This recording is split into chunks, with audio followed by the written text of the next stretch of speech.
She was originally the world's top-ranked elite special agent assassin, but during a sniper mission, blocked from view by a handsome guy, and the emotionless, desireless her quickly moved the scope onto the target. Yet her feminine instincts compelled her to steal another glance. As a result, her bullet missed its target. And this was also the first time she had failed in her assassination of 7,380,592 people. But it was too late. In the end, she was arrested and imprisoned in Alcatraz's death prison. Rumors say the most heinous criminals in the world are imprisoned here. Those who can be imprisoned on Alcatraz. Not international underground black market's notorious felons. Just the top-ranked elites in the assassin mercenary world. However, no matter how formidable these individuals are, once they enter Devil's Island, there is no day they will ever see the light again. Because Alcatraz has been in operation since its establishment, has imprisoned countless powerful figures from around the world. There have been as many as 1,009 prison break incidents on the island. After decades, not a single person had ever successfully escaped from prison. Yet Xunxun, a teenage girl in the bloom of youth, managed to do it. She was seen slipping through the gap between two patrolling guards, slipped out through the narrow door gap using bone shrinking technique, then quietly arrived at the guard's door. A pair of hands reached out, grabbing the necks of the two guards firmly, one on each side. Then he slammed the back of their heads hard against the iron bars. The two guards died on the spot. The girl then took two Colt M1917 pistols from the bodies of the two guards. With a flick of her fingers, she skillfully twirled the pistol and loaded it in 3 seconds. Loaded in an instant, then turned and continued forward. She was originally an orphan without parents. For over a decade, I have been all alone. To her, it made no difference where she stayed, such was her train of thought. Staying on Alcatraz forever wouldn't be a bad choice either. Who would have thought that just 2 days ago? She learned through intelligence secretly sent in from the outside. She was not an orphan, her biological parents were both in Country Z. Apart from that, she also has a Chinese name, Xunxun. It was the familial love she had dreamed of during her lonely years of solitude. She would go to any lengths to see them,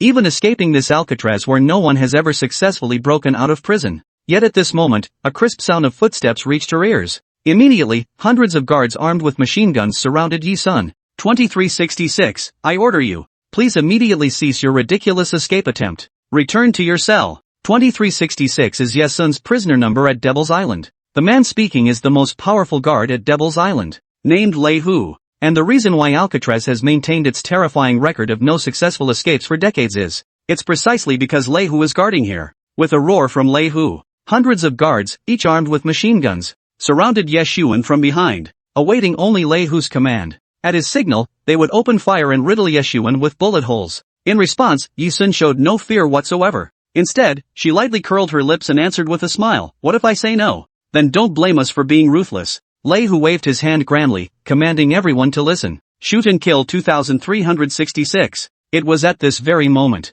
Xunxun curled a cold smile. The next instant, she swiftly rolled into the opponent's blind spot with agile movements. At the same time, he swiftly drew a submachine gun from the back of his waist, straightened the upper body, identified the optimal short-range sniping position. Rat-a-tat-tat, more than a dozen guards didn't even have time to pull their triggers. Fell to the ground forever. This outcome far exceeded Lei Hu's expectations. He never expected that as a woman, 2366, would actually possess such formidable strength. Lei Hu was completely enraged. He clenched his fists and ran toward the spot where Yeshuan was, intending to personally capture Xunxun and take her back to the prison cell. However, Lei Hu had just run 3 steps. The sound of a grenade pin being pulled rang out. A black object was being hurled toward his forehead. Lei Hu instinctively dodged to the side. It was also after completing this series of actions that Lei Hu only then realized Xunxun's intention. But it was already too late because that grenade wasn't aimed at him at all, but heading towards the main entrance of the prison. There was a loud bang. A passage was blasted open at the main entrance of the prison.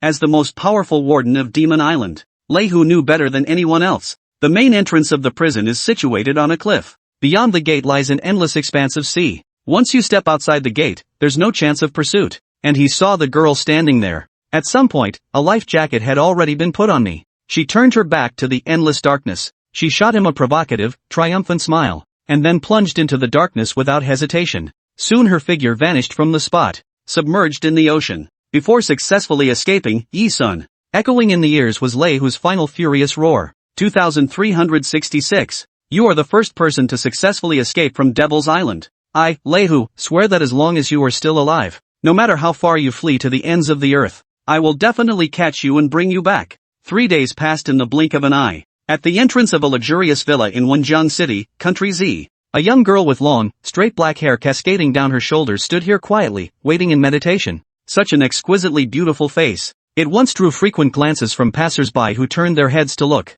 But no one would ever have imagined a young girl with such beauty. It was the terrifying escaped convict Xunxun, who had just returned from breaking out of the world's top prison a few days ago. After successfully escaping from Devil's Island, Xunxun immediately returned here from abroad. The reason was her biological parents who had been separated for over 10 years, and her older brother and sister from the same parents. They are all from Wenzhong City in Country Z. After waiting for about 10 minutes, Xunxun finally met her parents, received the message. The first to arrive was a noblewoman who bore a 60% resemblance to her, seated in a wheelchair. "Are you, my Xunxun? Child, come home. Mom is here, my child." The noblewoman swiftly wheeled her chair from a distance, speaking in a trembling voice. "Coming this way." "Mom," the unfamiliar word tentatively escaped from Xunxun's lips. This was the first time she had let a stranger get so close to her without any defenses. Having lived in the dark, ruthless world of the international underground for far too many years, Xunxun had long developed the highly vigilant instincts of his profession. But the stranger before me, it was her biological mother, Mu Fanghua. The reason Mu Fanghua was sitting in a wheelchair, it was all because of her. More than 10 years ago, Mu Fanghua was trying to find the child who had been separated from the family, encountered a car accident while on a search, permanently disabled in both legs for life. At that moment, Xunxun could sense genuine concern in the other person's eyes. Hey, Mom's here. Our child's home. Chengrui, our child is back. My child, all these years you've been out there alone, it's your mom and dad who've let you down. But it's all right now. Ah, you have mom and dad, and your brother and sister. We'll all protect you. No one will bully you. This is your home." Mu Fanghua patted Xunxun's hand tremulously, tears welling in her eyes. Beside Mu Fanghua stood a middle-aged man dressed impeccably in a suit and tie, radiating the aura of a successful professional. Without a doubt, this man was Xunxun's biological father, Chengrui. As a prominent entrepreneur in Wenzhong City, Chengrui himself was the chairman of the Yi Group. Yet today, this man who was usually decisive and efficient in the business world had tears welling up in his eyes as he echoed his wife's words. "It's good to be home, it's good to be home. Child, come inside." The couple were both intelligent. From the moment they saw each other, neither mentioned Xunxun's ordeal during the years they were separated. They must have assumed she had endured unspeakable horrors. Or perhaps, as the news had suggested, she had been lured into a brothel at such a young age, forced into acts she never consented to. After all, she was so young when she went missing. "Dad! Mom! Is she really my sister? Shouldn't we get a DNA test first? Oomph! What if she's just another dirty woman from who knows where trying to scam our family out of money?" Just then, a woman's voice utterly incongruous with the atmosphere echoed from behind. It came from the couple standing behind Chengrui and Mu Fanghua, a man and a woman whose attitude toward Xunxun was starkly different from the couple's. The words came from the woman. The man and woman were around Xunxun's age. The man wore a sleek black jacket and trendy jeans, giving him an air of distinction. He was undeniably handsome, around 22 years old, and stood a full 183 centimeters tall. He was Xunxun's older brother, Ning. The woman wore a white spaghetti strap top layered over orange-hued shorts. Her sweet, oval face gave her the air of a fairy newly arrived in the human world. She was about 20 years old and stood at a full 165 centimeters. She was Xunxun's older sister, Yihan. Those words had been spoken by Yihan. Seeing this, Xunxun narrowed his eyes. It was clear that neither her brother Yiming nor her sister Yihan welcomed her arrival. "Yihan! What nonsense are you spouting? Where are your manners? How did your mother raise you? This is your sister. Your sister has finally come home. As the elder sister, you should set a good example." Mu Fanghua's expression darkened instantly, clearly taken aback by her second daughter's deep-seated prejudice toward her third. Mu Fanghua's words trailed off. Yihan cut her off with a loud shout. "Sister? What sister? Ha! I don't need a sister like that. Mom, have you forgotten? How did you injure your leg? And Grandma's death, are we just going to let that slide? When we were kids, she was the one who disobeyed and ran off to play, getting lost in the first place. And we had the whole family worrying about her. But she killed my grandmother. I'll never forget that day. You said there was a child who looked just like her in Panyang City. You didn't even eat dinner before rushing out to find her. Grandma was so old. But you never found the child. Instead, you crashed the car. Grandma just left us. And you, Mom, will never walk again. Because of her, our family is no longer a family. It's shattered, ruined. And look at her. See what she's wearing, all designer clothes. She doesn't look like someone starving or freezing out there. I'd love to have a sister like that." Yihan cried out, tears streaming down her face as if she were venting every grievance she'd endured in her life. Her eldest brother, Yiming, stood beside her. Though silent, his stoic demeanor made it clear. He, too, harbored resentment toward Yi Sun. Enough! Stop bringing up the past. At that moment, Yi Qingrui's deep voice boomed out in a low growl. Under normal circumstances, Yi Han would have been genuinely terrified when Yi Qingrui, the patriarch of the family, showed his anger. But today, perhaps her emotions had reached a breaking point, and Yi Han no longer felt fear. Stretching her neck, she dared to point her finger at Yi Sun and shouted even louder. I'll say it anyway. I'll say it to her. Why didn't you just die out there? What right do you have to come back? Do you even deserve it? You don't. Choking back sobs, Yi Han was still seething with rage, her words growing increasingly harsh. Fine, fine. You're back now. What are you back for? You know exactly why. Go ahead, tell me. What have you been doing out there all these years? Ha! I bet you're just some kept mistress to some big shot, huh? Or maybe you crawled out of some seedy brothel? Can't speak? Struck dumb? I suggest you get a full body checkup first. Who knows what filthy disease you picked up out there, planning to come back and plague our whole family. Yi Han didn't finish her sentence. Crack! A sharp sound, like fingernails scraping a blackboard, suddenly rang out. A hand shot forward, cutting through the air with brutal precision, slamming into Yi Han's left cheek. The force was so immense it nearly contorted Yi Han's face. This slap came from Yi Sun. Silence. The scene was silent. Everyone present froze for a moment, their eyes widening in shock. Even Yi Qingrui and Mu Fanghua were stunned. Yi Han and Yi Ming were utterly shocked. After wandering the outside world for so many years, Yi Sun, who should have been subdued and timid, was nothing like they had imagined. She delivered such a heavy slap to Yi Han. Vicious and unrestrained. This slap is for your parents. Yi Sun's voice rang out coldly, brimming with arrogance and self-importance. Spoiled, reckless, and defiant toward your parents, is this the upbringing you've received as a wealthy heiress for 20 years? Utterly foolish. With that, smack! Another slap echoed without warning. The second slap landed heavily on Yi Han's right cheek as Yi Sun's hand rose and fell. Left and right, two deep handprints this time, symmetrical. She actually delivered a second slap. This time, all four members of the Yi family were stunned. They never imagined that Yi Sun, stripped of her privileged heiress status and having spent so many years in the outside world, would develop such a savage streak. Listen, she said coldly. This slap is for myself. Those who haven't lived another's life have no right to judge. How could you possibly know what kind of life I've led all these years? Compared to Yi Han's pampered life of privilege. Before her imprisonment, she slept amidst the constant roar of battle, navigating gunfire-ridden battlefields. No family bonds, no warmth. Only ruthless betrayal and the constant face of death. Yet she never blamed anyone. From the very beginning, her eldest brother Yiming had always been indifferent toward Yi Sun. It was as if, from the moment she was born, Yi Han had been his only sister. Yet, after hearing Yi Sun's words, his heart fluttered slightly.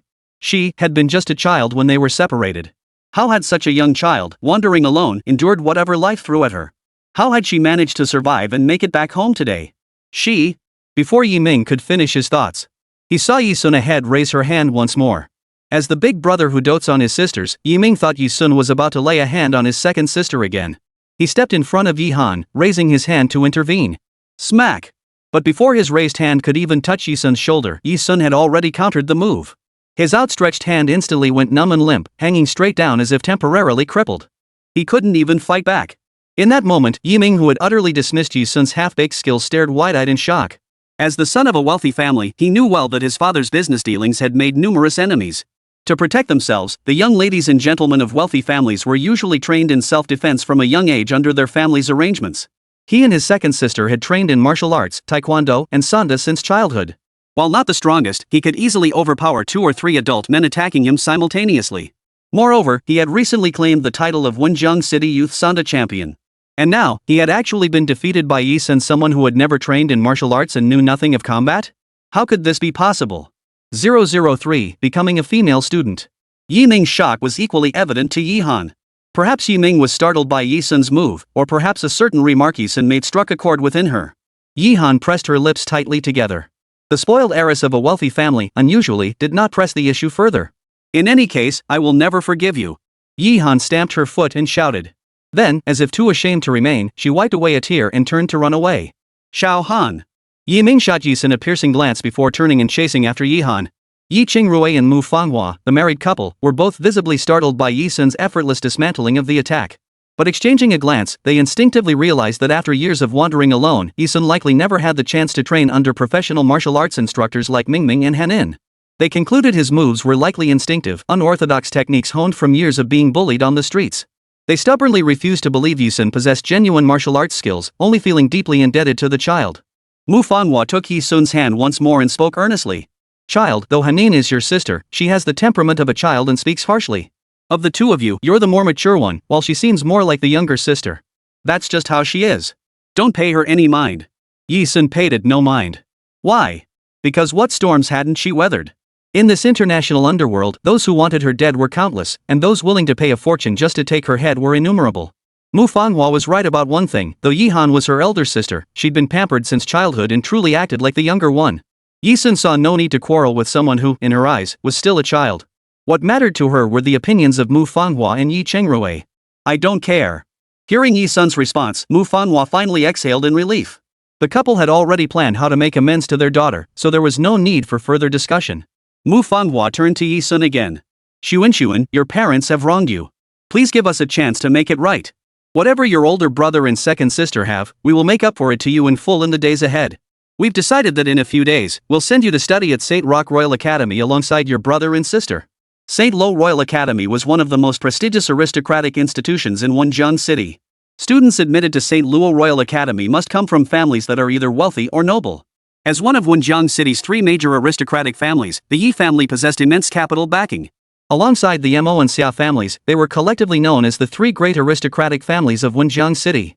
Father Yi Chengrui, moreover, served as a trustee of St. Ro Royal Academy. Admitting Yi-sun was merely a matter of Yi Chengrui's word. But Mu Fanhua frowned with concern. Mom heard from your brother and sister that students at St. Lo Royal Academy tend to be quite rebellious. Fights break out frequently on campus. Because one of the academy's core courses teaches self-defense techniques like taekwondo, sanda, combat, and boxing.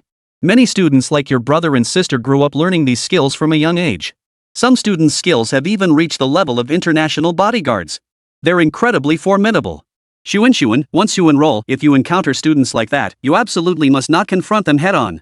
If you run into them and you haven't trained like your brother and sister, you need to back down when you should. Otherwise, you'll get beaten up. Or if you run into trouble, go find your brother or sister for help right away.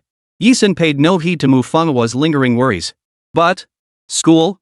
This novel concept made Yi-sun raise an eyebrow. Her childhood had been spent in the slums. Starved to skin and bones as a young child, she'd survived by scavenging the scraps left behind by the wealthy. Later, driven by the desperate need for a full meal, she'd turned to joining the ranks of mercenaries. Every bit of her education and skills had been self-taught through life and death combat. She had traversed the endless pantanal wetlands, crossed the barren Sahara Desert, crawled over the battlefields of Isla littered with corpses. Her 3,651-day life on the run taught her to survive and thrive amidst bloodshed and carnage. To live like an ordinary person, to attend school as a female student, was an experience entirely new to her. Yi-sun flashed her signature crooked smile. She was looking forward to it. 1 week later. Today was the day Yi-sun would report to St. Ro Royal Academy as a student. During her stay at the Yi residence, Yi-sun had seamlessly integrated into the family. Early in the morning, before dawn had broken, Yi-sun rose and jogged 10 kilometers around the upscale park near the Yi residence, then completed 100 pull-ups in one go. This was the disciplined physical warm-up routine Yi-sun had maintained daily throughout his decade-long career. By 7:30 a.m., her morning training concluded, she returned to the Yi residence. Yi Ming and Yi Han were already preparing to leave for school. Xunxun, back from your morning workout? Hurry up and get ready, we're leaving for school soon, Mu Fanhua called out, waving her hand. The family driver took the morning off and can't drive you to school. Mom asked the neighbor's driver to take you along when he drops off his child. You need to hurry up and get ready, we're leaving soon. Yi Han, who was putting on her shoes, looked at Ji-sun as if she'd stepped in dog poop. After lacing up her shoes, she kicked the shoe cabinet with a loud thud. What a stroke of bad luck to see someone like you first thing in the morning, she snapped, shooting Yi-sun a fierce glare before straightening up and heading out. I'm heading to school first. This routine played out every morning, and everyone had long since grown accustomed to it. But Mu Fanhua, upon hearing this, immediately called out to her. Hey! Wait, Hanin. Your sister's starting school today, she doesn't have a car, and the family driver took the day off. Why don't you give her a ride to school? It'll save the neighbors the trouble. Ever since the Yi siblings came of age, they no longer relied on chauffeurs for daily commutes. Instead, each drove their own sports car to school. Yi-sun had only returned a week prior, and Mu Fanhua and her husband instinctively assumed she couldn't drive, so they hadn't provided her with a car. Coincidentally, the driver was off today, and Yi Chengrui had already left early for work.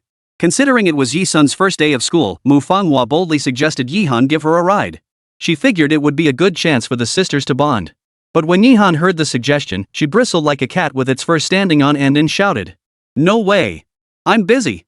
My car doesn't carry outsiders. If you're so bold, make her ride with Big Brother." Who in the Yi family didn't know how much Big Brother Yi Ming adored his sports cars?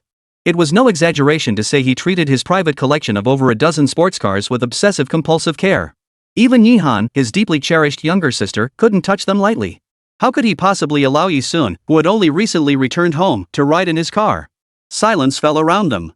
Yi Sun, however, seemed utterly unconcerned with the outcome. She crossed her arms and looked at Yi Ming with a hint of amusement. "Listen." For some reason, Yi Ming relented. "Get in my car." Hearing this, even Lian Mufang and the servants turned to look at him in shock.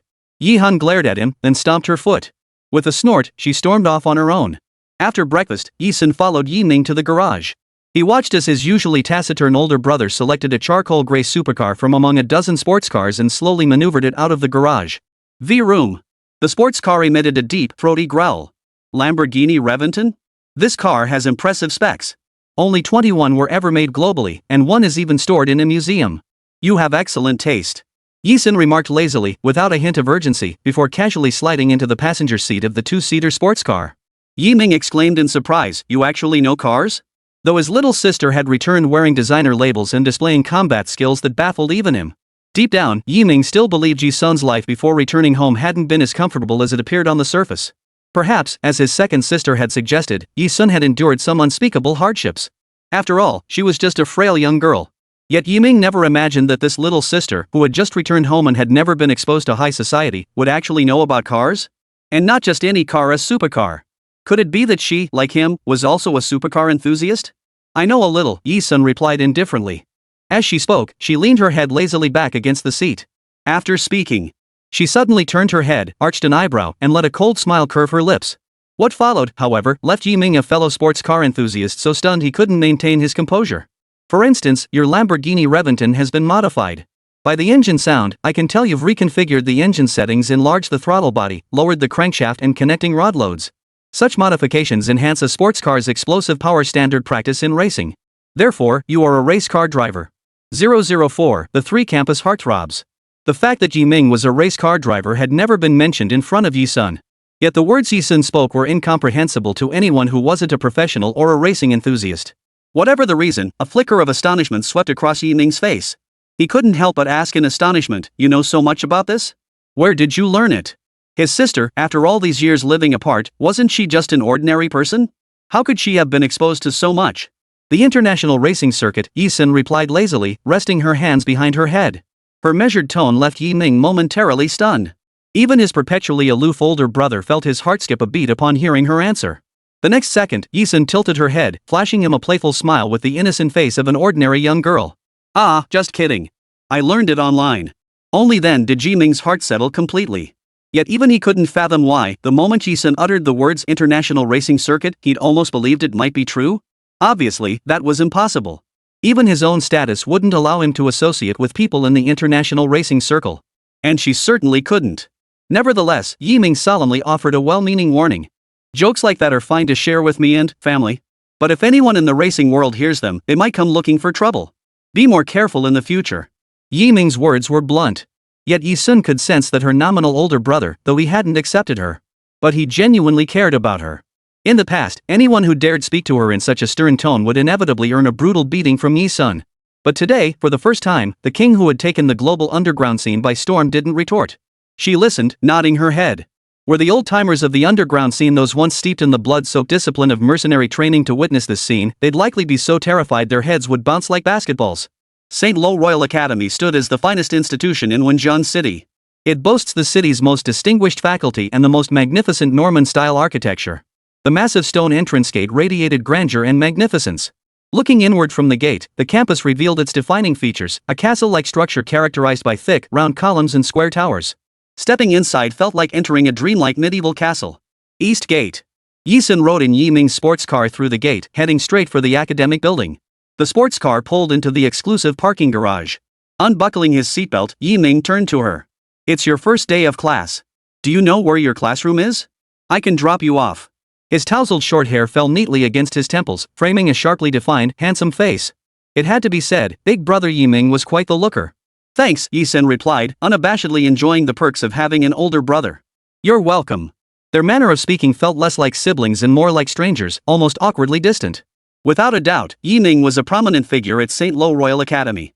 When Yi-sun was personally escorted to Class 1A by Yi Ming, it immediately drew the attention of many classmates. Oh my gosh, who is she?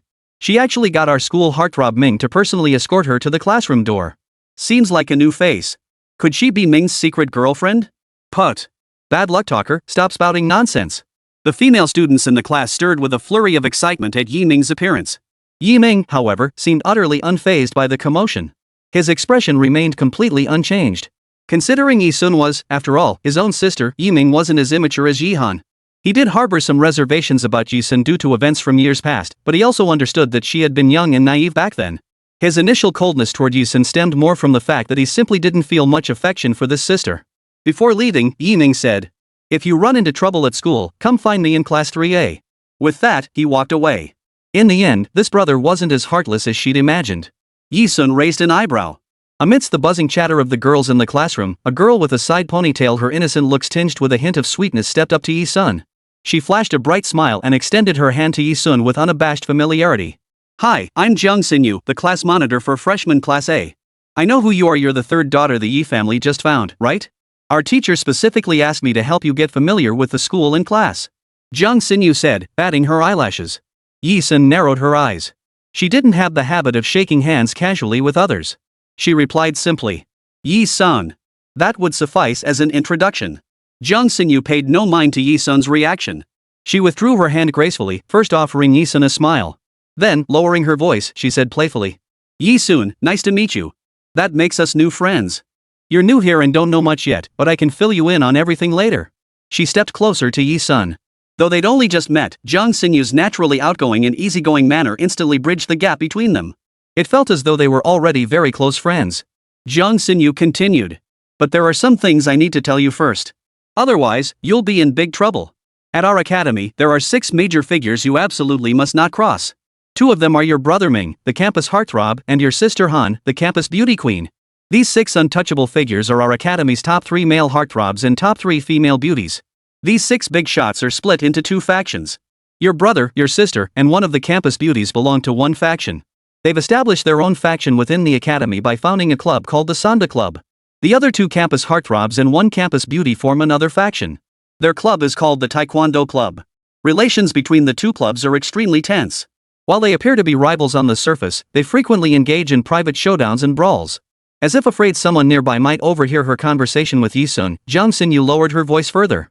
Finally, she pulled Yi-sun into a secluded corner of the classroom before continuing in a hushed tone. "Your brother and sister are in the Sanda Club. Your brother is the club president. You just transferred here, so word will spread fast. Everyone will know you're Yi Ming and Yi Han's sister. Especially the Taekwondo Club, they'll definitely come looking for trouble as soon as they hear. You've just enrolled and haven't learned any self-defense. If they catch you, you'll be in big trouble." 005 Bloodblade Mercenary Corps. Xunxun Yu expected to see the fear typical of an ordinary girl on Yi-sun's face. But to her surprise, Yi-sun showed no fear. Instead, she replied calmly, "Oh." As if the Taekwondo club members causing trouble was nothing more than a trivial matter. This time, it was Xunxun Yu who was taken aback. "You're not afraid?" "Yi-sun, why should I be afraid?" Xunxun Yu was instantly speechless. She'd never met anyone like Yi-sun before, someone who could remain so calm and collected while fully aware that the Taekwondo club had her in their sights. Was it because he didn't know how terrifying the Taekwondo club members were? Or was he genuinely unafraid? Xunxun Yu pondered for a moment and concluded it was the former. She decided not to press the matter further. Ring ring ring. Just then, the class bell rang. Given the formidable family backgrounds of every student at St. Lo Royal Academy, in certain aspects even teachers found themselves powerless against the students. Precisely for this reason, certain school regulations were strictly enforced. For instance, the academy's teaching system mirrored that of high schools, with students attending classes daily in fixed classrooms and assigned seats. "I'll head back to my seat now.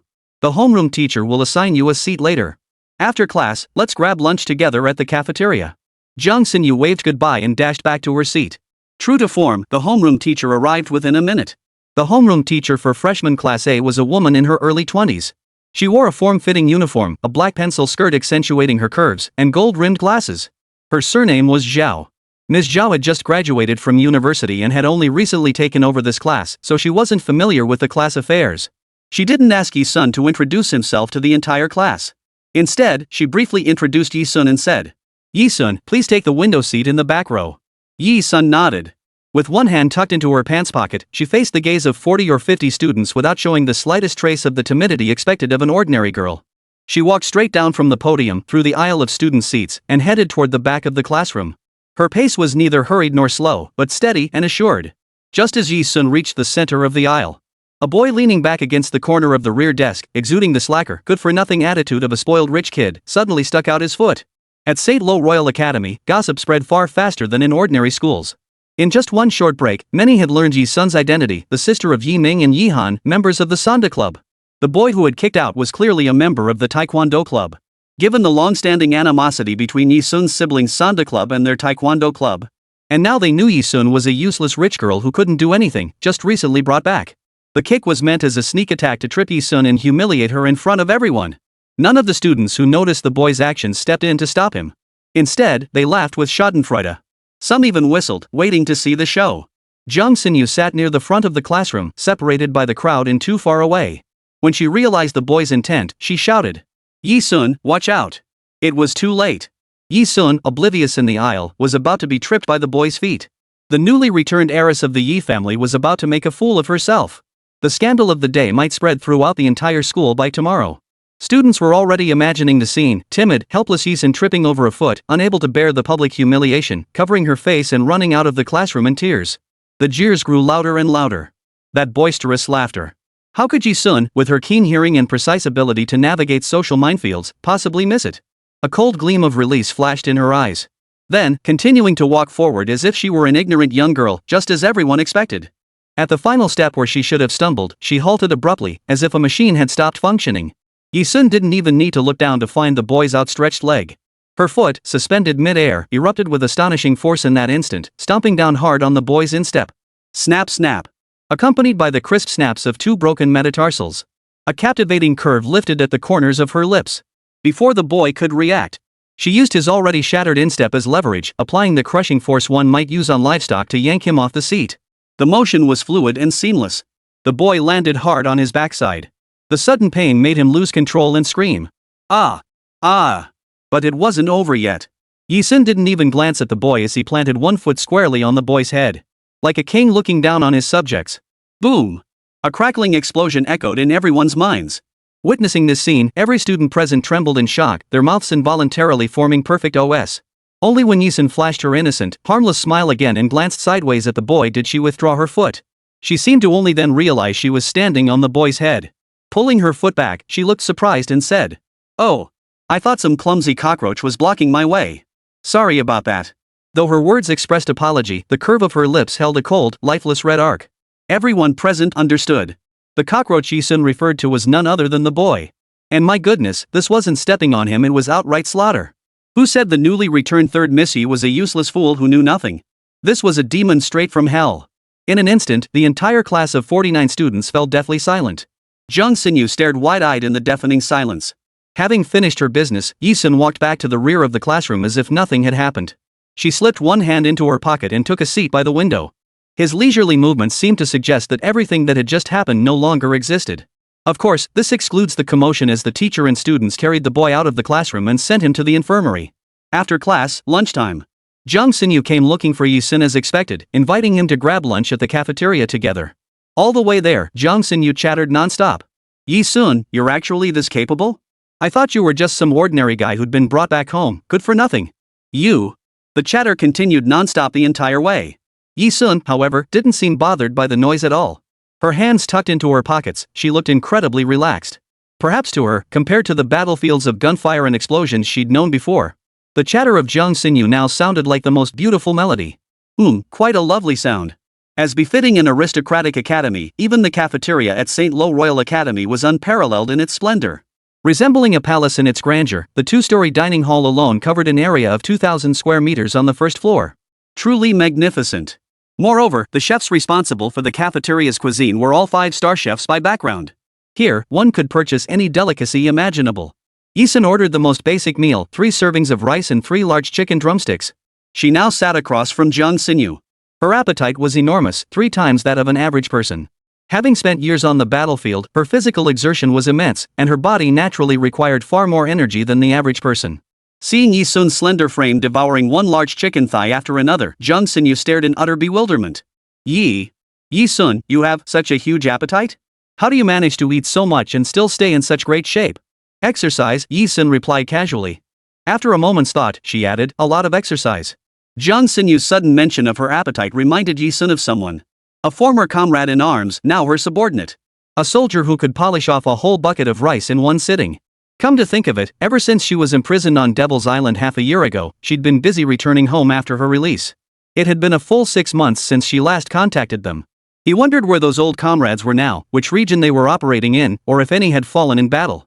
With that thought, Yi Sun pulled out the phone her mother, Manhwa, had specially prepared for her just 2 days prior. Under Xunxun's watchful gaze, she casually placed her hand on the phone screen, her fingertips dancing swiftly across it. Soon, a web page opened. A default green background filled with English text displayed a blood-soaked human head at its center, followed by a spine-chilling skull icon as the URL. This website belonged to the world-renowned Bloodblade Mercenary Corps, the premier mercenary organization. It served as the platform where employers specifically logged in to register accounts and contact the world's top mercenaries to accept or assign missions.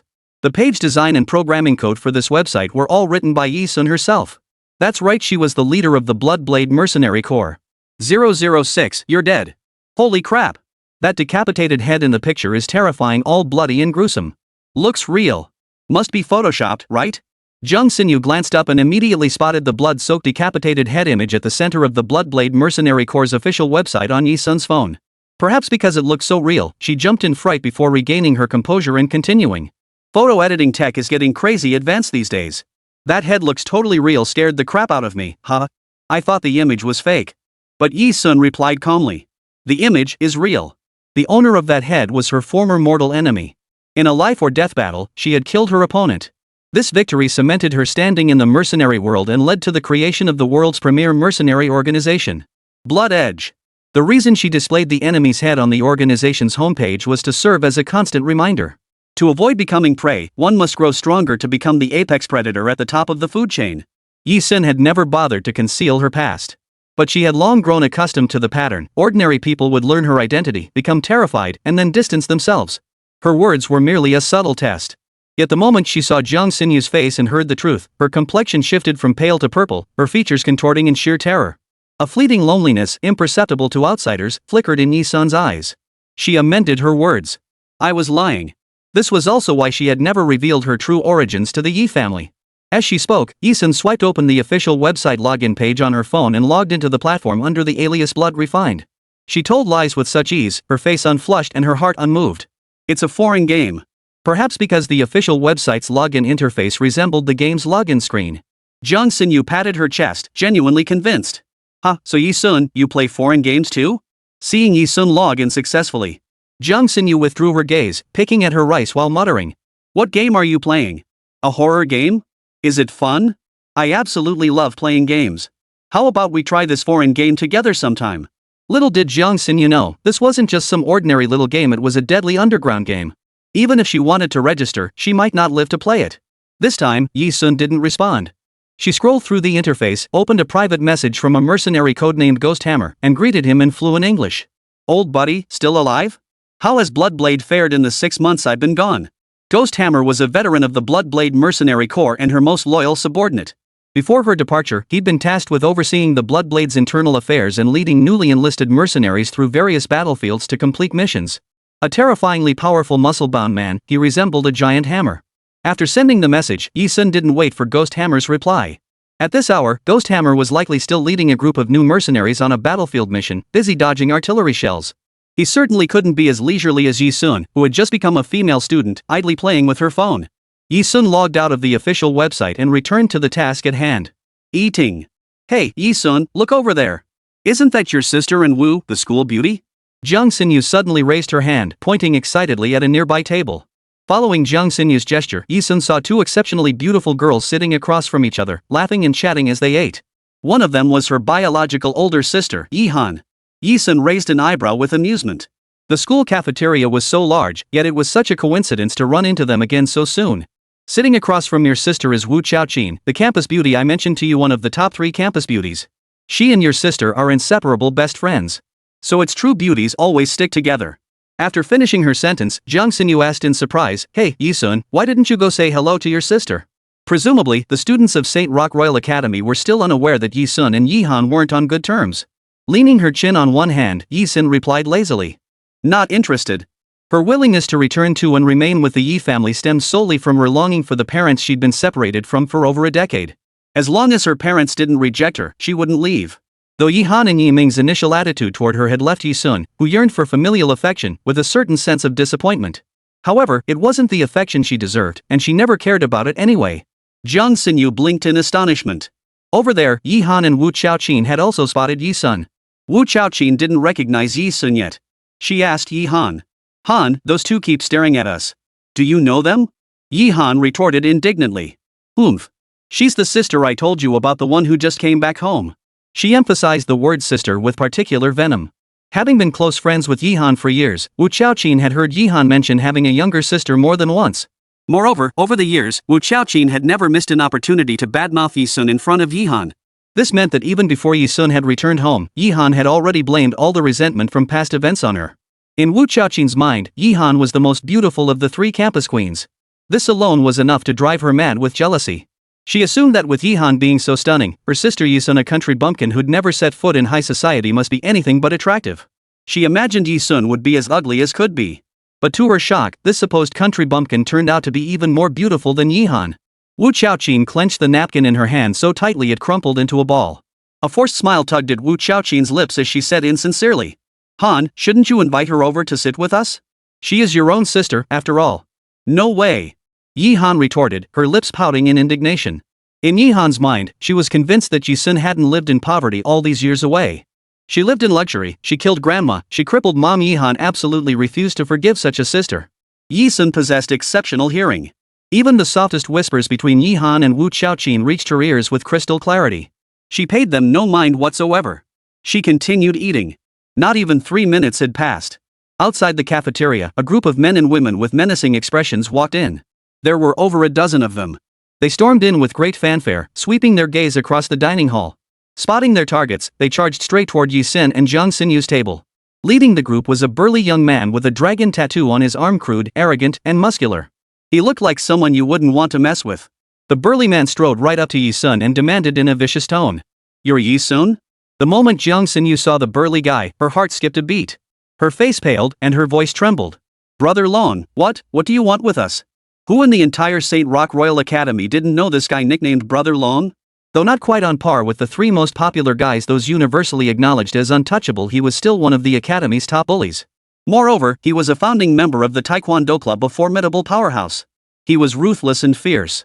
Legend has it that once, someone accidentally bumped into his shoulder. He responded with 3 punches that sent a pound of blood gushing from their nose, leaving their face swollen like a pig's head. Even the 3 most popular guys in school give him some respect.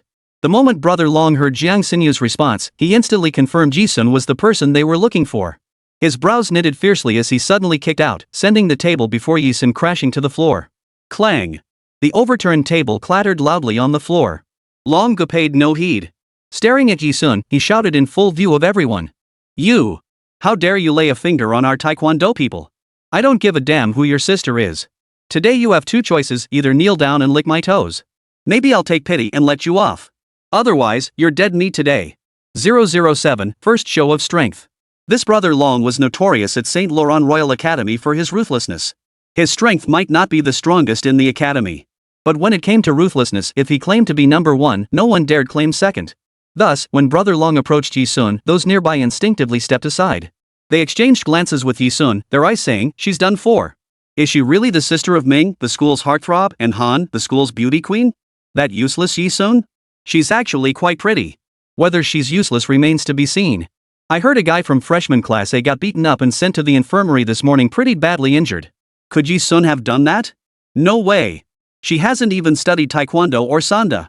"Exactly. Plus, I heard someone say Yi-sun was an older man's mistress before she returned to the Yi family." Students around them whispered and speculated. Some students added, "Whatever the case, she's really hit a brick wall this time. She's done for after messing with Brother Long." Yet Yi-sun, whom everyone assumed would be finished, showed not a trace of fear. Instead, her expression was icy cold. Faint, like a lifeless puppet. She merely stared calmly at Brother Long and his crew. Jiang Xinyu, true to her word, refused to abandon Yi-sun despite being utterly terrified. Instead, she tugged at Yi-sun's sleeve beside her, pleading. Yi-sun, this is Brother Long, one of the most formidable figures in our academy. His family background is solid, he doesn't even give your Yi family the time of day. Why don't you just back down? Otherwise, you'll really regret it. In Jiang Xinyu's mind, she had witnessed Yi-sun kick that troublemaking taekwondo guy straight into the school infirmary during class. But that taekwondo guy, no matter how skilled, was just a minor player. Even Jiang Xinyu herself could have subdued him. Her shock stemmed from the fact that the legendary Yi-sun supposedly hadn't trained in any martial arts. Moreover, the dragon brother standing before her now was completely different from that taekwondo guy this morning. He was a formidable figure, second only to the three school heartthrobs in sheer ruthlessness. No matter how capable Yi-sun might be, could he possibly match the three school heartthrobs? Absolutely impossible. That's exactly why Jiang Xinyu reacted this way. Ha! She's already gotten on Brother Long's crew's bad side this fast? Han, your little sister's got some guts. Wu Qiaoqin, standing nearby, sneered with a sarcastic tone. Noticing the commotion beside her, Wu Qiaoqin glanced over and saw Yi Han actually walking toward Yi-sun. Stunned, Wu Qiaoqin grabbed Yi Han's arm and demanded. Han, what are you doing? Are you actually going to help her? Isn't she the sister you hate the most?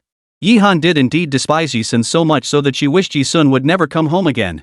Yet now, seeing an outsider bully her like this, Yi Han couldn't explain why a vague, uncomfortable ache welled up inside her. Of course, she wouldn't admit to this unusual feeling. Yi Han retorted coldly. I'm not helping her. I hate her enough to wish she'd just disappear. But if something happens to her at school, I'm afraid my mom couldn't handle the blow. I just don't want to see my mom suffer. With that, she stepped forward. Yi-sun remained frozen in place. Motionless. Seeing her like this, everyone present assumed that Yi-sun had never encountered such a terrifying scene in her entire life. She must be scared out of her wits. Or perhaps she was inwardly trembling, calculating how best to kneel before Brother Long.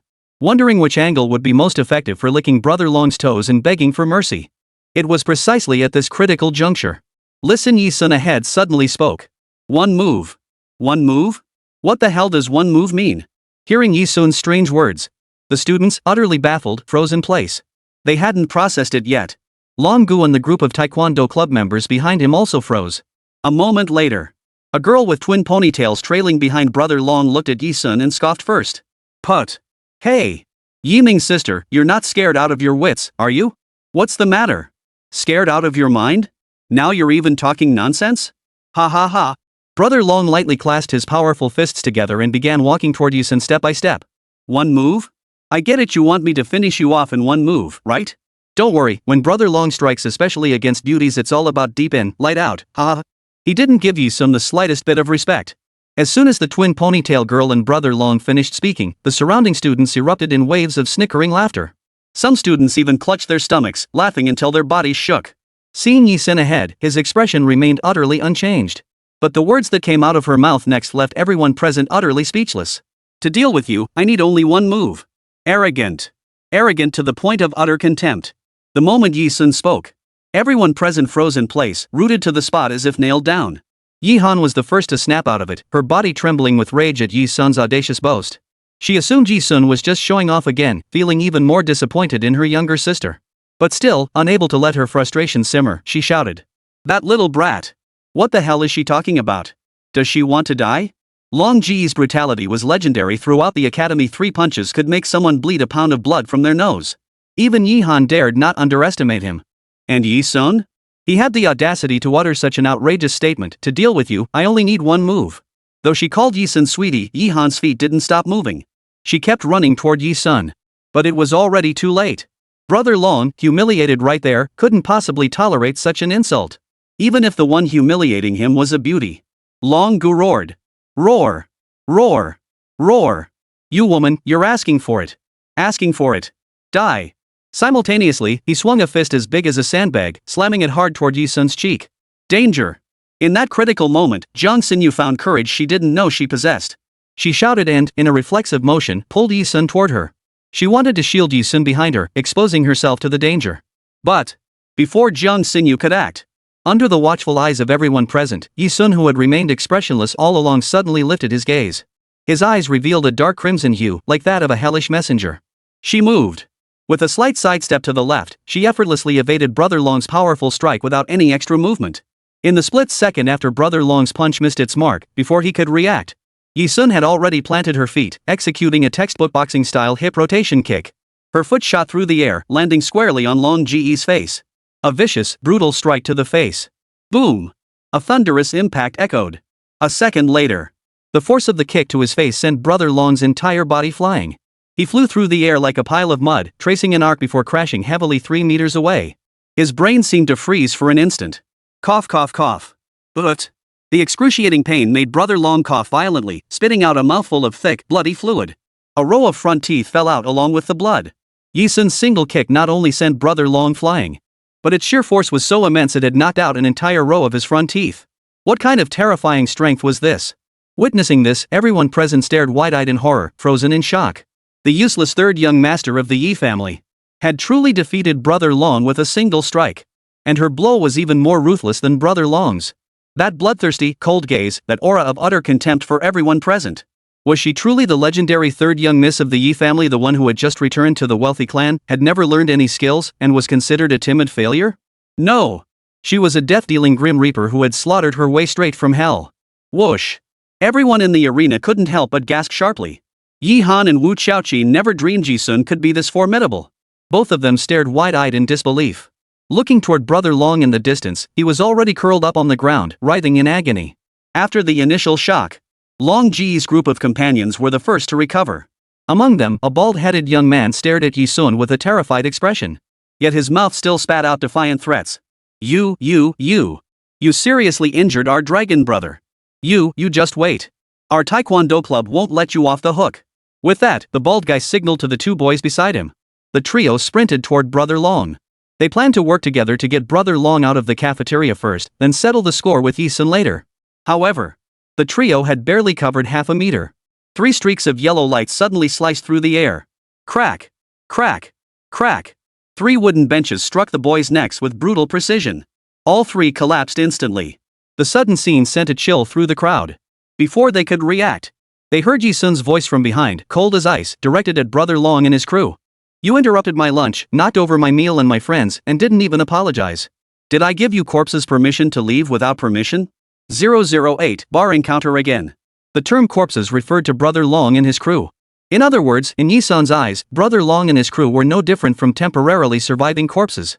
Under normal circumstances, anyone daring to address Brother Long's crew with such words would be courting death.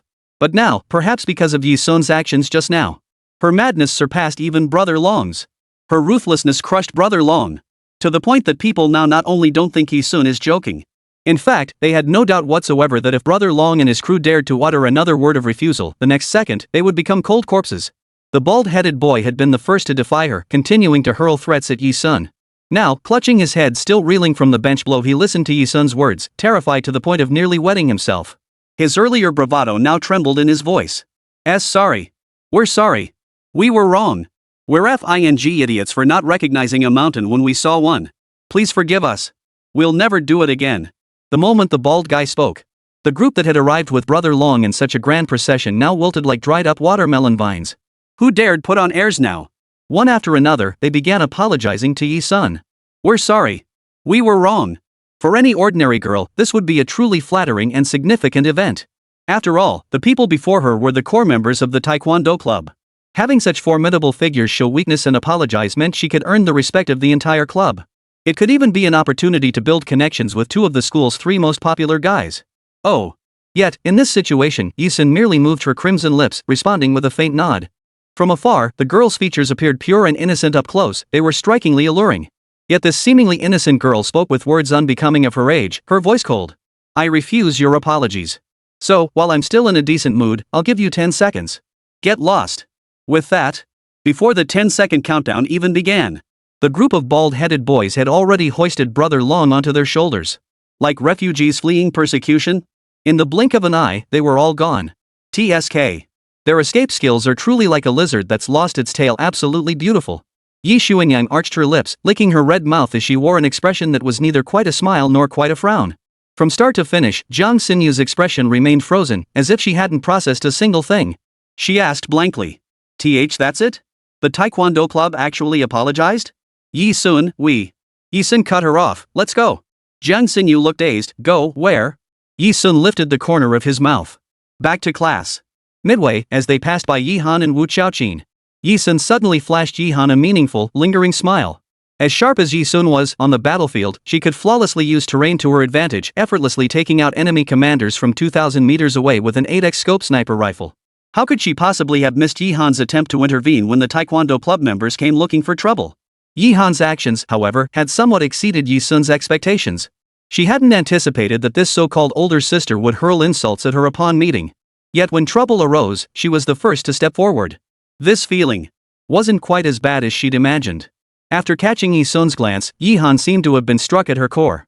In the brief moment she hesitated, Yi-sun had already walked away without saying a word. Panic surged through Yi Han, fearing Yi-sun might misunderstand.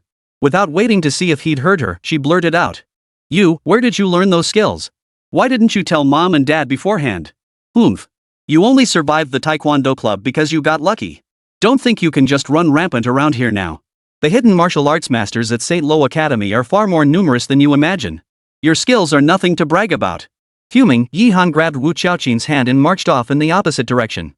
As the protagonists of the incident departed, the crowd that had gathered around to watch the spectacle scattered like a handful of loose sand. Before long, they were all gone. After a long while, unnoticed behind a pillar. A corpse? Ha, what an interesting woman. Ming, this sister who just returned home, seems far from the dull person she's rumored to be. A handsome young man with a cold, angular face spoke icily. You're interested? So there actually exists a girl in this world who catches your attention? How rare. Another boy with a baby face, pure yet slightly baby-faced, replied. The two had witnessed the entire sequence of events unfold before them. These two were the other two heartthrobs of St. Rock Royal Academy, aside from Yi Ming. They were also the founders of the Taekwondo Club. Mo Lingjia and Xia Zihuan. Xia Zihuan was the boy with the baby-faced appearance and a hint of puppy-like charm. He then flashed a smile sweeter than any girl's, his voice brimming with curiosity. Yi-sun, that's a nice name. I'm starting to look forward to what kind of surprises she'll bring us. What do you think, Xia? It's been ages since we met such an interesting woman. Ever since the incident at the school cafeteria spread throughout the campus, no one had come looking for trouble with Yi-sun. This allowed Yi-sun to enjoy a rare period of peace. Undeniably, this was the most peaceful period since her return to the Yi family. As a prestigious academy, the students enrolled here came from affluent families. To boost students' enthusiasm for learning and provide a more efficient educational experience, teachers never ran over their allotted class time. Afternoons were free of scheduled classes, encouraging students to form clubs and pursue activities independently. Put simply, students had the entire afternoon to do as they pleased. Even napping while snacking on melon seeds and playing with their phones was permitted by the school. At 5 o'clock sharp, the school dismissed. Xunxun, my girlfriends invited me shopping. I gotta go now. See you tomorrow? The moment class ended, Jiang Xinyu dashed over to Yi-sun without even grabbing her backpack. After just a short while, Jiang Xinyu had already switched from calling her by her full name to the affectionate Xunxun. That knack for striking up a conversation with strangers was pretty impressive. But Yi-sun didn't feel annoyed. She nodded. Sure. Hey, what do you know, your brother's here to pick you up? I'll be off then. Jiang Xinyu patted Yi-sun's shoulder, winked toward the classroom door, and darted out like a nimble little rabbit, vanishing in an instant. Yi-sun lifted her gaze just as Yi Ming approached her, drawing the envious stares of every girl in the class. She had expected this nominal older brother to question her about what happened at lunch today. But unexpectedly, Yi Ming didn't mention a thing. He simply said, after school, Hanin and I have something to take care of, so I won't be able to drive you home. What will you do? Have the driver pick you up? Yi Ming's tone was somewhat cold. Yi-sun paid it no mind. Coincidentally, she too had something she needed to handle alone. So Yi-sun declined decisively. No need. I know the way back. I can handle it myself. Yi Ming didn't ask much else. He just nodded and added, then be careful. He turned and walked away. Yi-sun also left the school grounds. After leaving school, Yi-sun didn't rush home. Instead, he strolled along the campus scenery until he reached the city's largest bar. Bingyang Bar. As the city's largest night spot, Ice Ocean Bar not only boasted a long history. Its owner was rumored to be a major figure in the criminal underworld, a powerful figure in Wenjiang City whom no one dared to provoke. Yi-sun's reason for coming here was straightforward. Behind the Bloodblade Mercenary Group, the world's largest mercenary organization, lay an intelligence network known as the Bloodnet. Bloodnet is the world's largest intelligence network, with independent intelligence units and bases established in every country and region across the globe. It could be said that any movement within the criminal underworld, no matter how minor, would be thoroughly exposed by the Blood Web. So detailed, in fact, that if some international bigwig took a dump somewhere, the shape and color of that poop could be uncovered. The owner of the Ice Ocean Bar in Wonjiang City is one of the Bloodnet's regional heads in Country Z. Yi Sun had come here specifically to find him. The sky was nearing dusk, its glow dim and subdued. The slanting rays of the setting sun lazily bathed the earth, radiating the warmth of the day. By the time Yi Sun reached the entrance of the Ice Ocean Bar, dusk had fallen and night was upon them. She slipped through the bar's entrance without drawing attention. She passed through the hallway and approached the bar's booth area. Before she could do anything, someone called out to her. Yi Sun. What are you doing here? Didn't you go home? Why are you here? She recognized the familiar male voice. Yi Sun turned her head, raising an eyebrow in mild surprise. She hadn't expected to run into someone she knew here. Standing before her were none other than Yiming, Yihan, and the others she had just seen not long ago. 009, a good show. Besides Yiming and Yihan, several other young men and women accompanied them. The boys were handsome, the girls were beautiful. All were peers Yi Sun didn't recognize. Notably absent from the group was Yihan's closest friend at school, the campus beauty Wu Qiaoqin. Yi Sun hadn't expected to run into them here. What a coincidence! She couldn't help but raise an eyebrow. Yiming was the first to speak, addressing her sternly in a tone befitting an older brother or elder. I asked you a question. What's going on? Didn't you say you were going home? Do you have any idea how chaotic this place is, coming here alone? As he spoke, Yiming frowned, his handsome face etched with genuine concern. Even though he didn't consider Yi Sun his closest relative, he still didn't want to see anything happen to her. Clearly, Yi Sun paid no heed to Yiming's concern. She'd always been straightforward, never altering her plans for anyone. Instead, she crossed her arms, responding with lazy teasing. What? Just because you're here, does that mean I can't be? Yihan was equally startled to see Yi Sun here. But as she thought about what was about to happen tonight, a hint of anxiety flickered across her elfin, oval face. Yihan never liked Yi Sun to begin with. Now, seeing her sister here and realizing she might interfere with their plans, Yihan grew even more irritated. You're like a ghost that just won't go away. Yihan hissed under her breath, rolling her eyes at Yi Sun repeatedly. Perhaps the impending events at the scene restrained Yihan. So despite her anger, she refrained from shouting insults at Yi Sun as she would have at home. As sharp as Yi Sun was, she naturally picked up on this immediately. But she didn't call her out on it, merely raising an eyebrow meaningfully. Ming, is this your sister who just came home? While Yiming and Yihan were speaking to Yi Sun. Among the young men and women accompanying Yiming, a boy who looked like a scholarly gentleman from ancient times with a straight nose neither too high nor too low, framed by black-rimmed glasses addressed Yi Sun. His surname was Su, given name Su Shulin. Like Yiming and Yihan, Su Shulin was a student at St. Laurent Royal Academy and a member of the Sanda Club. His name, like his appearance, carried an artistic flair. However, his personality was anything but artistic. After asking his question, Su Shulin didn't wait for a reply. Instead, he lowered his voice, his tone turning heavy. As if aiming to intimidate Yi Sun into retreating, Su Shulin lowered his head and made a frightening grimace at her. Little sister, you're truly beautiful, pure and radiant. But you know, something brutal is about to happen here. It's terrifying, there'll be blood. Even bloody heads. To spare you the shock, you'd better listen to your big brother and sister leave quickly. He genuinely treated Yi Sun as an ordinary girl who would be terrified by the sight of blood. Su Shulin spoke with a hint of that classic boyish tactic, the kind used to scare girls by mentioning something horrifying, making them tremble with fright.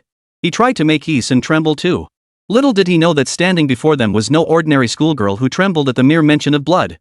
She was the Queen of War, a killer who had shed rivers of blood. Yi Sun certainly didn't tremble in fear as Su Shulin had imagined. Under the gaze of Su Shulin and the other boys, she instead curved her lips into a crimson smile and declared, "Oh? Bloodshed, you say? Well then, it seems I simply must stay and enjoy the spectacle." Hearing Yi Sun's words, Yiming, Yihan, Su Shulin, and their group froze in shock.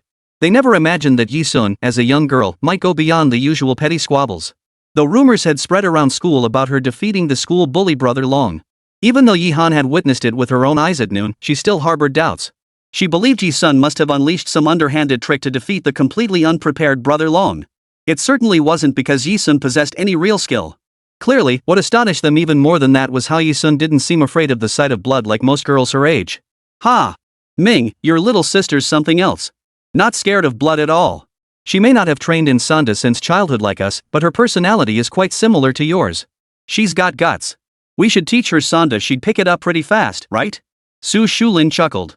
Like the others present, he dismissed Yi Sun's words as a joke. They didn't take it seriously. They thought to themselves, what girl would genuinely not be scared the first time she sees blood? She's just too shy to admit it. Anyway. Su Shulin had laughed enough and was about to stop. Before he could speak, Yiming cut him off. They're here. At the entrance of the ice ocean bar, a group of young men in their early 20s, roughly Yi-sun's age, stood with hands in their pockets. Like a bunch of grown men, they shuffled their feet nervously as they made their way inside. Leading the pack was a young man with the most pronounced leg tremors.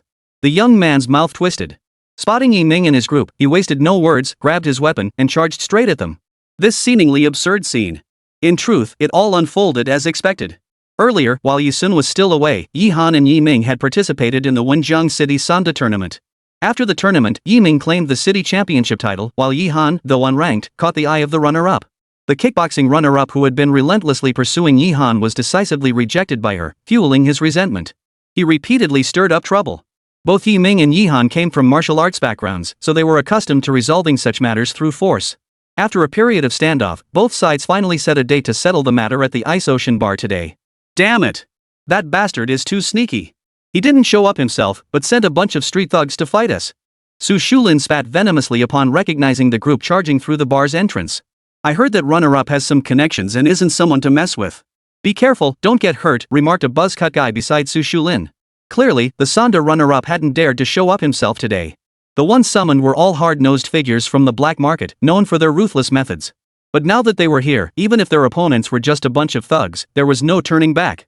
Yi-ming cautioned, everyone, be careful.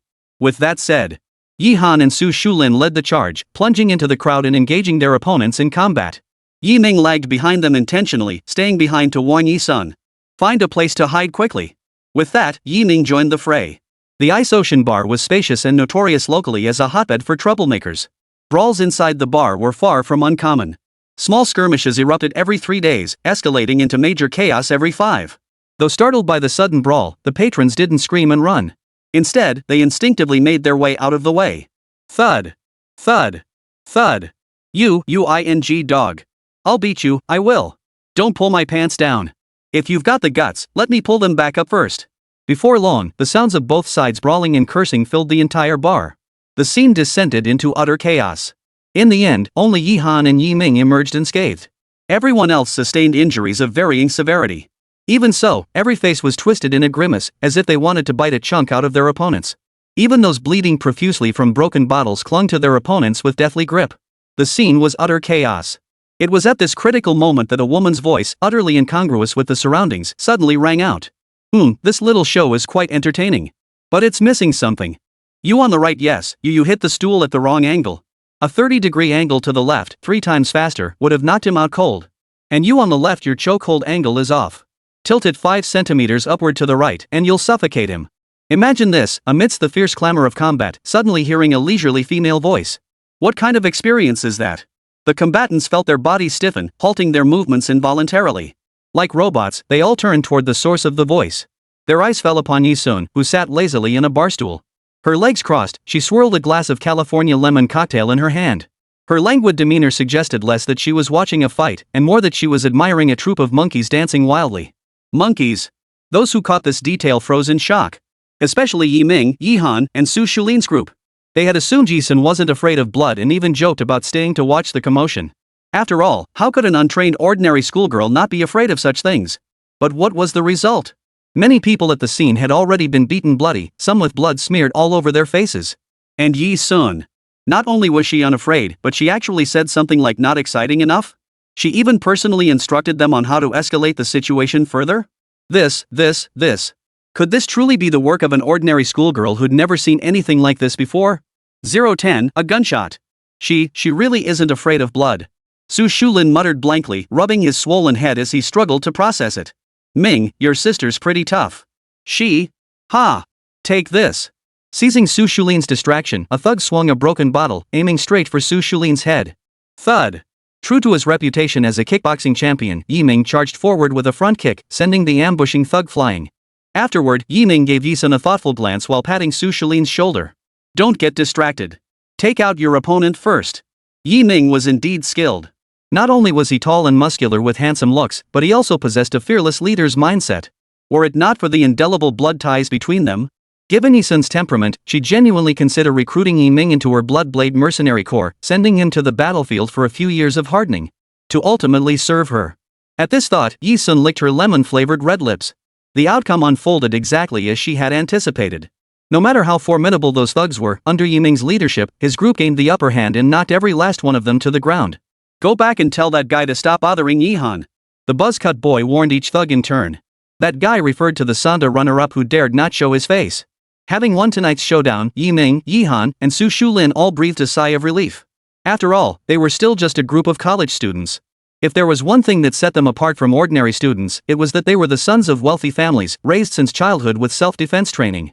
Getting into a fight with street thugs tonight was the last thing they'd ever imagined. After all, some thugs, when they get ruthless, are nothing but desperate, reckless killers. Fortunately, they hadn't encountered such thugs tonight. Otherwise, who knew what might have happened? Shulin, you and Hanin take our guys to the hospital to get bandaged up. I'll take Yi-sun home first, Yiming said to Su Shulin. Got it. Su Shulin nodded firmly. The two had just finished discussing. Damn it. One of those thugs is missing. There were 9 of them when they came in, but now there are only 8. One got away. The buzzcut guy scratched his scalp irritably beside them. No sooner had he spoken. Escape? Ha ha ha. I've never run away in my entire life. You know what kind of man your wee boss is? Damn it, you're little bastards. Don't move. All of you, damn it, don't move. One more move and I'll blow her brains out.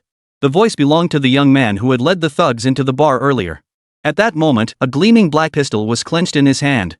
The barrel was pressed against Yi-sun's nape as he cackled maniacally. It turned out that this young man, who called himself Uncle Hui, had slipped over to the bar counter the moment he learned Yi-sun was Yiming's sister. He intended to use her to threaten Yiming. In the young man's mind, even though Yi-sun had just spoken so many surprising words about something that didn't concern her. But since this woman was sitting quietly at the bar, not joining their earlier fight, and was also Yiming's sister, she must be a useless girl who could only spout empty threats but lacked any real ability. Using a girl with such pathetic skills to threaten Yiming and his crew couldn't be more perfect. Sure enough, just as he'd anticipated, he saw Yiming and his group's expressions change instantly. Over here, Yiming and his crew's expressions had indeed turned extremely grim. He actually has a gun in his hand. Even Yi Han, who possessed considerable strength, was overcome with terror. In Z country, aside from some black market thugs who illegally possess firearms were completely banned nationwide. Even Yiming and Yi Han had only handled guns a few times before, thanks to their connections. The word gun felt utterly foreign to this group of college students. The bar patrons, who had been largely indifferent moments before, now screamed in terror upon seeing the pistol in the young man's hand. They scrambled about, clutching their heads in panic. The once bustling bar emptied in an instant. Seeing things escalate like this, Yiming's expression darkened abruptly. Ming, what should we do now? Your second sister seems to have been scared out of her wits. Su Shulin's face had turned pale with worry as he looked over at Yi-sun. Ever since the commotion began, Yi-sun had kept her head bowed, her expression hidden from view. So much so that Su Shulin and the others assumed she was too terrified to even manage a basic scream. In their minds, Yi-sun might not be afraid of blood, but that only proved she was braver than the average girl. But now, pressed against Yi-sun's head wasn't some toy, it was a gun. A real gun. A weapon capable of taking her life. Combined with her current reaction, head bowed, she must have been scared out of her wits. Of course, this was precisely the reaction one would expect from a normal young woman. As the group thought this, shoot. Up ahead, the girl who had kept her eyes downcast all along had, at some point, lifted her gaze. Her tone was flat and monotonous as she uttered those 3 words, so matter of fact it seemed as though she were describing something utterly unrelated to herself.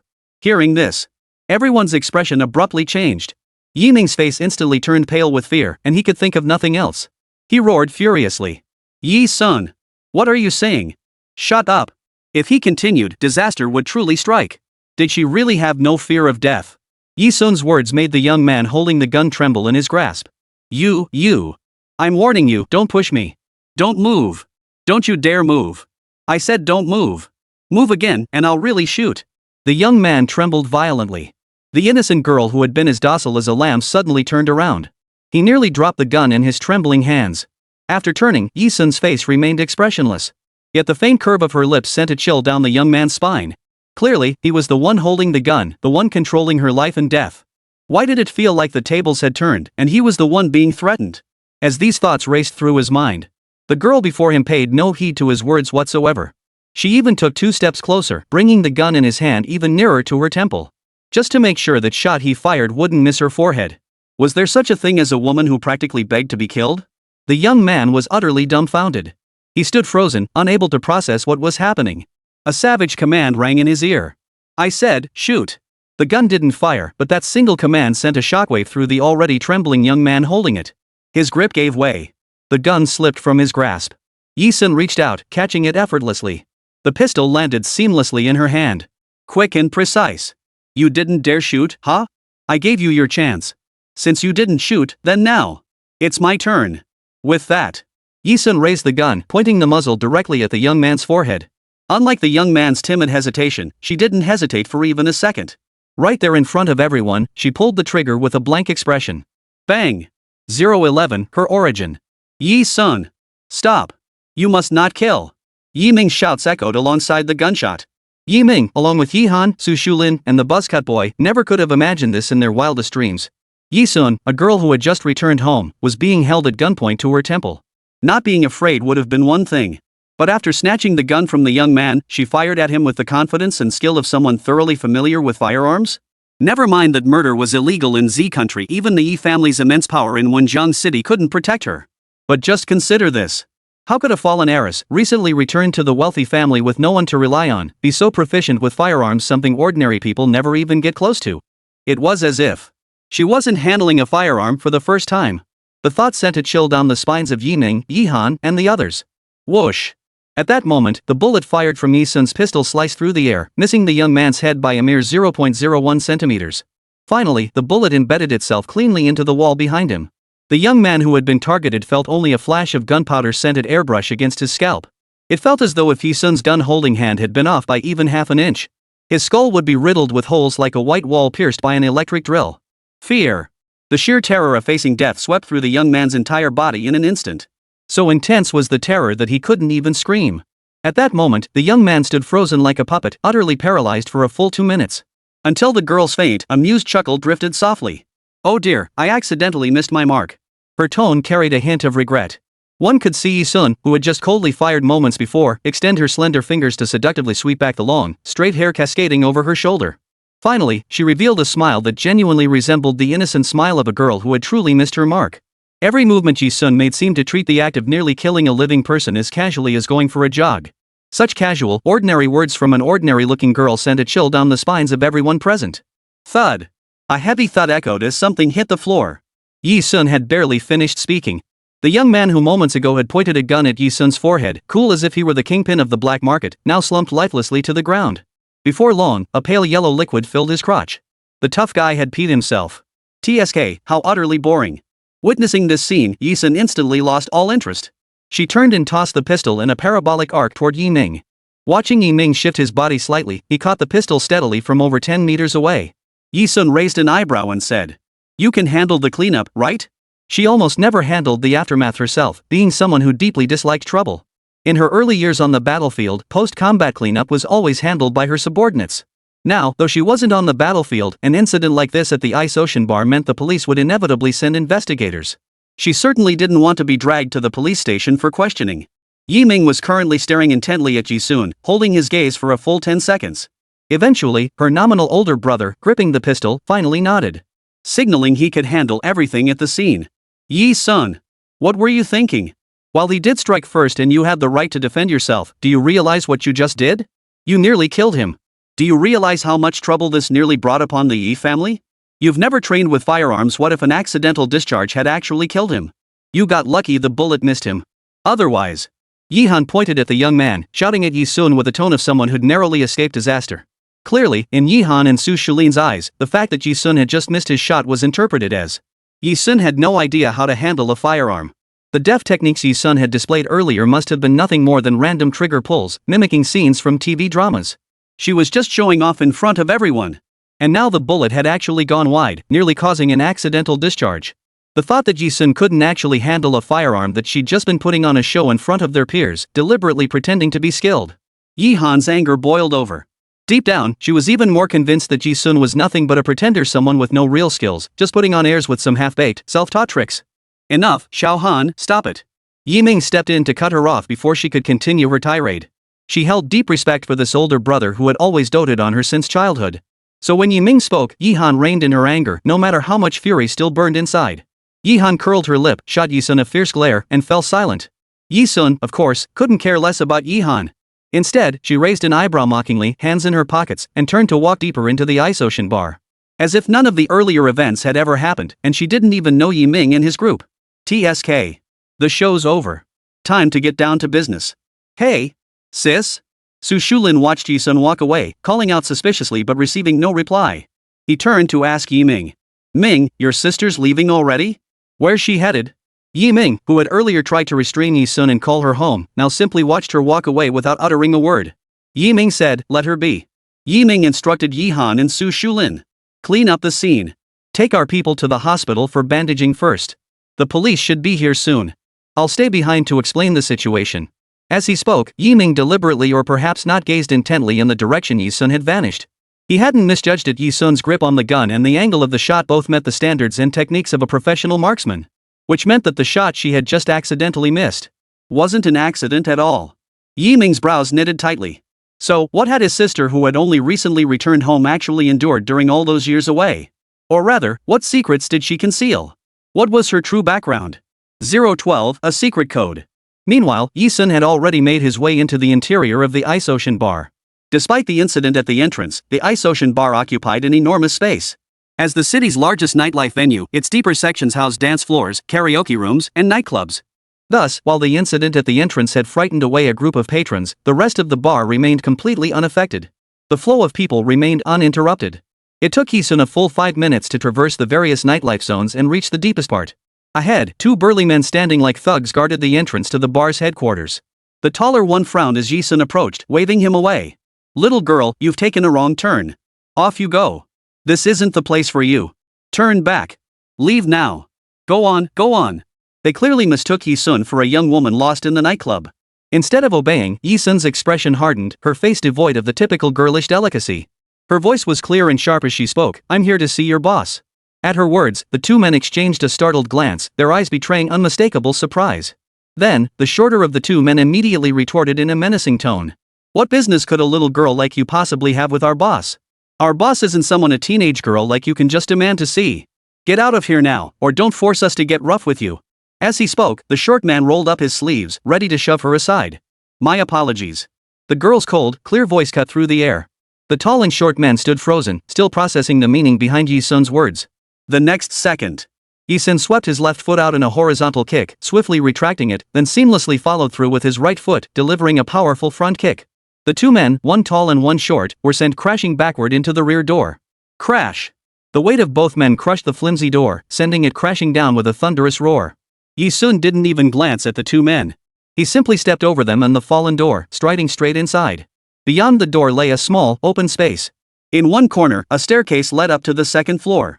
Scattered around the perimeter and along the stairwell, a handful of men stood or sat, exchanging lewd jokes and puffing on cigarettes.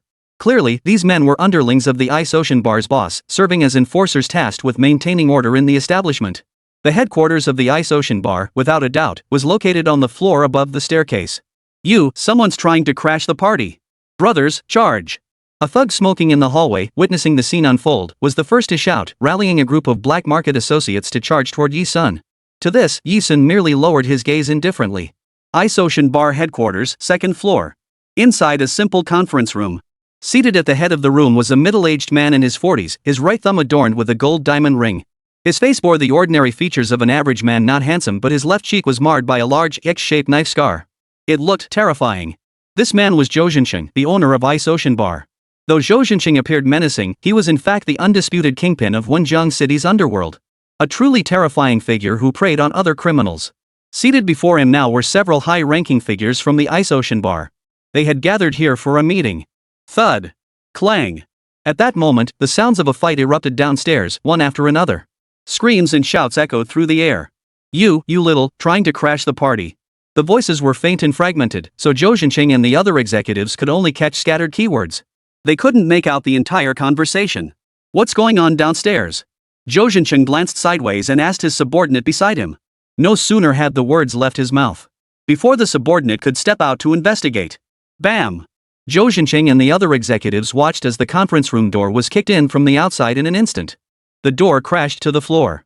Immediately after, a cold-eyed young woman came into view. The girl's single hand was gripping the neck of a burly man weighing a solid 180 pounds. Her grip on the man looked as effortless as pinching an ant, and she simply strode into the conference room. Such a chilling scene left even Zhou Xunxun and the other high-ranking officials, veterans of the underground underworld who had seen it all, stunned into silence.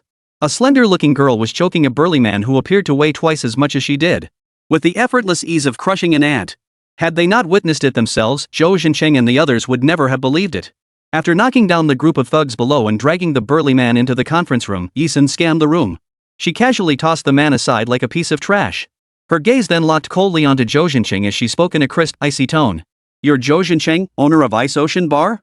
Zhou Zhencheng was indeed one of the regional heads for China under her Blood Web intelligence network. But before Yi Sun returned to Wenjiang City in Z Nation and was imprisoned on Devil's Island, she had been operating overseas. Western Asia, Europe, and the Americas were her primary operating zones. These regions, plagued by chaos and perpetual conflict, were the most fertile ground for mercenary operations.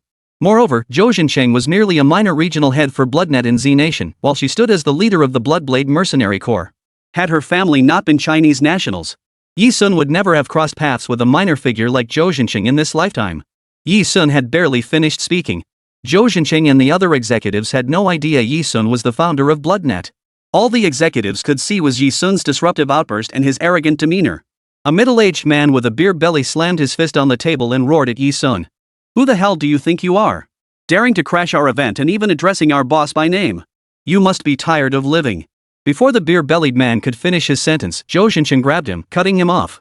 Zhou Zhencheng eyed Yi Sun with a mix of curiosity and talent-spotting scrutiny, circling him several times before finally asking, "Little sister, who are you? What do you want with me?" Zhou Zhencheng had assumed that since Yi Sun was a young girl, she might just need something from him. He had held back his temper only because Yi Sun, despite her girlish appearance, had managed to knock out a group of thugs and storm upstairs alone. He had shown her a measure of courtesy.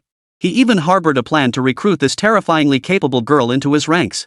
But, unexpectedly, Yi Sun coldly lifted her gaze and, in front of everyone, uttered a code phrase in English that revealed her identity. Blood Knight, Beyond Net. This was the highest-level command code of the Blood Network. Hearing Yi Sun's words, Zhou Zhencheng's body froze abruptly. In an instant, he stared at Yi Sun with a look of utter shock. So that meant her identity and purpose were actually 013, the male lead makes his appearance. Despite her youthful appearance, she was actually a high-ranking elder at Bloodnet headquarters. Zhou Zhencheng's eyes now brimmed with profound reverence as he looked at Yi Sun. Rising from his seat amidst the bewildered expressions of several executives, he strode forward, then bowed deeply, addressing Yi Sun with profound respect. "So you are. I, Zhou, have been blind to your true stature. For any offense or shortcomings in hospitality, I humbly apologize." Even though Zhou Zhencheng only recognized Yi Sun as a senior elder of the Bloodnet headquarters, he hadn't even considered the possibility that Yi Sun might be the founder of Bloodnet. But now that identity was revealed, it was enough to leave Zhou Zhencheng reeling. The Ice Ocean Bar executives clearly knew nothing about the Bloodnet. All they could see was their boss's deference after hearing the young woman's words. All several executives simultaneously wore expressions of utter astonishment. But these executives were seasoned veterans of the underworld, well-versed in reading the wind. Even if they were curious why their boss held such respect for the young girl, none dared to voice any objections. "Today's meeting is adjourned. I need to discuss something with this young lady. Old Lin, you take the brothers out first." Zhou Zhencheng signaled to a balding middle-aged man beside him. The bald middle-aged man complied, leading all the remaining high-ranking members and their subordinates out of the conference room. This included the burly man Yi Sun had dragged in by the collar. Soon, only Yi Sun and Zhou Zhencheng remained in the room. Only then did Zhou Zhencheng clasp his hands together, bow his head deeply to Yi Sun, and ask in a cautious tone, "You? Blood Web headquarters sent you here to find me. Is there some urgent instruction?" The people of Wenjiang could never have imagined that this man, the undisputed kingpin of Wenjiang's underworld, whose every grunt once sent the entire city trembling. Today, he was showing such profound respect to a mere teenager. If word got out, it would send shivers down spines. In stark contrast to Zhou Zhencheng's cautious demeanor, Yi Sun casually crossed her arms, hooked a nearby chair with one foot, and slid effortlessly into the seat. Her starry eyes narrowed slightly. Yi Sun disliked beating around the bush, so she cut straight to the point. "I did come to see you about something. One day. Send me the latest intelligence on the international underground scene from the past 6 months. Can you handle it?" The International Underground Circle referred to the global network of mercenaries, assassins, spies, major assassin organizations, mercenary groups, black market bosses across continents, arms-dealing families, and other shadowy figures. For those within this circle, death was as common as breathing. Consequently, the international underground scene undergoes dramatic shifts daily. Yi Sun had spent a full 6 months on Devil's Island, and the underground world now presented an entirely different landscape. That's precisely why she needed fresh intelligence on the underground world. Besides, before returning to the Yi family and resuming her life as an ordinary person, she hadn't forgotten what Lei Hu had said during her escape. He would hunt her down and bring her back to Devil's Island. And even if Lei Hu didn't pursue her, Devil's Island wouldn't let her off the hook. She had broken the island's record for the most successful escape. One day, they would come looking for her. Yi Sun's task was to prepare in advance. Zhou Xunxun had initially assumed Yi Sun was dispatched by BloodNet headquarters to issue orders, but he hadn't anticipated this high-ranking figure was merely here to request intelligence. Taking a deep breath, Zhou Xunxun nodded eagerly. Of course it can be done.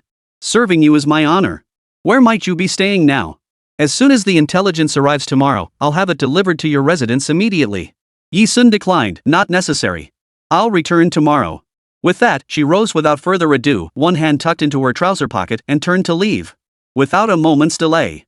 The matter was settled. This time, from headquarters to leaving the bar, no one stopped her. By the time she left the bar, the sky had grown completely dark. Night had fallen. Stars scattered across the horizon like fledglings bursting from their shells, their pointed tips jostling to emerge, emitting speckled glows. A harbinger of the night's impending turmoil. The stretch from the ice ocean bar back to the Yi residence was rather desolate, with streetlights flickering on and off along the roadside. The night was bitterly cold. Yi Sun walked alone along this road. Suddenly, her keen ears caught the crack of an assault rifle. Shoo! The sound was faint. The gunfire sounded muffled, as if silenced, and came from too far away. Even so, Yi Sun instantly recognized the firearm's model from the sound of the shot. An Austrian TMP submachine gun. In a country where firearms were permitted, such a sound would be nothing unusual. But this was Z country, a nation where firearms were strictly prohibited. At that thought, or perhaps something in the unseen realm was pulling her, for Yi Sun's feet shifted to the side. In the blink of an eye, she vanished from her spot, heading toward the source of the sound. Thud! Thud! Thud! Her silent footsteps carried her through the still night for less than 2 minutes. A woman's voice suddenly echoed from ahead. Please spare me, I've made a mistake. I'll never do it again. I shouldn't have betrayed the Dark Temple. Please give me another chance, I beg you, just one more chance. Please. It was the desperate, pleading voice of a woman. Fear and trembling. At the same time, Yi Sun clearly saw the scene ahead. Amidst the dense forest ahead stood a strikingly handsome man. The handsome man stood expressionless, his foot pressed down on the head of the woman pleading desperately beneath him. The man stood about 1.9 meters tall, in his early 20s. Even under the dim moonlight, his sharply defined profile, high nose bridge, and thin, straight-line lips were still clearly visible, revealing his striking handsomeness. Clad in a deep black night operations uniform, his perfectly sculpted, slender frame exuded an arrogant beauty that made him resemble a dark night messenger from hell. Beneath his excessively tall frame, his long, slender legs casually stepped on the woman's head beneath him. Every detail radiated his arrogance and cold indifference. When Yi Sun finally recognized the man's face, his eyes flickered. It was him. She recognized him, and not just casually. However, this was indeed their first meeting. Or rather, this cold-faced man before her was none other than the Dark Night Emperor who ruled the international underworld. The ruler of the Dark Temple, the world's most formidable assassin organization. Yu Hen. A man regarded by the world as a demonic god. This man was cold-hearted and ruthless, the world's most formidable iron-blooded assassin, his hands stained with countless lives and blood. His legendary exploits and deeds would take 3 days and 3 nights to recount. 80% of the world's arms trade is connected to him. His dark influence spans the globe, and even 30% of legitimate business operations bear his mark. His backing and wealth rival that of a nation, truly a terrifying figure whose riches could rival a country's. And this terrifying man is Yi Sun's enemy. He is her sole rival in the international underground world today. Thus, Yi Sun recognized him and knew him well. But this was indeed their first face-to-face meeting. Otherwise, they would have crossed blades long ago. Too late.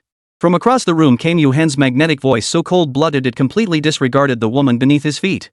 His voice was magnetic, sending shivers down one's spine, rich and exceptionally pleasing to the ear. Yet he was doing something utterly unsettling. An Austrian TMP submachine gun was gripped firmly in his long boned hand, clad in pure black gloves. The muzzle was aimed directly at the woman beneath him, struggling desperately for her life. Rat-a-tat-tat. A burst of gunfire erupted. The woman thrashed like a fish out of water, struggling desperately on dry land. Within 2 seconds, all signs of life vanished. Yi Sun knew well that Yu Hen's appearance was as handsome as his methods were brutal. Even she dared not confront him directly. She didn't know why he had appeared here. But Yi Sun knew he was her destined enemy. In the international underground world, if two powerful factions couldn't become true allies, they were enemies. It was either you die or I live. If she crossed paths with him, a fierce battle would be inevitable. Therefore, Yi Sun intended to slip away quietly before Yu Hen noticed her presence. However, the instant Yi Sun turned to leave, Yu Hen ahead seemed to have known of her presence all along. His handsome, deep eyes, sharp as if locking onto prey, turned this way. She had been discovered. 014 The first confrontation. Yi Sun wasn't stupid. At this critical juncture, she'd stumbled upon the betrayal of an assassin within her enemy's organization. If not now, then when? She abandoned all pretense of concealment, deliberately revealing her position. Yet she sprinted in the opposite direction with lightning speed. Yu Hen, rooted to the spot, lifted his predatory, savage, deep black eyes, effortlessly catching sight of the girl's dwindling, petite silhouette. He did not pursue her immediately. Whoosh! At the same moment, another man clad in night cloak leapt down from a tree. The man glanced at the woman's corpse, freshly executed by Yu Hen's spear, lying on the ground. He recognized her instantly, a fellow elite assassin from the Dark Temple. Chi Mei. Just days ago, Chi Mei had been the world's 5th-ranked assassin, dominating the international stage. Today, she was ruthlessly executed by the Dark Temple's master for committing a single, low-level error. The man knew well that the Dark Temple's master had no heart. He wondered what kind of woman could possibly capture the heart of such a cold-blooded, ruthless master. With this thought, the man bowed his head slightly toward Yu Hen's retreating figure and addressed him respectfully. Master. Turning his back to his subordinate, Yu Hen coldly issued a secret order. Dispose of it cleanly. With that, he tossed aside the single-handed Austrian TMP submachine gun, his figure flickering and vanishing from the spot in an instant. If one were to compare their speeds closely, his was actually 2 ticks faster than Yi Sun's. That night, the moon, shrouded in a white halo, had somehow taken on a faint blush, casting a crimson glow across the entire sky. It was exceptionally enchanting. Rustle, rustle, rustle. Yi Sun darted swiftly through the dense forest. Her feet crunched crisply through fallen leaves and soil. At the same moment, a man far more robust than her pursued from behind at terrifying speed. If not for the man's terrifying presence. Red-stained moonlight. His towering frame and peerlessly handsome features resembled a darkly handsome man straight out of a manga. Mysterious, unfathomable. Damn it, he was fast. How had he caught up so quickly? Yi Sun's expression darkened. It seemed escape was impossible. Then, why not? Yi Sun sprinted into a dense forest, maintaining her forward momentum before abruptly changing direction. Without any warning, she spun around, clenched both fists, and delivered a swift straight punch toward the handsome man behind her. Taking the initiative. Thud. The sudden punch, as expected, was caught by Yu Hen, who had been closing in behind her. He steadied her fist firmly within his palm. In the brief pause between their exchange, Yu Hen caught a clear glimpse of Yi Sun's face. The girl's features were exquisitely beautiful. An irresistible urge to protect her emanated from her very being. Beneath his godlike features, Yu Hen's thin lips moved. Facing her peerless beauty, he remained unmoved, yet clearly recognized her. With his usual economy of words, he said, "You." Even though today was their first meeting. Within the international underground circle, one inevitably gathers intelligence on rivals of comparable strength beforehand. They would inevitably have learned each other's appearance through certain means. And as the ruler of the Dark Temple, the Night Emperor who commanded the international underground black market, Yu Hen was the ultimate authority. The only one he currently regarded as a potential threat was the mercenary king, Yi Sun. Needless to say, it was evident from Yu Hen's expression. He knew her too. Yet even so, a clash between them upon meeting was inevitable. The reason? 2 tigers cannot share the same mountain. Between her and him, there could only be one king. And since she and Yu Hen were neither kin nor bound by any mutual interests, their positions could only make them enemies. Thud. The instant Yu Hen spoke, Yi Sun launched a sidekick, fierce and precise, slamming into Yu Hen's side. Her intent was to strike unexpectedly, then swiftly escape while he was off guard. But Yi Sun never expected that halfway through her kick. His opponent, Yu Hen, had already seen through her move. Without needing much reaction time, he intercepted her kick. This was the first clash between 2 kings of the underworld's rival factions, yet his strength far surpassed hers. Her eyelids lowered as she swiftly withdrew her leg.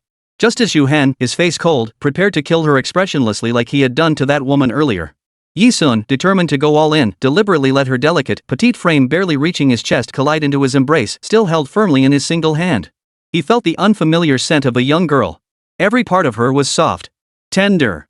Yu Hen, poised to strike, froze as if a switch had been flipped. His iron-blooded, cold-faced, muscular frame stiffened abruptly, motionless. 015, he let her go.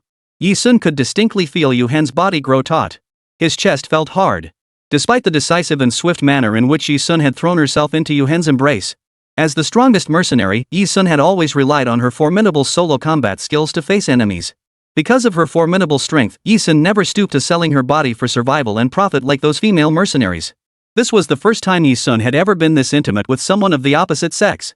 This was also the first time she had ever done such a thing. But all of this was merely a ploy to escape.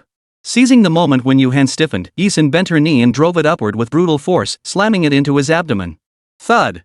A faint thud. But it connected. Even though the blow fell to Yu Hen like an egg smashing against a boulder, leaving him completely unshaken. It caused him to release the hand that had been restraining her. Yi Sun slipped free. Without pausing for even a moment, she darted several times, swiftly moving more than 10 meters away from Yu Hen. In an instant, she vanished into the dense forest. This time, Yu Hen did not pursue. His deep, dark eyes fixed on the girl's retreating figure, cold and unfathomable, revealing nothing of his thoughts. Master, she's escaped. Shall we pursue? Eugene was the man who had stayed behind to dispose of Chimei's body. Having finished disposing of the body, he caught up just in time to witness Yi Sun colliding into Yu Hen's embrace to escape.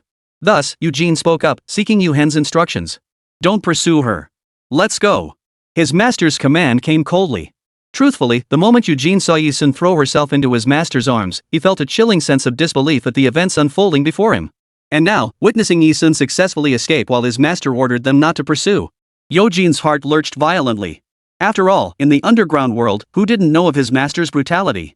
Though Yu Hen wasn't a clean freak, he had gained global notoriety since his youth for his brutal, bloodthirsty methods. He had even been dubbed the world's most brutal and terrifying man. Having served under Yu Hen for over a decade, Eugene had never seen any woman come within reach of his body. Typically, any woman who came within 3 meters of Yu Hen would be brutally killed by him. No reason. You can still remember the female assassin who once attempted to climb into his master's bed. Before she could even touch the hem of Eugen's robe, he brutally dismembered her. Her dismembered limbs still hung at the entrance of the dark hall. Yet just moments ago, this master who shunned women entirely had spared a girl bold enough to throw herself into his arms? Was this a sign that the world was about to end? Yi Sun sprinted frantically out of the woods. Only when she reached the bustling park in the city center, surrounded by the flow of people, did she finally slow her pace. Her mind was still consumed by the incident with Yu Hen. To say she had thrown herself into Yu Hen's arms merely to lull him into a false sense of security, seized the opportunity to attack and then escape. Yi Sun herself understood this perfectly well. Every move she made was tantamount to courting death. As the formidable lord of the Dark Palace, even if she had succeeded in ambushing him, Yu Hen possessed the ability to effortlessly pursue her.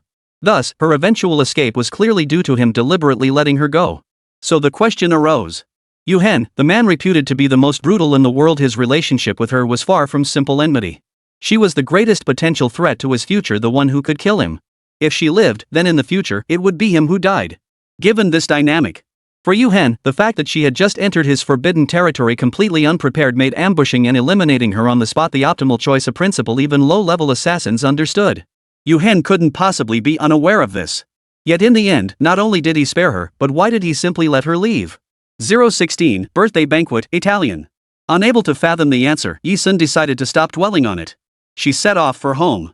After all that had transpired, it was already 9:30 p.m. by the time Yi Sun returned to the Yi residence. The moment she entered the house, Yi Ming stood facing her. We've handled everything. Why are you only coming back now? Where have you been all this time? Coming home so late, Mom and Dad were about to go out looking for you, Yi Ming frowned. After the bar incident, Yi Ming and the others went to the police station to give statements, which took quite a while. Yi Sun should have been home first. But after waiting so long, she still hadn't returned, which was why Yi Ming spoke like this. And in his older brother's tone, there was more reproach. There was none of the usual tolerance an older brother shows his younger sister. Yi Sun, of course, was accustomed to this. With one hand tucked into her pants pocket, she answered lazily. The night view was nice, so I took an extra stroll. Yi Ming found her explanation somewhat unconvincing, but then he recalled his sister's behavior at the bar tonight. And the secrets lurking behind her. Yi Ming said no more. Next time, remember, no matter what you're up to out there, you must be home by 9. That's our family curfew, Yi Ming stated. Alright, Ming Ming. Your sister just got home. As her older brother, you should be more considerate of her. At that moment, Manhwa approached, pushing a wheelchair while carrying a steaming bowl of chicken soup. She placed the bowl of chicken soup warmed to just the right temperature into Yi Sun's hands, her motherly voice chiding. Your parents want you home before 9 because they worry about dangers out at night, especially for girls. Sun, your brother has a sharp tongue, but he means well. After all, both your brother and sister have studied self-defense, while you haven't learned anything. Tomorrow, I'll talk to your father about hiring a martial arts instructor to teach you real skills at home. Father Yi Changrui had already retired upstairs after learning Yi Sun was home, needing to head to the company early tomorrow morning. Mu Fanghua kept chattering away, not noticing Yi Sun's expression. Nor did she see. As he accepted the bowl of chicken soup she offered, Yi Sun gazed at the rich, fragrant broth and drifted into a momentary reverie. This bowl of chicken soup handed to him by his mother reminded Yi Sun of a child. A child she had found as a young girl in the slums, amidst the chaos of war-torn lands. It had been 10 years since then. Back then, she had no one to rely on, yet through countless nights sleeping rough on the streets, she and that child had clung to each other for survival. They regarded each other as family, encouraging one another to survive no matter what. Yet the gods of fate never smile upon those who crawl at the bottom of the world. The child fell ill. Unable to afford the medicine costing as much as 20 yuan, he died. Before his passing, he clasped her hand and, with the pure, earnest eyes of a child, whispered a small wish. "Sister, am I going to die soon? If there's a next life, I want to be your little brother. I really want to share a bowl of chicken soup with you, the kind only children with parents get to drink. Sister, I'm sorry I can't stay with you. But you will find mom and dad, and you'll get to drink lots and lots of chicken soup." True to the child's wish, she found her parents. In her palm, she held the chicken soup her mother had given her. The broth was rich and fragrant. Now she could drink as much chicken soup as she wanted, and with a wave of her hand, she could obtain any money or material things in the world. Yet nothing could bring that child back. Xunxun, what are you thinking about? Drink up while the soup is still warm, and won't taste good once it cools, Manhwa said, unable to resist speaking up when she saw Yi Sun lost in thought. Yi Sun replied softly. Rarely acting like an obedient child, she finished the entire bowl of warm chicken soup. Not a single drop wasted. This scene was all deeply observed by Yi Ming. It only deepened Yi Ming's curiosity. What exactly had she been thinking about? Could it be her past? Before Yi Sun could ascend the stairs to her room, Yi Ming called out to her once more. Wait, you don't know tomorrow is Mo Lingjia's birthday, do you? He's hosting a birthday party on the academy grounds tomorrow evening. The entire student body will be attending. After school tomorrow, remember to go buy a decent suit. Mo Lingjia was one of the 3 most popular guys at St. Ro Royal Academy and also the founder of the Taekwondo Club. Strictly speaking, he was also Yi Ming's primary rival at the academy. However, given the unique nature of St. Rock Royal Academy, where every student comes from exceptionally wealthy or influential families, as long as the student was willing to fund a birthday celebration on campus, the entire student body and faculty would attend. No exceptions. These celebrations typically occur in the evening. The scale was always on par with a royal ball. Even though the Sanda Club and Taekwondo Club were at odds, Yi Ming would still attend Mo Lingjia's birthday banquet. Yi Sun nodded slightly upon hearing this, then turned and headed upstairs. The next day. The entire day, the whole student body was enveloped in excitement. For Mo Lingjia's birthday banquet was far more than just a simple gathering. Every year, countless students at St. Lo Royal Academy found partners at such events, successfully escaping singlehood. Even more remarkably, the girls had the chance to catch the eye of Mo Lingjia, one of the Academy's 3 most sought-after heartthrobs, and be invited as his dance partner for the evening. Such an honor was beyond measure, something no amount of wealth could buy. Thus, from the crack of dawn, the girls were already immersed in the atmosphere of makeup. Xunxun, how does my makeup look today? Natural? Not making me look older? Do you think this makeup will make me look too ugly when I attend his birthday banquet tonight? The moment class ended, Yi Sun could hear Jiang Xinyu's chattering voice. Not at all, Yi Sun replied bluntly. Then I'm going like this. Hey Xunxun, why haven't you started preparing your own look and makeup for tonight? Jiang Xinyu asked curiously. Yi Sun, not interested. Jiang Xinyu's eyes widened instantly. What? You're telling me you're not interested? No way. Are you seriously planning to show up at the birthday party with no makeup on? Yi Sun raised an eyebrow. Why not? Jiang Xinyu was utterly speechless. Everyone's busy dressing up, afraid they won't stand out enough. Don't you really want to be chosen by the school heartthrob tonight and become his lucky date? As it turned out, Yi Sun didn't. Not only did she not want it, she hadn't even given it a second thought. At 5 o'clock sharp, the moment school let out, Yi Sun headed straight to Ice Ocean Bar. There, she smoothly obtained the latest intelligence on the international underground scene from the past half year from Xunxun. It was a sealed document. As thick as a math textbook. St. Laurent Royal Academy, the open-air birthday banquet venue. 6 o'clock in the evening. At that very moment, every girl arrived at the venue, their makeup flawless and their outfits more dazzling than the next, as if each feared she wasn't eye-catching enough.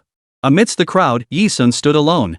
Dressed casually, bare-faced, she leaned quietly against a table laden with desserts, flipping through documents about the underground circle. She looked serene and utterly beautiful. TSK. Who would have thought that during her 6 months imprisoned on Devil's Island, the underground scene had spawned so many fresh and interesting developments? Yi Sun raised an eyebrow, skimming through the pages at a rapid pace. Just then. Xunxun, you really didn't prepare anything? Not far away, Jiang Xinyu, dressed up like a flower, was approaching with a group of young ladies around Yi Sun's age. Spotting Yi Sun, Jiang Xinyu froze in her tracks. After a moment of shock, she noticed the documents in Yi Sun's hands and hurriedly leaned in to ask. What are you reading? Yi Sun discreetly tucked away the documents filled with the latest intelligence from the International Underground Network. Nothing, she replied indifferently. Sinew, this must be the third young miss of the Yi family who just returned? One of the young ladies standing beside Jiang Sinew, a girl dressed in a heavy evening gown, asked with a slight curl of her lip upon seeing Yi Sun. It must be said that even without any adornment, Yi Sun's figure and appearance still made her the most dazzling young lady in the entire room. Without a doubt. Her beauty was breathtaking. This made the girl who spoke Jiang Sinew's friend, Wang Qingru, gaze at Yi Sun's face with such envy she wished she could take her place. Yes, that's her, Jiang Sinew replied without hesitation. So you're the legendary Yi family heiress. Your life must have been miserable before, right? Now that you're a lady of means, it must feel like winning millions in the lottery, probably pretty unsettling. Wang Qingru said with a sarcastic tone. Her tone dripped with bitterness. After Wang Qingru spoke, Yi Sun didn't even spare her a glance. This only made Wang Qingru's expression turn even more sour. Wang Qingru couldn't help but glare at Yi Sun. Ah! Ja, the school heartthrob. It's Sha, the school heartthrob. So handsome. My Prince Charming. Ah! Ja, the school heartthrob, is so gorgeous. Happy birthday, school heartthrob. Tonight I want to give you a monkey. At that moment, a chorus of girl screams erupted beside Yi Sun. Moments later, a coldly handsome boy walked over. His appearance was cool and aloof, embodying the very style most beloved by girls in their youth. He looked dashing and handsome. That was the star of today's birthday party, Ja, the school heartthrob. The moment Wang Qingru saw Mo Lingja, her eyes nearly popped out of her head. Her mind raced and she instantly straightened her posture, searching for a way to catch the school heartthrob's attention. Right before her stood a clueless country bumpkin who'd clearly never seen a grand occasion like tonight's. Wang Qingru had heard of Yi Sun long ago and was convinced he was a country bumpkin who didn't know how to dress himself and had never attended any high society gatherings. How dare such a fool show up at tonight's birthday banquet? And so, timed perfectly as Mo Lingja walked past them, Wang Qingru boldly addressed Yi Sun. Her words were half in Chinese, half in a foreign language. Yi Sun, I hear that before you returned to the Yi family as their heiress, you were also a padrona. EAMP hashtag 39 Devero Kosi AMP number 39? Mistress. Is that really true? Mind you, that foreign phrase wasn't some common English everyone learns. It's Italian. As Wang Qingru spoke, she lifted her chin and straightened her back, brimming with pride. Just think how much effort she put in to learn those few phrases. She had studied diligently the entire summer just to grasp some basic Italian. Her goal? To flaunt her foreign language skills in front of her peers and show off. Yet now, this sophisticated language was being wasted on someone like Yi Sun. What a waste! At this thought, Wang Qingru lifted her head haughtily, like a peacock displaying its feathers. But Wang Qingru's ultimate goal was to catch the attention of the school's heartthrob, Mo Lingja. The truth was, Wang Qingru caught a glimpse of Mo Lingja out of the corner of her eye. Sure enough, he was looking at her. This made Wang Qingru blush with embarrassment and she lowered her head. Those around them listened, casting pitying glances at Yi Sun. They had assumed Yi Sun, not having received a privileged upbringing, would inevitably stumble over her words in such a situation. Stumped, huh? Look at her now, standing there dumbfounded, completely baffled because she couldn't understand a word Wang Qingru was saying. Just as they thought this, everyone gasped in surprise. Yi Sun, who had been standing motionless, suddenly lifted her gaze. Her red lips parted. A string of words flowed from her mouth, their pronunciation far more precise than Wang Qingru's, as if Yi Sun had once lived in Italy. They came out with such fluency. Potresti credir piud questo che ti spezzerò la testa ora. You might believe this more than anything else, I'll snap your neck right now. 017, invited as a companion. The moment these words left her lips, the surrounding students were all stunned into silence. One by one, they stared wide-eyed at Yi Sun, glaring at her as if they could bore a hole through her. The girl who just replied to Wang Qingru in such fluent, pure Italian. Was she truly the useless third daughter who had recently returned to the Yi family? Was she really? The Yi Sun rumored to have been kept by a big boss and possibly even worked as a hostess in some seedy club? Holy crap! That's impressive. I've studied Italian too, and her pronunciation is way more professional than our teachers. A startled exclamation erupted from somewhere in the crowd. The volume was loud enough to draw everyone's attention back. It even made Wang Qingru, who was still visibly shaken, flinch violently. Ever since the moment began, Wang Qingru's complexion had been as grim as if she'd just crawled out of a cesspool. Her face flushed alternately pale and crimson. She felt like a clown running naked in public. Worst of all, despite studying Italian all summer, she'd only learned the most basic everyday phrases. Things like the most basic Chinese phrases, hello, really? Good morning. Padrona. That Italian word was the one Wang Qingru had just racked her brain to recall. As for Yi Sun's professional-sounding reply, she couldn't understand a word. She couldn't even argue back. In that moment, Wang Qingru wanted nothing more than to find a hole to crawl into. Put. The scene fell into complete silence.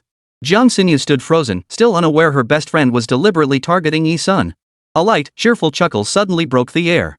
To everyone's surprise, the one who laughed was none other than Mo Lingja, the school heartthrob who had maintained an icy demeanor throughout the entire incident. Mo Lingja was likely one of the few people present who could understand the Italian Yisun had spoken. After all, Mo Lingja wasn't just one of the 3 most popular guys at St. Ro Royal Academy, he was also the chief heir to the Mo family, one of Wenjiang City's 3 most powerful clans. With such status and privilege, he had naturally traveled to numerous countries and studied many languages. Understanding Italian was hardly surprising. And now, Mo Lingja, who had always maintained a cold demeanor, let out a soft chuckle before fixing his gaze squarely on Yisun's face. It was as if he'd found a fresh source of amusement. He addressed Yisun. "Woman, you've successfully piqued my interest. First, there was that day in the cafeteria when Yisun defeated Brother Long and his crew, calling them corpses. Then today, she threatened to wring Wang Qingro's neck in Italian." As the newly returned heiress of the Yi family, Yisun possessed such a fiercely aggressive temperament. This was something Mo Lingja hadn't anticipated. However, Yisun might say one thing, but when it came to action, Mo Lingja didn't believe she could actually wring Wang Qingro's neck. After all, a girl is still a girl. She might have a fiercer temper, speak more harshly, or fight more aggressively, but she would absolutely never dare to commit murder. Even so, she stood out remarkably among the cookie-cutter crowd of girls on campus. Mo Lingja narrowed his eyes. Holy crap! Did I hear that right?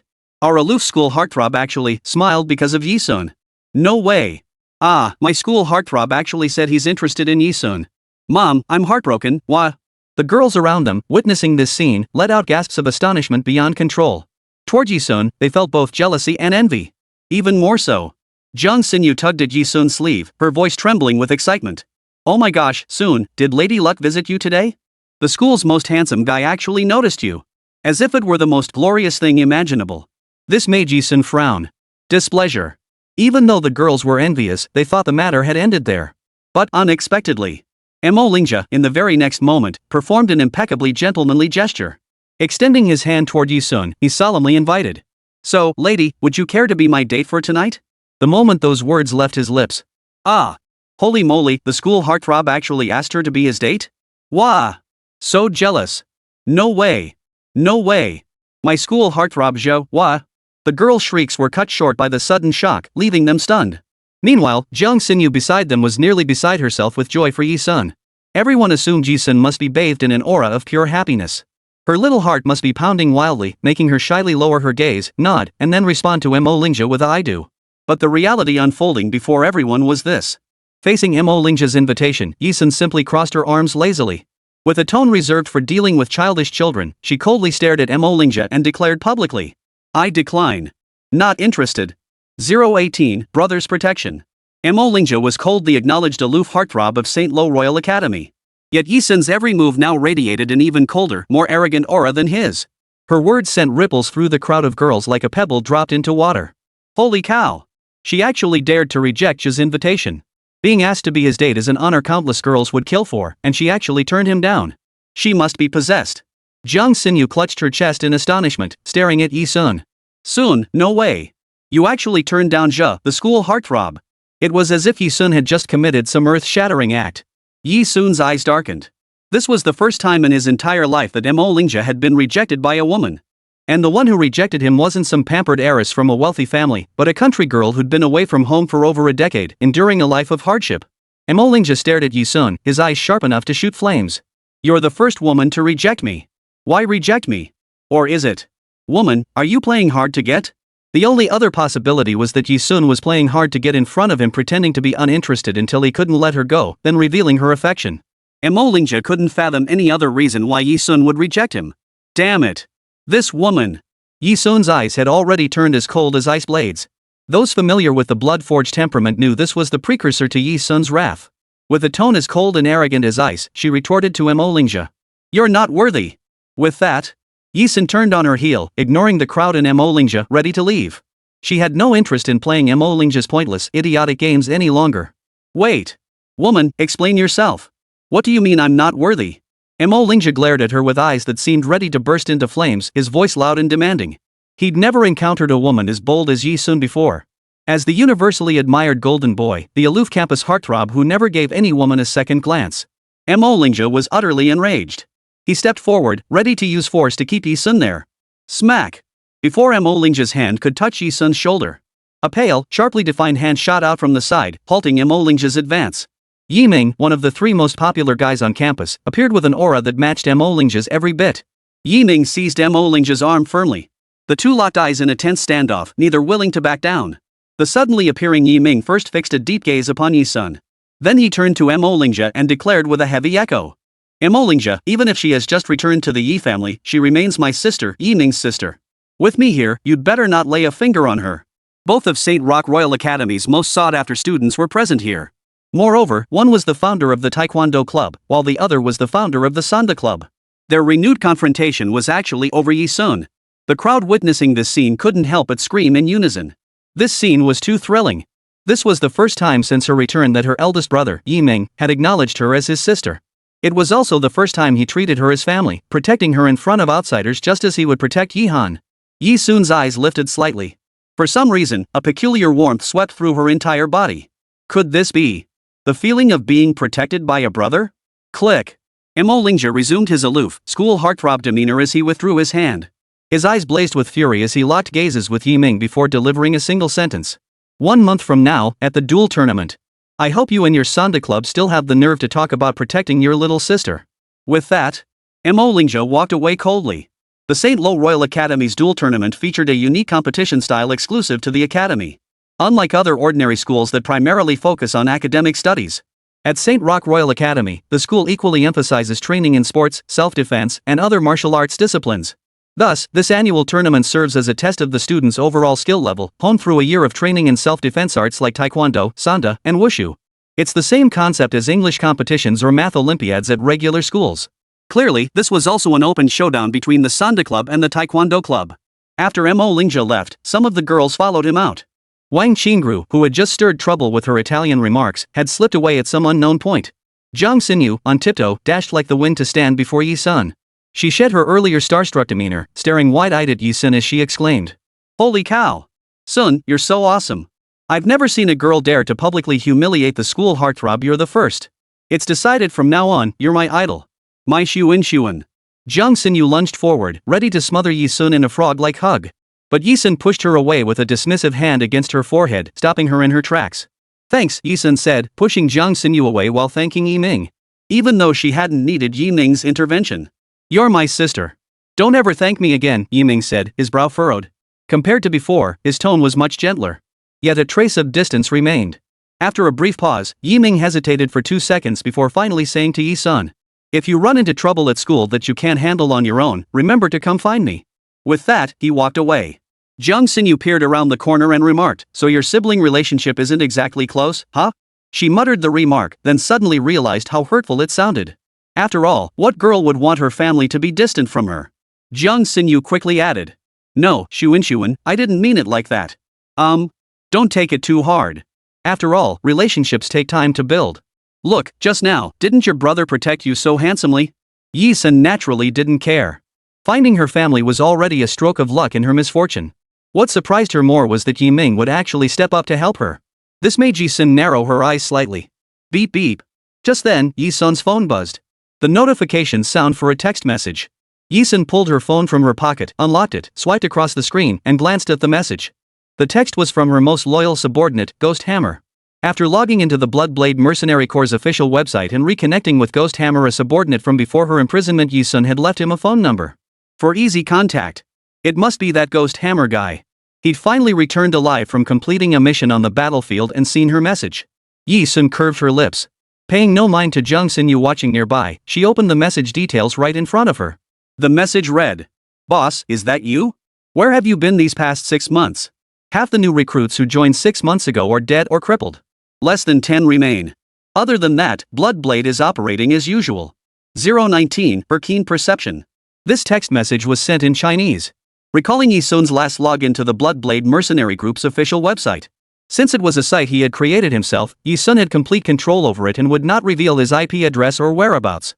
Therefore, she hadn't deliberately erased her traces. Ghost Hammer must have tracked her to Z country through the traces she left behind. But he didn't know her exact location.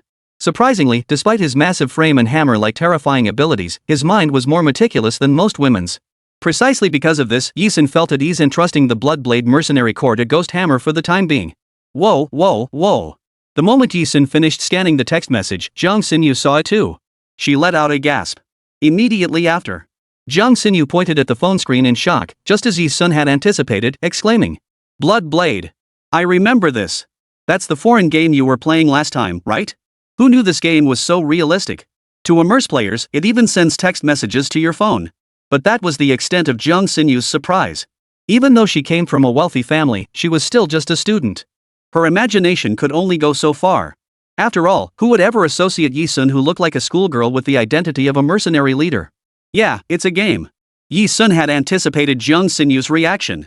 She turned off her phone screen and replied without a flicker of embarrassment. Jiang Xinyu suddenly threw her arms around Yi Sun's waist. Alright, whatever game it is, forget that tonight's Mo Lingja's birthday party.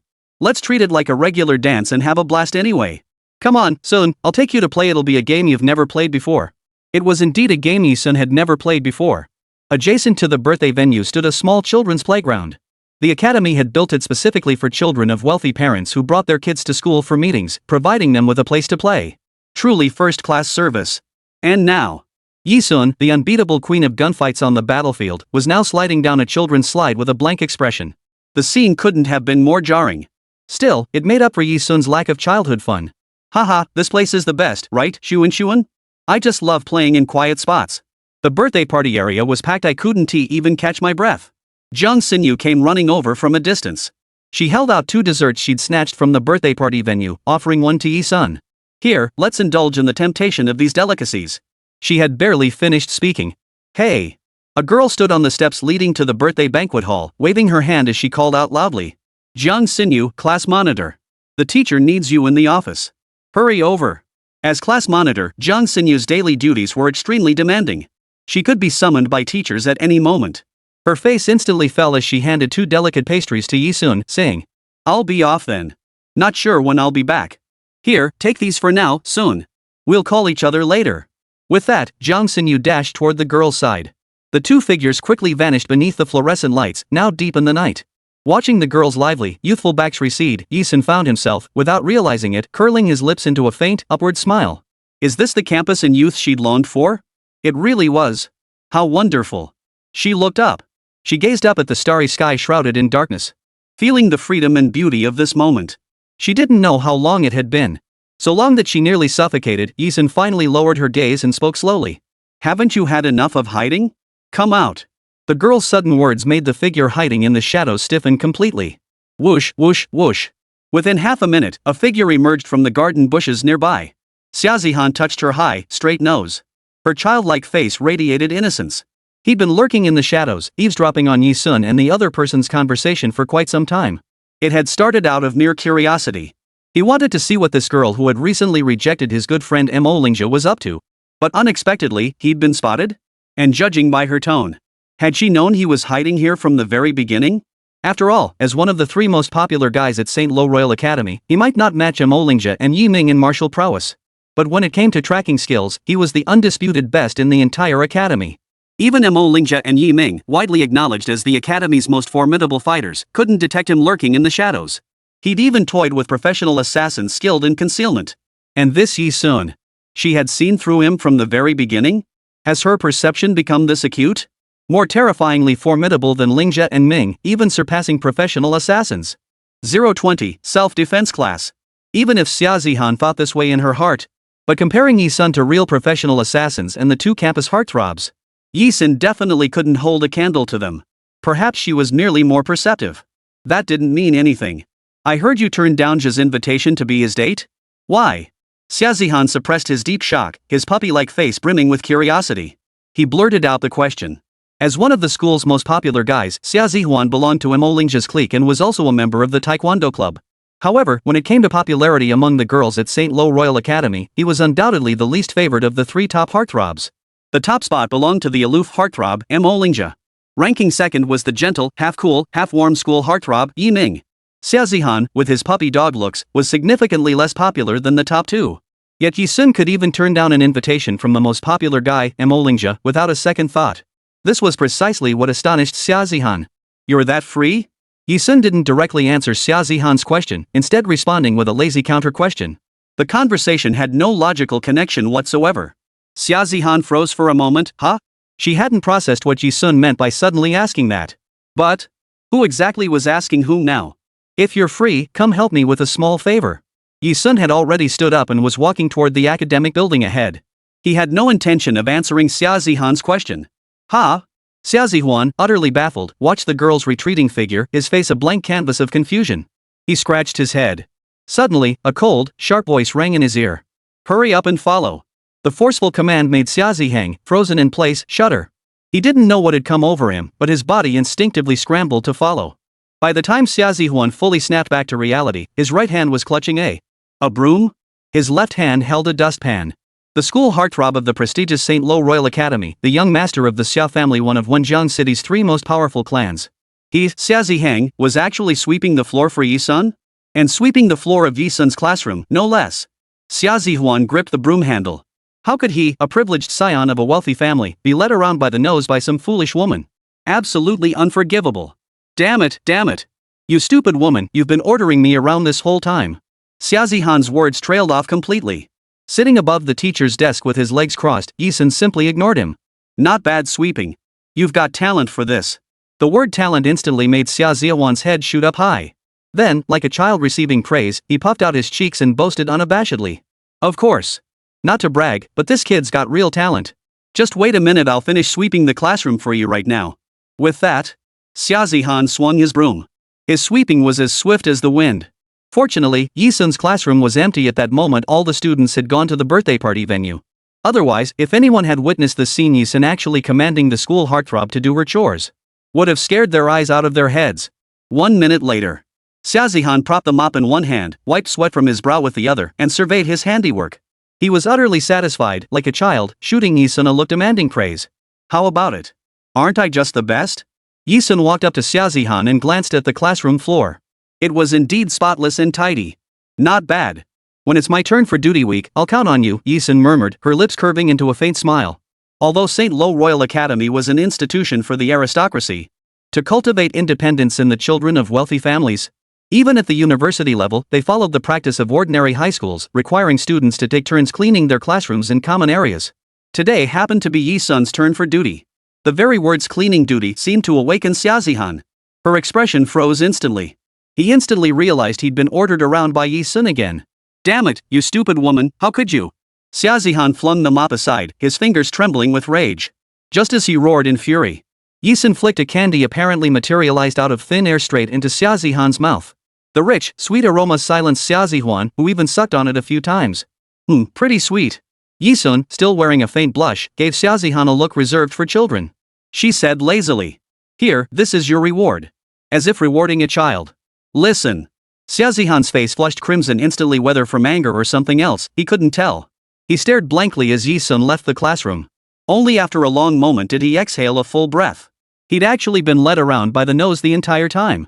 This woman's aura was overwhelmingly powerful, so much so that he had no choice but to follow her lead. She was no ordinary woman. Yi Sun had no intention of attending Mo Lingzhi's birthday banquet. After leaving the classroom, she found a quiet corner and waited there until the party ended. She didn't leave school immediately because she was waiting for Jiang Xinyu. By the time Jiang Xinyu reached her, the birthday party had already concluded. The teacher asked me to help organize materials, so I missed out on playtime again. Sorry, Xunxun, for making you wait so long. Jiang Xinyu said. No problem, Yi Sun replied. The two parted ways at the school gate. Well then, Xunxun, see you tomorrow. Oh, I almost forgot to tell you something. There's a self-defense class tomorrow morning. Get ready, the instructor has a temper, but he's incredibly skilled. Before getting into the private car, Jiang Xinyu left one final remark. Yi Sun watched her get in and wave goodbye. She turned and walked back to the Yi residence. Perhaps because her return time differed from Yi Ming and Yi Han's. Plus, Yi Sun always went straight to his room upon arriving home. Thus, as usual, she didn't encounter Yi Ming and Yi Han today. After returning to her room, mindful that she needed to rise early for morning exercises the next day, Yi Sun went to bed early. She slept soundly through the night. The next day, the first and second periods of the morning were both self-defense classes. The students of freshman class A all changed into their martial arts uniforms during break and gathered on the main field, waiting for the self-defense instructor to arrive. The instructor was a middle-aged man with a black beard and a sharp, shrewd appearance. His appearance was stern, a square jaw, tall and sturdy build, standing at a full 1.9 meters. The instructor's surname was Wu. The moment Instructor Wu arrived, the students lined up swiftly, as if they had seen the devil himself. It seemed as though any student who hesitated even a moment would be devoured by the demon. In truth, this self-defense instructor, Wu, was renowned throughout the academy for his formidable strength and fierce reputation. It was said he mastered 12 combat disciplines: taekwondo, sanda, wushu, mixed martial arts, boxing, kickboxing, and more. In each discipline, he was a master of the highest caliber. Thus, the students all feared him. Everyone present? Master Wu scanned the crowd, his furrowed brow never relaxing. Then, his eyes fixed like nails on Yi-sun, who stood out in the crowd. His voice was as rough as an eagle's. "You're new?" Another woman. "Newcomer, if you can't keep up with the other's pace, step aside immediately." In Master Wu's mind, only men could truly master his self-defense course. The reason was simple. Men possessed greater physical strength and inherent advantages over women. If he weren't a teacher, he wouldn't even bother teaching female students martial arts. Thus, his tone toward Yi-sun carried the same disdainful attitude he reserved for women. Yi-sun immediately sensed the contempt. She furrowed her brow but remained still. Instead, she replied softly, "I can keep up with the other students' progress." In other words, she didn't need to be singled out. Master Wu ruled through martial might. Within the academy, no student had ever dared to speak back to him. After hearing Yi-sun's words. Moreover, she was merely a female student, a woman. With so many classmates watching, Teacher Wu felt his dignity had been deeply insulted. He glared at Yi-sun, his voice thick with menace as he threatened. "Shut up. When I tell you to come out, you come out. Otherwise, you won't be learning anything from me here. Get out of my classroom." As if learning self-defense from him were some great honor. But the reality was, every student in the academy wanted to learn self-defense from Master Wu. Because this Master Wu possessed the greatest strength. The students he trained were also the strongest. Students not under Master Wu's direct tutelage couldn't even qualify for his classes. Xunxun, just listen to us and step outside. Even Xunxun offered kind advice. The surrounding students had witnessed Yi-sun's initial display of skill and heard the rumors of his victory over Brother Long. But, compared to the skills of the Wu teacher standing before them, those feats were mere trifles. Little cutie. Everyone knew it was time to back down. Yet, what no one could have anticipated was, Yi-sun's eyes turned icy. Her blade-sharp gaze lingered on Master Wu for 2 seconds. Then, she uttered a sentence that left the entire class speechless. "I don't need to learn your skills. Because with your level of skill, you're not worthy of teaching me." 021, become a teacher? Insane. To the ears of her classmates, that tone was the height of arrogance. Jiang Xinyu and the other students stared at Yi-sun with shocked expressions. Their expressions were like they'd seen a ghost. "Sun, I beg you, please stop talking. Just for your own sake. Teacher Wu is someone we really can't afford to offend. Even your brother and the other top 3 school heartthrobs have to give him face. Listen to me, just apologize." Jiang Xinyu was nearly frantic with worry. She grabbed Yi-sun's hand and whispered softly. Jiang Xinyu's intentions were genuinely for Yi-sun's own good. She believed if he could just soften his stance, the matter would blow over. "Too late," Yi-sun murmured, eyes lowered. The cold, proud girl showed no sign of yielding. She subtly pulled away from Jiang Xinyu and fixed her unwavering gaze directly on Teacher Wu. Just as she had predicted. Teacher Wu trembled with rage. As a martial arts instructor, the dozens of honorary certificates he possessed commanded deep respect and awe from his students. Never in my life had I been publicly humiliated by some little brat in class. Even if Yi-sun apologized, how could he possibly let it go? Teacher Wu bellowed. Well, you little brat, how dare you speak to me like that? Think you're invincible just because you picked up a few fancy moves outside? Then let your teacher teach you a lesson so you'll know what real skill is. Ha! Watch this move. Master Wu roared fiercely. He was convinced that Yi-sun's arrogance must stem from learning some unsavory, unorthodox techniques outside the school. Or perhaps some thug's tricks. Low grade, easily defeated. And he thought he was something special. Well, then, this teacher with real skills would teach her a lesson she wouldn't forget. Holy crap, Yi-sun's done for. She dared to provoke the devil teacher? He'll teach her a lesson she won't forget. I can't bear to watch what happens next. Please tell me after Yi-sun's been knocked out. The class erupted in gasps. Some timid girls simply closed their eyes. Amidst the powerful gust of wind surging toward Yi-sun from Teacher Wu, students who had been standing near Yi-sun in line scattered like chicks released from a cage, clearing a wide open space. Facing Teacher Wu's advance, Yi-sun didn't even lift an eyelid. She waited calmly. 1 second. 2 seconds. As the 3rd second arrived, Teacher Wu had already clenched both fists. Keeping pace with his running speed, he stepped forward with a lunge and delivered a fierce front kick, aiming straight for Yi-sun's midsection. Yi-sun, however, had timed his move perfectly. With a simple sidestep requiring no major evasive maneuver, he easily dodged the attack. Master Wu's technique was a taekwondo leg strike. Yet Yi-sun evaded it effortlessly. This left Jiang Xinyu, the surrounding students, and even Master Wu himself with expressions of astonishment. The girl's clear voice suddenly rang out. Insufficient leg power, hips not lifted high enough, reaction too slow. No wonder you couldn't hit me, teacher. Her tone was cold and detached, though Yi Sun addressed him as teacher. But anyone could tell she was implying that Master Wu lacked sufficient skill. Whoosh! At the sound, the students all sucked in a sharp breath. Master Wu's face instantly turned as grim as if he were constipated. I was careless just now, but... You little brat, you're not qualified to talk back to me. Ha! Take this! Master Wu bellowed. As if the louder he yelled, the stronger he'd become. Simultaneously, Master Wu shifted tactics, transforming his taekwondo into sanda. Using a straight punch technique, he twisted his hips in place and launched a fierce attack at Yi Sun. To the student's eyes, the speed was lightning fast. Yet to Yi Sun, it crawled like a snail. After all, for the former queen of battle, the techniques she had once mastered were all lethal strikes designed to kill with the utmost speed. Her focus was pure speed, precision, and lethality. No need for flashy punches or kicks. In her eyes, Master Wu's ferocity was somewhat tedious. So, Yi Sun simply crossed her arms lazily. As if she'd read Wu's attack patterns, she sidestepped with the ease of a stroll. With effortless ease, she evaded Master Wu's strike once more. This time, Yi Sun was even more ruthless. Even as she dodged, she called out, each word pointing directly at the flaws in Master Wu's punch. Over-rotating your hips slows your punch down, making your movements overly flashy. Teacher, this won't do. Master Wu was thoroughly provoked. He bellowed ha! Ha! Ha! 3 times, then changed tactics again and charged at Yi Sun. Within just 3 minutes, Master Wu deployed 7 different tactics. He cycled through taekwondo, sanda, wushu, kickboxing, combat, boxing, and karate. What was truly terrifying was that each time, Yi Sun effortlessly neutralized his moves. But that wasn't all. With each tactic diffused, Yi Sun pointed out every flaw in Master Wu's approach. His words cut like knives, striking directly at the heart of the matter, showing no mercy. His expertise was so profound. It felt as though Yi Sun was the true teacher, instructing a disobedient student Master Wu in martial arts. This bizarre scene left the surrounding area deathly quiet. Every student in the hall stood collectively stunned. 022, joining the Sanda Club. Just as Master Wu prepared to unleash his 8th tactic and launch another attack at Yi Sun had no patience to continue playing along with Master Wu. She casually slipped one hand into her pocket, sidestepped, and evaded Master Wu's powerful strike. Simultaneously, she moved behind Master Wu without any flashy maneuvers. She lifted her leg. She delivered a single kick aimed squarely at the nerve along Wu Lasher's hamstring. On this side, Teacher Wu felt his leg go completely limp. By the time he regained his senses, his legs had gone limp like springs, collapsing to the ground.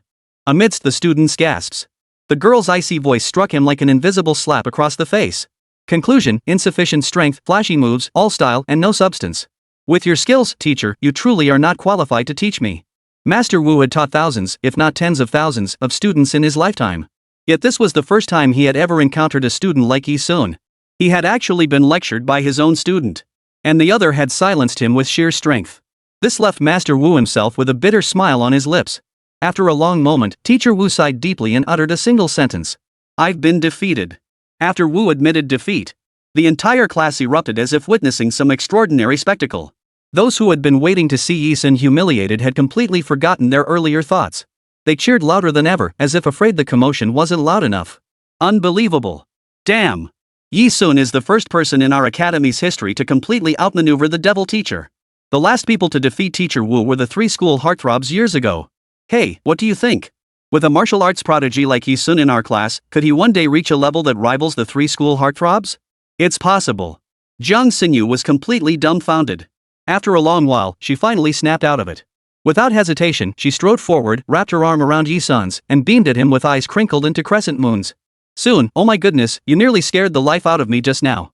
No wonder you're fearless, you're actually this capable. Honestly, I really underestimated you. Yi Sun let Jiang Xinyu take his arm. She said nothing, her gaze fixed straight ahead. Ha! Xunxun, what are you looking at? Following Yi Sun's gaze, Jiang Xinyu saw a tall, handsome figure approaching from ahead. Ah! It's Ming, the school heartthrob. The girls in the class erupted into another wave of commotion upon seeing Yi Ming.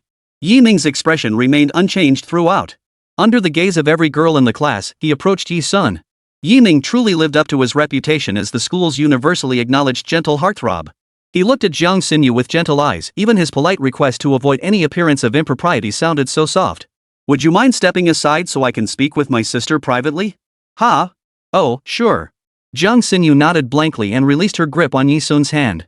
Under a sycamore tree in the school hallway, Yi Sun raised an eyebrow, turning to Yi Ming.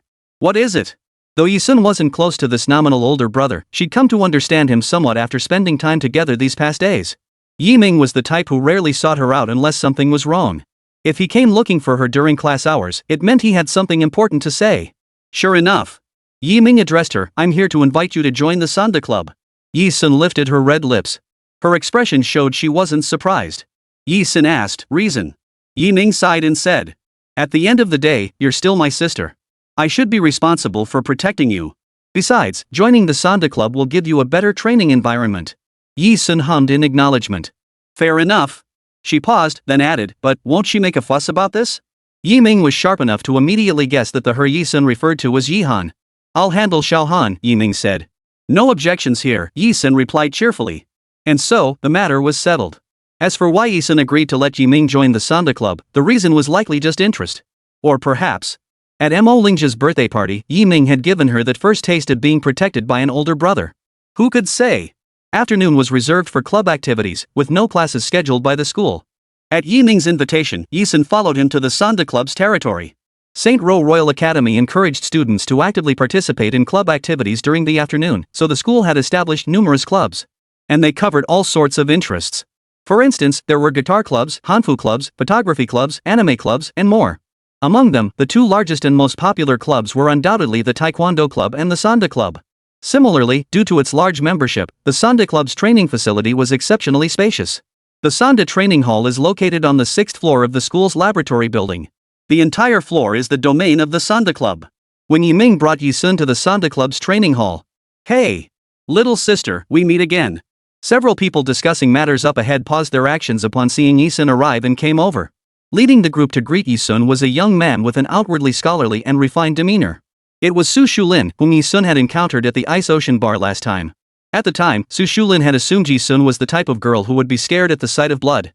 Now, seeing Yi-ming bring Yi-sun back to the Sanda Club, he wasn't surprised at all. Yi-ming must have informed them beforehand. "Hey, we met before. I'm Jin Jiacheng. Nice to meet you." The buzzcut guy from the bar ran his fingers through his hair and flashed Yi-sun a flirtatious look. Everyone's impression of Yi-sun was still stuck at the bar and the gunfight. Though Yi-sun wasn't particularly skilled with a gun. It was likely just because the young girl was fearless, fiery-tempered, and wild-spirited. She'd never even held a pistol before she'd just fired randomly back then. But her audacity was etched into their minds. Their opinion of her naturally rose considerably. Oomph. Seeing Yi-sun exchange greetings so quickly with the members of the Sanda Club. Yi-han, who had been standing by the whole time, let out a sharp snort through her nostrils. However, she refrained from making any pointed remarks. It was likely Yi-ming had said something to Yi-han, causing her to hold back from confronting Yi-sun for the time being. Yi-sun paid it no mind. From start to finish, she maintained a cold, indifferent demeanor toward everyone. After the polite pleasantries were exchanged, it was time to discuss business.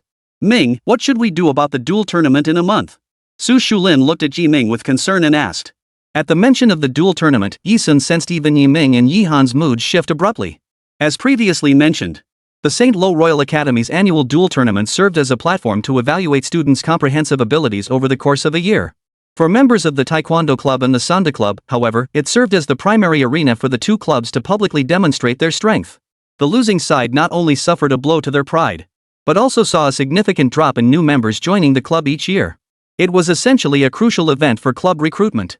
Moreover, at Mo Lingjia's birthday banquet, Yi-ming had publicly defended Yi-sun against Mo Lingjia's provocation. Now the entire student body was watching with bated breath, waiting for the outcome of the match a month later. "I've rested enough. I'll be on the field in a month," Yi-ming declared firmly. "But your injuries." Su Shulin and several others nearby, including Yi-han, looked worried. Within the Sanda Club, Yi-ming was the only one capable of facing Mo Lingjia in combat. Yet Yi-ming had sustained injuries during the recent Wenzhong City Youth Sanda tournament, making a full recovery within such a short time frame impossible. Facing Mo Lingjia, he'd be at a disadvantage before the fight even began. This was precisely the source of the Sanda Club members' concern. "The duel tournament begins in a month?" As the group fell silent, a woman's voice cut through the air. All eyes turned to its source Yi-sun, who had remained silent until now. Su Shulin, like the others, was baffled by Yi-sun's question. Still, he answered. "Yes, but Ming is injured. Han's opponent then will be another school heartthrob, Xiaozihan. So we're worried that Ming will be at a disadvantage when facing Mo Lingjia." Before Su Shulin could finish, Yi-sun cut in coldly. "I can take my brother's place. A mere Mo Lingjia is no match for us." 023, a news story. To Yi-sun, a taekwondo master like Mo Lingjia who could only dominate within the confines of a school was never worthy of being considered an opponent. Throughout her 3,651-day mercenary career, her adversaries were only those who threatened her life. Certainly not Mo Lingjia, an ordinary college student who didn't even spark her killing intent. What? But the members of the Sanda Club certainly didn't share that view. Yi-sun's words caused Yi Ming and the others to pale visibly, exclaiming in shock. What the hell are you talking about? Haven't you caused enough trouble already? How dare you spout such nonsense? In past years, everyone just watched the duels for entertainment. The outcome didn't really matter much to anyone. But after your antics yesterday, my brother ended up facing Mo Lingjia because of you. Now the entire school is buzzing. Because of you, the two school heartthrobs, the Taekwondo Club and the Sanda Club, are locked in a battle to determine a winner. Everyone is watching this now. Brother didn't want me to tell you, afraid you'd overthink it, but I couldn't hold back. Yi-sun, I'm telling you now, this whole thing is because of you. Ever since you came home, nothing good has happened. How can you be so damn annoying? Why didn't you just stay dead out there instead of coming back? Yi Han, who had remained silent until now, erupted like a beer bottle with its cap ripped off. She hurled a torrent of abuse at Yi-sun. Xiao Han. Yi Ming snapped. She managed to hold back from completely losing control like she had on the first day she met Yi-sun. After her tirade, Yi Han turned her head away with a sharp snort. She fell silent. Perhaps the words "my brother" from Yi-sun's mouth had deeply touched Yi Ming. After all, no matter what, she was still his own flesh and blood. Just like Xiao Han, she came from the same womb. Yi Ming looked at Yi-sun and exhaled deeply. He understood that Yi-sun had spoken those words solely to protect her brother. With that realization, Yi Ming's tone softened. Mo Lingjia's opponent is me. Unless absolutely necessary, I won't let you face him alone. That's enough. Let's leave it at that. No more mention of this matter. Su Shulin had been stunned into silence by Yi-sun's earlier words. Only now did he snap back to reality. Pushing his black-rimmed glasses up his nose, he cautioned Yi-sun. Little sister, that Mo Lingjia across from us isn't as simple as you imagine. Don't underestimate him. The buzzcut guy Jin Jiacheng also put his arm around Su Shulin's shoulder and flashed Yi-sun a smile. That dimwit Shulin's right. Mo Lingjia's capabilities are truly unfathomable. He's definitely not someone a girl like you can handle. It wasn't that they didn't trust Yi-sun. They'd witnessed her courage firsthand at the bar last time. But Yi-sun was still too young. Even though her recent performance had been astonishing, making her seem like someone with a martial arts background. But this time, her opponent was Mo Lingjia. The genius dubbed the Battle Demon. Perhaps with Yi-sun's talent, given enough time, she could become a master as formidable as Mo Lingjia or Yi Ming. But it certainly wouldn't be now. Listening to Su Shulin and Jin Jiacheng's advice, Yi-sun didn't truly care about their opinions, but since this was her brother's choice, she didn't interfere. Alright, everyone disperse and continue your training. A month isn't long, but it isn't short either. The duel tournament is just around the corner. All students will participate, and the tournament rankings will factor into your annual academic performance. No room for carelessness. Yi Ming's leadership skills were impressive. With just a few words, he had everyone dispersing. Ha! Ha! Su Shulin, Jin Jiacheng, and their group immediately resumed training, pounding the sandbags on the practice field. Yi-sun watched as Yi Han shot her a glare before striding over to a punching bag taller than she was. This nominal older sister was no mere figurehead. When she threw punches, there was none of the softness typical of ordinary girls. Instead, her movements were powerful and forceful. Hello, little sister.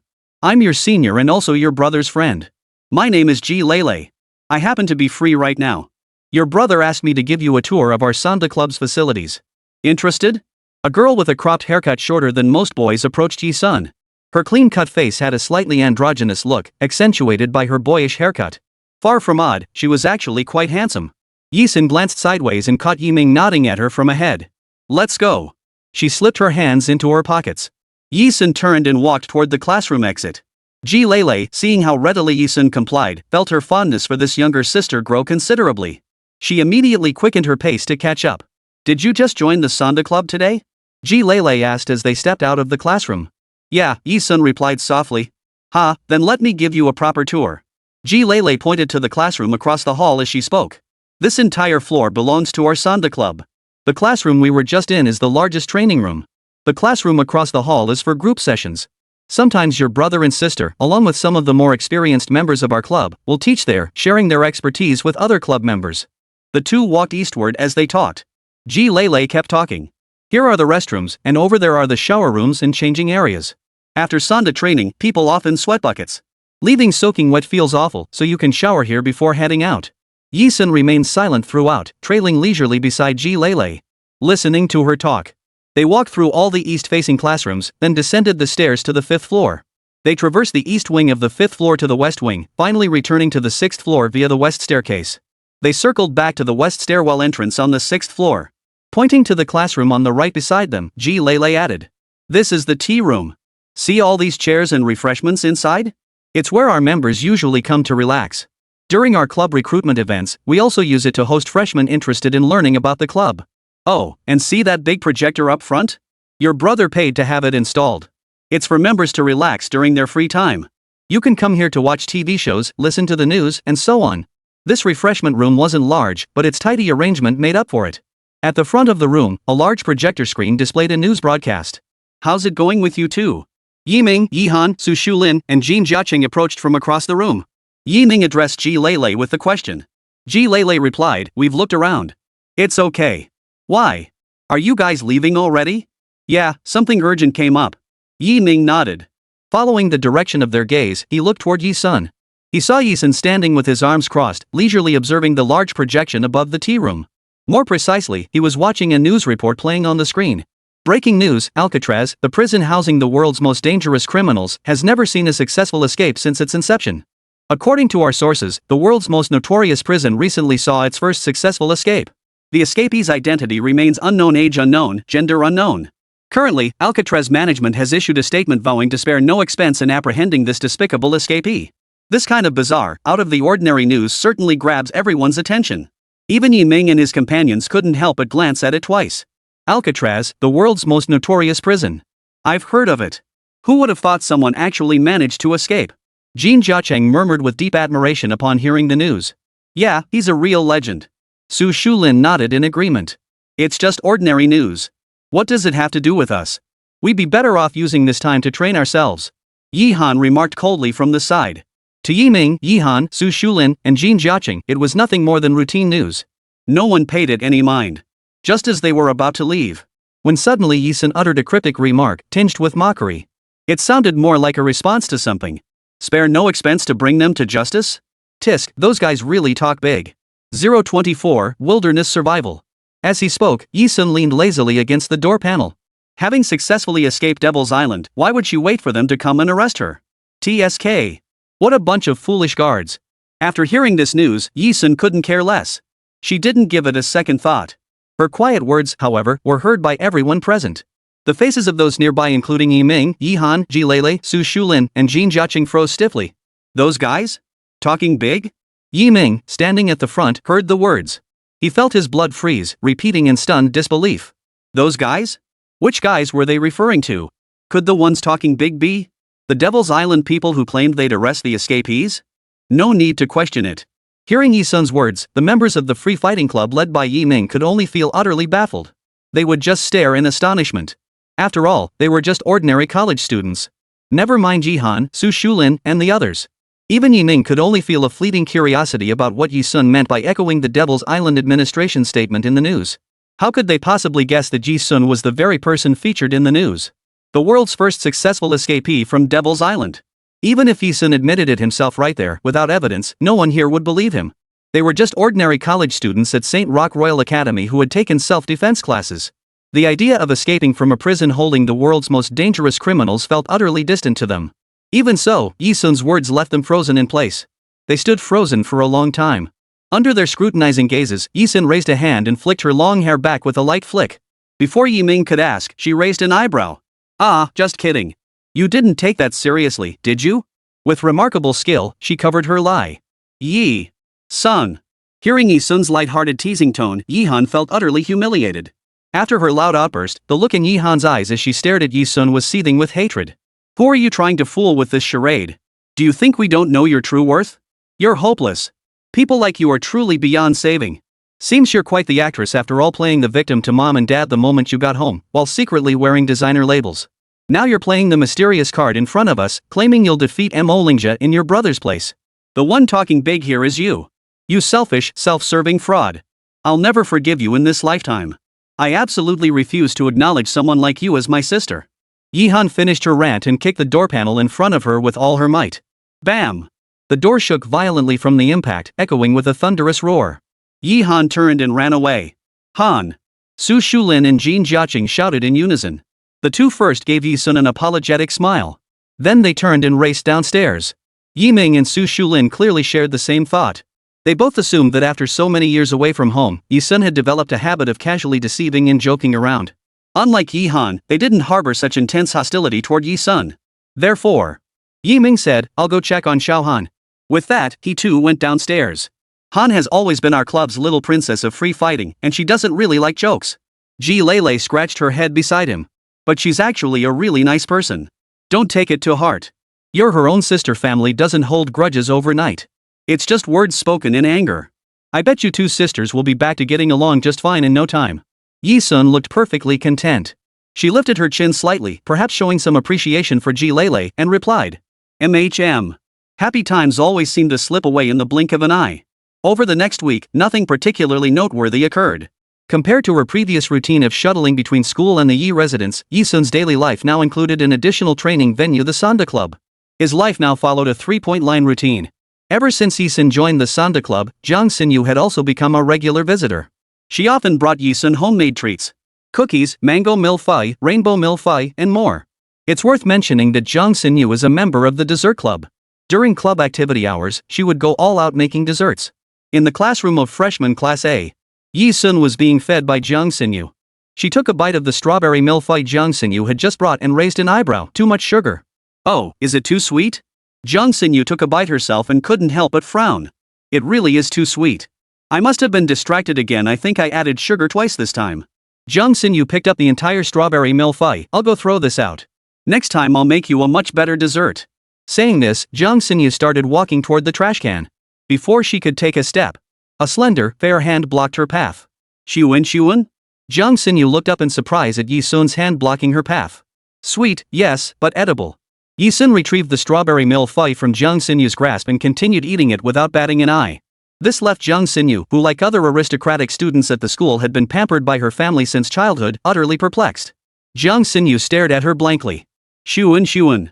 Little did Jiang Xinyu know that in the mercenary world where Yi Sun had once lived, she had traversed countless nations, witnessing firsthand the children of war-torn countries limbless and broken, starving to death on the streets for lack of food. Nor could she possibly know that in Yi Sun's childhood, she had been beaten nearly to death just for trying to snatch a discarded black-steamed bun from a foul-smelling ditch. That was a darkness children from wealthy families like hers could never comprehend. It's a bit sweet, but the flavor's decent, Yi Sun remarked casually after finishing the entire strawberry milfai. Jiang Xinyu thought Yi Sun had eaten her botched pastry to spare her feelings. She was deeply moved. Soon, the class bell rang, interrupting Jiang Xinyu's emotional moment. Ring. Students returned to their seats. Jiang Xinyu had no choice but to return to her own seat first. At that moment, homeroom teacher Zhao wiggled her hips as she shuffled into the classroom from outside. This period was originally scheduled for Chinese class, and Ms. Zhao taught English. She shouldn't have been in the classroom. But since the homeroom teacher appeared at this moment, there were two possible reasons. Either the Chinese teacher was absent today, or she had something important to announce. Sure enough, upon reaching the podium, Ms. Zhao cleared her throat and announced, "The Chinese teacher is on leave today, so we'll be having an English class instead." With that, Ms. Zhao pushed her gold-rimmed glasses up her nose, revealing a youthful and beautiful face. She said sternly, "The school just held a meeting for all teachers. The military training for this year's freshmen will begin in 10 days. Unlike previous years, seniors from your sophomore, junior, and senior classes will participate alongside you. Moreover, the training content has been revised. It will no longer consist solely of monotonous basic drill exercises and standing at attention. Per the senior instructor's arrangements, this time you'll join your upperclassmen in a terrifying wilderness survival challenge." 025, Sister Yi. Teacher Zhao's words exploded like a bomb, instantly setting the classroom abuzz. Holy crap! Is this for real? No more standing at attention this time? Forget boring drills, standing at attention, and at ease. My freshman year training nearly killed me. I never want to go through that again in my life. Long live the school. Long live wilderness survival. Survival training? Like those short video bloggers who live off bugs, rats, and tree bark in the wild for a while? That sounds awesome. I'm already looking forward to 10 days from now. The quiet classroom suddenly erupted like a bustling market, filled with endless chatter. Students voiced their opinions one after another. Some girls even daydreamed with starry eyes. So the 3 school heartthrobs will be participating in wilderness survival too? Ah, how wonderful. I hope I can have a little wilderness romance with one of them. The girl who uttered this had her fantasy brutally shattered by her male classmates sitting beside her. Dream on. A fling? More like a disaster waiting to happen. Zhou Zishon, you're asking for it. Clang. Clang. Clang. The girl snatched her classmate's textbook, yelling angrily as she hurled it at him. The entire classroom pulsed with the vibrant energy of youth and campus life. The only person seemingly unfazed by the commotion was Yi-sun, seated quietly in the back row. Listening to the students' chatter, Yi-sun once again marveled at how wonderful carefree school life truly was. Clap clap. Teacher Zhao waited until the students had finished discussing before clapping her hands, signaling the class to quiet down. Alright, class is now in session. Please stop talking, it's disturbing other classes' learning. The wilderness survival activity for military training is 10 days away. Getting excited now won't help, there's still plenty of time.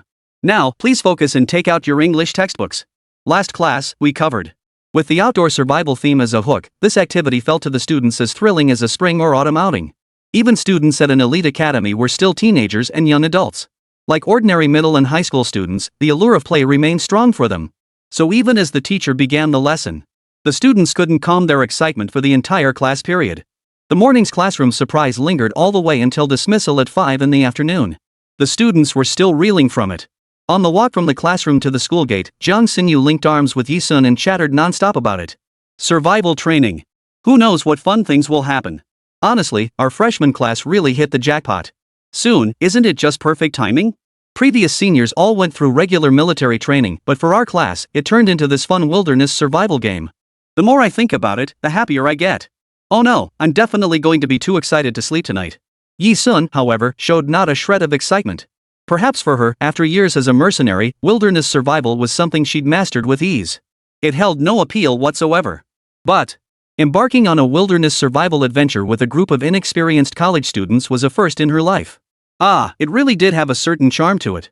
The two parted ways at the school gate. Yi-sun, as always, walked alone toward the Yi residence. But just 100 meters from the school exit, he was stopped by a group of thugs dressed like street punks, clearly black market hoodlums. The leader was a young man, around 28 or 29, with a rather menacing appearance. Having visited the Ice Ocean bar twice before, Yi-sun recognized him instantly as one of Zhou Zhenqing's trusted henchmen. His name was Lu Yang. Our boss wants to see you. Could you come with us? Lu Yang asked, leading his crew. Lead the way, Yi-sun said lazily, sliding her backpack onto one shoulder. Ever since that birthday banquet, when Xia Zihan had been intimidated by Yi-sun's aura and ended up sweeping the classroom floor for her, he hadn't seen her again. He desperately wanted to confront that infuriating woman. She not only ordered him to sweep the floor but also fed him candy, treating him like a child. It infuriated him. He wanted to tell her he wasn't some kid. But as a member of the Taekwondo club and the best friend of its president, Mo Lingja, he couldn't just confront Yi-sun directly. Xia Zihan, who had just stepped out of the school gates, happened to witness this scene. Yi-sun was surrounded by a group of people who were clearly black market thugs, and they threatened. Taken away? In that instant, Xia Zihuan snapped completely awake. Realizing what was happening, he dropped his backpack and quietly followed them at top speed. Yi-sun and Lu Yang's group arrived at the Ice Ocean bar. The bar was closed today, seemingly occupied with some urgent business. As soon as she entered the bar, she saw no one except the bouncers from Zhou Zhenqing's bar. Sister Yi, you're here? Zhou Zhenqing, the notorious kingpin of Wenjiang City, had been waiting here for quite some time. He approached Yi-sun, addressing her respectfully as Sissy with every word. Others might not know, but Zhou Zhenqing himself understood the situation better than anyone. The seemingly harmless young woman before him was none other than a high-ranking member of the internationally notorious Bloodnet. A boss. What do you need? Yi-sun tossed her backpack onto the counter and glanced up. Well, it's like this, Zhou Zhenqing began. Where the hell did you take Yi-sun? You're supposed to be underground figures in Wenjiang City. What kind of skill is bullying a student from St. Lo Royal Academy? A man's voice boomed from outside. Moments later, Xia Zihuan burst through the entrance, surrounded by several enforcers. When Xia Zihuan saw Yi-sun standing in scathe before him, he froze in shock. Is this a friend? Zhou Zhenqing asked Yi-sun, looking at Xia Zihuan. My little brother. A temporary helper cleaning up for me. Yi-sun could spout nonsense without batting an eye. Upon hearing he was Yi-sun's subordinate, Zhou Zhenqing immediately waved to his men, signaling them to release the hostage. Let him come over. Only then did Xia Zihuan make his way unimpeded to Yi-sun, though he maintained a ready stance for a fight. He eyed the surrounding people warily before asking Yi-sun. You okay? They didn't give you any trouble, did they? The answer was obvious. Xia Zihuan assumed Yi-sun had been dragged here by this gang of thugs for some reason, like failing to pay back money owed to the Bingyang bar. He feared Yi-sun had been harmed. After all, in Wenjiang City, who didn't know the notorious owner of the Bingyang bar and his gang of thugs? The Ice Ocean bar owner himself was the undisputed kingpin of Wenjiang's underworld. When this gang beat someone up, it was deadly serious. Even the rich kids from well-off families avoided them. For a girl like her to be brought here meant nothing good was coming. Do I look like I'm in trouble? Yi Sun raised an eyebrow in response. Xia Zihuan scrutinized Yi Sun from head to toe. Indeed, he didn't look troubled. Just as she was puzzling over why Yi Sun would be here, Xia Zihuan suddenly saw Zhou Zhenqing, a man whose status and influence at Ice Ocean Bar were immediately apparent, someone who could command the brothers around him walk up to Yi Sun. Under Xia Zihuan's stunned gaze, Zhou Zhenqing bowed respectfully to Yi Sun and said, "Sister Yi, would you care to discuss my matter now?" 026, bring it on. Sis Yi? Calling Yi Sun sis? Given Zhou Zhenqing's age, he was at least 2 full generations older than Yi Sun, old enough to be her father. And Zhou Zhenqing was at least a high-ranking figure at Ice Ocean Bar. Yet just now, he addressed Yi Sun as sister with the utmost respect, like he was addressing a subordinate? This is utterly unbelievable. Xia Zihan's pure face was etched with utter astonishment. Who could possibly explain what was unfolding before her eyes? Xia Zihan's astonishment went unnoticed by those around him. At that moment, everyone in the Ice Ocean Bar had gathered here, staring intently at the conversation between their boss and Yi Sun. Go ahead. With Yi Sun's tacit approval, Zhou Zhenqing finally dared to speak again. Truth be told, Ice Ocean Bar has been on a downward spiral. I won't hide it from you, though I'm considered the local kingpin in Wenjiang's underground scene. I've actually been under constant pressure from the boss of the Qinglong gang in neighboring Linyang City these past years. Personally, I own 109 establishments across Wenjiang City, bars, KTVs, nightclubs, and the like. For years, the Qinglong gang has monopolized the liquor supply for all these establishments. This has left us with almost no profit margin. Even my foot massage parlors and nightclubs have had their regular high-spending clients secretly poached by their people. My Ice Ocean Bar and I are struggling more and more. Not long ago, their boss sent word through intermediaries, offering to buy out all my operations at rock-bottom prices. He even declared his intent to replace me as the new boss of Wenjiang City. He wants to dominate the underground scene in both cities single-handedly. I could step down anytime this position is up for grabs. But I have my brothers under me. They've followed me all these years. I have to be responsible for them. The Qinglong Society is an underground organization from the neighboring city. The Qinglong Society's boss held a status equivalent to Zhou Zhenqing's in Wenjiang City. The difference lies in the fact that Zhou Zhenqing never established an underground syndicate. He and his crew of brothers had established 109 nightclubs in Wenjiang City merely to scrape by. Especially for middle-aged men like them, with elderly parents and young children to support, the burdens and pressures were immense. Previously, Zhou Zhenqing and his crew had operated their businesses fairly and legally. But now the problem was that the underground kingpin from the neighboring city didn't see it that way. His ambitions were vast, even extending to seizing everything Zhou Zhenqing possessed. Unfortunately, Zhou Zhenqing's own strength was no longer sufficient to resist. He refused to let the wealth he and his brothers had fought so hard to build fall into someone else's hands. Because at that time, Zhou Zhenqing didn't believe the boss of the Qinglong Club would treat his brothers well. As for why he chose to share this with her, Yi Sun, as sharp as she was, grasped the reason instantly. You want me to help you? Yi Sun countered. Echoing Yi Sun's voice was Xia Zihuan, who stood beside them, utterly dumbfounded. What? You're the owner of Ice Ocean Bar? The kingpin of Wenjiang's underground scene. Xia Zihan had assumed Zhou Zhenqing commanded his men as a high-ranking figure at Ice Ocean Bar. But he never dreamed in his wildest dreams that Zhou Zhenqing was actually the legendary owner of Ice Ocean Bar himself. Even Xia Zihan, one of the school's most popular guys, was stunned. So just now, the local kingpin of Wenjiang City's underground scene had just addressed Yi Sun as sister with utmost respect? This had to be a joke, right? What kind of clout did Yi Sun possess to make Zhou Zhenqing do something like this? Xia Zihan's stunned silence didn't interrupt Yi Sun and Zhou Zhenqing's conversation in the slightest. In fact, both of them, along with everyone around them, completely ignored Xia Zihan's startled reaction. Zhou Zhenqing nodded and spoke up. Yes, Sister Yi. I'm asking you to save me and my brothers. To that end, I, Zhou Zhenqing, willingly relinquish my position as owner of the Ice Ocean Bar and pledge allegiance to you as our new leader. Relinquishing his position as owner of the Ice Ocean Bar also meant he would surrender his status as the top dog in Wenjiang City's underground world. He was handing over the title of Wenjiang's top local kingpin to Yi Sun. This was absolutely not a decision made lightly. It was the culmination of Zhou Zhenqing's deep deliberation. Perhaps in Zhou Zhenqing's mind, Yi Sun was a high-ranking member of the Blood Network. He had no idea why she remained in Wenjiang City. But having risen to such a high position within the Blood Network, her methods and capabilities were undoubtedly formidable. Handing over his Ice Ocean Bar and its affiliated operations to Yi Sun was the most prudent choice possible. Yet, aside from Zhou Zhenqing, neither the Ice Ocean Bar's management nor its brothers knew of Yi Sun's true identity as a BloodNet executive.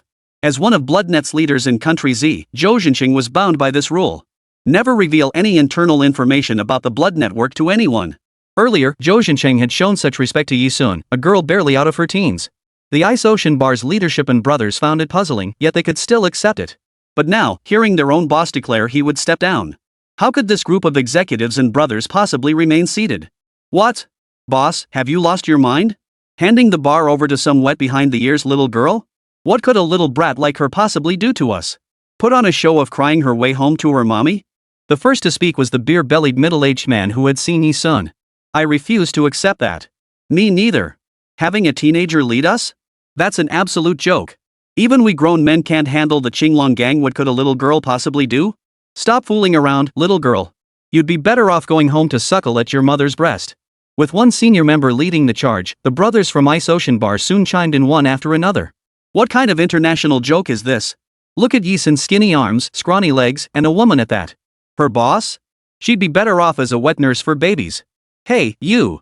Xia Zihuan had come today intending to rescue Yi Sun. But he never imagined things would spiral completely out of control and reach this point.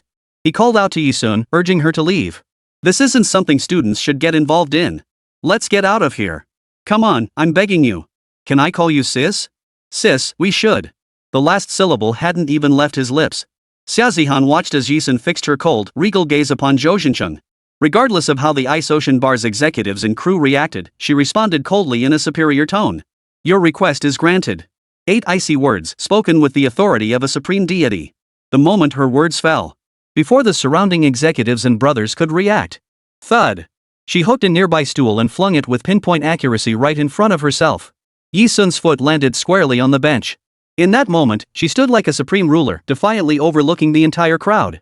Before everyone's eyes, she addressed those who dared to defy her with words of unparalleled arrogance. From this moment on, I am your new boss.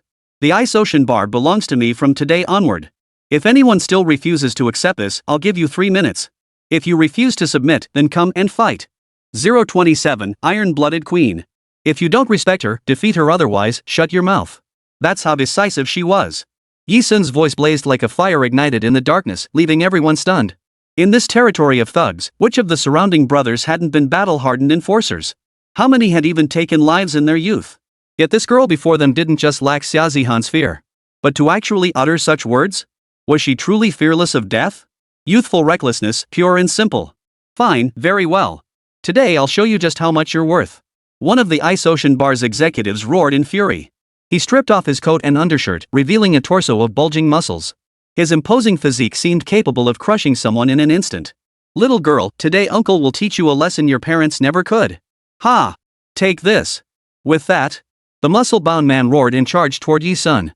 Simultaneously, he clenched his fists, making his biceps bulge as he unleashed a powerful burst of force. Seeing this, everyone present sucked in a sharp breath. The muscle-bound man launching the attack was named Qin Meng. True to his name, Qin Meng was a tough guy who had been working out in gyms for 20 years. In his youth, it was said he could take down 20 men single-handedly. He could go bare-handed against a group of knife-wielding thugs and still beat them to a pulp. He had always been the powerhouse of the Ice Ocean Bar. Having Qin Meng teach Yi Sun, this little brat who doesn't know her place, a lesson was the perfect solution. Way to go, Qin Meng. That's the spirit. Take her down and show her what a real man's got. The brothers erupted in loud cheers. As if they couldn't get enough of the spectacle. Zhou Xunxun watched everything unfold before him with cold composure, saying nothing. He certainly didn't stop his men from attacking Yi Sun. There were 2 reasons for this. First, he too wanted to see just how formidable Yi Sun truly was. Second, as the former owner of Ice Ocean Bar, he knew better than anyone that if Yi Sun couldn't win the genuine respect of these brothers, she wouldn't last long in this position. Ha ha ha. Amidst the cheers of his crew, Qin Meng advanced toward Yi Sun. He swung a fist as big as a sandbag, slamming it down toward Yi Sun. Facing such a fierce blow, Yi Sun kept her eyes lowered throughout, seemingly unresponsive. One of her feet remained planted on the stool.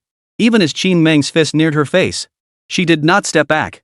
Not only did she not retreat, Yi Sun even planted both feet firmly on the stool, meeting Qin Meng's punch head-on. She's crazy. She's not dodging. If that punch lands, with her frail frame, she'll be hospitalized for at least 3 months. She's literally courting death. A chorus of gasps erupted around them. Xia Zihuan's expression darkened instantly. Just as everyone was holding their breath in fear for Yi Sun, Yi Sun's feet pressed down on the stool, using it for a light push. A split second before Qin Meng's fist descended. Her figure flashed over Qin Meng's head at a speed too fast for the human eye to follow. In the blink of an eye, she appeared behind Qin Meng. Ghostly and formless. By the time Qin Meng realized his fist had struck empty air and tried to locate the girl again, he felt only a chill creeping up his neck from behind. Yi Sun's hand clamped down on Qin Meng's nape from behind, as if a single squeeze could extinguish his life. The instant her fingers closed around his throat, a chain of conditioned reflexes kicked in, and Yi Sun instinctively sought to snap his neck. Just as she had done countless times before, executing prisoners on the battlefield. But Yi Sun pulled back in time. She was no longer the killing machine of the battlefield, the mercenary forged in blood. With that thought, amidst the horrified, gaping expressions of everyone around her, Yi Sun kicked Qin Meng hard enough to send him sprawling onto the ground. The girl turned sideways, her eyes hardening as she continued coldly. You have 1 minute and 30 seconds left. After the 3-minute deadline passed, she would assume they had chosen to submit.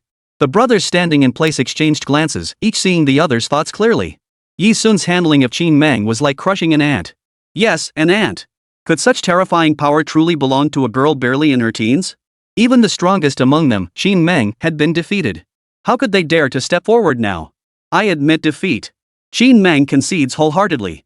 From this day forward, Miss Yi is my new boss. Congratulations to the new boss. Take over the Ice Ocean Bar. The scene remained utterly silent for a full 3 minutes. Only when Qin Meng knocked flat by Yi Sun's kick struggled to his feet, forcing down his fear of her power, did the air finally break. During their clash, Qin Meng had sensed it. The feeling of slaughter. He could sense that, for a split second just now, Yi Sun had genuinely intended to kill him. This girl's power was overwhelming, so formidable that he stood no chance against her. Perhaps with such a girl as their leader, the future of the Ice Ocean Bar would be completely rewritten. Thus, Qin Meng was the first to speak, declaring his allegiance. With the first high-ranking member taking the lead, all the brothers present stepped forward one after another, bowing their heads to Yi Sun. The contempt they had once held for Yi Sun was now replaced by profound respect. Congratulations to our new leader. We swear to follow you to the death. Boss, we were wrong to offend you earlier. We were blind, please forgive us. Boss, we're convinced. Heartfelt declarations of allegiance poured forth from the mouths of senior members and brothers alike. Their voices were so loud they seemed to shake the ceiling. This was the brothers' submission from the depths of their souls. It was the respect Yi Sun had earned through his own strength. Xia Zihan watched Yi Sun, coldly overlooking everything, as if holding the entire world in his hands. As the campus heartthrob of St. Lo Royal Academy, Xia Zihan considered himself a man who had seen it all. He'd witnessed martial arts tournaments, taekwondo competitions, mixed martial arts brawls. Yet the scene unfolding before him now dwarfed all those grand spectacles he'd witnessed, utterly incomparable. This was a spectacle of grandeur he would never witness again in his lifetime. It was as if he had glimpsed the tip of the iceberg of Yi Sun's hidden secrets. In that moment, gazing at the girl before him, clearly not much older than himself, only 4 words echoed in Xia Zihuan's mind: Iron-blooded queen. 028 Military training begins. As Xia Zihuan stood in a daze, his shoulder was struck hard. The force was so strong that Xia Zihuan felt his shoulder might dislocate. When he turned to look, Yi Sun, who had tapped his shoulder, was already striding out of the bar. Keep up. The girl standing at the bar entrance, glancing back inside, urged him on. At that moment, Xia Zihan had completely forgotten about sweeping Yi Sun's classroom floor once, or how she'd treated him like a child and demanded a proper showdown. Back at school, Xia Zihan was renowned for his looks and skills. Yet in Yi Sun's presence, he had become nothing more than a little sidekick. Faced with Yi Sun's call, he froze. Huh? Oh, okay. Then he scurried along behind her. Qin Meng caught up, blocking Yi Sun's path. Boss, you're leaving already? Not staying for a celebration? As soon as Qin Meng spoke, the surrounding brothers chimed in one after another. Yeah, boss. You just took the top spot, we'd love to throw you a celebration banquet. We'll make arrangements tonight, let's properly celebrate our boss's ascension day.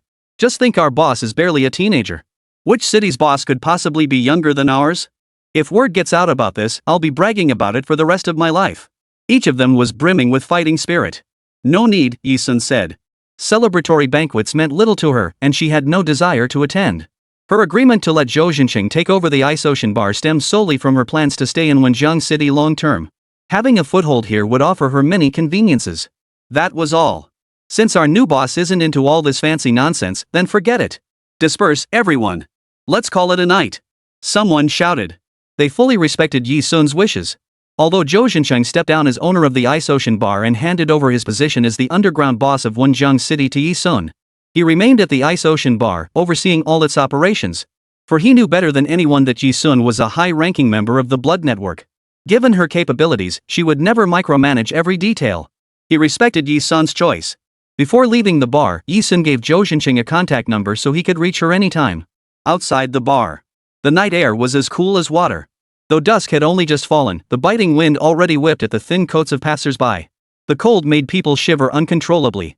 Xia Ziheng, who had followed Yi Sun out of the bar, shivered violently the moment the biting wind swept over him. Rubbing her bright red nose, Xia Zihuan asked, if you possess such abilities, why didn't you display them fully at school? Yi Sun countered lazily, is that really necessary? As a teenage boy, though already a campus heartthrob despite his young age, Xia Zihan still shared the common flaw of ordinary boys. He was fiercely protective of his pride around his peers. Xia Zihuan's tone grew heavier, as if this were a matter of life and death. Yes, absolutely. Do you have any idea what the rumors about you have become at school? People are saying you're the Yi family's abandoned daughter, that you've been wandering around for years, saying you. Xia Zihan's wolf-like face instantly flushed crimson. It wasn't embarrassment, but indignation on Yi Sun's behalf. Yi Sun wore a completely unconcerned expression. What are they saying? Xia Zihan blurted out, they say you were kept by an older man before, and that you worked as a prostitute. Oh? Yi Sun feigned hearing such rumors for the first time, arching her eyebrow. Finally, under Xia Zihan's anxious gaze, she spoke calmly. TSK. That really is an amusing joke. As if the slandered person in Xia Zihuan's words wasn't her at all.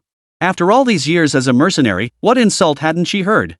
She'd heard far more damaging rumors than this one. For her, doing her best was enough. With that said, Yi Sun waved a farewell to Xia Zihan, then turned and walked toward home. Watching the girl's receding figure, Xia Zihuan stood silent for a long while. Finally, he made a deep, resolute decision. 10 days neither long nor short had passed, and the much-anticipated freshman military training period had finally arrived. The day dawned bright and clear.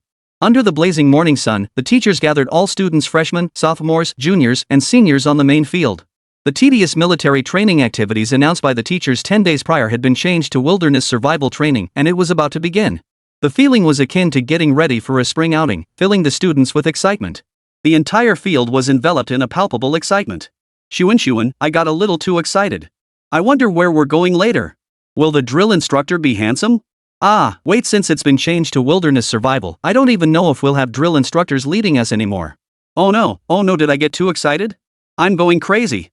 Jiang Xinyu stood beside Yi Sun, her whole body buzzing with excitement. She was even starting to ramble. Yeah, you're losing it. Yi Sun responded to Jiang Xinyu's excitement with a light tease. Oh my, Sun, you've gone bad, now you even know how to tease me. Jiang Xinyu playfully nudged Yi Sun. A wave of screams erupted from the crowd. Needless to say, the source of such a commotion was undoubtedly the three most popular guys at St. Lo Royal Academy. Sure enough. Within a minute, Xia Zihuan with his pure, doll-like face pushed through the crowd, heading straight for Yi Sun. Over the past 10 days, Xia Zihan had made it a point to visit Yi Sun in Class 1A whenever she had the chance. Though no one knew what Xia Zihan and Yi Sun whispered about privately, the girls had all witnessed their interactions. The female students already held a very poor impression of Yi Sun, frequently speaking ill of her behind her back, slandering and insulting her. Now, seeing their beloved school heartthrob Xia Zihan walking toward Yi Sun again, they were so furious they nearly snorted through their nostrils. A group of girls linked arms and stood together, immediately launching into a tirade. It's her again. Campus heartthrob Xia Zihan is coming to see her. What kind of love potion did she slip to all these school heartthrobs? They all seemed so interested in her. Remember when Ja publicly asked her to be his date? She turned him down. I bet it's just like Ja said, she's playing hard to get. Why doesn't this woman just die already? She must have seduced my Huan again. Wha? The girls around them seemed convinced that Xia Zishuan was about to launch a fierce campaign of affection and pursuit toward Yi Sun. Over here, Xia Zihuan was indeed walking toward Yi Sun. After reaching Yi Sun, Xia Zihai scratched his head, his face flushing slightly with embarrassment. This was the first time he'd ever said something like that to Yi Sun in front of everyone. But never mind. To demonstrate his resolve and purpose, he had to succeed. And so, amidst the stunned gazes of Jiang Xinyu and the other girls, Xia Zihuan gathered his courage and declared loudly to Yi Sun. I'm serious about this, so please give it some thought. Sister Yi, please consider taking me as your disciple. I will become your most outstanding apprentice. I, Xia Zihuan, swear it. 029, Reunion with Yu Hen. The moment the words left her mouth, Xia Zihan's face flushed bright red. Combined with his face, which looked sweeter than a girl's when he smiled, anyone unaware might think he'd done something embarrassingly bold. Originally, everyone thought Xia Zihan had made such a big scene for the girls who wanted to confess to Yi Sun. A deathly silence hung in the air. The girls who had harbored ill will toward Yi Sun were struck dumb. They were rendered speechless. Jiang Xinyu was also stunned. Who could explain to them what was unfolding before their eyes? According to the expected plot development, shouldn't the school heartthrob be confessing to Yi Sun? How did it turn into him bowing down? What on earth is this? Wait, seriously? I thought the school heartthrob was going to confess to Yi Sun, but now he's asking to be her disciple? So it wasn't Yi Sun seducing my school heartthrob after all, but why is he calling her sister? Oh my god, did I hear that right? After a moment of silence, the girls gasped in shock, as if they couldn't believe what was unfolding before their eyes. Holy crap, this is wild. A founding member of the Taekwondo club wants to apprentice under the sister of the Sanda club president? Is this the start of the two clubs making peace? A male voice rang out from somewhere in the crowd. Students began chattering excitedly among themselves. What these students didn't know was that this wasn't the first time Xia Zihuan had been asked to take someone as a disciple. But until now, Yi Sun had never agreed. The reason was simple: the mercenary Bloodforge had never taken on apprentices. Moreover, Yi Sun believed that for a wealthy young man like Xia Zihan, wanting to take her as a teacher was likely just a passing interest. Just playing around, nothing serious. But now, seeing the sincerity in his expression, even going so far as to make this request in front of the entire school, Yi Sun lowered her eyelids and countered, "Are you serious?" "Of course I am. I, Xia Zihan, am willing to endure any hardship. Sister Yi, I beg you," Xia Zihan declared earnestly.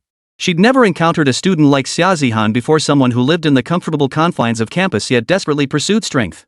This struck Yi Sun as remarkably novel. She raised her red fox and decided to give Xia Zihuan a chance. Then, it all depends on how you perform in the wilderness survival test. If he performed well, she might consider it. Was she implying she was willing to give him a chance? A flash of joy lit up Xia Zihuan's face. "I won't let you down, Sister Yi," Xia Zihuan said earnestly, as obedient as a little puppy. Their exchange was utterly ordinary. Yet it sent the hearts of the surrounding students into frantic flutters.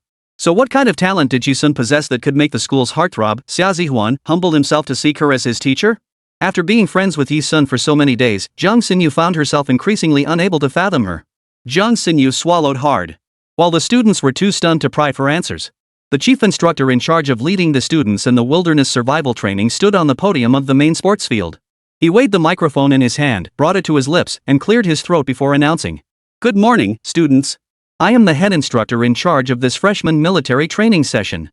My surname is Lin. You may address me as Instructor Lin.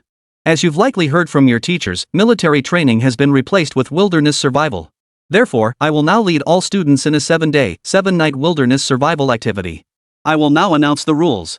I urge everyone to take careful note. These rules will determine your fundamental safety and life preservation during the next 7 days. Survival training is an extremely dangerous activity. However, considering this is a collective participation by the entire student body, the instructors have undoubtedly made their own considerations regarding student safety. They wouldn't actually put students through life or death survival challenges. Even so, the very phrase survival training carries inherent risks. The mere suggestion of life-threatening situations had every student present on edge. But it wasn't fear, rather, a subtle excitement began to stir within them. For a group of kids accustomed to campus life, excitement offered a different kind of life experience. Perhaps Instructor Lin's words had piqued their interest. The students who had been watching Yi Sun and Xia Zihan just moments ago now held their breath, waiting for Instructor Lin's next words. No one paid Yi Sun any mind. This kind of wilderness survival self-protection held no interest for Yi Sun. To be perfectly honest, even the chief instructor on the podium, Instructor Lin, had far less real-world experience than she did. Yi Sun shifted her dark gaze away from the podium, sweeping over the crowd of students ahead before lazily drawing her eyes back. Right. As her gaze swept across the crowd and then withdrew, her peripheral vision suddenly caught sight of two towering figures concealed in the corner. In the corner, the man standing at the front stood a full 1.9 meters tall, his tall, handsome, and muscular physique drawing the attention of countless girls around him, even as he deliberately avoided the spotlight. A black mask covered his jawline, concealing his high, straight nose and flawless facial features. Fine strands of short black hair clung to his forehead, lending him an air of mystery and haughtiness. Beside him stood another man, his subordinate. As Yi Sun's sole rival in the international underground scene today, Yi Sun recognized him instantly, the masked man mingling among the students of St. Laurent Royal Academy, just like her. Was Yu Hen, the very man she had clashed with not long ago. But why was he here? 030, a team. With Yu Hen here, it was obvious that the man beside him was Eugene. Eugene, the man known as the most brutal in the world and Yu Hen's personal bodyguard, stood at 187 centimeters tall. He was equally handsome. His tousled golden hair fell across his forehead, accentuating his sculpted, handsome features. The reason Yukon didn't draw the intense attention of the surrounding girls was that even his handsomeness paled in comparison to Yu Hen's. And this was even with Yu Hen wearing his black mask, concealing his true, striking features. Through the crowd of students ahead, Yi Sun carefully scanned the two figures concealed in the corner. She believed she had concealed her presence, blending into the crowd to observe Yu Hen and the other. But unexpectedly, before she could look away, Yu Hen, whose expression was so cold that no girl dared approach him, shifted his deep, dark eyes. Suddenly, without warning, his gaze pierced through the crowd, locking onto her in an instant. Such keen perception. Truly worthy of the title of the world's most formidable iron-blooded assassin. Realizing this, Yi Sun's heart gave a sharp jolt.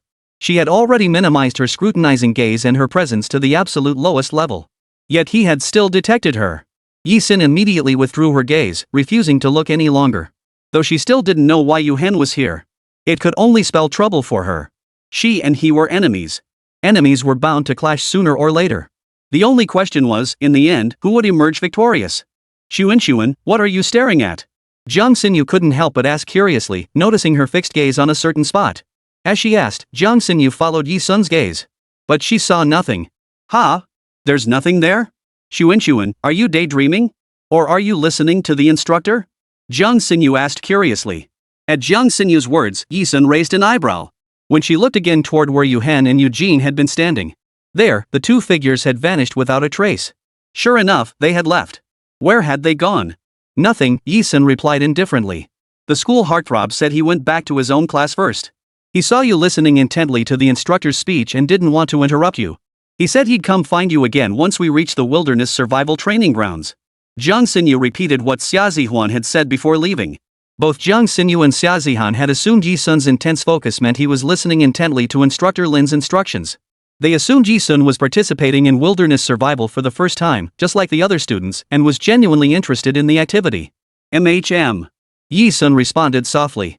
By then, Instructor Lin on the podium had finished outlining the precautions students should take during the upcoming 7-day, 7-night wilderness survival activity.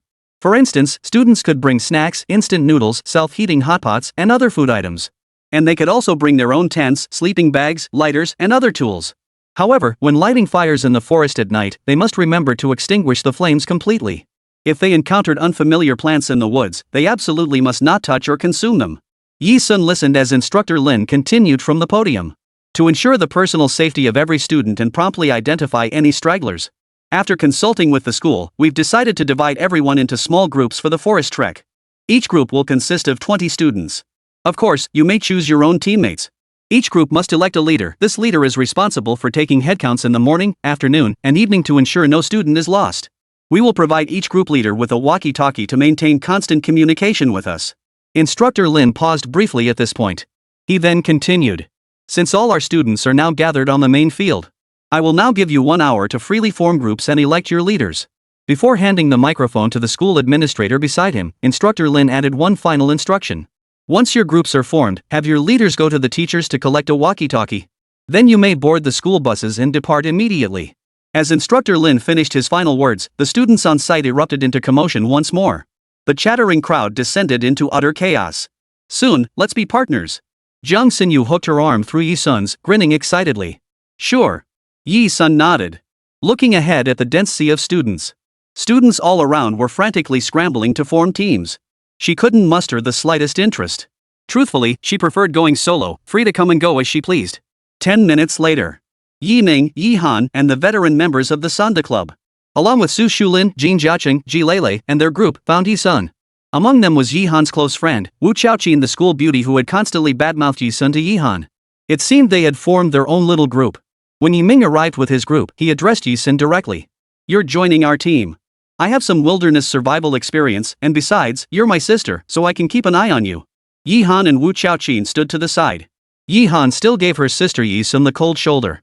Yi Sun knew the invitation to join the team came from her brother. As for Yi Han, even if he was unwilling, he could only snort coldly from the sidelines, unable to make a decision.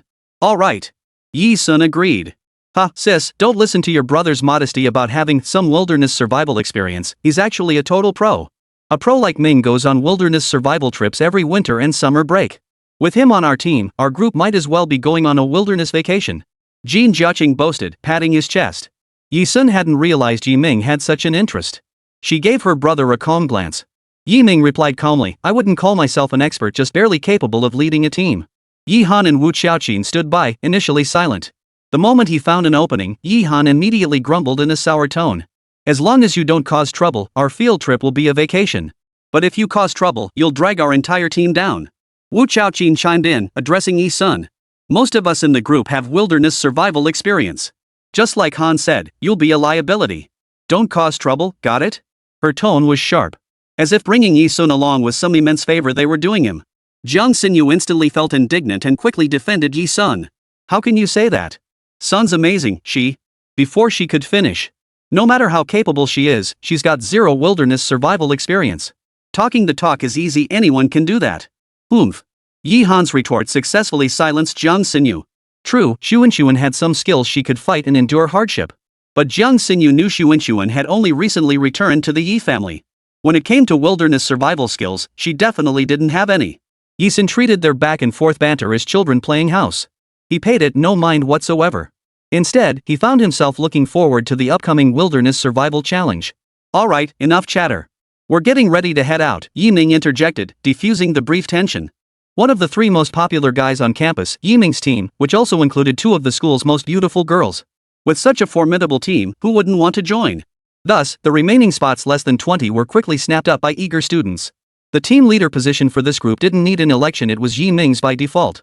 Thus, after assembling the team, Yi Ming collected a walkie-talkie from the teacher and led everyone onto the school bus.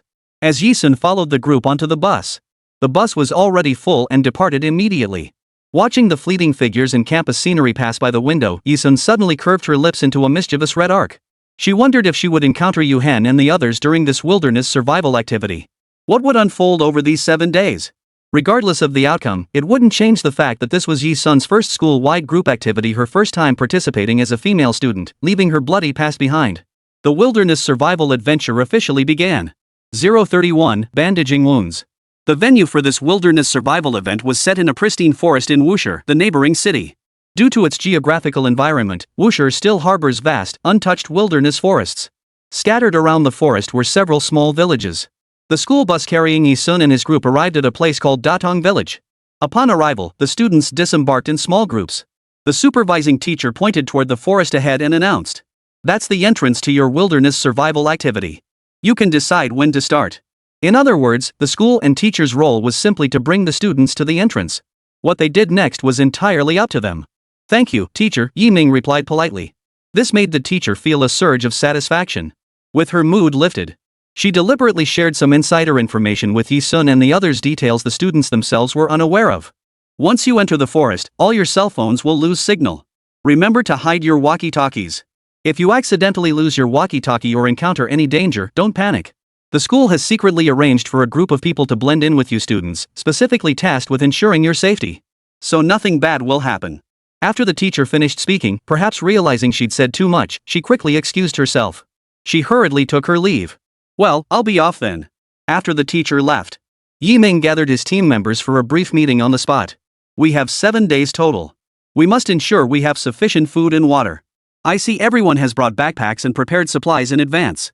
Would it be convenient to take them out and check now?" Yi Ming suggested. Yi-sun stood nearby, not participating in the group meeting. Instead, he narrowed his eyes deeply. From the lead teacher, she learned that the school had secretly recruited a group of people to blend in with the students, specifically tasked with ensuring their safety. From this, she could roughly guess why Yu Hen and Eugene were here. The Dark Temple was the world's premier assassin organization. Not only did it undertake contract killings for clients, but for the right price, it would accept any mission, be it protection or rescue. If all went according to plan, the school had no safety concerns whatsoever about sending students into the wilderness forest for survival training. That was precisely because Dark Temple operatives were secretly embedded among the students, providing covert protection. But why would someone of Yu Hen's stature appear within the confines of the small St. Rock Royal Academy? Could it be? Last time, I tricked him to escape his pursuit. Has he now deliberately taken on a mission for the Dark Temple at St. Rock Royal Academy just to kill me? Yi-sun's eyes flashed with a cold glint. Even so, after all these years as a mercenary, Yi-sun had never feared anyone. "Yi-sun, it's your turn. Take out the items in your backpack for everyone to see." Every student carried a large backpack slung over their shoulder. The backpacks had been uniformly distributed by the academy the night before, with strict instructions that every student must carry one. They were also instructed to pack them tightly. After all, they needed to pack food, water, tents, sleeping bags, and other wilderness survival gear. Even such large backpacks were barely sufficient. Now, except for Yi-sun, every other student in the group had already spread the contents of their backpacks on the ground and shown them to Yi Ming one by one. Only hers remained unopened. So Yi Ming walked up to Yi-sun and spoke up. 19 pairs of eyes, including Yi Ming's, stared unabashedly at Yi Sun. Hearing this, Yi Sun dropped one hand to her shoulder. Without deliberately searching for the zipper, she swiftly pulled it open with a sharp swoosh. She emptied everything inside her backpack onto the ground. When they saw what was inside Yi Sun's backpack, every single person present stared wide-eyed in disbelief. Compared to the other 19 students, whose backpacks were packed with various foods, water, sleeping bags, and tools, Yi Sun's backpack contents were alarmingly sparse: just 2 military knives and a medical kit. You're out of your mind. You're bringing nothing but 2 crappy knives and a medical kit? Yi Han was the first to cry out in shock. Her eyes widened in disbelief as she stared at the 2 knives and the medical kit lying quietly on the ground. She unleashed a torrent of curses at Yi Sun. 7 days. We're going to be out here for 7 days. How do you plan to survive without food? Are you some kind of little darling? Ha! Whether you have food or not is none of my concern. Your survival is your own problem. But for these 7 days, kindly don't even think about eating a single bite of food meant for the rest of our team. You don't deserve it. Yi Han was genuinely furious. Her whole body trembled as she hurled the insults. The other students in the group looked at Yi Sun with the same adoring gaze they'd reserved for the little cutie, while simultaneously scrambling to pack away the food and water they'd spilled on the ground. As if terrified Yi Sun might snatch it from them. Jiang Xinyu was shocked that Yi Sun hadn't brought any food or water, opting instead for these utterly useless items. She still chimed in from the side. Soon, it's okay. I brought plenty of snacks. We can share them later. No need. Unexpectedly, Yi Sun flatly refused her. Then, Yi Sun seemed to deliberately address Yi Han, her voice cold as she said, "Only the incompetent carry ample provisions into the wilderness. I won't need a single morsel of your food or water." With that, Yi Sun packed the 2 daggers and medical supplies back into her backpack, then turned and strode into the forest first. Though Yi Sun's words were harsher, not a single student standing there could utter a rebuttal. Because Yi Sun's words were undeniably true. If you bring enough food for wilderness survival, what kind of wilderness survival is that? Watching Yi Sun's figure, Yi Ming reacted differently from the other students. Instead, his older brother furrowed his brow deeply, his thoughts hidden from view. Yi Ming finally spoke. "Everyone, pack your backpacks, keep up, and get ready to go." Everyone packed their backpacks and followed Yi Sun and Yi Ming into the forest. The forest trees were incredibly dense. Though the sun blazed overhead, its rays could only filter through the shadows of green leaves, casting faint light below. The light was insufficient. The entire wilderness forest was shady and damp, creating an uneasy feeling throughout the group. The group pressed deeper into the forest. Initially, near the forest's edge, they encountered several other student groups. After walking for nearly 2 hours, however, they saw no one else. "We should find a place to camp for the night," Yi Ming remarked, his eyes constantly scanning the surroundings. Drawing on his years of wilderness survival experience, he had sensed something. Something peculiar. It felt like some unknown danger lurked in the darkness, escaping while waiting for them to step into it. Thus, to play it safe, he made this suggestion. "Ming, the school heartthrob, is absolutely right. We should all listen to him." All the students unanimously chose to trust Yi Ming. After all, Yi Ming's authority was undeniably strong. Only Yi Sun, standing nearby, surveyed the surroundings and spoke firmly. "This area isn't safe for overnight stays. There's danger at night. We must leave." Whether at St. Lo Royal Academy or within the group, Yi Ming's words carried the weight of an imperial decree. No student dared to defy him. In contrast, Yi Sun's words sounded like a force of evil opposing justice. The moment she finished speaking, every pair of eyes in the vicinity turned to stare at her. Su Shulin, a veteran member of the Sanda Club who held a favorable impression of her, managed to utter a single sentence. "Little sister, it's not that we don't trust you. But Ming has such extensive wilderness survival experience, it's best we listen to him." Jean Jiaqing chimed in, "Exactly. We've already said it, sis. Just follow your brother. Just remember at all times that we're here on vacation, haha." Yi Han and Wu Qiaoqin, however, were different. The former harbored resentment toward Yi Sun, the latter had always envied Yi Sun's looks. Besides, Yi Han had already set a precedent by not preparing any food when Yi Sun was around. Now she was practically itching to kick Yi Sun out of the group altogether. "Can you stop acting crazy? Just shut up, okay? Seems I was right after all. You crippled mom, killed grandma, isn't that enough? Now you're trying to kill us all just to satisfy yourself?" Wu Qiaoqin chimed in from the side. "People should be more down to earth. Stop trying to hog the spotlight. Why should we trust you? What makes you think you're so special?" Jiang Xinyu stood by, unable to get a word in edgewise, watching helplessly. She was anxiously rooting for Yi Sun. Truth be told, if not for Yi Ming's sake, Yi Sun wouldn't have walked with them since entering the forest. Hearing the group's rebuttals, she lowered her gaze, utterly unconcerned, and said, "Whatever. If they chose to court death themselves, why should she insist?" Within the group, only Yi Ming seemed to take Yi Sun's words to heart. He changed his tone. Alright, enough talk. Let's keep moving forward first and see if we can find any caves or rock shelters. If that doesn't work, we'll figure out a plan then. While daylight still lingered, the group pressed on through the dense forest. After about 10 minutes of walking. Oh my! Xunxun, bringing up the rear, suddenly let out a startled cry. My hand, it feels like something cut me, it's bleeding a lot. Xunxun said in a trembling voice. In the wilderness, especially untamed wilderness like this, being cut by unknown plants or animals was extremely dangerous. Because in the wild, there are many poisonous plants and animals. Some could even be life-threatening. Yiming's expression changed instantly. Let me see the wound, he said. Before he could move, a figure even faster than his own had already flashed from the front to the rear. Yi-sun lifted Xunxun's hand and examined it closely. The wound was jagged and fairly deep, blood gushing steadily from it. With just one glance, she didn't even need to search for the plant that had cut Xunxun. From the shape of the wound alone, she determined. It was caused by the agave plant. Non-toxic. No need to worry. With that, she retrieved her medical kit and swiftly disinfected Xunxun's wound. She applied 2 small bandages around the wound's edges to prevent outdoor bacteria from entering the exposed area. The dozen or so students nearby watched Yi-sun perform these actions in stunned silence. Especially Yiming, Yihan, and Wu Qiaoqin. They all possessed genuine wilderness survival experience and knew some professional wilderness survival experts. While wilderness survival was inherently dangerous, it wasn't like the constant injuries faced by special forces soldiers who needed to bandage wounds at a moment's notice. Even wilderness survival experts couldn't match the skill Yi-sun displayed while bandaging the wound.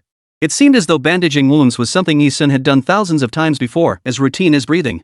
Realizing this, Yiming and the others felt a sharp pang in their hearts, simultaneously gripped by a terrifying thought. Could it be that this wasn't Yi-sun's first wilderness survival activity? Could it be? During those lost years, had Yi-sun spent his time doing something that required constant wound dressing? Was that how he'd honed such skill? 032, my prey. Watching Yi-sun bandage Xunxun's wound with increasing dexterity, Yiming felt a sharp pang of pain in his heart. After all, she was his sister blood-related, born from the same womb. As a child, she had wandered off from her family while playing. After getting separated, she must have endured countless unimaginable hardships. As for the car accident involving her mother and grandmother, she wasn't directly responsible for it either. After wandering outside for so many years, she must have missed her family terribly when she returned home, right? But when he and Hanin first met her, she acted distant toward them like a stranger. What was she thinking back then? Yiming walked to the back of the line. After Yi-sun finished bandaging Xunxun's wound, he couldn't help but raise his hand and ruffle Yi-sun's hair. It felt like the affectionate gesture of an older brother toward his younger sister. Yiming asked gently, "Did you learn bandaging before?" Yi-sun, whose head Yiming was stroking, could have easily avoided his touch. But she didn't. This was the first time in her life she had ever felt her brother's touch. Her entire body trembled, as if a switch for familial affection had been flipped. It was a realm she had once longed for but could never reach. Yi-sun quickly regained her composure and replied, "I've learned a thing or two." Beneath her icy exterior, others could not discern her shifting emotions. Yiming knew she wasn't telling the truth. The skill with which she bandaged Xunxun's wounds was beyond what someone with only superficial knowledge could achieve. But her brother chose not to expose her lie. Yiming chose to remain rational and not press the matter. If she wished to tell him, she would do so in her own time. You too. Yihan witnessed their interaction clearly, her shock causing her to stammer. Yihan wasn't a petty person. Her constant targeting of Yi-sun wasn't out of fear that Yi-sun would steal her brother and parents' affection. As someone trained in martial arts, her capacity for forgiveness was far greater than that. What truly made Yihan unwilling to forgive Yi-sun was this: back when they were children, it was Yi-sun who had wandered off playing, causing their mother and grandmother to get into a car accident. Yet she returned as if nothing had happened, dressed in a proper designer outfit, putting on airs of superiority. For whose benefit? Not a shred of remorse. Oomph. Yihan snorted in disdain. The other students in the group witnessed the scene but said nothing, merely standing by with awkward smiles. After all, this was the business of the 3 siblings, it wasn't their place to get involved. There are a lot of bushes around here, and some plants have sharp leaves. Everyone be careful and don't wander off. Yiming walked back to the front of the group and issued a solemn warning. The group continued forward. They had already set out from the school at high noon, and the drive from Wenjiang City to Wushi had taken another 2 or 3 hours. Entering and exiting the forest involved frequent stops and starts, consuming considerable time. Compounding this, they still hadn't found a suitable cave for the night. Setting up the tents and shelters needed for the night would take time. Nightfall was imminent. Yiming had no choice but to lead everyone to a relatively safe-looking spot to spend the night. Everyone quickly pitched their tents and worked together to gather firewood nearby, building a campfire. They began cooking instant noodles or heating up self-heating hotpot meals. Amidst the bustling activity, only Yi Sun remained still, reclining on the thick branch of a nearby tree. She rested her eyes while keeping one hand firmly on the military-grade dagger strapped to her waist, never letting it out of her grasp. Xunxun, would you like some instant noodles? Aren't you hungry at all? By the time everyone had cleared a space, set up the tent, and started eating dinner, the sun had already set.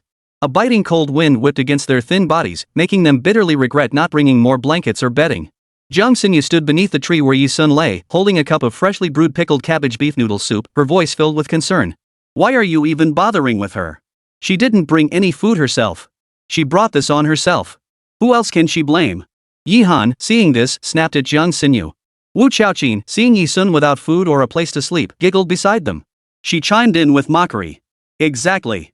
She didn't bring any food, she deserves to starve. She knew this was a wilderness survival activity and still didn't bring food. Does she really think she's some wilderness survival expert? You've got to be more practical in life. Like us, we know our own limits and brought plenty of food. Unlike someone here, did they really think this was some dangerous wilderness? That there'd be terrifying creatures?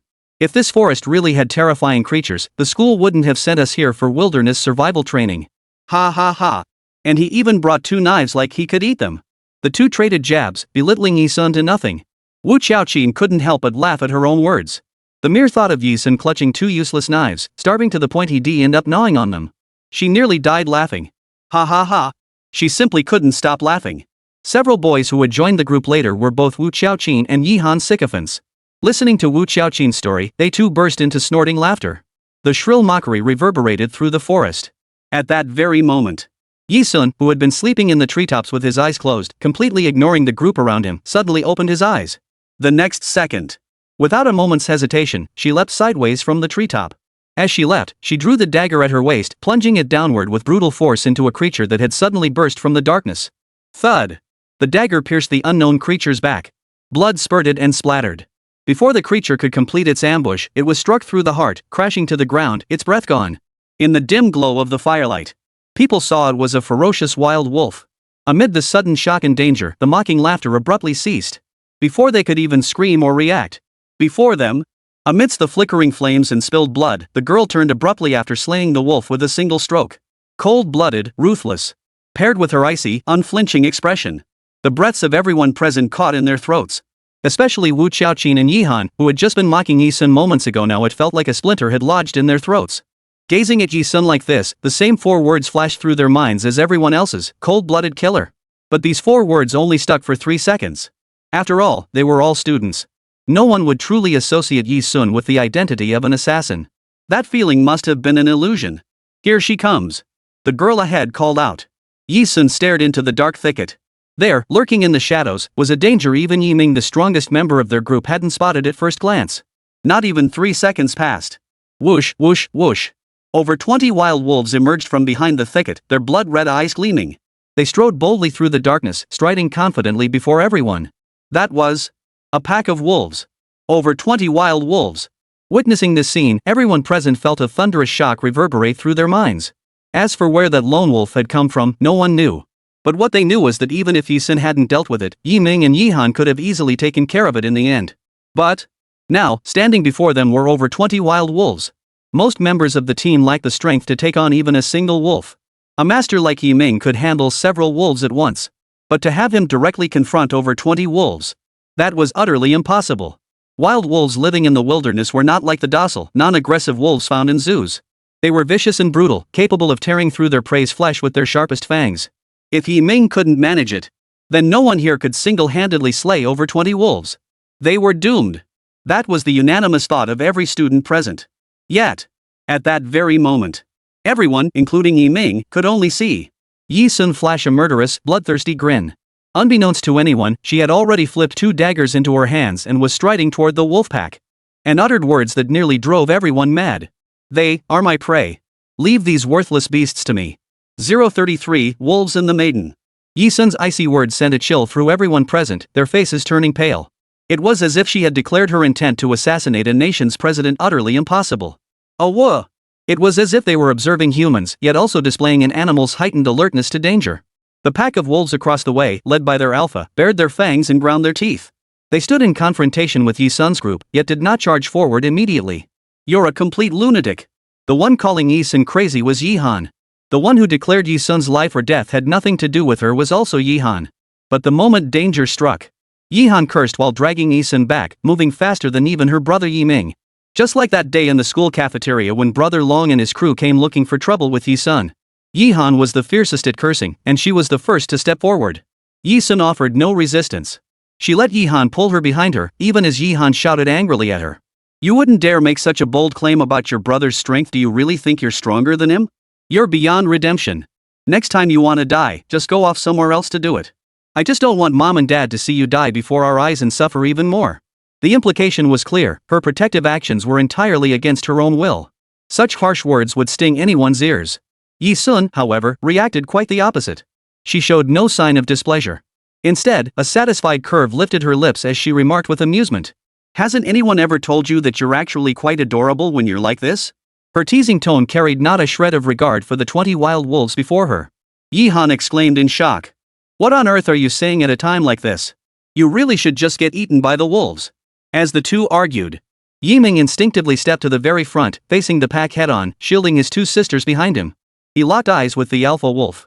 In stark contrast to the siblings' resolve, the other students in the group had turned pale with fear the moment the wolves appeared. Several girls who had joined the group later were already crying. Why are there wolves here? Will they eat us?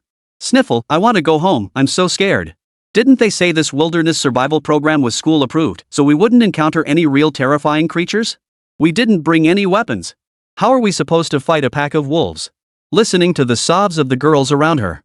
Not long ago, Wu Qiaoqin had confidently declared there were absolutely no terrifying creatures here, mocking Yi Sun mercilessly for bringing weapons. She felt her face flush crimson, then turn ashen. As if she'd been soundly beaten.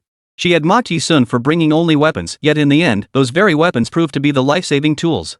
Talk about shooting herself in the foot. If only she had brought a weapon too. Right. Weapons. Wu Qiaoqin suddenly had a flash of inspiration, as if something had clicked into place. She shouted at Yi Sun. Yi Sun, hand over your 2 daggers. Let us capable people use them. Stop pretending you're capable. Even with daggers, you couldn't take on 20 wolves. Step aside and stop causing trouble. Yi Sun's act of slaying that wolf had genuinely astonished many. This feat, aside from Yi Han and Yi Ming, she, Wu Qiaoqin, and a few veteran members of the Sanda Club could barely manage it. Moreover, in Wu Qiaoqin and everyone else's minds, the notion that Yi Sun was incompetent was ingrained to the bone. Everyone dismissed Yi Sun's claim of handling over 20 wolves as nothing but a joke. When Wu Qiaoqin started the chant, the timid girls joined in. Yeah. Hand over the dagger. Let someone who can actually use it have it. Yi Sun, step aside. You're just in the way. Listening to the very crowd that had mocked her moments before now demanding she surrender the dagger. Yi Sun's eyes grew icy cold. That murderous glare fell upon Wu Qiaoqin and the other girls, instantly reminding Wu Qiaoqin and her group of the scene where Yi Sun had slain the wolf. Swift and decisive, merciless and ruthless. Terrified, they shut their mouths immediately. The other students, including several veteran members of the Sanda Club Su Shulin, Jin Jiaqing, and Ji Lele, though they shared Wu Qiaoqin's distrust of Yi Sun. They wouldn't go as far as Wu Qiaoqin to demand Yi Sun hand over the daggers. After all, those daggers belonged to Yi Sun, they had no right to demand them. I've already sent a distress signal to the school via walkie-talkie. Now, everyone, cooperate. Xiao Han and I will lead the charge. Yi Sun, you, Wu Qiaoqin, Shulin, Jiaqing, and Lele hold the center line. The rest of you stay at the rear for defense. We need to hold out until the school rescue arrives. At that moment, Yi Ming, standing at the very front of the line, suddenly spoke up. As the team leader, he proposed the optimal strategy. Given his and Xiao Han's abilities, escaping alone would be a simple matter. The challenge, however, lay in evacuating everyone. That was something neither he nor Xiao Han could possibly accomplish. All of them here combined wouldn't stand a chance against a pack of 20 wild wolves. The only option now is to buy time and wait for reinforcements. Understood. Got it. I'll hold my position at all costs. Su Shulin, Ji Lele, and Jin Jiaqing obeyed the order, placing unwavering trust in Yi Ming, the president of their Sanda Club. The three responded in unison. The team coordinated swiftly, adjusting their formation. The wolf pack, seemingly sensing the potential threat, began to disperse.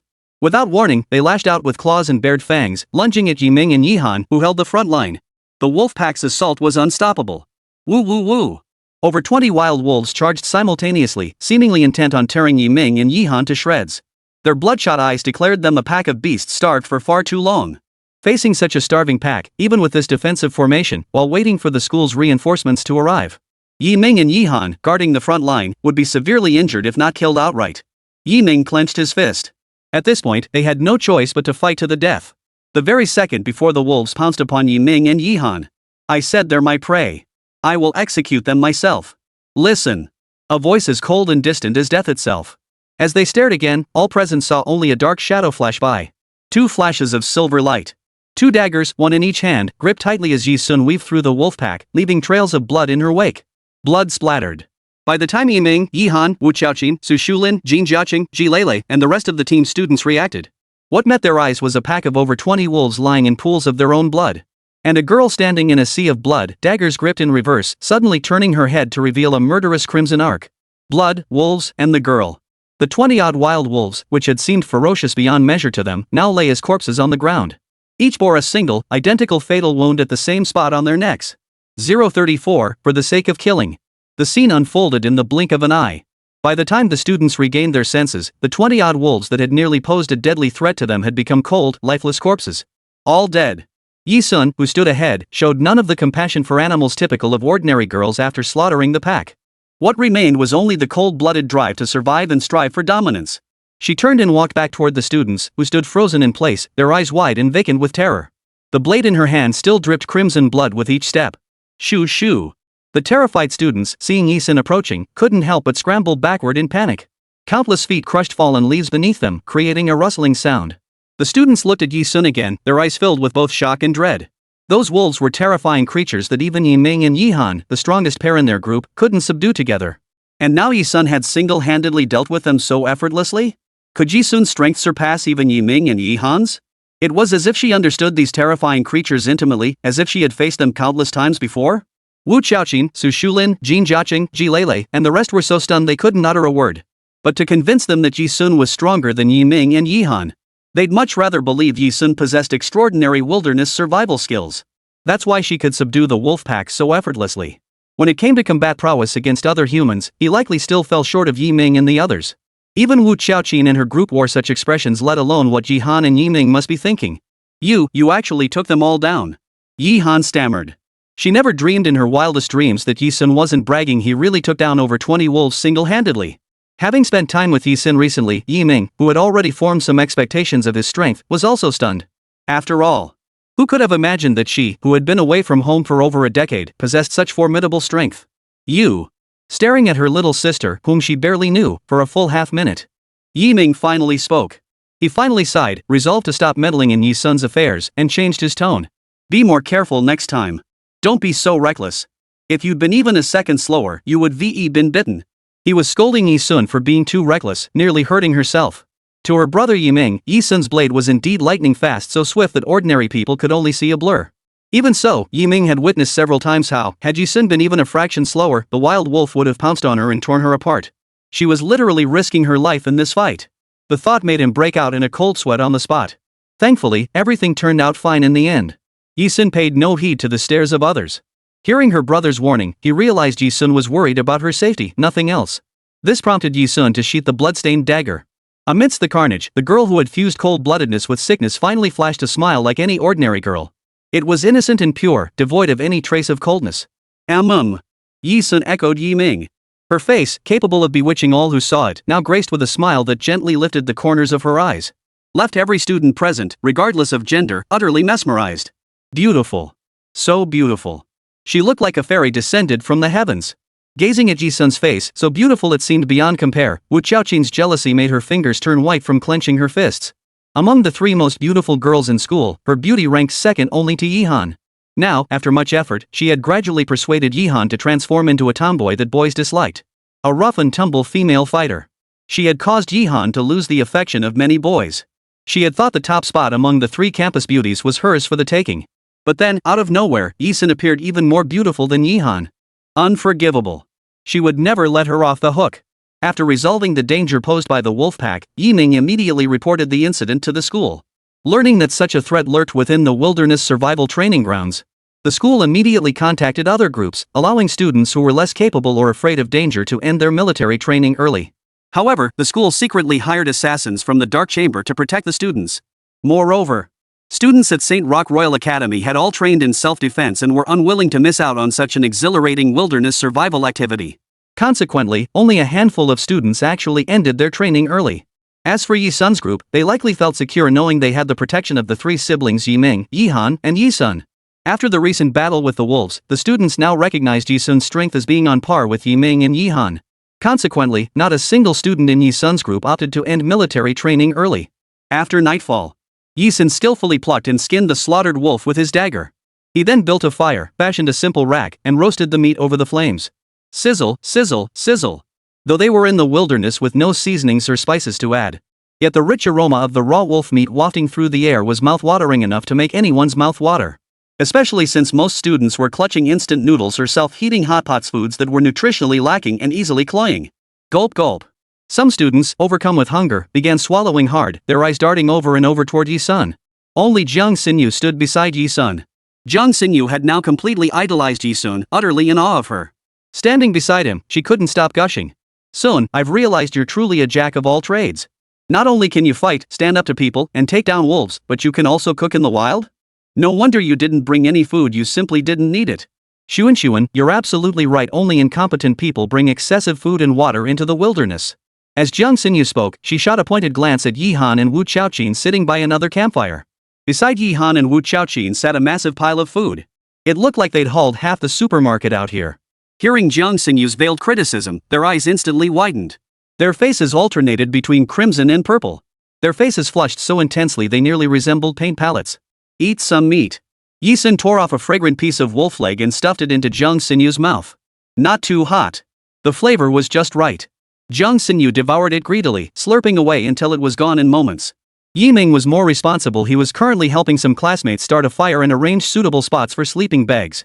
Yi Sun had only taken 2 bites of the wolf leg when, in the next instant, her hand darted to the dagger at her waist. Her beautiful eyes darted warily toward the woods on one side. Something was approaching. She narrowed her eyes. Whoosh, whoosh, whoosh. Within half a minute, a figure indeed burst out from the shadows. The unsuspecting students present shuddered in fright, convinced another terrifying creature had appeared. Fortunately, this time it was a person. A celebrity known throughout the entire school. Ah, it's the school's heartthrob. The girl screamed excitedly at the sight. Xia Zihuan clearly hadn't just been through any ordinary forest. Leaves and grass clung even to his hair. When he spotted Yi Sun, his face sweeter than any girl's lit up with a smile as he hurried over. "Master-to-be. I finally found you." Evidently, ever since entering the wilderness survival forest, Xia Zihuan had separated from his own group and had been searching for Yi Sun the entire time. Prospective master? Members of the Sanda Club, including Su Shulin and Jin Jiaqing, spotted Xia Zihuan arrival from the Taekwondo Club. Their initial reaction was to prepare for a fight. But then they heard Xia Zihuan's address to Yi Sun. "Prospective master." They froze in shock, just like Yi Ming and Yi Han. "That's right, my prospective master, Sister Yi. You promised me if I perform well in wilderness survival, you'll formally take me as your disciple," Xia Zihuan said, walking toward Yi Sun. He sniffed the aroma of grilled meat wafting through the air and couldn't help but exclaim. That smells amazing. Are you guys eating meat? Where'd you get it? Give me a bite." Yi Sun was quite generous. She withdrew her hand from the dagger, tore off a large chunk of wolf meat right there, and handed it over. Then, in full view of everyone, she solemnly reminded Xia Zihuan. "Besides killing, I have nothing else to teach you." She wanted Xia Zihuan to understand that what she could teach him might not be what he imagined. For in her over 3,000 days as a mercenary, her life had been nothing but killing. Beyond the skills she'd mastered to achieve her target sniper techniques, marksmanship, explosives, fighter jets, various firearms, biochemical weapons, heavy weaponry, cutting-edge computer programs, she truly had little else to impart to Xia Zihuan. 035, inside the tent, she and he. To Yi Sun, killing was the most natural thing in the world. Yet to the students listening nearby, it sounded like she was talking about ghosts. Not only were they utterly shocked, but they stared at Yi Sun with unquestioning disbelief. "What killing? Teaching killing? Yi Sun, don't think that just because you killed a couple dozen wolves, you're some kind of expert now. You actually want to learn how to kill people? I've told you before, St. Lo Royal Academy is full of hidden masters. There are plenty who are far more skilled than my brother and me, but they all choose to keep a low profile. You've only killed a few dozen wolves. Killing wolves and killing people are completely different. Please don't spout such nonsense again. Otherwise, if you provoke those hidden masters and drag me and my brother into trouble, what then?" Startled, Yi Han jumped to his feet and shouted at Yi Sun. Her tone was extremely harsh. Clearly, even if Yi Sun had slain over 20 wild wolves, it wouldn't change Yi Han's opinion of him. In truth, Yi Han was right. At St. Lo Royal Academy, the undisputed strongest students were undoubtedly Yi Ming, president of the Sanda Club, and Mo Lingja, president of the Taekwondo Club. These two campus heartthrobs. Those ranked below them included Xiaozihan, Yi Han, and their group. But it must be understood that this was the ranking of ordinary students at St. Louis Royal Academy. The ones in plain sight. There exists another group operating in the shadows. At St. Ro Royal Academy, there exists another group of students who conceal their identities, blending into campus life as ordinary individuals. Unlike high-profile figures like Mo Lingja and Yi Ming, they remain largely unknown. Some are retired international bodyguards, while others, despite their youth, already possess special forces experience. They were in a completely different league from the likes of Yi Ming and Mo Lingja. These extraordinary individuals were the hidden masters within the academy, as Yi Han had mentioned. These individuals are true elites who have killed in combat and seen battlefields. They were worlds apart from half-baked girls like Yi Sun, who killed a couple dozen wolves and thought she was capable of murder. At least, that was the consensus among everyone around them. Naturally. Even though St. Lo Royal Academy harbors many hidden masters individuals with backgrounds like international bodyguards or special forces veterans, the students never associate Yi Sun with them. They certainly didn't consider her a formidable figure returning to the fold. Simply because Yi Sun's admission to St. Ro Royal Academy was entirely due to the influence of the Yi family. If she truly possessed such capability, why didn't she gain admission through her own merits? Yi Han's scathing remarks received strong backing from Wu Chaoqin. Exactly. Yi Sun, don't think you're all that just because you killed a couple dozen wolves. Han's right. We've always kept to ourselves, never crossing paths with those hidden masters at the academy. If you provoke them, you'll be crossing the line. When that happens, you'll drag all of us down with you. Even 100 lives wouldn't be enough to pay for it. Yi Sun hadn't been speaking to them specifically, yet they'd spun her single remark into a tangled web of imagined consequences. In the end, they were so furious they shouted and cursed at her, as if she'd truly committed some unforgivable crime. In response to this, Yi Sun merely lowered his gaze indifferently, treating the two like clownish buffoons. She looked at Xia Zihuan and pressed. So, are you still studying? Ha! Study, of course I'll keep studying. Xia Zihan immediately replied. After witnessing events like Zhou Xunxun, the former owner of Ice Ocean Bar, submitting to Yi Sun, he felt less astonished by Yi Sun's bold words. Deep down, he increasingly suspected that the real sister Yi might be no different from those hidden masters at St. Laurent Royal Academy. Then, starting now, you are my disciple. Yi Sun raised her arc, declaring. Ha! The sudden acceptance stunned Xia Zihuan, halting even his wolf meat-eating motion. Wait, Sister Yi, weren't you supposed to evaluate my wilderness survival skills? How did I pass the test before I even started? It wasn't that Xia Zihuan was displeased. He'd been preparing to show off his skills in front of Yi Sun. He wanted his future mentor to know he wasn't all talk, he could actually do something besides sweeping floors. But, passed? You've already passed, Yi Sun said. Upon hearing her utter the words murder, Xia Zihan didn't reprimand her like any ordinary person would. Instead, he answered without hesitation that he wished to continue learning. From that moment onward, her test of him had been passed. But Xia Zihan would never know her criteria for passing. Scratching his scalp while gnawing on wolf meat, he muttered to himself. This is actually pretty simple. Despite Xia Zihuan being a veteran member of the Taekwondo Club, Yi Ming didn't take this opportunity for personal revenge and kick him out of the group. Instead, Yi Ming even designated a spot for Xia Ziheng to pitch his own tent. The night grew colder. After setting up traps for various beasts near where the students slept, Yi Ming finally finished his tasks and prepared to rest. His brother's arrangements were indeed thorough. As long as the traps functioned properly, any dangerous creatures approaching during the night would be detected immediately. Therefore, there was no need to assign night watch duties. Many students had already retired to their tents or sleeping bags. After one final inspection, Yi Ming walked to the thick tree branch where Yi Sun slept and called up to him. I'll pitch my tent right beside yours.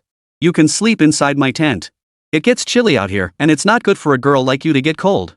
I'll find a spot with Shu Lin tonight. Su Shulin's tent was large enough for two people to share comfortably. No need, Yi Sun refused from the treetop. Yi Ming insisted. I don't care what kind of life you had before. At least now you're Yi Ming's sister, mom and dad's child. So listen to me, come sleep in the tent. Yi Ming always gave off a half-cold, half-warm vibe. Usually, he was mostly gentle. This rare display of firmness, when heard, actually gave off a warm feeling. Yi Sun felt a surge of warmth in her heart. For a long while, there was no sound from the treetops. So long that Yi Ming began to wonder if his assertiveness had displeased Yi Sun. Whoosh! A slender figure leapt down from the treetop. It could only be Yi Sun. Yi Ming exhaled in relief and said, Go to sleep. I'll be nearby your tent. If you need anything during the night, just call out. He watched Yi Sun enter the tent with his own eyes. Yi Han witnessed the entire scene. Peering through the tent flap, she suddenly teased. Oomph. Didn't you say you wouldn't need a tent? Why are you borrowing your brother's tent now? You're so hypocritical, you're really annoying. Yi Sun ignored her. She entered the tent, didn't even change her clothes, and lay down on her side to sleep. The night. Endless cold. The tent was indeed much warmer than the chilly, rough tree trunk. Her sleep had always been light, a constant vigilance against impending danger. The warmth of the shelter was lulling her into a light slumber. At that very moment, the tent flap was pulled aside. A tall, dark shadow loomed over her. An ambush. As sharp as Yi Sun, she regained consciousness in a split second, instinctively reaching for the dagger at her waist, ready to strike.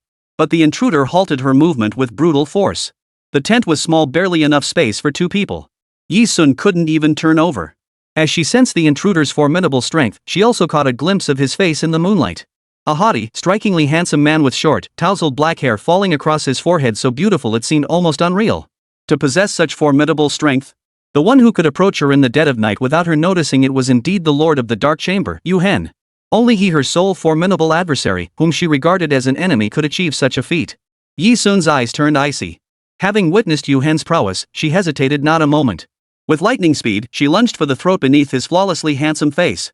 Her intent was to strike first. Her strike was only halfway through. Yi Sun? What's that noise? Is something wrong? A voice suddenly rang out from outside. It was Yi Ming. He hadn't gone to sleep yet, seemingly drawn by the faint sounds coming from Yi Sun's side, and had come to check on him. Yi Sun's hand froze. Her movement was so abrupt that instead of striking Yu Hen, she ended up flinging herself back into his arms. Yu Hen hadn't come to kill her tonight. That day in the woods, he had genuinely intended to kill her. But the girl's exquisite form, throwing herself into his embrace, felt like unlocking the shackles of darkness. It drew the iron-blooded, cold-faced man irresistibly into her world. To attend the military training at St. Lo Royal Academy. To come here, to find her. Yu Hen had never lost control. Neither wealth nor status could shake his resolve. For losing control was a killer's Achilles heel. Yet that day, it was she who shook his resolve. So he came to uncover the reason she nearly caused him to lose control that day. As the girl threw herself into his arms for the second time, Yu Hen's cold, piercing dark eyes flickered. He instinctively turned his head, intending to steady her shoulders. But his slender, pale fingers landed in the wrong place. They landed on the softest, most sponge-like part of her entire body. 036, the wounds on her body. In the dark, cramped tent, both faces darkened. Especially Yi Sun. This was a completely different experience from the last time she had deliberately thrown herself into Yu Hen's arms to escape. One was proactive, the other was reactive. Now she could distinctly feel Yu Hen's chest tense up for the second time. Because his body had stiffened, the hand pressing against her continued to press and knead lightly. Yi Sun's face darkened. She resisted the urge to toss Yu Hen out of the tent and replied to Yi Ming outside. I'm fine. Just woke up from a nightmare. That's why there was noise. The excuse was made up on the spot. But to her brother Yi Ming, it was believable. To Yi Ming, no matter how strong and independent his newly returned sister appeared, she was still just a girl, one who had nightmares and felt fear. Thinking of this, Yi Ming couldn't help but smile and shake his head, adding a gentle reminder. If anything happens, just call me. Go back to sleep. With that, he returned to his own tent. Little did Yi Ming know that just moments ago, another man had been lying in his little sister's tent. The tent was far too small, and Yu Hen was tall. The slightest movement would surely be heard by Yi Ming outside. So Yi Sun dared not even breathe heavily. He could only let Yu Hen press down on him. Fortunately, Yu Hen didn't move either. He was quite cooperative. Until the sound of Yi Ming returning to the tent reached them. Yi Sun reacted almost reflexively, kicking the completely unprepared Yu Hen out of the tent with one swift motion. The sturdy man, momentarily dazed, was kicked out by the young woman. He braced himself on one foot, rising silently with unflappable composure, showing not a trace of embarrassment. If any other man had been kicked out of a tent by a woman, would have looked utterly disgraced. But for Yu Hen, it only highlighted his composure in crisis and his noble bearing. Every inch of the man's skin was as hard as iron. In the moonlight, Yu Hen glanced down at his hands. In his palm, the softness from caressing the young girl lingered. More tender than he had imagined. And more intoxicating. Master. Eugene had been hiding in the shadows all along. Now he stepped before Yu Hen, calling out in a voice so light it was almost silent.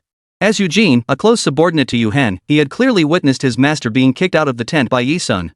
As an assassin, Eugene's face showed no hint of emotion, professional integrity. In truth, Eugene's heart was already being overturned by a raging storm. Who was his master?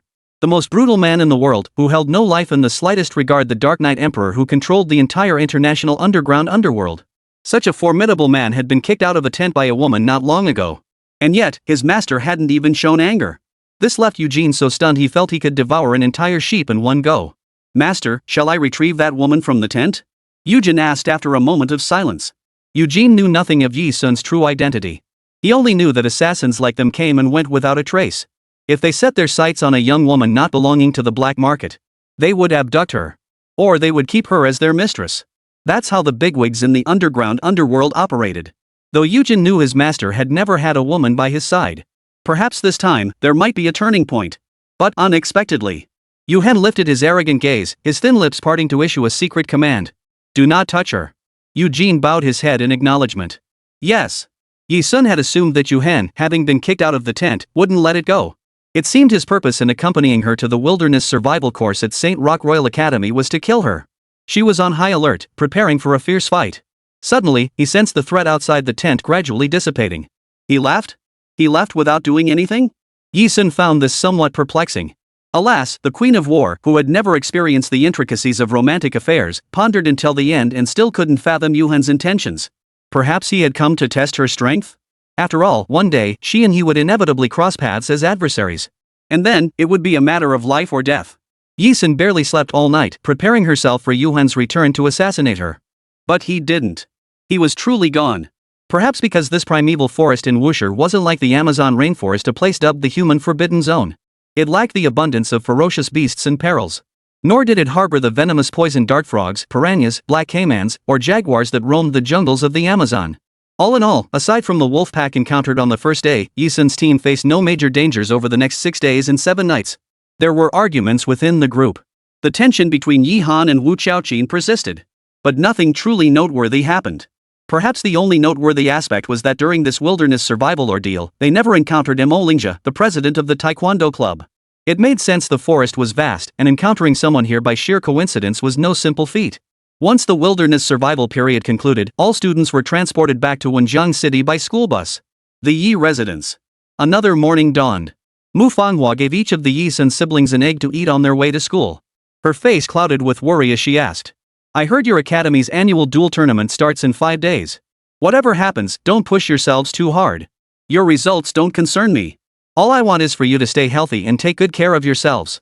In the Yi household, Father Yi Chengrui typically managed the company, while Mother Mu Fanghua oversees the children's health. The couple each fulfilled their roles perfectly, working together in harmony. Mu Fanghua said this because she vaguely recalled that every year during the St. Laurent Royal Academy's dueling tournament, Hanin and Mingming would return home covered in injuries after battling opponents, yet they'd always smile and tell her, Mom, we won the championship again. Whether they won or not, Mu Fanghua didn't care. As a mother, her sole concern was her children's well-being. Yi Ming replied, Mom, it's fine. My sister and I know what we're doing. Though he said this, Yi Ming's true thoughts were, this time, the Sanda club absolutely couldn't lose to the Taekwondo club. So even if he had to fight injured, he had to beat Mo Lingjia. Didn't Mu Fanghua know her son better than anyone? Knowing her pleas to Yi Ming and Yi Han would be futile, she turned to persuade Yi Sun instead. Soon, out of all 3 of you siblings, you're the most obedient. Even though you're the youngest, you must look out for your brother and sister. Don't let them get themselves all bruised and battered again, okay? Otherwise, Mom just won't feel at ease. Mu Fanghua had assumed Yi Sun would be the most obedient and sensible of the 3 siblings. What fighting? Getting himself covered in injuries? That sort of thing would never happen to Yi Sun. In reality, Mu Fanghua didn't realize that allowing Yi Sun to participate in the St. Laurent Royal Academy's duel tournament would be the very catalyst for a true river of blood. This wasn't about injuries, it was a matter of life and death. Yi Sun curved his lips into a smile. Mom, don't worry. I'll look after them. Naturally. An extremely unconventional way of taking care. Monday, Freshman Class A. The first and second periods of the morning were swimming lessons. Classes would be held in the swimming pool. At prestigious institutions like St. Lo Royal Academy, incorporating swimming lessons into the curriculum is perfectly normal. That morning, Yi Sun was eating the egg his mother had given him when he entered the classroom. Jiang Sinyu's shrieks immediately reverberated in his ears. Aha! Aha! Soon, did you know? You probably didn't, but our swimming class this morning was moved because the swimming instructor had to take leave during the 3rd and 4th periods. So they moved the 3rd-year Class A and 2nd-year Class A students, who were originally scheduled after us, to our time slot. I'm so excited. Seeing Yi Sun standing silently with one hand in his pocket, Jiang Sinyu didn't bother to notice and continued chattering excitedly about the reason. Look at you, Xuanxu, and you really have no idea why I'm so excited. Senior Class A has 3 of the school's most popular guys: your brother Yiming, Xiaozihan, and Mo Lingjia, along with the school's most popular girl, Wang Jiaying. In Class 2A of the sophomore year, your sister Yi Han and Wu Chaoqin are both there. Which means, our first and second swimming lessons will be with the 3 top school beauties and 3 top school heartthrobs. Holy crap, this is a once-in-a-lifetime opportunity no student could ever dream of. 6 of the most untouchable figures in the entire school gathering together. It's absolutely scream-worthy news. Oh. Yi Sun responded coldly and indifferently. She was already used to Jiang Xinyu's tendency to turn everything into a dramatic spectacle. The two walked toward the swimming pool. All the way, Jiang Xinyu gushed about finally getting to see the 3 school heartthrobs in swimsuits, showing off their physiques. It's gotta be absolutely breathtaking. Jiang Xinyu gushed, starry-eyed. 5 minutes before class. Yi Sun was in the single changing room, putting on the standard women's swimsuit issued by St. Royal Academy. The swimsuit was highly figure-hugging. It accentuated her fair, flawless legs to the utmost, showcasing her standard teenage S-shaped figure, stunning and eye-catching. Not an ounce of excess flesh graced Yi Sun's frame. It was the kind of figure that could make anyone's nose bleed just by looking. But beyond that, Yi Sun gazed impassively at the exposed skin on her arms and shoulders, peeking out from the swimsuit. Dense clusters of wounds, knife cuts, gunshot wounds, fresh and old injuries covered her skin. Some old wounds hadn't even scabbed over before new ones were added. It was hard to imagine that a teenage girl had endured all this. In truth, several near-fatal gunshot wounds still lingered near her heart. The most dangerous one had missed her vital organs by a mere 0.1 centimeters. Every scar here was proof of her survival in the international underground world, traversing major battlefields across the globe. A girl named Ji Sun, through sheer grit and skill, climbed from an unknown outcast in the slums to become the iron-blooded Medal of Honor, the king of mercenaries. 037, Swimming Lesson. No one achieves success without paying a price. Yi Sun was no exception. After putting on her swimsuit, Yi Sun slipped into a thin waterproof jacket. It was blue, concealing the exposed wounds on her upper body completely. Only then did she push open the door of the single-person changing room and step out. Xunxun, you're all dressed?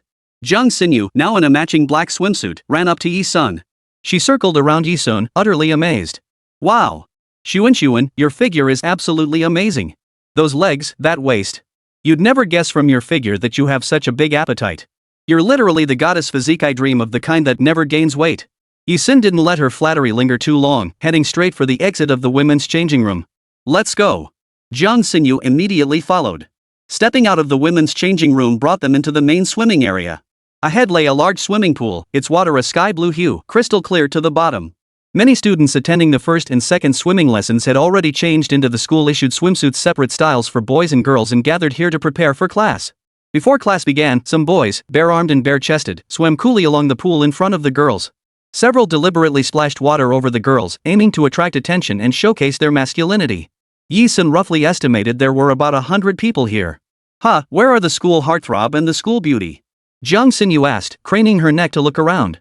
As if answering her question, the moment she finished speaking, a wave of girls' screams erupted behind them. Ah! So handsome! Zhou, Ming, and Hung, the school heartthrobs. Their physiques are unreal. I'm about to faint from all this hotness.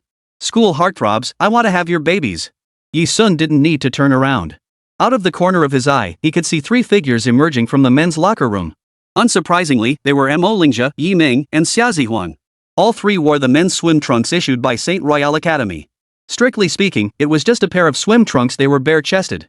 Having trained in martial arts since childhood, the 3 campus heartthrobs possessed remarkably defined muscle lines.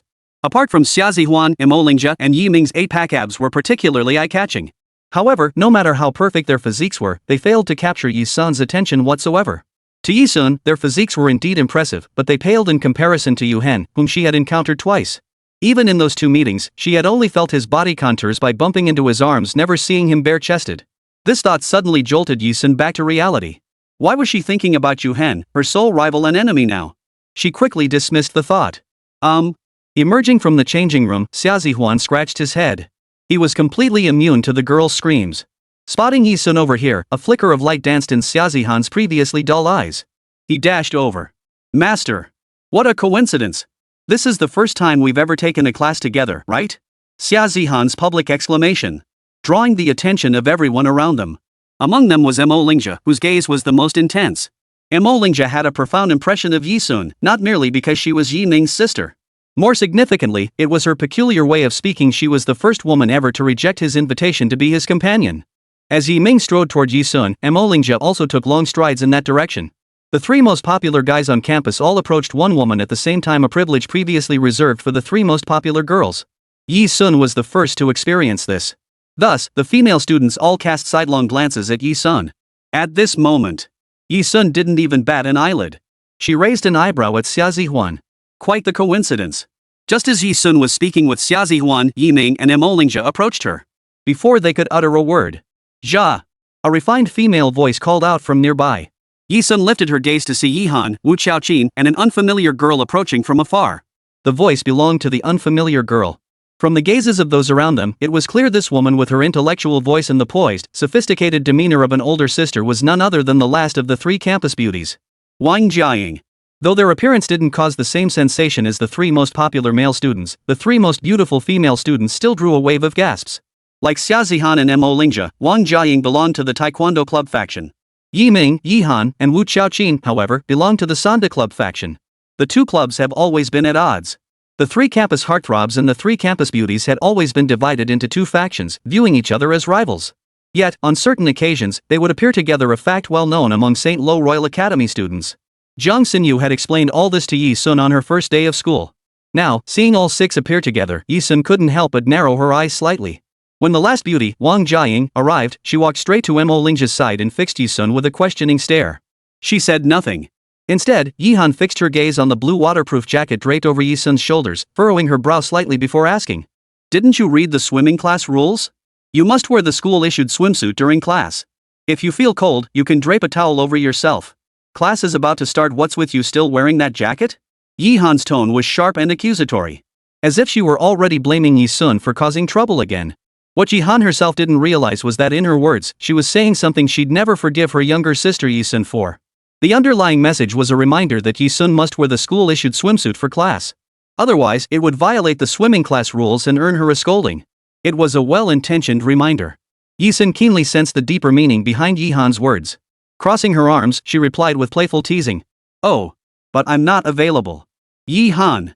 She felt Yi Sun was deliberately going against her, and the sudden surge of anger left her breathless. Anyway, she wasn't the one getting scolded in the end. Why should she care about her? Fine, whatever. Yi Han shouted. Wu Qiaoqin, standing nearby, fixed her eyes on Yi Sun like a gaunt owl, wishing she could vanish on the spot. She had heard it. The gazes of many boys around them were fixed intently on Yi Sun. Whispering things like, "She's got a killer figure. Even without showing her top, she's got better curves than the three school beauties. Even without showing her swimsuit top, just wearing a cover-up, she had a better figure than them." Hearing this, Wu Qiaoqin nearly lost it. Why? Why did it take her years to transform her friend Yi Han, that clueless fool, into a tomboy that guys disliked? And now Yi Sun was here. But usually, girls with figures like hers would practically beg to wear less, to show off every inch. Since she refused to bare her upper body, could it be? Wu Qiaoqin recalled the rumors circulating around Yi Sun at school lately. Kept by an older man. Then someone's mistress. Perhaps a promiscuous prostitute. Could her upper body be covered in kiss marks left by older men? Was she hiding her body because she earned money by selling it? Seeing Yi Han stop Yi Sun from removing his coat, Wu Qiaoqin instantly panicked. She shouted at Yi Sun. "What? Yi Sun, are you scared? Could it be you've slept with too many men and they've left too many marks on you, so you're afraid to show yourself?" The moment those words left her mouth, a heavy silence hung in the air for a long moment. Mo Lingjia's gaze toward Yi Sun shifted noticeably. Yi Ming's pupils contracted. Yi Han had indeed once suggested that Yi Sun, living away from home, might be kept by some big boss or come from a brothel. But those were words spoken in the heat of the moment. She never imagined her friend, Wu Qiaoqin, would use such a tone to publicly accuse Yi Sun like this. "Qiaoqin?" Yi Han froze in shock. "What are you saying? My Xunxun is not." Jiang Xinyu reacted the fastest, her temper flaring instantly. Before she could advance, a pair of slender, elegant hands pressed down on Jiang Xinyu's shoulders, halting her advance. It was Yi Sun. A cold smile played at the corners of her lips, her eyes icy and terrifying. She said calmly, "You really want to see? Well, I suppose I have no choice. I'll grant your wish. Just hope you don't have nightmares after seeing it." With that, she showed none of the coyness typical of ordinary girls. Under the gaze of Mo Lingjia, Yi Ming, Xia Zihuan, Yi Han, Wu Qiaoqin, Wang Jiaying, and every student present, she confidently slipped off her waterproof jacket. Exposed to the collective gaze were the dense, horrifying scars, knife wounds, gunshot wounds that covered her arms, shoulders, and back, visible through her swimsuit. 038 Her past. Over the years, Yi Sun had long since lost the ordinary girl's concern for her appearance. She had shed the innocence and youth that should belong to anyone. In the brutal underground world and the cutthroat mercenary realm where strength reigns supreme, no shell spares a girl simply because she's beautiful or out of pity. What existed was the law of the jungle, survival of the fittest. In the face of survival, every knife wound, every bullet scar, every brush with death she had endured became utterly worthless. The Yi Sun of today no longer cares about the scars on her body. She no longer cares about the gaze of others. For she had experienced a world far more terrifying than ridicule and scorn. That place was the mercenary's paradise. Whoa! Seeing the exposed scars crisscrossing Yi Sun's body, the first reaction from every student present was to suck in a sharp breath. Each scar deeper than the last. Some appeared to have healed long ago, yet the scars themselves remained distinctly horrifying. It was impossible to imagine the circumstances that had caused such injuries. It must have been life-threatening, right? Why did so many horrific scars appear on Yi Sun's body? What had she endured during those years away from the Yi family? Every student in the room shuddered involuntarily. How could this be? Seeing the scars on Yi Sun's body, Wu Xiaoqin covered her mouth, trembling violently as she stumbled backward. She had assumed Yi Sun's body would be covered in kiss marks. Her entire upper body would be covered in them. Or, if he'd served some older men with peculiar tastes, she might have had whip marks from leather lashes or burns from candles. The reality before her eyes was nothing like what she had imagined. What kind of trauma could have caused her to become like this? Wu Xiaoqin couldn't bear to imagine it. Exclamation point. When Emolingja heard Wu Xiaoqin say that Yi Sun refused to take off her coat perhaps because too many men had slept with her, leaving countless marks on her body, his face betrayed an instinctive revulsion. Even his gaze toward Yi Sun had changed. At school, as the top-ranked heartthrob among the three most popular guys, no matter how interested he was in a girl, if she had a sordid past, he wouldn't give her a second glance. A dirty woman unworthy of him. But when he saw the gruesome scars covering Yi Sun's body, scars that made even him shudder, his heart clenched in a sharp, agonizing pain. Damn it! He knew this woman was playing hard to get right in front of him, yet he found himself starting to care about her beyond his control. Xunxun. Master. Jiang Xinyu and Xia Zihuan cried out almost simultaneously. The look in their eyes toward Yi Sun held less scrutiny and more heartache and concern. If circumstances permitted, Jiang Xinyu would have rushed forward to embrace Yi Sun right then. To embrace this girl, who was about her age yet covered in wounds. Compared to the reactions of the people around them, her close friend Jiang Xinyu and several campus beauties and heartthrobs. They were ultimately outsiders, not Yi Sun's family. What they saw was only shock and feigned heartache, coupled with deep confusion. Why would Yi Sun, the long-lost heiress of the Yi family who had been missing for over a decade, return covered in injuries? Where had she been to end up like this? What had she endured? Even these strangers, with no blood ties to Yi Sun, were consumed by such doubts. How much more so for Yi Ming and Yi Han, who shared blood ties with Yi Sun? Seeing it all, Yi Ming's pupils contracted sharply. His eyes seemed unable to close as he stared fixedly at Yi Sun's wounds, his fists clenched tightly. For a long while, not a single word could be coaxed out of him. It wasn't that he couldn't speak. He dared not ask. Yi Ming was 3 full years older than Yi Sun. As her older brother, he clearly remembered when his little sister got separated from them. She was only 5 years old. He was 8 at the time and still held vivid memories of Yi Sun as a child. In his mind, his little sister had been lively and cheerful back then, always glued to Xiao Han's side. The sisters had an exceptionally close bond. Yet all that changed irrevocably the year 5-year-old Yi Sun went missing. The subsequent search for her led to a car accident that left their mother permanently disabled and their grandmother dead on the spot. In his and Xiaohan's hearts, a seed of guilt had taken root, the belief that little Yi Sun had caused their grandmother's death and their mother's disability. Yet they always forgot one crucial thing. At that time, Yi Sun was still just a child. Left alone outside, she could have been kidnapped, beaten, locked in a dark, cramped little room. A 5-year-old forced to endure hell on earth, crawling and rolling her way through survival. Finally, she escaped that nightmare, a place as hellish as an abyss. Clad in clean designer clothes, she returned to this home filled with joy, longing to embrace her family. How did he and Xiao Han treat her then? Though he had helped Yi Sun many times in his actions. But the way he addressed her revealed that deep down, perhaps he still harbored a profound barrier toward her. Both were his sisters. He could call Yi Han Xiao Han without hesitation. Yet he could only address Yi Sun as Yi Sun. At that very moment. Seeing the scars covering Yi Sun's body, the brother suddenly felt that asking for a clear explanation of everything that had happened, or how she had gotten those injuries, no longer mattered. What mattered more? Xiao Sun, you've been through so much on your way home.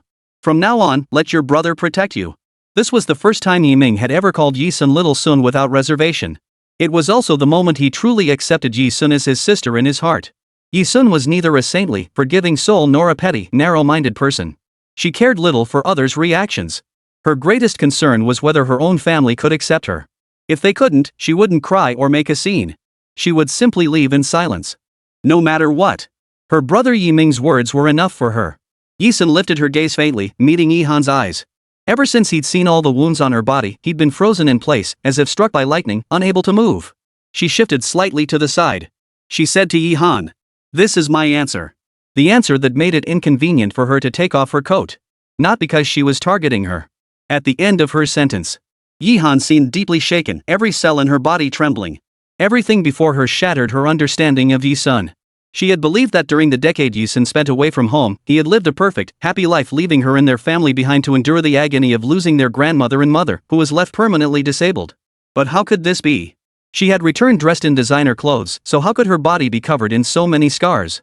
How could, this can't be, you were doing so well, you were living so well out there, this can't be, how could this be? Yi Han couldn't utter another word, her mouth repeating these phrases over and over. She would have preferred Yi-sun to be exactly as she appeared, glittering and obnoxious. Rather than this. Amidst the surrounding gasps and questions, Yi-sun lowered her eyes. For the first time since returning to the Yi family days ago, she responded to Yi Han's persistent questioning. Nothing is impossible. I never deny that I harmed mother and grandmother, that is an irreparable past. You are fortunate. From the moment you were born, you've had the protection of your parents and brother. You're right about a few things. I nearly died out there several times, unable to return here. The world I lived in was certainly not as glamorous as yours. My childhood was spent in the slums. You, living a life of luxury, will never understand what a child desperate for a single meal each day is capable of doing to survive. Yi-sun paused briefly at this point.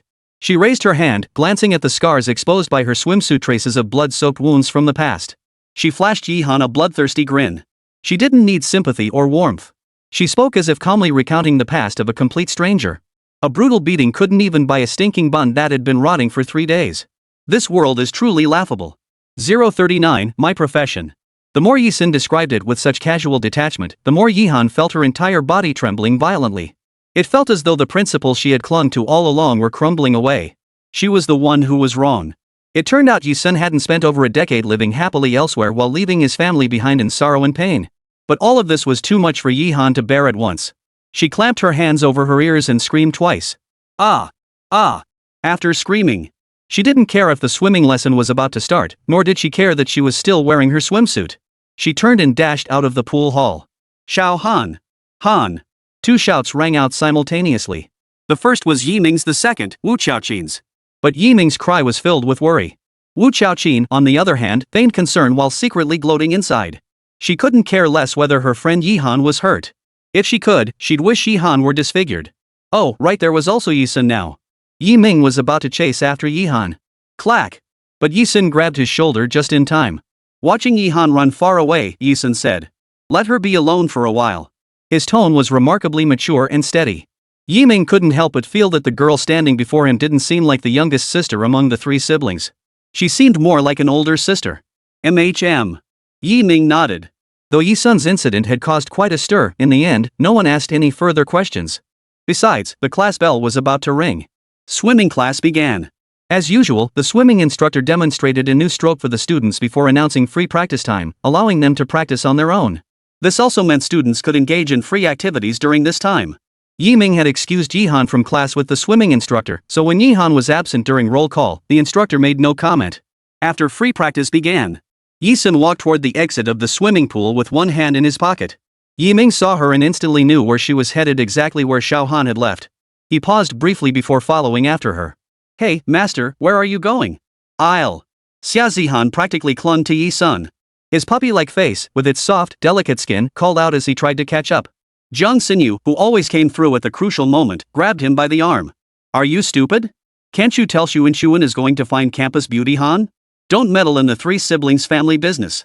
Before meeting Yi-sun, Jiang Xinyu would have been too starstruck to even scream around a campus heartthrob like Xia Zihuan, let alone grab him like this. But after meeting Yi-sun, she seemed subtly transformed by his influence. The action she took now would likely shock her former self. Yet sometimes, Xia Zihang really did act like a little puppy. He scratched his head and replied, "Oh." Above the swimming pool building, a small rooftop terrace had been constructed. It served as a spot for students to catch a cool breeze. Leaving the swimming pool, one could reach it by ascending the staircase on the side. Now, Yi Han leaned against the railing, standing at the edge of the rooftop, gazing into the distance. She seemed lost in thought for quite some time. Her lips were tightly pressed together, and dry tear tracks streaked her cheeks, revealing she had been crying not long ago. "Thinking about how to apologize to me, huh?" Suddenly, a teasing female voice sounded beside Yi Han. Caught completely off guard, Yi Han jumped in fright. Turning her head, she saw Yi Sun appear silently beside her. She truly lived up to her nickname as the Little Princess of Sanda. Yi Han didn't show any signs of fright. Upon seeing Yi Sun, her proud and stubborn nature prevented her from immediately apologizing. Instead, Yi Han declared loudly, "Who needs to apologize to you? I sure as hell won't." Given her usual temperament, she would have added, "You don't deserve it." But now, she didn't. Yi Sun pulled her hands out of her pockets, crossed her arms lazily, and raised an eyebrow at her. Suddenly, he found teasing this hot-tempered sister to be an utterly delightful pastime. "Oh? Then why were you secretly crying?" Yi Sun curved his lips into a smile that could charm the world. I didn't cry at all." You think I changed my opinion of you just because of a few words?" "Yi Sun, you're dreaming." Yi Han's words trailed off abruptly. As if deep in thought, she turned and walked down from the rooftop after a long pause. Before leaving, she looked deeply at Yi Sun and said, "What happened before we're even? You don't owe me, and I don't owe you. But that doesn't mean I'll accept you as my sister. I acknowledge your childhood was deeply troubled, but I still dislike you, your reckless words, your entire way of being. There are things in this world I truly cannot comprehend, like the poverty you once endured. But that's no excuse for you to spout off about replacing your brother in the duel tournament or defeating Mo Lingxia in a single move. You are pitiful. But being pitiful doesn't mean you have the strength, nor does it mean we should play along and acknowledge you have such strength. I hope you stop this. This academy isn't as simple as you imagine. Those hidden masters aren't people like you can afford to provoke. Don't cause trouble for me and my brother." With that, Yi Han turned to leave. Yi Han's words were harsh indeed. Yet compared to her previous attitude, it was a vast improvement. Besides, she was naturally a proud and stubborn person. Though Yi Han's words were all criticism of Yi Sun, and she claimed she wouldn't forgive him. In truth, her final words, "Don't cause trouble for me and my brother," made it clear. Even if Yi Sun provoked those hidden masters, as his older sister, Yi Han wouldn't stand idly by. Xiao Sun. At that moment, Yi Ming ascended the stairs from below the rooftop. He looked at Yi Sun, hesitated, and finally asked, "All these years you've been away from home, what exactly have you been doing out there?" "I'm just asking. If you don't want to answer, you don't have to. No pressure." Yi Han, who had been about to leave, halted abruptly upon hearing the question. She turned back to face Yi Sun. "My profession, pa." Yi Sun let out a faint smile. Then, under their intense gaze, she spoke slowly and deliberately, admitting, "My profession is 040, the duel tournament. War correspondent, janitor, sewer worker." Yi Sun stated calmly, "I've held too many jobs to remember them all." She wasn't lying. Before establishing herself in the mercenary world, she'd done every dirty, grueling job imaginable, including hauling corpses off battlefields. The reason she hadn't revealed her true identities, mercenary, blood refinement, king of mercenaries, to Yi Ming and Yi Han, was simple. First, she feared it would terrify her family. How would they see her after learning she was once a bloodstained assassin? Would they be afraid? Would they distance themselves? Or, second, don't blame Yi Sun for being cold-hearted. Having survived in the underworld for so many years, she naturally wouldn't trust others lightly, even if that person was the family she had just found. She had only recently begun interacting with Yi Ming and Yi Han. If they rejected her and instead reported her identity to the police, Yi Sun had no desire to make another trip to Devil's Island. She couldn't afford to gamble. Yi Ming and Yi Han, however, lacked her level of calculation. Both were ordinary individuals, slightly more capable than the average college student. Strictly speaking, they hadn't even stepped into the real world yet. A bead of sweat trickled down Yi Ming's temple. He wiped it away, a pang of sorrow flitting through his heart once more as he muttered, "War correspondent. No wonder you have so many wounds. No wonder she bore knife wounds and bullet scars. No wonder she possessed abilities they couldn't fathom. No wonder she could bandage wounds so skillfully while surviving in the wilderness. She was just an ordinary girl, yet she had endured the terror of death in war-torn lands. The skills she'd shown him in Henan before, were those all battle-tested techniques learned on the battlefield?" Yi Ming silently vowed to himself. From this day forward, he would protect his little sister. Hearing Yi Sun's words, Yi Han felt her heart thud violently in her chest. She dreaded Yi Sun blurting out something like, "I used to be a prostitute." She had indeed slandered Yi Sun, accusing her of being kept by an older man and warning her not to catch any dirty diseases out there. Fortunately, that hadn't been the case. Yi Han's relieved expression was not lost on Yi Sun, who now regarded her with even greater amusement. That gaze seemed to pierce straight through Yi Han's thoughts. Caught in that gaze, Yi Han froze. She immediately blurted out in exasperation, "What a pity! I thought you could have been even more miserable." Oomph. With that, she stomped off. "Xiao Han has a rather proud personality. You two were very close when you were little. Back then, Xiao Han always favored you, her younger sister. She'd always let you have the best treats first. Yi Ming walked over and said. Yi Sun knew he was referring to their childhood days. Back then, she hadn't even turned 5 yet. Her memories from before age 5 were hazy and mostly faded from her mind. Don't be too hard on Xiao Han. She's not a bad person at heart.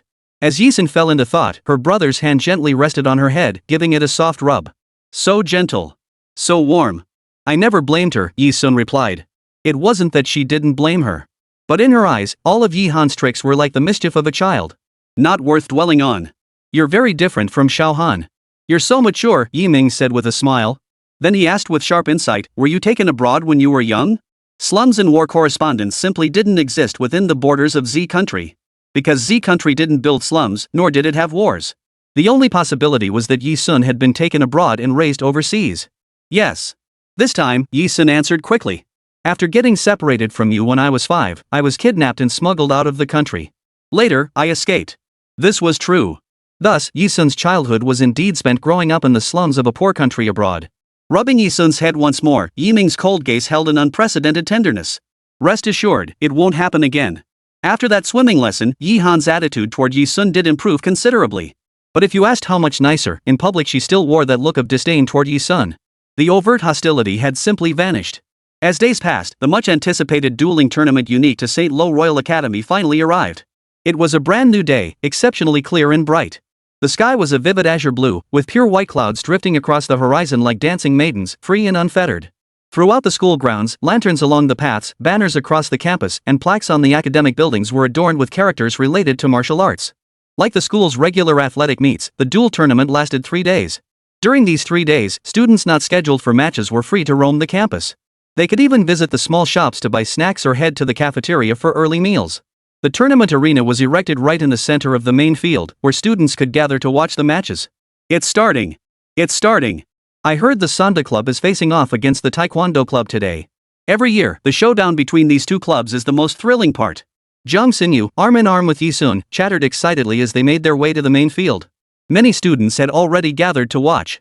Standing at the very back of the dense crowd, it was quite difficult for the two to see the stage where the duel was taking place. Fortunately, real-time cameras captured everything happening on stage, projecting it onto large screens surrounding the field. This allowed every student present to see the stage action clearly. Ha! Ha ha! Here comes my move. From Yi Sun's vantage point, the large screen clearly displayed 2 boys currently engaged in combat. The heavier boy threw fierce, powerful punches, forcing the slimmer boy to retreat step by step. Several times, he nearly tumbled off the stage. In this duel, defeat was determined by either being knocked down or forced off the stage. The clash between the stocky and lanky boys proved quite thrilling for Jiang Xinyu. Jiang Xinyu grabbed Yi Sun's hand, pointed at the big screen, and excitedly waved her hand as she asked. Sun, who do you think will win? Wow! So intense. That was close. That skinny guy almost lost. I could tell he was about to collapse. Jiang Xinyu had studied self-defense, but only the basics. Watching people fight, she couldn't discern much technique. In truth, most students present were merely spectators, cheering to liven up the atmosphere. None of them could discern anything truly insightful. Yi Sun answered with certainty. This round, the skinny guy will win for sure. Her deep, dark eyes, like a ruler of the shadows, seemed to pierce through everyone's thoughts.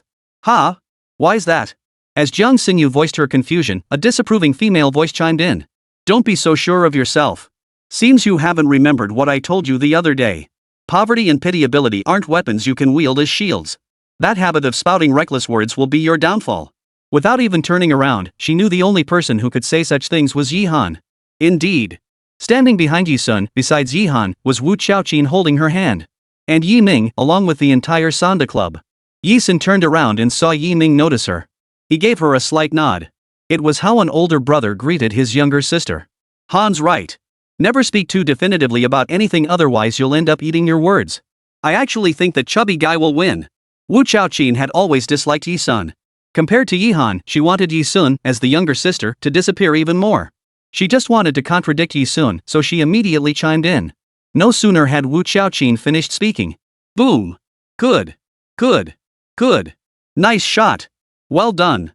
2 loud sounds rang out in quick succession. All could be seen. On the big screen, a skinny guy, cornered with nowhere left to retreat by a chubby guy, suddenly unleashed the strength he'd been holding back. He charged forward, wrapped his arms around the chubby guy's waist. With a fierce throw, he sent the chubby boy crashing to the ground. The skinny boy won. Simultaneously, the entire student body erupted in cheers. Wu Qiaoqin had barely finished speaking when she was immediately proven wrong. Her expression darkened instantly, turning as grim as if she'd swallowed 10 tons of. Especially the members of the Sanda Club, they all turned to look at her. As if mocking her. Wow, Xunxun, that skinny guy really pulled off an upset.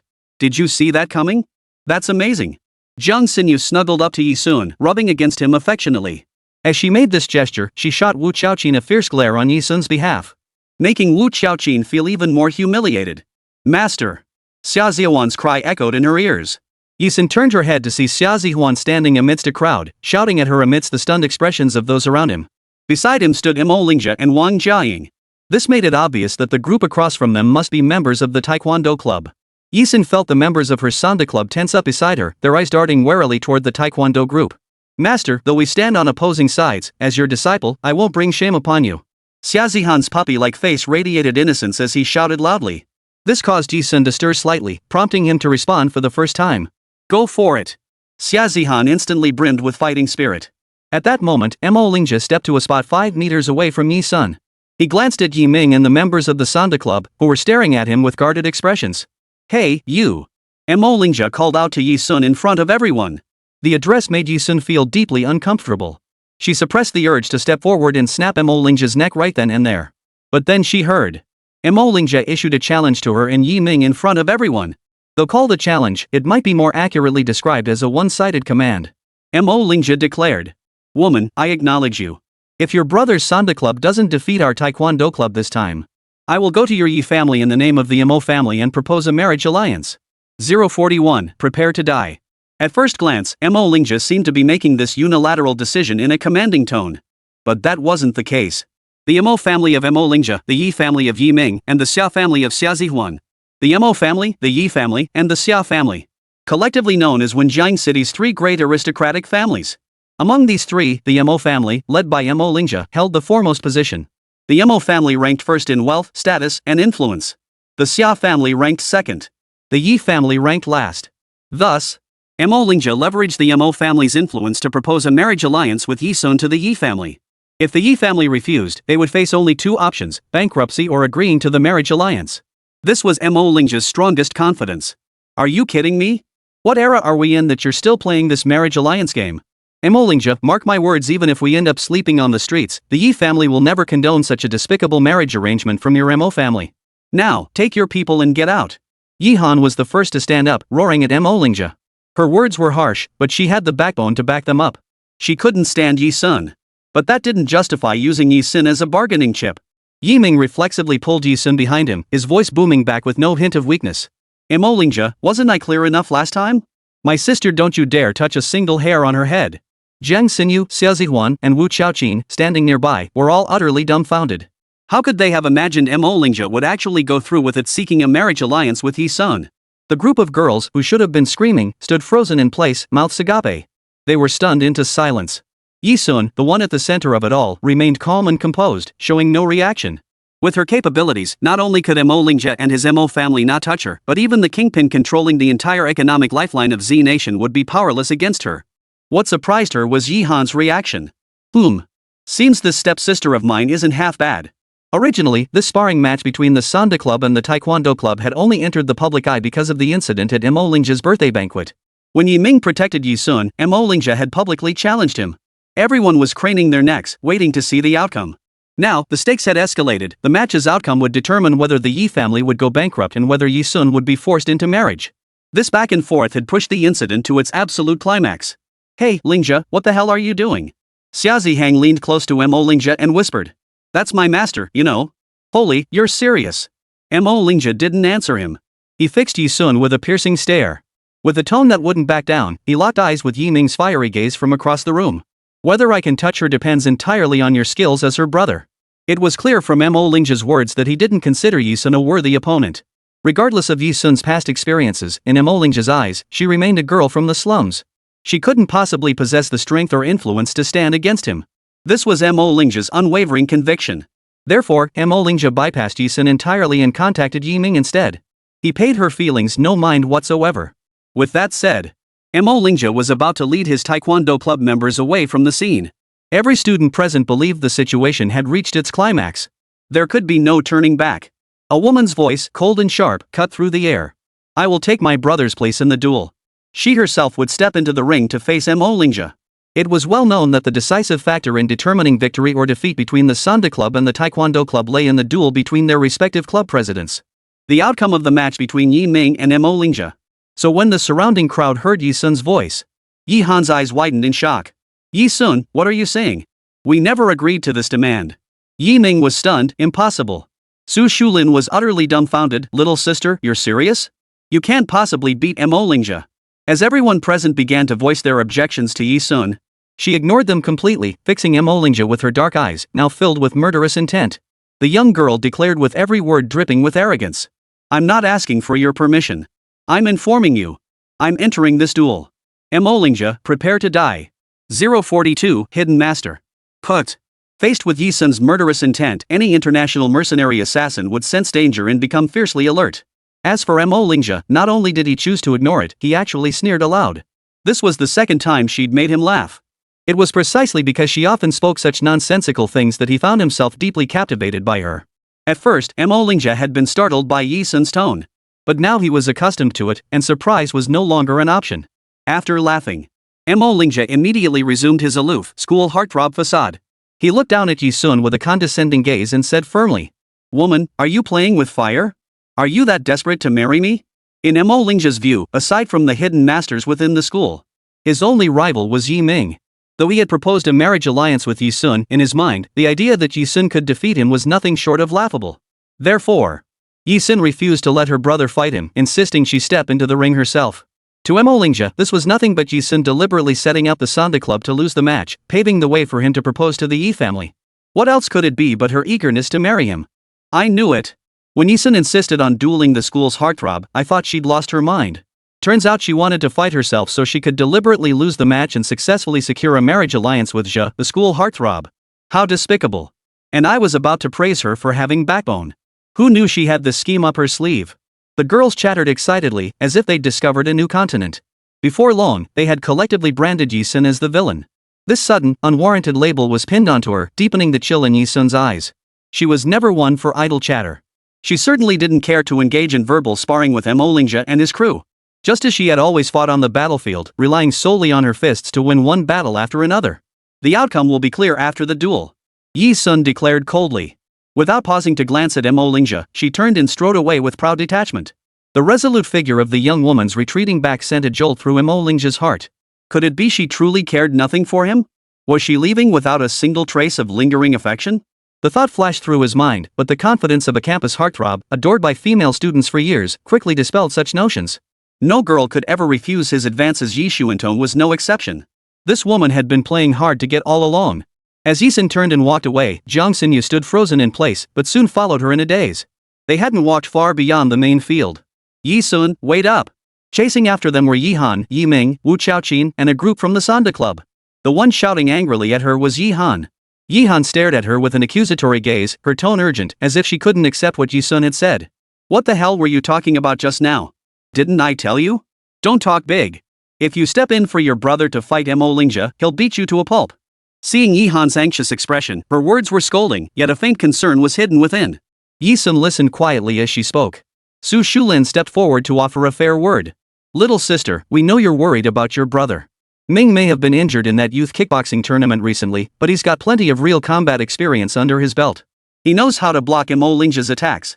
That Mo Lingjia is no pushover. Little sister, we admit you're formidable. You faced that bar shootout without flinching, and you hacked through a pack of wolves during wilderness survival. But we heard that Mo Lingjia recently trained with a hidden master at the academy, making him even more formidable than before. Han's right. If you go, you could really get killed. Jin Jiacheng wrapped an arm around Su Shulin's shoulder and nodded. Shulin may be a bit of a scatterbrain, but we're all looking out for your best interests. The members of the Sanda Club genuinely had Yi Sun's best interests at heart. They weren't questioning Yi Sun's abilities, it was simply that Mo Lingjia was far too formidable. There was no way someone as skinny and weak as Yi Sun could possibly stand a chance against him. I believe in Sun. I believe in her. Jiang Xinyu chimed in from the side. Xunxun isn't the type to act recklessly.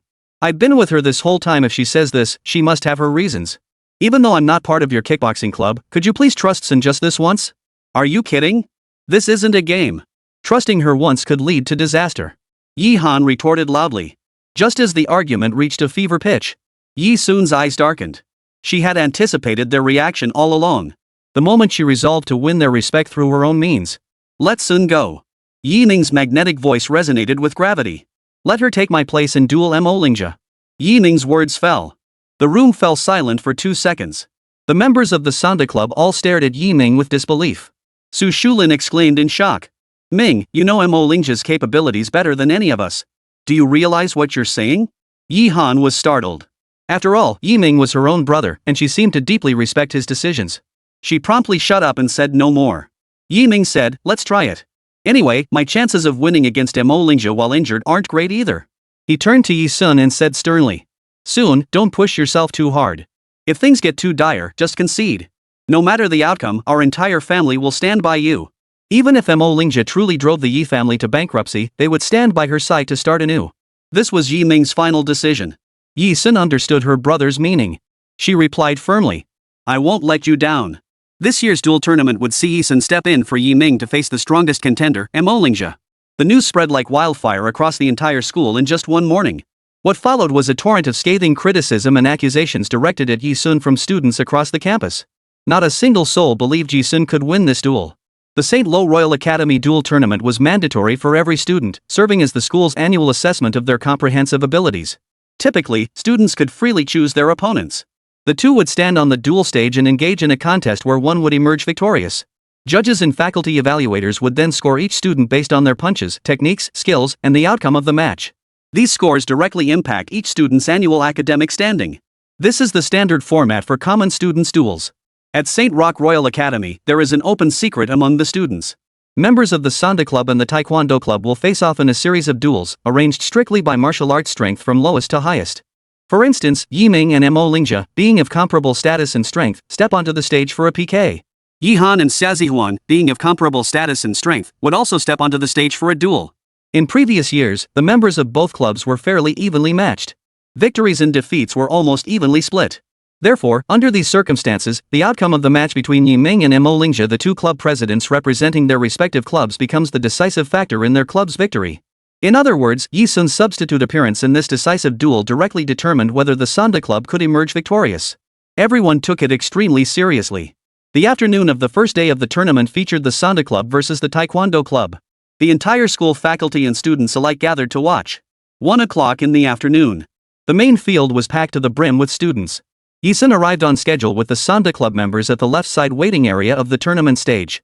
This temporary space, constructed with a large tent, served as the waiting area for the Sanda Club members before their matches. To the right of the stage lay the Taekwondo Club's waiting area.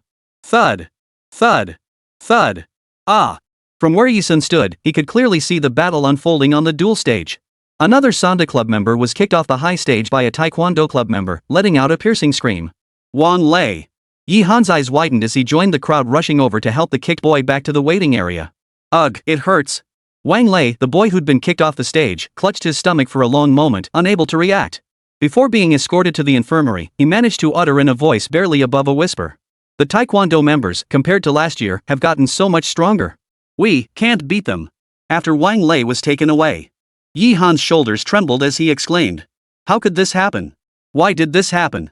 Our Sanda Club only competed against their Taekwondo Club in 10 matches, yet our team lost a full 9 of them. How is this possible? Last year, the wins and losses were so close.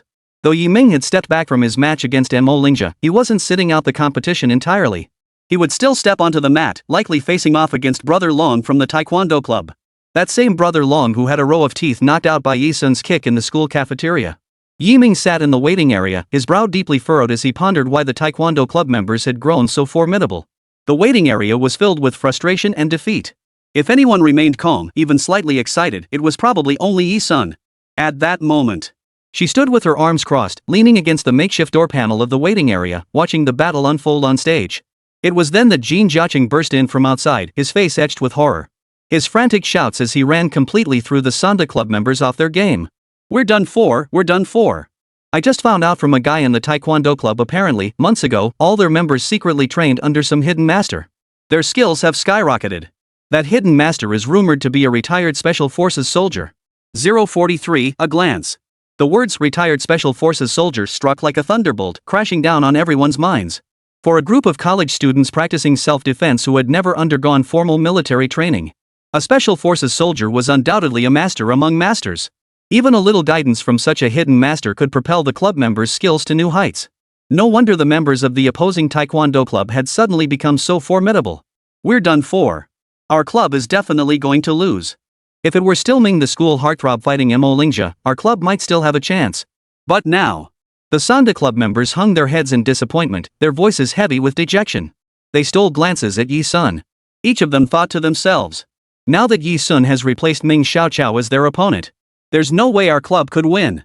They hadn't held out much hope to begin with. Thud. Yi Ming's fist slammed hard onto a table. He hadn't expected Mo Lingxia to secretly recruit a hidden expert to train members of the taekwondo club. The veins bulged on his brother's knuckles. His voice was heavy as he said, "Do your best, everyone." As the club president, that was all he could say. Even though the outcome of this year's duel tournament held the very survival of the Yi family in the balance. President, we'll definitely give it our all. We'll give it our all. We'll bring glory to the club. Though the members knew deep down this was a hopeless battle they couldn't win, they still shouted with all their might. What are the conditions for the club to win? Amidst the members' spirited rallying cry, a sudden female voice cut through the air, causing everyone's expressions to shift. Yi Sun looked toward the front of the stage, where a scoreboard stood before the judges. On the scoreboard, the blue section displayed the word count, 1. The red section displayed the number, 9. It was obvious without saying the score in the blue section represented the Sanda club. The red zone's score represents the Taekwondo club. Currently, the Taekwondo club holds a commanding lead. Just as everyone's expressions darkened, ready to harshly rebuke Yi Sun for asking such a question at this critical moment, Yi Sun had already anticipated the answer before them. The Sanda club and Taekwondo club each fielded 51 members for the park tournament. For the first 50 members, each victory earned 1 point. The match I fought in place of my brother was a clash between club presidents. A victory there would have earned 50 points. So my match was the decisive factor in our victory, right? Her logic was exceptionally clear, swiftly analyzing the situation. Yi Ming replied. Yes. Yi Ming said, walking over to her. But don't feel pressured. Just stay calm and focused. Under the scoring system, whether the two major societies could win hinged entirely on this duel between their respective presidents. And yet, knowing Yi Sun was bound to lose, the members still fought desperately in their duels. Because, even if they lost the match, they had to showcase the overall skill level of their Sanda club to the entire student body. This directly impacts recruitment for the club. Because what the students observe isn't just the top-tier showdown between the two clubs' strongest fighters, but also the individual combat prowess of each member. The club with more victorious members signaled a higher overall skill level, a crucial factor for recruitment. What was certain now was that Yi Sun's side was definitely no match for Mo Lingxia's, and their club's defeat was inevitable. If their individual skills here also pale in comparison to the Taekwondo club. Our club's recruitment drive this year is probably doomed. Hardly any freshmen will want to join us, they'll all flock to the Taekwondo club. Jin Jiaqing said dejectedly. As soon as he finished, Su Shulin nudged his shoulder. Cut it out. His words seemed to carry a hint of blame toward Yi Sun. Yi Sun, however, felt no pressure whatsoever. She kept her arms crossed, her gaze fixed on the battle unfolding on stage. 2 hours later, the current score between the Sanda club and the Taekwondo club was 940. The Sanda club had only won 9 out of the previous 49 duels, a dismal record. It was worth noting that Yi Ming's match, not being against Mo Lingxia, had secured a point without any suspense whatsoever. Even so, this would be the most devastating outcome in the Sanda club's history. On stage now, Yi Han and Xia Han were locked in combat. Go Miss Han. Go. Go. Our Sanda princess is the strongest. Go. Su Shulin, Jin Jiaqing, and their group were cheering the loudest. Thud. Thud. Thud. Yi Han and Xia Han proved to be formidable opponents. They exchanged blows several times without either gaining the upper hand. The moment Yi Han sidestepped, Xia Hang's fist immediately followed. After 50 exchanges, Yi Han finally executed a spinning roundhouse kick, sending Xia Han crashing to the ground. Signaling the end of this round. Beep. Amid the referee's whistle and the crowd's cheers, Yi Han returned to the waiting area. Glancing at Yi Sun, who was still leaning lazily against the wall with his arms crossed, she said in a less than friendly tone. Your turn. Be careful. Don't get cocky again. Also, I spotted that hidden expert. He's right across the way, wearing the blue top. He's signaling to the Taekwondo club members the entire time, assisting them in real time during their fights. I suspect he taught Mo Lingxia some seriously powerful secret techniques. If things get too bad, just concede. Yi Sun shot Yi Han a cold glance. Without a word, she left the waiting area and walked toward the duel stage. Yi Han's duel concluded, and now it was her turn. Lingja, her opponent, also ascended the stage from the opposite steps. The venue erupted with girls' exaggerated screams. Ja, the school heartthrob. Ja, the school heartthrob. Ah. Ja, our school's battle demon. Let us witness history kick that ungrateful Yi Sun off the stage. Our battle demon is about to utterly crush that useless Yi family daughter. The moment Yi Sun stepped onto the stage, she scanned the crowd and looked across. Sure enough, at the front of the taekwondo club's waiting area stood a boy in a blue top. His aura was clearly different from that of ordinary students. Unsurprisingly, this was the hidden master who had trained the entire taekwondo club. The retired special forces soldier. A cold, bloodthirsty curve suddenly lifted at the corner of her lips as she unleashed an unmasked gaze of lethal intent, sweeping it directly toward him. The blue-shirted boy was named Zhou Guolin, and he was indeed a special forces soldier. He stood motionless, having manipulated the entire situation with an invisible hand since the very beginning. Suddenly, he sensed an unmasked look of contempt. He lifted his gaze and met Yi Sun's eyes on the stage. Bloodlust, murder, provocation. That gaze was so cold it sent a shiver down Zhou Guolin's spine, like a knife pressed against his throat, leaving him speechless. This unmasked, overwhelming killing intent felt both familiar and terrifying, transporting him back to the battlefield in an instant, confronting death itself. This feeling. He had only experienced it once before during a special mission when he crossed paths with a world-class mercenary assassin. And now, he felt it again, emanating from a young girl.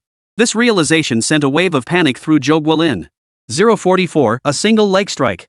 Zhou Guolin couldn't fathom why he sensed such an overwhelming aura emanating from a young girl. Though Saint Laurent Royal Academy harbored many hidden masters like himself, with their own backgrounds and origins. But a young girl couldn't possibly be a real mercenary or assassin, right? Regardless, Zhou Guolin's expression immediately turned stern. How utterly presumptuous. A worthless girl from the Yi family actually dares to challenge our president. Some girls just love to show off, don't they? Flaunting themselves in front of everyone to get boys to like them. I bet Yi Sun is exactly that kind of girl. Whatever kind of girl she is, she's finished this time. Not only does our president have the guidance of a master like Zhou Guolin, but he now possesses at least 1/3 of a special forces soldier's strength. Even back in the day, he could have easily captured and beaten Yi Sun. These confident voices from some taekwondo club members reached Zhou Guolin's ears. Several even shouted at Yi Sun on stage. Yi Sun! With your measly skills, you have the nerve to challenge our president? Go to hell! Zhou Guolin's eyelids began to twitch violently. A voice inside him screamed, warning him. The final duel, once a sure thing, a guaranteed victory, had become uncertain because of this girl. On stage. Before the referee announced the start of the match, Yi Sun heard Lingja, basking in the adoration of the entire audience, say to him, Yi Sun, you can still concede defeat now. His gaze was as sharp as a kitchen knife, delivered in the tone of an unyielding, aloof prince. On the dueling field, I show no mercy to anyone, not even a woman. So if you choose to fight me, Yi Sun, you'd better be absolutely certain. In other words, once the match began, he would fight with merciless intensity. Even though not long ago, he had spoken of arranging a marriage alliance with Yi Sun. Ah! Ja, the school heartthrob, is so handsome. We just love that badass vibe when the school's heartthrob steps onto the dueling field and goes all out, showing no mercy. Love it, love it.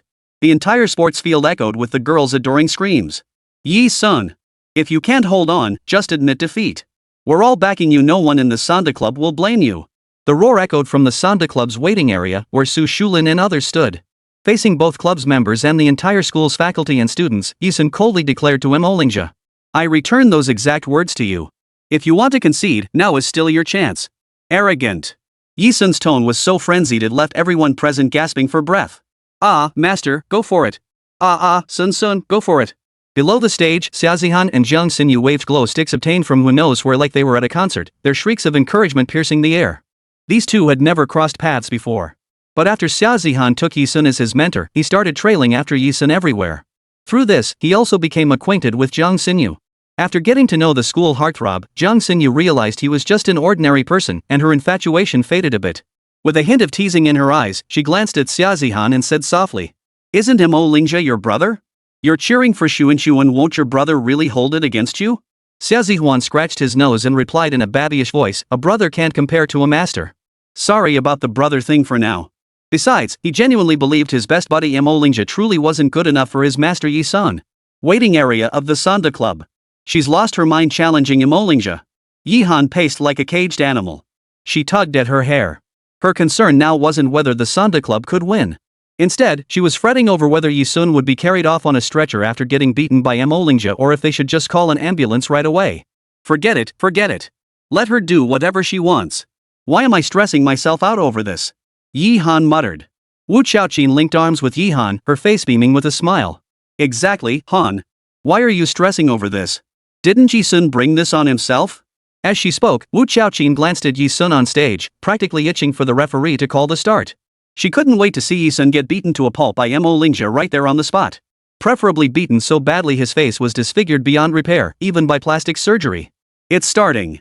Beside her, Yi Ming placed one hand on the tent pole, unconsciously tightening his grip as solemnity washed over him. With that, beep. The whistle blew, signaling the start of the 51st duel between the Sanda Club and the Taekwondo Club. No time for hesitation. On the stage, amidst the girls' gasps, Mo-lingja swung his fist like a leaping panther, charging toward Yi-sun. Yi-sun narrowed her eyes. She didn't move. She waited calmly. The instant Mo-lingja reached her, she sidestepped backward, evading his strike. School heartthrob, take her down. Take down this self-important woman. Hoo-hoo. The roaring encouragement from the dark, dense crowd below the stage surged Mo-lingja's courage. Mo-lingja had anticipated Yi-sun evading his first punch. After all, as the strongest student at St. Lo Royal Academy, his greatest confidence lay in his humility and relentless pursuit of knowledge. Even against a woman like Yi-sun, who was fundamentally unworthy of competing with him, he hadn't underestimated her. Before the duel, he had made thorough preparations. He knew Yi-sun had defeated Brother Long with a single move and had demonstrated remarkable prowess during wilderness survival training. So her evasion of his first punch was entirely expected. You dodged my first punch, he thought silently, but the second and third won't be so easy. Mo-lingja silently vowed to himself. Suddenly, he unleashed two rapid punches, both easily evaded by Yi-sun. She showed no intention of attacking, remaining purely defensive. Something's off, very off. Yi Ming stood in the waiting area, one hand gripping the pole so tightly his fingertips turned white. Her brother's sharpness truly surpassed that of ordinary students. He murmured softly. Mo-lingja's specialty is taekwondo. In taekwondo, legs are for offense and fists for defense. But he started with punches right away that's not like Mo-lingja at all. Suddenly, Yi Ming snapped his head up, as if realizing something. He shouted toward Yi-sun on stage. No! Sun, get out of the way. It was too late. Mo-lingja unleashed 3 consecutive punches in rapid succession toward Yi-sun. Truthfully, he never truly believed 3 punches could defeat Yi-sun. Or to put it more plainly, he was using these 3 punches to distract Yi-sun. His plan was to save his trump card for the final strike, a kick that would send her crashing to the ground and secure his victory in this duel. This tactic had just been signaled to him from below the stage by Zhou Guolin, the hidden campus expert he'd personally invited. Zhou Guolin had warned him to be wary of Yi-sun. That's precisely why he planned to unleash his trump card right from the start. The campus heartthrob, is about to unleash his trump card. Yi-sun is done for. Amidst the students' gasps below the stage, Mo-lingja executed a horizontal kick, landing and pivoting his hips. With his signature taekwondo technique, he aimed a powerful strike at Yi-sun's midsection. It was all over. Mo-lingja unleashed a vicious strike. But just as the kick connected, Yi-sun, who had been standing directly in front of him, flashed aside, vanishing from the front. Seeing this, Mo-lingja's expression twisted into a grimace. A wave of disoriented dread washed over him. Just as Mo-lingja tried to quickly locate Yi-sun's figure. Is this your so-called trump card? Tisk, weak as a reed, your leg technique is all wrong. Then allow me to demonstrate the standard taekwondo side kick for you. Watch closely. A ghostly voice of judgment echoed behind his ear. In the next breath, every teacher and student below the stage witnessed. Simultaneously with the voice, Yi-sun flashed behind Mo-lingja. She pivoted her hips and swung her leg, delivering a horizontal kick far more precise than Mo-lingja, the very president of the Taekwondo club, could manage. The strike landed squarely on the kidney area of his back. In that instant, that perfectly executed kick sent Mo-lingja spinning through the air. Like an eagle with a broken wing, he crashed heavily onto the stage. 045x18 Battle Zone. Before the eyes of the entire school, the towering figure spun through the air like a coiled spring before being kicked off the stage like a frog. Once the school's golden boy, Mo-lingja, aloof, handsome, extraordinary, had been the dream lover and Prince Charming of countless female students. It could be said that even many female teachers at St. Lo Royal Academy were fans of Mo-lingja. And now, that once towering figure was kicked off the stage by a girl standing on it. Silence. The scene was as dead as a chicken. Clatter. Faintly audible was the sound of scoring pens dropping to the floor from the hands of several judges seated in the front row below the stage. All the students present, those in Yi-sun's class, freshmen, sophomores, juniors, and seniors alike, stared as if they'd encountered a terrifying creature, their eyes bulging so wide they nearly popped out of their sockets. A stunned silence hung heavy in the air. This can't be? How is this possible? How could she have beaten Mo Lingjia? This can't be, it's impossible. Wu Chaoqin, who had fervently wished Yi Sun would be beaten beyond recognition, was so terrified she fell to her knees. Her face was etched with panic and horror. Yi Han, though not as visibly shaken as Wu Chaoqin, was no less terrified. Brother, she. Yi Sun won. Yi Han said, her body trembling. Yi Ming's expression remained largely unchanged. But the way he gripped the pole, his hands clenching so tightly they nearly cut off circulation, spoke volumes. Her brother's shock was no less than hers. Su Shulin, Jin Jiaqing, Ji Lele, and the rest of the Sanda Club members were so stunned their faces went blank. Holy, goddammit. Jin Jiaqing could no longer hold back his curse. They couldn't believe their eyes. Yi Sun had just kicked Mo Lingjia, the so-called fighting prodigy, off the stage with a single blow. So, the Sanda Club had won. A reversal, a stunning, earth-shattering reversal. What seemed like an inevitable defeat, Yi Sun had turned into victory. Instead, it was their own individual combat skills that held them back. In an instant, the entire Sanda Club hung their heads in embarrassment and shame. Smack! Smack! After Yi Sun's victory, the girls who had mocked her just moments before felt as though their faces had been slapped hard. Their faces flushed crimson, stinging with embarrassment. Mo Lingjia, who had been kicked off the stage, finally snapped back to his senses at that moment. So, he lost. Lost to a woman he'd never given a second glance, someone he'd always assumed was playing hard to get with him. Perhaps. Yi Sun had never played hard to get with him at all. She had never even given him a proper glance. This realization nearly drove Mo Lingjia to shut himself off from the world. But the scene didn't give him time to dwell on it. The boys who'd always resented Mo Lingjia were the first to cheer for Yi Sun. Holy crap, she's a goddess. She actually beat Mo Lingjia, our new generation goddess has arrived. Yi Sun, you rock. From today on, Yi Sun is our role model. Woohoo! The roar of the boys ignited applause that spread like raindrops across the entire venue. With trembling hands, the referee added a score of 50 to the blue section of the scoreboard belonging to the Sanda Club. The current score between the Sanda Club and the Taekwondo Club was 60:40. I declare the Sanda Club the victor and this year's dual tournament champion club. The referee's trembling voice echoed throughout the arena. Amidst the cheers and roaring crowd, Yi Sun walked off the stage with one hand in her pocket, striding right past Mo Lingjia, who lay sprawled on the ground like a crushed toad.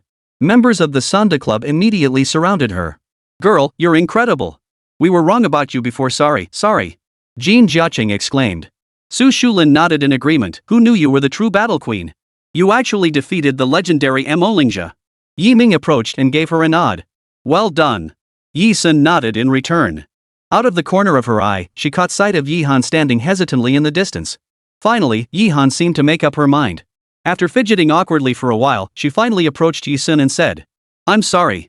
I underestimated you before. But honestly, I can't stand seeing you act tough when you don't have the skills to back it up. I won't say anything more about it. But still, be careful. The hidden masters at school aren't on the same level as Mo Lingjia. You can beat Mo Lingjia, but you can't afford to provoke them. Don't mess with them. After speaking, Yi Han seemed unable to meet Yi Sun's gaze. She turned and ran off. So our little kickboxing princess can apologize after all. Ji Lele burst into laughter as she watched Yi Han's receding figure. Yi Sun lowered his gaze, then lifted his chin, his eyes reflecting a sense of release. The duel tournament continued, but those were ordinary student versus student matches. What followed no longer concerned Yi Sun. With Yi Sun's formidable presence securing victory in the tournament, the club's recruitment drive proved remarkably successful. Before long, the number of freshmen signing up for the Sanda Club would skyrocket.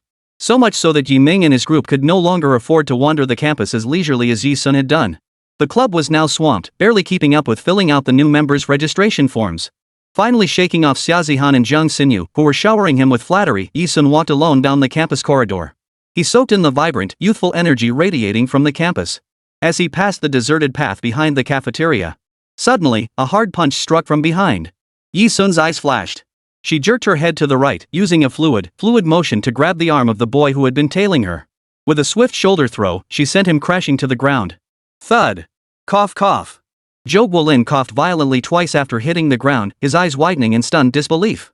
He'd only followed to test her skills, never expecting her to be this formidable. Oh, it's you. As he pondered, the girl lowered her head, her lips curving into a faint smile. She addressed him in a lazy tone. Her calm tone momentarily disoriented Zhou Guolin, as if she recognized him. But in reality, they had only exchanged a single glance on the duel stage. Still dazed, Zhou Guolin rubbed his head as he stood up. You know me? Zhou Guolin asked. Retired Special Forces soldier from X-18 Warzone? What's your name? Yi Sun turned to face him, cutting straight to the chase. Zhou Guolin had assumed Yi Sun had heard rumors about him, but he never imagined she would blurt out his military unit's designation and the entire combat zone he served in before his discharge. His identity exposed so swiftly, his expression abruptly changed as he exclaimed in shock.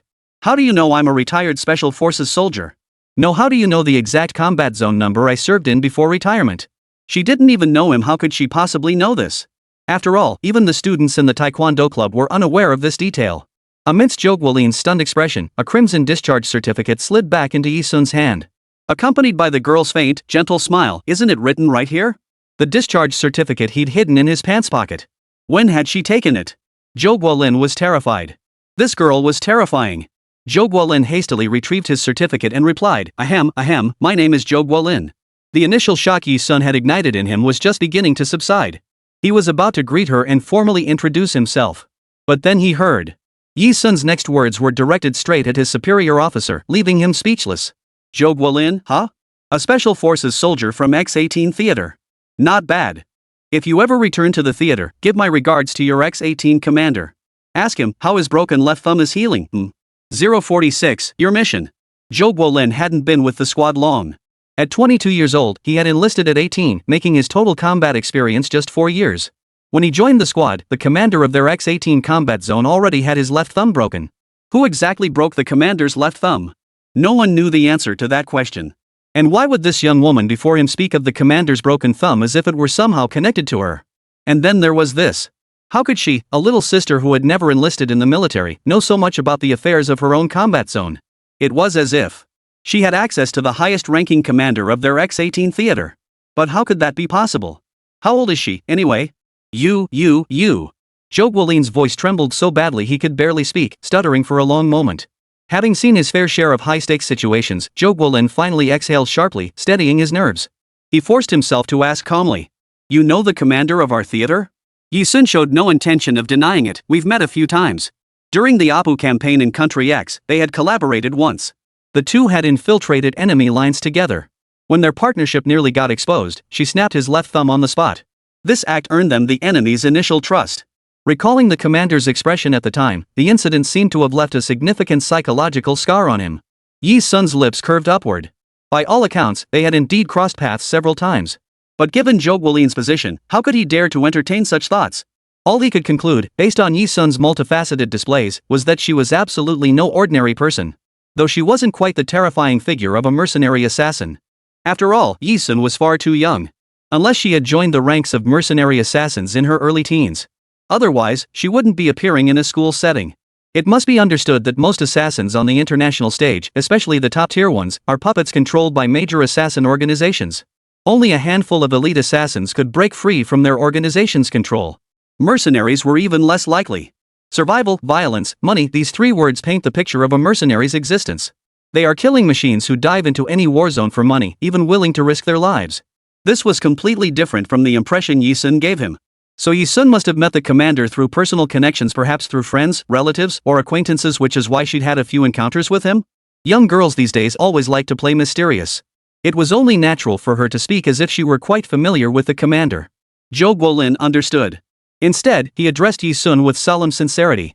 "If the opportunity arises, I'll be sure to pass your regards to the commander." Yi Sun hadn't expected Zhou Guolin, who seemed stiff and formal, to be so straightforward. She couldn't help but raise an eyebrow. "What do you need from me?" Zhou Guolin scratched his head. "I do have something to discuss with you." He glanced around cautiously before lowering his voice. "With students coming and going here, it wouldn't be good if someone overheard. Would it be possible to step aside and talk now?" The two moved to the second floor of the cafeteria. At this hour, the school cafeteria was deserted. Not even the kitchen staff had started work yet. Only the first-floor dessert shop, afternoon tea spot, and small store were open, with students trickling in to buy snacks. They moved to a secluded corner. Zhou Guolin spoke first. "You defeated Mo Lingjia. You are the strongest among the students of St. Lo Royal Academy." Yi Sun replied lazily, "So what?" Zhou Guolin took a deep breath and continued, "You should know that St. Lo Royal Academy is far from as simple as it appears on the surface, right?" Yi Han had mentioned this to her more than once or twice, so Yi Sun was well aware. She raised her eyes to Zhou Guolin, gesturing for him to continue.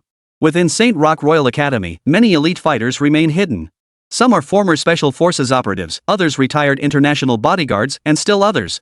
Zhou Guolin paused there. Yi Sun suddenly interrupted him, "Hold on a moment. Zhou Guolin, huh? Completely baffled by Yi Sun's actions, Jo Guolin could only watch as the girl walked to a table in the cafeteria. One hand tucked into her pocket, she grabbed the table with the other and effortlessly dragged it into a corner. Then, the girl lightly touched the ground and effortlessly leaped onto the table. Using her tall frame, she disassembled the surveillance camera hanging above the corner in just a few swift motions. Yi Sun deftly played with the object in her hand before returning to Jo Guolin. As he stood there dumbfounded, utterly baffled by her actions, she explained. External microphone. This camera has audio recording capabilities. Alright, you can continue now. Typically, surveillance cameras do not come equipped with audio recording capabilities. To determine whether a camera has audio recording capability, one must check whether it has an internal or external microphone installed. Clearly, the camera Yi Sun was holding had audio recording capability. To prevent their conversation from being leaked, she promptly dismantled it. Jo Guolin hadn't expected someone who looked so young to be such a meticulous person. It seemed he had truly found the right person this time. He couldn't help but press on. Among the hidden experts, there are also underground fighters and figures connected to secret societies. And real assassins. As he spat out the word killers, Jo Guolin's expression hardened. It was the intense sense of urgency one feels when facing a formidable adversary. Jo Guolin had always believed that no matter how capable Yi Sun was, she was still just a schoolgirl. When discussing assassins, she would likely show a hint of fear like any ordinary girl. But unfortunately, she didn't. Not only did she not. Instead, a hint of undisguised excitement flashed in her eyes. This left Jo Guolin stunned. As a well-trained special forces soldier, he was disciplined unless absolutely compelled, he wouldn't show his emotions. He quickly regained his composure, thinking to himself. Even a girl as formidable as Yi Sun must never have encountered someone at the level of an assassin, right? Curious? For a teenage girl, it was perfectly normal. Jo Guolin reassured Yi Sun instead, fearing she might feel uneasy upon learning more.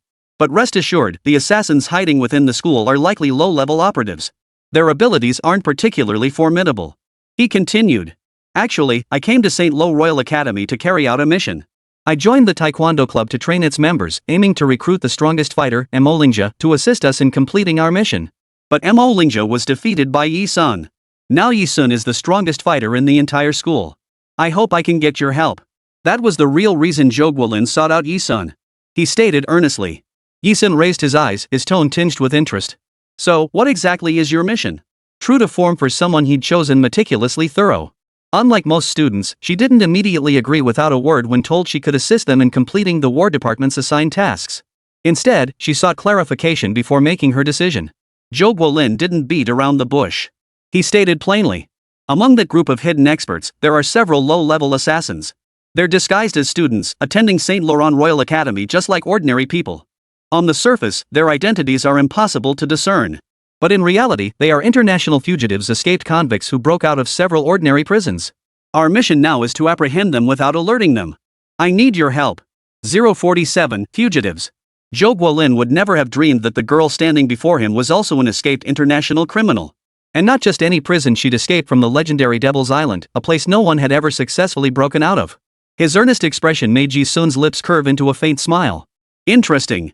Asking her, another escaped fugitive, to capture a group of other escaped fugitives. Under normal circumstances, wouldn't anyone refuse to help? But Yi Sun was no ordinary person. Instead, she asked, what's in it for me if I help you? Jo Guolin would probably never guess that Yi Sun was one of the escapees herself. But he was right about one thing. Mercenaries were a breed who'd sell their lives for money. They willingly abandoned morality and law, obeying only their employers. Yi Sun was no different. Her meaning was crystal clear, offer her sufficient benefits, and she'd agree to help. Ha? Benefits? Jo Guolin froze in shock. He hadn't considered this possibility that Yi Sun would demand compensation from him. Previously, whether he sought help from Mo Lingjia in the Taekwondo club or approached some of the more skilled students, the students had all offered their help unconditionally. You didn't think I'd help you for free, did you? Yi Sun tilted her head, offering Jo Guolin a faint, almost imperceptible smile. Her smile was sweet, just like that of a genuine schoolgirl. Yet beneath that smile, Jo Guolin sensed a hint of coldness and ruthlessness. No. Once this is done, you can name your terms. Jo Guolin said. Within my capabilities, anything is possible. Yi Sun's smile vanished. Some might say she was too cold-blooded and ruthless. She didn't deny it, she'd never been a good person. She was merely an ordinary person surviving in the shadows, treading the gray line, doing what it took to make a living. She had seen those who played the role of the good guy in the mercenary world pushed to the front of minefields to scout the path. When they stepped on a mine, they were blown to pieces, their bodies reduced to a bloody mess. She had also witnessed the most depraved criminals in the underworld, who, having obtained their desired wealth and power, were surrounded by beautiful women day and night. Every mission she undertook was a dance on the razor's edge between life and death. In the world she depended on for survival, she chose to pay the price of her life at any moment, demanding commensurate compensation from her employers. It was a fair deal. So when Zhou Guolin requested her assistance, she demanded her due compensation. This was Yi Sun's way of survival. It wouldn't change. Yi Sun said, "The deal is done. Now you can tell me the specifics." At the same time, the Sanda Club's territory, 6th floor of the lab building. Yi Ming, Yi Han, Su Shulin, Jin Jiacheng, and Ji Lele, several veteran members of the Sanda Club, were busy processing enrollment forms for new students. They were swamped with work. Wu Chaoqin had long since found an excuse to slip away. Now, only Yi Ming and the others remained in the club. Hugh finally finished processing a batch of new applicants. "Wonder how many more are coming," Jin Jiacheng remarked. "Let's keep at it." Su Shulin laughed. "Isn't this a good thing? It shows our recruitment drive is really paying off." Yi Ming sensed a flicker of stillness in the air. He looked up in confusion and saw a tall figure standing at the entrance of the tea room. It was Mo Lingjia. At St. Lo Royal Academy, students knew that Mo Lingjia, president of the Taekwondo Club, and Yi Ming didn't get along. Especially. Not long ago, he had been kicked off the stage by Yi Ming's sister, losing that highly anticipated duel. So why was he here now? "Brother, how did he?" Yi Han was also taken aback. "You guys carry on. I'll go check it out." Yi Ming frowned, set down what he was holding, and walked out. Mo Lingjia's current state was still rather disheveled. After being kicked off the stage by Yi Sun, his chin was bruised and now covered in medicated ointment, and one arm was wrapped in bandages. Spotting Yi Ming, Mo Lingjia immediately asked, "Can we talk outside?" Yi Ming paused briefly before nodding. They walked to an empty training hall classroom. About that hidden master who taught the entire Taekwondo club. Mo Lingjia cut straight to the point. "His name is Zhou Guolin. He approached me because he wanted to ask for my help. I agreed to his request, and he also agreed to help train the members of the Taekwondo club. He should be with Yi Sun right now." Only upon hearing something involving his younger sister did Yi Ming react. "What's going on?"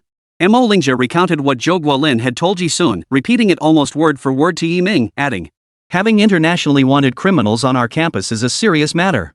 They could harm ordinary students. According to Zhou Guolin, that group of international fugitives is extremely powerful.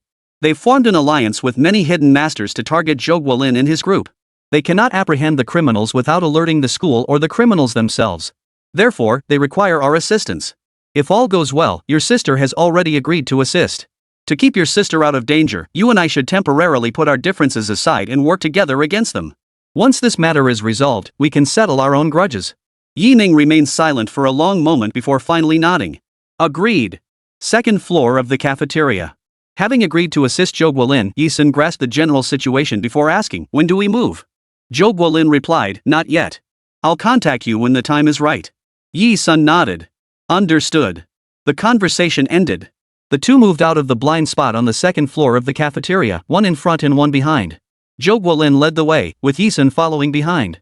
Yi Sun was naturally an unrestrained person. She never held back what she wanted to say or ask.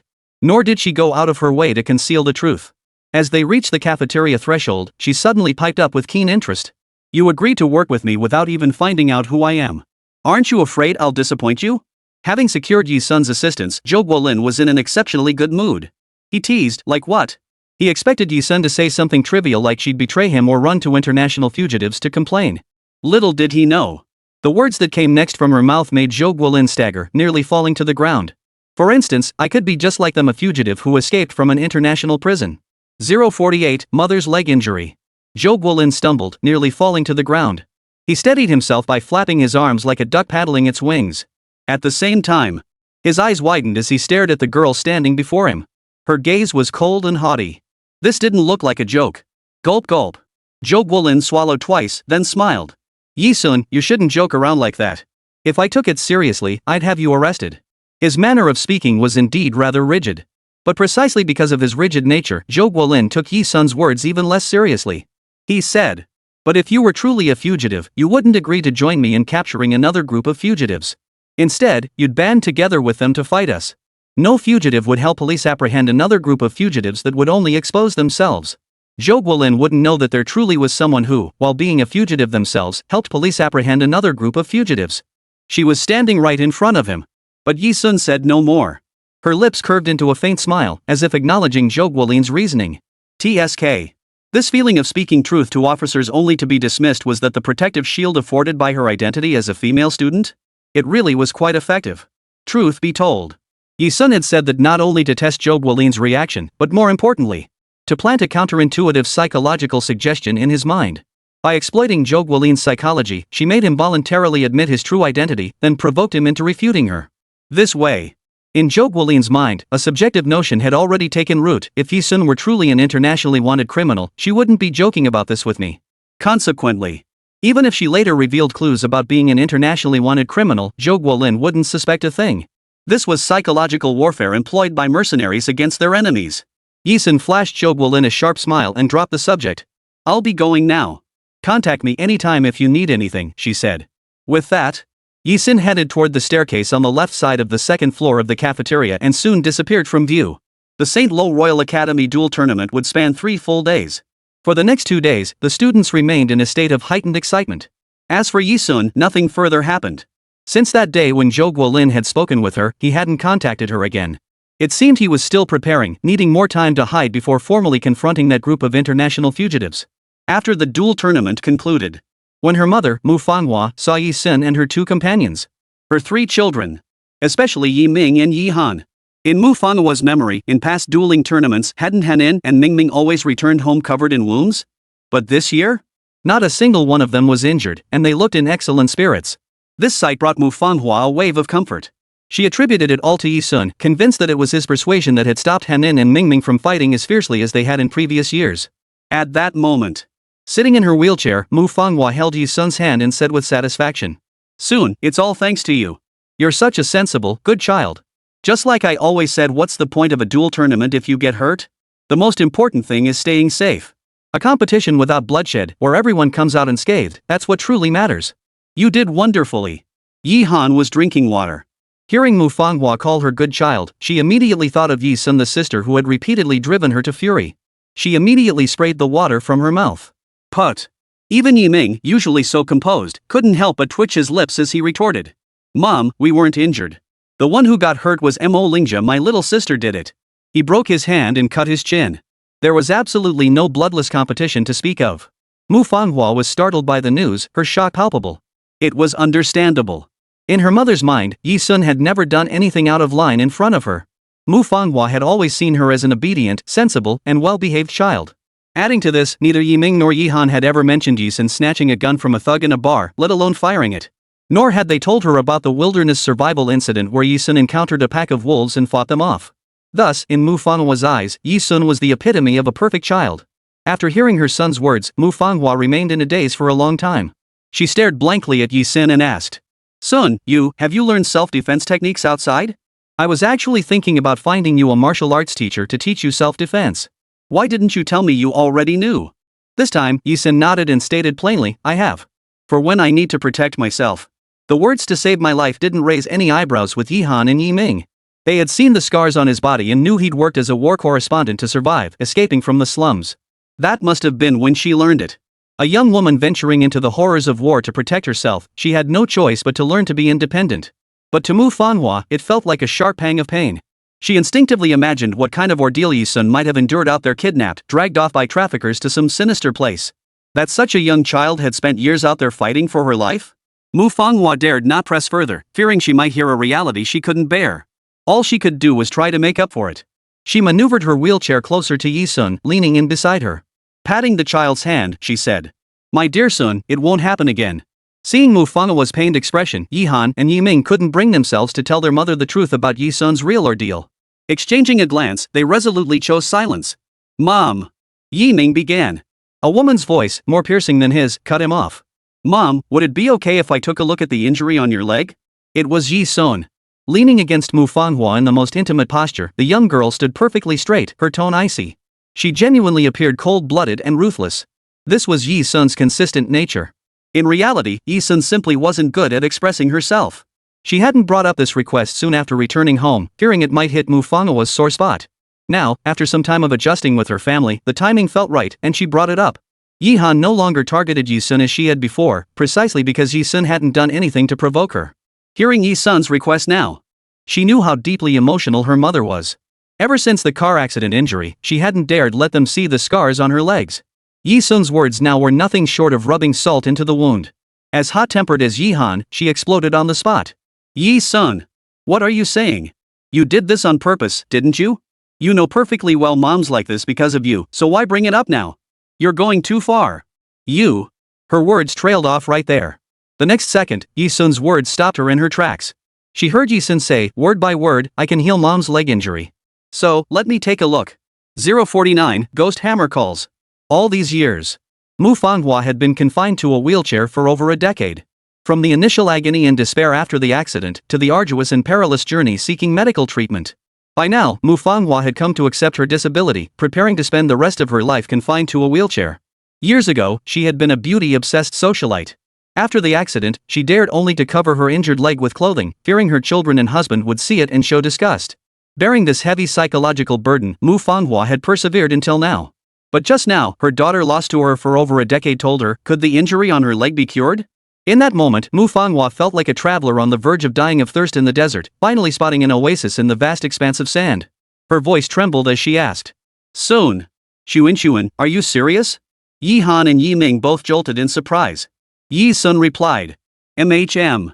When Mu Fanghua exposed the legs she had hidden for over a decade, revealing them to Yi Sun and the others. Deep, long scars from the car accident marred her legs. Both legs hung limp like deflated balloons before the wheelchair, utterly immobile. Having been unable to stand for over a decade, Mu Fanghua's thighs had wasted away due to nerve damage, leaving them emaciated and skeletal. Skin stretched taut over bone, the sight was horrifying. Soon. Xun. Mom doesn't care anymore. You, don't force yourself. Mu Fanghua whispered softly, clutching the hem of her pants to cover her horrifying legs. She looked utterly devoid of confidence. Yi Sun crouched down, examining her legs closely from up close. Facing the expectant gazes of Yi Han and Yi Ming, she said, the nerves are damaged. This injury is too severe for me to treat. She wasn't omnipotent, there were limits to her abilities. For instance, using her medical skills to heal Mu Fanghua's leg. Medical skills she possessed them, but they were merely one of the survival skills a mercenary must master. Her true expertise lay in bandaging wounds. How to minimize damage to a bleeding body as quickly as possible, sustaining it long enough to seek medical help. How to perform an on-site, no anesthetic bullet extraction to prevent infection and fatal abscessing in a gunshot wound when no medicine was available. Her medical skills were fundamentally honed to preserve her own life. Or the use of poison, prepared for killing. She could treat superficial leg wounds, but the injuries on Mu Fanghua's legs were too severe for her to handle. Yi Sun, are you doing this on purpose? You just said you could treat it, and now you say you can't? Do you have any idea how devastating this is for Mom? You have absolutely no clue. Can you stop making such bold promises? Think about the consequences for once. Yi Han looked at the wound on her mother's leg and her eyes instantly reddened. Especially when she saw Mu Fanghua's look of shattered hope after hearing Yi Sun say he couldn't cure it. She couldn't hold back any longer and continued berating Yi Sun. Hanin, don't be like this. I'm fine, Sun meant well. Xiao Han. Mu Fanghua and Yi Ming spoke one after the other. Yi Sun didn't give them a chance to say more. She continued, I can't cure it, but someone can. Her words reignited hope in the three of them. Mu Fanghua tightened her grip on the wheelchair handles. Xunxun, are you serious? Yi Han, who had been seething moments ago, softened instantly. You mean it? Yi Ming fixed his heavy gaze upon her. Yi Sun replied. I never lie. Mu Fanghua, Yi Han, and Yi Ming's expressions visibly shifted. Shock and renewed hope flashed across their faces. Especially Yi Han, her tone shifted, becoming lighthearted. Then, that person, the one who can cure it, where is he now? Yi Han wasn't entirely skeptical of Yi Sun. Especially now, even if there was only a sliver of hope, she would rather choose to believe Yi Sun once than deny her. Recalling the one who possessed the skill to revive the dead and mend broken bones, Yi Sun's eyes darkened as she said, I'll contact her. She looked at Mu Fanghua and said solemnly, Mom, I will cure you. This was her promise to her mother. After Yi Sun declared he could heal Mu Fanghua's leg injury, Yi Han's attitude toward her underwent a noticeable reversal in the days that followed. She no longer berated her incessantly as before. Though at times, she would still deliver pointed rebukes. Time passed like this. Zhou Guolin still hadn't come looking for her. Instead, Zhou Zhencheng sent Lu Yang to find her, inviting her to the Ice Ocean Bar. At the Ice Ocean Bar headquarters, on the second floor, Zhou Zhencheng and Yi Sun were alone in the conference room. Zhou Zhencheng addressed her with utmost respect. Sister Yi, next week the leader of the Qinglong gang will be attending an exclusive high society ball in Wenjiang City. Their goal is to secure a business partnership with a major figure visiting from another province. I sought you out today because if they secure that deal, it would be extremely detrimental to our Bingyang bar. Would you consider bringing our people to infiltrate this high society ball and gather intelligence? Zhou Zhenqing's tone when speaking to Yi Sun was timid. Yi Sun asked. When?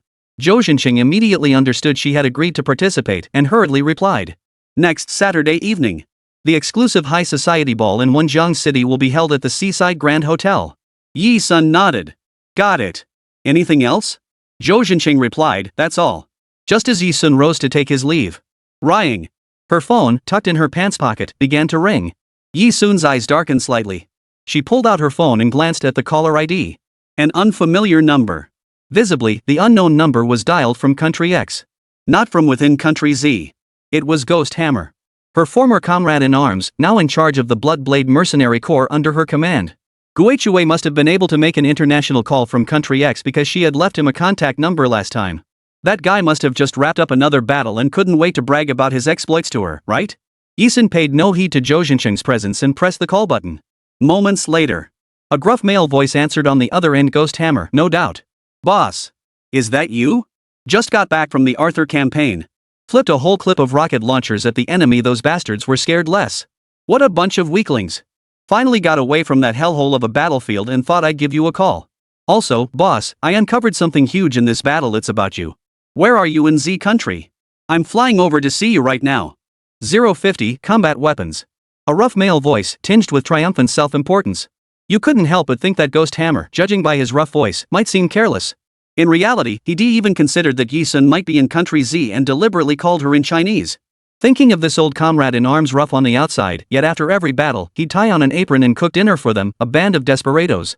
He was the only person in the mercenary world who brought her warmth, aside from her younger brother who had been her sole support during their childhood. Yi Sun raised her head and gave her address. Wenzhong City, Zhou Province, Z country. Text me when you arrive. With that, she didn't wait for Ghost Hammer's reply before hanging up. The reason was simple: mercenaries like them couldn't afford to discuss sensitive matters over the phone. To avoid leaving clues that might attract police attention. This was also why Ghost Hammer hadn't told her about the major discovery he'd made during the operation over the phone. In the brief exchange of a few phone calls, Zhou Zhenqing was left utterly dumbfounded. He replayed the words spoken on the other end of the line, references to boss, Operation Arthur, enemy forces, rocket launchers, battlefield. Terms utterly foreign to him, a former owner of a small bar in Wenzhong City's Bingyang district. Zhou Zhenqing felt his body stiffen twice. A spark of realization that he had glimpsed Yi Sun's secret exploded violently in his mind. Terrified, his body went numb. After a long moment, he licked his parched lips and offered Yi Sun a bitter smile. Yes, this man was a high-ranking figure in the Blood Network. Every figure he knew was a major international player. Completely different from a small fry like himself, who had barely scraped together some achievements in Wenzhong City. This time, he truly latched onto a powerful patron. That was Zhou Zhenqing's first thought. What's wrong? Noticing Zhou Zhenqing's tension, Yi Sun turned to look at him. And nothing. A bead of sweat the size of a pea rolled down Zhou Zhenqing's temple, and he hurriedly replied. At that moment, 1,000 curses raced through his mind, but he dared not utter a word. I'll head out now. We'll connect next week. Yi Sun turned and left the headquarters of Ice Ocean Bar. It was still the peak of late summer, with autumn just around the corner. Daytime still held the summer's heat. Come nightfall, a biting cold wind swept over everything. Yi Sun wore only a thin jacket, but she paid little heed to the chill. She would not forget the matter of treating her mother, Manhwa's leg. The reason for the delay was that she must find someone. A skilled poison doctor. If asked why she hadn't contacted that poison doctor immediately, the reason was simple. That poison doctor was none other than a subordinate of Yu Hen, her sole rival and enemy in the international underworld. To seek out that poison doctor, she would have to pass through Yu Hen's hands. The thought of that powerful and brutal man, along with his elusive whereabouts. Yi Sun felt a wave of headache wash over her. She wasn't one to act rashly. Since she had to negotiate this matter with Yu Hen and knew his strength surpassed hers, she had to devise a strategy to deal with Yu Hen before approaching him. Otherwise, she would only put herself in danger without curing her mother's leg. Ring ring ring. Yi Sun was deep in thought. Another urgent ringtone interrupted her thoughts. Pulling her phone from her pocket, Yi Sun answered the call. This time, it was Zhou Guolin's voice. Zhou Guolin wouldn't contact her unless something was wrong. His call meant the operation to apprehend the fugitive had begun. Yi Sun, we need your help now. Meet us at room C19 in the Mai Chong KTV Trendy Lounge. We're gathering here. Zhou Guolin said. 10 minutes later. Yi Sun pushed open the door to room C19. The first face he saw inside the KTV was Zhou Guolin's. You made it. Zhou Guolin looked pleasantly surprised. He hadn't expected her to arrive so quickly. While Zhou Guolin spoke, Yi Sun had already scanned everyone in the room. She recognized none of the unfamiliar faces present. MHM. Yi Sun gave him a slight nod.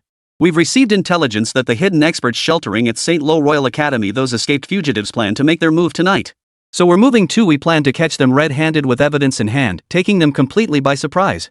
Since we're short-handed, I thought of you. Zhou Guolin explained. He gestured toward the men behind him.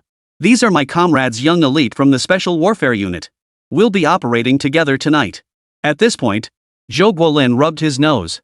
Tonight's mission is a bit dangerous, and it's off campus. Whether you can help with this favor is entirely up to you. Given the urgency of this operation and its off-campus location, Zhou Guolin shouldn't have called Yi Sun for help. Had it been on campus, he would have sought help from campus powerhouses like Yi Sun, Lingzhe, or Yi Ming, as he had previously stated. Even he didn't know why, upon realizing they were short-handed, his first instinct was to call Yi Sun. She was just an ordinary female student. On this side. Dangerous or not, Yi Sun wasn't afraid. Could any fugitive apprehension mission be more terrifying than the life or death battlefield she'd already faced? Besides, when it came to paid assignments, Yi Sun never turned them down. I'll go. Hey! Inside the KTV room, several Special Forces operatives in plainclothes sharing the same status as Zhou Guolin were present. One of them, a dark-skinned guy with a buzz cut, approached Yi Sun and Zhou Guolin, his voice tinged with irritation. This dark-skinned man was Zhou Guolin's comrade in arms, the most outstanding fighter among them. His name was Mu Fengcheng. Mu Fengcheng wasn't the elite operative infiltrating St. Laurent Royal Academy, but like Zhou Guolin, he was a Special Forces elite participating in this operation. At that moment, he eyed Yi Sun with a scrutinizing gaze, his face etched with profound shock. His tone was sharp as he snapped. Zhou Guolin, what the hell is this? I told you to bring a backup, and you show up with some frail little girl? You know how dangerous this mission is. Intelligence says those fugitives are armed. Don't tell me she'll be useless and just slow us down. The other members of the Special Forces unit, though they didn't mean to disparage Yi Sun. But in this situation, sending a girl with no rigorous training on a mission with them professionals? This? What kind of international joke is this? She's no ordinary weakling, she's the champion of the St. Lo Royal Academy duel tournament. Zhou Guolin hurriedly explained. Clearly, his explanation might hold weight among ordinary people. But to Mu Fengcheng and his elite Special Forces unit, it fell flat. Zhou Guolin. Mu Fengcheng pointed at Yi Sun and glared at Zhou Guolin. Have you been undercover at the academy so long you've gone soft? Been assimilated? Yes, she is the champion of that royal duel tournament, but can she actually assist us in completing our mission? Or will she just slow us down? Let me ask you this, has she ever fired a gun? Does she know how to dodge bullets? She probably hasn't even seen a gun before. As soon as Mu Fengcheng finished speaking, click. The sound of a pistol being cocked. The Special Forces members, who had completely disregarded Yi Sun, suddenly flinched. Then, without exception, they all turned their gaze toward Yi Sun. They saw that at some point, she was deftly handling a pistol in her hand, chambering around in a split second and pointing the muzzle directly at Mu Fengcheng's forehead. Bang! The girl mimed the sound of a gunshot with her mouth, sending another wave of shock through the assembled crowd. Hearing her say, "You're dead," Mu Fengcheng froze for a moment. Then, recognizing the familiar Type 92 semi-automatic pistol in Yi Sun's hand, he seemed to realize something. He abruptly ducked down and frantically searched his own body. His holster was empty. His Type 92 semi-automatic pistol had vanished without a trace. And he hadn't even noticed when she'd stolen it. If Yi Sun hadn't been an ally but an enemy, then with his guard completely down, he truly would have become a corpse. The thought sent a chill down Mu Fengcheng's spine. Staring at Yi Sun in stunned silence, he gasped. When did you see? The girl ahead dropped her playful expression, returning his gaze with a cold, bloodthirsty stare. She countered his contempt without hesitation. If you can't even protect your own combat weapon, you're the one who'll hold us back. 051, counter-killing the sniper. Mu Fengcheng jolted violently. It was a jolt of stunned defeat. He hadn't expected Yi Sun, a teenager, to possess such capability. He opened his mouth, but Mu Fengcheng couldn't get a word out for ages. Finally, he pursed his lips and relented. I can agree to let you go. But this mission is genuinely dangerous. You must stay behind us and follow our orders at all times. Even if Yi Sun took his combat weapon without his knowledge. From Mu Fengcheng's words, it was clear he still didn't trust her. And why wouldn't he? Asking him to believe a teenage girl could contribute anything to this mission? He'd sooner believe he could pluck the moon from the sky with his bare hands. Yi Sun could at best be considered a minor helper. She twirled the Type 92 semi-automatic pistol she'd swiped from Mu Fengcheng. Though she was a firearms enthusiast who loved collecting all kinds of weapons, Yi Sun tossed it back to Mu Fengcheng without a second thought. After all, Mu Fengcheng was a Special Forces operative. His own combat prowess was formidable and he caught it with ease. Ignoring Yi Sun's direct disregard for him, he turned to Zhou Guolin and the others, asking bluntly, During missions, is killing permitted? Her appearance was that of an ordinary, unassuming girl, yet her words carried a chilling weight. Even for them, Special Forces soldiers, the very words killing someone were enough to send shivers down their spines. Yet here she was, an ordinary schoolgirl, seemingly untroubled by the very notion. As if it were the most natural thing in the world. The moment she spoke those words, Zhou Guolin, Mu Fengchang, and the others were all startled.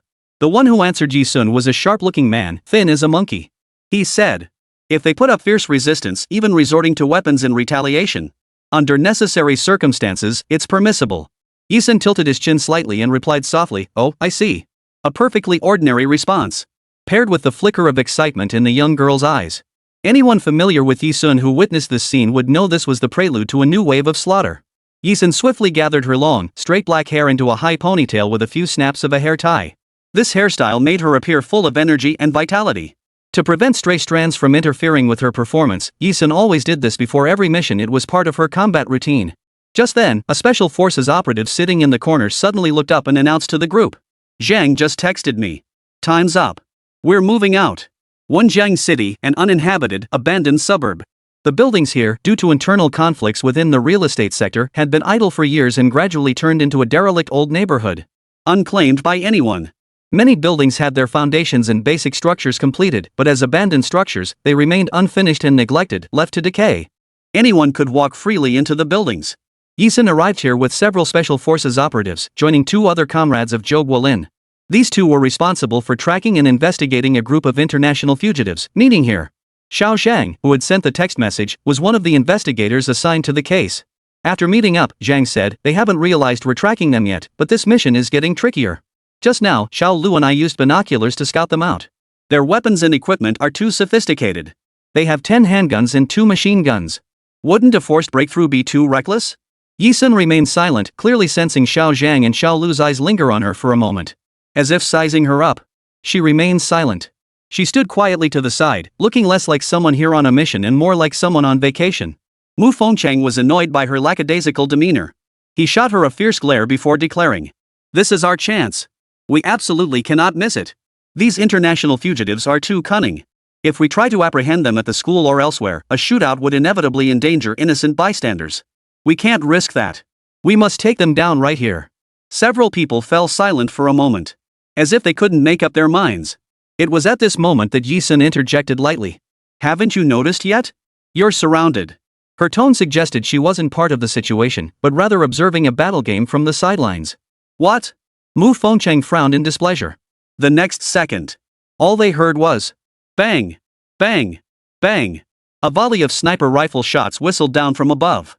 Without warning, every person present was rigorously trained. Their muscles instinctively dodged the bullets in split seconds. Mid-evasion. Zhou Guolin's pupils contracted sharply as he shouted, snipers! We've been spotted. Find cover immediately. The group scrambled for the nearest cover, rolling sideways to dive behind it. Out of the corner of his eye, he saw Yi Sun and the others sidestep, evading the sniper's burst of fire. However, she didn't find cover like the others to hide behind. Instead, she toyed with a pistol she'd randomly snatched from Zhou Guolin's gun case in the chaos. Unafraid that she stood directly in the sniper's optimal firing position. She lifted her gaze, her lips curving into a crimson arc, her eyes flashing with a predatory red light. And thus, she performed an act that left Zhou Guolin, Mu Fengchang, and the entire squad of Special Forces soldiers utterly speechless, an unforgettable moment etched into their memories forever. 052 Combat and Hostages. She's crazy. Does she think she can take out the sniper with a handgun? That's impossible. And even if she succeeded, she'd die. Standing there, she'd go down with the sniper. Mu Fengchang's dark skin blended him into the shadows, his figure nearly invisible. He voiced his disbelief loudly. Judging by the sniper's range during the earlier ambush, he must be hiding on the rooftop of the building across the street. About 50 meters from here.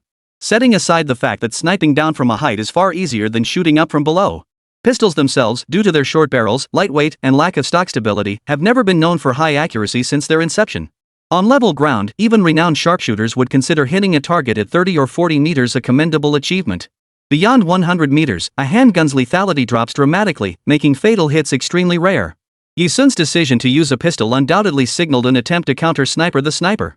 She now faced 2 major challenges. The sniper on the rooftop was no amateur. The moment she fired, he would undoubtedly return fire. Shooting upward from flat ground drastically reduces a handgun's effective range, and this shot exceeded 50 meters.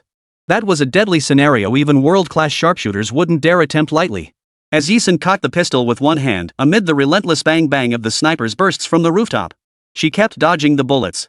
Damn it! And they say I'm the one holding them back? Look at what you're doing. Young girls are nothing but trouble. Mu Fengcheng shouted, gripping his Type 92 semi-automatic pistol, ready to charge out and pull Yu Sun back. Just as Mu Fengcheng took his first step. Not far away. Exposed at the prime sniping spot, Yu Sun, who had been dodging bullets the entire time, suddenly froze. Bang!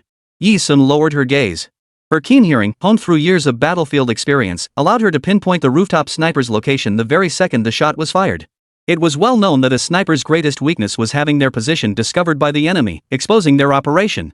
Therefore, under normal circumstances, snipers would fire continuously from one position before swiftly relocating to another for their next round of shots.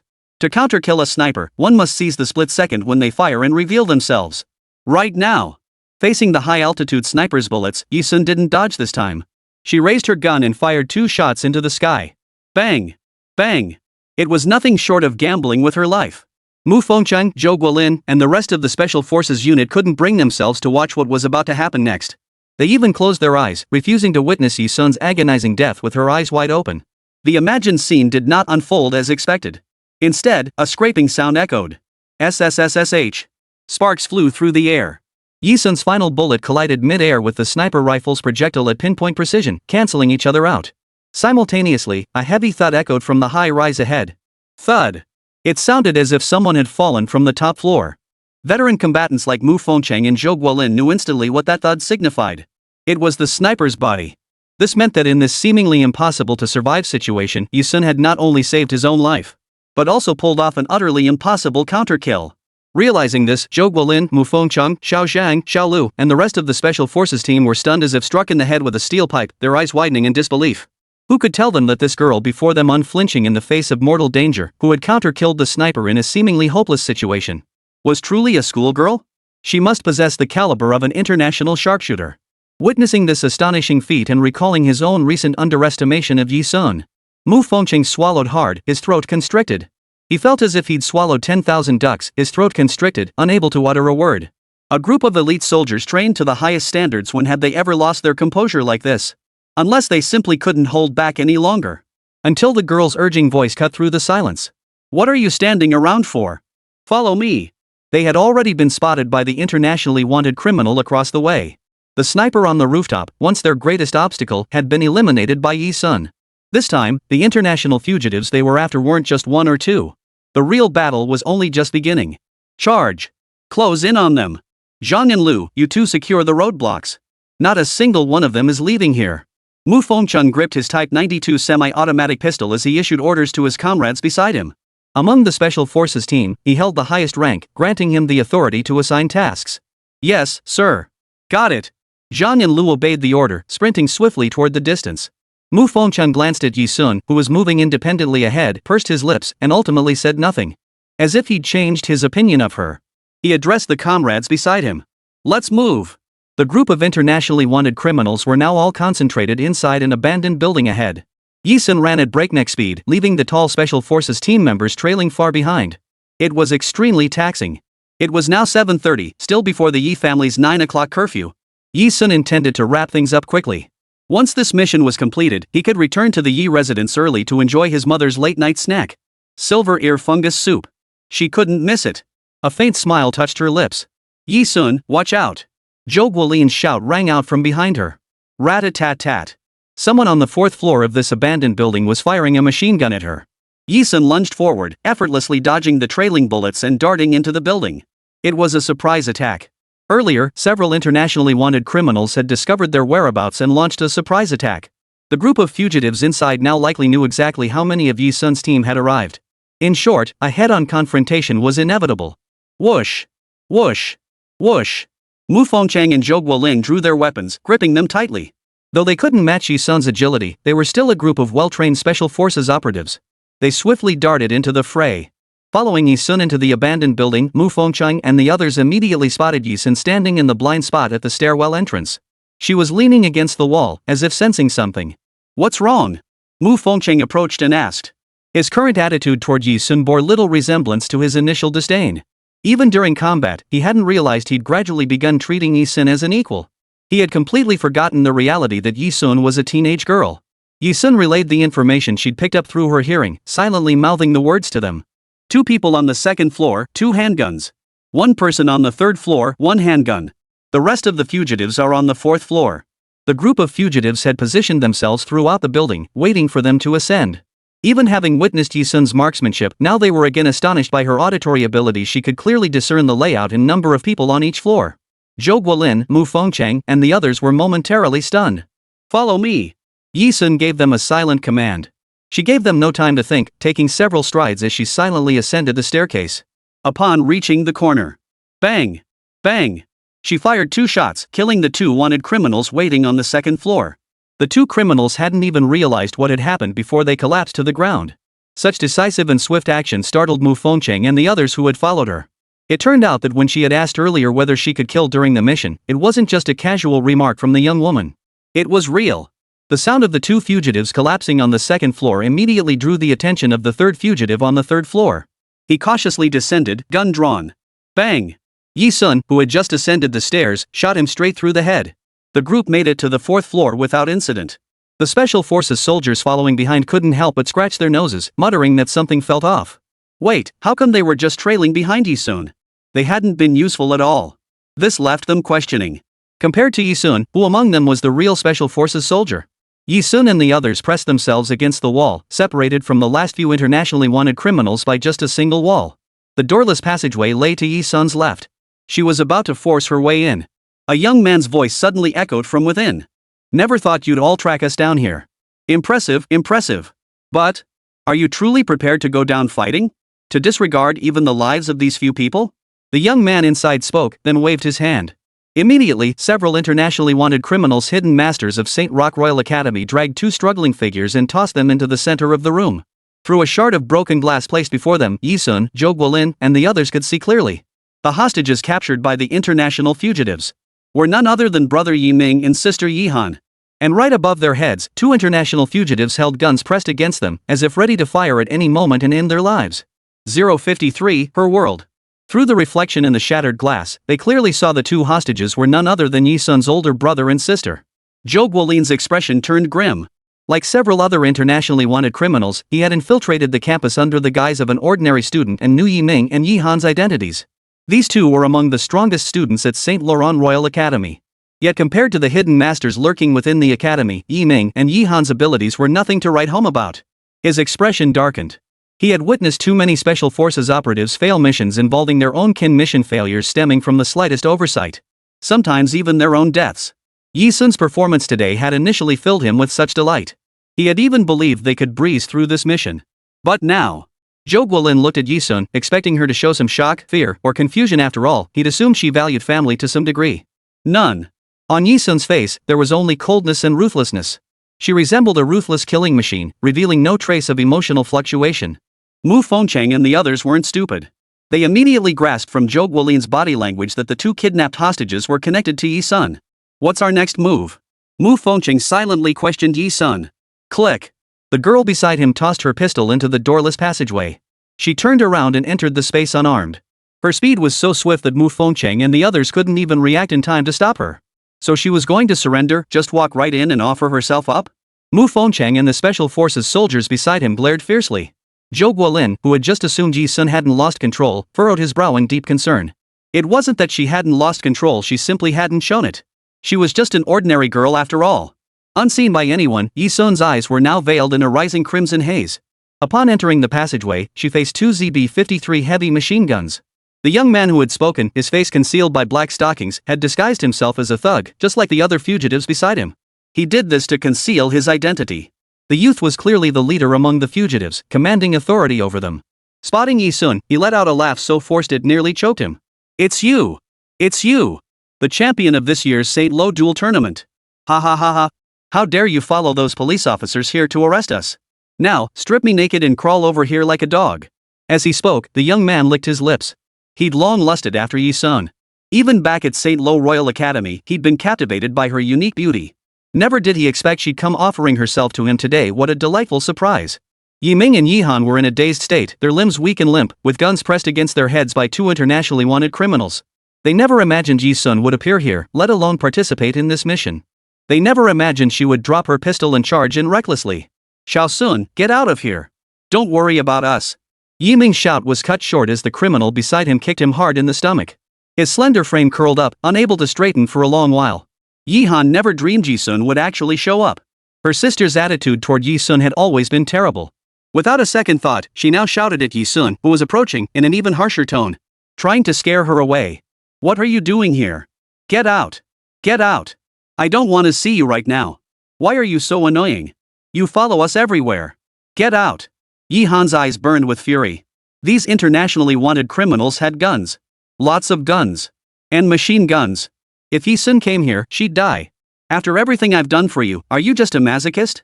Do you have a masochistic streak? Get out of here. I don't need your help. Yi Han shouted.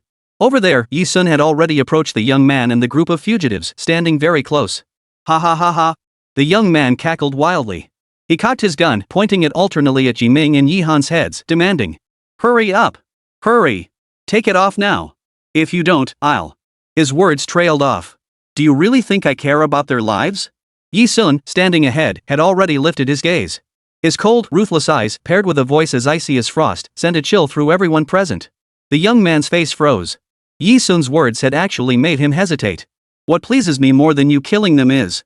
As Yi Sun finished his sentence, killing you. Her hands moved. 3 razor-sharp blades shot from her hands. They pierced through the 2 internationally wanted criminals pointing guns at Yi Han and Yi Ming, as well as the young man's gun-wielding wrist. Ah! Ah! The blades pierced the pulse points of all 3, the excruciating pain causing them to release their grip. The pistols slid from their grasp. Seeing this, the 2 fugitives behind the machine gun panicked and immediately opened fire at Yi Sun. Rat-a-tat-tat. Rat-a-tat-tat. Yi Sun darted forward, effortlessly dodging the barrage of gunfire.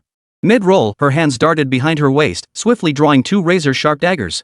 The blades were positioned below, gripped reverse in her hands. Yi Sun swung her right hand, stabbing the youth standing before her dead. Her hands shot out, flinging 2 daggers left and right. Without even glancing, they struck the foreheads of 2 wanted criminals who were just about to turn their machine guns and fire at her again. Bang! Bang! Both men collapsed. The last 2 fugitives, now missing their gun-wielding hands, turned pale with fear. She was a demon. A demon far more terrifying than the police outside. As they scrambled to flee past Yi Sun, she seized them both by the neck with one hand. Snap! One to the left, one to the right. With a twist of their heads, both men died instantly. The last 5 fugitives bore the brunt of Yi Sun's fury, collapsing into pools of their own blood. Every moment was witnessed by Yi Ming and Yi Han. Unlike the frenzied slaughter of wolves during their wilderness survival ordeal, the current Yi Sun was as cold as a death dealer, as arrogant as a mercenary warlord. In mere moments, she had taken 5 lives, as if slaughtering mere livestock. Her brother and sister could even feel a wave of blood violently splattering onto their faces. Staring at this Yi Sun, their pupils dilated involuntarily, as if they were seeing her for the very first time. A true her they had never known. In that moment, Yi Ming and Yi Han truly grasped that they had witnessed but a tip of the iceberg of the bloody world Yi Sun had survived in during her decades away from home. 054, 1 man and 1 woman. Staring at Yi Sun before them. Yi Ming and Yi Han stared wide-eyed, so absorbed they didn't even notice the 5 bodies lying face down before them. In that second, it was as if they had been transported into Yi Sun's world. Their hearts ached for her. They felt as though they were witnessing a girl buried in the depths of hell, using her blood-stained hands to break free from the devil's chains, coming to the mortal world to search for her beloved family. In the end, for her most cherished kin, she willingly plunged into the swamps of the fiery hell. She disregarded her own life, facing the barrage of 2 ZB-53 heavy machine guns alone.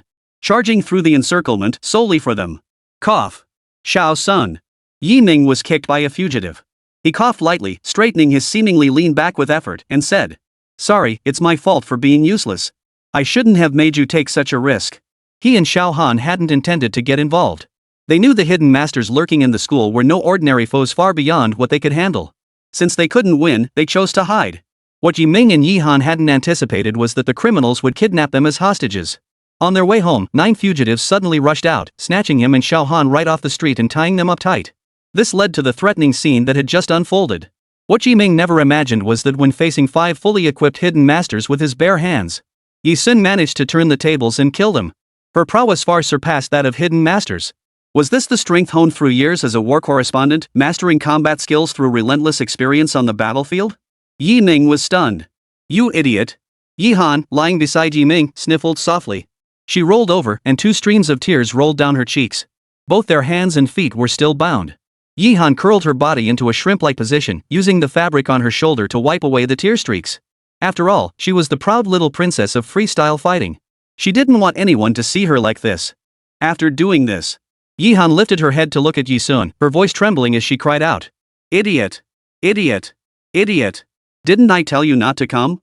You nearly died just now. All those guns were aimed at you, and you still came. At this thought, Yi Han sniffed again. In her world, the only people who would sacrifice their lives for her were her brother, her father, and her mother.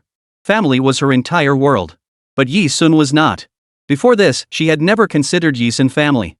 Yet she had still come here without a second thought. A complex emotion stirred within Yi Han. To say she wasn't moved would be a lie. But the thought that Yi Sun might have nearly died for real made her concern spill out in a casual tone. Are you crazy? After all that yelling at me, you still came to save me. You really are. Yi Han's venomous words were cut off before they could land. Yi Sun cut her off abruptly.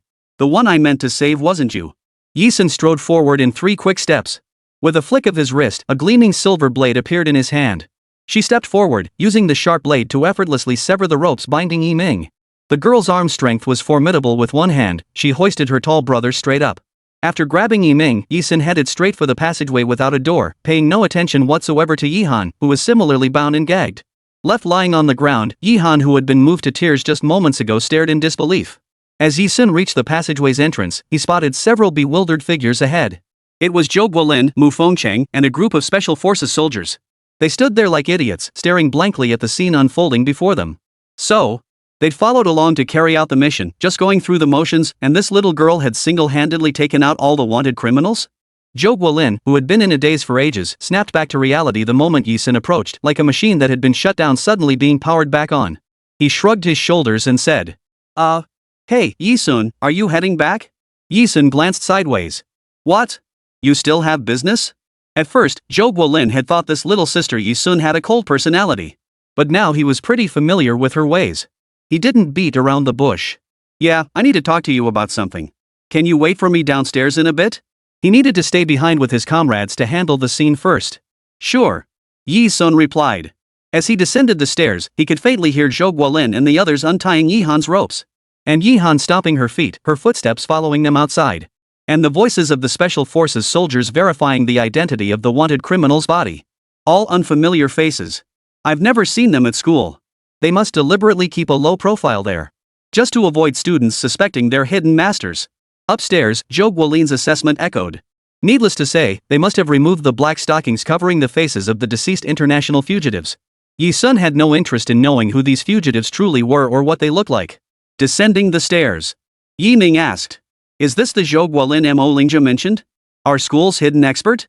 It was clear that when Mo Lingjia approached Yi Ming, proposing to set aside the feud between their 2 major clubs to jointly confront the international fugitives lurking within the school, Mo Lingjia had already provided Yi Ming with specific details about Zhou Guolin's identity. Yi Sun replied, yes. Yi Ming said solemnly, Xuan, even if you're strong enough yourself, you must be extremely careful when dealing with these people. She knew her brother's worries were unfounded. Yi Sun still responded softly like a little sister clinging to her brother. Okay, I know, big bro. Her crisp, youthful voice made Yi Ming instinctively think of her as just an ordinary girl. He couldn't help but reach out and ruffle her hair. By the time Zhou Guolin, Mu Fengcheng, and their group verified the body of the wanted criminal, it was already 8:30. Yi Han and Yi Ming headed home first.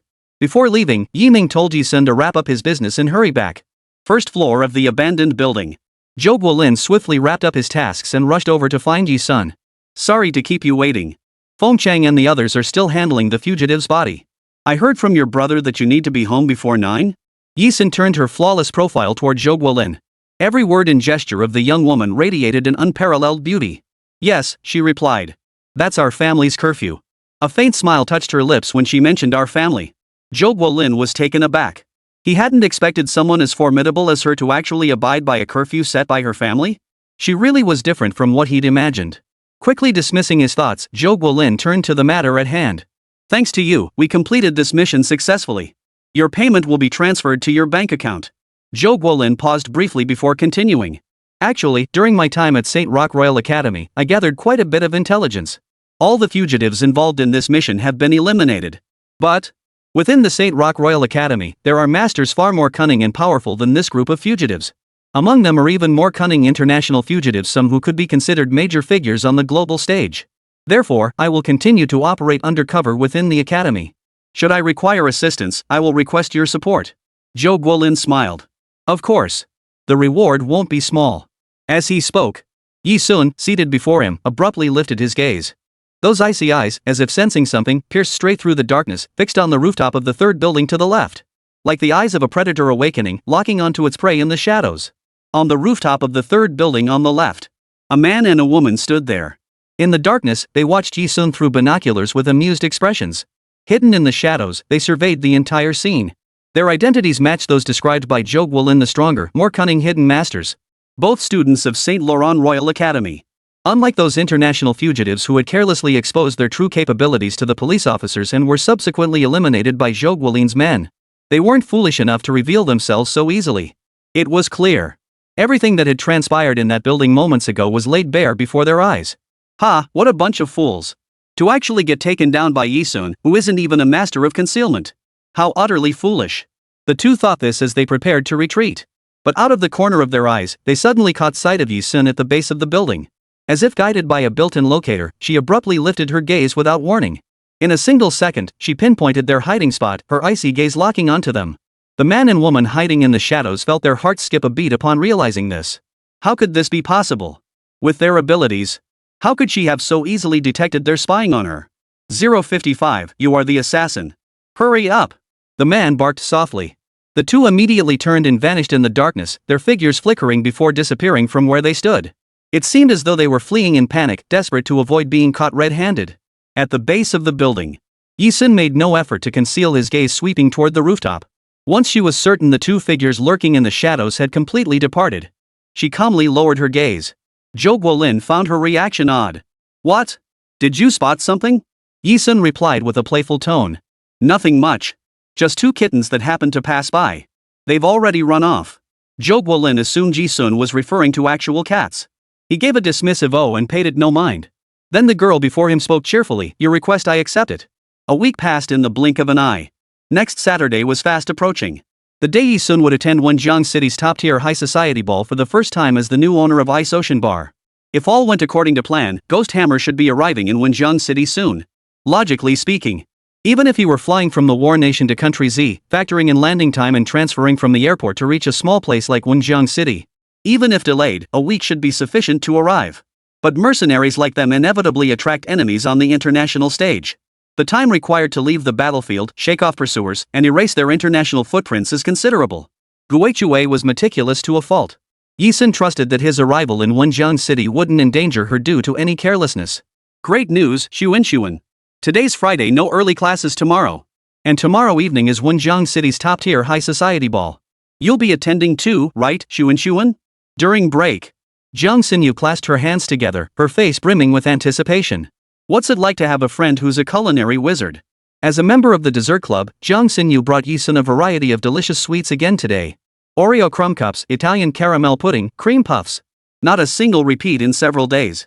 Yi Sun's hand, midway through eating an Oreo crumb cup, suddenly froze. Her keen alertness made her narrow her eyes. She heard Jiang Xinyu say again. Oh, Xunxun, sorry. I always thought of you as an old friend who'd been hanging out with me for ages, so I assumed you knew about the high society ball. You see, in Wenjiang City, we host an exclusive high society ball periodically. It mainly invites the daughters of wealthy families and noble young masters. Lots of people from our school go too, like your brother, your sister, and all the popular kids like Imo Lingjia, Xia Zihuan, Wu Qiaoqin, and Wang Jiaying. The adults go too. Your parents, Xunxun, will definitely be there. While the adults are busy with business talks, we'll basically be having a socialite gathering. So it wasn't that Jiang Xinyu knew the inside story about Bingyang Bar. Rather, as the third young miss of the Yi family, attending that elite high society ball was simply a given. Yi Sun relaxed. I'll go. Jiang Xinyu immediately perked up. Ah, that's wonderful. Xunxun, your apprentice Xia Zihan will be there too. He's already picked out which suit to wear. He even said he'd look the coolest in a white suit. Such a big shot. Yi Sun shot Jiang Xinyu a glance. Jiang Xinyu instantly realized she might have sounded overly familiar with Xia Ziheng. She quickly tried to cover it up. Well, Xunxun. It's just that every time Xia Zihuan came looking for you, his master, and found you weren't around, he added my contact info for easier communication. That's all it is? Yi Sun naturally didn't question anything, it was pure curiosity.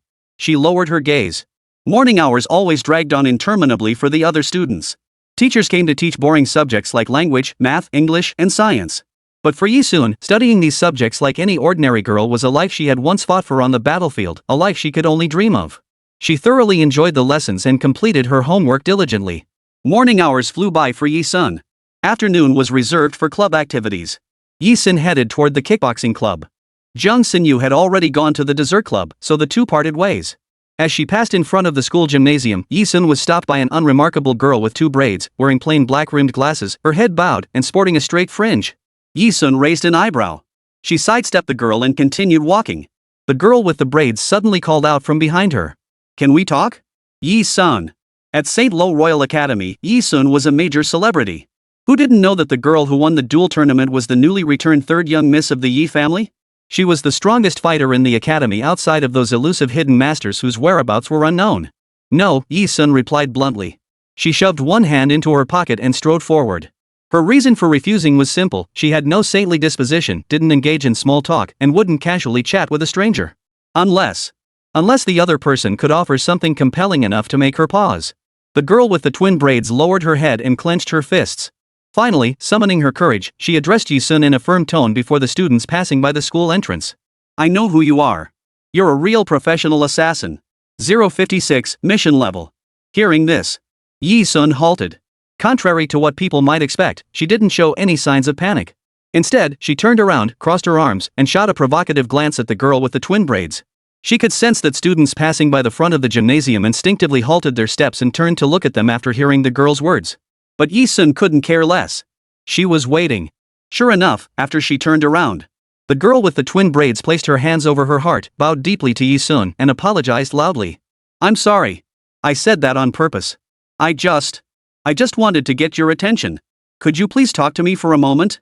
The phrase professional assassin was a dramatic term to ordinary students at St. Roch Royal Academy. These ordinary students knew little about the hidden masters lurking on campus, only that they were formidable. They never associated these hidden masters with professional assassins. The students who stopped to watch were merely curious. After the girl with the twin braids finished speaking, the passing students instantly lost interest and quickly dispersed. Once the students had moved far away, the timid-looking girl with twin braids flashed Yi Sun a mischievous grin. Now interested in chatting, Miss Assassin? Away from the onlookers, the girl with the twin braids shed her initial timid demeanor. She revealed her true colors, extending an invitation to Yi Sun. Little did she know, all of this had been within Yi Sun's expectations. Now that she finally presented something truly intriguing, Yi Sun slipped her hands into her back pockets, lazily lifting her gaze to signal. Lead the way. The abandoned teaching building of St. Lo Royal Academy. On ordinary days, hardly anyone ever came here. As Yi Sun followed the girl with twin braids to this spot, she spotted four figures standing below the abandoned building from a distance. Muken's back. One of them, a girl barely 5 feet tall, held a rabbit plushie in her arms and exclaimed joyfully. Standing among them was a tall, slender boy with delicate features and a hint of amusement in his eyes. Not conventionally handsome, but upon closer look, he had a certain charm. He was the leader of this group. After the girl with the braids brought Yi Sun into their circle, he nodded to her and extended his hand to Yi Sun. Hello, I'm Jiang Mulei. Jiang Muken pointed to the girl with the braids and introduced her as well. This is my younger sister, Jiang Muchuan. We're siblings. Yi Sun kept one hand in her pocket, offering no handshake in return for his greeting. Jiang Muken seemed to know his sister well. Seeing Yi Sun's lack of response, he didn't get angry. Instead, he gave the girl with the braids, that is, Jiang Muchuan, a firm tug on her head and said, Ha! Did my sister do something rude to you? If so, I apologize on her behalf. With that, Jiang Muken bowed deeply to Yi Sun. Jiang Muken was skilled at handling people and well-mannered, which piqued Yi Sun's interest. He blinked. She spoke. I don't have the habit of shaking hands with people. Upon hearing her words, Jiang Muken withdrew his hand, a smile lighting up his handsome face. He keenly sensed that Yi Sun was not one for idle chatter. So he promptly stated, I had my sister invite you here, Yi Sun. Actually, this isn't our first meeting. That day in the abandoned building in the suburbs. Jiang Muken smiled, choosing his words carefully. But someone as sharp as Yi Sun grasped the implication in an instant. Jiang Muken and his sister Jiang Muchuan were the hidden masters who had witnessed the entire process of Yi Sun taking down the internationally wanted criminal from the rooftop of that building. Or more accurately, They were the hidden masters Zhou Guolin had mentioned, far more powerful and cunning. Unlike Yi Sun, who had assisted Zhou Guolin and Mu Fengcheng in capturing the international fugitive only to foolishly expose himself and be wiped out. Instead, they cautiously concealed themselves within St. Rock Royal Academy, seeking trustworthy allies in the shadows to form a team. Clearly, today they had set their sights on Yi Sun. I know you, Yi Sun. You're the third daughter of the Yi family, recently returned, and this year's duel tournament champion. The techniques you used to defeat Mo Lingjie in that tournament duel made me realize you're no ordinary person. Jiang Mulin spoke, fixing his clear eyes on Yi Sun. He continued. It wasn't until that day, when you turned the tables on those fugitives and uncovered us lurking in the shadows. Only then did I dare be certain you are one of us. We're all assassins. Zhang Muken wrapped an arm around his sister, Zhang Muchuan's, shoulder and said. My sister and I are both assassins. When I was 16, my 14-year-old sister and I were recruited into the assassin organization. Our organization isn't well known internationally. The organization taught my sister and me how to kill and defraud, forcing us to become killing machines for the group. Because our assassin organization is just a small operation, within it, my sister and I were considered top-tier assassins. Scratching his head at this point, Zhang Muken added. But if we were to measure our skills on the international stage, we'd barely qualify as low-level assassins. The burly man standing beside him, a muscle-bound Hulk standing nearly 6 feet tall, shook his massive frame and declared. Captain! Stop being so modest. You're the strongest in our team, and you're still so young with such incredible skills. You've completed 2 SSS-level missions. Tell me, how many people your age worldwide have ever pulled that off? Don't even think about it. From their words and actions, Yi Sun realized this was a team. A team formed by hidden masters within the academy. They met and bonded at St. Rock Royal Academy, forging an unbreakable friendship. Setting aside the question of why Zhang Muken and Zhang Muchuan, both low-level assassins, were here. Why bring her here and reveal everything? At just over 20 years old, Zhang Muken had already completed 2 SSS-level missions. His prowess was undeniably formidable. She stands among the elite of her generation. In the international underworld, whether it's assassins, mercenaries, or underground operatives undertaking missions, the difficulty of each operation is categorized from highest to lowest. SSS rank, SS rank, S rank, A rank, B rank, C rank. These 6 tiers. Among them, SSS-level missions are the most difficult, while C-level missions are the simplest. Completing an SSS-level mission is practically impossible, sometimes even 20 elite assassins fail. One can only imagine the level of skill required for the young Zhang Muken to have completed 2 SSS-level missions. Such a track record makes him more than qualified to be the captain of this team. As for Yi Sun, the strongest mercenary king, she has completed 56 Hell-level special encrypted SSS class command missions, plus 309 SSS-level missions. 057, Bloodnet code. Yi Sun arched an eyebrow. Impressive indeed. The 1.9-meter-tall, muscular man was also a student at St. Rock Royal Academy, though his appearance didn't quite fit the stereotype. He seemed to idolize his captain. Hearing Yi Sun praise Miao Jiangmu, he couldn't help but show off, immediately giving Yi Sun a thumbs up. He. You've got great taste, sis. Your words are music to my ears. Our captain's pretty awesome, right? So, what do you say? Want to join our team? This was precisely why Zhang Muiai had sought out Yi Sun and shared his and his sister's experiences with her. He recognized Yi Sun's potential and wanted to recruit her into the unit. Seeing that the burly man had already laid out his intentions to Yi Sun, Zhang Muken didn't beat around the bush. First, he introduced Yi Sun to the few companions beside him. Standing on tiptoe, Zhang Mui patted the broad-shouldered man who stood nearly 6 feet tall on the shoulder and said, "This is Qin Dun. We all call him Dunzi. He's the powerhouse of our team." Dunzi used to be an international bodyguard, but he only did it for a few years. While protecting a client, he took several gunshots and was seriously injured. He decided to retire from the job. Qin Dun gave a sheepish grin, looking slightly embarrassed. Zhang Moore then pointed to the petite girl clutching a rabbit plushie, barely 5 feet tall. "This is Mubikshu. She was brought out of the assassin organization when my sister and I escaped. She's also an assassin, but she only trained for a short time before leaving with us. Her combat skills are on par with an average person's. The reason we brought her into our covert operative unit is that the organization has been relentlessly hunting us down. If you're also an assassin, you'd understand better than anyone that the organization won't let any fugitive assassin off the hook. We live in constant danger. Yi Sun may be a mercenary. In a certain sense, the roles of assassin and mercenary are interchangeable. The difference lies in their allegiance, one to an assassin's organization, the other to a mercenary group. In many countries, local troops lack the courage and cohesion of soldiers from Z Nation. Take the soldiers of Country M, for instance. They're a bunch of cowards who grab their guns and run the moment they hit the battlefield. Such troops possess no lethal capability in combat. When a nation urgently needs to assemble a force of formidable soldiers to fight in place of its own troops, it must pay hefty sums to hire mercenaries from abroad. Thus, the profession of mercenary emerged on the international stage. Mercenaries are precisely such a group of soldiers who will charge into battle for money. Yet country Z is famously dubbed the forbidden land of mercenaries, where no mercenaries operate within its borders. The reason is straightforward. Z Nation's military units are cohesive and require no external assistance. Essentially, mercenaries are no different from assassins, which is why Yi-sun was well versed in the code of assassins. She remained silent, which counted as tacit agreement. Besides Yi-sun, Jang Muken's group consisted of 5 people: Jang Muken, Jang Muchuan, Qin Dun, Muchueshue, and a boy who appeared thin and small. Not very tall, he wore thick, heavy-framed glasses and kept his head bowed. Jang Muken introduced him. His name is Mao Rongrong. He's a master hacker, usually quite shy and doesn't talk much. Once he gets to know you, though, he'll probably become a chatterbox. Mao Rongrong was the type with social anxiety, hesitant to speak to strangers. After getting a general sense of Jang Muken's team's situation, Yi-sun said, "So, you're simply inviting me to join your team? To join their team of hidden experts?" "Theoretically, yes." Jang Muken paused briefly, then smiled and added, "Actually, it's because the assassin organization my sister and I were with issued an international arrest warrant and bounty. Anyone who could kill me, my sister, and Muchueshue, who had all gone into hiding. The 3 of US would receive 6 million. 6 million yuan, a sum utterly insignificant to Yi-sun, who operated at the pinnacle of the mercenary world. Yet it was more than enough to attract droves of low-level assassins and even high-level ones to covet it. The situation was extremely unfavorable for Jiang Mufei and the others. No wonder the trio, already safely concealed within the St. Lo Royal Academy, secretly sought companions to form a squad ploy to bolster their strength. It was to fend off the elite assassins sent to hunt them down and secure their own survival. The nature of this pursuit mirrored the relentless hunt Yi-sun faced after escaping Devil's Island, where the island's guards and lay who would stop at nothing to track her down. Or to drag her back to Devil's Island. "It's this bounty notice." Mao Rongrong, who had remained silent, suddenly spoke up. Silently, he pulled a laptop from his backpack and opened an interface. It was BloodNet.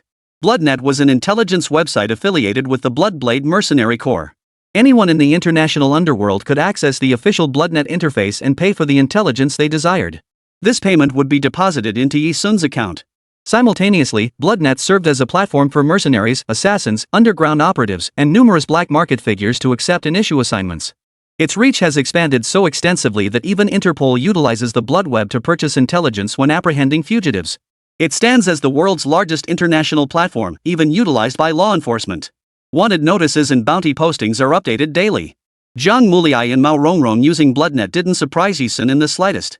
Yet these hidden masters at St. Laurent Royal Academy probably wouldn't dream it. The platform they were currently using was the world's largest underground website, BloodNet. It was created by the girl before them, the former Yi-sun, who had single-handedly written its code using top-tier programming skills. He glanced at the BloodNet bounty notice interface Mao Rongrong had handed him. This bounty notice was posted by someone named ###ABO. The headline read in bold. #urgent. 6 million reward. Capture 3 fugitives. 2 million for each kill. Attached to the page were close-up photos of Jiang Muyu, Jiang Muchuan, and Muchueshue. Below were comments from international assassins and mercenaries, resembling a large domestic online forum. Yi-sun raised an eyebrow. "Are you sure the poster wants your lives? And how do you know the poster is actually your own assassination syndicate?" This time, Jiang Muken remained silent, but Jiang Muchuan spoke up first. "Besides the assassin organization we used to belong to, who else would want us dead?" "Exactly." Nubikshu replied, hugging her rabbit plushie. Only high-ranking members of the Blood Network had the authority to investigate the true identity of someone posting on its platform. But there was one thing. It was something many people didn't know. Yi-sun pointed at the bounty notice. The poster was ###ABO. Besides the username ABO, the preceding 3 characters were automatically generated by the system. She lowered her gaze and said in a low voice, 3 hash symbols on BloodNet signify a personal post. A single hash sign indicates a post from a mercenary group, assassin organization, or similar collective. This is BloodNet's hidden code. So the one who wants your lives isn't your assassin organization, but an individual. That person disguised themselves as an assassin organization to post this bounty notice, likely to confuse the issue. These hidden codes were all programmed into the BloodNet by Yi-sun herself back when she created it. She herself knew this best. But when these words reached Jiang Mufei, Jiang Muchuan, and the other 3, the 5 of them were utterly dumbfounded. They had never heard of such a thing. Even the high-level assassins they'd encountered had never mentioned it. The 5 of them glared fiercely at Yi-sun and exclaimed in unison, "How do you know the hidden codes of the BloodNet? And in such detail?" 058, High Society Ball. It was as if she had created the platform herself. Jiang Mulin, Jiang Muchuan, Muchueshua, Jin Dun, and Mao Rongrong's minds reeled. Yi Sun knew perfectly well. Because no one in this world understood the design principles of the Blood Web's official website better than she did. She disdained lying except to those she trusted. Clearly, Yi Sun didn't place her trust lightly in Jiang Mukan and the other four. Even though she sensed from their words that they were highly reliable individuals. She returned the notebook to Mao Rongrong and answered in a different way. If you don't believe me, you can go ask around in the underground scene. The existence of the hidden code wasn't something only she, as the founder of BloodNet, knew about. It was common knowledge among the veterans who'd been navigating the international underground scene for years. Zhang Muliai and the others were unaware and looked so surprised because their standing in the underground scene was simply too low. It was like newbie players in a game, fresh out of the starting village, completely clueless about the rules. No, it's not that we don't believe you. It's just that this is the first time we've heard about it. Anyway, thank you very much. If it weren't for you, we'd still be convinced it was the old assassin organization hunting us down with bounties. Zhang Muliai spoke, then bowed deeply to Yi Sun once more. The courtesy was most gracious. I decline your team's invitation. Yi Sun replied without emotion. She wasn't some saint who accepted every invitation. But that didn't mean they couldn't work together. Yi Sun narrowed her eyes and said, I admire you all. To achieve such feats at such a young age, you're promising talent. But right now, I have more important things to do than join your team. Jin Dun, being straightforward and honest, couldn't fathom Yi Sun's decision. Why? Why not join us?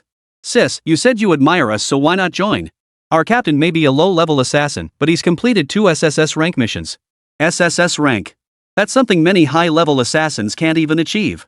He could guarantee that their captain, Zhang Mulin, was one of the strongest hidden masters in the entire Saint Row Royal Academy. Don't let their team's appearance fool you, they were absolutely stronger than any other hidden experts team. Yi Sun had demonstrated quite a few unique abilities lately, but even if she was like Jiang Mukan and Jiang Muchuan a killer, wouldn't she feel lonely and afraid when operating solo? Before meeting Yi Sun, Jin Dun had assumed she'd be so overwhelmed upon learning they'd invited her to join that she'd faint. But unexpectedly, she remained this composed? Is it because I just publicly exposed you as an assassin that you refused to join us? Jiang Muchuan thought she must have done something wrong. She said, if that's the case, then I apologize. I'm sorry. After saying that, Jiang Muchuan mimicked her brother, bowing deeply to Yi Sun. In certain ways, these siblings were remarkably alike. It made Yi Sun wonder if they were taking turns bowing and offering incense to him. Jiang Mukan pulled Jiang Muchuan and Jin Dun toward him. Among their group, he was undoubtedly the most socially adept. He said, more important than joining us is spending time with your family, right? Truthfully, I anticipated you'd say this, but I still wanted to give it a shot. Truly a prodigy, possessing 2 SSS rank mission experiences at such a young age. Communicating with him was effortless. These words came from Yi Sun's heart. She truly admired Zhang Muliai. If you ever need anything, feel free to reach out. Saying this, Yi Sun handed Zhang Mukan a card with her contact information. The girl's red lips curved upward as she replied. I don't plan to join your team, but you can hire me. The mercenary code, money comes first. Whoever paid them enough would get their loyalty, a fundamental principle they adhered to. Yi Sun was no exception. Money offered at her doorstep, she saw no reason to turn it away. The word hire from the young woman's mouth startled Zhang Mukan. For a fleeting moment, he sensed that the word mercenary suited Yi Sun perfectly. As if the term had been coined just for her. Though he now knew the bounty wasn't placed by the assassin organization he and his sister had once belonged to, seeking their lives. As long as the bounty notice remained posted, someone would inevitably take the job. Their danger hadn't passed. At least finding Yi Sun this time hadn't been a complete waste of effort, right? Zhang Mukan took the card Yi Sun handed him and nodded. When the time comes, we'll need your help. We'll pay accordingly. After speaking with Zhang Mukan and the others, Yi Sun considered it an opportunity to expand his client base while on campus. It wasn't big money, but it was pocket money. Why not? The day passed quickly. Saturday evening at the exclusive high society ball, held at the Seaside Grand Hotel. Yi Sun had originally planned to attend with the brothers from Ice Ocean Bar. But since his father Yi Chengrui, brother Yi Ming, and sister Yi Han were all attending, even many students from his school, including several campus beauties and heartthrobs, would be in attendance. To avoid arousing suspicion, she had Zhou Xunxun lead the brothers into the venue first, awaiting her instructions. Now Yi Sun stood alongside Yi Ming and Yi Han. Yi Chengrui presented the invitation, formally granting them entry to the elite high society ball. Her mother, Mu Fanghua, was absent due to a leg injury.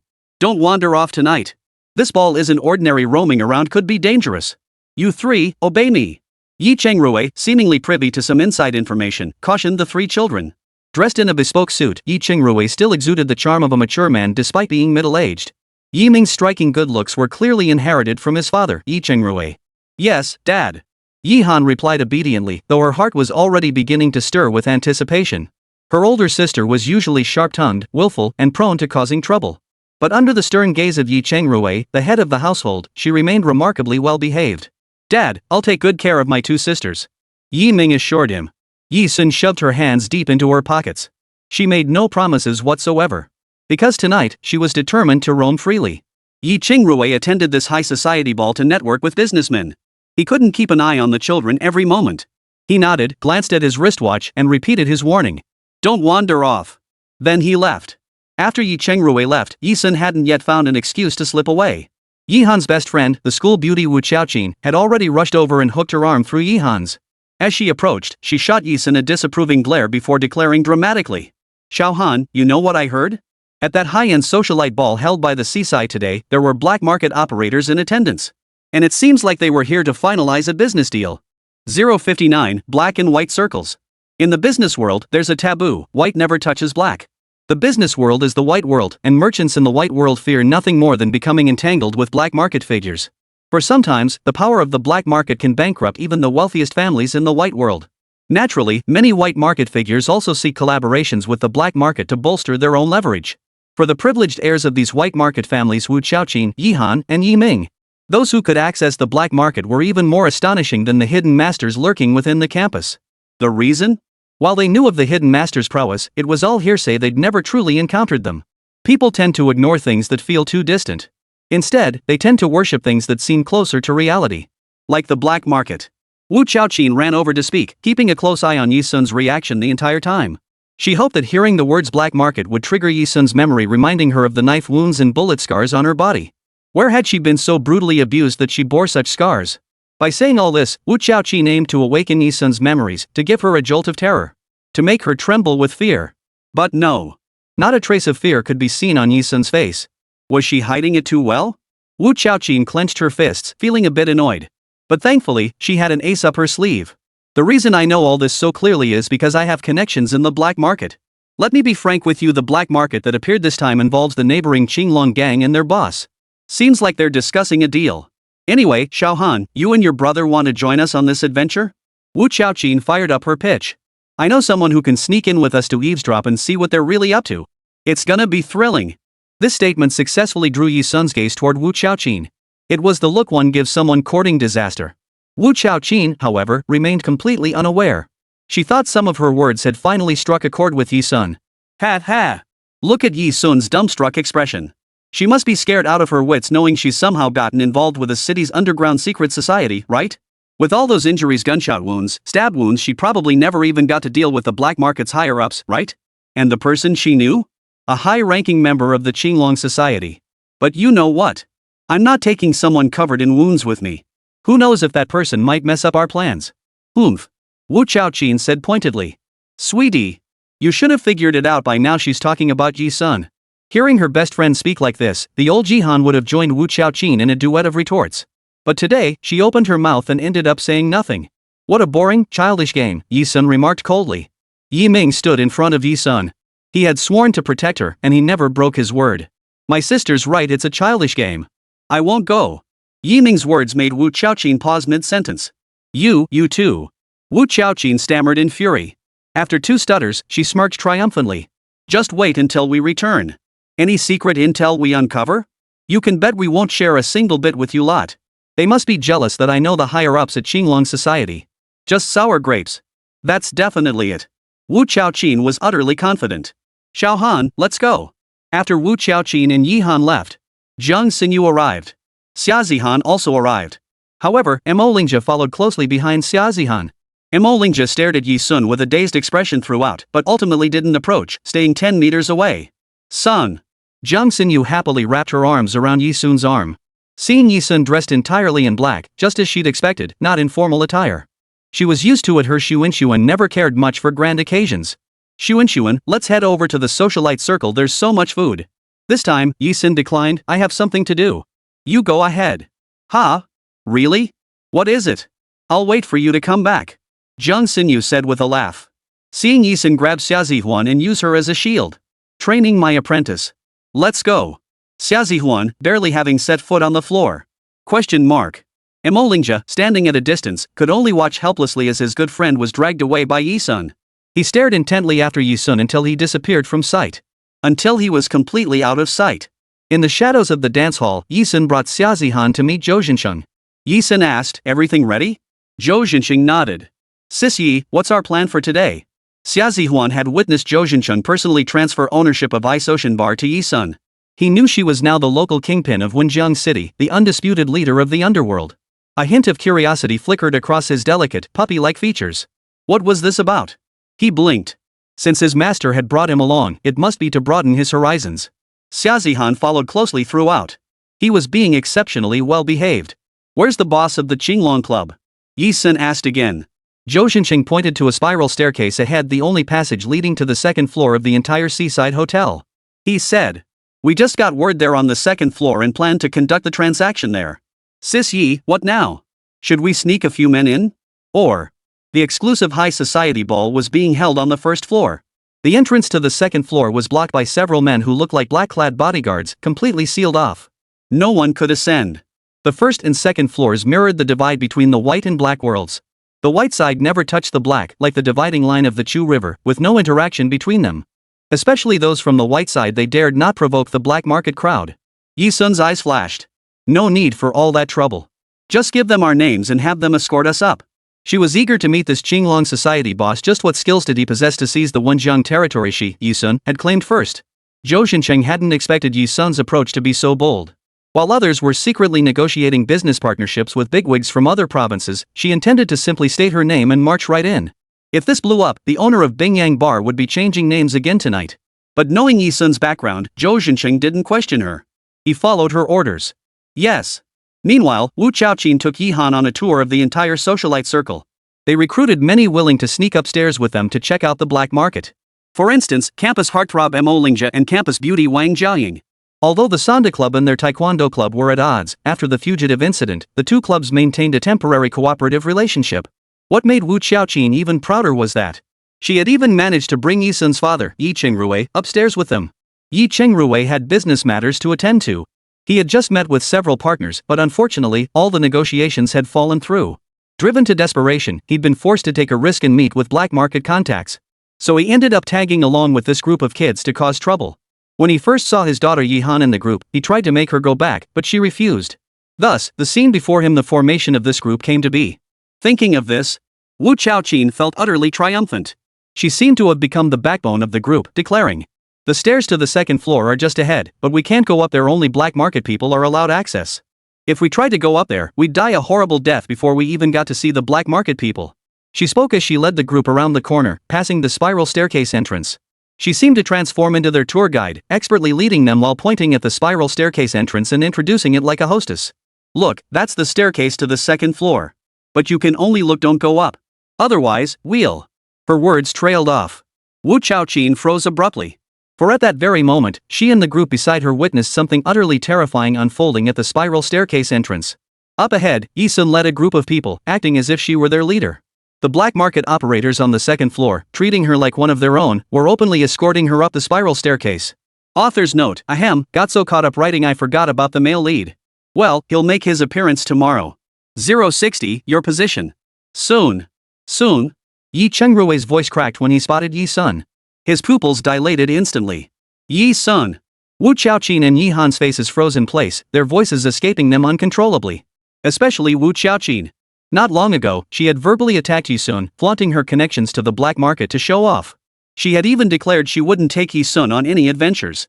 She had even boasted loudly that only those connected to the black market had the privilege of using the staircase leading to the second floor. Now, it seemed. Her face flushed crimson in an instant. As if she were nothing but a clown. Emolingja's pupils contracted sharply as he snapped back to his senses. Ever since being defeated by Yi Sun in the duel tournament, he had kept his distance from her yet found himself irresistibly drawn to her. This woman. She really never ceases to surprise him. Ja. Another campus beauty, Wang Jiaying, called out to Emolingja several times in her intelligent voice before he snapped back to reality. What is it, Jiaying? Emolingja asked dismissively. You care about her? Wang Jiaying asked calmly. Xuan. Yi Chengrui finally snapped out of it and shouted in that direction. He was different from this group of 20-somethings. Having navigated the business world for so many years, what storms had Yi Chengrui not weathered? He'd even dealt with black market operators before, knowing exactly what kind of ruthless characters they were. Now, seeing Xunxun being led upstairs, his expression immediately darkened. As both a father and a businessman, Yi Chengrui never imagined Xunxun had been invited upstairs. His growing realization was tied to what had happened before her return home, that Xunxun had been kept by some black market kingpin and forced into many unwilling acts. It was a subject he and Manhwa had always avoided mentioning in front of Xunxun, fearing it might push their daughter over the edge. At that moment, Yi Chengrui, the decisive and outstanding entrepreneur in the business world, panicked. He took a step forward, about to chase after them. Dad! Yi Han stopped him. Glancing toward the spiral staircase Yi Sun and his group had already ascended. Yi Han bit her lip, gripping Yi Chengrui's sleeve as she said, "Dad, just like Qin said, we snuck up there. Bring her back." If anything, Yi Chengrui had been gambling on luck, hoping to stumble upon black market contacts by messing around with a bunch of kids. To salvage the company's current situation. But now, nothing mattered more than rescuing Xunxun. Right. Yi Chengrui nodded firmly. Wu Qiaoqin rolled her eyes and said, "Yeah, let's join forces and rescue that troublemaker." Pft, pft, pft. Best if they get caught red-handed. Yi Sun perched on some big shot's lap, drinking with him, being toyed with. A group of fellow students from St. Lo Royal Academy, including Yi Han and the others, seemed quite enthusiastic. They raised their hands in agreement. Right. Let's rescue Yi Sun. They say 3 heads are better than 1. Yi Sun is formidable, but our united strength is even more formidable. We're no ordinary students. Let the black market see the power of our unity. With hearing as sharp as Yi Sun's, she had noticed Wu Qiaoqin and her group the moment they appeared. She even heard her father's cry. Steady as she was, she showed no sign of disturbance and kept moving forward. In Yi Sun's code of conduct, even being witnessed by family would not hinder her mission. The operation was already underway. "Ha? I think I heard someone calling you, master." Xia Zihan's reaction was a bit too slow. By now he'd reached the second-floor corridor, turned around, and saw not a single familiar figure. "Your imagination." Yi Sun effortlessly tugged Xia Zihuan forward. He said this to keep Xia Zihan from getting distracted. "Stay behind me. Play it by ear." This time, Yi Sun addressed both Xia Zihan and Zhou Xincheng, as well as the brothers at Bingyang Bar. Got it, Sister Yi." The group responded obediently. Soon, the group arrived before a towering door on the second floor, reminiscent of a Western castle. The second floor of the Seaside Grand Hotel featured a uniquely designed Western-style themed restaurant. Compared to the first floor, it was far more luxurious. Yi Sun led them inside. Immediately, a Qinglong society underling stepped forward to open the doors for them. Squeak! As the grand doors swung open, a massive dining table stretching over 10 meters long came into view. Seated at the head of the table was a middle-aged man missing the little finger on his left hand.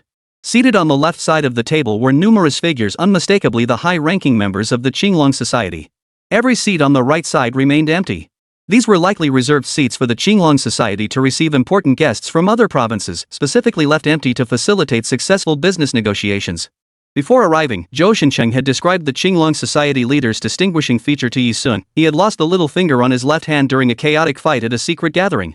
Sitting at the head of the long rectangular table, just over 10 meters long, was this squinting middle-aged man. This man was the Qinglong society's leader, who harbored delusions of swallowing both Wenjiang City's underground world and the ice ocean bar hole. Du Haiqiang. Known as Brother Chang. At that moment, Du Haiqiang had just been informed by his men that the ice ocean bar crew had arrived downstairs, identified themselves, and requested to be ushered upstairs. Upon hearing this, Du Haiqiang burst into laughter. Truly the first time he'd seen such eager suicide. The two groups, led by Yi Sun and Du Haiqiang respectively, faced each other across the main entrance, their stares as cold as ice and as hot as fire. It was Du Haiqiang who broke the silence first. "Ah, it's the folks from Ice Ocean Bar. What a rare treat indeed. Ha ha ha. I'd heard the Ice Ocean Bar had a new owner, but... And this young lady?" When Du Haiqiang turned to look at Yi Sun, his face was twisted into a pained expression of suppressed laughter. His flippant, contemptuous tone made the Qinglong society executives seated to the left of the table clutching their sides in sudden laughter. As if they'd held back laughter to the breaking point, they burst into wild laughter. Put. Ha ha ha. Boss, you've got to be kidding me. That Ice Ocean Bar hired some teenage girl as their new boss? Pft. I'm laughing so hard I'm about to fart out last night's gas. You wet behind the ears brat, get out of here. This is grown-up territory, you're not welcome. Du Haiqiang raised both hands and swung them in a sweeping motion. The brothers, who had been laughing so hard they were nearly choking, instantly fell silent. It was clear that under Du Haiqiang's leadership, this was a highly organized and formidable force. Du Haiqiang looked at Yi Sun, his tone dripping with scorn. He said in a low, drawn-out voice. So, do you understand now? Little girl, we haven't prepared any seats for you lot to sit on here. He clearly didn't think much of Yi Sun. He lifted his chin, gesturing toward the empty seat at the far right of the long table. He declared. This spot is reserved for honored guests. Faced with Qingluan society's blatant mockery, the Ice Ocean bar crew and Zhou Xunxun all clenched their fists.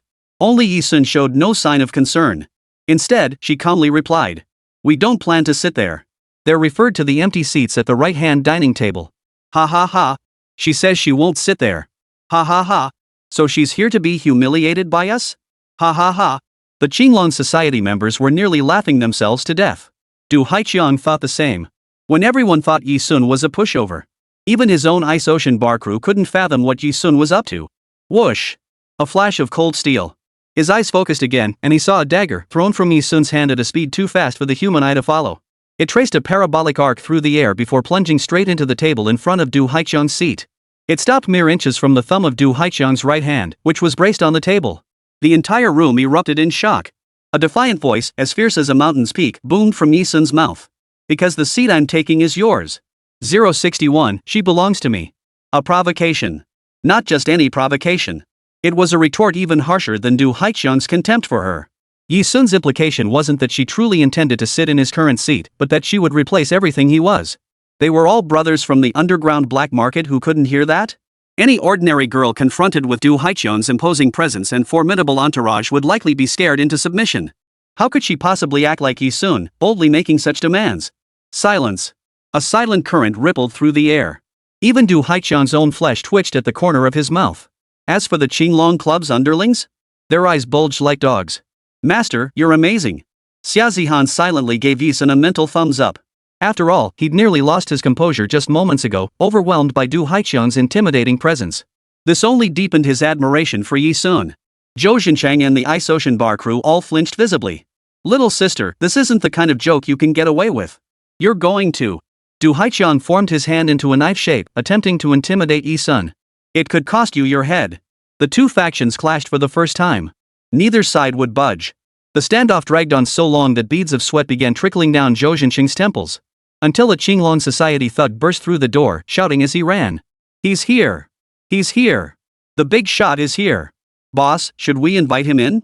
The big shot referred to the visitor from another province who had come to negotiate a partnership with the Qinglong gang's boss. The fact that the Qinglong gang had reserved the entire second floor of the Seaside Grand Hotel and set up a lavish banquet table spoke volumes about how much they valued this VIP's arrival. Du Haiqiang stood up immediately and said, bring him in immediately. If he could seal a deal with that big shot, why would he fear some insignificant kid? Forget the Ice Ocean bar in Yi Sun, he could take down the entire underground underworld of Zhou province. Yi Sun narrowed her eyes. From Du Haiqiang's micro-expressions, she could discern his current emotion, the triumphant joy of a victor. Was it related to that big shot? Thinking about it, she couldn't help but feel a surge of curiosity. Who exactly was this big shot Du Haiqiang kept mentioning? Enough, enough. Follow me, I'll personally invite him in. Du Haiqiang straightened up, rose to his feet, and hurried to the door, standing before Yi Sun and the others. He intended to greet the guest personally. At the staircase entrance of the second-floor corridor, a figure of imposing stature appeared. As he ascended, his spine remained perfectly straight, exuding an air of extraordinary presence, undoubtedly a figure of immense stature. It's him. He's here. You've arrived. You. Du Haiqiang clearly recognized this important figure. This wasn't their first meeting. He held him in the utmost respect. And he was utterly confident of securing this partnership. When Yi Sun saw the visitor, she sensed a powerful and dangerous aura, along with a fleeting sense of foreboding. Yet, upon seeing the visitor, her eyes darkened. It wasn't him. Seems she was overthinking it? Mr. Dong. Du Haiqiang's excited footsteps had barely taken 2 strides. Mr. Dong, who had just stepped onto the second-floor corridor, had previously carried himself with distinguished bearing, his spine straight as an arrow, like some important figure. He turned around, and his bamboo pole-like, rigid frame immediately bent over like a curled-up centipede. Mr. Dong grinned slyly as he stepped aside, ushering 2 figures, one ahead, one behind, up the stairs. The tall, proud figure, a man standing at 1.9 meters, sufficiently erect, had a handsome jawline that remained concealed, its perfect contours hidden beneath a black mask. Even through his clothes, one could sense every inch of his musculature was perfectly proportioned. Not an ounce more, not an ounce less. Powerful, mysterious, and brutally deadly. That man. Yi Sun's eyes, which had just lowered, snapped back into alertness. Her senses had not deceived her, it was indeed him. Her gaze, tinged with hostility, fixed on Yu Hen in the distance. The situation she had once controlled now seemed to be growing more perilous. Eugene, as always, trailed behind Yu Hen. His golden, tousled hair added a touch of charm to his already striking, sculpted features. He spotted Yi Sun over here at a glance. That? The fierce woman who had recently kicked her master out of the tent. And who might this be? Seeing Mr. Dong show such respect to Yu Hen and Eugene, Du Haiqiang was dumbfounded. But he was a man who knew how to read the wind, so he hurried over, bowing and scraping. This gentleman is from the Dark Hall. Mr. Dong introduced Du Haiqiang while keeping his back arched. The sound of the bowing made Du Haiqiang's face turn pale. What? Du Haiqiang had sought to collaborate with Mr. Dong, believing that a successful partnership would allow him to easily eliminate Yi Sun and the Ice Ocean Bar. If things went well, he could even take down other underground organizations in Zhou province with ease. This was because Mr. Dong had a strong possibility of joining and becoming one of the tens of thousands of members within the Dark Temple. Don't underestimate being just one of the Dark Temple's tens of thousands of members in Zhou province's underground power circles that already represented formidable strength. And Mr. Dong was merely a potential candidate for membership in the Dark Temple. But the individuals before him, Yu Hen and Eugene, were already full-fledged members of the Dark Temple. Du Haiqiang's face drained of color as he frantically tried to curry favor with Yu Hen. You, hello? I'm Du Haiqiang, leader of the Qinglong Society. The thing is, Mr. Dong and I were thinking of collaborating with your Dark Temple on a small business venture. And Mr. Dong, isn't he potentially becoming one of the Dark Temple's members? In that case, we'd be business partners. Ha. Du Haiqiang's initial arrogance vanished in an instant. He had assumed Yu Hen didn't know Yi Sun and was on his side. Pointing his finger at Yi Sun ahead, he shouted. But now there's an obstacle, someone who dares to interfere with us. It's her. It's that woman. Sir, you must uphold justice for our Qinglong Society. This vile woman barged into our trading grounds. Hey, just kill her. What do you say? Or kill her men and spare her for everyone's pleasure? Ha. Sir, rest assured, with a beauty like her, you'll be the first to have her. The words Dark Temple pierced Zhou Xunxing's heart like a dagger. The Dark Temple, a force powerful enough to rival the Blood Blade Mercenary Corps. It was undoubtedly stronger than the Blood Net. This was it. He was finished.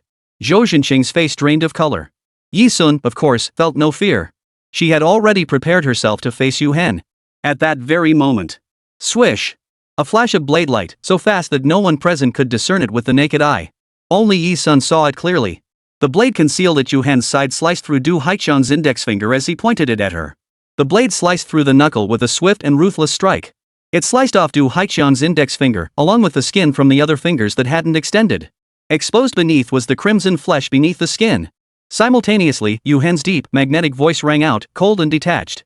His thin lips parted, his tone carrying an air of possessive authority. She is mine. Touch my people, and you die. 062, male and female protagonists. Du Haiqiang's first sensation was that he had lost something. The second thing he saw was his finger, the one that had been pointing at Yi Sun, gone. The finger that had pointed at someone had abruptly transformed from a curved hand into a bare fist. No. An incomplete fist would be a more accurate description. Du Haiqiang froze, unable to process Yu Hen's words. When he finally registered it, a piercing agony shot through his finger joints and surged to his brain. Du Haiqiang let out a wail from the depths of his soul. Ah! Then he rolled around on the ground. Du Haiqiang's piercing screams, combined with Yu Hen's brutal methods, along with Yu Hen's declaration that Yi Sun was one of his own. The Qinglong gang members who had assumed Yi Sun was as good as dead. Zhou Xuncheng and Xia Zihan both gasped. Master, that terrifying man, you know him? How could he say you're his man? Xia Zihuan shrugged nervously, glancing at Yu Hen with trepidation as he asked. After hearing Yu Hen's words and witnessing him sever one of Du Haiqiang's fingers for her sake, Yi Sun wouldn't be moved to tears like an ordinary girl, nor would she believe the absurd notion that he could fall in love with her after just a few meetings. Had she still clung to such naive romantic notions, she wouldn't have survived in the international underground world this long. She would have been dead long ago. Rather than suspecting he harbored any misplaced feelings for her, she preferred to believe Yu Hen's words were an overture of goodwill. The Lord of the Dark Chamber extended an alliance invitation to the leader of the Bloodblade Mercenary Corps. After all, given their current circumstances, they either form an alliance as allies or face a fight to the death. There was no third option. We've met a few times. Yi Sun replied to Xia Zihuan, but we're not close. A person you've met a few times, not particularly close to, is willing to do all this for you? Is your relationship truly that superficial? Both Xia Zihan and Zhou Xuncheng wanted to ask aloud. But they knew now wasn't the time, forcing themselves to swallow their words. Never mind that. Even Eugene, the subordinate who always stayed by Yu Hen's side, was startled. He knew better than anyone that, given his master's temperament, he would never be the first to extend goodwill to any faction. Not even to the extent of wielding his blade for a woman, an utterly unreasonable act. The only certainty was this. His master had taken a genuine interest in her. The haughty, handsome man ignored Du Haiqiang writhing at his feet. Yu Hen approached Yi Sun, planting his foot squarely on the arm joint of Du Haiqiang, who was writhing in agony, having lost a fingertip and the skin from his other fingers. In his eyes, Du Haiqiang writhing on the ground was nothing more than an insect. He regarded him as nothing human. Upon learning Yi Sun was his man, Mr. Dong trembled in fear. He knew he'd made a terrible mistake in choosing his partner. He should have approached the ice ocean bar. He should have partnered with Yi Sun. Seeing Yu Hen approaching, he feared the man intended to deal with him the same way he'd dealt with Du Haiqiang. Plop! Mr. Dong immediately dropped to his knees before Yu Hen. He banged his head 3 times on the ground, shouting as he pleaded. Your Excellency! Your Excellency! I didn't know she was your person. It was my mistake. I'll change, please give me one more chance. Yu Hen's deep, dark eyes didn't linger on Mr. Dong for even a second. His long legs carried him forward, and in a few strides, he stood before Yi Sun. Ever since the shackles of darkness were broken, she had become his Achilles' heel. Every time he saw her, he lost control. Especially that day during the wilderness survival activity at St. Lo Royal Academy, when he saw her in the tent. Even though he'd been restraining himself lately, avoiding her and trying to return to the dark sanctuary, he couldn't help but recall the feel of her skin in that tent. The sweet scent of the young girl. It lingered in his memory, refusing to fade. Before meeting her, he never believed any woman could disrupt his composure. The master of the Dark Temple had no need for such things. After meeting her, it felt as though the heart buried in darkness had grasped a sliver of light. Yu Hen's towering figure overshadowed Yi Sun, his tall frame enveloping the girl's slender form. To others, they appeared so perfectly matched. His hand moved uncontrollably, reaching out to touch Yi Sun's soft cheek. In his youth, Yu Hen lived within a circle of slaves bought and sold by the wealthy, used as punching bags for their anger when they were in a bad mood. The brutal code of the black market transformed the boy from a helpless slave into a ruthless warlord who ruled through slaughter. He began taking lives at 8. By 13, he had wiped out an entire international underground slave market. At 16, he founded the assassin organization now feared worldwide. The Dark Temple. Every soul surviving within the international underground carries their own past. Those who survive inevitably become rulers in their own right. Each harbors peculiar quirks and traits unknown to others. In Yu Hen's world, what he desires, he takes. Now, he wants her. He wants her to be his. Yu Hen extended a large hand with sharply defined knuckles. The pure black gloves he wore when Yi Sun last saw him kill were absent today. His aura was exceptionally refined and pleasant. A faint, captivatingly clean scent. Her chin was gently pinched, forcing her to lift her head. Yi Sun's eyes met his directly. Deep and luminous. Even so, a faint smile curved the corners of Yi Sun's lips. She spoke slowly. Mr. Assassin, it seems you've given yourself away. That's not a very pleasant thing. Her chin was gently lifted by his single hand, and Yi Sun appeared to offer no resistance. But in truth, before Yu Hen could act, she had slipped a pistol against his heart. Pull the trigger, and he would die. This gun was one Yi Sun had casually picked up during her previous mission assisting Zhou Guolin in apprehending an internationally wanted criminal. When they first met in the forest, Yu Hen had demonstrated strength far surpassing hers. This was partly because she had initially underestimated him. The panic that came with realizing his true strength had robbed her of her composure. Given that Yu Hen's abilities were certainly no weaker than hers, she had naturally been at a disadvantage back then. But when it came to determining who was stronger, raw power alone wasn't enough. It also depended on each side's vigilance and scheming. Clearly, this time she held the upper hand. The man's piercing, deep eyes locked intently on Yi Sun. A normal person with a gun pressed against their heart would have been scared out of their wits. Yet Yu Hen's silence was terrifying. He showed no fear that she might pull the trigger, his voice detached as he said. You need me. To heal her mother Mufanghua's leg, she needed him to contact that poison doctor. Therefore, she wouldn't kill him. Yi Sun wasn't surprised at all that he knew about this. After all, her return to the Yi family and her mother's leg injury had never been secrets. As the ruler of the Dark Hall, he was certainly capable of deducing this. However, Yi Sun refused to show weakness. She curled her lips in a wicked smile, undaunted. So what? You're in my hands now. Their back-and-forth exchange, this showdown between the male and female leads, left the surrounding Qinglong Society underlings, the Ice Ocean Bar crew, Xiazihan, and Zhou Xunxun all dumbfounded. They couldn't make heads or tails of what was being said. Due to their vantage points, no one witnessed Yi Sun pressing the gun against Yu Hen's heart. What are they talking about? Xiazihuan leaned close to Zhou Xunxun's ear and murmured. I'm getting old, Zhou Xunxun replied with a shake of his head. Can't make heads or tails of what these youngsters are thinking these days. Even if he couldn't understand, the sheer intensity radiating from the two men was so overwhelming that the surrounding black market brothers seemed frail and insignificant in comparison. Wu Qiaoqin, Yi Han, Emolingja, Wang Jiaying, and Yi Chengrui, their father, finally slipped up from the window side and ran over. What they saw was this scene. The black market brothers they had thought so formidable were now fawning around Yi Sun and Yu Hen like lapdogs. Yi Sun and Yu Hen stood close together, so very close, as if they were extremely intimate. 063, Ghost Hammer makes his entrance. Soon. Xunxun. Seeing the scene before him, Yi Chengrui was utterly terrified.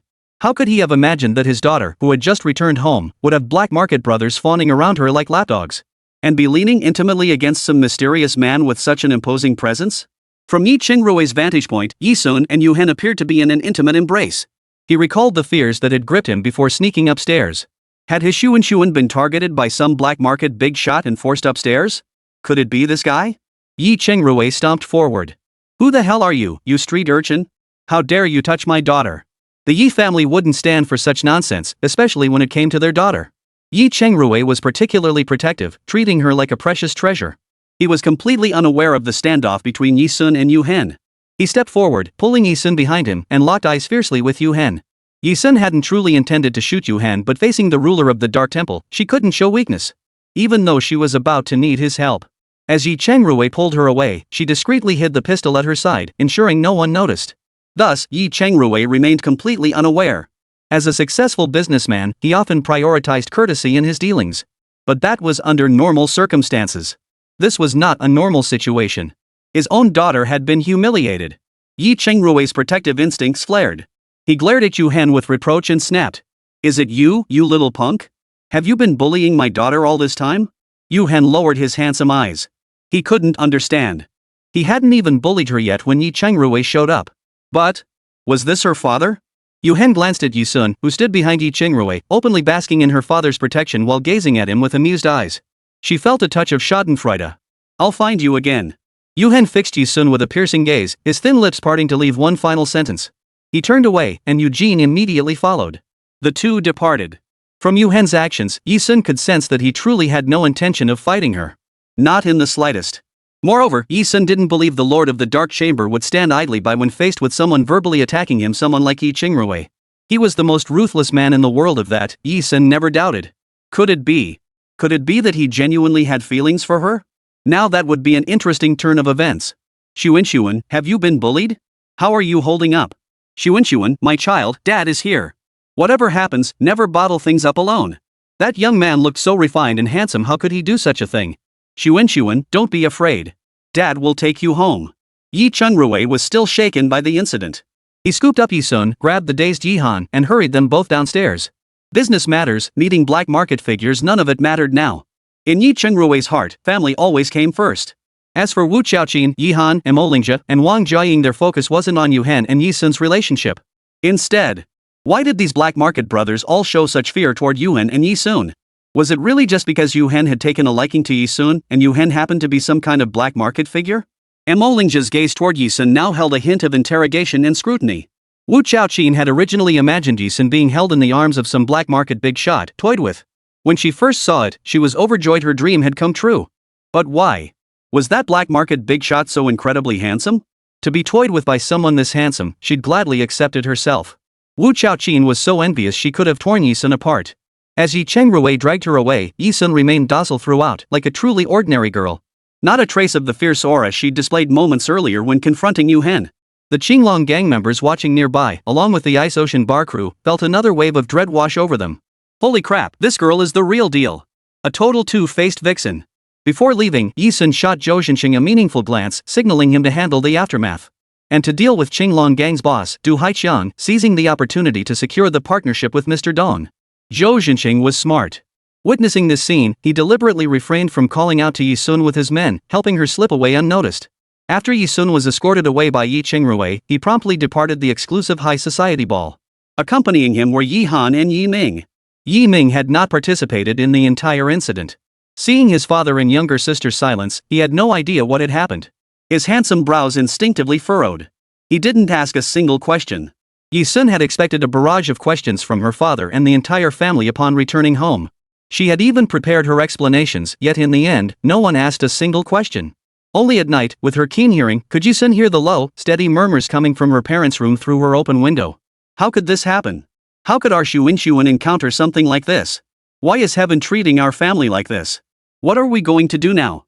No matter what, she's still our child, our precious daughter. We must never speak of this again. The next morning.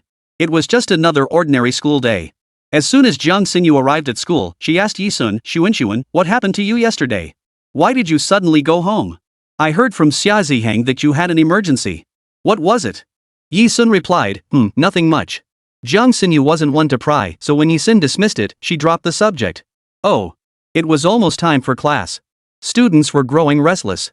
Just then, a classmate suddenly dashed into the room from outside, panting heavily as he ran. Something's up. Something's up. A man who looks like a hammer broke into our college.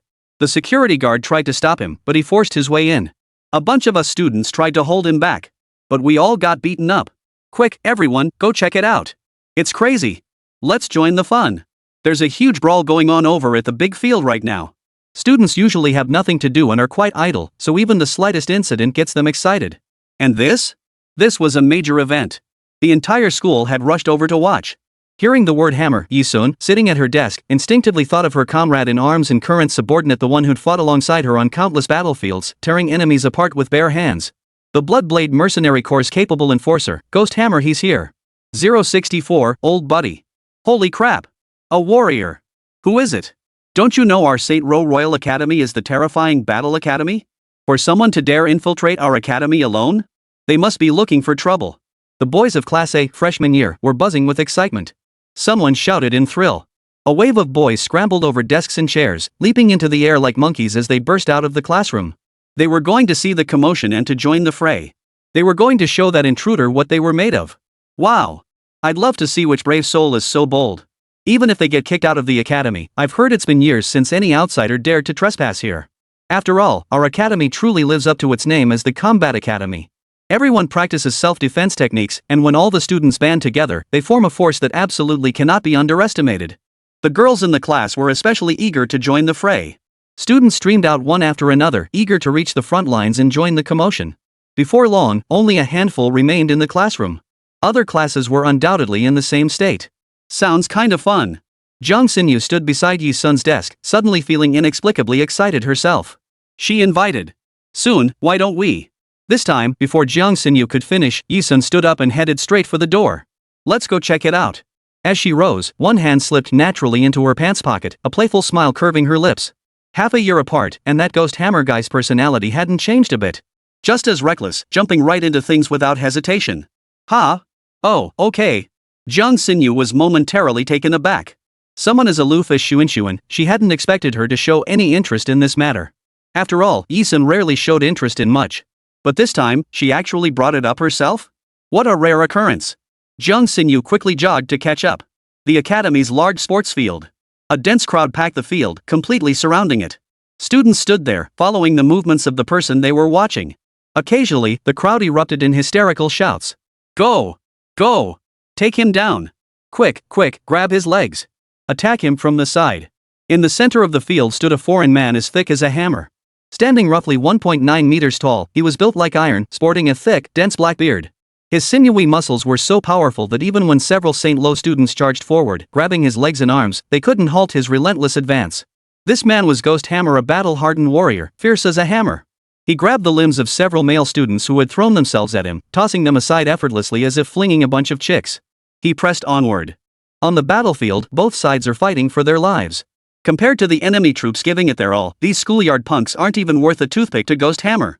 Ghost Hammer didn't give them a second thought. What began as Ghost Hammer brushing off the guard and barging into the school to find someone had somehow escalated into a one-sided battle initiated by Ghost Hammer against the defiant students of St. Rock Royal Academy. Damn, he's strong. Looks like we'll need our academy's top 3 heartthrobs teaming up to stand a chance against him. This guy's as hard as a hammer, we can't budge him. The students murmured in astonishment. Though Yisun had recently won the dual tournament championship, it hadn't truly taken root in the students' minds. In their minds, the most reliable option was still the 3 school heartthrobs teaming up. They hadn't even considered her. After all, Yisun's combat experience couldn't compare to that of the school heartthrobs. Look, the 3 school heartthrobs are here. Our college's saviors. Ah, heartthrobs, team up and take him down.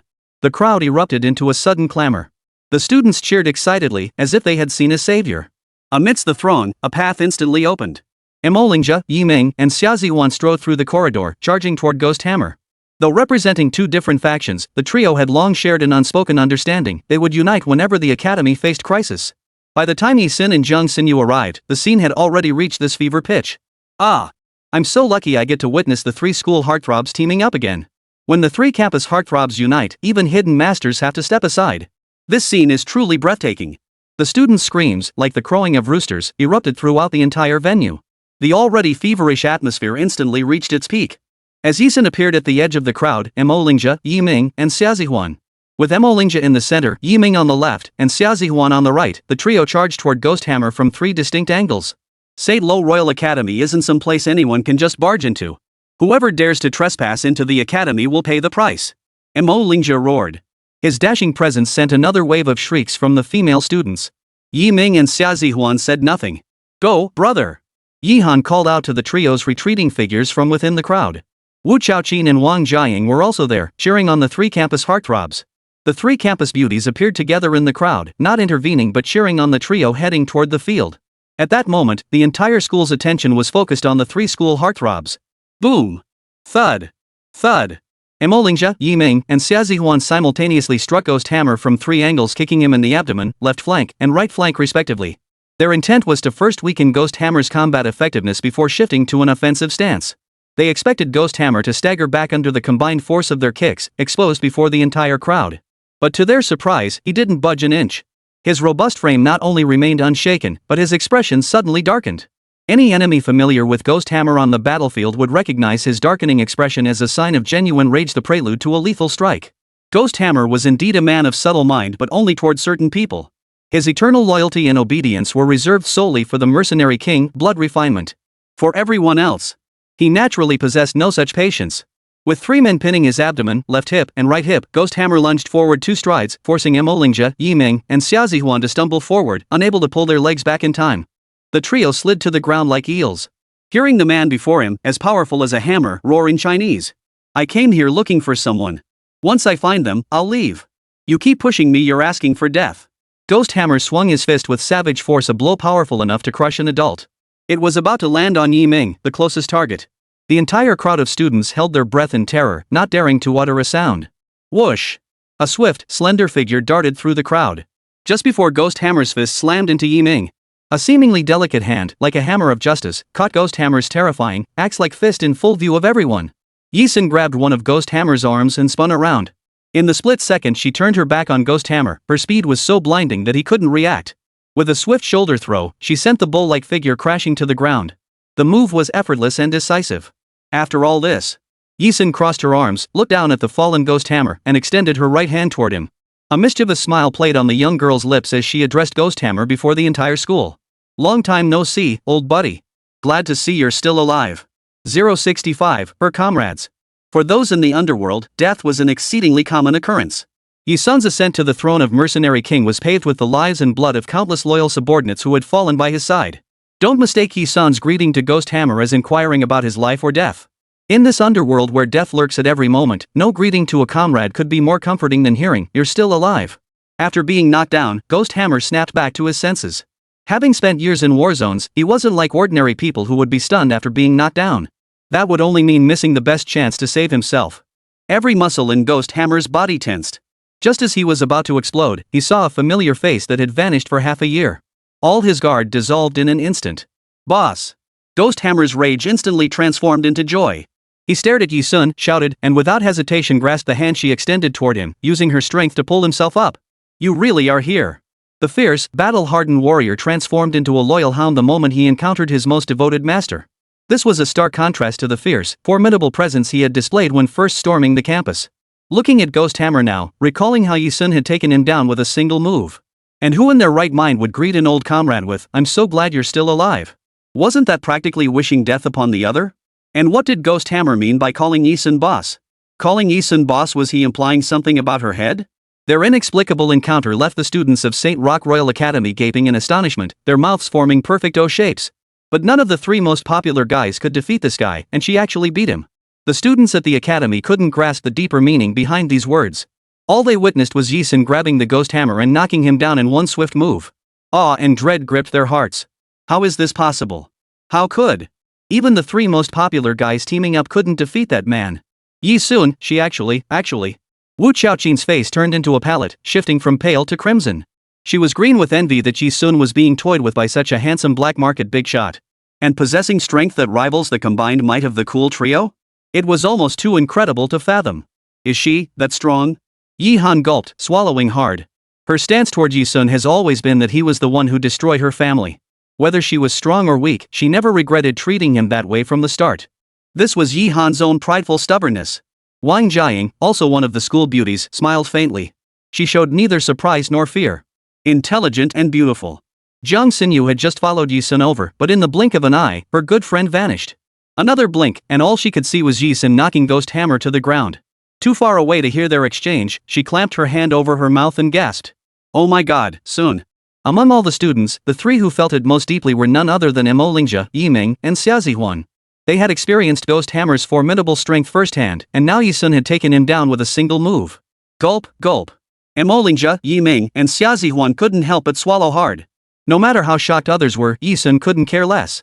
What she hadn't anticipated was that Ghost Hammer would come straight to St. Lo Royal Academy. Yi Sun gave Ghost Hammer a slight nod and suggested, "Shall we find somewhere to talk?" It had been half a year since she left the Bloodblade Mercenary Corps. During her time on Demon Island, she had received little news from the outside world. She had been almost completely cut off from the world. She, too, had many questions she wanted to ask Ghost Hammer. Sure. Ghost Hammer shot a glare at the surrounding students before replying. Yi Sun slipped one hand into her pocket, turned, and Ghost Hammer followed close behind. The two simply walked away, and not a single student dared to step forward to stop him. Dead silence fell over the area. The small rooftop of the swimming pool. This was one of the few quiet spots without surveillance cameras. Yi Sun had scouted it during her last visit. Now she brought Ghost Hammer here. Boss. Have you been staying here lately? Ghost Hammer asked urgently as soon as they were alone. MHM. Yi Sun turned to face Ghost Hammer. Why? Ghost Hammer couldn't understand why they'd come to this country where there wasn't even war. They were warriors, they belonged on the front lines of battle. He longed for the leader to be like before, unflinching when surrounded by enemy legions, leading them to break through the encirclement and win one battle after another. Their path should be strewn with corpses and seas of blood. Not schools and students. For family. Yi Sun answered decisively. She lifted her gaze, her clear eyes meeting Ghost Hammer's as she asked directly. Tell me. What did you discover at the Arthurian campaign? This was why Ghost Hammer had flown all the way here the moment he heard about the Arthurian campaign. Ghost Hammer no longer inquired about Yi Sun's personal affairs. He explained meticulously. That day at Arthur's battle, every time I engaged the enemy, they saw through my tactical formations. Something felt off. It wasn't until I charged into their camp, unleashed a volley of rocket launchers, and captured their leader alive.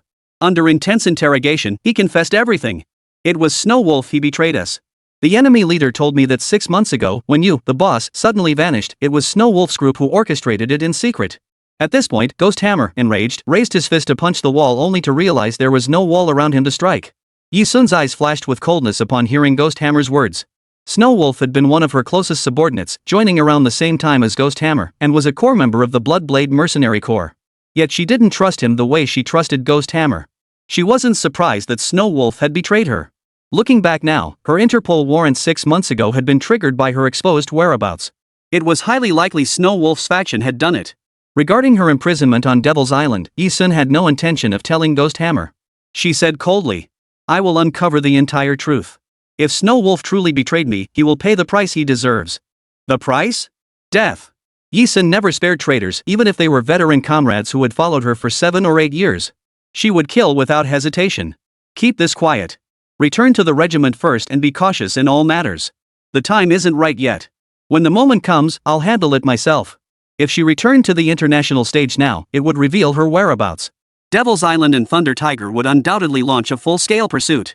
That would create a battle on 2 fronts, extremely disadvantageous for her. Yi Sun was never one to act recklessly. At this point, Yi Sun's cold gaze suddenly shifted toward the stairwell. Who's there? After a moment. Mo Lingxia, Yiming, and Xia Zihuan, along with Yi Han, Wu Qiaoqin, and Wang Jiaying, the 3 most popular guys and 3 most popular girls, all arrived on the rooftop. The 6 had not overheard Yi Sun and the others' earlier exchange. They turned their gaze toward Ghost Hammer. Finally, Yiming spoke up. Little sis, who is he? All 6 pricked up their ears. They saw Yi Sun lower her eyelids. Before she could speak, Ghost Hammer answered first. You must be the boss's family. Hello, I'm the boss's comrade in arms. 066, family arrives. Battle comrade. The moment Ghost Hammer spoke, the 3 campus heartthrobs and 3 campus beauties all froze in place. Only Wang Jiaying, after a brief moment of surprise, offered an intelligent smile. Unlike Imolingja, Yi Ming, Xie Zihuan, Yi Han, and Wu Xiaoqin, she wasn't startled into a daze. Comrades? Like fellow war correspondents? Yi Han, who had managed to stay composed until now, suddenly stiffened, her face almost contorting into wrinkles as she hurriedly pressed for clarification. Imolingja and Xie Zihuan hadn't even heard the term war correspondent before. Instinctively, they turned to look at Yi Sun. So all those dense, crisscrossing scars on her body were from being on the battlefield? Wu Xiaoqin covered her mouth, too stunned to speak. Yi Sun seemed to be constantly redefining her worldview. Yi Ming fell deep in thought upon hearing this. Her brother wasn't stupid. How could the term comrades in arms possibly be connected to war correspondents? War correspondent? Gue Chue carefully caught Yi Han's question. Only when matters involving their own leader arose did Ghost Hammer push his coarse, rough and tumble attentiveness to its absolute limit. Thinking about it this way, their leader must be hiding his true identity from them, right? After all, their hands were stained with countless lives and blood. If their families learned their true identities, they might never accept it. Yes, my boss and I. Just as Ghost Hammer was about to cover for Yi Sun, the 6'3" giant felt a light tap on his shoulder from the young girl. Yi Sun stepped forward herself, lowering her eyes as she answered the young men and women her age. They're comrades in arms. You guessed right, I've been to war. But I've since stepped back from the front lines. Having been imprisoned on Devil's Island for half a year, she had vanished from the international scene for that period. By all accounts, she was indeed on the sidelines. Yi Sun wasn't lying. She watched Yi Ming and Yi Han calmly, testing their reactions with a gentle probe. As expected, Yi Ming and Yi Han's bodies suddenly trembled, as if they couldn't quite process what they'd heard. Yi Ming's voice trembled as he stammered, "Xiao Sun, you really fought on the battlefield." Yi Han's reaction was even more intense than when he had first seen Yi Sun's scars. This revelation far exceeded both of their expectations. After all, they were just 2 college students in their early 20s.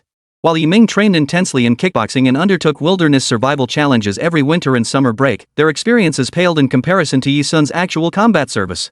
Even if Yi Sun had merely served as cannon fodder on the battlefield, barely surviving, her perspective had already soared far above theirs. She could easily be compared to the hidden masters lurking within ordinary campuses. Combined with what the younger sister had mentioned earlier. So she had entered the battlefield to survive, nearly died, and covered herself in wounds. Only when she truly couldn't hold on any longer did she step back to become a war correspondent? This would explain why her abilities were so formidable. Wu Xiaoqin and Mo Lingja shook themselves once more.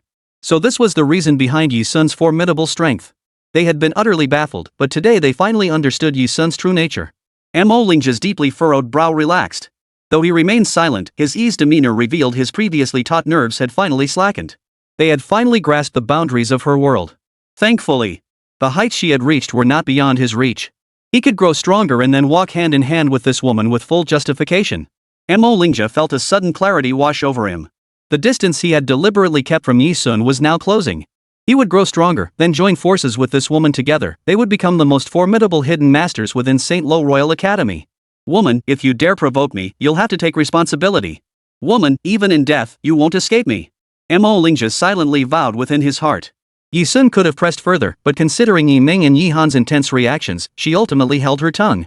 For she did not wish to lose this hard-won family bond. Yes, I've been to the battlefield. But I didn't last long, so I never mentioned it before. It felt like Yi Sun was telling a colossal lie, yet she spoke with remarkable composure. Ghost Hammer had witnessed his commander's ruthless demeanor on the battlefield. Witnessed her cold-bloodedness as she expressionlessly snapped off enemy prisoners' fingers and toes one by one.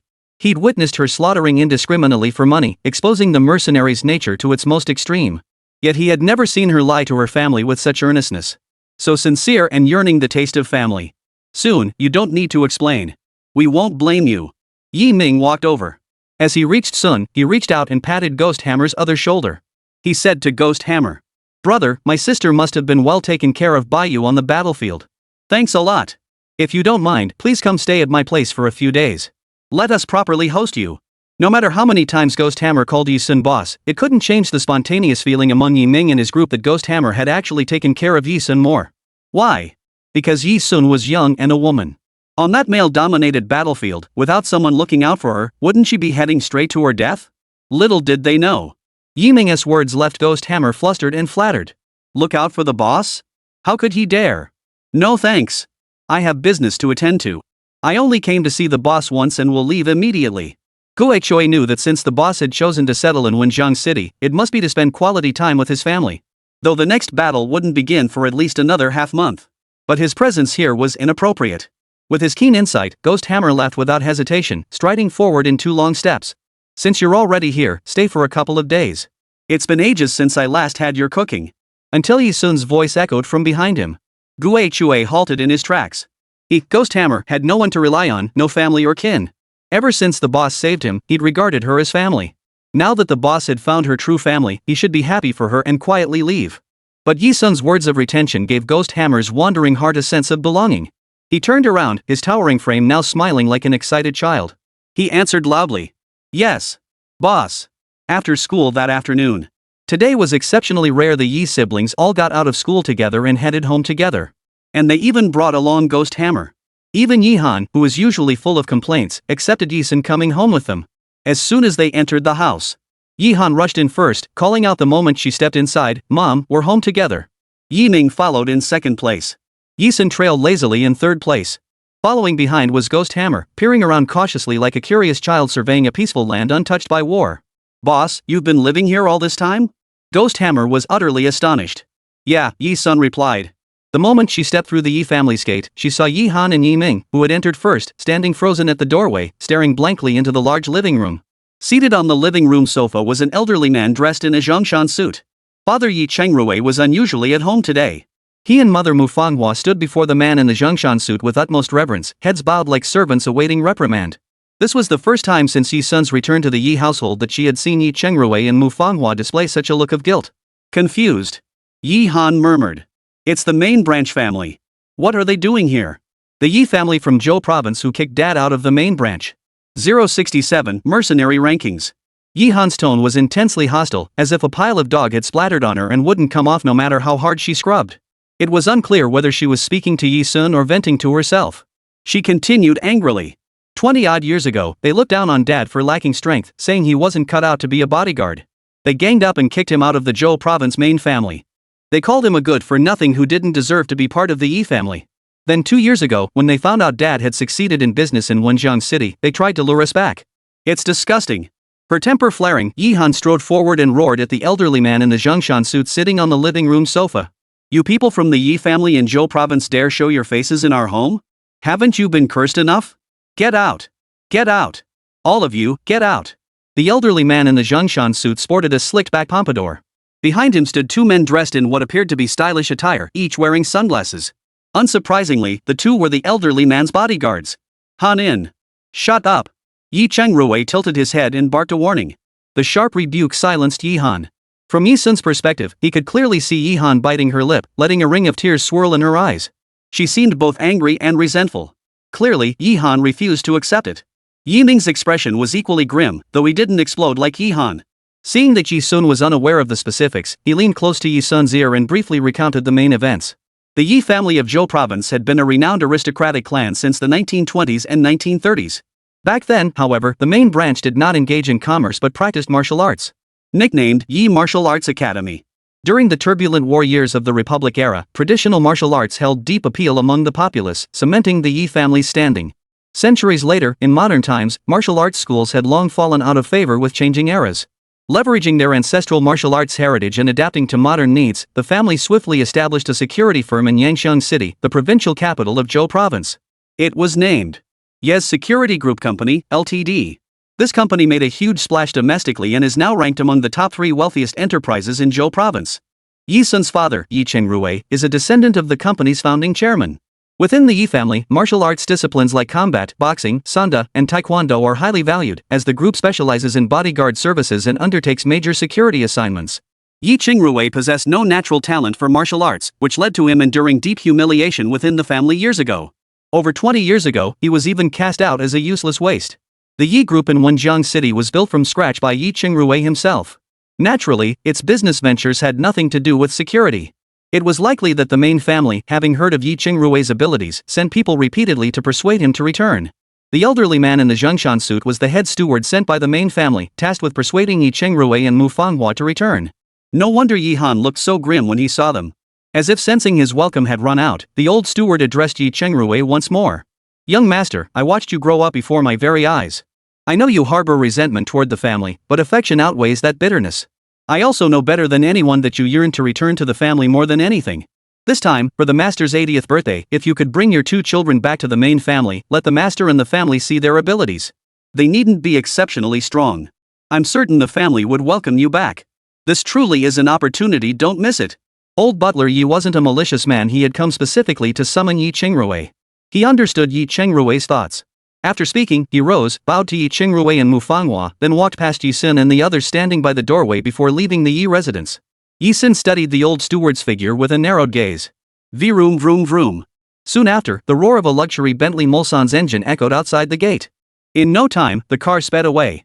Even a mere butler traveled in a top-tier luxury car priced at 5.2 million yuan. One could only imagine the grandeur of the main branch of the Yi family in Zhou province. Compared to the main family, Yi Chengrui and his Yi group, no matter how wealthy they appeared, seemed rather insignificant. Compared to the top-tier elite families, ordinary wealthy families were like poor tenants in the wealthy circle. The disparity was immense. Yi Sun felt no sense of oppression. She approached Yi Chengrui and Manhwa, noticing her parents both had their heads bowed, as if deep in thought. Xunxun? Have you and your brother and sister all come home? It's nothing at all. Dinner will be ready soon. Manhwa sat in her wheelchair, trying to lighten the mood for the 3 children. Her eyes darted over and caught sight of the ghost hammer beside Yi Sun. She asked in confusion. Who is this? The burly ghost hammer stood up, about to speak. Yi Sun stepped in to answer for him. This is Gue de Chue, my colleague. He's helped me out a lot over the years while I've been away from home. He came to see me today, so I invited him to stay at my place for a few days. Gue Dachui was a made-up name Yi Sun had casually invented for him. Ghost Hammer himself? Oh, I see. Mr. Gue, thank you. Thank you for all your help with my daughter over the years. Manhwa expressed her sincere gratitude. Yi Chengrui's thoughts, however, were elsewhere. After a moment's hesitation, he suddenly stood up and said, Tomorrow is my father's 80th birthday. I'll be heading back. It's quite a distance from Wenzhong City to Yangqiang City, so I'll be leaving now. Don't worry about me, I won't be taking you with me. With that, he headed upstairs, intending to pack his bags and prepare to leave. Originally, bringing Mingming and Hanhuan back might have given him a chance to return to his ancestral home. In Yi Chengrui's heart, his lifelong wish was to return to his family home. But he refused to drag his son and daughter into his suffering. Dad! If you're going, I'm going too. Seeing Yi Chengrui's resolute determination, Yi Han stood her ground firmly and blocked his path. My brother and I have trained in Sanda and self-defense for years since childhood. All that hard work and dedication, what was it for? It was so that one day, the main family could see that the children born to the father they cast out are no less than theirs. Yi Han glanced at Yi Sun, her resolve strengthened. For the first time, she added. And besides, there's her. Yi Han wasn't sure if Yi Sun would go. Yi Ming nodded. Yes, Dad.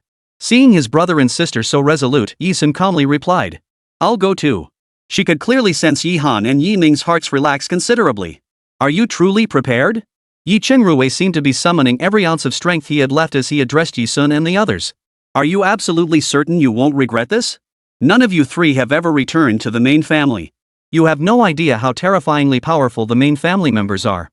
Over 20 years ago, the main family produced numerous combat prodigies. They serve as bodyguards and possess extraordinary strength. Over the years, they've even sent a group of the family's most gifted youths abroad to participate in underground tournaments and conflicts, all to unlock their full potential. I've heard that the strongest prodigy from the main family has already ranked among the top 2099 on the international mercenary rankings, a terrifying position. 068, the relatives. And that prodigy is currently striving to break into the top 2090 on the mercenary rankings. If he succeeds, his international standing will soar dramatically. Within the domestic security industry, our family's position will become unshakable. Yi Chengrui spoke with a hint of admiration and awe toward the young man. And a hint of regret. It was all because he lacked martial talent. His own 3 children were likely destined to never achieve such heights. No regrets. Not only do I have no regrets, Dad, but my brother, Yi Sun, and I will prove it to you. We'll show our clan we're no cowards. And you're no failure either, Dad. You just excel in different fields. Think about it, if it weren't for you, how could we have made such a name for ourselves in Wenzhong City? Yi Han comforted him. Her fiery temper was reserved for outsiders. When facing family, even the most restless spirit would calm down.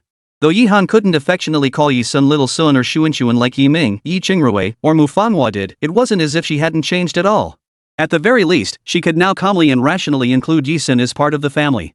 Yi Sun naturally picked up on Yi Han's subtle shifts in attitude. She listened quietly. Intriguing. The strongest prodigy in the clan, ranked 2099th on the mercenary list? Father was right, that truly was a terrifying ranking. Ghost Hammer. Terror? Was he hallucinating? Ever since arriving in this war-free country, he'd been in a constant state of bewilderment. Ranked 2099th on the mercenary leaderboard? Isn't that just like being a cripple in the mercenary world? And they get to gloat like this? Though Ghost Hammer had much to say, he remained silent out of respect for Yi Sun. Being the thoughtful type, he wouldn't say anything that would put Yi Sun in a difficult position. Dad, you can trust us three young men with this. Yi Ming patted Yi Sun's shoulder as he addressed Yi Qingrui. Mu Fanghua rolled her wheelchair up to Yi Qingrui, tugged at her husband's sleeve, and spoke up for their children. The children have grown up and have their own minds. Since they've made up their minds, let them go. Besides, after all these years, it's time for them to visit their ancestral home. Mu Fanghua's words brought Yi Qingrui great comfort. He finally made up his mind and agreed. Alright. I'll take you all with me back to the ancestral home this time. Though my children may not excel in martial arts as much as theirs, they certainly won't be any worse. Yi Sun saw Mu Fanghua smiling slightly as she beckoned to them. Hear that? Your father agreed. Now hurry upstairs and pack your things. The journey from Wenzhong to Yangshan isn't short. Don't you need to spruce yourselves up before meeting your relatives tomorrow? We're leaving with your father tonight. Yi Ming and Yi Han hurried upstairs to pack their bags, gathering a few decent outfits and toiletries. Yi Sun, however, remained standing in place, unmoved. Xunxun, why aren't you going upstairs to pack? Mu Fanghua asked with a smile. Mom, aren't you going? Yi Sun zeroed in on the crucial point. Mu Fanghua froze upon hearing this. Ever since her legs were paralyzed, she hadn't attended a single high society ball, ladies' gathering, or elite family reunion. She hadn't attended any of them. She spent her days and nights at home, rarely venturing out, and had long since grown accustomed to it. I'll go prepare some boxed lunches for you to eat on the way. Don't starve yourselves all the way there. Mu Fanghua averted her eyes twice, changing the subject as she maneuvered her wheelchair toward the kitchen. Her eyes flickered, betraying a profound lack of confidence. Mu Fanghua pushed her wheelchair, rolling toward the kitchen for just a couple of turns. Behind her. Yi Sun's soft voice echoed. I will heal your legs. I haven't forgotten. Trust me, one day, you'll walk out that door with your head held high.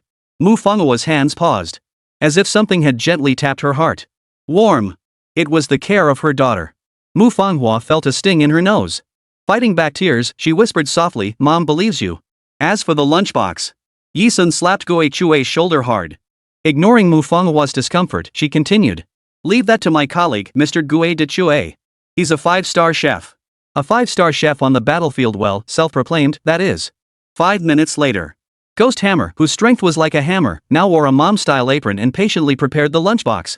Fried rice, braised tofu, side dishes with dipping sauces, and some post-meal fruits and vegetables were combined into a bento box. 1 bento per person, its aroma wafting deliciously. 30 minutes later. Yi Sun, Yi Ming, Yi Han, Ghost Hammer, and Yi Qingrui all boarded the BMW X5 SUV that Yi Qingrui drove year-round, heading toward Yangshan City. The journey from the Yi family home in Wenzhong City to their ancestral home in Yangshan City via expressway was estimated at approximately 349.33 kilometers. Seated in the car, Yi Sun savored the lunchbox prepared by Ghost Hammer with particular delight. The familiar flavors of the food brought back memories of those years on the battlefield. She recalled sitting with a group of desperate men in war zones that could be bombed by enemy aircraft at any moment, hurriedly eating their meals. Back then, even a single bite of hot food felt like a blessing. The food was so delicious that even Yi Han and Yi Ming found their appetites whetted. This really is delicious.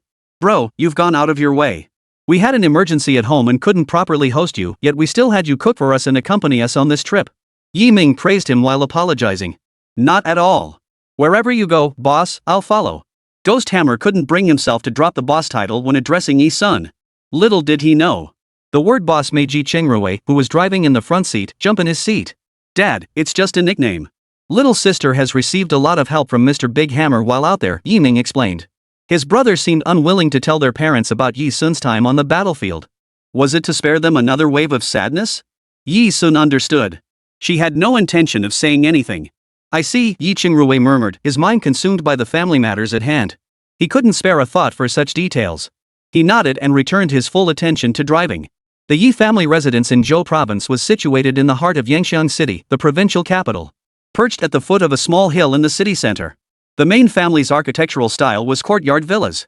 It was a courtyard villa complex, typically comprising 4 detached villas arranged around a shared courtyard, each maintaining its own privacy. This closely resembles the Sahyuan courtyard style prevalent in Z country during the last century, where an extended family lived within a single courtyard. The dwellings were arranged in the 4 cardinal directions east, west, north, and south, yet remained closely interconnected. Unlike traditional courtyard houses, however, the old structures in the compound have been transformed into villas, exuding a more upscale and modern feel. I've contacted Butler Yi and asked him to prepare several accommodations for us tonight. We'll stay at the Yi residence tonight, prepare tomorrow, and then attend my father's 80th birthday celebration. Mr. Yi is a kind man. He looked after me well before I left the Yi family. After driving 4 hours, Yi Chengrui finally arrived in Yangshan City at 10 p.m. As he spoke, he led Yi Sun and the others to the main gate of the family estate. It was already quite late. The main family members had always maintained an early-to-bed, early-to-rise routine, so they should all be asleep by now. Yi Chengrui hadn't taken Yi Sun and the others to a hotel because he had arranged accommodations for them in advance by contacting the elderly butler.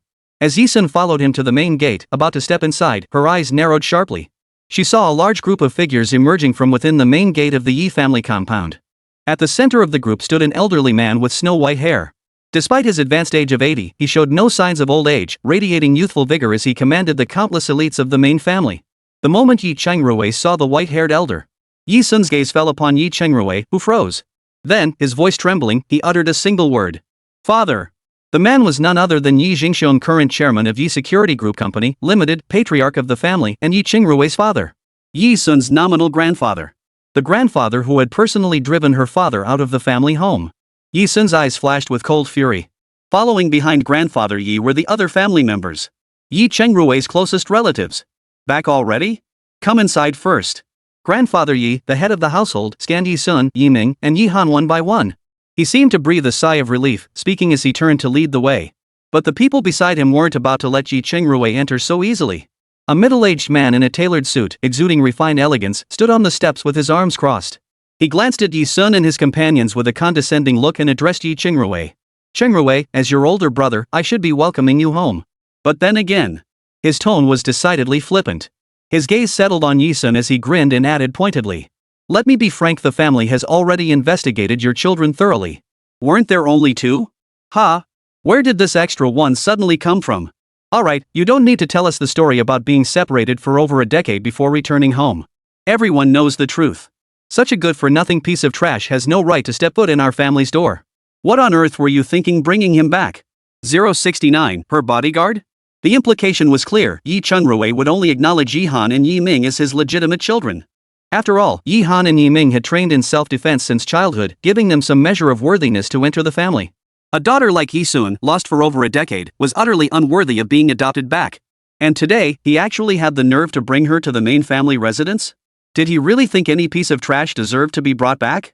The middle-aged man speaking was Yi Chenglin, Yi Chengrui's older brother. The main family compound now housed 30 or 40 people within its courtyard villa alone. 3 generations under one roof. However, only about a dozen had arrived today, the rest were absent. Including himself, Yi Chengrui had 4 brothers. The eldest, Yi Chengdong. The second brother is Yi Chenglin. Third brother, Yi Chengrui. The youngest was Yi Chengwei. Yi Chenglin, who looked down on Yi Sun, was technically Yi Sun's second uncle by name. However, it was clear he did not regard Yi Sun as his niece. Yi Chenglin. You. Yi Chengrui, the quintessential doting father, immediately retorted. Xuanxuan is also my daughter, regardless of her abilities. Since you invited me to bring my children back, I won't leave a single one behind. This was Yi Chengrui's personal bottom line. Besides, he and his second brother had never gotten along since childhood. Back then, Yi Chenglin had played no small part in Yi Chengrui's expulsion from the Yi family. What's with that insolent tone? Do you really think we're eager to return to your ancestral home? Get lost. If you don't want us back, don't call us back. But if you do call us back, every last one of us better be here. And what gives you the right to talk? Get lost. Just get lost. Yi Han, who'd always disliked Yi Sun, instantly lost his temper and lashed out at Yi Chenglin. Whether my little sister is useless or not isn't for you to decide. Xiao Han's right. You have no right to speak here. Get lost. Yi Ming was always this refined, even when cursing. As for the other relatives gathered around grandfather Yi, perhaps because he was present, or perhaps lacking Yi Chenglin's audacity, not a single one of them spoke up. The reason Yi Chenglin dared to act this way was simple. He was the son of the family's greatest prodigy, the terrifying youth whose strength had propelled him to 2099th place on the international mercenary rankings. was Yi Chenglin's son. This made Yi Chenglin practically untouchable within the main family. Who dared cross him? Even grandfather Yi had to give his son some face. Grandfather Yi remained frozen in a half-turn, saying nothing more. Yi Han and Yi Ming's retorts had thoroughly enraged Yi Chenglin. Ever since his son had finally made something of himself, who dared to give him such a cold shoulder? Ranked 2099th on the international mercenary rankings. Soon, his son would be challenging for a spot within the top 2090. And his son was so young his future held boundless promise. Perhaps one day he could even break into the elite ranks of the top 2000 mercenaries. One must understand that on the international mercenary rankings, climbing even one spot was harder than scaling the heavens. To break into the top 2000 requires being an elite master among mercenaries. Rankings like the top 500, the top 200, and especially the top 100? That was a dream Yi Chenglin dared not even entertain. That was a realm utterly beyond their reach. Thus, where had Yi Chenglin ever been cursed back like this? And the ones hurling insults were the children of Yi Qingrui, his own third brother, the good-for-nothing he despised most. Dare to speak to me like that? Do you want to be barred from the Yi family forever? Yi Chenglin was furious. He pointed at Yi Han, then at Yi Ming, seething with rage. You, every last one of you is practically begging for death. The moment his words fell. The one courting death is you. A woman's voice, no less imposing, rang out crisply. He stared in disbelief. It was Yi Sun, the very person he had always looked down upon. Yi Chenglin was truly furious. Even a worthless piece of trash like you dares to. Shut up, you noisy frog. Throw him out. Yi Sun turned sideways, issuing a command to Ghost Hammer with arrogant authority. The frog that was Yi Chenglin. In the main family, who dared to compare the father of the prodigy youth to a frog? The entire family, including Yi grandfather, was utterly dumbfounded. Even Yi Qingrui himself was shaken to his core. But who was Yi Chenglin? A formidable figure with a background as a bodyguard. Though not the strongest in the Yi family, he was no pushover.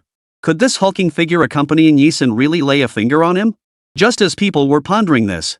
Damn it! 2 quick steps forward. The big guy might be massive, but his speed was no joke. He grabbed Yi Chenglin like he was tossing a toad, spinning him around in midair before dumping him at the door like a pig. His strike was swift and brutal. The crowd gasped in shock. He's her bodyguard? They had assumed Yi Sun had deliberately hired a formidable bodyguard Ghost Hammer before arriving, precisely to prevent such situations.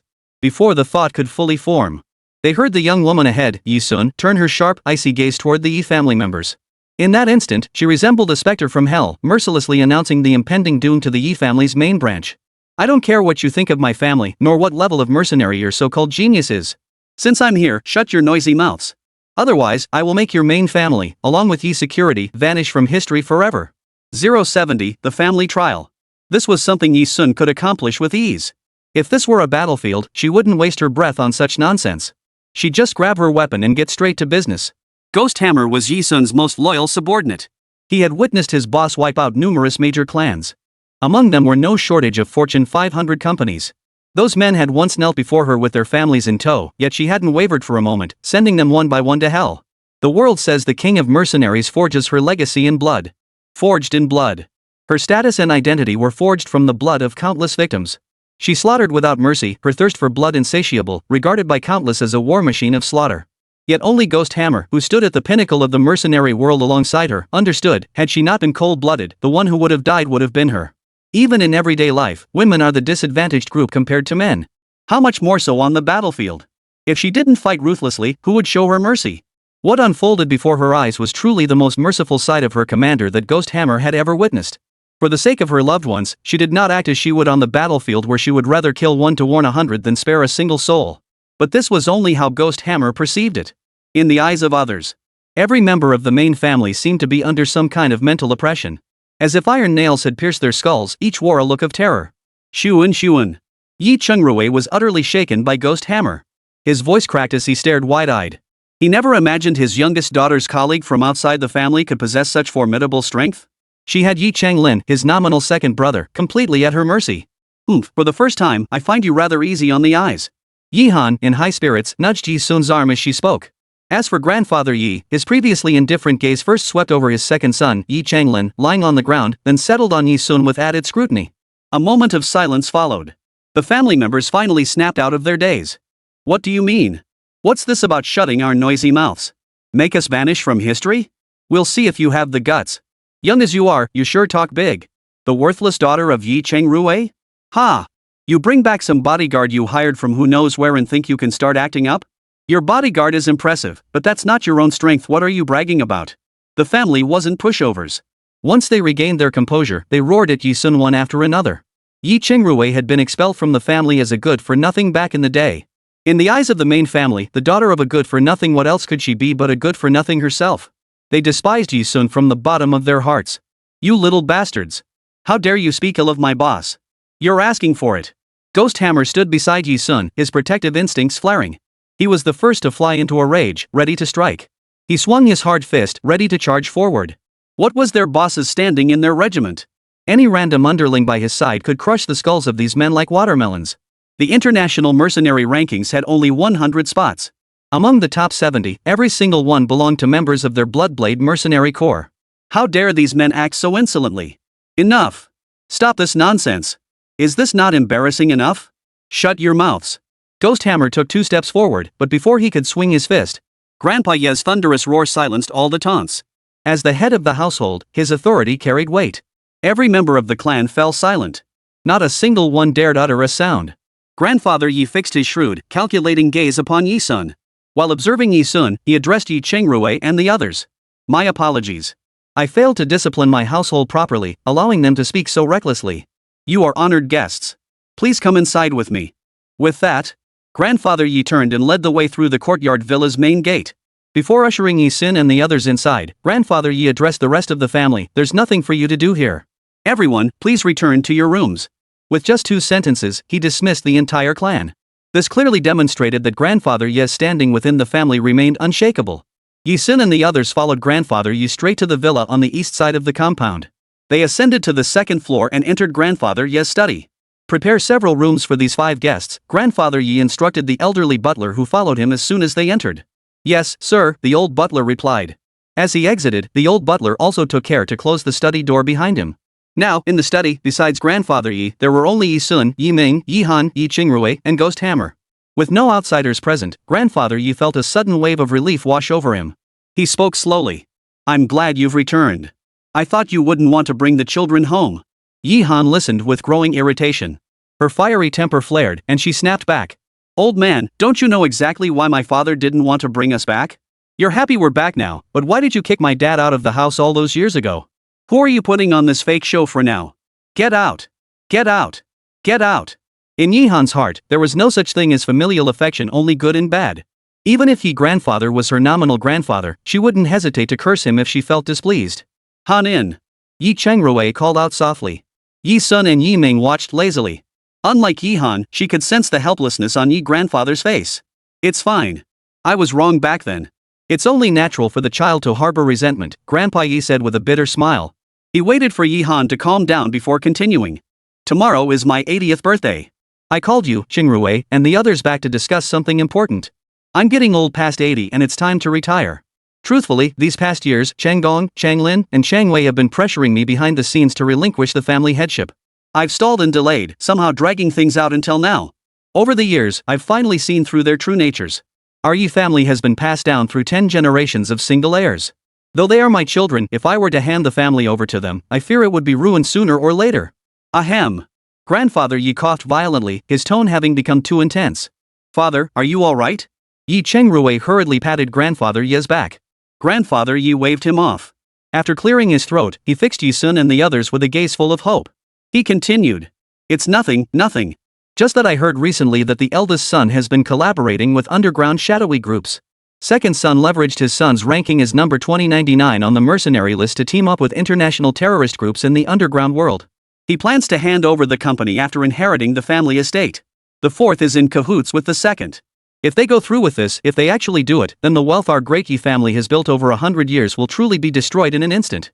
Grandfather Yi had lived nearly a lifetime before finally realizing that his 3 most accomplished children were all restless, each scheming to seize control of his power. Meanwhile, his third son, Yi Chengrui, the most docile yet lacking martial talent, had been personally banished from the family years ago. He was filled with regret so deep it felt like his insides were turning green. Father, don't despair. It hasn't come to that yet. There's still time to salvage everything. Yi Chengrui said, supporting Grandfather Yi. Yi Sun understood the unspoken meaning in Yi grandfather's words. His other 3 sons were coveting the position of family head, scheming relentlessly to force him from power. Handing the family over to those three would mean everything passed down by the ancestors would vanish into thin air. No wonder Yi grandfather had repeatedly urged Yi Chengrui to return home these past years. There was only one reason: he wanted Yi Chengrui or his children to inherit the main family. Her guess proved correct. Grandfather Yi had indeed pinned his last hopes on her, Yi Ming, and Yi Han. He emphasized with great weight. I've stalled for time. Tomorrow is my 80th birthday, and it will also be the day I step down. The three of them have conspired together. Therefore, before stepping down, I demanded that during tomorrow's birthday banquet, a final ultimate trial be conducted for all young heirs within the family who could potentially succeed as the next head. The strongest among them shall become the new head of our Yi family. 071, the strongest among the top 2,000. This is the absolute limit I could delay. Grandfather Yi hung his head dejectedly. Suddenly, he seized Yi Chengrui's hand and declared, "Tomorrow, I'll have the steward go easy on you. I hear your son Ningming is the leader of the school's Sanda Club and quite powerful. Should he participate? And Hanin, Xunxun, they're both good kids. Let them join the ultimate trial, right? If the family eventually falls into their hands, they'll never be able to control the underground secret societies or the international terrorist factions. If that's truly the case, it will inevitably unleash a storm of bloodshed and carnage. Our Yi family will be finished." By the end of his words, Grandfather Ye's gaze grew unfocused, as if he had already glimpsed the bleak future. His entire body trembled uncontrollably. At nearly 80 years old, his eyes held only emptiness and despair. At the same time, Grandfather Yi glanced at Ghost Hammer. Seeing him silent, he assumed, like everyone else in the Yi family, that Ghost Hammer was a bodyguard hired by Yi-sun. A bodyguard capable of defeating even the second son, Changlin. His skills must be formidable. Even Yi Security Group Company, Limited couldn't produce many such experts. Grandpa Yi sighed with disappointment. It's a pity, he's not a member of the Yi family. He won't be able to participate in the ultimate trial. Ghost Hammer was destined to never step onto the stage, let alone become the head of the Yi family. Why? You just decide to help us? Then when you kicked my father out of the family, who helped him? Upon hearing this, Yi Han flared up like a lit match, his rage igniting in an instant. On this matter, I stand with my father. Yi Ning likewise declared his position. Ghost Hammer wasn't a member of the Yi family. The observant Zhuang Dage stood silently to the side. Yi Chengrui, though mindful of Yi grandfather as his elderly father, he knew all too well that if Xunxun, Hanin, and Ningming were to participate in tomorrow's ultimate trial of the main branch, they would face the clan's combat prodigies, their strength beyond measure, and those madmen who had served as bodyguards for untold years. Those youths sent abroad to compete in underground tournaments and struggles. And the clan's most formidable prodigy, a demonic talent ranked 2099th on the mercenary list. One slip-up could cost them their lives. Thus, Yi Chengrui fell silent. As silence hung heavy in the study. Got any money? A crisp, youthful voice suddenly rang out. The question, once again, was so unconventional. The speaker was none other than Yi Sun. Except for Ghost Hammer, who had long known his boss's ways. Yi Ming, Yi Han, Yi Chengrui, and Grandpa Yi all stared at her in stunned silence. They were instantly rendered speechless. Yi Han stared at her with an expression that seemed to accuse Yi Sun of betraying them, exclaiming in shock. What are you asking about? Money? What time is it? You're still thinking about money? How could there possibly be money in something like this? She couldn't fathom where Yi Sun had come from. Did battlefields turn people this strange? Yi Sun ignored Yi Han and addressed Yi grandfather directly. If there's money to be made, I'll go. Adhering to the mercenary's first principle, money comes first. This ultimate trial meant competing against all the young heirs of the main branch, even if he'd instruct the steward to go easy on Yi Chengrui's 3 children. Yet Yi grandfather still pinned his greatest hopes for success on Yi Ming. His least hopeful bet was Yi Sun. Grandfather Yi had naturally investigated Yi Sun and knew she had been separated from her family over a decade ago. Even so, Grandfather Yi still declared, the position of family head represents wealth. If you can attain it, every penny of this family's fortune will be yours. Yi Sun arched her lips, a girl's crimson curve that seemed to hold everything in her grasp. Then I'm in for this ultimate trial. Beside her, Ghost Hammer thought. The boss has never failed to get what he sets his sights on. Those brats from the Yi family are in for it. If Sunner's going, then I'm going too, Yi Ming declared. The people from the main branch are too dangerous. I can't let my sister go into this alone. Brother! Yi Han couldn't believe her usually level-headed brother was joining Yi Sun in this reckless scheme. She stomped her foot after shouting, finally seeming to throw caution to the wind. You're both crazy. Seriously. Fools. Fools. Fools. Fine, if you insist on this nonsense, I'll just have to come with you. And so, with Yi Sun taking the lead, this ultimate test was hastily decided upon. After the private chat ended, old butler Yi came over and led Yi Sun and the other 4 back to their respective rooms. Early the next morning, sunshine streamed through the windows, its warmth making Yi Sun squint. After leaving their rooms, she, Yi Han, and Yi Ming were led by the steward to the site of the ultimate trial. Ghost Hammer naturally followed along. The venue was vast, filled with many younger members of the Yi family, most of whom Yi Sun had never met before. By the time grandfather Yi Qingrui, and the other elders, the entire main family, arrived, it was already high noon. The ultimate trial was about to begin. Yi Jun is here. Look! It's Yi Jun. Our family's prodigy has returned. A wave of cheers swept through the crowd. Yi Sun raised an eyebrow, turning slightly to catch a glimpse out of the corner of her eye as a group entered through the main gate of the Yi family estate. It was a group of young men and women, roughly her age. They arrived as a group, appearing very close and intimate. Leading the group was a man with a cold expression, standing about 5 feet 10 inches, reasonably good-looking, and radiating confidence. He stood out immediately from the other youths. Yi Jun, 24 years old, the most powerful prodigy in the clan, a terrifying force, ranked 2099th on the international mercenary rankings. Walking alongside Yi Jun was a man 5 centimeters taller, a burly figure who was also a citizen of Z Nation. Spotting the man beside Yi Jun, those within the clan who had heard the rumors began chatting openly once more. Do strong people just gravitate toward other strong people? Look at the guy next to Yi Jun. Who is he? Heh, you wouldn't know, would you? Him? He's a top-tier powerhouse ranked within the top 2,000 on the international mercenary rankings. I tell you, Yi Jun, he's no slouch himself, and the people he associates with? Ha, they're all world-class powerhouses. That's why you gotta aim high to meet the best, then join forces with them. In contrast, someone glanced at Yi Sun and openly expressed their disdain.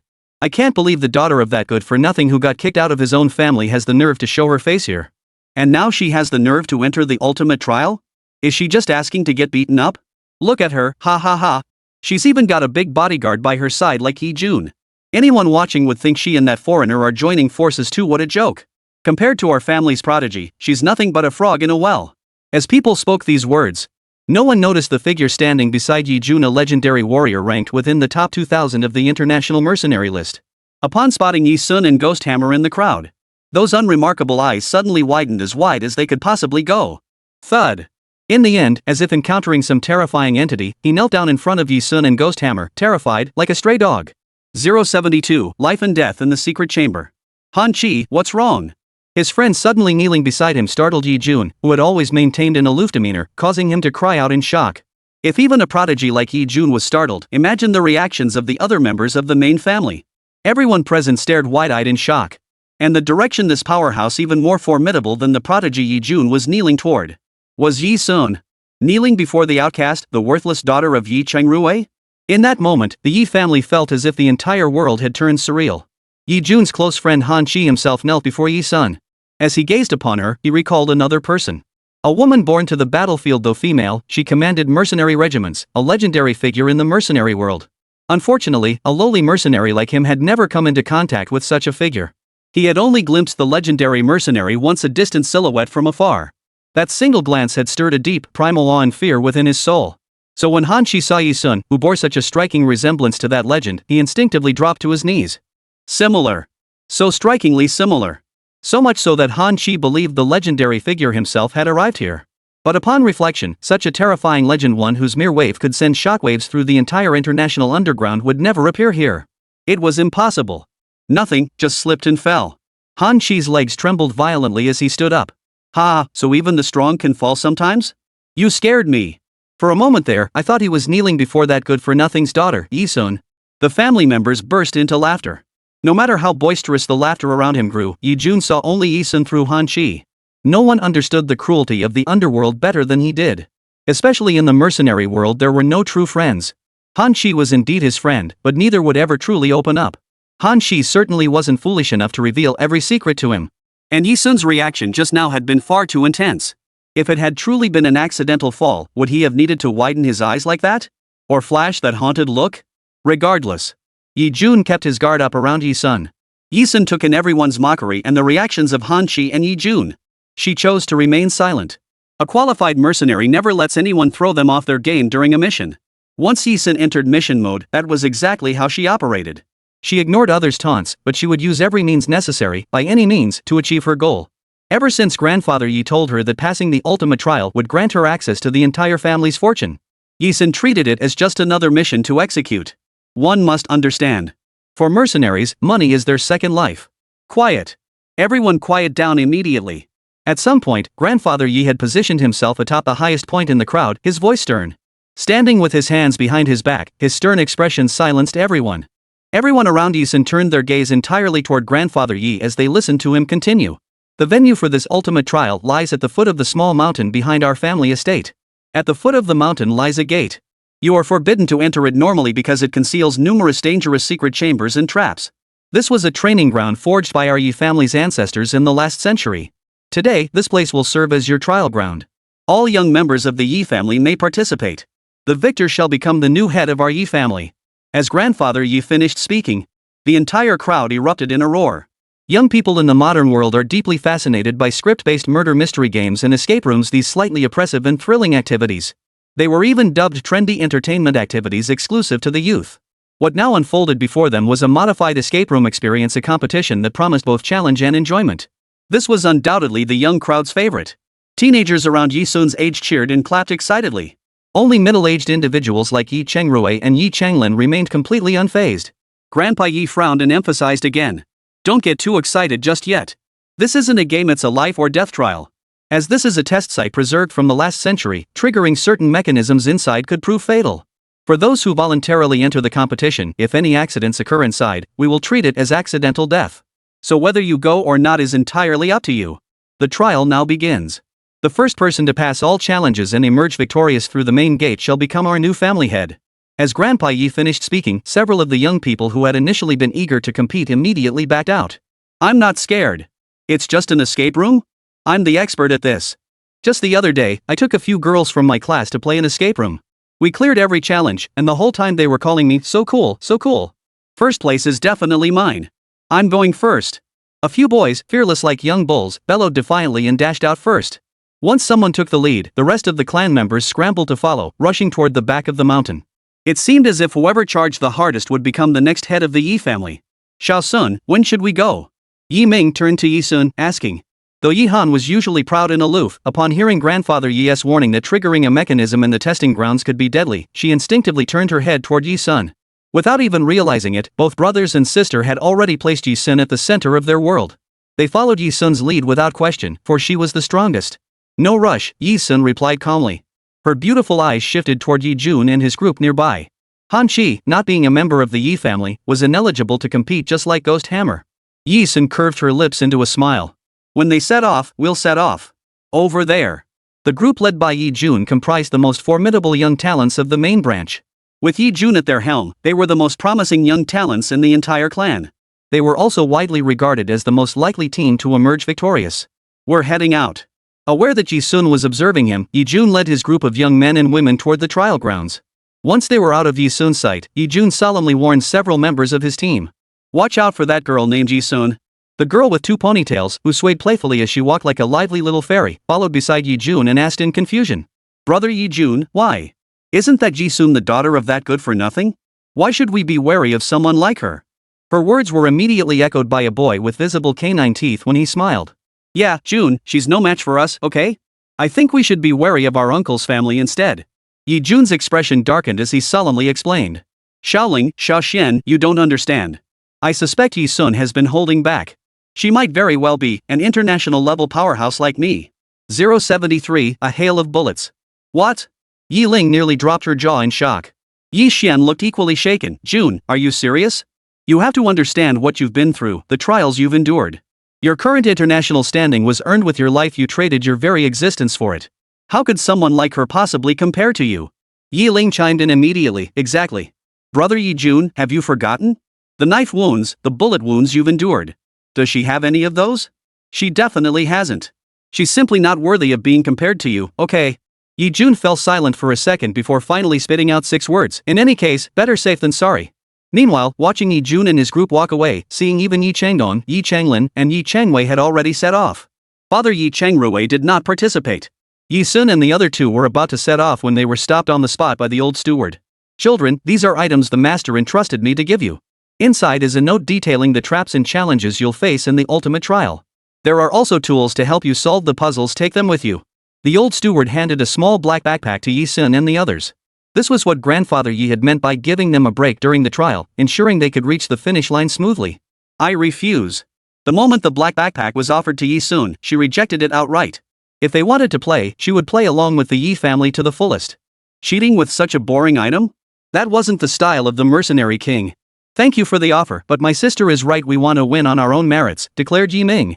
He gave a polite nod to old butler Yi before swiftly walking with Yi Sun and Yi Han toward the starting gate at the mountain's base. Receiving the small black backpack returned by the old steward, grandfather Ye's body trembled. They actually said that. Surprise. Seeing the old steward nod, grandfather Ye's face instantly drained of color. He had originally hoped that Yi Sun and the others could use the cheating tools to allow Yi Ming, the strongest among them, to compete against Yi Jun and the others, to see if they had a chance of winning. But now, it turned out none of them had accepted. Grandfather Yi gave a bitter smile. It seems these three children Yi Ming, Yi Han, and Yi Sun are bound to lose this ultimate trial. They're no match for Yi Jun. Is this truly the end of our Yi family's future? The Yi family's courtyard villa sat at the foot of a small hill in the city center. The Yi estate was vast, encompassing the entire hill as their domain. Thus, there was no need to leave the compound. At the foot of this hill stood a gate, wide open. Young members of the Yi family were now streaming in one after another. This must be the testing ground, right? Yi Ming said, turning to his two younger sisters. Let's go inside. Yi Sun walked straight inside. Inside the testing grounds, the environment was pitch black. Nestled deep within the mountain, it felt even more gloomy and damp. Candles flickered around the perimeter, casting faint light that barely illuminated the surroundings. Unlike commercial escape rooms, this space was designed to test who was worthy of becoming the next family head. Thus, there were no puzzle-solving elements typical of escape rooms. What mattered most was raw ability, how one evaded dangers and traps. If forced to compare, it resembled a challenge-based game. Each room's trap represented a distinct level, only by overcoming it could one advance to the next. The first challenge presented to Yi Sun and his companions was a tightrope walk. The plank bridge stretched over 10 meters, flanked on both sides by enormous pits. Within these pits lay countless daggers, their blades pointing upward. Should anyone slip and fall from the bridge? They'd likely never make it out alive. But for the Binjia clan members, who had trained relentlessly and cut their teeth in the underground world, such an obstacle was nothing. Everyone who had entered before them had undoubtedly passed through. Yi Sun and his two companions crossed with equal ease, expending little effort. The second obstacle was a series of trapdoors significantly more difficult than the first. Yet, as long as they found secure footholds to advance and avoided triggering the mechanisms, they could pass swiftly. As they progressed through the third and fourth stages, the difficulty steadily increased. Yi Ming led the way throughout the entire journey. Yi Sun didn't intervene, and all three of them passed every stage. By the fifth gate, Yi Han was beginning to fall behind. Her stamina was nearing its limit. Yi Sun maintained a steady pace, keeping with their group's speed. By the time they reached the sixth stage, the moment Yi Sun entered the sixth gate, he saw all the members of his clan who had been running at the front of the group. This included the group of young men and women Yi Jun, Yi Ling, and Yi Xian, along with the middle-aged trio of Yi Chengdong, Yi Changlin, and Yi Changwei. Plus several others Yi Sun didn't recognize. They were all stuck here, unable to progress past the sixth gate. How could this happen? This level of difficulty is clearly designed to stop us from passing. A young boy stared ahead, his face filled with dread. This level, it could actually kill someone, another boy added, his voice trembling with dread. Before them stretched a corridor at least 20 meters long. Like gatekeepers, numerous mechanical dolls stood guard along both sides. These mechanisms were meticulously crafted by the world's finest clockwork artisans, commissioned by the Yi family's ancestors in the last century. Each mechanical puppet held a bow and arrow in its hands. Arranged in rows of 20 on each side, there were a total of 40 automatons flanking the passageway. Terrifying. We just tested it by throwing stones. The mechanism activates the moment anyone steps forward. Seems like some kind of sensor mechanism. See those arrows in the automaton's hands? They'd fire non-stop as we approached at such speed. Anyone stepping on them would be doomed. Someone gasped heavily. No wonder so many people got stuck at the sixth level. No one dared risk their life racing against those arrows. Wah, I don't want to play anymore. I'm leaving, a girl cried, turning to flee in terror. Yi Sun narrowed her eyes. A heavy stone had appeared in her hand. With a swift swing, she hurled it into the center of the passageway. Sure enough, just as people had said. Whoosh, whoosh, whoosh. Where the stone flew, it seemed to trigger a sensor. Instantly, the mechanical dolls released arrows from their hands like a downpour, shooting straight ahead. To cross the passage, one had to sprint through the moment before the arrows struck, literally a split second. Few people possessed such blinding speed. 0.5 seconds. As everyone fell silent in frustration, Yi Sun suddenly spoke up. From the moment the automaton releases an arrow to the instant it pierces a human body, accounting for range and density, the entire sequence unfolds within 0.5 seconds. If one can outrun the first trap puppet in 0.4 seconds and keep moving forward, they won't die. In that brief moment, she calculated the arrow's launch time and trajectory. For Yi Sun, a mechanism with such fixed, linear firing patterns was utterly insignificant. During her years navigating the international underground, she had survived being surrounded by 99 submachine guns in the Amazon rainforest, enduring a hail of bullets. This was nothing to fear. 074, lightning speed. Everyone stared at Yi-sun in shock. With just one glance, Yi-sun had calculated all that? Your eyesight is that sharp? You figured it out just like that? The boy with the fong-like teeth when he smiled stared at Yi-sun in astonishment. You're not just bluffing, are you? Deep down, he never truly believed in Yi-sun. Exactly. Even brother Yi-jun didn't notice. Don't brag. If you mess up these illogical calculations, it could cost a lot of lives. Yi-sun addressed Yi-ming and Yi-han. But Yi-ling and Yi-xian overheard him. Though every member of the Yi family coveted the position of family head, in their hearts, Yi-sun and his two companions were outsiders. Their allegiance naturally leaned more toward Yi-jun. Especially after hearing Yi-ling and Yi-xian's words. People began to rebuke Yi-sun. Exactly. You can't just blurt out things like that. What if someone dies because of your inaccurate speculation? Can you bear that responsibility? Exactly. Yi-sun paid no heed to the crowd's words. Her cold, clear eyes fixed solely on Yi-ming as she asked, unperturbed. Brother, do you trust me? Yi-ming answered without a moment's hesitation, I believe it. Yi-han was. She placed her hands on her hips and said, Yi-sun, you only asked your brother? What about me? No need. Yi-sun glanced back at Yi-han, her voice oddly cold and cutting straight to the point. With your physical condition, you're not fit to continue. The implication was clear, Yi-han lacked the strength to overcome this challenge. Yi-han, who had begun to see Yi-sun in a slightly different light. You're still the same as ever, utterly unbearable. I absolutely hate you. After shouting this, Yi-han turned away angrily. She didn't argue with Yi-sun, knowing he was right. Her physical condition truly made further progress impossible. But her stubborn pride wouldn't let her admit it. Finally, her sister hesitated awkwardly for a few steps before turning back to leave Yi-sun and Yi-ming with one last sentence. I'll wait for you at the finish line outside. Yi-sun, if you're not the first one out, don't blame me for mocking you later. Oomph. Most of the people crowded here began to head back one by one. No need to guess. They all intended to leave this place and wait for the results at the finish line. Some hadn't come to compete for the family head position at all. They were purely here for the spectacle, to try out this revamped escape room.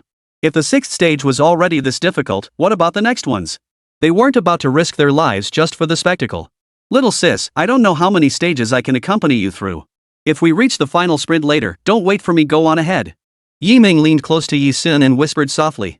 His presence now was to protect his little sister from any sneak attacks by other Yi family members who might target her if she was alone. Yi-sun murmured softly. Ignorant little brat, you're scared by traps of this level? Stuck in place, too scared to move forward? If you knew you'd be scared, why didn't you just leave our family from the start? Wouldn't that have solved everything? You boasted you could wipe out Yi security, then had your bodyguards throw me out of the family estate. You little brat, your bodyguards may be formidable, but that's not your own strength. You'll pay for your ignorance. Yi Changlin, the nominal second uncle, still remembered how Yi-sun had humiliated him through Ghost Hammer earlier. He stormed forward, shoving Yi-ming aside with a violent shove, his words dripping with arrogance. After speaking, he beckoned to his son, Yi-jun. Son, let this ignorant daughter of a worthless man witness the power of us father and son. Ha ha ha. Yi Chenglin's roar was meant to pump himself up. With that roar, he charged first into the peril-filled passageway. My goodness, he's so brave. He really went through? Isn't he afraid of dying? He looks so formidable. Those who had given up on advancing hadn't left yet. Witnessing Yi Chenglin's display, they were all stunned. Whoosh, whoosh, whoosh. Yi-sun narrowed his eyes slightly, observing the automatons lining the corridor like a playful monkey. Sensing Yi Chenglin's intrusion, they relentlessly fired arrows. Initially, Yi Chenglin's running speed was fast enough to leave the arrows trailing behind him. But the further he went, the slower he became. At the last moment, that volley of arrows nearly grazed the back of his skull. Another second slower, and his head would have been pierced by countless arrows. Driven by sheer terror, Yi Changlin tumbled forward like a snowball, rolling awkwardly. Unable to stop his momentum, his head plunged downward toward the ground. His entire body plunged straight into a rotting mud pit, swallowing a mouthful of dirt. Phew! Phew! Phew! Yi Changlin coughed and gagged for a long while before finally expelling all the mud he'd swallowed. His utterly wretched state bore no resemblance to the formidable presence he'd exuded moments before. Ha ha ha! That was hilarious! Seeing Yi Changlin like this, the crowd burst into laughter. After expelling the mud he'd swallowed, Yi Changlin stood up and shouted angrily. What's so funny? Come at me if you dare. Standing 20 meters away, he taunted Yi-sun. What's the matter? You got the guts? Come on over if you dare. Useless daughter of a good-for-nothing. Ha ha ha. The crowd, stirred up, began to shift their mockery toward Yi Sun. However, his taunts had barely finished echoing. Whoosh! A blur flashed before their eyes. They could see Yi Sun standing in place, his figure vanishing in an instant. The slender figure of the young girl streaked like a blur toward the hallway. Her footsteps were light, leaving no sound on the floor. Her pace was swift, too fast for the mechanical puppets to register her presence. This formed a stark contrast to the earlier, flustered Yi Changlin. By the time the others reacted, all they saw was Yi Sun's speed was so overwhelming that by the time the automaton detected her and fired its arrows, she had already darted several meters away. To her, the mechanical puppet's arrows seemed like slow-motion scenes from a TV show. By the time she reached the opposite side, the arrows were only halfway through their flight. Boom! The moment she crossed the dangerous passageway, Yi Sun flicked her right hand. Her hand arced through the air, clamping down on Yi Chenglin's neck as he struggled to rise. Her slender frame gripped Yi Chenglin's throat, lifting him up and slamming him against the stone wall like a flailing monkey. A flash of murderous intent flickered in her eyes, leaving Yi Changlin, choked and helpless, utterly certain she would kill him in the next second. The tightening grip sent a chill down Yi Chenglin's spine. He heard her cold voice say, "Useless trash, are you talking about yourself? 075, free climbing. She wants to kill me." That was Yi Chenglin's first thought. You, how did you climb so fast? You're Yi Chengrui's daughter. How could you possibly move this fast? Yi Changlin screamed. He dared to humiliate Yi Sun so openly precisely because he'd never seen her use her abilities before. If she had any real ability, wouldn't she have left long ago? Why wait until now? In truth, Yi Sun possessed formidable strength. Was she simply too lazy to use it? Was she just playing cat and mouse with him? Yi Changlin and everyone else in the room turned deathly pale. Second brother, you still haven't shaken your habit of underestimating your opponents even when they're a teenage girl. Thanks for holding her off for me, big brother. I'll be heading out first. Those who truly covet the position of family head would never stand idly by and watch. Eldest uncle Yi Changgong was the third to rush over. He tossed a warning to Yi Changlin before sprinting toward the next gate. Second brother, I'm off. We absolutely cannot let eldest brother seize our position as family head. The plan is about to fall apart. Fourth uncle Yi Changwei, though allied with Yi Changlin, showed no intention of rescuing him. After arriving, he shouted a warning while chasing after Yi Chenggong's footsteps, quickly disappearing into the distance. Yi Jun, Yi Ling, and Yi Xian all arrived. Among the three, Yi Jun wasn't as swift as Yi Sun, but this obstacle was manageable for him. Yi Ling and Yi Xian both showed signs of struggling.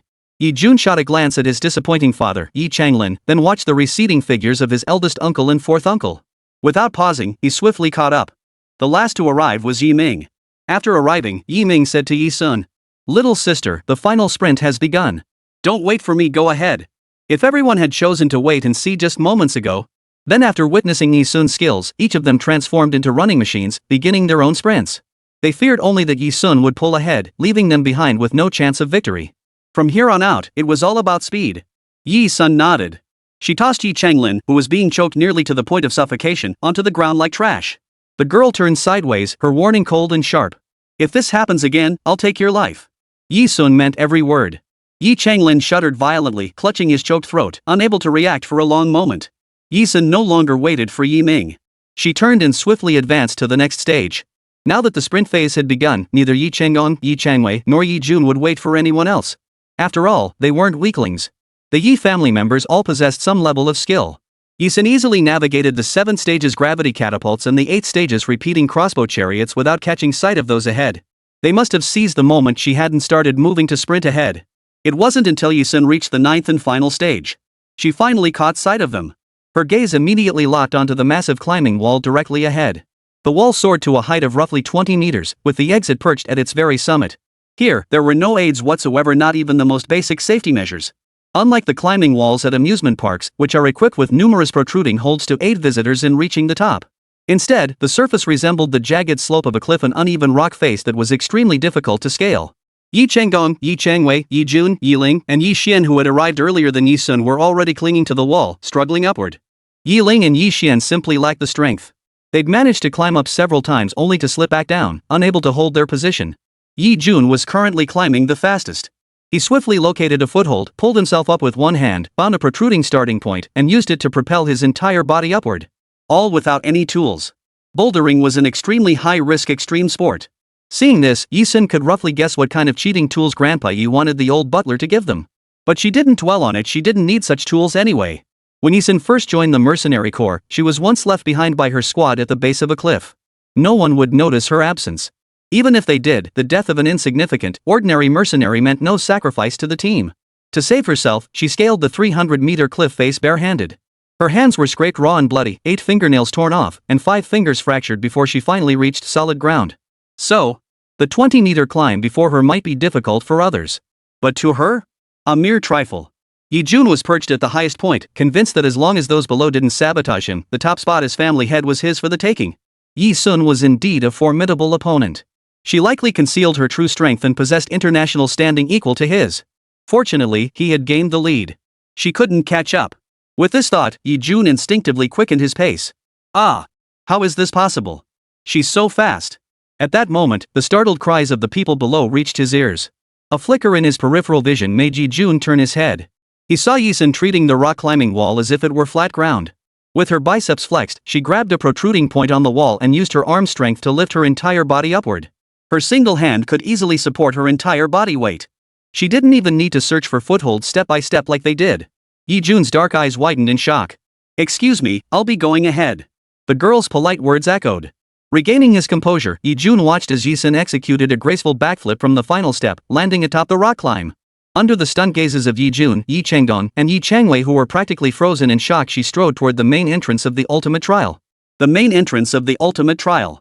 Grandfather Yi, the old butler, Yi Qingrui, Ghost Hammer, and Yi Han and Yi Changlin, who had started the trial but abandoned it midway, were all present.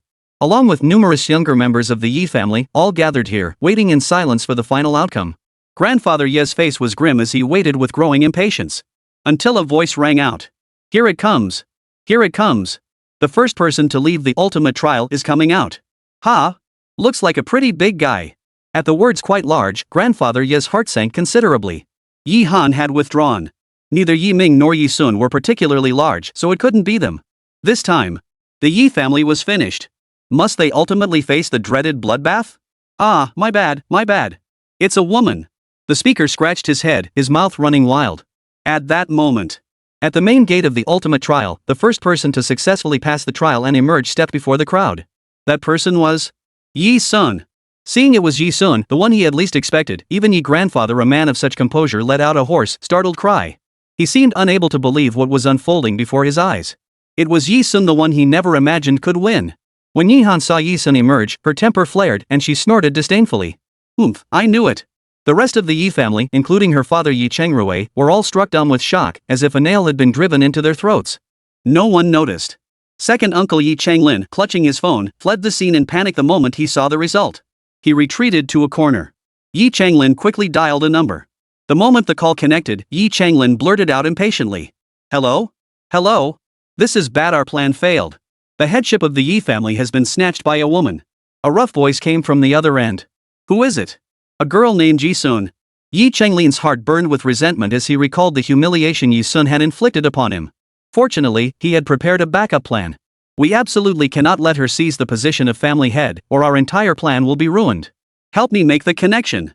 At this point, Yi Chenglin's eyes hardened with a fierce glint. He spoke with vicious determination, a triumphant smile flickering in his eyes. "Whoever takes the head of the family position, if it's not me or my son Yi Jun, must die. Contact the world's premier mercenary organization immediately, the Blood-Blade Mercenaries. Hire powerful mercenaries. Ensure it's clean and swift. Eliminate Yi Sun silently and as quickly as possible. 076, Weapon Manufacturing." The man on the other end of Yi Chenglin's call was a terrifying figure in the underworld. Yi Changlin didn't know the man's true identity, only that he was a formidable figure. They had met through his son, Yi Jun. The man claimed that if Yi Changlin could successfully acquire Yi Security Group Company, Limited, flip the company, and secure the funds, he could take them to the international stage for a major operation. To become an international powerhouse, Yi Changlin was determined to seize the position of family head. Yet he never imagined his plans would be shattered by a mere teenage girl. How could he possibly accept this? "I'll arrange for the Blood-Blade Mercenary Corps to assassinate that girl. Until then, don't make any rash moves." Yi Chenglin's guard dropped completely upon receiving the assurance. The call ended. Yi Changlin peered around the corner, watching Yi Sun surrounded by the crowd in the distance. A wicked grin spread across his face as he thought to himself with utter confidence. "Yi Sun, don't blame me for being ruthless. You brought this upon yourself. Unless you're a mercenary who can match the Blood-Blade Mercenary Corps, this time, you're dead meat." Meanwhile, Yi Sun was surrounded by the men Grandfather Yi had brought. "My boy, you truly are an outstanding young man. The new head of the Yi family, the title is yours," Grandfather Yi declared excitedly. It was universally acknowledged that the first person to emerge from the ultimate trial arena would become the family head. Young master, I'm your Aunt Chua Qingmei, your fourth uncle's wife. Please look after me from now on. Truly outstanding. Our Yi family is truly brimming with talent. You see, third uncle Yi Qingrui isn't a good for nothing at all. Just look at how amazing his daughter is. How amazing. Yi Sun found himself surrounded by members of the Yi family. If the Yi family had once looked down on Yi Sun, they now held her in the highest regard. Especially now that Yi Sun had become the new family head, since the Yi family would depend on her for their future livelihood, their attitude had naturally done a complete 180. Truth be told, Yi Sun had no interest in grandfather Yi's position as family head. Compared to the so-called position of family head, what truly interested her was gaining control of all the wealth of Yi Security Group Company, Ltd. Nothing provided a greater sense of security than money. In that case, I shall take all the money from Yi Security Group Company, Limited. Under grandfather Yi's yearning gaze, Yi Sun suddenly murmured softly. This was her commission for helping grandfather Yi reclaim the headship. The young girl's soft utterance. Those present had expected Yi Sun to echo the fiery declarations of youth promises like "I will serve as head of the family with dedication" or "I will strive to manage the clan's affairs." Instead, she spoke like an old sage who had seen it all, her words revolving around money. As if winning the ultimate trial, such an honorable achievement, was merely an ordinary business transaction? This uncharacteristically pragmatic declaration left grandfather Yi and the entire Yi family momentarily stunned. They were speechless for a long while. Just how much did this child love money? People were utterly baffled. Only her father, Yi Qingrui, knew the truth. Xunxun had grown up outside the family, enduring a life of constant hunger and cold. Her current obsession with money must stem from years of mistreatment away from home. Perhaps she only felt secure when she had money? This thought brought a wave of pain to Yi Qingrui, who vowed to protect his daughter at all costs from now on. Following Yi Sun out of the ultimate trial grounds were Yi Jun and his two companions, along with Yi Changgong and Yi Changwei. Their expressions darkened considerably upon witnessing Yi Sun successfully inherit the family head position. How could she possess such speed? Could she truly be hiding her strength like brother Yi Jun said? Is she possibly an international figure on par with you? Watching Yi Sun walk away, Yi Ling spoke with deep confusion. No. This time, Yi Jun had changed his perspective. He gazed intently at the spot where Yi Sun had disappeared, his voice heavy as he declared. Her standing on the international stage surpasses mine. I can tell. The trials she's endured, the hardships she's faced, they're beyond comparison to my own experiences. I suspect she's like Han Shi, a top-tier powerhouse ranked within the top 2,000 on the international mercenary list. Given Yi Jun's perspective, this was the highest possible status he could attribute to Yi Sun. He dared not venture higher, nor did he believe Yi Sun could possibly be anything beyond that. Even so. What? Yi Ling and Yi Xian both gaped in shock, their voices rising in unison. After staying at the main family residence for 2 days, Yi Sun transferred the Yi Security Group Company, Limited he had taken over to Yi Qingrui's jurisdiction. His reasoning? I'm still in school and not cut out for running a company. I'll leave it to you, Dad. Yi Sun said calmly as he looked at Yi Qingrui. Recalling how, at that high society ball in Wenjiang City, Yi Qingrui had joined Yi Han, Wu Xiaoqin, and the other kids in their mischief, sneaking off to the black market area on the second floor of the ballroom. Combined with his father's subtle facial expressions, Yi Sun could reasonably deduce that Yi Qingrui's own company in Wenjiang City was facing difficulties and needed to form a partnership to weather the storm. But he hadn't found anyone willing to help. Her usual operations were concentrated in Western Asia, Europe, and the Americas, with little presence in country Z. Consequently, her influence there was limited.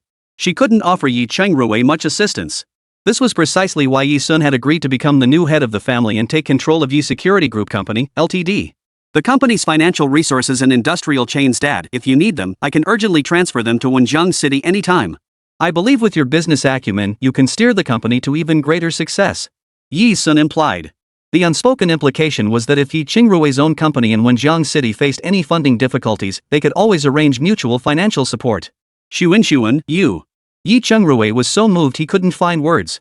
After all these years of navigating the business world alone, this was the first time he felt he had someone backing him.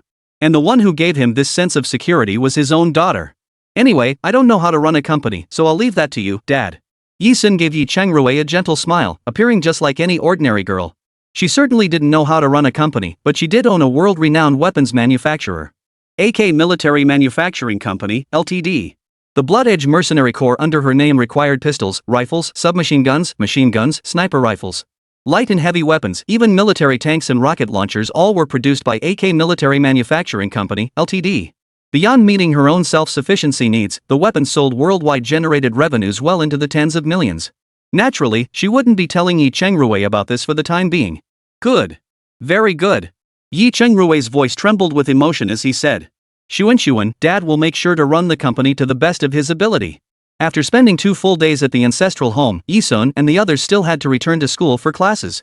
Thus, under the warm farewells of the Yi family, they departed Yangxiang City. Ghost Hammer had already departed. After spending 2 pleasant days by Yi-sun's side, he boarded a flight bound for his next campaign. Everything seemed to be returning to normal. By the time Yi Chengrui drove the car to the gates of the Yi family villa, it was already past 8 in the evening. The sky had turned completely dark. The car's headlights illuminated the entrance to the Yi family mansion, casting light into the darkened area. Yi-sun's eyes flickered. Standing before her home, she saw a familiar tall, handsome figure as if quietly awaiting her return. It was Yu Hen. 077, my wife. Darkness was the embodiment of silence, symbolizing solitude and the end of the road. The man standing within it was handsome and tall. Even shrouded in gloom, the moment the light touched him, Yi-sun recognized him instantly. His high, straight nose and thin, cold lips, combined with his imposing stature, gave him a mysterious aura tinged with a hint of sinister intensity. An overwhelming sense of power that was terrifyingly suffocating. Seeing Yu Hen from inside the car, Yi-sun's double eyelids twitched violently.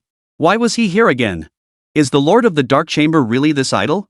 Yi-sun instinctively recalled what Yu Hen had said to her not long ago, as he was leaving the exclusive high society ball. I will find you again. And he truly had. Eugene wasn't by his side. Yi-sun still refused to believe Yu Hen had come here because he was interested in her such nonsense. She wasn't some girl who'd fall head over heels for a single piece of candy. Love had never been a priority in her mercenary career. Yi Chengrui parked the car before he and Yiming noticed Yu Hen standing before their home. Who's this young man? Is he someone you know, Soon? Yi Chengrui scrutinized Yu Hen from head to toe for a long moment, yet couldn't place him. He looks vaguely familiar. At the high society ball in Wenzhong City last time, Yu Hen had worn a black mask and a different outfit entirely.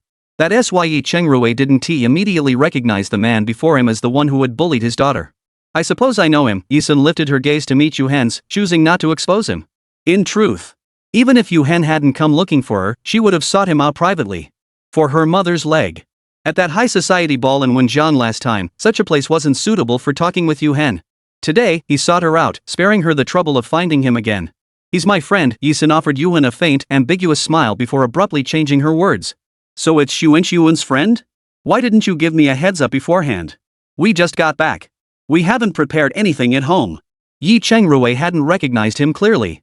Not identifying Yu Hen, he waved him over. Young man, come on in. If you're Xunxun's friend, you're family.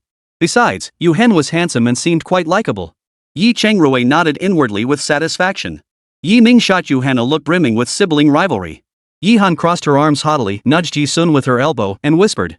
Your boyfriend? You've only been back a few days and you're already bringing boyfriends home? Your personal life is such a mess. Yi-sun, he's not. She narrowed her eyes, taking him in from head to toe. Just looking at his muscular frame and that irresistibly alluring physique. If not for their hostile relationship, she might actually consider it. Keeping Yu Hen as her own lover. To toy with him day and night. But alas, they're opposing identities. Yi-sun spoke in the softest whisper to Yi Han and Yi Ning. Be wary of him. Yi Han and Yi Ning froze, unable to comprehend why Yi-sun would suddenly say this. Nevertheless, they immediately grew wary of Yu Hen. They entered the gates of the Yi family villa. When Manhwa saw Yu Hen, the welcoming words she had prepared for her family's return were swallowed back. She stared blankly and asked. Who is this? Whose young man is this? He's so handsome. As she spoke, Manhwa maneuvered her wheelchair to Yi Chengrui's side. Yi Chengrui took off his suit jacket and habitually handed it to Manhwa, saying. He's Xunxun's friend. He was standing at the door just now, so I invited him inside to sit for a while. Only then did Manhwa realize, oh, I see. Mom, my friend, and I need to talk. I'll head upstairs first. Yi-sun observed Yu Hen, who remained silent, his icy demeanor seeming to swallow the darkness, a latent threat poised to erupt at any moment. Facing such a ticking time bomb, Yi-sun didn't want him near her family until she understood his intentions. So Yi-sun stood up and said. No sooner had she finished speaking. Without giving Manhwa and Yi Chengrui a chance to react, she strode forward in 2 steps and grabbed Yu Hen by the collar. All Manhwa and Yi Chengrui could see was her back, suggesting she and Yu Hen were quite close. Hey! Hey! Xunxun? The two moved swiftly. By the time Manhwa snapped out of it, Yi-sun and Yu Hen had already gone upstairs. Manhwa stammered. Could this kid be in a relationship already? When did this start? Before we came home? We didn't notice at all. The more Yi Chengrui thought about it, the stranger it felt. Why do I keep getting this feeling that I've seen that young man somewhere before? None of the family knew. As Yi-sun and Yu Hen ascended the stairs and reached the door to Yi-sun's room. To prevent Yu Hen from ambushing her from behind, she remained highly alert. With a swift turn, she lunged at his single hand, intending to strike first. As expected, he dodged it effortlessly. She held back. Instead, she calmly lifted her gaze, leaning casually against the doorframe, and countered. "What brings you here? To discuss a deal? Then let's begin. I do need your help. I want to borrow someone you know exactly who. So, what are your terms?" Yi-sun had allowed Yu Hen inside today precisely to negotiate with him alone. Internationally, when two major figures negotiate face-to-face, they always present equivalent bargaining chips that satisfy the other party. For instance, in an arms deal, one party would hand over an equal quantity of weapons while the other would provide the corresponding sum of money. Yi-sun didn't consider her current standing on the international stage particularly high. Or perhaps it could be put this way, she wasn't satisfied with her current achievements. Within the mercenary ranks, she undoubtedly occupied a pinnacle position. Yet she still couldn't control her own life. Being hunted by Devil's Island, for instance, was entirely beyond her influence. She understood all too well that she possessed value that could be exchanged with Yu Hen. For instance, he could make her work for him for a year.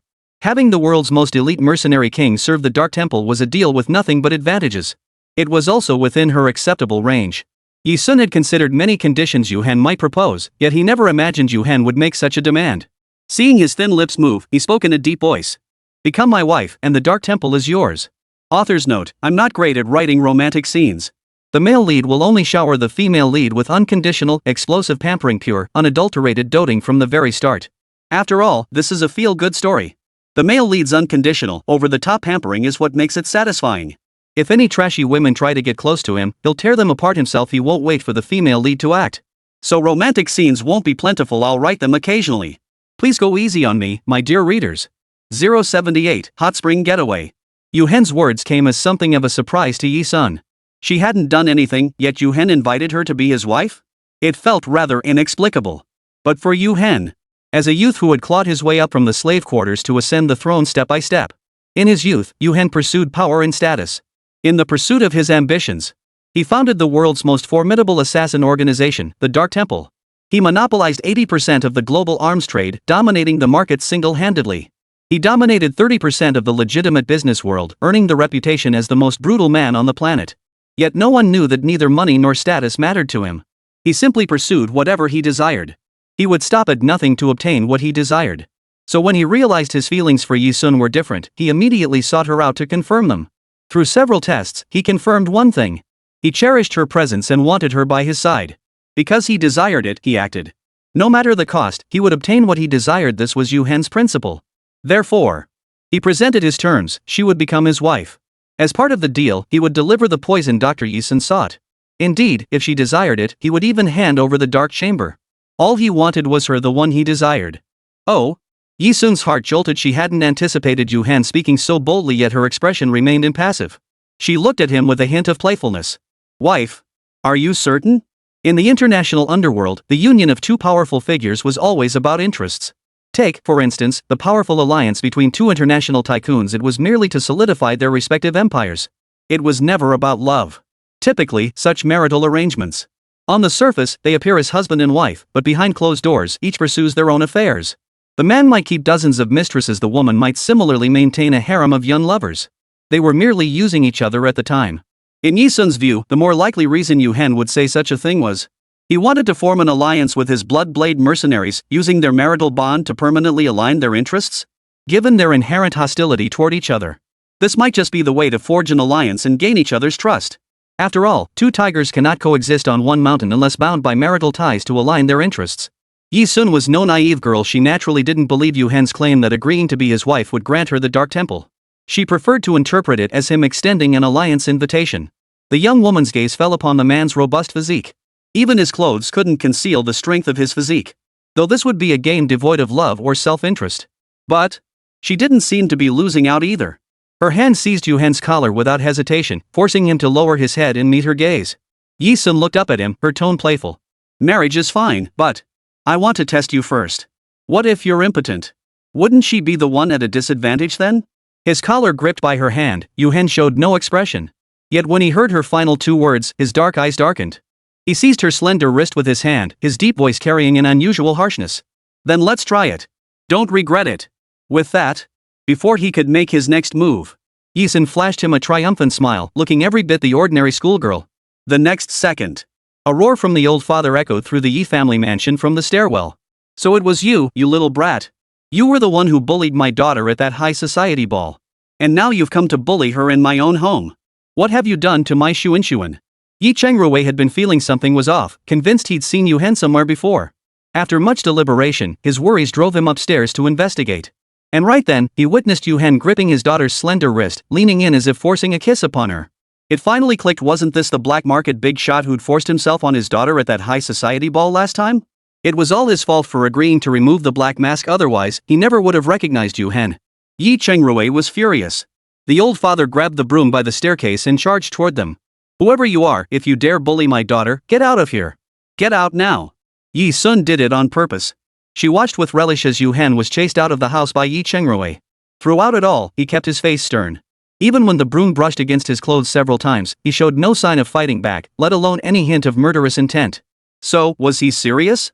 This alliance without love, perhaps she could reconsider it. At the entrance of the Yi family villa, Eugene hid in the shadows, waiting for his master.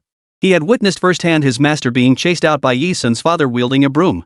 If his jaw could detach itself, Yoken wouldn't even know where to find it now. Had he seen correctly? The man hailed as the most brutal in the world. A single misstep before Yu Hen could mean facing a storm of death for even the Dark Temple's subordinates. Yet Yi Sun's father had just beaten his master out of the house, and the master hadn't even resisted? If word of this got out, it would terrify every high-ranking member of the Dark Temple. Inside the house, Yi Sun could sense the presence of Yu Hen and his men, who had been unceremoniously expelled from the house by Yi Chengrui, vanishing at the doorway. They had left. Before she could dwell on it, Yi Chengrui and Manhwa surrounded her. Manhwa fought back tears as she sat in her wheelchair, clutching Yi Sun's hand and offering comfort. "Xunxun, no matter what you went through out there, mom and dad won't ask you about it, and will never look down on you. You just encountered some bad people. It's all in the past now. From now on, our family will be fine. All 5 of us will be fine." She had assumed Yi Sun had been harmed by Yu Hen before returning to the Yi family. Yi Chengrui wielded his broom like a protective father, completely lacking the imposing presence of a businessman. The man who moved with lightning speed in the business world was now just an ordinary father. He declared in a commanding voice, "Xunxun, if that kid dares come near you again, tell your parents dad will beat him so badly he won't dare set foot in the house." Yi Ming chimed in from the side. "I'll protect my little sister from now on. I won't let that guy come within an inch of her." Upon hearing her father's perspective and realizing Yu Hen wasn't Yi Sun's boyfriend, Yi Han remarked, "Aren't you usually so tough? That man treated you like that, you should have taken him down." Yi Sun didn't intend to explain anything. On the contrary, she relished her family's protective stance toward her. Lifting her lowered gaze, she silently vowed within herself she would protect them just as fiercely. Her red lips parted as she softly replied, Ever since Yu Hen appeared, the Yi family had assumed that before returning home, Yi Sun had been coerced by a powerful figure in the black market into becoming Yu Hen's mistress. None of them ever mentioned it. However, for the time being, Yi Sun would be riding to and from school in Yi Ming's sports car, accompanied by both Yi Ming and Yi Han. She no longer returned home alone. It seemed as though Yu Hen had stopped seeking her out. Days passed one after another. 2 weeks passed in the blink of an eye. Notably, Zhou Xinqing of the Ice Ocean Bar, following the severe defeat of Qinglong Society's leader Du Haiqiang at the hands of Yuan, had fled Wenjiang City like a dog. The Ice Ocean Bar successfully secured a partnership with Mr. Dong, the influential figure from the top-tier dance party. Recently, Ice Ocean Bar was no longer oppressed by the Qinglong gang and began to rise rapidly. The brothers at Ice Ocean Bar were bustling with activity, leaving Zhou Xinqing no time to seek out Yi Sun. Thus, Yi Sun enjoyed another period of leisure. St. Lo Royal Academy was a school that actively encouraged students to join clubs and organizations. Put simply, it encourages students not to bury their heads in books, but to embrace the things young people should do during their youth. Because of this, the academy hosts an especially large number of events each year. Take the recent birthday banquet, the dueling tournament, and the wilderness survival challenge, and then there was the upcoming The Big Break. Jiang Xinyu leaned over to the desk next to Yi Sun's and asked casually, "Soon, are you joining the hot spring trip the school organized for tomorrow? This year's hot spring trip is out of the province. 3 days and nights. I wonder what fun things will happen." 079, hired mission. Hey, speaking of which, the hot spring trips in past years were so much fun. We went to this huge hot spring resort in Huizhou called Ocean Hot Springs, and the baths were separated by gender. Guess what happened? One girl accidentally wandered into the men's bath. She saw everything. We were all saying how jealous we were of that girl. We wished we could be her. Jiang Xinyu said excitedly. For a female student, something like a girl accidentally stumbling into the boys' locker room was a scandal big enough to rock the entire school. The world the students could experience was limited to such things. Yi Sun couldn't understand Jiang Xinyu's excitement. In the world she knew, she had seen women too weak to fight back, surrounded by a group of men on the battlefield and humiliated like prostitutes. She had also witnessed powerful female mercenaries forcing pretty boys to crawl before them like dogs, to be toyed with at will. This world held too many dark corners, inaccessible to students shielded by their school. Perhaps for the students, being shielded so thoroughly meant they had never even heard of the world's darkness. It was both a tragedy and a blessing. Xuan, you're joining the hot spring trip, right? Jiang Xinyu asked impatiently. Yi Sun's reply came. I'm not going. These school group activities were no different from ordinary spring outings at other school. Students could choose whether to participate. Ha! Jiang Xinyu looked utterly disappointed. Why not? It's such a fun thing. Yi Sun, someone's looking for you. Before Jiang Xinyu's disappointment could fully sink in, a girl from their class appeared at the back door of the classroom, waving and calling out to Yi Sun. Yi Sun looked up and saw Zhou Guolin standing by the back door. As a hidden campus expert, Zhou Guolin was also a special forces soldier who had hired her to help capture several international fugitives. After her return, he was the first client to hire her under a contract to complete a mission. In other words, he was someone who actively brought money to her doorstep. That's why Yi Sun remembered him distinctly. Leaving the classroom, Yi Sun and Zhou Guolin conversed under a tree. No cameras here. You can talk freely, Yi Sun cut straight to the point. Even though he had witnessed Yi Sun's astonishing counterattack against a sniper and his daring frontal breakthrough during the capture of several internationally wanted criminals last time, Zhou Guolin was still startled by Yi Sun's intense vigilance. He swallowed hard and asked, "Are you joining the school's hot spring trip this time? You want me to?" Yi Sun narrowed his eyes, keenly catching the implication in Zhou Guolin's words. To this, Zhou Guolin nodded generously, yes. To be honest, this school hot spring trip is in Jing province, the province where I served during my military years. I just verified the hot spring location, and coincidentally, it's right next to our X-18 theater command base. Just a small forest separates them. Since you know our commander, would you like to visit the command base together? I recall you previously asked me to extend greetings to the commander. You could go yourself. Meeting the commander of the X-18 combat zone held no interest for Yi Sun. For her, meeting the commander of the X-18 theater command was something that happened many years ago. But the command base. Yi Sun perked up. Could you help me get some handy weapons? Besides the pistol she'd casually picked up during that last manhunt, she had returned from Devil's Island without any weapons. The reason? Security checks upon returning to Z Nation were far too stringent. And for someone who loved weapons, it felt strange to sleep without a few pistols and rifles pressed against her every night. That was why Yi Sun asked. The question sent Zhou Guolin into a cold sweat. Though he'd witnessed her skills before, what girl would come right out and ask him about weapons? Aren't girls her age supposed to be into lipstick and cosmetics? Why was she so utterly unconventional? Even so, Zhou Guolin replied, it's possible, but you can't take weapons out of the combat zone. Yi Sun pressed, is there any way to get weapons out of the war zone? Zhou Guolin nodded. Yes. He looked at Yi Sun with steady eyes and said, join our X-18 combat zone. A talent like yours, I'm sure our team would be very willing to accept you. Yi Sun didn't show any sign of refusal. She simply said, if there's money involved, I might consider it. Zhou Guolin, ? Money again? Why does she act just like those mercenaries abroad who put money above everything else? Willing to sell her life for a price? After speaking, Yi Sun. She started walking toward the classroom for freshman class A. Halfway there, the girl turned her head, looked at Zhou Guolin, and added, I'll be joining the hot spring trip. She changed her mind. For the chance to touch the weapon that had stood by her side for over a decade, she was willing to change her mind. Zhou Guolin grinned. Great. Just as Yi Sun reached the classroom doorway, her phone's ringtone sounded. She narrowed her eyes, pulled out her phone, and glanced at the screen. It was a call from Jiang Nulai. Jiang Nuken and his sister Jiang Nuken, along with Mubikshu, Qin Dun, and Mao Rongrong. This team of hidden campus experts had formed an alliance to resist the assassination organization that had escaped and was now hunting them down. However, it was now clear that the assassination contract posted on the Bloodnet wasn't from the assassin organization, but from an individual. Likely someone with a grudge against them.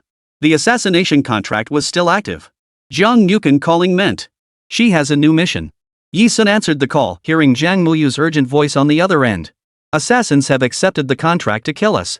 I suspect they'll strike during this hot spring trip. I monitored the blood network and discovered the task was accepted by a group of highly skilled elite assassins. We can't handle them together. We need your help, Yi Sun. I want to hire you. 080, money delivered right to your door. Money delivered to his doorstep regardless of the amount. Yi Sun never refused. No one ever complains about having too much money. She was no exception.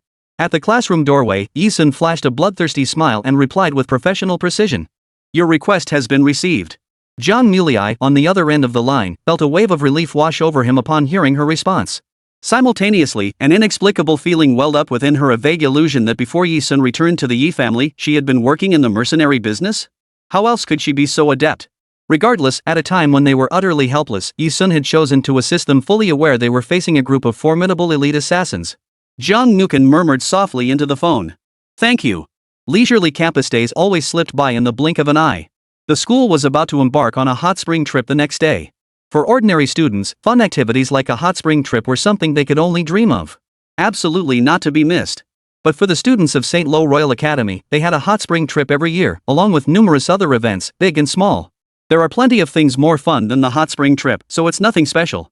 This year, for instance, not many students signed up for the hot spring trip. The entire school's enrollment barely reached a mere 200 students. 5 buses carrying the hot spring excursion participants finally left Zhou Province after a 7-hour journey, arriving at the Forest Grand Hotel in Jing Province. As its name suggests, the Forest Grand Hotel stands alone at the edge of the forest, far from the clamor of the city. The hotel was enormous, and because it sat at the edge of the forest, the air was exceptionally fresh. It was truly refreshing. Ah! I think I see the outdoor hot springs behind the hotel. I heard these hot springs are naturally formed. I can't wait to soak in them. On the bus, Yi Sun closed her eyes to rest, yet could still hear the students' excited chatter. She sat with Jiang Mufei, Jiang Muchuan, and Mu Chuexue. Guided by the principle that once she accepted their employment request, she must protect them promptly. Although Jiang Xinyu didn't know how Yi Sun had met Zhang Nukan and his group, she was too shy to ask. Instead, she sat beside Yi Sun, unable to hide her excitement.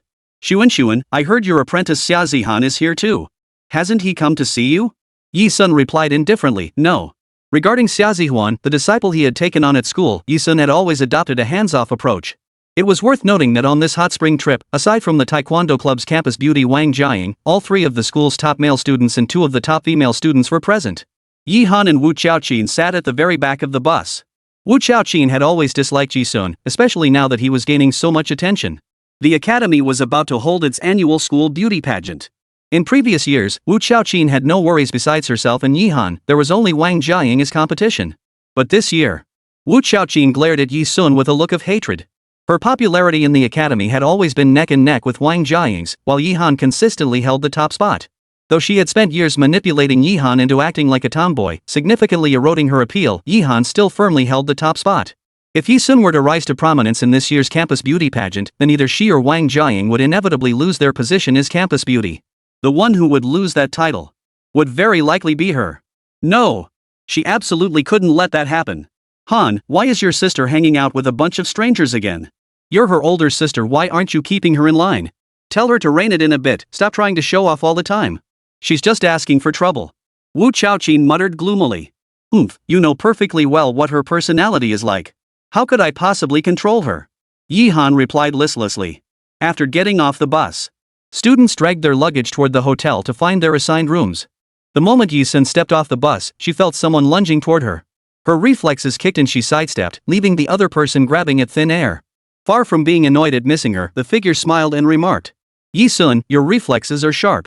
No wonder everyone says you only hang out with the hidden masters at school now and can't be bothered to even look at us properly. It was Wu Qiaoqin, speaking in a sarcastic tone. Yi Han followed her off the bus. She glanced at Yi Sun but remained silent.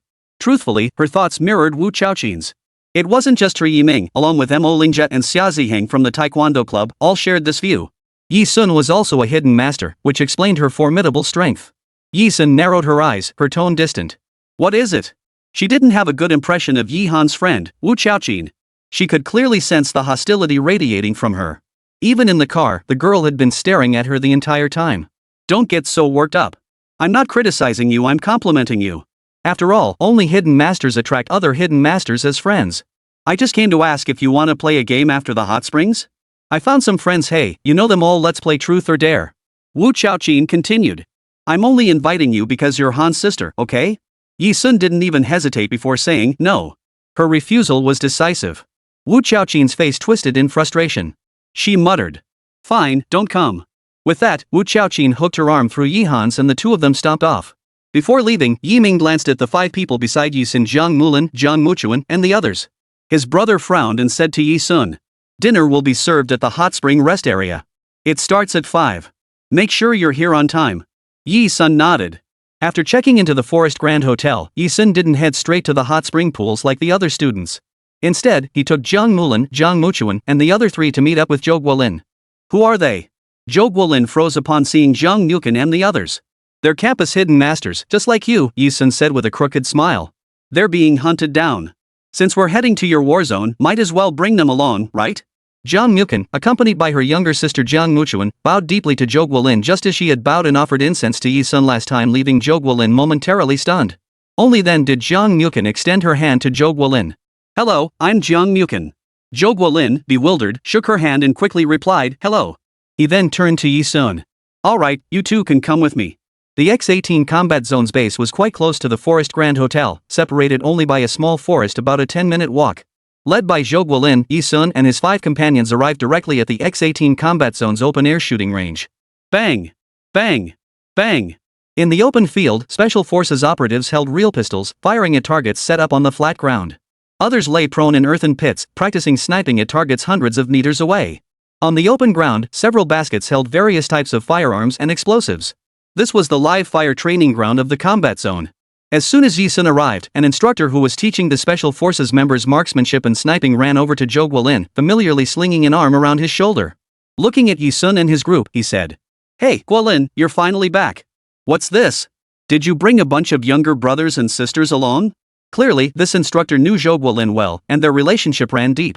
Picking out Yi Sun, the most handsome of the group, the instructor teased Zhou Guolin. Don't tell me she's your girlfriend? You've really stepped up your game. How long have you been out of the war zone that you've already brought back a girlfriend? 081, the commander arrives. Hearing his old comrade in arms tease Yi Sun as his girlfriend, Zhou Guolin broke out in a cold sweat. He recalled the internationally wanted criminals Yi Sun had taken down, and felt as if he'd become one of them. Startled, Zhou Guolin waved his hands frantically. Not at all, not at all. Her name is Yi Sun, she's a friend I made back in school. This old comrade in arms who was close to Zhou Guolin was surnamed Shin. Instructor Shin chuckled. What's gotten into you, Guolin? You never seemed this timid back in the unit. You look like that little girl is about to eat you alive, huh? Right, little sister? Shin looked at Yi Sun and said nonchalantly. He was treating Yi Sun as if she were just an ordinary girl. Are those your soldiers? Yi Sun didn't respond to Instructor Shen.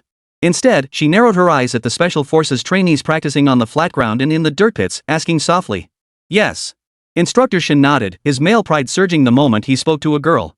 He couldn't wait to share his achievements with Yi Sun, eager to see her react with surprise and admiration.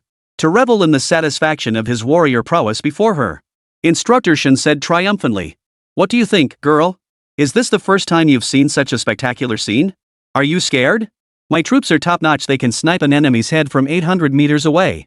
Hearing his old comrade in arms bragging like this in front of Yi Sun, Zhou Guolin felt so awkward he nearly bit his tongue. His initial desire to introduce Yi Sun's formidable skills instantly diminished by half.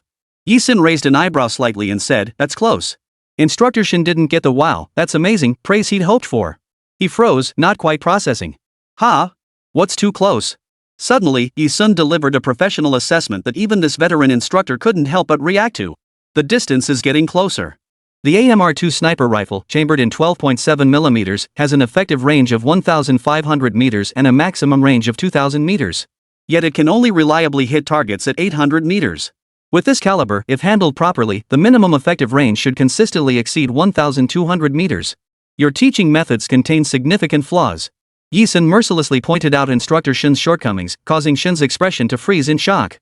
You actually know about guns? Instructor Shin exclaimed in surprise. In his subconscious, girls were typically preoccupied with beauty. Their interests usually revolved around cosmetics and handbags. What girl would know so much about firearms?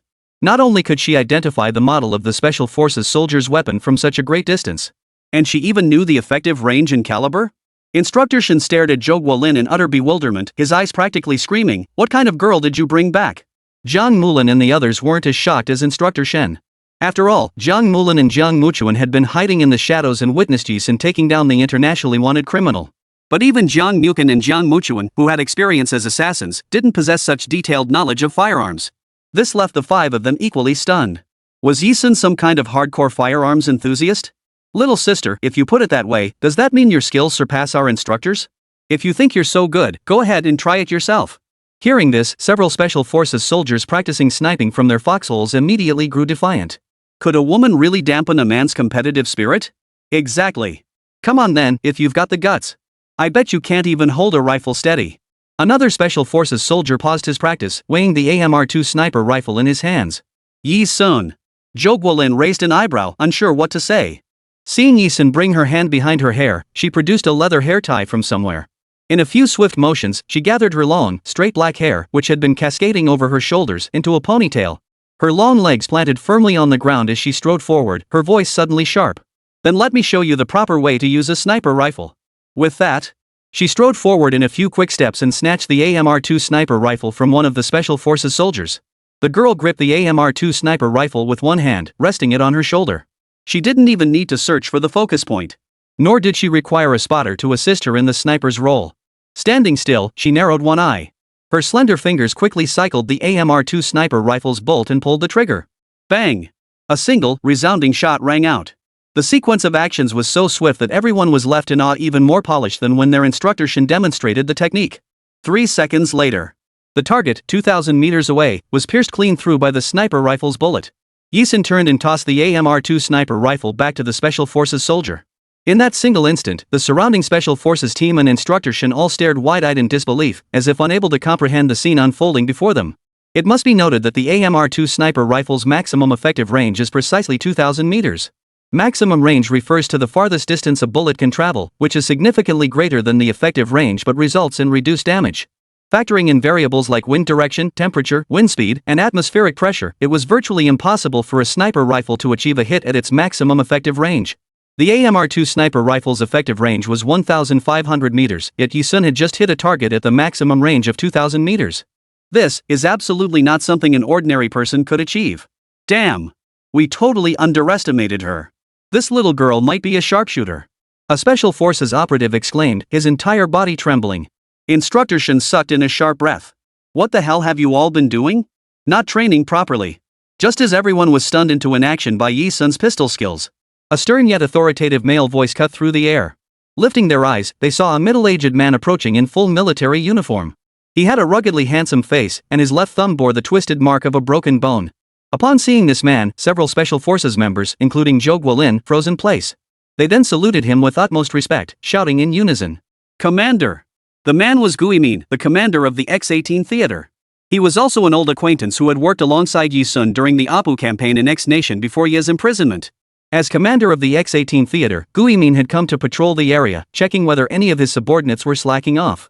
No sooner had he finished his stern reprimand than a familiar female voice, one that brought back countless terrifying memories, suddenly overpowered his own, echoing from before him. "Old man, your broken thumb seems to have healed quite nicely over the years. It makes me want to snap a few more just to practice." 082, the action team. At the sound of that nightmare-inducing female voice, Guimin's body trembled. How many years had it been? Guimin could no longer recall. He only remembered that whenever that heavenly female voice rang out, it meant another round of torment was about to begin. For Guimin, it was a fear that ran deep in his bones. The commander of the mighty X-18 theater, upon lifting his gaze to see Yi Sun's face etched in his memory, froze in place. "It's you!" Guimin, who commanded such awe among his subordinates, paled visibly. His body recoiled 3 steps backward in a reflexive flinch, as if confronting some river monster. "It's me. Long time no see. Looks like you've been doing quite well for yourself these past years, old man." Compared to Guimin's startled reaction, Yi Sun's aura was in no way weaker. So much so that the Special Forces soldiers present, upon hearing their exchange, were momentarily stunned into silence. "Little sister, you know our commander?" Instructor Shin trembled slightly, asking in shock. He recalled how recently he'd dismissed Yi Sun as just another ordinary girl, bragging in front of her about his soldiers' ability to snipe enemy heads from 800 meters away. He felt utterly ridiculous. Not only could this young lady achieve a 2,000-meter kill with an AMR-2 sniper rifle, but she also knew their own commander. Yi Sun does know the commander. She actually asked me to return to the war zone to meet him. But the academy organized this hot spring trip at the Forest Grand Hotel. Since I had to come back anyway, I figured I'd bring Yi Sun along. Zhou Guolin explained, suppressing his inner shock as he voiced his lingering doubt. "So, did Yi Sun really break your left thumb, Commander?" He had only suspected it before. But after hearing Yi Sun's account, he was almost certain it was true. The other Special Forces members had long noticed Guimin's left thumb. An injury of that severity was absolutely beyond the capability of an ordinary person. Hearing Zhou Guolin's bold question, the Special Forces team members widened their eyes, staring at Guimin like curious children, waiting silently for their commander's response. Ahem, ahem. Guimin's weathered face flushed. He immediately cleared his throat several times, attempting to ease the awkwardness as he said. It's related to this young lady. Guimin was, after all, the commander of the X-18 combat zone. How could he possibly admit that Yi Sun had broken his thumb? Did he have no pride? So he tried to gloss over it with two ambiguous sentences. The implication being, the commander's thumb being broken was indeed somewhat connected to Yi Sun, right? Hearing this, the Special Forces soldiers all looked at Yi Sun with admiring eyes. They all wondered about this young girl's background. In truth, even Guimin didn't know Yi Sun's true background. He only knew that during his deployment to Country X for Operation Apu, just before infiltrating enemy territory, superiors suddenly assigned a young girl to him, instructing him to work with her to complete the mission. That was 3 years ago. At the time, Guimin didn't trust Yi Sun. He felt his superiors were being unreasonable asking him to work with a teenage girl to complete the mission. It felt like a humiliation.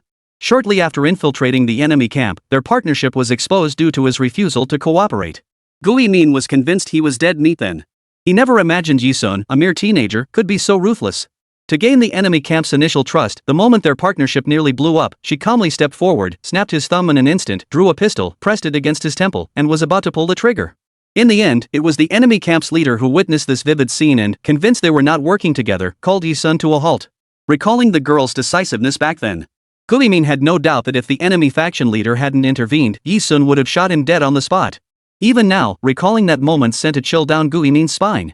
Though even he didn't know Yi Sun's true background, Guimin was certain that someone trusted so implicitly by her superiors couldn't be an ordinary person. Encountering her on domestic soil today was something Guimin had never imagined. Ahem. No slacking off. No slacking off. Everyone return to your stations and resume training. Facing his subordinates, Guimin resumed his stern commanding officer persona, barking orders. The Special Forces members, having heard the gossip, sluggishly returned to their positions. Xiao Zhou, take some men to patrol the perimeter. I need to speak with her privately, Guimin said to Zhou Guolin, glancing at Jiang Muliai and the other four. He deliberately sent them away. Yes, sir. Zhou Guolin saluted, then turned to Jiang Muyu and the others, you come with me. After the six departed, Yi Sun and Guimin approached a warehouse storing weapons. You came here to see me, is there something you need? Alone with Yi Sun, Guimin's tone softened considerably. Gone was the sternness he reserved for subordinates, replaced by the level-headed respect one might show up here. Strictly speaking, Yi Sun was his savior. During the Apu campaign, had Yi Sun not pointed his gun at him, their exposure as spies would have led to a fate far worse than death. Nothing major, but a minor matter. Yi Sun murmured softly, get me a few guns. I'm really not used to being without firearms. Guimin was a disciplined and meticulous man. Naturally, he wouldn't hand over firearms to Yi Sun simply because they'd work together. He refused, stating, the war zone has rules. Unless you're a member of the combat unit and have applied for a gun permit, you can't carry firearms. Oh, I see. Yi Sun had heard about this from Zhou Guolin before, so she wasn't surprised. She replied slowly. It must be said, obtaining a few foreign firearms readily available abroad in Z country was a truly troublesome and difficult endeavor. Z country was truly the best place for people to live comfortably. Yi Sun lifted her chin, a flicker of emotion in her young eyes. It was a pity she was born in country Z but never had the chance to grow up there. She was destined never to live a life of ease like ordinary people. Yi Sun volunteered. May I join your X-18 combat zone, Commander Go? The moment the words left her lips, Guimin's expression abruptly changed. What? Is that not possible? Yi Sun asked softly. How could it be impossible? A talent like yours, we'd be thrilled to have you. The situation had unfolded too abruptly. Guimin hadn't anticipated that Yi Sun would actually be willing to work under him. We would be delighted to have someone of your caliber join us.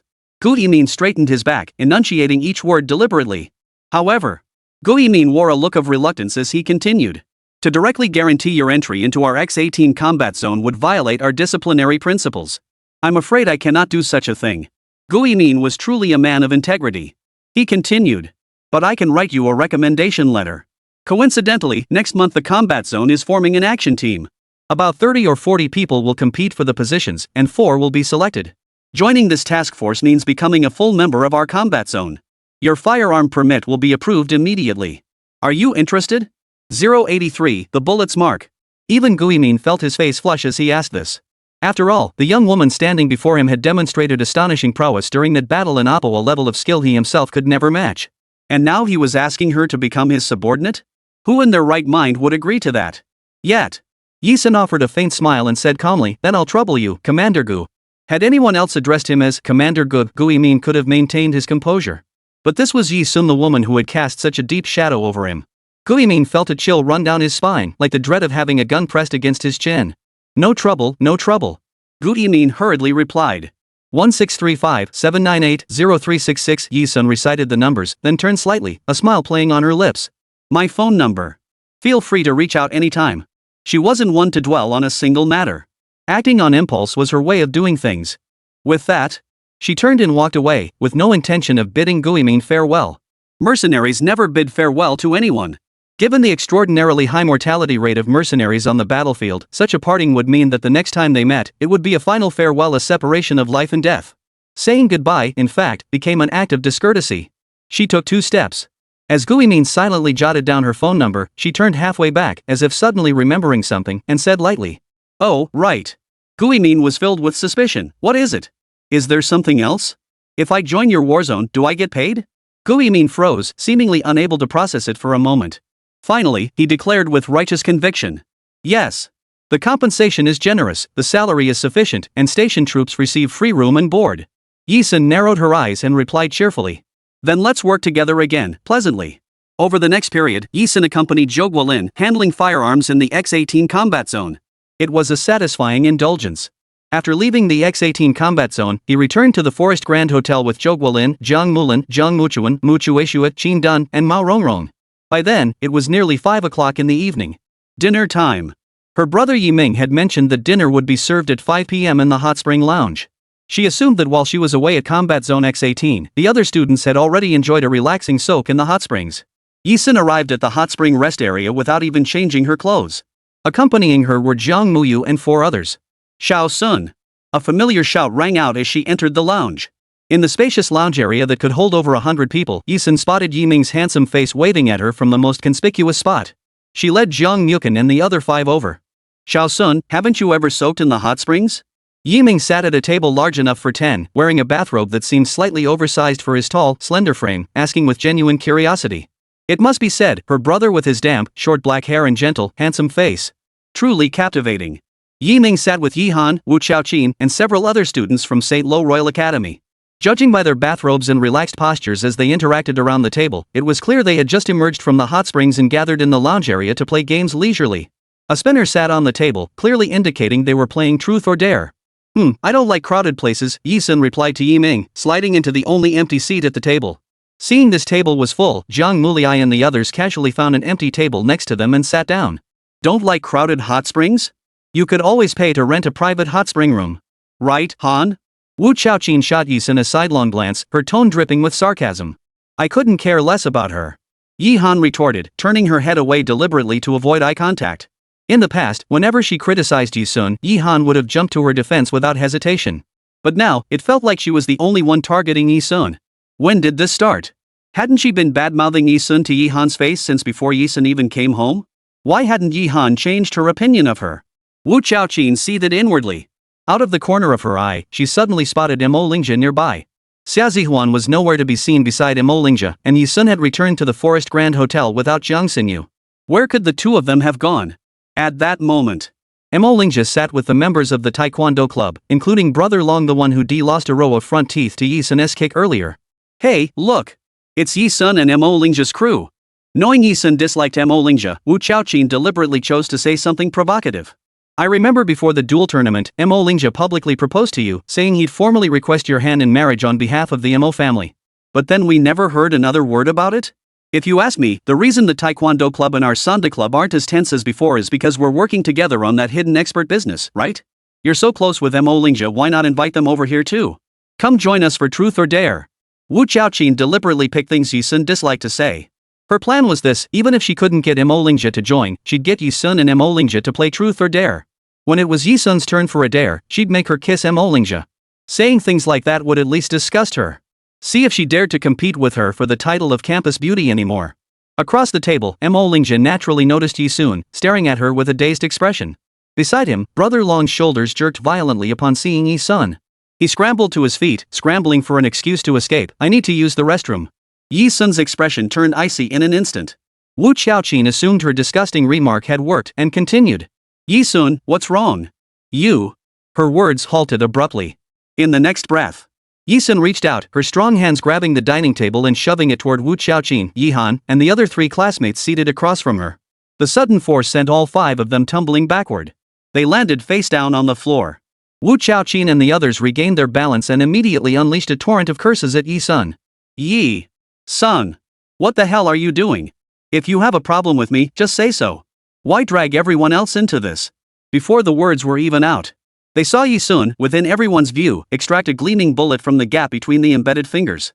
The bullet's trajectory pointed directly at the spot where Wu Xiaoqin, Yi Han, and the others had been sitting moments before. Had Yi Sun not intervened, those 5? As Wu Xiaoqin and the others trembled visibly, Yi Sun spoke with icy detachment. The assassin has arrived. At the sound, Jiang Nukan and the 4 others at the neighboring table shuddered in terror. Yi Sun said nothing more, merely examining the bullet. Her gaze settled on a row of letters engraved on the bullet's rear. There, in reverse, were 2 letters. X.R. The letters X. Are stamped on the bullet's back were the abbreviation for Bloodblade.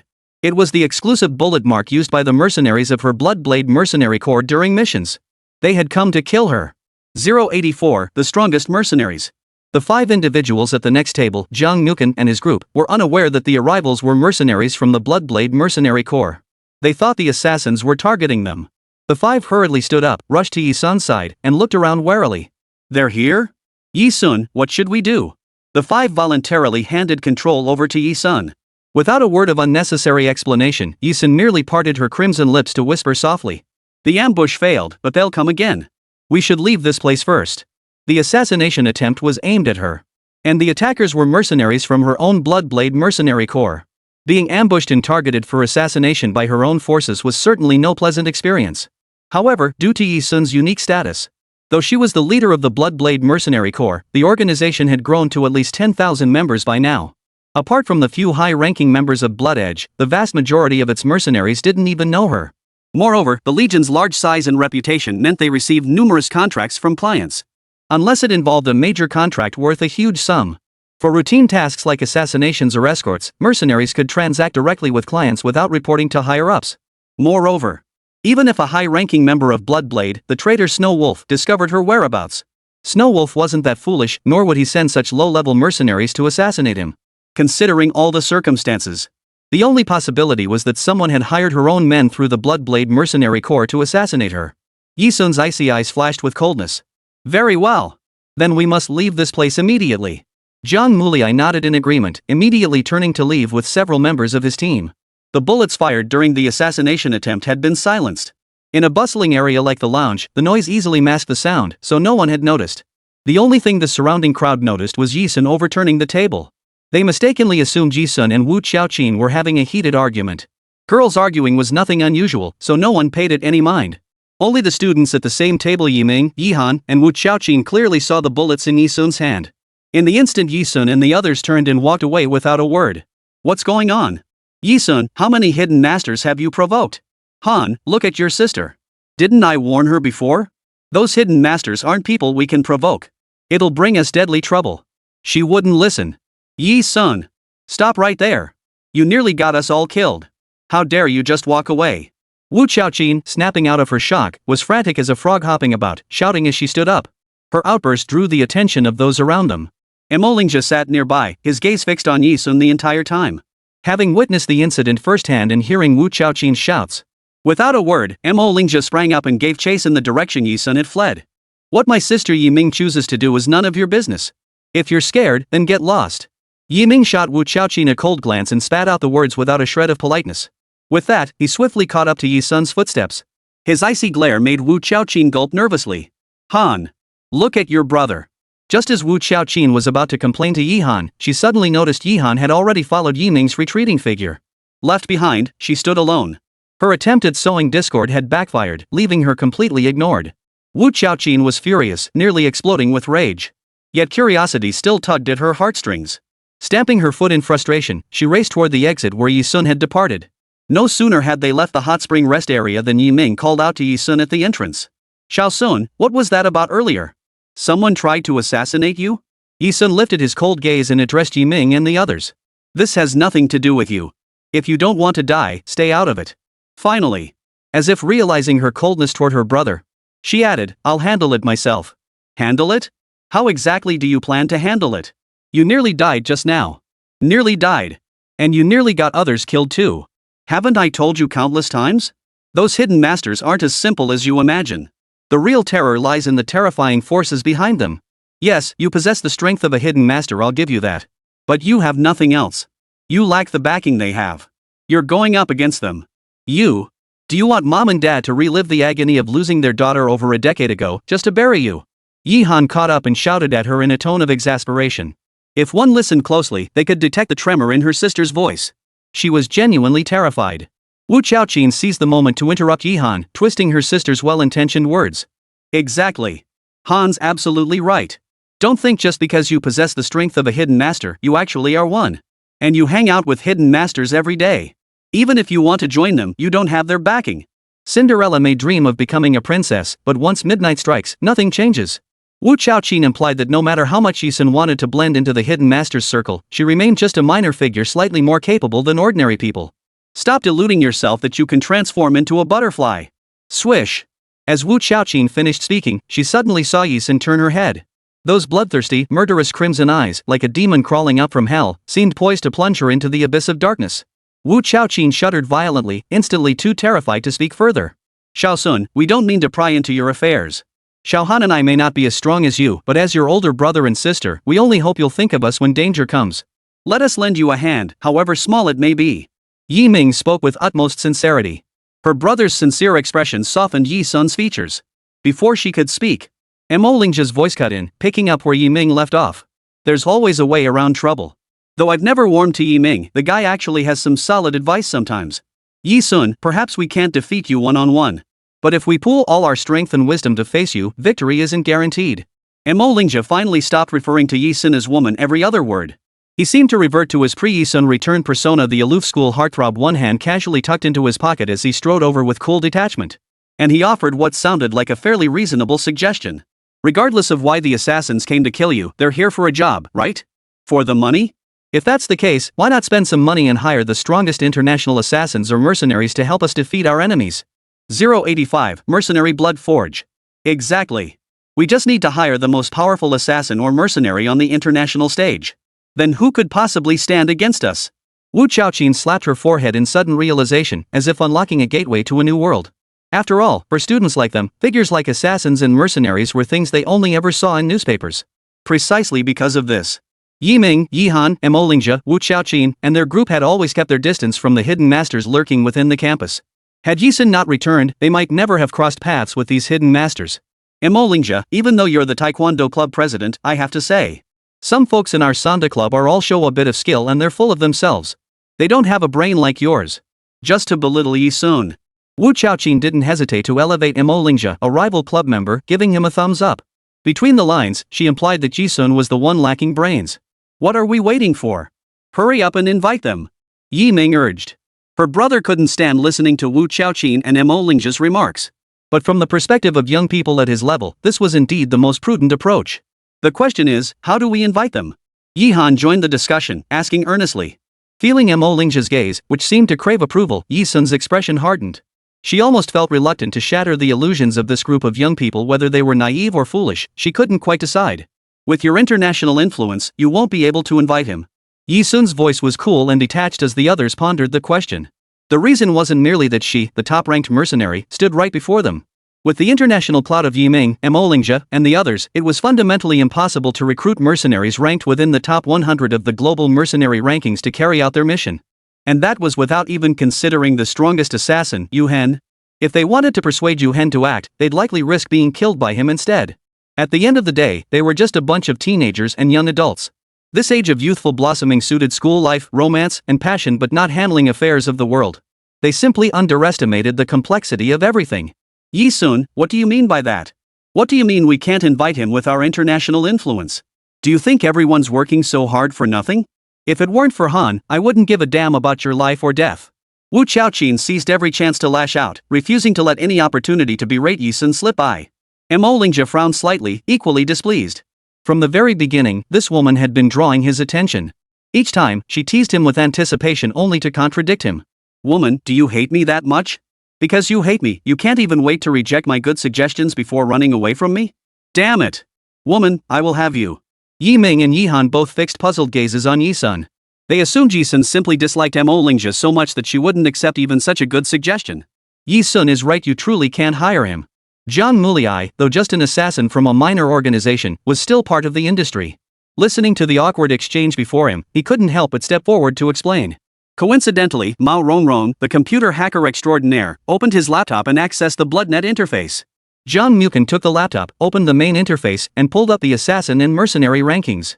He first pulled up the assassin rankings, clicked on the top-ranked assassin's profile, and showed it to Mo Lingjia and the others. Ranked first on the assassin leaderboard, the world's strongest assassin, the master of the Dark Temple, codenamed Scar. No one knows who Scar is, and no one has ever seen him except his subordinates. But he commands the world's most formidable assassin organization, the Dark Temple. Zhang Mukan continued, pulling out the top mercenary ranking for the four to see. Ranked first on the mercenary list is the leader of the Bloodblade mercenary group, the Mercenary Blood Refiner. This figure is even more mysterious. Beyond knowing she is female, no one knows her appearance or age. Rumors even suggest Blood Refiner is a 60-year-old woman. Due to her advanced age, she can no longer take on missions. She's practically withdrawn from the mercenary scene over the past year and hasn't been active in the underground circle for half a year. With that, Zhang Mukan closed his laptop and continued. Mercenaries and assassins at their level only take jobs if they choose to.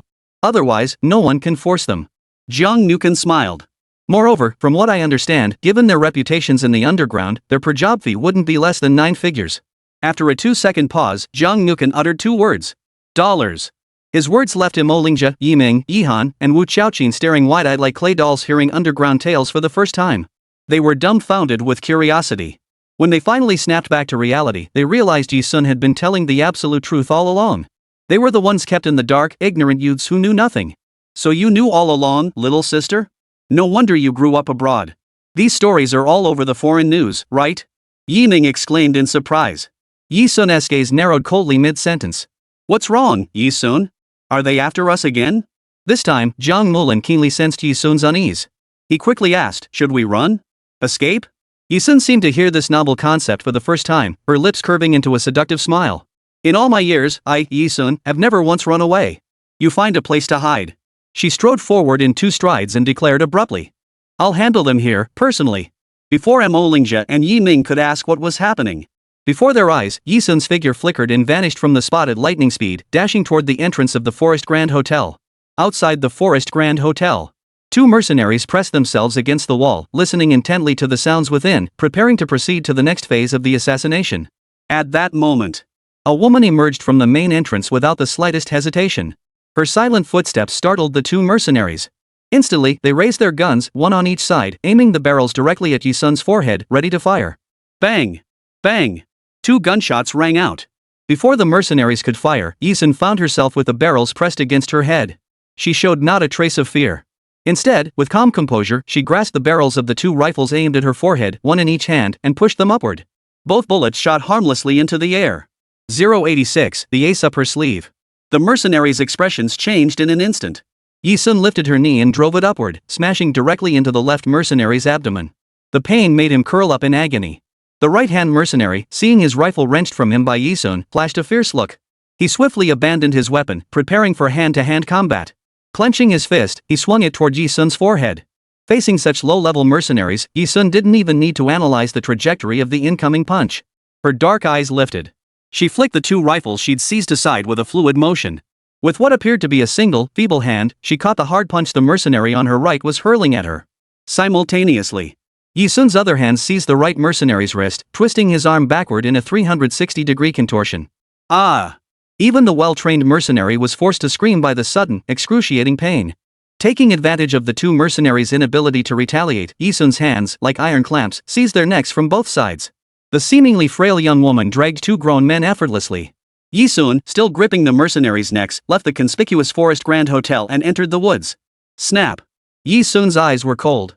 Even when facing mercenaries from her own unit, she showed no mercy, snapping the neck of the seemingly more stubborn mercenary on her right in an instant.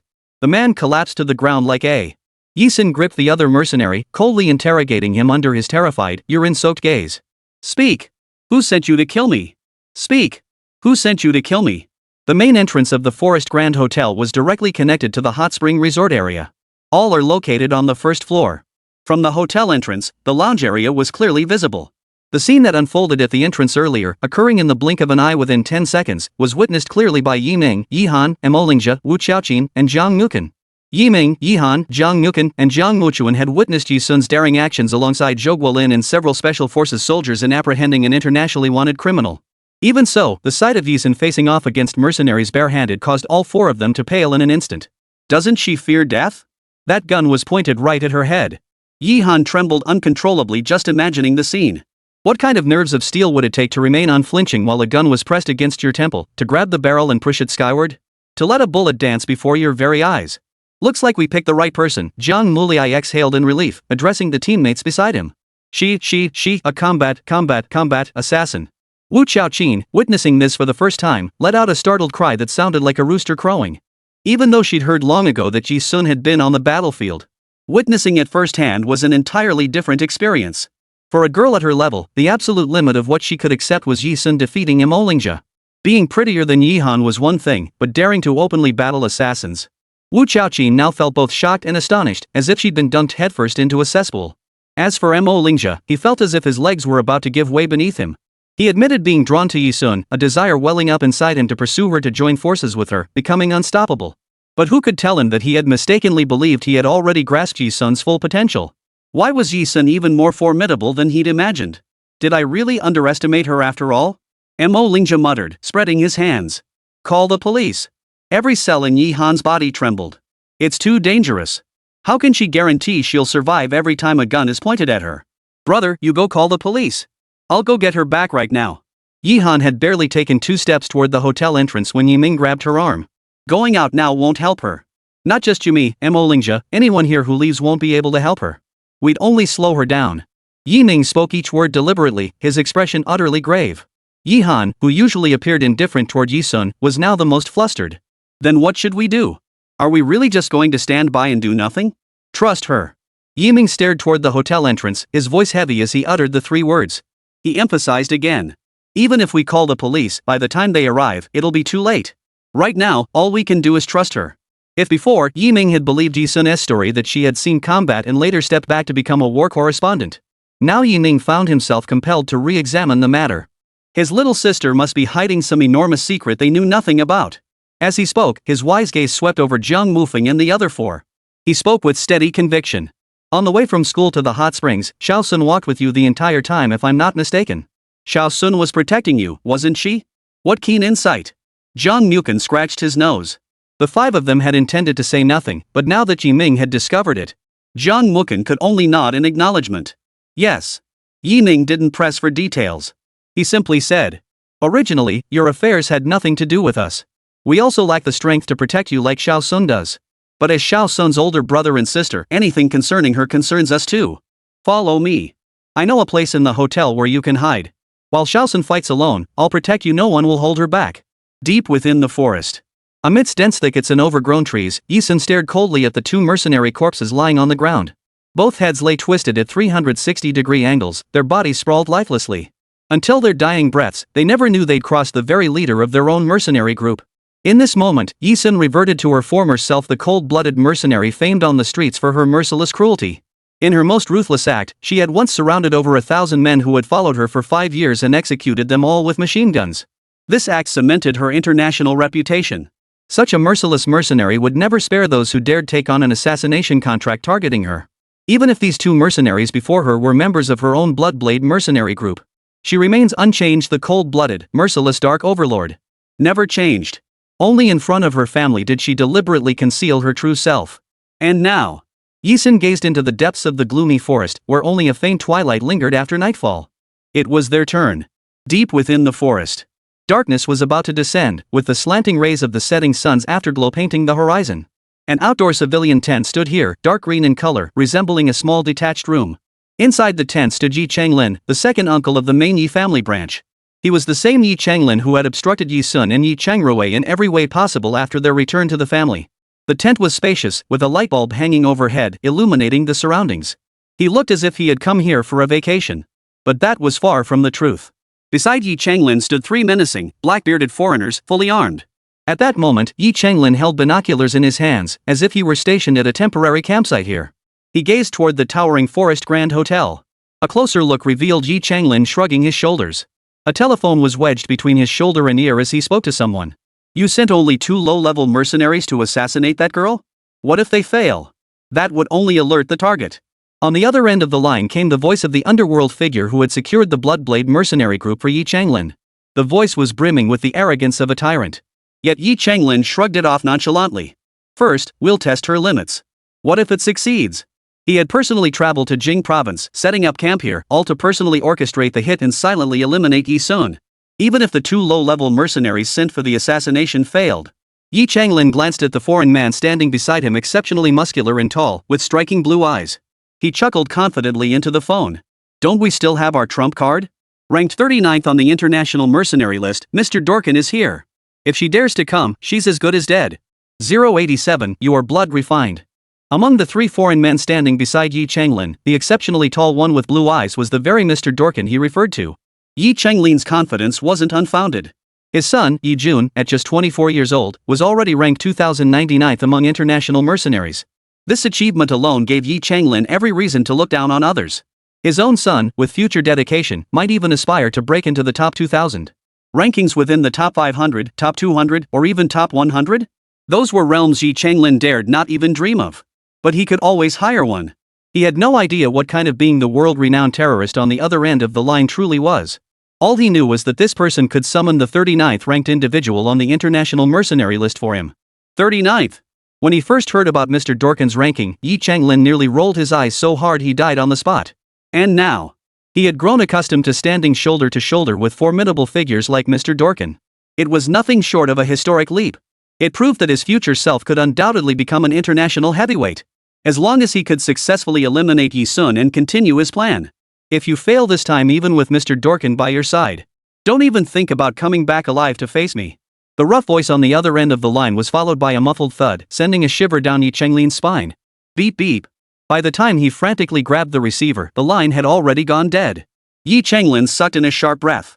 Before he could catch his breath, Mr. Dorkin, standing beside him, spoke in pure, fluent Mandarin. Here it comes. Here? What was coming? Had the 2 low-level mercenaries successfully assassinated Yi Sun and returned? Yi Changlin's eyes lit up with anticipation as he peered through the fabric door of the outdoor civilian tent toward the distance. Thump, thump. As expected, the 2 low-level mercenaries had indeed returned. But what rolled back toward him were 2 severed heads. They belonged to the very mercenaries sent to assassinate Yi Sun. In their final moments, their owner's eyes bulged grotesquely, as if witnessing some horrifying vision before death. Ah! Startled by the sudden sight, Yi Changlin plopped down onto the ground, his binoculars tumbling from his hands. In that same instant, he spotted the girl standing not far outside the tent. Yi Sun. Yi Changlin roared the 2 words in fury.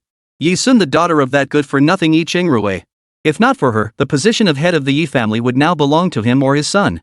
He would have successfully sold off Yi Security Group Company, Limited, ventured abroad to make his mark, and risen to become a major international figure. Mr. Dorkin, it's her. Kill her. Kill her immediately. Yi Changlin pointed at Yi Sun and roared. From the moment Yi Sun appeared, Dorkin had sensed an extraordinary, powerful aura emanating from her. To sense such overwhelming power emanating from a mere teenager. A faint sense of impending danger flashed through Dorkin's mind. But it lasted only an instant. When masters clash, there's no time for words. Rustle, rustle, rustle. Crunching through fallen leaves beneath his feet, Dorkin charged toward Yi Sun, his 2 henchmen close behind. The very second Dorkin moved, Yi Sun, ahead, also moved. Her figure, visible to the eye, darted like a bolt of lightning toward the 3 of them. Dusk was fading, and the moon hung low in the night sky. Dorkin thrust both hands backward, drawing 2 massive long blades from his sides in one swift motion. He swung them toward Yi Sun. His towering frame, nearly 2 meters tall, loomed over Yi Sun, making her appear frail and vulnerable beneath his shadow. Excellent! Excellent!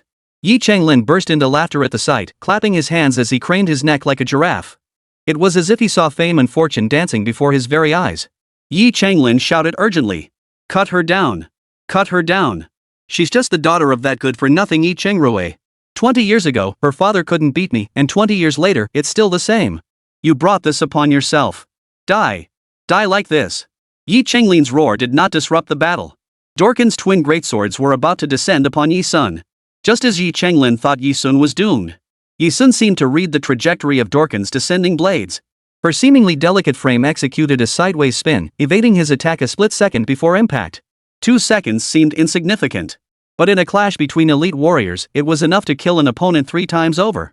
Dorkin's pupils dilated as he realized Yi Sun had evaded his blade's trajectory. The situation had completely slipped from his grasp. This girl seemed to know her own blade's trajectory with perfect clarity, as if she knew what was going through his mind. Thud. In less than 2 seconds, Yi Sun seized the moment and swung her leg, landing a kick squarely on Dorkin's midsection. An ordinary girl's kick, seemingly insignificant, yet it sent the 2-meter-tall Dorkin flying 3 meters away. Whoosh. True to his reputation as the 39th ranked international mercenary, Dorkin swung his long sword mid-air. As he was sent flying, he plunged the blade into the grass, barely propping himself up to keep from falling. Then, he stared at the girl before him with wide, stunned eyes. Yi Sun stood before him, her expressionless face cold as she lifted her beautiful eyes slightly. HM? A subordinate of Yellow Cat? Yellow Cat was one of the high-ranking members of the Bloodblade Mercenary Corps, holding a position equivalent to Ghost Hammer and Snow Wolf within the organization. As a member of the Bloodblade Mercenary Corps, he was Dorkin's superior. How did you know? How did you know I'm one of Yellow Cat's men? Hearing the girl pierce straight to his core, Dorkin could no longer maintain his composure. His eyes widened in shock as he exclaimed. The girl ahead of him approached while speaking in a cold, clear voice. Your sword technique, I taught it to Yellow Cat. You say? That's why she could so easily read the trajectory of his slashing blade. As she spoke, the girl tilted her head. Her cold, peerless beauty paired with this gesture drained all color from Dorkin's face.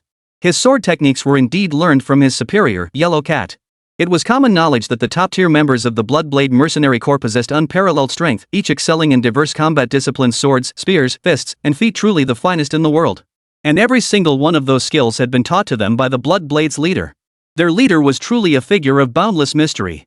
Despite being in the organization for so many years, he had never once laid eyes on him.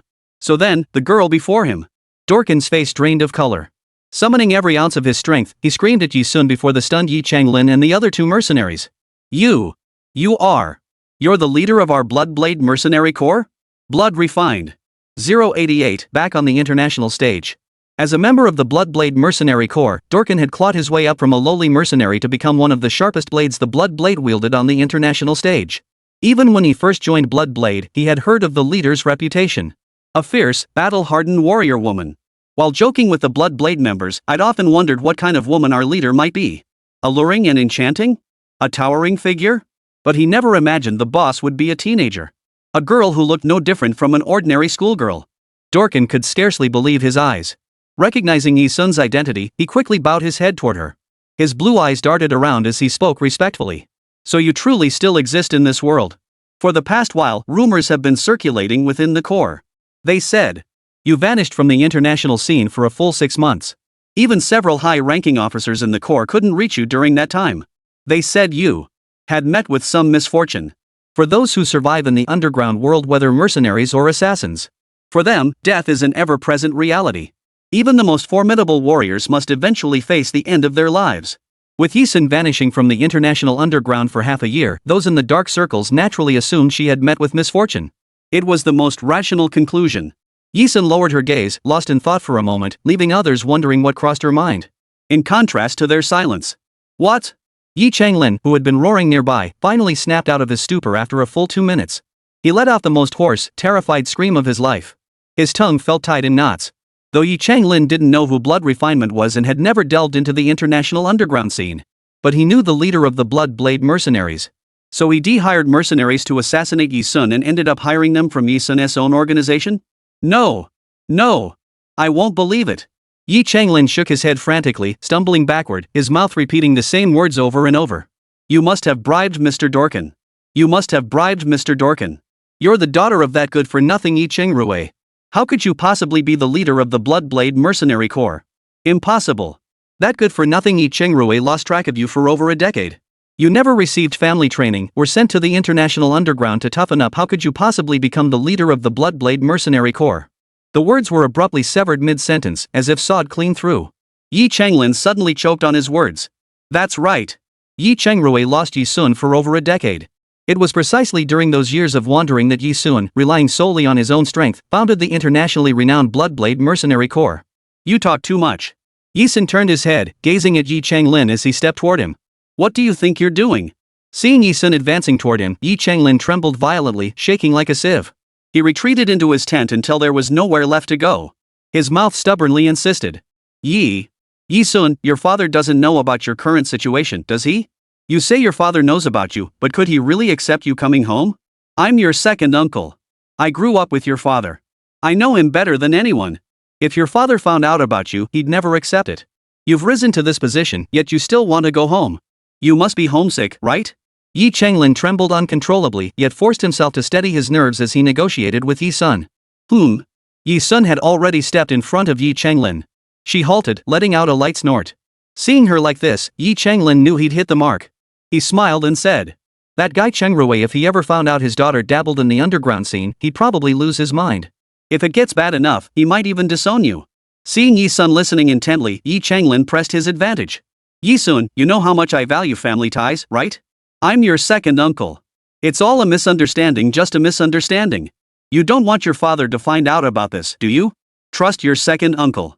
If you let me off the hook, your father won't find out a thing." Haha, what do you say? Yi Chenglin's self-righteous monologue, which he believed to be flawless, was cut short before its conclusion. Thud. The sound of a dagger, gripped in Yi-sun's palm, plunging directly into the base of Yi Chenglin's heart.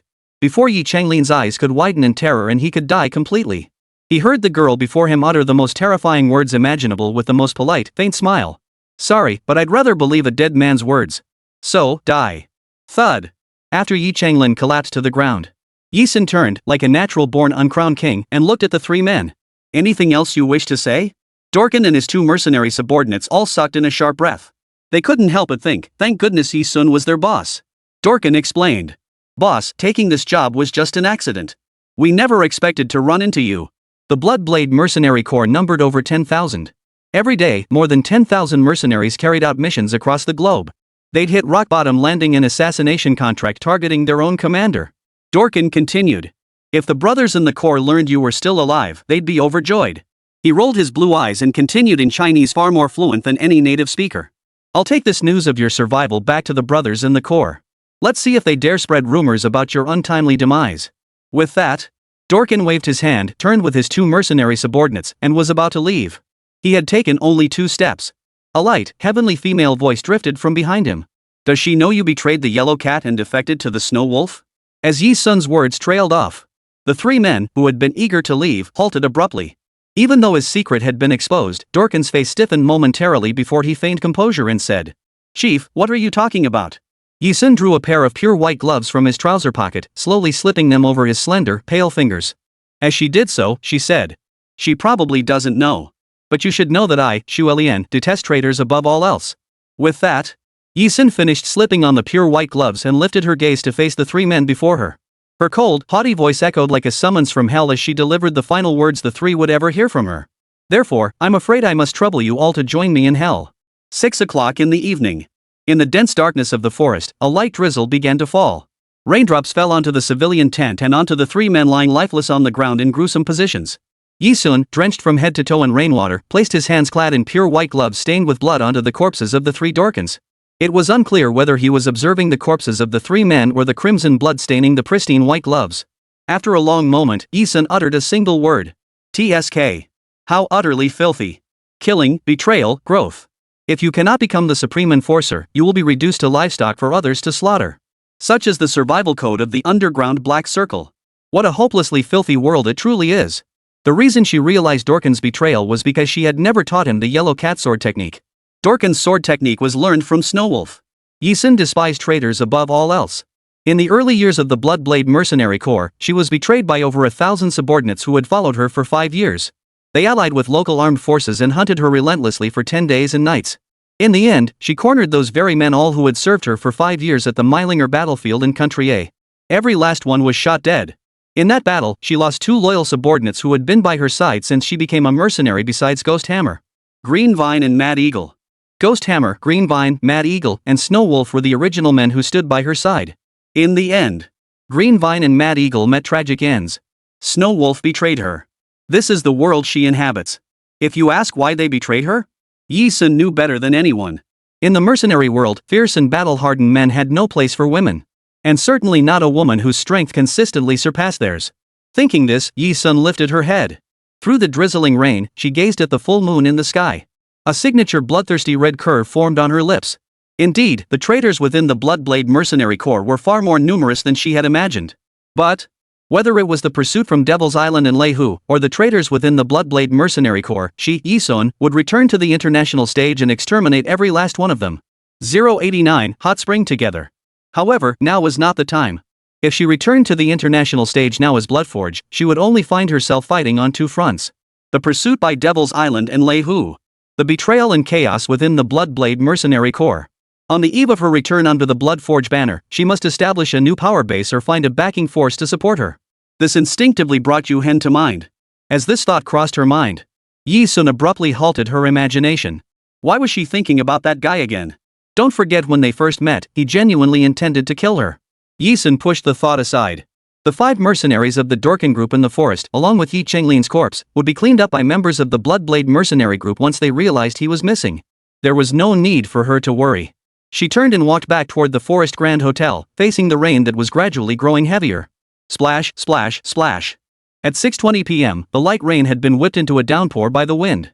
On the second floor of the Forest Grand Hotel, Yiming, Yihan, and their group huddled in a concealed corner under Yiming's guidance. Why is it pouring like this? I wonder how Yi-sun is doing. Zhang Muchuan said with concern. She'll be fine. Zhang Nukan shared the same look of worry, yet he still offered reassurance. Though both Yiming and Yihan had witnessed Yi-sun battling internationally wanted criminals and knew her formidable strength. But just as parents worry about their children traveling alone in everyday life, Yiming felt the same unease toward his little sister. Sizzle, sizzle. Yihan said nothing, but her fingernails dug into the sofa in front of her, nearly tearing the fabric. She bit her lip tightly, not relaxing even for a moment. Finally, through the window, amidst the downpour, she spotted a familiar young figure. Even Yihan herself didn't realize it, but the corners of her eyes lifted in joy. She's back. She's back. The group rushed downstairs. At the entrance of the Forest Grand Hotel, they met Yi-sun, soaked to the bone by the rain. Xiao-sun, you're back safe. Yiming's gentle eyes crinkled slightly at the corners. Yi-sun, you. Yihan didn't even realize it herself, the knot in her heart loosened. She was about to use her usual unpleasant tone to dampen Yi-sun's spirits. But the words stopped at her lips as she recalled her brother's recent words, trust her. Her words caught in her throat. In the end, no hurtful words came out. Instead, in a voice as soft as a kitten's purr, she awkwardly murmured. Just glad you're back. The students had no idea that Yi-sun was facing Dorkin, ranked 39th on the international mercenary rankings. Neither of them had witnessed the confrontation between Yi-sun and Dorkin. Given their status as university students and their limited exposure to the hidden masters within their school, they could only imagine that Yi-sun, possessing the strength of a hidden master, had defeated a few high-level assassins. That was enough to make them go wild. Yi-sun naturally wouldn't reveal the truth to them. The only ones who knew Dorkin and Yi Chenglin were already dead. Zhang Mulan asked, so, what about those assassins? Dead. Yi-sun answered with a casual air, mission failed. They won't be back anytime soon. Before returning, Yi-sun had searched one of the Bloodblade mercenaries and found a phone. It was the device they used to receive and transmit missions. She cracked the phone's password and logged into their Bloodnet system, discovering that while hunting her down, they had simultaneously accepted a contract to eliminate Zhang Mufei and the others. Both missions were to be executed simultaneously. Thus, the assassins sent to kill Zhang Mukan and his 4 companions had also been dealt with. Zhang Mufei and his 4 companions exhaled in relief. Thank you, they said. No need to thank me. Yi-sun began walking away. Halfway through her stride, she glanced back at Zhang Mukan and the others. After her polite farewell, she didn't forget to remind them. Remember to transfer the payment to my personal account. I'll send you the bank card details via text shortly. The 5 members of Zhang Mukan, who had just been moved. Amidst the crowd, only Mo Lingjie and Wu Xiaoqin stood off to the side, listening to Yi-sun's exchange with the others. Neither uttered a word, each seemingly lost in their own thoughts. After parting ways with the group, Yi-sun returned to his single room. He first took a shower, washing away the bloodstain and rainwater from his body. By 11 o'clock that night, when everyone had returned to their rooms and the natural hot spring area was completely deserted, Yi-sun climbed over the locked fence closed off for nighttime bathing and entered the hot spring pool alone. These hot springs were naturally formed, requiring no human intervention to maintain their water at a constant, warm temperature around the clock. Yi-sun shed all her clothes and stepped into the hot spring. The warm, steamy embrace relaxed her entire body, bringing endless refreshment. It soothes the soul. The hot springs here seemed to wash away the blood and scars etched into her very bones. After a long while, sensing a familiar, unguarded presence, Yi-sun suddenly called out from the vast natural hot spring pool, behind the rockery. Are you done watching? After a moment. As expected, a tall, slender figure emerged from behind the rockery. The newcomer possessed a face so strikingly handsome it seemed to defy the heavens, like a man-god hybrid straight out of a comic book. Wet, short black hair clung to his forehead. Crystal clear droplets clung to his hair tips, trickling down his muscular chest and falling onto the lower half of his body wrapped in a white bath towel. This was the first time Yi-sun had seen Yu Hen's bare upper body. 8 well-defined abdominal muscles, neither too large nor too small, were the result of years of rigorous training, showcasing his exceptionally strong physique. A deep, clearly visible scar ran across his chest. Far from detracting from his beauty, this scar only accentuated his noble and distinguished aura. Yi-sun couldn't help but lick his lips. Yi-sun wasn't surprised to encounter Yu Hen here. She had spotted him and Eugene the moment she arrived at the Forest Grand Hotel with the school group. What she hadn't anticipated was that he'd share her whim, sneaking in here to soak in the hot springs in the dead of night when no one else was around. This thought sparked a playful urge in Yi-sun. She extended her right pinky finger toward Yu Hen, curling it invitingly with a charming, girlish smile. Since you're already here, why not soak in the hot springs together before leaving? 090, Campus Beauty Pageant, Truant Day. Warm currents flowed from the hot spring, steam rising in wisps. Thick mist swirled around the artificial hills and foliage beside the pool, transforming the indoor hot spring into a natural masterpiece. The dense fog obscured the hot spring pool where Yi-sun was immersed, making her figure appear faint and elusive to Yu Hen's eyes. Yet the crystal-clear waters allowed Yu Hen to see clearly. Her exceptionally exquisite figure. Paired with her generous invitation, he recalled the tender moment when they first met, when the young girl had collided into his arms. His heart, as cold as iron, felt as though its final defenses had been breached by something. Yu Hen felt his chest tighten. He averted his gaze, refusing to look at her. The matter of Bloodblade's betrayal. If you become my wife, the Dark Temple can resolve everything for you. He brought up the alliance he had mentioned earlier once more. Yi-sun felt no surprise that Yu Hen had learned of the betrayal within Bloodblade so swiftly. The international underground was a small world, now dominated by 2 major players, the Bloodblade Mercenary Corps and the Dark Temple. The traitor Snow Wolf had caused so much trouble internationally. Half a year ago, he exposed her whereabouts to Interpol, landing her in Devil's Island prison. And had also spread rumors within the Corps that she had met with misfortune.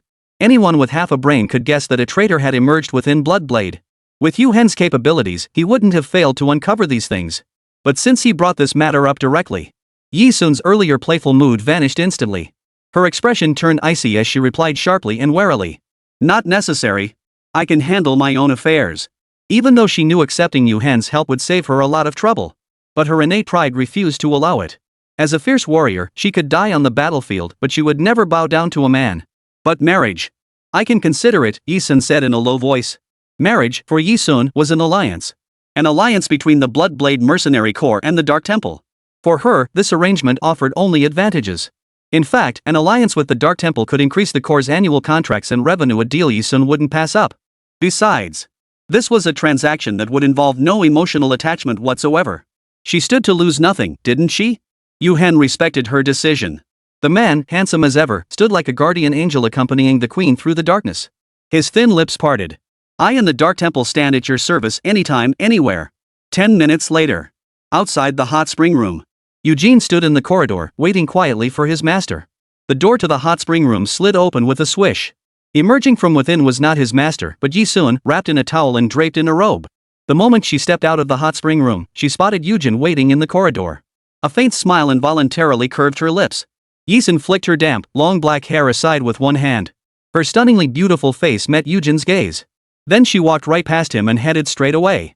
Seeing Yi-sun suddenly appear, Eugene, who had been waiting here all along, believing only his master was in the hot spring room, remained expressionless on the surface, yet a storm surged within his heart. She? How could she be in the hot spring room where the master was alone? Before Eugene could piece together when Yi-sun had slipped in unnoticed, the door slid open once more.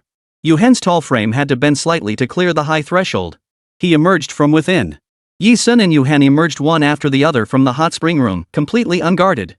Even Eugene, a killer accustomed to hiding his emotions, felt his eyelids twitch violently. The master and Yi-sun? Bathing together? Was there something wrong with his eyes? But watching the receding figure of the girl ahead, Yi-sun's steps were light and her posture graceful, showing no signs of having just handled business. Eugene couldn't help but wonder his master had entered the hot spring room 20 minutes ago. 20 minutes and it was over? Was the master not quite up to par in that department? Yi-sun, of course, had no idea that the sight of her and Yu Hen leaving the hot spring room one after the other would instinctively make Eugene doubt Yu Hen's abilities. She certainly wouldn't know. In the near future, the news that the Lord of the Dark Temple was lacking in that department would spread throughout the entire Dark Temple. And because of this, she would be dragged by someone to prove her abilities, paying a painful price. 3 days passed quickly. The students either soaked in the hot spring pools or dragged their friends to play in the surrounding wilderness forests. Because there was nothing else to do. Apart from his daily self-disciplined, high-intensity training, Yi-sun spent the entire 3 days lying in his room. 3 days later. This year's hot spring trip finally drew to a close amidst the students' enthusiastic participation. Ever since learning that Yi-sun had taken down the elite assassin, though neither her brother nor sister had witnessed it firsthand, Yi-ming and Yi-han no longer pry into her personal affairs. This added a touch of leisurely ease to Yi-sun's otherwise ordinary campus life. November marked the season when the scorching summer turned cool. In Wenjiang City, a small 3rd or 4th tier city in the south, autumn arrived particularly quickly. Students commuting to and from school now needed to wear a light jacket to ward off the approaching autumn chill. Early that morning, banners announcing the new school year's most popular student election day were hung across St. Ro Royal Academy. The entire campus buzzed with youthful energy and vibrant enthusiasm. Xunxun, today is the annual school prince and princess selection day. Our academy sets aside 1 day each year to select the new school prince and princess. But since there haven't been any outstanding newcomers lately, the same few have been chosen as the school's most popular students year after year. Jiang Xinyu gazed into the distance with hopeful eyes. Seeing Yi-sun hadn't responded, she turned to him and pouted. "Hey Sun, are you even listening to me? With how amazing you've been lately, you totally deserve a spot as this year's campus beauty. You absolutely have to get on stage and participate in the school-wide vote. Those who don't take the stage will be disqualified outright." Yi-sun couldn't care less about some school beauty pageant. On the contrary. Today also happened to be the day Guimin, the commander of the X-18 combat zone, had agreed to write her recommendation letter for the zone's newly formed action group election day. Yi-sun glanced at the clock hanging above the blackboard at the front of the classroom. It displayed the time. 7:45. Just as Jiang Xinyu was rambling excitedly to herself, Yi-sun interrupted her with a sudden question. "What disciplinary action does St. Lo Royal Academy take against students who skip class?" This question, completely unrelated to today's most anticipated topic, the school beauty and school heartthrob selection, caught Jiang Xinyu off guard. Though unsure of her motive, Jiang Xinyu answered seriously. "For skipping class. The first time would likely result in a verbal reprimand. The second time would probably lead to a serious disciplinary warning. The third time would mean immediate expulsion." As she finished, Jiang Xinyu seemed to suddenly realize something and clapped her hand over her mouth. Xun. Could it be that you're planning to?" Yi-sun raised an eyebrow. She placed her index finger against her red lips, tapped it lightly, and teased. "After I leave, please tell the teacher I skipped class." Jiang Xinyu had seen plenty of students skip class. But a student who brazenly asked her to relay the message to the teacher that she intended to skip class? That was a first. Soon. Jiang Xinyu's words trailed off. She watched Yi-sun stride toward the window in 2 swift steps. Planting one foot on the windowsill, she leapt without hesitation, her body soaring over the 3rd floor classroom ledge. 091, a new journey, 4 spots. Soon, today's the school beauty pageant. If you don't go on stage, you won't get the title. Seriously, don't you care at all about being crowned? As Yi-sun stepped over the classroom windowsill, she could still hear Jiang Xinyu's shouts echoing from behind. Classroom A of the freshman year was located on the 3rd floor of the teaching building. It was positioned at the westernmost end. Jumping from the 3rd floor windowsill meant an 8-meter drop, enough to break a leg for any ordinary student. For Yi-sun, however, it was merely a matter of bending his knees, descending, and planting his feet steadily. He landed with ease. The scene of this high-altitude leap left students passing behind the building wide-eyed with shock. They froze in place. When they regained their focus, Yi-sun had vanished without a trace. East Campus Gate. The security guard hummed an old song while brewing a cup of health-boosting chrysanthemum tea. He first lowered his head, inhaling the fragrant aroma of the tea. He narrowed his eyes, about to take a leisurely sip. Before the sip reached his stomach, he spotted a tall, long-legged girl running toward him from afar through the window. "Ha!" The security guard stood up, pushed open the gatehouse door, and called out while stepping forward to block her path. "Young lady, this is the school gate. What's the matter? What are you doing? Hey! You!" Before he could react, he witnessed something that made his stubble tremble. Seiru, like lightning, sprinted toward him. Planting one foot firmly on the ground, she leaped high into the air. Her light frame soared effortlessly over the 2.5-meter-high gate before landing with perfect poise. Mid-air, the security guard caught her crisp, ringing voice. "Freshman Class A, Yi-sun, first truancy." In the blink of an eye, the guard watched the girl who had declared her truancy with such righteous conviction vanish from his sight. Such a brazen method of skipping class was the first he'd encountered in his 30 years as a security guard. Not only did she skip class right from the school gate, but she even left her class and name behind. How audacious! How audacious! The guard's beard bristled like cat fur in his fury. Having escaped the school gates, Yi-sun sprinted toward the location of the action group's election. Along the way, he met the morning sun. She curved her lips into a smile, facing the sun, letting its rays fall upon her forehead, casting a tall, slender shadow behind her. Her brand new journey had only just begun here. The location for the task force selection, as mentioned by Commander Guimin, was set up at the U-26 combat zone in Wenzhong City. The U-26 combat zone base was situated in the outskirts of Wenzhong City, less than 5 kilometers from St. Lo Royal Academy. Yi-sun didn't need to hail a taxi, a brisk run would get him there.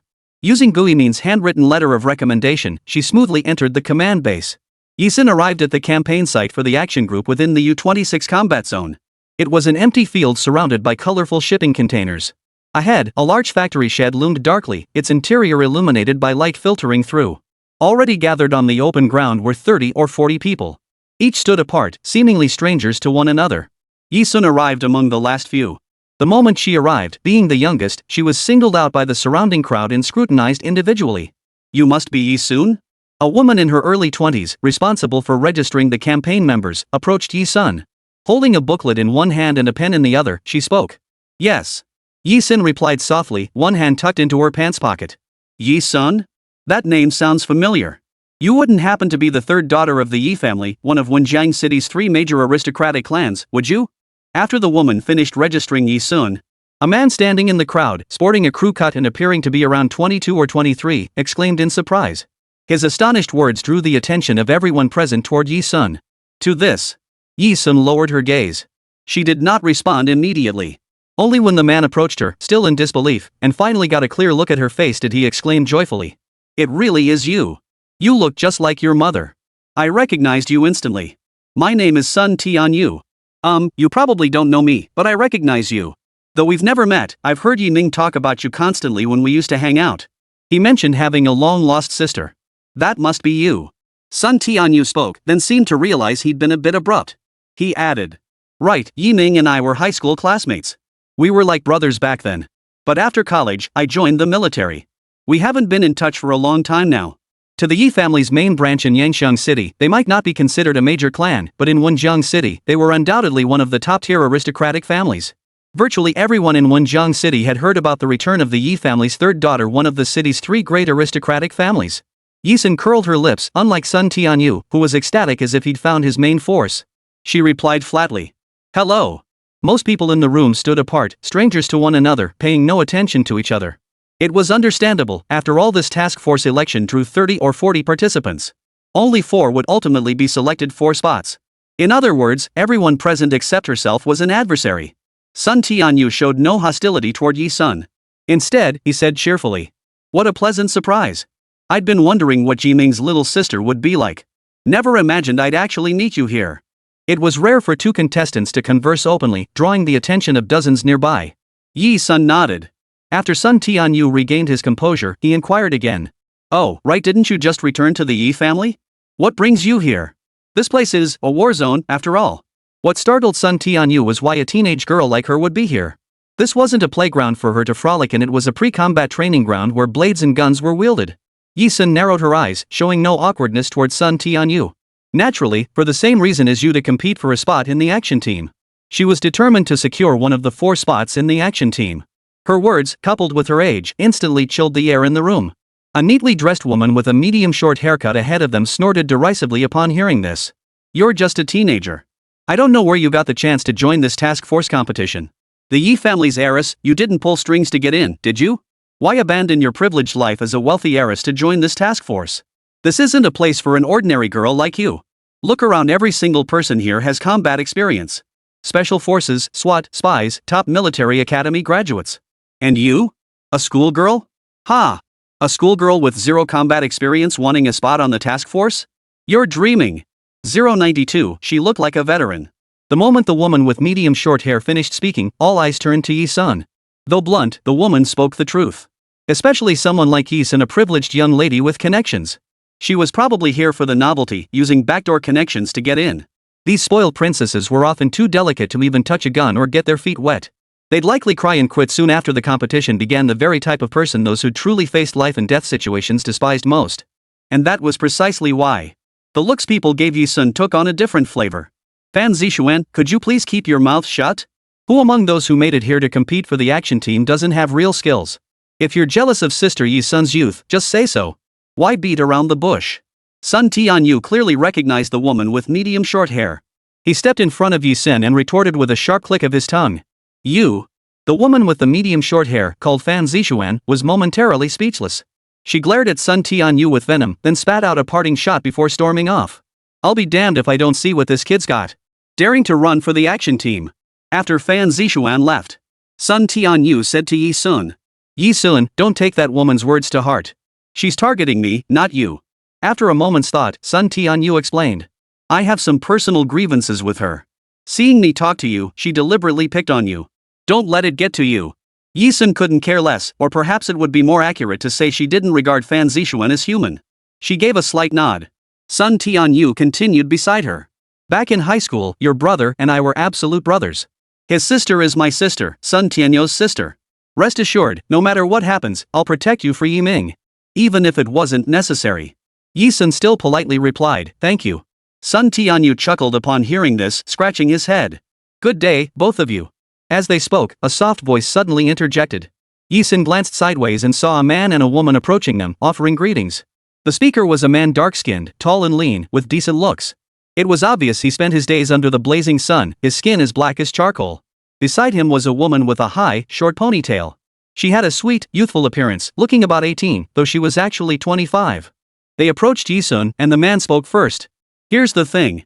We heard today's task force election has several projects requiring teamwork. Since we're looking for a 4-person team, we were wondering if you'd be interested in joining us?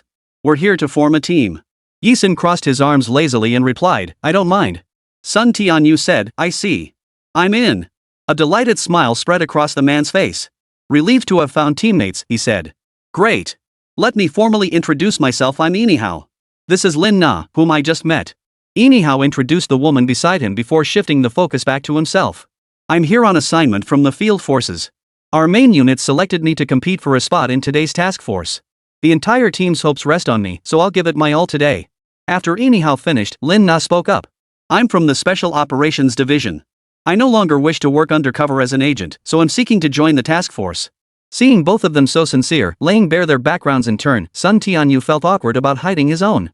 He chuckled, scratching his buzzcut, and said, Sun Tianyu, just an ordinary Special Forces soldier. I want to try frontline work like the operations unit. With that, all 3 eyes turned to Yi Sun. Since they were forming a team, she was the only one who hadn't shared her background. Therefore, Yi Sun offered no pretense. She stated concisely. Yi Sun, student. Seeking a firearm permit. Everyone assumed that since Yi Sun was here, she must be hiding some special background or abilities like them.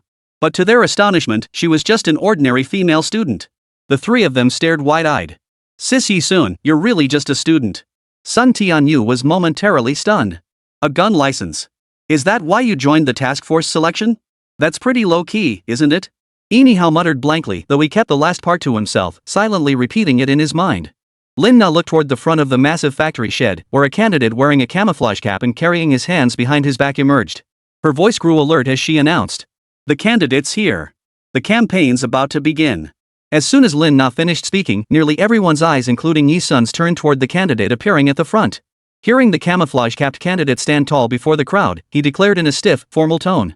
Thank you all for sending representatives from your respective camps to participate in the action group election. Our action team will fight on the front lines, carrying out all kinds of dangerous missions. Therefore, these 4 candidates will be selected from among you, the 4 most outstanding individuals. All you need to do is follow our commands and complete the missions. We will evaluate your overall performance and select the 4 who stand out the most. The task force operates covertly, deploying to the front lines. This means that members joining the task force must become all-around specialists. Because on the battlefield, there are only unexpected events, never a battle fought with preparation. The action team seeks individuals who are nearly all-around talents. The recruiter announced coldly. Your first mission, form 4-person teams and enter the factory shed in sequence. You have 5 minutes to defuse the bomb. Take note, the bomb is real and will detonate. If you fail to exit the factory shed within 5 minutes, you will die. Failure to defuse the bomb within 5 minutes will result in the elimination of the entire team. The moment the campaigner finished speaking, the faces of those present paled. They weren't new to the idea that the assessment for action team candidates would be brutal. But they had never heard of any action team candidate facing such an impossibly difficult first test. Defuse a timed bomb within 5 minutes. This was an opening challenge of the highest difficulty. A murmur rippled through the crowd. Yi Sun remained unmoved. She heard Inihao whisper to the three of them beside her. I heard that not long ago, an entire task force was wiped out during a frontline mission because one member made a critical error. Not a single one survived. To prevent that from happening again, they're being extra strict with selecting this team. As he spoke, Inihao patted his chest and assured them. But don't worry, I come from the field forces. They call me the bomb expert. I've defused countless bombs and cleared countless mines. Demolition work? Piece of cake. Piece of cake. Inihao's boastful words hung in the air. Fan Zixuan had already found 3 others, forming a 4-person team. Now she was leading the other 3 past Yisun and his group, her gaze lingering on Yisun for an extra moment. Her tone was unfriendly as she said, "Don't be so cocky. You should know there's a girl in your team who can't do anything. Maybe the moment she steps inside and sees the real bomb, she'll start screaming and try to bolt right out." As Fan Zixuan finished speaking, the 3 standing beside her burst into laughter. Students should be back in school studying, and heiresses should be at home inheriting fortunes. What are they doing here stirring up trouble? Worried she'll be blown to smithereens. All of them were rising stars among the young generation. It was only natural for them to look down on a wealthy heiress like Yisun. They had expected their threatening words to terrify Yisun, turning her face ashen. But unexpectedly, Yisun shot them a cold, piercing glance. The young woman's voice carried a note of arrogance as she rebuked them bluntly. "Exposing yourselves so completely before the enemy. Such cowardice makes you unworthy of the battlefield." Her stern words. Not only did it startle Fan Zixuan and the others, but even Sun Tianyu, Inihao, and Lin Na were momentarily stunned. For some reason, from her stern tone, they seemed to see a veteran warrior who had spent years on the battlefield, now reprimanding the younger generation with her words. She looked like a veteran warrior who had seen countless battles. 093 New Bomb AK Series. But she was just a teenage girl. Realizing this, the others snapped back to reality, shaking their heads inwardly in disbelief. They must have been overthinking it. To actually associate a teenage girl with those battle-hardened veterans who'd crawled through the trenches for years, they must have water in their brains. What's with that? Scolding us like some kind of senior. A woman standing beside Fan Zixuan sneered coldly at Yisun. So this is the innocent rich girl, little sister? Pretty cocky, huh? We'll just have to wait and see how you perform later, huh? Ha! Fan Zixuan shoved her hands into her pockets, leaning forward with a defiant, streetwise tone as she finished her mocking laugh. Accompanied by the 3 others beside her, she followed the woman in charge of roll call next to the election staff and was the first to enter the factory shed. Fan Zixuan's group was the first to enter the factory shed. Whoosh! A massive screen slowly descended from a shipping container in front of Yisun. The screen displayed a room enclosed on all sides by massive iron walls.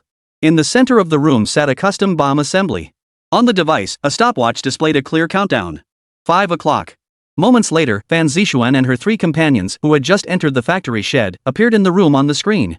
Seeing Fan Zixuan and her team waste not a single second after the countdown began, they swiftly started dismantling the bomb.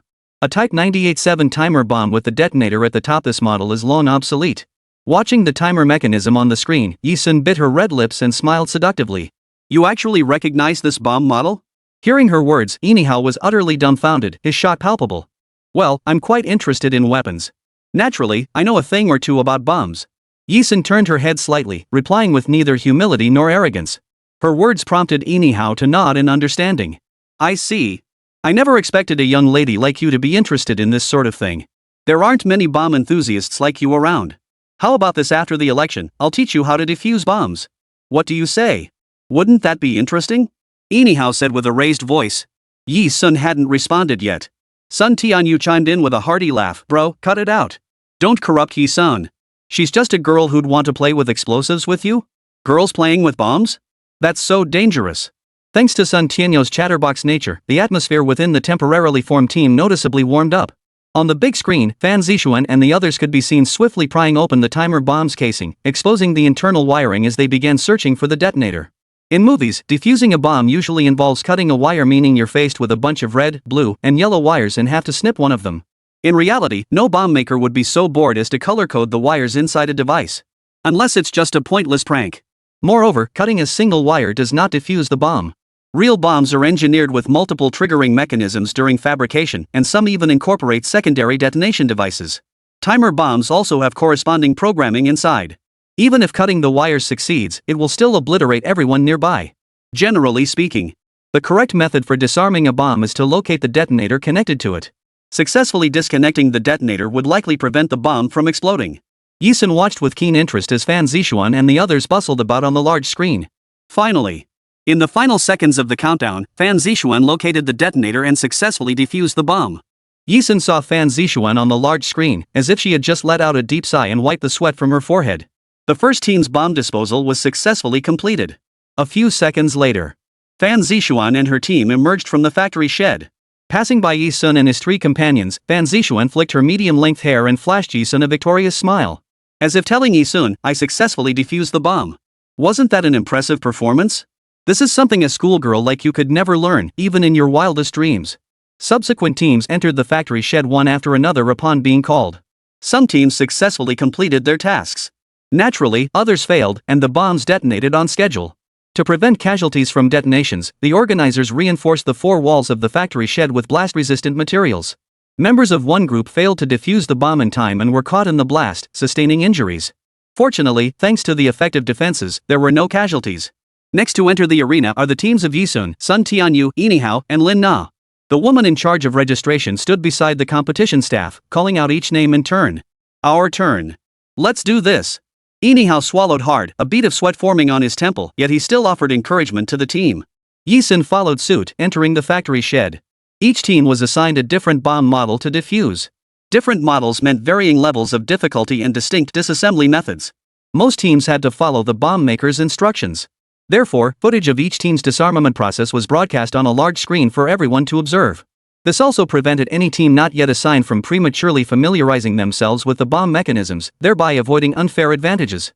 Yi Sun entered the factory shed and approached the room enclosed by four iron walls.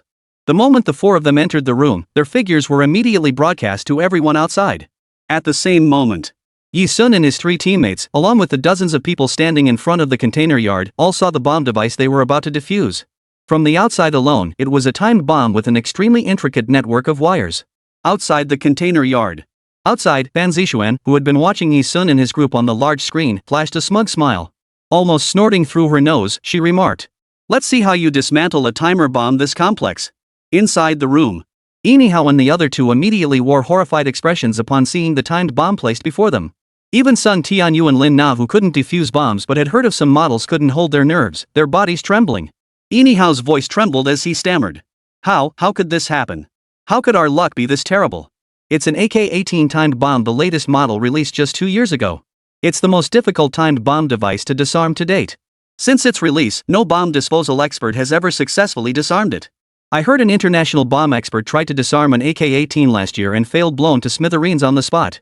This time, we're done for. Yinihao's words echoed through the surveillance feed, reaching every ear present. Fan Zixuan, standing in the center of the room, wore a smug smile. It was well worth it for her to leverage her connections and deliberately have the operatives assign them this most challenging timed bomb. Messing with her was pure suicide. In the room, the only one whose expression stood in stark contrast to the pale faces of the other three team members was Yi Sun. The moment he saw the timed bomb device before him, Yi Sun didn't display the expected look of terror. Instead, her interest was piqued, and her red lips curved upward.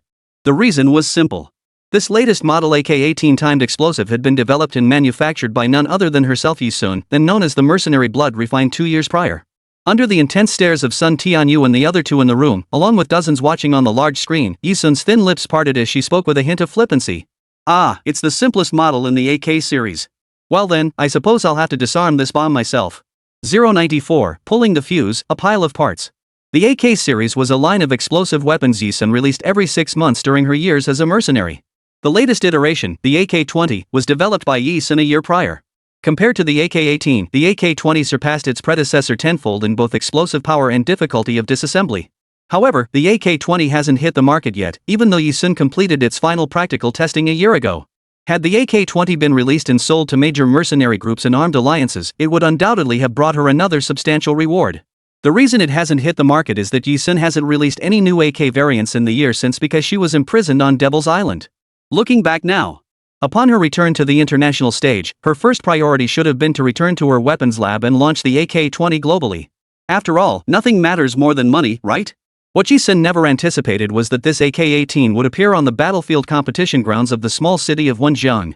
Had she truly been just an ordinary female student, her only options besides death would have been to relinquish her spot in the action squad and choose to abstain. Thinking about it this way, it seems someone was targeting them. Lost in thought, Yi Sun's gaze locked onto the surveillance feed in the room. She glanced at the feed and immediately let out a cold, contemptuous laugh. as if mocking someone's shamelessness and stupidity. Outside, in front of the container yard, through the large screen's surveillance feed, Fan Zixuan clearly saw Yi Sun's mocking smile. Beautiful and wild. Combined with Yi Sun's nonchalant tone, Fan Zixuan suddenly felt as though she'd swallowed a fart she couldn't pass, utterly miserable. Adopting an observer's perspective, she fumed. Pretending to be some kind of mystic, who are you even talking to? What a clueless little brat. Watch out for getting blown up by a bomb. She didn't take Yi Sun seriously at all. She was convinced Yi Sun, a mere teenager and the pampered daughter of the Yi family, was just putting on a brave face to appear fearless. She really is something else. Sis Xian, ignore her. She's just a kid playing word games to grab attention. Because it was Fan Zixuan who defused the timed bomb for their group of 4. So even though they hadn't known each other long, the woman beside Fan Zixuan followed her lead implicitly, affectionately calling her sis. The campaign members on stage were all mature adults, naturally dismissing Yi Sun as insignificant. Adults were experts at dismissing children's words. They often dismissed children's complaints like "someone bullied me at school" as mere childhood squabbles, not worth their concern. This was their specialty, and they believed Yi Sun was merely putting on a brave front.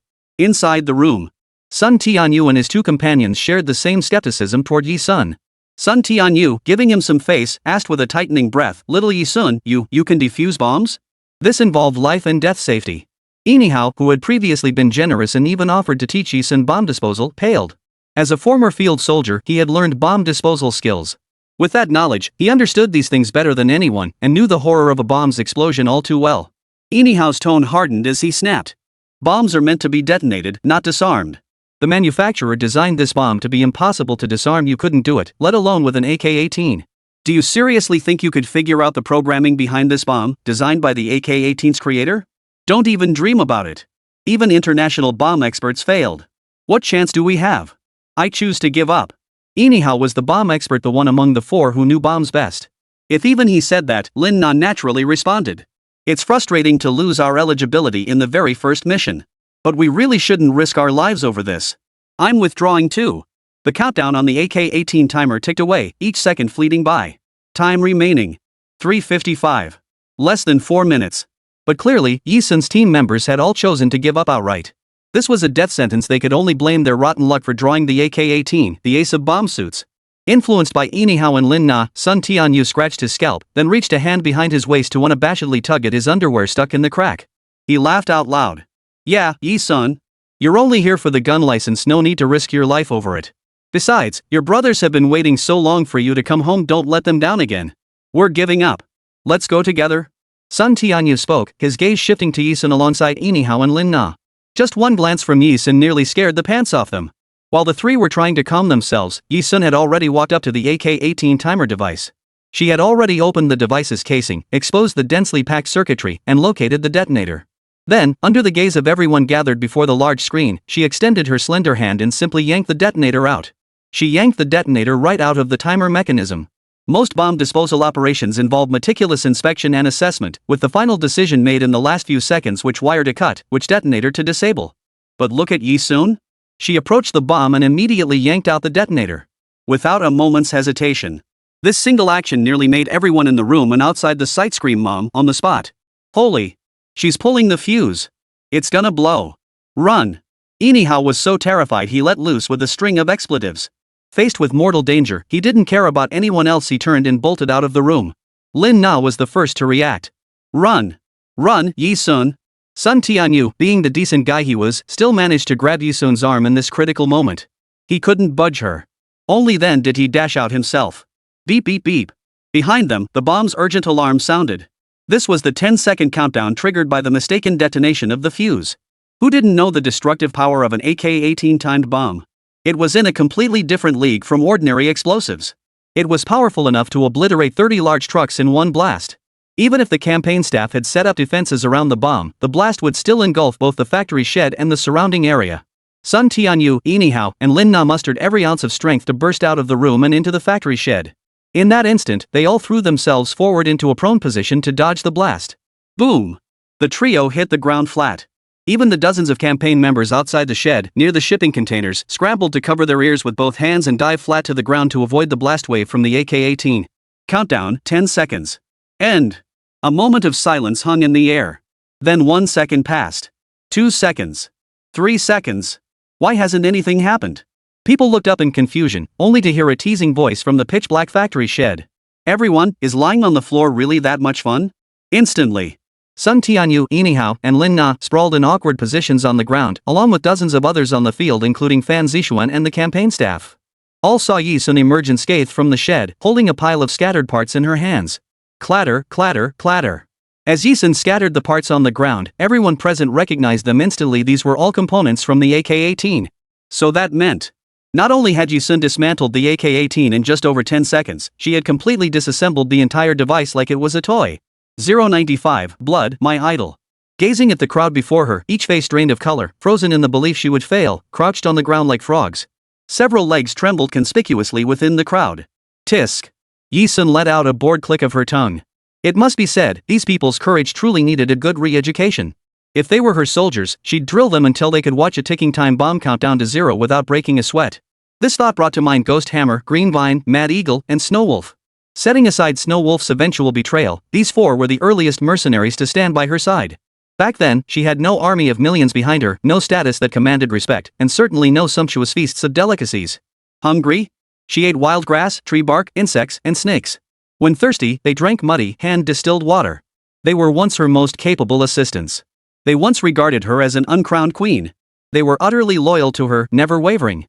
10 seconds before facing carpet bombing, they would stake their very lives on her, entrusting their existence to her without a second thought. Even then, she herself had no certainty they could all survive. It could be said that Bloodforge's rise to become the current mercenary king was inseparable from the loyalty and trust of these four individuals. Yi Sun lifted her gaze, meeting the startled eyes of Sun Tianyu and the other two ahead. Compared to the four not-so-bright but utterly devoted men she remembered, the temporary allies before her now were worlds apart. Ah! What a pity! Even if she climbed to the pinnacle of the pyramid in this life, now that Green Vine and Mad Eagle were dead, and Snow Wolf had betrayed them, she could never recreate the scenes of the past. Her four most loyal comrades of the past had become a thing of the past forever. Yi Sun's eyes sharpened. Precisely because Snow Wolf had once been one of the loyal ones, before returning to the international stage and killing the traitor Snow Wolf, she would personally question him about the reasons for his betrayal before sending him to hell. Sister Yi Sun. Sun Tianyu, along with Yinihao and Lin Na beside him, were pressed flat against the ground, scared out of their wits, their underwear nearly sliding down to their ankles. It took him ages to finally snap out of it. He stood up and walked over to Yi Sun, saying, "You're incredible. You actually took a part in AK-18. If my brother knew you were this skilled, he'd probably drop his jaw in shock." Yinihao, who had just moments ago spoken to Yi Sun in a harsh tone, had already reverted to his previous generous demeanor. He picked up where Sun Tianyu left off. "I don't know if her brother would be shocked enough to drop his jaw, but we sure were." As he spoke, Yinihao walked up to Yi Sun and apologized sincerely. "Sorry for the sharp tone earlier. I never imagined you could actually dismantle an AK-18. He wouldn't have dared dream such a bold dream. And here she was, a teenager, pulling it off. It was truly mind-blowing." Yi Sun had no intention of accepting Yinihao's so-called apology, because she never considered him a comrade in arms. Not for a single moment. When they realized the bomb might explode soon, Yinihao and the others abandoning her to flee first was only human nature. She'd seen it all too often and had long since grown accustomed to it. On the battlefield, forget about anyone trusting her like the Ghost Hammer Squad once did.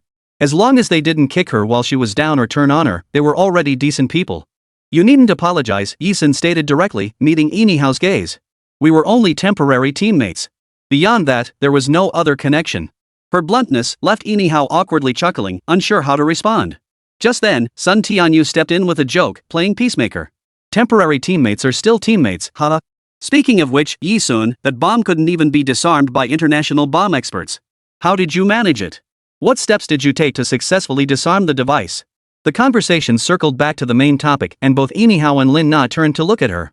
She explained the process of disarming the AK-18, which none of them had witnessed. Pulling out the detonator reveals the secondary detonation device installed at the very bottom. Within the explosion's countdown, locate the timer signal and dismantle the timer module.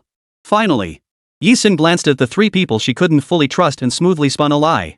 "The maker of the AK-18 timer bomb and I met once. She taught me." The words fell. "What? You've actually met Blood?" The moment those words left his mouth, Yinihao lost all composure. His entire body trembled with excitement, his voice booming loud enough to echo across the entire campaign venue. "The legendary weapons expert, Blood. The world's top-ranked creator of light arms, thermal weapons, and heavy weaponry. Every weapon she creates, distributed worldwide, becomes a hot commodity in underground circles, beloved by countless shadowy figures. And the AK series? That's Blood's signature masterpiece. Blood, which in Chinese means blood. But even if Yi Sun dismantled the AK-18 on the spot, something no one but Blood herself had ever achieved, Inihao wouldn't recognize her as Blood. After all, how many years has Blood been operating internationally? Nearly a decade. How could it possibly be a teenage girl like Yi Sun? So he never even considered that possibility. Inihao's voice boomed across the entire venue, causing Fan Zixuan, who had only just regained her composure from the shock of Yi Sun successfully disassembling the AK-18, to shudder. Consider soldiers on the front lines, they live and breathe weapons day and night. It's like how girls obsess over cosmetics, lipsticks, handbags, and clothing. They're all fixated on who the top fashion designers are. In the weapons world, Blood's status was equivalent to that of the world's top fashion designer. If she dared claim second place for her weapon designs, no one else would dare claim first. Whether it's combat firepower, chassis, or hardcore accessories, her designs reach a level of exquisite perfection. They are the absolute favorites of countless underground crime bosses, mercenaries, assassins, and special forces operatives worldwide. Inihao was utterly thrilled.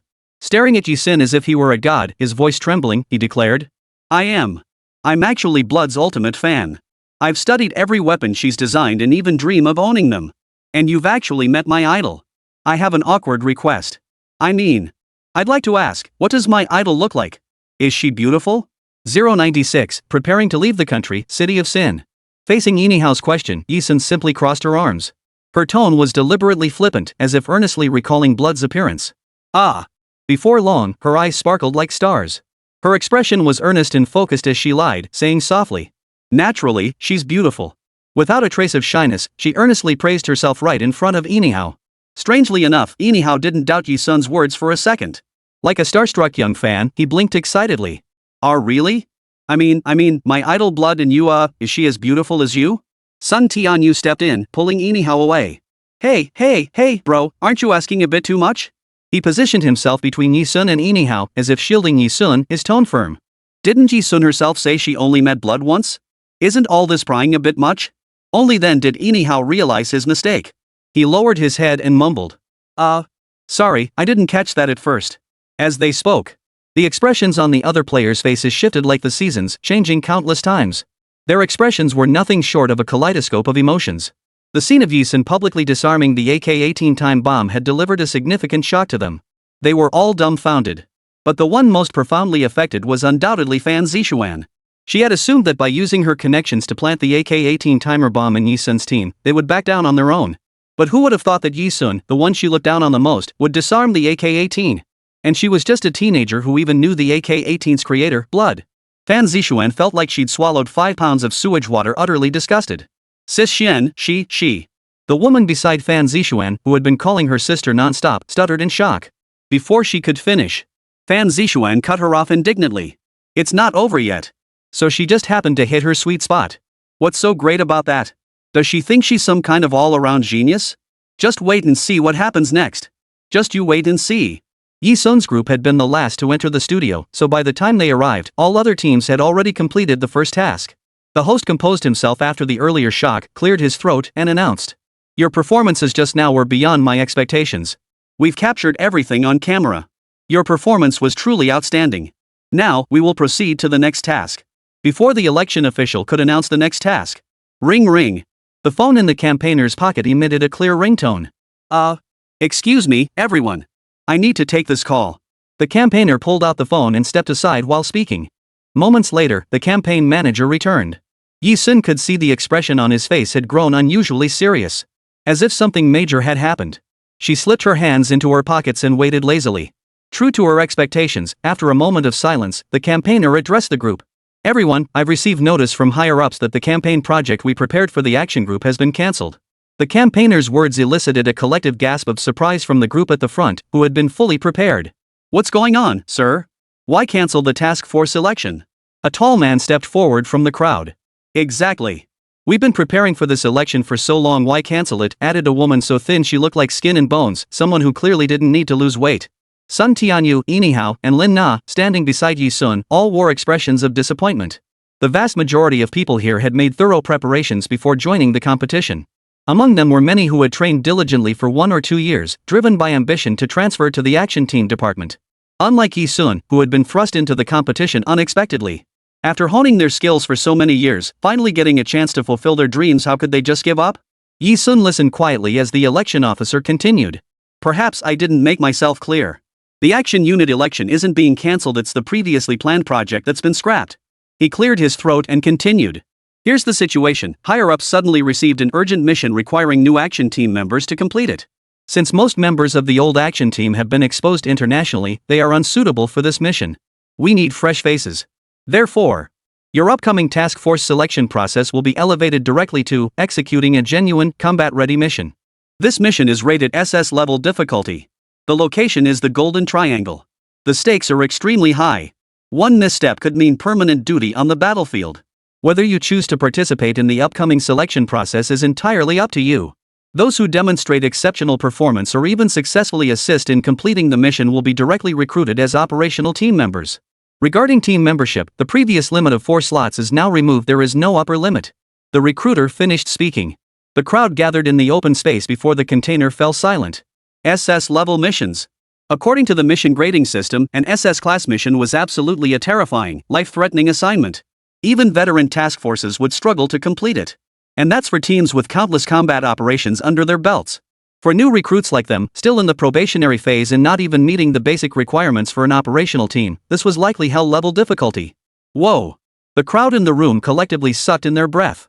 Whether it was the sheer shock of the mission's difficulty or the sudden demand to prepare for actual combat, they couldn't process it. Sun Tianyu, Yinihao, and Lin Na all paled upon hearing the verdict. Yet Yi Sun, the sole participant who'd initially shown no interest in the action team selection, now wore an expression brimming with anticipation. The Golden Triangle, ha! Yi Sun's eyes flashed, a hint of excitement flickering in their crimson depths. She remarked indifferently. That's truly a den of iniquity, a melting pot of prostitution, gambling, and drugs. An overseas city of sin where international criminals roamed year-round. Yi Sun had originally planned to settle in country Z for a while before considering a return to the international stage. Returning to the international stage now, given her background, would likely leave her vulnerable on all fronts. Yet it seemed as if Lady Luck had finally smiled upon her for the first time. What if she returned to the international scene under the guise of the action group, disguised as a student beyond suspicion? What would she find when she finally saw the underground world she hadn't witnessed in the 6 months she'd been imprisoned? She was eagerly anticipating it. So, long-lost comrades of the underground world, are you ready for another round of bloody baptism? 097, heading to the Golden Triangle, late who arrives. Ah, looks like we won't be getting a spot on this action team after all. Sun Tianyu scratched his head. The pants he pulled back into place got stuck again after a bit of fiddling. Wearing ill-fitting underwear was a real headache, especially when it got stuck. It felt utterly uncomfortable, making every movement a struggle.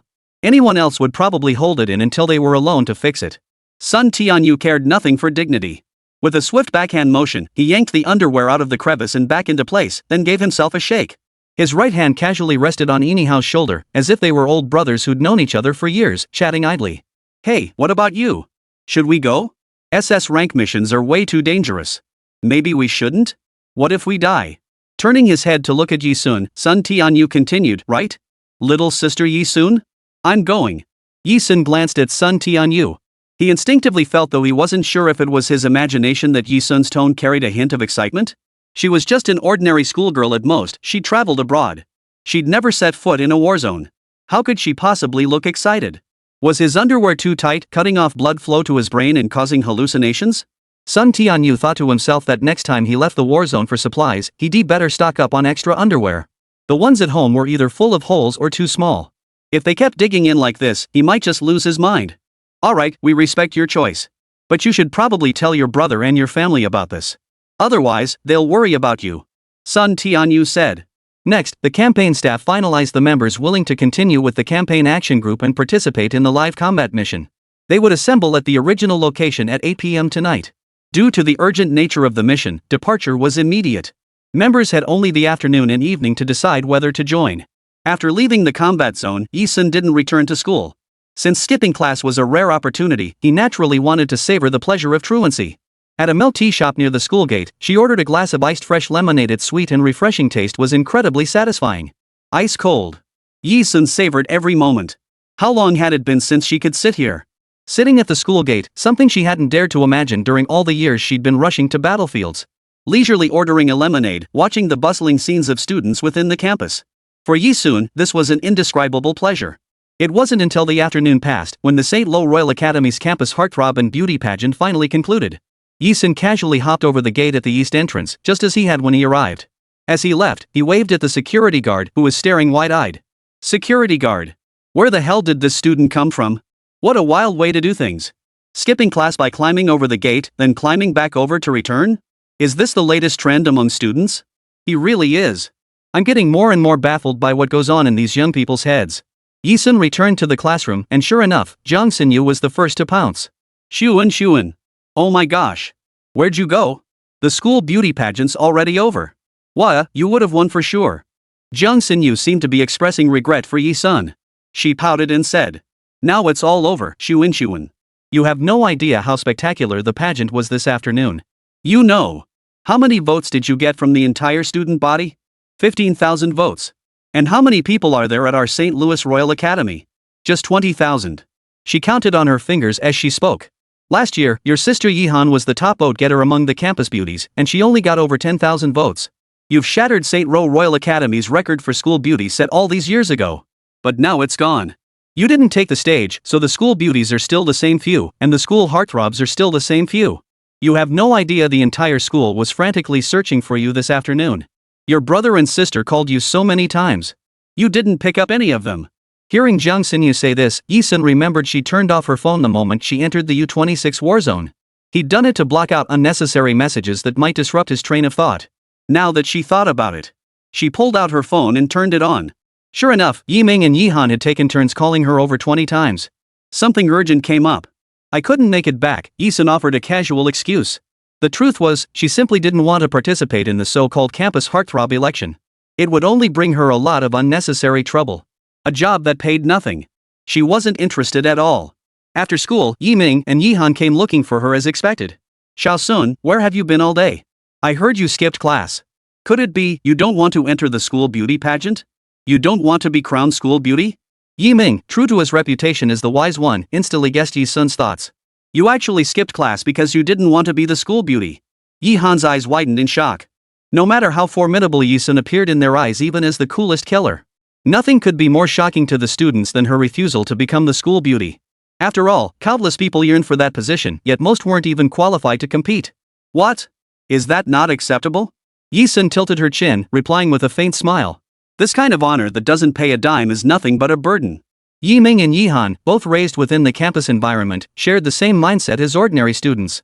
Now hearing Yi Sun dismiss the prestigious title of campus beauty as nothing but a burden, Yi Ming and Yi Han stared at her as if she were a monster. Finally, they both exhaled in relief. Come to think of it, it wasn't entirely surprising, given all the strange things she'd done. Yi Ming was about to share the news he'd recently received that their second uncle, Yi Changlin, had gone missing recently, with even the main family unable to locate him with Yi Sun. But Yi Sun spoke first. I have some business to attend to these next couple of days and will be leaving Wunjiang City for a while. Please tell mom and dad that I'm staying at a friend's place. Yi Ming exclaimed in surprise, where are you going? Yi Sun narrowed his eyes, not revealing the truth, to handle some mess before returning home. Yi Ming and Yi Han exchanged glances, each seeing a hint of inquiry in the other's eyes. In the end, neither pressed for details. Yi Ming spoke softly. If there's anything you can't handle, remember to call me or Xiao Han anytime. Don't try to tough it out alone. Over the years, Xiao Han and I have quietly built up some connections. We can help you out, at least to some extent. Yi Sun nodded. Yi Han pouted beside him. Fine, I'm done with you. Just don't die. 8 o'clock in the evening. Not a minute too early, not a minute too late, Yi Sun appeared punctually at the daytime action group's campaign site. Unlike the daytime scene, the nighttime campaign site was brightly lit. Parked in front of the factory shed was a large military transport aircraft. Little Yi Sun. Sun Tianyo's cheerful voice reached her ears from the side as soon as she arrived. By his side stood Yi Nihao and Lin Na. It seemed that no matter how afraid they weren't willing to give up their spots in the action group and had come together. Yi Sun turned sideways, tilting her chin in a silent greeting to the trio. Not far away, Fan Zixuan was still huddled with several others, preparing to board the transport plane first. Before boarding, she shot Yi Sun a fierce glare. Yi Sun ignored it. I counted 11 people. Excluding those who failed the bomb disarming segment and lost their qualifications, over a dozen didn't show up tonight. They probably withdrew. Let's board the plane. Sun Tianyu said, leading the way ahead. Such a dangerous SS-level mission, few dared to take the risk. Yi Sun and the other three boarded the transport aircraft. The transport aircraft carrying everyone soon closed its doors, preparing for takeoff. In the leisurely moments, a dozen or so members of the operational team were chatting idly. Before long, Yi Sun's attention was drawn to the conversation between two special forces operatives seated across from her. Did you hear about that recent news from Devil's Island? You mean the world's most secure prison holding the planet's most dangerous inmates? Yeah, I heard. Isn't it supposed to be the top-rated facility with 0 escapes? Well, a few months back, someone actually broke out of Devil's Island. Yeah, that's the one. I heard through the grapevine that Alcatraz's toughest guard, some guy named Lei, who is currently in the Golden Triangle with a team from the island, conducting a thorough search of the area. 098, the disguised girl, her code name. The two special forces operatives sitting across from Yi Sun were chatting with particular enthusiasm. At first, they were just whispering quietly. By the end, they were talking over each other, practically fighting to get their words out, desperate to spill every bit of gossip they'd heard. Where'd you hear this? How reliable is it? Who would brag about losing a prisoner like that? Does Alcatraz have no dignity left? It's true. The info has to be true. You just don't get it. I have my sources. The only question is whether we'll run into their search party when we head to the Golden Triangle. 11 people were seated inside the transport plane. The cabin was spacious. Gradually, everyone's attention was drawn to the two men conversing. Most listened in silence, not joining in. Until a wonderfully melodious female voice interrupted their conversation from the front. Hey, guys, what's this Devil's Island you're talking about? It sounds really interesting, I've never heard of it before. The voice belonged to Yi Sun. Perhaps because she was at that age, her portrayal of a young woman felt entirely natural. Soft and gentle, she seemed like a genuine college student, utterly unlike the terrifying woman who had dismantled the AK-18's timer just moments before. Even recalling her ruthless demeanor during the AK-18 disarmament, one couldn't help but lower their guard around her. And certainly no one would doubt the sincerity of Yi Sun's claim that she'd never heard of Devil's Island. Put. Knows how to disarm an AK-18 but has never heard of Devil's Island? Just a cocky kid showing off. She only pulled off this morning's stunt because she knows the AK-18's manufacturer. This little brat, untouched by society's harsh lessons, is bound to get her comeuppance this time. I'll be watching with bated breath. Sitting in the farthest corner, Fan Zixuan listened to Yi Sun's words and tilted her head back with utter indifference. Her confidence, seemingly shattered by Yi Sun, now surged back to full strength. Yi Sun was the youngest person aboard the entire transport plane. So when the two special forces soldiers across from her responded, they did so with the indulgent care one might show a little sister. Hey, haven't you heard of Devil's Island? One of them, a square-jawed man who looked about 29, asked softly. The other man, lean and sharp-featured, was the one with the deep connections. He was the one who had mentioned Alcatraz and the strongest guard, Lei Hu, leading a thorough search of the Golden Triangle earlier. Hearing that Yi Sun didn't even know what Alcatraz was, his sense of manhood kicked in, prompting him to step forward immediately. The innate desire to show off made the skinny man eager to prove himself in front of a young woman like Yi Sun. He wanted to say something that would make her gasp in surprise, to show off his vast knowledge. So he blurted out. Alcatraz. It's the most terrifying prison in the world, holding the worst criminals on the planet. Legend has it that if prisoners disobey, the guards will seize them, flay their skin, and gut them alive. It's absolutely terrifying. The lean man's words deepened the other's understanding of Alcatraz. His gaze then fell upon Yi Sun, noticing a flicker of fear in the young girl's eyes. The lean man perked up instantly, his mind racing with uncontrollable thoughts. Look at her, just look at her. The little girl's scared stiff, isn't she? Is this all it takes to make her afraid? No matter how composed she seemed when stepping on that bomb, in a moment like this, she's just an ordinary girl. The lean man said. Don't be scared, girl. My name's Wu Lintao. Once we get to the Golden Triangle, if we really run into Alcatraz guards, I'll protect you. The square-jawed man beside Wu Lintao chimed in.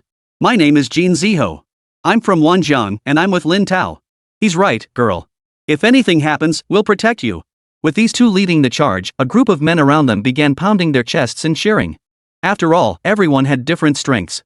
Yi Sun might be highly skilled at defusing bombs, but she likely hadn't experienced actual combat.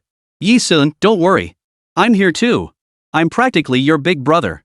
Sun Tianyu stepped forward without hesitation. The group was getting carried away. Yi Sun's eyes narrowed slightly.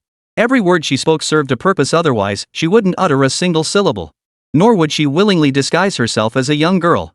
Her goal was simple, extract every detail about Devil's Island from Wu Lintao's mouth. When the conversation drifted off topic, Yi Sun showed no impatience. She lowered her eyelids and swiftly chimed in again. Still in the tone of a young girl. Is this Devil's Island really that terrifying? Why would they come to the Golden Triangle? Such an innocent tone. Wu Lintao didn't think twice, spilling every secret he knew. Yes, it is that terrifying. As for why they came to the Golden Triangle, I heard it was.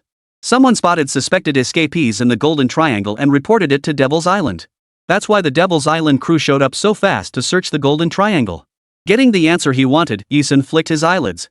Thinking it through, it must be that someone was impersonating her, leading the Devil's Island people to mistake them for her and conduct a thorough search of the Golden Triangle. And wouldn't you know it, just as Alcatraz was sweeping the Golden Triangle, the real escapee herself had also arrived here. What a coincidence. What a small world. Leaning back against the cabin wall, Yisun showed not a trace of fear on her face. Having successfully escaped prison, she certainly wouldn't let Lei Hu capture her so easily. Hey girl, you're probably wondering if you'll run into Alcatraz guards or escapees in the Golden Triangle, right? Honestly, that escapee isn't that scary. Like I said before, relax, we've got your back. Wu Lintao acted as if he'd read Yisun's mind, speaking with confidence. The others chimed in.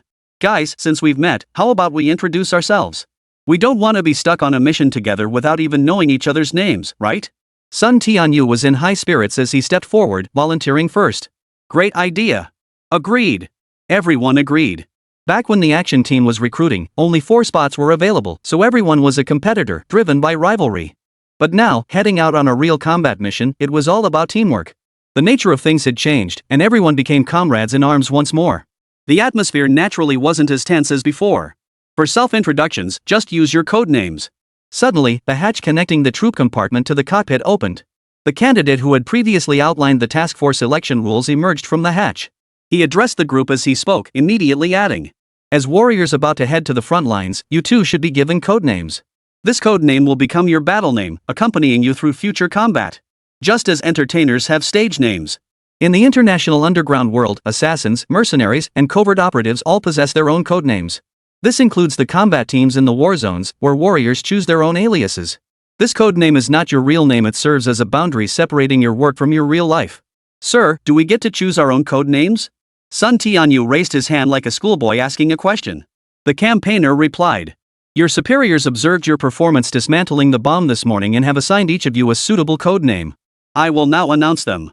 Of course, if you feel the code name assigned by superiors is unsuitable or unappealing, you may change it yourselves. Upon hearing this, all 11 present, except Yisun, sat with the utmost respect, ears pricked like schoolchildren. Their curiosity about the fitting code names their superiors had chosen for them reached its peak. The campaigner first turned to Yisun and said in a deep voice. We'll start with Yisun, who demonstrated the most outstanding performance this morning. Clearing his throat, he spoke with meticulous focus. The higher-ups say, Yisun, your performance was truly outstanding. You shine like a rising sun, as brilliant as a star of tomorrow. However, considering the impression you give off, the higher-ups did not assign you a codename related to the rising sun or dawn. Instead, they named you Blood Ripple. Homophonous with the international mercenary king, Blood Refinement. That mercenary king, Blood Refinement, was an absolute warrior. A miracle rarely seen in 1,000 years. Naming you after her is a wish for you to one day become such a legend. 099. Familiarity with mercenaries and their habits. Blood Refinement is a mercenary, but above all, a warrior. Neither good nor evil, she traverses battlefields worldwide, executing the most intricate missions. She can be the sharp blade of nations, facing the world's greatest conflicts. Or become an evil demon blade, pointing toward the masses. She obeys her employers, loyal only to money. Yet no nation's military force denies her prowess. Her very existence is a symbol of power. Thus, many warriors favor homophones of blood forged for their codenames, symbolizing strength and wealth. The higher-ups intended to bestow Yisun with boundless future and hope, hence choosing a homophone of blood forged for his codename. Upon hearing this, Yisun offered no reply. Good. Clap clap clap. Sun Tianyu, standing nearby, was the first to burst into enthusiastic applause. That codename is perfect. Yisun, don't change it. It's truly excellent. Yisun gave a slight nod. Naturally, for her, the simpler the codename, the better. After all, her international codenames were already too numerous to keep track of. Seeing Yisun offer no objection, the campaign manager knew she accepted the codename. The campaigner nodded with satisfaction, then turned his gaze to Fan Zixuan. Fan Zixuan, your performance has also been outstanding. Therefore, the higher-ups have chosen the codename Zizhao for you. The campaigner offered no explanation for the choice. This left Fan Zixuan feeling rather displeased as she clenched her fist, accepting it with apparent reluctance. Thank you. I like this code name. What she was actually thinking was, why? Yisun only managed to disarm the AK-18 so smoothly because he knew the maker of its timer mechanism. Why was she being treated this way when she relied on genuine skill? The codename Blood Ripple with its such a beautiful meaning should have been hers. She really loved the codename Blood Ripple.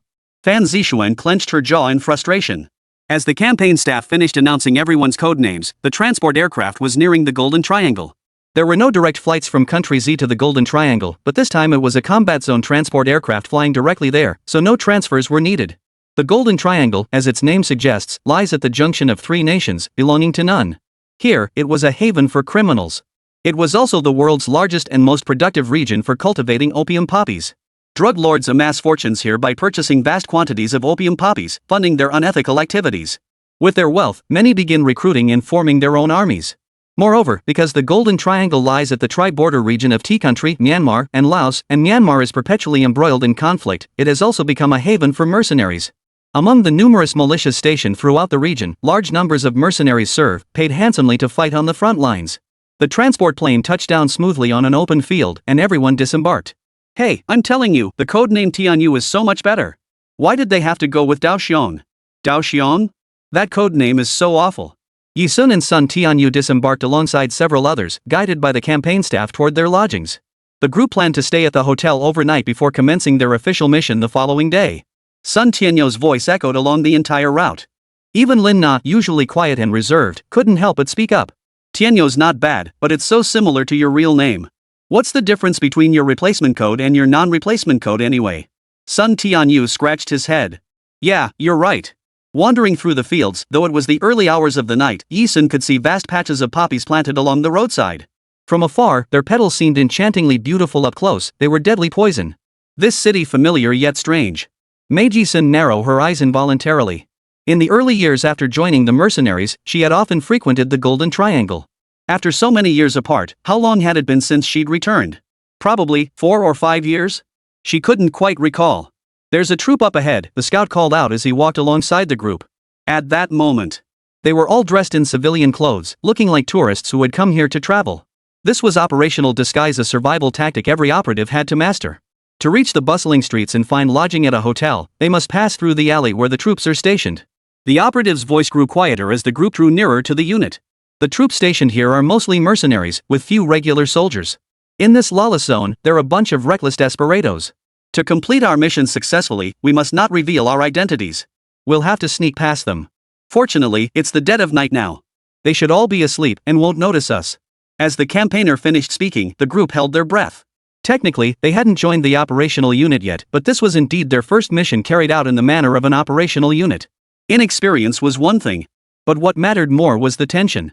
Therefore, the campaigner had to guide them every step of the way, assisting them in the shadows to complete the mission. However, one person's actions during the campaigner's coordination stood in stark contrast to the others. While the campaigner was still speaking, Yi Sun had already strided forward openly, showing no intention of acting covertly. Yi Sun. Fan Zixuan nearly choked back her voice, hissing softly yet angrily.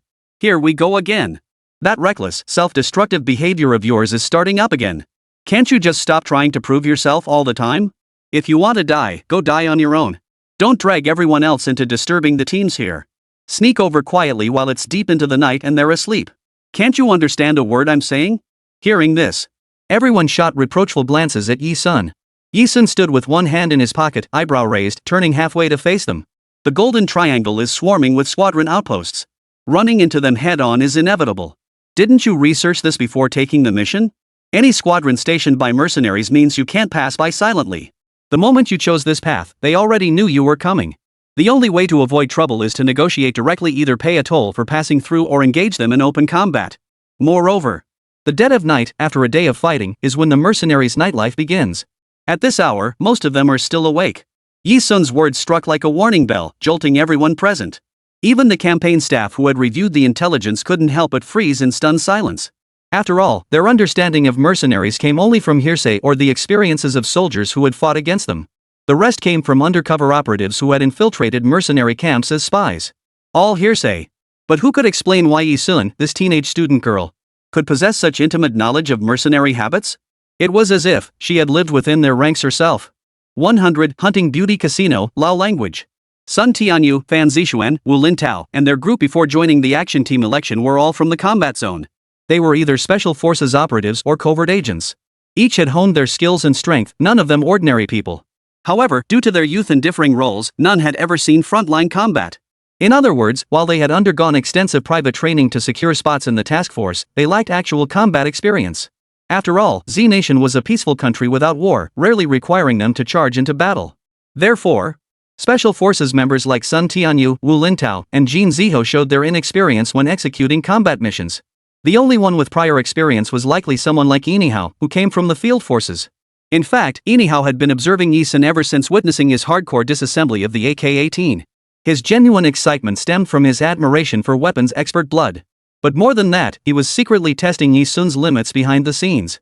Though he hadn't fully grasped Yi Sun's true capabilities, the more he learned, the more he realized she was no ordinary person. Especially, she was remarkably knowledgeable about mercenary lifestyles. Have you had contact with mercenaries? Inihao interjected. Yes. Yi Sun didn't hide this fact, she answered directly. At that moment, the dozen or so people before her stiffened, frozen in stunned silence. Yi Sun continued. I've wandered through many countries and crossed paths with mercenaries. I heard all this from them. She continued her lie without flinching. Truth be told, before returning to the Yi family, she scarcely ever lied. But now, to live as the third young miss of the Yi family, her lies grew more frequent. With Sun Tianyou's embellishments, everyone had come to firmly believe Yi Sun's lies. Young Miss Yi Sun got separated from her family as a child and was lost for over a decade before returning recently. A wave of silence swept through the crowd.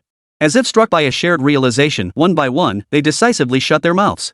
What could possibly happen to a girl who couldn't even lift a chicken when she encountered that gang of desperados? Nothing but the kind of tragic stories frequently reported in the news? Even Fan Zixuan, who had always disliked Yi Sun, opened her mouth then closed it with a deep sigh. Yi Sun, whom she'd always disliked. In her mind, she was nothing but an arrogant, spoiled rich girl. So you didn't grow up in a wealthy family after all? Thank you for coming forward to tell us, the campaign staffer said to Yi Sun.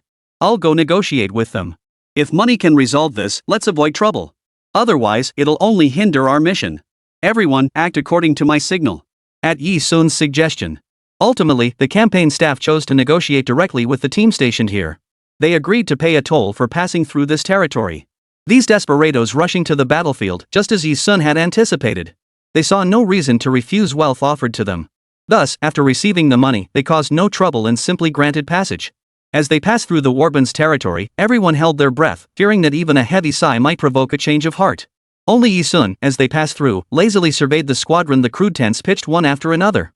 And ahead, mercenaries sat around dirty, makeshift tables and chairs, shouting wildly, smoking, drinking, and devouring meat. They were the lowest-ranking mercenaries, without even separate quarters. They took what seemed like high paychecks, yet did the lowly work of risking their lives for others. Survive one day at a time. For no one knew when death would come. Tomorrow, they might fall on the battlefield. Mercenaries were not regular soldiers. If they died, their bodies would be abandoned on the battlefield, forgotten by all. In life, they charge into the thick of battle, earning annual salaries ordinary people could never dream of. In death, their bodies are lost forever. That is precisely why mercenaries cherish every single moment. Even when night falls and all is quiet, they refuse to sleep. Rather than ordinary sleep, they prefer to fuel themselves with stimulants, feast on meat and wine, gamble all night at a casino, or seek out prostitutes to vent the lingering fear after battle. Back then, Yi Sun had clung to life in such an environment. Seeing this scene now inevitably stirs a sense of nostalgia. Sister Yi Sun, what are you thinking about? Sun Tianyu, who had been walking closely beside her, noticed her somber expression and couldn't help but ask curiously. Lost in thought, they had already passed the encampment of that squad and entered the bustling streets. I suppose I'm fortunate, Yi Sun answered abruptly. Compared to those low-level mercenaries struggling desperately at the bottom of the world, she was fortunate. At least now, she no longer had to risk her life for survival. She no longer had to lose any loved ones over exorbitant medicine priced at $20. She had clawed her way up from the bottom, finally gaining control over her own life and death. Sun Tianyu froze. He had assumed Yi Sun was referring to finally reuniting with her family after being separated for over a decade. Ah, he murmured softly. Of course, she's fortunate. How many children separated from their families in childhood never see their parents again for the rest of their lives? She was undoubtedly fortunate. This was the busiest street in the Golden Triangle, its layout frozen in the 1990s of Country Z. Compared to major cities in many countries, the Golden Triangle was hardly modern. Filth, chaos, and lawlessness were the norm here. At midnight, some nighttime shops remained open. We'll stay at this hotel tonight, the campaign manager announced as he led the group to a hotel entrance. The facilities and environment here naturally couldn't compare to those back home. Still, by local standards, it was considered the best lodging in town. The hotel owner was from Myanmar, having come from the border region where many people speak Chinese, she included. There was no language barrier. After checking in, the campaigner gathered everyone in a room and outlined the specifics of this SS-level mission. Our mission is to retrieve a scientific report left behind by Dr. Jean from the hands of Mi Hong, the second-ranked drug lord in the Golden Triangle. Dr. Jean was a research scientist from our country. He was captured by the second-ranked drug lord, Mi Hong, during a journey through the Golden Triangle. Elite forces were later dispatched from the homeland to successfully rescue Dr. Jean, but the research report was left behind. It is reported that this research report contains a breakthrough solution to a difficult disease, making it invaluable to any nation. The second drug lord, Mi Hong, coveted its value and sought to sell it to other nations. The war zone would never allow such a thing to happen. Therefore, this battle must be fought. Mi Hong's transaction will take place tomorrow night in the slums, a covert deal. We cannot rule out the possibility of their men setting up an ambush in the shadows. We'll discuss the specific battle plan tomorrow afternoon. It's already late tonight, everyone should get some rest first. Rest well to prepare for the battle ahead. After the meeting adjourned. Instead of returning to his room like the others, Yi Sun grabbed Sun Tianyu, who was about to head upstairs, and yanked him out the hotel door like he was catching a chicken. Yi Sun, it's so late, and we're in the Golden Triangle where security is poor. What are you two up to? Anyhow called out as he watched their retreating figures. Just taking a walk.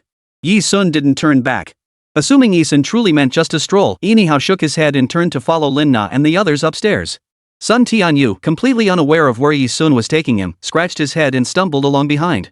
He couldn't understand how Yi Sun, so slight and small, could grip his 1.8-meter frame so effortlessly. They arrived outside the hotel. Sun Tianyu yawned in confusion and said, "Ha!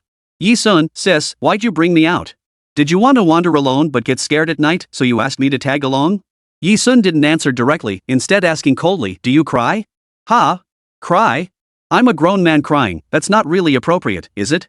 Sun Tianyu shifted his hips awkwardly. "Oh crap. My underwear's caught in the crack again." They turned down 2 streets and arrived at the entrance of a small, dim alley. Even on a quiet night, Sun Tianyu could clearly see a bustling gambling den operating at the entrance of the alley.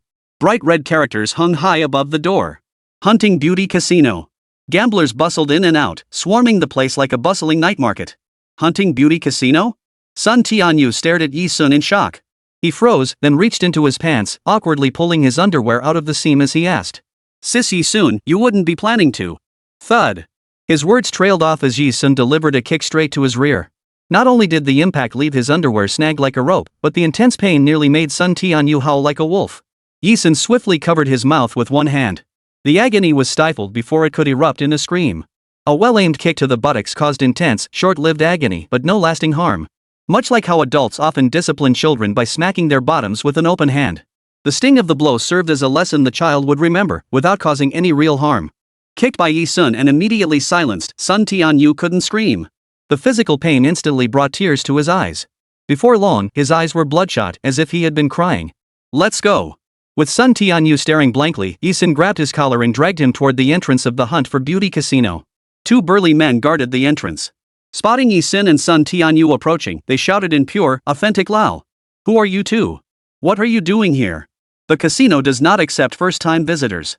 First-time visitors must register at the casino office, submitting their name, nationality, and identification, essentially undergoing real name verification before gaining entry." Being stopped at the entrance was something Yi Sun had anticipated long ago. She remained composed, gripping Sun Tianyu, whose eyes were brimming with tears from the pain, tightly. Her youthful face betrayed both tension and urgency. She responded in fluent Lao. "The form of the form and the form, the young man did not let the king?" 101, a thrilling moment. "Goodbye, Lei Hu. My brother and I came looking for Dad. He got into trouble at the casino. My brother is so upset he can't even speak. Can we go in?" Yi Sun's fluent Lao language left Sun Tianyu beside him wide-eyed. In the Golden Triangle region, most people speak Thai, Burmese, or Lao, and many also speak Chinese. Typically, they adapt their language based on who they're communicating with. Fortunately, their current mission didn't require communicating with people from other countries. Even if communication was needed, the operatives were there. Sun Tianyu had only ever seen members who spoke foreign languages among high-ranking officers like the campaign staff. Yi Sun's ability to pick up languages instantly truly startled Sun Tianyu. Even if he couldn't understand Yi Sun's conversation with the 2 tough guys, he knew she was doing this to infiltrate the casino. The girl's desperate demeanor convinced not just the 2 tough guys, but even him. Damn it! The 2 tough guys had seen countless cases where fathers racked up massive debts at casinos, forcing their sons and daughters to pay them off.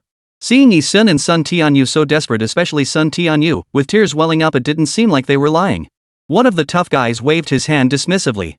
"Go on in." Yi Sun yanked Sun Tianyu inside the casino. They could still hear another tough guy teasing them with a playful tone. "You two are so cute, the one who's always got money in his pocket, that little girl is so beautiful." That little girl is so pretty.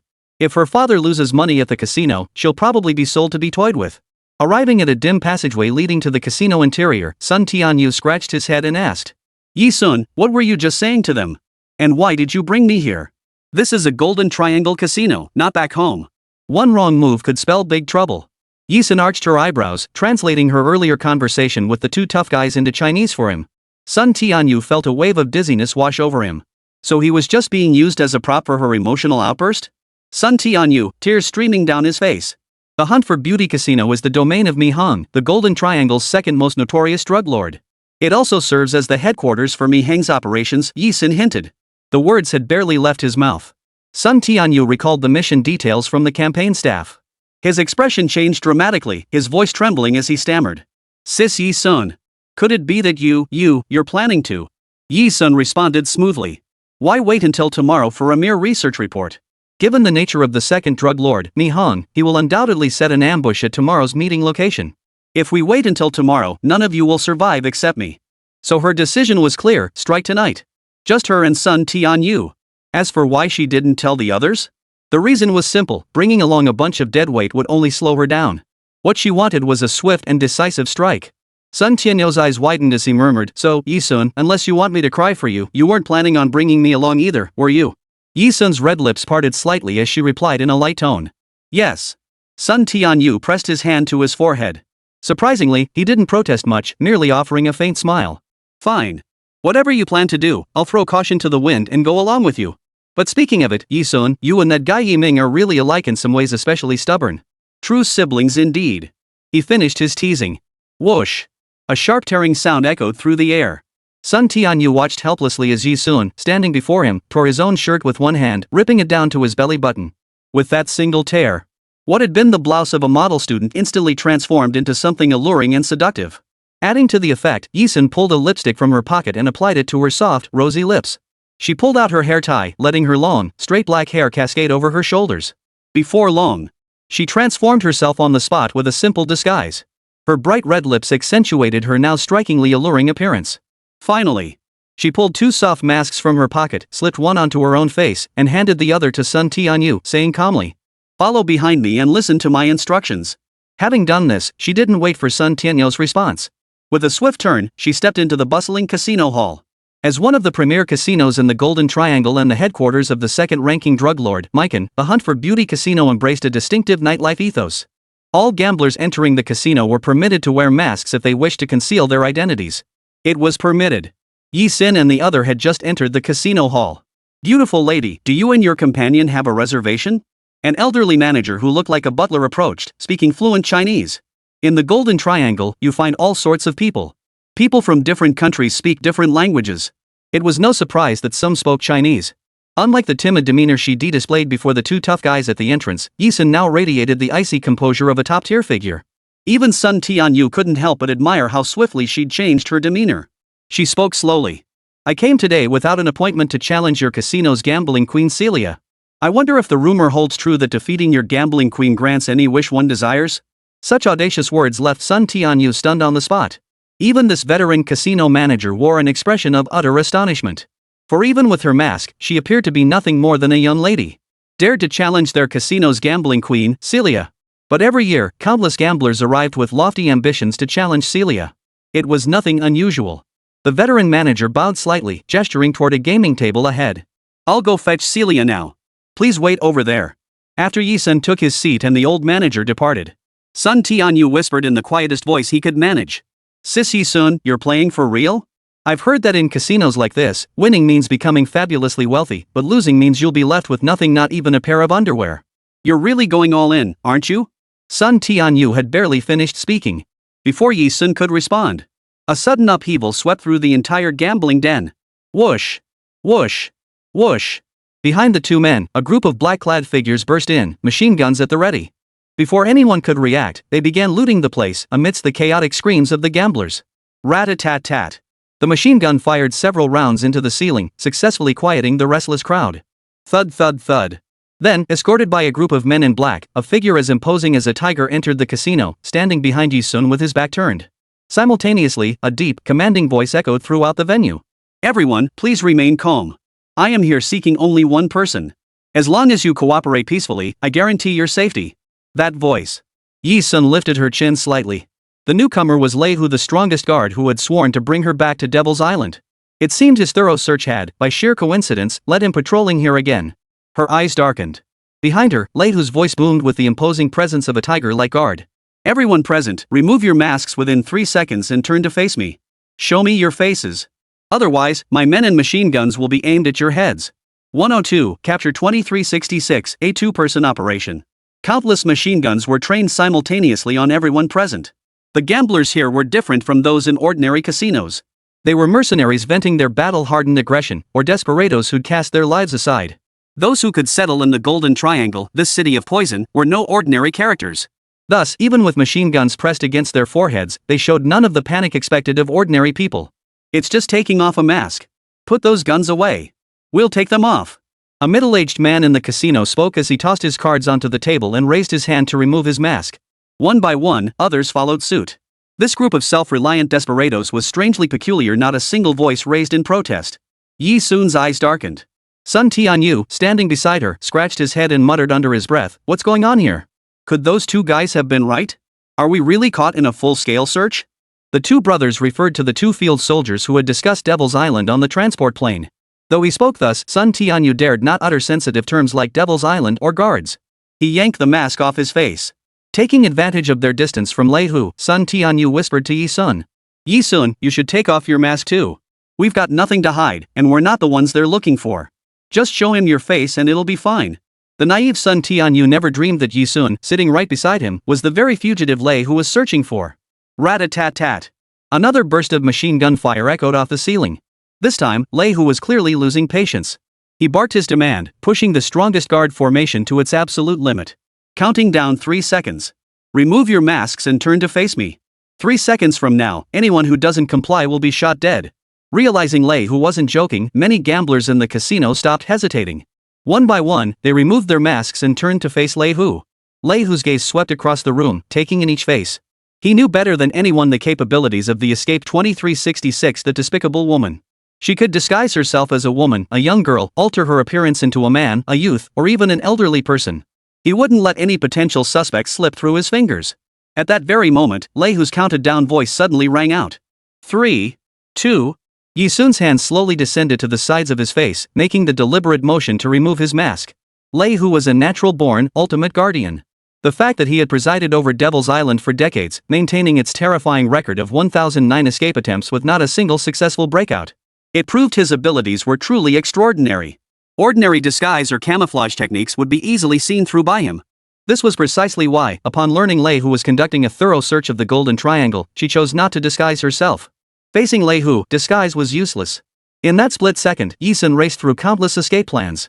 Just as Lei Hu was about to strike the one, she made a move to remove her mask and confront him head-on, but then, a sudden turn of events occurred. "Lord Lei Hu. We've found them. Traces of escapee 2366 have been found in a squadron to the north. Our Devil's Island forces are currently in full pursuit." A Devil's Island guard, gun in hand, burst into the casino from outside. The words escapee 2366 instantly turned Lei Hu's eyes crimson. That despicable woman who shattered his decades-long record of keeping Devil's Island escape-proof. She had finally shown herself. He would capture her and bring her back to the island. Without so much as a glance at the crowd inside the casino, Lei Hu spun on his heel and stormed out, bellowing fiercely. 2366, this time, you won't slip through my fingers again. Everyone, head to the northern squadron. Capture 2366 alive. Swish. Swish. Swish. As Lei Hu's command echoed. A squad of Devil's Island guards clad in black and wielding machine guns turned in unison. Within half a minute, the black-clad group swiftly retreated from the area, following Lei Hu. Yi Sun's lips curled upward. She had assumed that encountering Lei Hu here would inevitably lead to a chaotic battle before she could escape again. But, unexpectedly, the person who had initially impersonated her had, by some twist of fate, saved her? How unexpected. Yi Sun pushed the mask she'd been about to remove back onto her face. She heard Sun Tianyu beside her sigh in defeat. Phew, they're gone. Looks like they found the person they were after. This time, that escapee will probably be sent back to Devil's Island, right? Alongside Sun Tianyu's words came murmurs from nearby conversations. That group has raided the Hunt for Beauty casino dozens of times these past few days. Who knows who they're after? Rumor has it they're after a dangerous escaped convict. Oh? What's going on? Tell me all about it. From afar, they spotted the old manager leading a burly, muscular woman in her 40s or 50s around the corner toward them. The new arrival could only be the most renowned gambling queen of the Hunt for Beauty casino, Celia. A woman. Had Lei Hu not arrived, Yi Sun's original plan was to thoroughly entertain Celia for a few rounds. At the Hunt for Beauty casino, if one defeated Celia, the rules allowed them to make any demand of the casino. She could also request to meet with the second drug lord, Mai Hen, and carry out the mission while she was at it. But now, given Lei Hu's temperament, if he learned this manhunt had come up empty, he would undoubtedly return here to continue the search. He wouldn't leave a single corner unexamined. Therefore, her priority now is to complete the mission as swiftly as possible. Yi Sun abruptly stood up. The plan has changed. Sun Tianyu, Before he could finish, Yi Sun grabbed his arm with one hand and pulled him back to the seat at the gambling table where she had been sitting. You'll take my place betting against Celia. Remember, stall for time as much as possible, Yi Sun instructed. Sun Tianyu's face drained of color in an instant. Sun Tianyu. Without giving him a chance to refuse, Yi Sun sidestepped and headed toward the restroom at the Hunt for Beauty casino. From behind, he could faintly hear Sun Tianyu, who knew absolutely nothing about gambling, sitting across from Celia, his voice trembling with fear. Excuse me, can we place a bet here, just for a pair of boxers? That's literally all I've got to my name. Meanwhile, after entering the restroom, Yi Sun closed the door and glanced up at the ventilation shaft above her head. This vent could be used to slip silently past everyone and reach other ventilation openings in the casino building. Moving directly to the target without alerting anyone was a common tactic for assassin operatives. As a mercenary, she typically preferred the open battlefield. But when necessary, employing the stealthy methods of an assassin to achieve a specific goal was not a bad choice. Yi Sun flicked her wrist and a gleaming blade instantly materialized in her palm. She raised her hand slightly, clamping the blade between her red lips. Standing in the restroom, she used the surrounding door panels as leverage. With a single hand, she grabbed one side of the door panel and, using the strength of her arms, lifted her slender frame into the air. With ease, she reached the spot closest to the ceiling. Then, she removed the blade from her lips and unscrewed the 4 bolts securing the ventilation vent one by one. The vent passageway opened before her. She swiftly entered the passageway. The casino's rear courtyard served as the base for the troops hired by the second drug lord, Mi Hung. Entering this area openly would inevitably lead to significant turmoil and combat. Yi Sun slipped silently through the ventilation shaft. She made her way to the building nestled deepest within the casino grounds. The guards here were few in number. Emerging from a ventilation shaft on the side, Yi Sun was immediately spotted by 2 soldiers standing guard. The instant she dropped from the ceiling, she swiftly wrapped her legs around one soldier's neck and executed a lightning-fast twist. Snap! As the soldier collapsed, she swiftly grabbed his fallen rifle. Before the other soldier could widen his eyes and scream intruder, Yi Sun shoved the rifle barrel into the gaping soldier's mouth, effectively silencing his attempt to speak. The girl smiled faintly, her voice as silent as the night. Shoo, don't make a sound. My gun doesn't have eyes. As she spoke, she mimicked pulling the trigger with one hand. The soldier nearly collapsed in terror. Now, take me to Mai Hen. Oh, and just a heads up, my aim isn't the best. If you try anything funny, you're dead meat. The girl's quiet whisper sent shivers down the soldier's spine. With the muzzle pressed against his head, he trembled like a spring. How could he possibly dare to play any tricks? He nodded his head like a bobblehead doll. Inside the best defended room on the 2nd floor of the entire casino. Oh my sir, you're so naughty. He, how about that? Pretty impressive, huh? Little beauty, here I come. Inside the room, a man and a woman were engaged in a passionate embrace, lost in their own world. So engrossed were they that they didn't even notice when the window was opened and a young girl's figure flashed in from outside. Only when the girl's voice, polite in tone yet cold as ice, interrupted them did they pause. Excuse me, would you mind pausing your activities for a moment? 103, peak moment, mission accomplished. The girl's monotonous voice sent the woman into a state of speechless terror, while the man froze in complete impotence. The woman on the bed, upon spotting Yi Sun, was about to scream. Before her scream could fully escape, a towel hurled from a head clamped over her mouth. Leaning against the window, Yi Sun lazily raised the rifle slung across his shoulder. I hate disobedient people. If you don't want to become a corpse, keep your mouth shut. Thanks for your cooperation.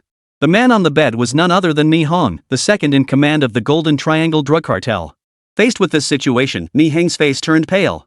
In all his years as the Golden Triangle's second in command, no one had ever infiltrated his compound undetected despite the troops stationed outside. And the one who pulled this off wasn't some battle-hardened veteran, but a teenage girl. This realization sent a shiver through Mi Heng's shoulders, an indescribable suffocating sensation gripping his heart. He forced himself to steady his voice. What do you want? A research report? Yi Sun gazed down as if observing an insignificant insect. She lifted her chin with effortless grace, her eyes flashing with a cold, bloodthirsty gleam. She repeated. To be precise, it's one that a Z country doctor left behind here some time ago. You've held on to it for so long. Now, it's time to return it to its rightful owner. Under the barrel of a gun, Mai Hen dared not play any tricks. Especially since, while a research report might be valuable, how could it possibly outweigh his own life? When exactly had those from the Z country war zone become so formidable? A single individual could infiltrate their headquarters undetected and hold them hostage. After successfully retrieving the research report from Mi Hong, Yi Sun knocked the two unconscious and bound them together. Only after completing these tasks did she quietly depart along the path she had come. By the time Mi Hong's men discovered them, she would undoubtedly have left the Golden Triangle. When she pulled Sun Tianyu out of the casino, he had gambled away everything down to a pair of ill-fitting boxers. Achoo! Sun Tianyu shivered and obediently followed beside Yi Sun. Like a clueless youngster, he glanced blankly at the research report in Yi Sun's hand. Though he had no idea how she'd obtained the research report, still. This SS-level hellish mission, which should have been impossible for them, had been completed by Yi Sun alone. She had single-handedly completed an SS-level mission. Sun Tianyu felt his perspective being forcibly stretched wide open, an indescribable shock racing through his mind. It all felt so unreal. On the walk back to the hotel, Yi Sun lifted her gaze to the crescent moon on the horizon. A signature crimson R curved her lips. I wonder how Lei Hu is doing over there, that guy. Someday, sooner or later, she would face Lei Hu again. If she were to count them, excluding the minor jobs she took on campus, this was her first official mission since escaping prison. Compared to the countless world-class, hellishly difficult missions she'd executed before her escape, this was merely the tip of the iceberg. Once she rebuilt sufficient power from the shadows, she would return to her peak before the escape. And that day was drawing near. Northern Squad. A trembling underground operative knelt before Lei Hu, shaking like a leaf as he stammered. I didn't mean to. I never intended to deceive you. I'm sorry. I'm so sorry. But the identity of an escaped prisoner could bring me so many benefits. I never imagined it would lead to such a misunderstanding. Please spare me, I beg you. I won't dare do it again. This was the man who had impersonated Yi Sun, posing as an escaped convict from Devil's Island. His pleas had barely ended. Bang! Lei Hu executed him without mercy, a single shot sending blood spraying in all directions. A hideous, twisted expression spread across Lei Hu's face. 2366. Where the hell are you? No matter where you are, whether you're in poverty-stricken Africa, the peaceful nation of Z, or even the uninhabited Antarctic, I will drag you back no matter what. Upon returning to the hotel, Yi Sun and Sun Tianyu had barely stepped through the entrance and ascended to the second floor when they were intercepted at the stairwell by a group of campaign staffers Inihao, Lin Na, Ban Zixuan, and others rushing toward them. They looked as if they had just woken up, urgently needing to go out and find someone. Spotting Yi Sun and Sun Tianyu, Inihao blurted out impatiently, "Where did you go? Weren't you just going for a walk? Why did it take so long? I was worried something happened to you and was about to wake everyone up to go look for you." Fan Zixuan, still groggy from waking up, looked terrible. The last shred of sympathy she'd felt for Yi Sun vanished instantly at the sight of him. She snapped angrily. Can you stop causing trouble? How can a kid like you be so despicable? With you around, we can't even complete our missions. Because of you too, everyone got woken up in the middle of the night to search for you. How are we supposed to carry out tomorrow's mission when we didn't get any rest? If the mission fails, who's going to take responsibility? Are you going to take responsibility? Can you even handle it? Over a dozen people, including the campaign staff, now looked at Yi Sun with eyes full of disappointment. They genuinely felt Yi Sun had gone too far this time. As a teenager, hadn't she already shown off her skills by dismantling the AK-18? Wasn't that already pushing it? She was just an ordinary girl after all. It seemed they had placed too much hope in her earlier. If she didn't hold them back, they should count themselves lucky. That's what the dozen or so people present were thinking. Before their disappointment could fully take shape, they were suddenly startled to see Yi Sun pull a crumpled piece of paper from her pants pocket and hold it out before them. Then, under their stunned gazes, she delivered each word with a hint of mockery. "This is Dr. Jin's research report. I've successfully retrieved it from Mai Hen. Mission accomplished. 104, exchange student, new school." While they slept, she had completed this SS-level mission. Silence fell. A cool, still silence hung in the air. For a brief moment, no one spoke. Fan Zixuan, Inihao, Lin Na, and the campaign staff standing before Yi Sun froze like wooden stakes, their senses numb. It wasn't until the third minute that the campaign staff member finally gasped in utter terror. What did you say? The mission is complete. They hadn't even formulated a plan yet. Yi Sun had merely wandered around aimlessly, and the mission was already complete? Impossible. Fan Zixuan shrieked, lunging forward to snatch the paper from Yi Sun's hand. The research report is in Mai Hen's possession. How could you possibly have obtained it just by going out for a stroll? And if this really is the research report, you should be cradling it carefully. How could you just stuff it into your pocket like a crumpled piece of paper? Fan Zixuan's voice abruptly halted. Her eyes suddenly fell upon the densely packed scientific experiment report on the paper. Even if one couldn't decipher the data and strange symbols, it was obvious to anyone that this was the research report Dr. Jean had left behind at Mihung's place. How could this be? Fan Zixuan clutched the paper and stumbled backward. The mere sight of her reaction told everyone the outcome. At that moment, everyone present who had cast disappointed glances at Yi Sun moments ago now felt as though an invisible slap had struck them hard across the face. Shame and pain surged through them. Their mouths hung open as they stared fixedly at Yi Sun and Sun Tianyu, utterly speechless. Then, Sun Tianyu, still clad only in his boxers, uttered these words. Don't stare at me like that. Sis Yi Sun did all the work herself. I was just cannon fodder the whole way. Unconcerned with others' opinions, Yi Sun crossed her arms and addressed the campaign staff. Mission accomplished. Do I qualify to join the task force? Her sole concern was whether she could successfully obtain a firearm permit in Country Z. The recruiter answered her with a trembling voice. Yes. Yes. You've been accepted into the action team. Receiving the recruiter's confirmation, Yi Sun nodded and turned away. Since the mission is over, let's head back. Watching the girl's retreating figure descend the staircase, the campaigner felt it all was so unreal. They'd only been in the Golden Triangle for a few hours? And now the mission was already complete. It seemed he must report Yi Sun's achievements to his superiors. After the mission was complete, there was no reason to linger here, whether to avoid Maihen's forces or for other reasons. The campaigner contacted the transport aircraft to bring everyone back home. Given that this mission was accomplished by the two of you, congratulations! I hereby declare you both officially members of the operations unit. Back at the U-26 combat zone base, the campaigner addressed Yi Sun and Sun Tianyu. I didn't do anything, yet I got a spot. Yi Sun, you're my savior. Sun Tianyu was stunned by the surprise, instantly lunging to hug Yi Sun like a comrade. Yi Sun sidestepped him. Haha, sorry. Almost forgot men and women shouldn't touch each other. Sun Tianyu stuck out his tongue. When will the firearm permit be issued? Yi Sun asked the election official with a clear gaze. The campaign staffer replied, about a month, it'll come down with the action team credentials. As for the others, we'll continue arranging action team selection projects for them until all members are chosen. At that point, the members of your action team will need to cooperate with us on missions. For Yi Sun, undertaking such missions was simply going with the flow. All she wanted was that firearm permit. Agreed, she stated. After leaving the combat zone, Yi Sun parted ways with Sun Tianyu here. Before leaving, Sun Tianyu said, Little Yi Sun, we'll meet again later. Too bad I have to rush back to the unit, otherwise I could have stopped by to see your brother. Guess we'll have to wait for next time. They departed the war zone at noon, meaning Yi Sun had only been on the mission for a little over 10 hours since setting out yesterday, including the round-trip transport flight. Though this mission seemed to have ended without incident, it had made Yi Sun acutely aware of something. The world was vast, but with Lei Hu conducting such an extensive search for him, it was only a matter of time before Devil's Island's resources located him. Adding to the challenge, the Bloodblade Mercenary Corps' influence remained unusable for now, and the Snow Wolf faction still needed to be dealt with. Her top priority now was to build new alliances.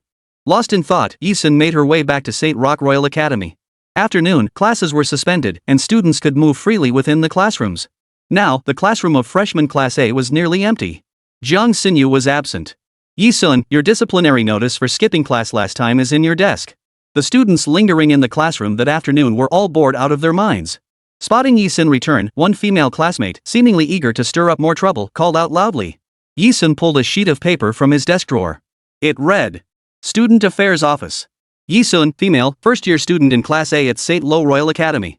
In accordance with school disciplinary regulations, on November 2nd, Yi Sun violated institutional rules by openly skipping class. A written reprimand is hereby issued. Seeing Yi Sun reading the written warning for truancy, the same classmate who had earlier insisted the incident wasn't serious enough shouted again. The teacher said you openly provoked the security guard while skipping class, really getting him worked up. Therefore, you will be publicly reprimanded before the entire student body during next Monday's flag-raising ceremony. Teenagers, especially young boys and girls, are particularly sensitive about their reputation, especially in front of the opposite sex. Just like when a girl farts in class and gets roared at by the whole class, she'd be so embarrassed she'd bury her face in her desk and cry. And don't even get me started on a girl being forced to stand on the podium during the school's flag-raising ceremony and publicly criticized. That's the kind of humiliation that leaves you unable to hold your head up. The female student assumed Yi Sun would be so shaken by the prospect of being publicly criticized on the podium next Monday that she'd be out of sorts for days. But she never imagined. On the podium that Monday morning, both she and every student in her class, along with the entire school including Yi Ming, Yi Han, Mo Lingxia, and others, All expected Yi-sun to stand on the podium with his head bowed, face flushed crimson, enduring the principal's reprimand. But the reality was, when the Dean of Discipline at St. Lo Royal Academy publicly reprimanded Yi-sun before the entire student body, his beard bristling and eyes blazing. Yi-sun, skipping class is no good. Is it fun to be called up to the podium and humiliated? Speak up. Tell us how you feel. Come on. You. The principal demanded angrily. His intention was to force Yi-sun into a public apology and a solemn promise never to repeat the offense. Little did he know.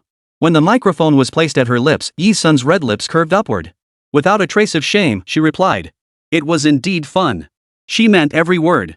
As a student, being summoned to the school podium for skipping class was quite an experience. At least, before returning to Z country, she'd never encountered anything like this.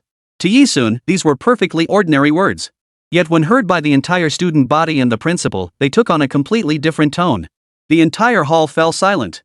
The principal was so enraged that the rolls of fat on his body jiggled like a rattle. You. He'd never seen a student more insolent than Yi-sun. A gasp caught in his throat, and he couldn't draw breath. The principal's body convulsed violently, and he was rushed straight to the infirmary for oxygen. Meanwhile, Yi-sun stepped down from the podium under the stunned gazes of the entire student body. The moment she stepped down, her homeroom teacher, Ms. Zhao, beckoned her to a nearby large tree. Ms. Zhao, with her curvaceous figure and voluptuous hips, didn't mention the principal being rushed to the infirmary. Instead, she stated directly, Yi-sun, the academy currently has 5 exchange student spots available. We want to send 5 of the school's most outstanding students to a top school in Yangxiang City for a month-long exchange program. During the exchange, you'll compete against exchange students from over a dozen other schools in various disciplines: mathematics, foreign languages, self-defense, and more.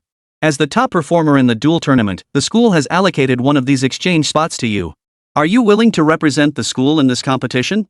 105. New friends, the extent of killing. Though presented as an exchange program, this was actually a competition where the school's top students would face off against the best from over a dozen other institutions. The competition spanned many fields: math Olympiads, self-defense tournaments, science experiments. The variety was extensive. Yi-sun excelled in the self-defense category. Therefore, the school intended for her to compete as part of the exchange student delegation against the top self-defense students from over a dozen other schools.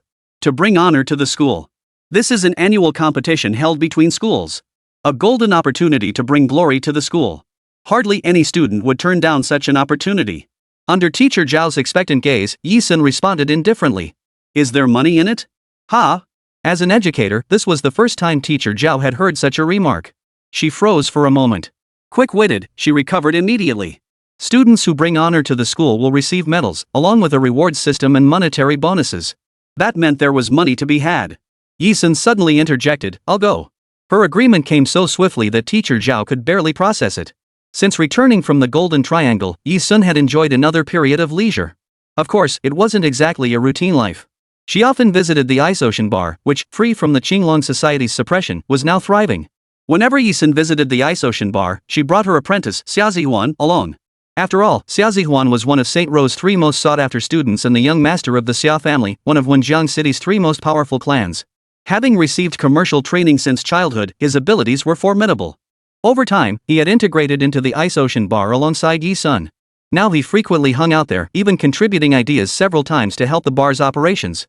On November 5, his older brother Yiming personally drove his prized Lamborghini Reventon to take Yi-sun to Rina University in Yangxiang City. Whenever you want to come home this weekend, give me a call and I'll pick you up, Yiming said. Yi-sun nodded. With that, she opened the car door and walked toward the entrance of Rina University. Located in Yangxiang City, the provincial capital of Zhou Province, Rina University was considered one of the top-tier institutions in the province where Yi-sun currently resided. The name Rina was chosen to resemble foreign names because in the 1930s and 1940s, the university's first president was a Y national. He named it after his homeland, translating it into Chinese. It embraced an educational system that kept pace with the world's most advanced standards. Rina University stands a significant notch above the aristocratic St. Ro Royal Academy. Consequently, exchange students from over a dozen surrounding schools flocked to Rina University to participate in various competitions. Using her exchange student pass, Yi-sun entered Rina University and made her way to the admissions hall. Her steps were halted the moment she entered the admissions hall by a woman's voice behind her. Excuse me. Hey, you up ahead, make way, please. As a powerful gust of wind swept past her, seemingly intent on brushing against her side, Yi-sun instinctively sidestepped. Ah!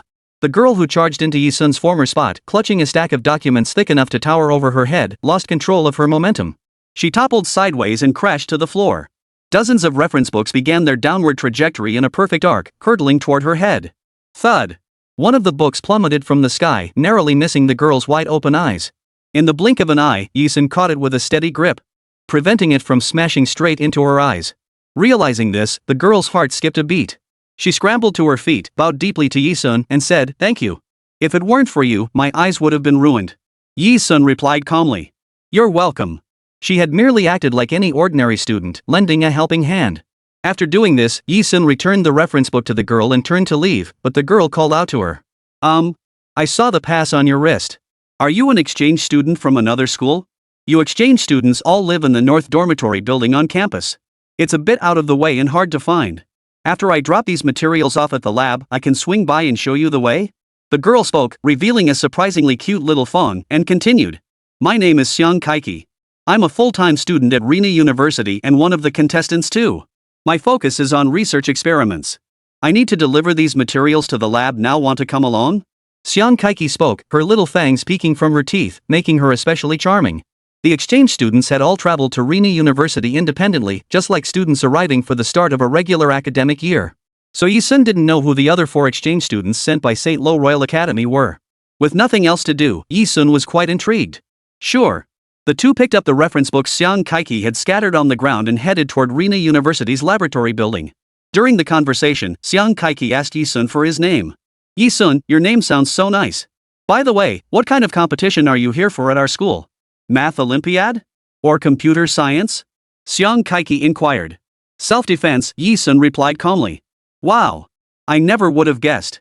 Xiang Kaiki gave Yisun a thorough once-over as she spoke. "With your slender build, I'd have bet you were here for the Math Olympiad." As they chatted, they arrived at the laboratory building of Rina University. Classroom A11. "Xiang Kaiki, you're finally here. Did you bring the materials?" As soon as Xiang Kaiki entered the classroom, an energetic young man rushed over to them. "Got it all." "It's with us," Xiang Kaiki replied, holding a half-stack of reference books in both hands. The other half was held by Yisun. The stack of reference books, thick enough to reach his chin, was effortlessly held aloft by Yisun with one hand. "And who is this lovely lady?" the energetic young man asked as he took the materials from Xiang Kaiki. "This is Yisun, an exchange student.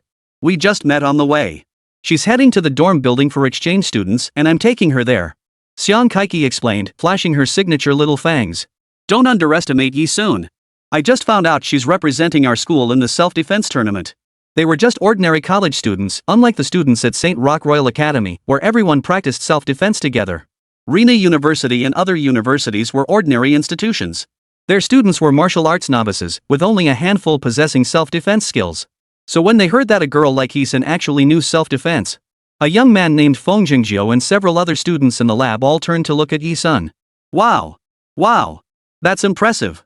Feng Jingjiu exclaimed dramatically, sizing her up from head to toe as he spoke. "I never would have guessed, honestly never would have guessed, that you could represent a school in a self-defense competition. You must be really good at it, right? Seriously impressive, girl.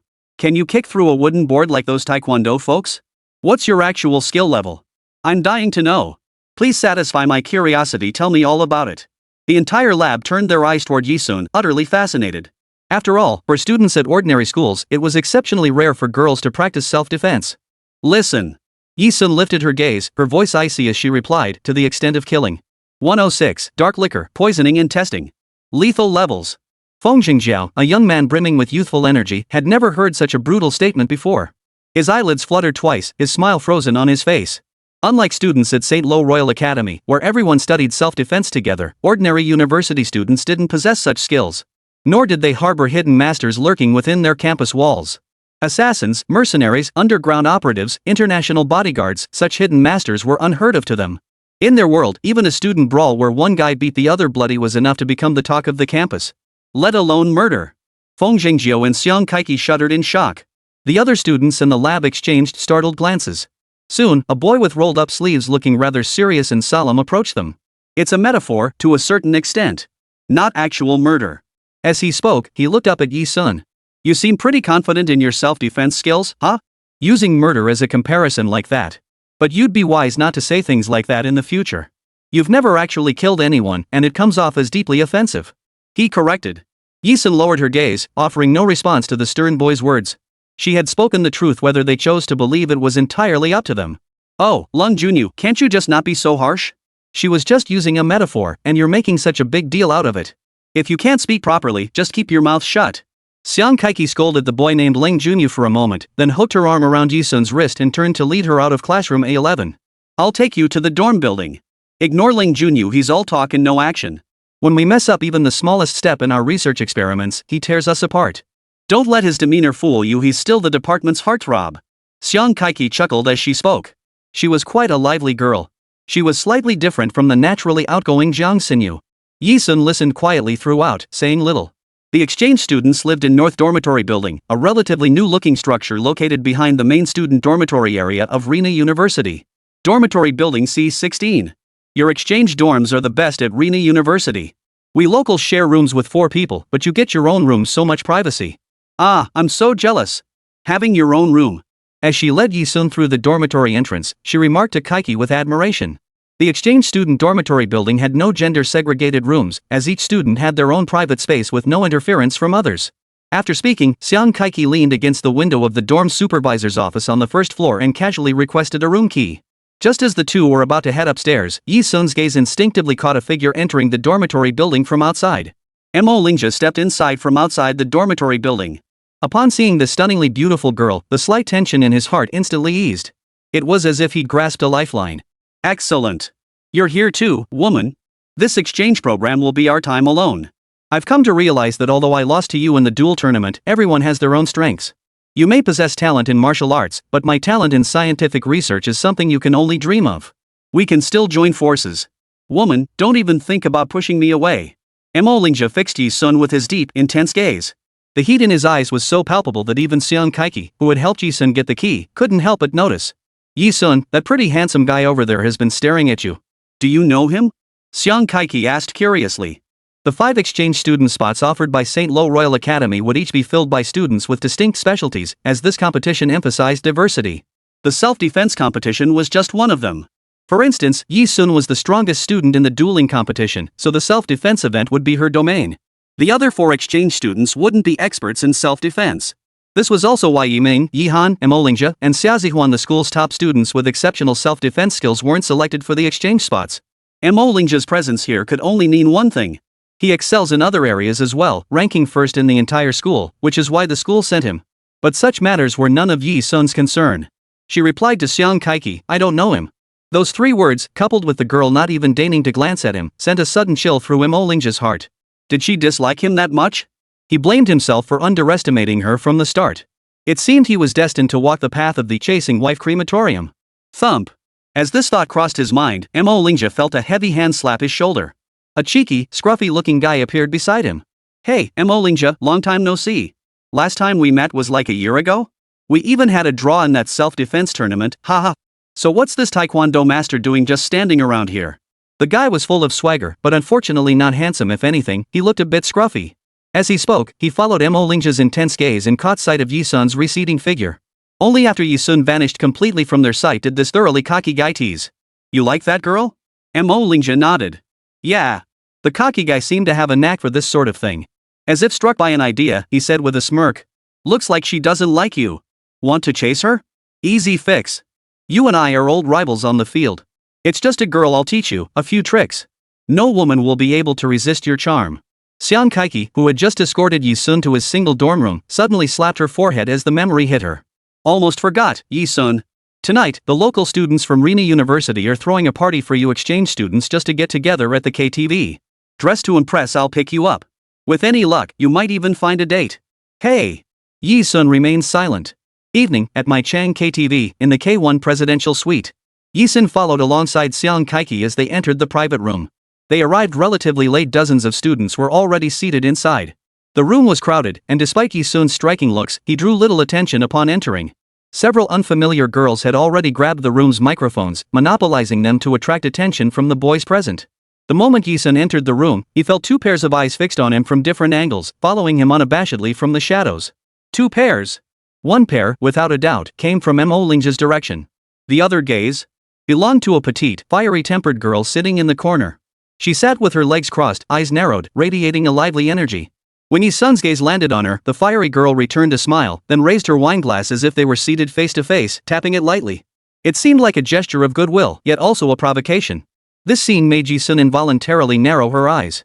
Her instincts told her this girl looked familiar, as if she'd seen her somewhere before. But judging by the contours of her face, she hadn't altered her appearance. Yi Sun's gaze grew deep and cold. Whoa! Look at that stunner! Just then, an exaggerated male voice rang out. Immediately after, a rowdy-looking guy carrying 2 glasses of wine approached Yi Sun. His loud exclamation drew several glances toward Yi Sun. The punk-looking guy flashed a sly grin, then held one of the glasses out to Yi Sun, saying, "This stunning beauty here must be the legendary Yi Sun, representing St. Rock Royal Academy in the self-defense tournament, right? Long admired. I'm Liang Maicheng, a student at Yunlin University in Yun City. Like you, I'm here to compete in the self-defense tournament today. They say friendship comes first, competition second. For the sake of our friendly bond, Miss Yi Sun, how about we clink glasses?" Liang Maicheng, the rowdy-looking guy, spoke so loudly that everyone present turned their gaze in his direction. With so many exchange students watching, Liang Maicheng had taken his words to such extremes that if Yi Sun didn't drink this cup of liquor, it would be seen as deliberately refusing to give Liang Maicheng face. It would mean refusing to acknowledge the friendship first, competition second rule between the two schools. If that happened, exchange students from other schools would likely view Yi Sun as a thorn in their side for the next month. It was a clever move. Yi Sun. Xiang Kaiki sensed something was off, though she couldn't quite put her finger on it. She could only stammer out his name. The next second, Yi Sun took the wineglass from Liang Maicheng's hand and downed its contents in one gulp. His motion was crisp and decisive, without a hint of hesitation. The moment the liquid touched his tongue, Yi Sun recognized through his keen sense of taste and knowledge of various substances that this glass of liquor contained enough knockout dope to stun an ox. In nightlife venues like KTVs, drinks offered by unscrupulous men often concealed dark traps. Countless ordinary young girls had fallen victim to this darkness. After consuming drinks laced with sedatives, they'd be dragged into secluded corners by their assailants and violated while dazed and confused. Today, Yi Sun faced the same fate. Thinking of this, Yi Sun looked up and handed her glass back to Liang Maicheng. The girl arched her lips in a defiant smile. "It tastes good, but unfortunately, this wine is a fake." In her over 3,000 days as a mercenary, to guard against poisoning, Yi Sun had poisoned herself 3,099 times and conducted 2,960 poison testing experiments. Her body harbored over 1,000 types of anti-poison antibodies, long since forging an invulnerable constitution. A drug of this potency was no different from plain water to her. 107, his and her first kiss. Watching Yi Sun swallow the drink without spilling a drop, Liang Maicheng's face betrayed unmistakable delight despite her earlier remark that the wine was counterfeit. Seems he's no stranger to this sort of mischief. Another fish had taken the bait. Liang Maicheng felt a surge of satisfaction. Outwardly, he said, "Who cares if it's fake? As long as it tastes good. Little Yi Sun, I'm looking forward to seeing you in the self-defense competition." Satisfied his scheme had succeeded, Liang Maicheng quickly made an excuse and walked away. "Yi Sun, are you okay? He gives off a weird vibe, like he's done something shady." Xiang Kaiki muttered to herself, glancing in the direction Liang Maicheng had disappeared. "I'm fine." Yi Sun said this, but a sudden flash of murderous intent flickered in her eyes. The gathering that followed unfolded like any ordinary teenage party. People drank, sang, and flirted. During the event, Yi Sun was toasted repeatedly by exchange students from other schools as a pre-game gesture of goodwill, causing her to consume quite a bit of alcohol. Alcohol was her greatest passion outside of firearms, weapons she cherished so deeply they never left her side, a passion forged on battlefields. However, the drinks she had indulged in before were always the world's most expensive premium spirits. A single bottle of vintage liquor from the last century could easily cost millions. This was her first time trying such an ordinary grade of liquor, and the taste was surprisingly mediocre. As the gathering drew to a close, Yi Sun could clearly see Liang Maicheng lurking in the corner, his gaze fixed on her, filled with confusion and bewilderment. If eyes could speak, his seemed to ask, "Why do you act like nothing's wrong? Has the drug not taken effect yet?" As if deliberately meeting his expectations. "Sorry, I'm feeling a bit lightheaded. I'll step to the restroom," Yi Sun said, extending his slender fingers to lightly press against his forehead. After informing those beside him, he rose and left the private room. Seeing this, Liang Maicheng's eyes lit up. As if discovering a new world, he wasted no time, rushing to Mo Lingjia, grabbing him and pulling him toward the exit. "Let's step outside for a smoke. We'll be right back. You guys keep partying." After leaving the private room, the two hurried down the KTV hallway, swiftly following the direction Yi Sun had departed. Along the way, Mo Lingjia frowned the entire time, hesitating. "This isn't right. I've thought it through. I do want to be with her, but this isn't the way to go about it." Liang Maicheng sneered with his usual scoundrelly charm. "The drugs are already in her system. You're backing out now? Are you even a man? When she's half conscious later, remember to carry her straight up to the hotel room upstairs. Don't say a word, just take her. Make her yours. If you won't do it, I will. A babe this hot? Even I'd love to taste what she's like. Slurp. Emolingja fell silent, lost in thought. The two turned a corner, expecting to see Yi-sun slumped like a clay figure on the sink, dazed and confused. But what they saw instead was a scene that sent shivers down their spines. Yi-sun leaned lazily against the wall, arms crossed over her chest. Far from appearing drugged, she was locked in an intense gaze with a strikingly handsome, tall man. Yi-sun had intended to make the person who drugged her pay the price right here. But she hadn't counted on encountering Yu Hen along the way. It had been a long time since she'd seen him. Or perhaps compared to this group of young men brimming with mischief, he seemed especially pleasing to her eye today. Unable to resist, she pulled him closer. And so, this scene unfolded. She was about to pass out just now. How can she act like nothing happened? Was the drug not potent enough? Liang Maicheng, who had been so confident of victory, nearly jumped out of his skin when he saw Yi-sun was perfectly fine. He couldn't hold back and blurted out his thoughts. Simultaneously, a chilling thought flashed across his mind. Could it be? Was she deliberately pretending to be drugged? Waiting for them to come? But how could that be possible? Everyone in the room had seen her drink that glass of wine. There was no way she hadn't consumed it. And even if she possessed extraordinary self-defense skills, with her ordinary female student physique, how could she possibly resist the effects of a sedative? Emolingja's eyelids fluttered rapidly when he spotted Yu Hen before Yi-sun. Emolingja had seen Yu Hen before, but that time, Yu Hen had worn a black mask, concealing his handsome features beneath it. This was his first time seeing Yu Hen without the mask, and for a moment, he didn't recognize him. A sharp pang of pain shot through his heart. Staring at Yu Hen's profile, a face 1,000 times more handsome than his own, Emolingja felt betrayed by Yi-sun. He blurted out impatiently. Yi-sun. Who is he? Yi-sun arched an eyebrow at his accusatory tone, then seized Yu Hen by the collar, forcing his lean back to bend until his high, straight nose met her profile. Can't you tell? My male favorite, Yi-sun murmured softly. Her words caused a flicker in Yu Hen's deep, dark eyes. He offered no rebuttal, as if acknowledging her claim. I don't believe it. Emolingja clutched his chest, shouting, I don't believe it. When did you get a man? How come I didn't know? Woman, how dare you go behind my back with another man, you? Don't believe it? Well then. Yi-sun tilted her head, no longer interested in Emolingja's rant. Feeling amused, she decided to tease Yu Hen instead. She decided to kiss Yu Hen's cheek right in front of Emolingja. She wanted to see how this cold-blooded, iron-faced man would react when called his lover and then kissed lightly on the cheek. How thrilling! Though teasing Yu Hen was amusing, Yi-sun had no intention of sacrificing her first kiss for this. She only planned to kiss his cheek. With that thought, the girl turned her head, tiptoed, tugged at Yu Hen's collar, forcing his tall frame to bend down. Her red lips were about to touch Yu Hen's cheek. Unexpectedly, Yu Hen anticipated her move. With a swift tilt of his head to the left, he countered her advance before her wide, beautiful eyes. What had been her attempt to kiss his cheek transformed into his thin lips meeting hers in a zero-distance kiss. 108, the abyss of the world, the uncrowned king. His reputation was cold and ruthless, his appearance iron-willed and fierce, his thin lips yet held a hint of moisture beneath that iron mask, like jelly taken straight from the freezer, icy and soft. That tilt of his head just now, it was deliberate. But well, considering how delicious it felt, then she would. Yi-sun seized the angle, tugging at Yu Hen's collar, deepening their kiss under Emolingja's furious, crimson gaze. Tossing and turning. Emolingja's fists clenched violently. Woman! Why? Why are you doing this to me? First, you let that black market big shot toy with you, then you toyed with his male favorite. Was the world you lived in before returning to the Yi family truly this filthy and depraved? You've already fallen into a world of debauchery and excess. That world isn't fit for you. I will rescue you, woman. Emolingja couldn't bear to watch any longer. He couldn't understand why Yi-sun, having returned to the Yi family, still clung to those habits from the dark underworld. She bore so many scars. She'd been on battlefields, worked as a war correspondent, and even been kept by a big shot in the black market. But those were all desperate acts of survival. Why didn't she choose to forget everything and start anew? She wasn't trapped in that world, was she? She wasn't a commander on the battlefield, nor was she so insanely powerful that she was relentlessly hunted, unable to shake off her former status as a queen? You fallen woman. Emolingja said coldly. If you keep clinging to the past, unable to conquer your inner demons, keeping male lovers, living this aimless life, your life will become a dead end. If your parents, your brother, your sister knew you were like this, they would be heartbroken. He meant to say he could redeem her.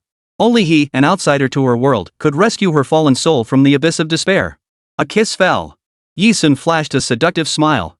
She placed her slender fingertips against Yu Hen's lips, then turned to Emolingja, her voice crisp and cold. How well do you really know me? Her eyes flashed with contempt, as if mocking her own pitiful existence, or perhaps scornfully dismissing Mo Lingja's self-importance. I, Yi-sun, was born into a world of depravity. I never had the fortune to escape. Her hand slid downward, tracing a path from Yu Hen's lips to the area above his chest, near his collar. Her seemingly feeble hand suddenly yanked Yu Hen close, pressing him against her side. In this moment, she possessed a unique, captivating beauty. If I must say, he and I are kindred spirits. As for you, just an insignificant passerby. Yi-sun's words were even more ruthless, leaving Mo Lingja with no hope whatsoever. Yet as these words echoed in Mo Lingja's ears, beyond the agony gripping his heart, he stubbornly clung to the belief. The fallen world Yi-sun spoke of referred to the black market, low-tier battlefields, realms he could access if he truly sought them. Not the pinnacle of the underground world, a realm utterly beyond the reach of a small fry like himself. I won't give up. In my life, Mo Lingja, there has never been such a thing as giving up. I will prove myself. Woman, I will prove that I, Mo Lingja, am worthy of you. With that, Mo Lingja spun around and sprinted away. Hey! Mo Lingja? What the hell are you two babbling about? Are we ever going to get down to business? Liang Maocheng, standing nearby, was still deeply engrossed in pondering how Yi-sun could be unharmed after being drugged, and the wicked plan to rape her while she was unconscious. Seeing Mo Lingja run off, Liang Maocheng quickly followed. Meanwhile, Yu Hen's deep, cold eyes darkened. Displeasure. That man dared to pursue the woman he had claimed as his wife.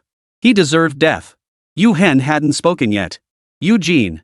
Yi-sun mimicked the way he had once commanded his subordinates, calling out into the shadows like the mistress of the dark chamber. Eugene, concealed in the shadows with an expressionless face, flinched in alarm. That single call nearly made him believe his own master was summoning him. Though startled, Eugene stepped forward in obedience. Perhaps it was because their meetings had grown more frequent, coupled with her deepening understanding of Yu Hen. Yi-sun no longer held back with Yu Hen, directing his men as smoothly as if they were her own. Dispose of the man behind us. The man walking behind was Liang Maocheng, the one who had drugged her, intending to take advantage of her. Eugene glanced at Yuan, noting his master showed no objection to Yi-sun commanding him. He bowed his head to Yi-sun. Yes. He immediately withdrew, silently following in the direction Liang Maocheng had departed. Outside the restroom. Soon, only Yi-sun and Yu Hen remained. Leveraging his tall, handsome frame, he bent slightly like a classical Western gentleman. Sliding his large hand beneath hers, he lifted her left palm upward as if cradling a priceless treasure. Leaning down with his robust physique, his thin lips parted slightly. Voluntarily lowering his noble frame, like a duke paying homage to a queen, he pressed a light kiss to the back of Yi-sun's hand. To her, he murmured a single phrase, echoing a duke's supreme loyalty to his queen. Should you fall into the world's abyss, I shall crown you uncrowned king. 109, Mr. Male Favorite, inspection begins. This was his promise to her, an expression of his resolve. He was serious. Yu Hen's words struck Yi-sun's heart like a sudden blow. As if his earlier marriage proposal had stemmed from affection, not alliance. What was this all about? Or could it be? Was this a benefit he was willing to grant her after the alliance? Recalling their first kiss just moments ago, though it lacked any real technique, she must admit, Yi-sun was thoroughly satisfied. She gently lifted his chin, studying his arrogantly handsome features for a moment. Her other hand slipped a note with an address written on it into Yu Hen's pocket. She had no experience with romance or intimacy. But living in that backward, filthy world, many of her former mercenary comrades would openly play with women right in front of her. Even if she hadn't eaten pork herself, Yi-sun had seen the pigs run early on. Not to mention the impact of their living environment. As mentioned earlier, mercenaries cherish the present moment because on war-torn battlefields, they could become unclaimed corpses at any moment. Yi-sun understood their mindset because she was one of them. Cherish the present, live with reckless abandon, never put off until tomorrow what you could do today. In the past, she never sought out men because none had captured her interest, but Yu Hen, she found him pleasing to the eye. She didn't possess the coyness of an inexperienced girl. After slipping the note into his pocket, Yi-sun raised an eyebrow and said, "My dorm address. Regarding your earlier proposal, marriage is acceptable, but we must do it first. My male companion." A curve of anticipation for the future played on her lips. She then swept a hand to her ear, tucking a strand of long, straight black hair that had fallen across her shoulder behind it. She let the strands drift through the air, trailing a wave of captivating fragrance. After leaving her address with Yu Hen, Yi-sun turned on her heel. Without a farewell, she headed straight back to the K1 presidential suite at the KTV. "Yi-sun, come over here. Why did it take you so long in the bathroom? Long enough that I almost thought you'd hooked up with some guy." Xiang Kaiki had intended it as a teasing remark. Little did she expect Yi-sun to reply bluntly, "Well, I did hook up with one." Cough cough ah. Her blunt words startled Feng Jingjiao, the vibrant young man she'd met in the lab, so much that the drink in his mouth erupted in a spray. "Girl, you're not holding back, huh?" Feng Jingjiao roared with laughter. By now, the gathering of exchange students from over a dozen schools was nearing its end. Mo Lingjia and Liang Maicheng hadn't returned even after the gathering ended. The former likely couldn't handle Yi Sun's bluntness and had slipped away without a word. The latter, having dared to drug Yi Sun, had fallen into the hands of the assassin Eugene. His fate was all too predictable. Hey, hey, hey! Don't spray whatever's in your mouth all over us, Xiang Kaiki teased, half pushing Feng Jingjiao aside as she leaned closer to Yi Sun. Yi Sun, I haven't even told you about the self-defense competition among your exchange students. They say knowing your enemy is the key to victory, right? Yi Sun sat slumped in the booth, one hand stuffed in his pocket, looking utterly lazy. Go ahead, she said. Listening to Xiang Kaiki and the others talk made her feel the true essence of campus life and youth. To her, it was like a beautiful melody, so she listened with great pleasure. Xiang Kaiki, however, interpreted her silence as concern about the opponents being too strong, prompting her to probe further. Hee, I knew you'd be interested. See that girl sitting across from us? Yi Sun lowered her gaze and followed Xiang Kaiki's implied direction, spotting a petite, fiery-tempered girl seated across the room. She was the other girl who had fixed her gaze on Yi Sun when she first entered the private room, besides Mo Lingjia. At that moment, Yi Sun felt as if she had seen her somewhere before, a sense of déjà vu. Her name is Ji Yao. She was last year's provincial youth self-defense champion and is a student at Sichuan University in Yangzhou City. Seeing Yi Sun already eyeing the girl across the room like a rival, Xiang Kaiki remarked from the side. Ji Yao, ha! Yi Sun murmured. Interesting. The fact that she felt this sense of familiarity meant this girl was no ordinary person. Seeing her reaction, Xiang Kaiki thought Yi Sun was intimidated. After all, Yi Sun was a martial arts expert sent from St. Lo Royal Academy in Wenjiang City. In Wenjiang City, her prowess was unmatched, surpassing even masters like Mo Lingjia and Yi Ming. But to put it bluntly, the prowess of Yi Ming and Mo Lingjia was built on the fact that they could only claim glory within Wenjiang City. Yi Ming's Sanda championship title was only recognized among Wenjiang City's youth ranks. Outside Wenjiang City, neither could be considered masters. Within Zhou province alone, there were 11 cities. When you factored in the youth from the other 10 cities besides Wenjiang, it was like discovering that beyond every master, there was always another. Truly, the sky's the limit. Moreover, the students sent by various universities to compete today represent the absolute cream of the crop from all institutions. In essence, whoever emerged victorious in this exchange student tournament would be crowned the champion of the entire Zhou province. As for Ji Yao, she had already claimed the provincial championship in self-defense techniques. In people's minds, the gap between Yi Sun and Ji Yao's abilities was like heaven and earth. Xiang Kaiki thought it was only natural for Yi Sun to feel afraid. Oh dear, Yi Sun, you mustn't be afraid. Don't scare yourself into backing out now. Everyone says second place is just as good. Ranking isn't that important. Xiang Kaiki's words were cut short as Yi Sun interrupted her. It matters. Ha? Why? Xiang Kaiki assumed the school was pressuring her. Does St. Lo Royal Academy place such high value on reputation? Feng Jingjiao, who had been pushed aside, blinked curiously, his youthful eyes filled with confusion. They expected Yi Sun to deliver some fiery motivational speech, but instead, she said. Victory brings monetary rewards, doesn't it? Finally. Yi Sun countered with a question. Aren't you all competing for the money? Yi Sun, who adhered to the mercenary principle of money above all, truly couldn't comprehend the pride schools and students felt for honor. Just as ordinary students couldn't fathom how they mercenaries would risk their lives for money. Ha? Xiang Kaiki and Feng Jingjiu were utterly dumbfounded. After a long pause, they finally snapped back to reality. Xiang Kaiki cleared her throat lightly and steered the conversation. We're definitely not here for the money, it's all about the glory. Yi Sun, you're such an interesting person. Well, you'd better give it your all. By the way, besides the Ji Yao, several past provincial self-defense champions are competing this time. The competition is incredibly fierce. Feng Jingjiao chimed in with a smirk. If your self-defense skills are really as lethal as you claimed before, you'd probably be a top contender. Too bad it's not. Just a pipe dream, heh heh. The group lingered at the KTV until 10 p.m. before strolling back to Rina University. On the way back, Xiang Kaiki and the other Rina University students received a text message notification from the school. The school says the competitions for various events will start tomorrow. They might run intermittently for several days, so everyone should be prepared. Yi Sun, go for it. I'm rooting for you. We should hurry back to our dorms and get some sleep now. After bidding farewell to Xiang Kaiki and the others, Yi Sun returned to her room in the dormitory building. Standing outside her door, she paused in silence for a moment. The doorknob had been touched. Someone had entered her room.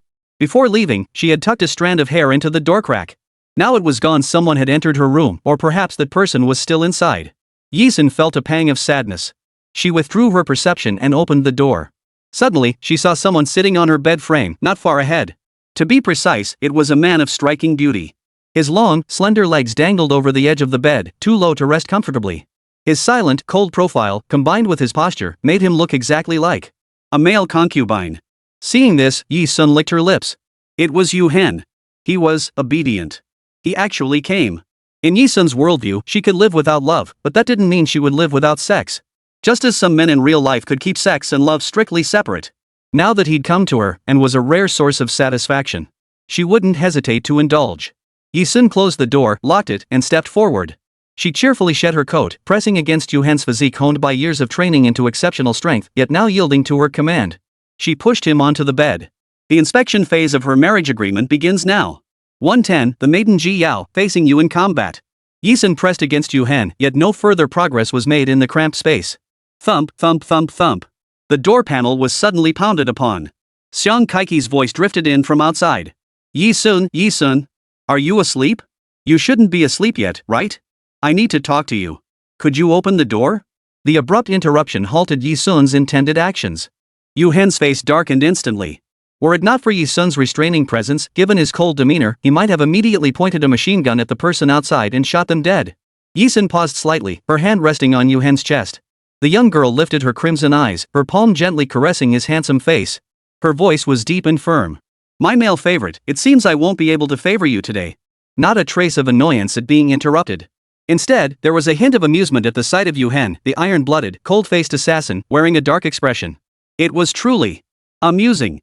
The mighty king of the dark chamber, Yu Hen, turned with a stern expression and flipped over, effortlessly pinning the teasing young woman beneath him. Like a duke asserting dominance, he kissed his queen with the utmost devotion.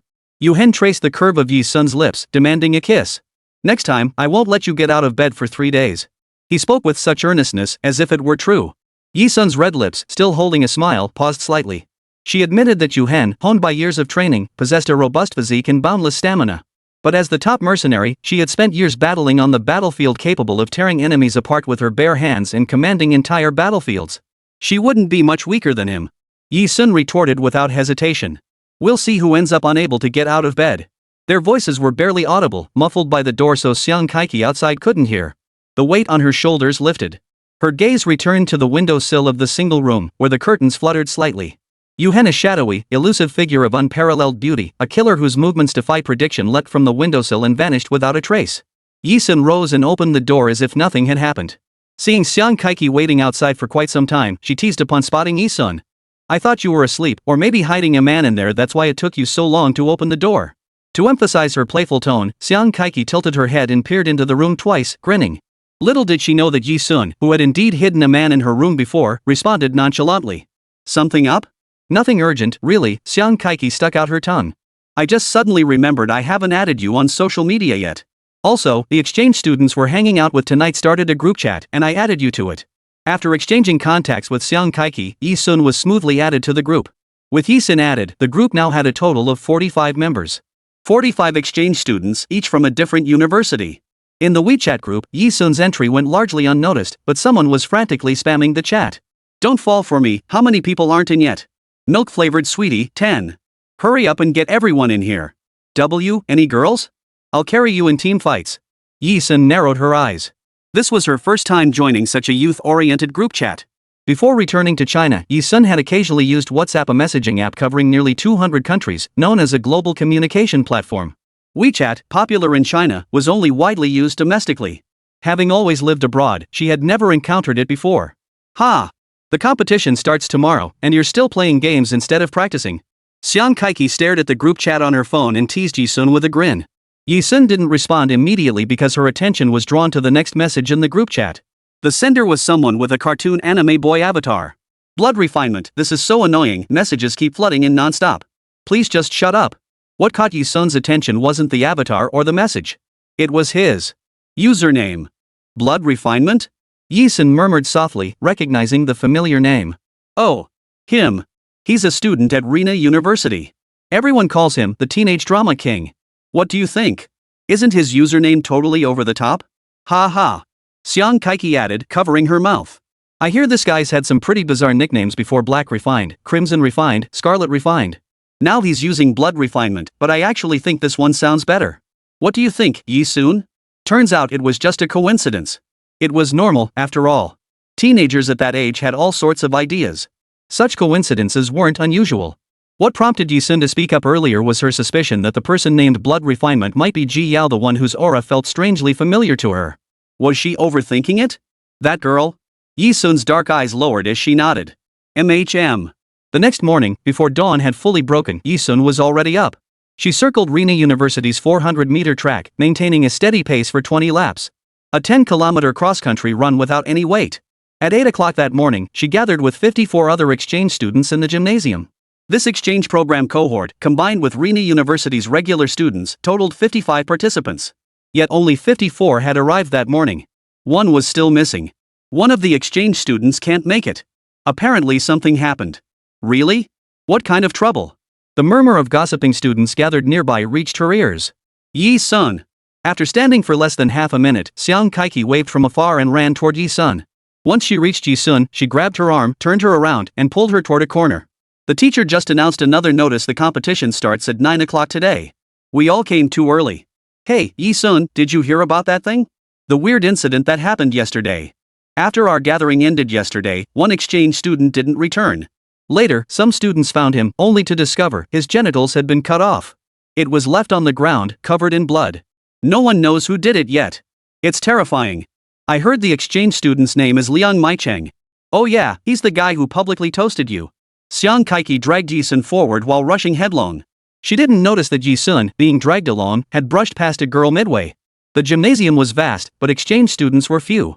The girl she happened to brush past was none other than last year's provincial self-defense champion, the one who felt strangely familiar. Ji Yao.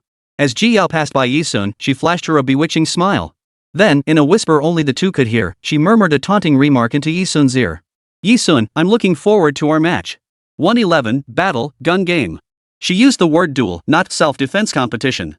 Ji Yao's words caused Yi Sun's eyes to flash. The term duel was typically only used openly by those in the international underground scene. So who exactly was she? They brushed past each other in a mere instant. To others, they appeared to have no connection whatsoever, merely passing each other face to face. Soon, Yi Sun was led by Xiang Kaiki to a corner of the gymnasium where 6 or 7 people sat in a circle. All 7 seated here were male. 4 of them Yi Sun had met on her first day at Rina University when Xiang Kaiki brought her to the lab. The other 3 he had seen during the KTV gathering that night. Yi Sun had a good memory and recognized them all. These are the students representing Rina University in the competition: Feng Jingjiao, Lang Junyu, and Mu Mingming. You met them in the lab. Xiang Kaiki continued, gesturing toward the other 2 boys. Xiang Yiping and Huang Jia. They're the ones in the group chat known as Don't Fall For Me and Bloodforge. Huang Jia was the pretentious teenager behind the online alias Bloodforge. He was rather taciturn, but when Yi Sun's gaze met his, he bluntly stated, "I prefer you call me by my online name, Bloodforge, not my real name, Huang Jia." Thank you. It seemed he genuinely cherished that online alias. Yi Sun gladly complied. Was Xiang, stop playing games. Hurry up and say hello to Yi Sun. At this point, Xiang Kaiki stormed over to one of the boys who was glued to his phone, muttering curses under his breath as he shook the device back and forth, as if gripping a steering wheel. The boy named Hua Xiang looked up in surprise. Upon seeing Yi Sun, his mouth opened wide in astonishment. Holy, it's a girl. Without Xiang Kaiki's introduction, Yi Sun had already guessed from the guy's reaction that he was the one in the group chat who'd been shouting about bringing a girl to game and coast to victory. Hey, girl, wanna play some team battles? I'll carry you to victory. Hua Xiang's eyes lit up at the sight of Yi Sun, as if he'd found the perfect stage to showcase his charm. He flipped his phone around, his eyes sparkling with amusement. Games? You can play them by yourself.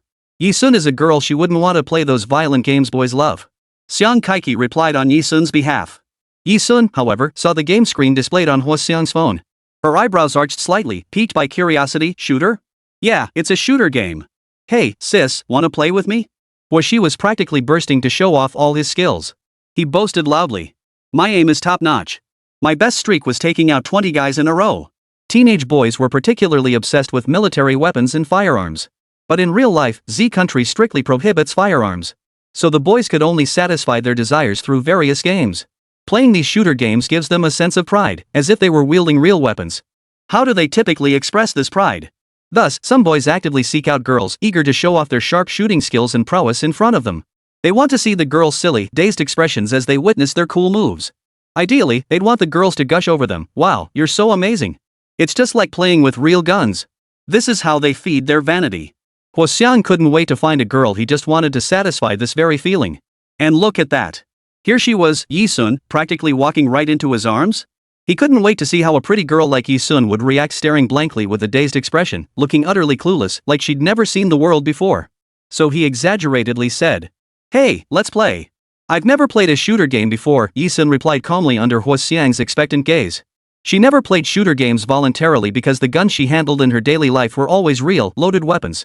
But to Huo Xiang's ears, it sounded like, "I'm a total newbie who's never played a shooter game before. Forget real guns, I don't even know how to handle the fake ones in games. Showing off my skills in front of such a greenhorn girl would surely make her scream her head off. Especially since she was so incredibly beautiful." Huo Xiang felt like he was floating on a cloud in the sky. He said with a smile, "Never played? No problem. Come on, sweetie, watch me play. I'll explain how it works, and you can follow along with what I show you." Without further ado, Huo Xiang immediately started playing on his phone screen. This shooter game, it's called Battle. When you start, you're dropped into a world map with 1,000 other players, all caught up in a chaotic gunfight. If you get hit by someone else's bullet, your character dies in the game, and that round ends immediately. This shooter game, well, we can also call it a survival game because the rankings are based on how long you survive. If you outlast everyone else without getting killed, you earn a ranking. Generally speaking, if you can rank within the top 100, wow. That's seriously impressive. Because in this game, everyone is a real person you're battling against actual human opponents. If you make it into the top 50, well, you're a pro.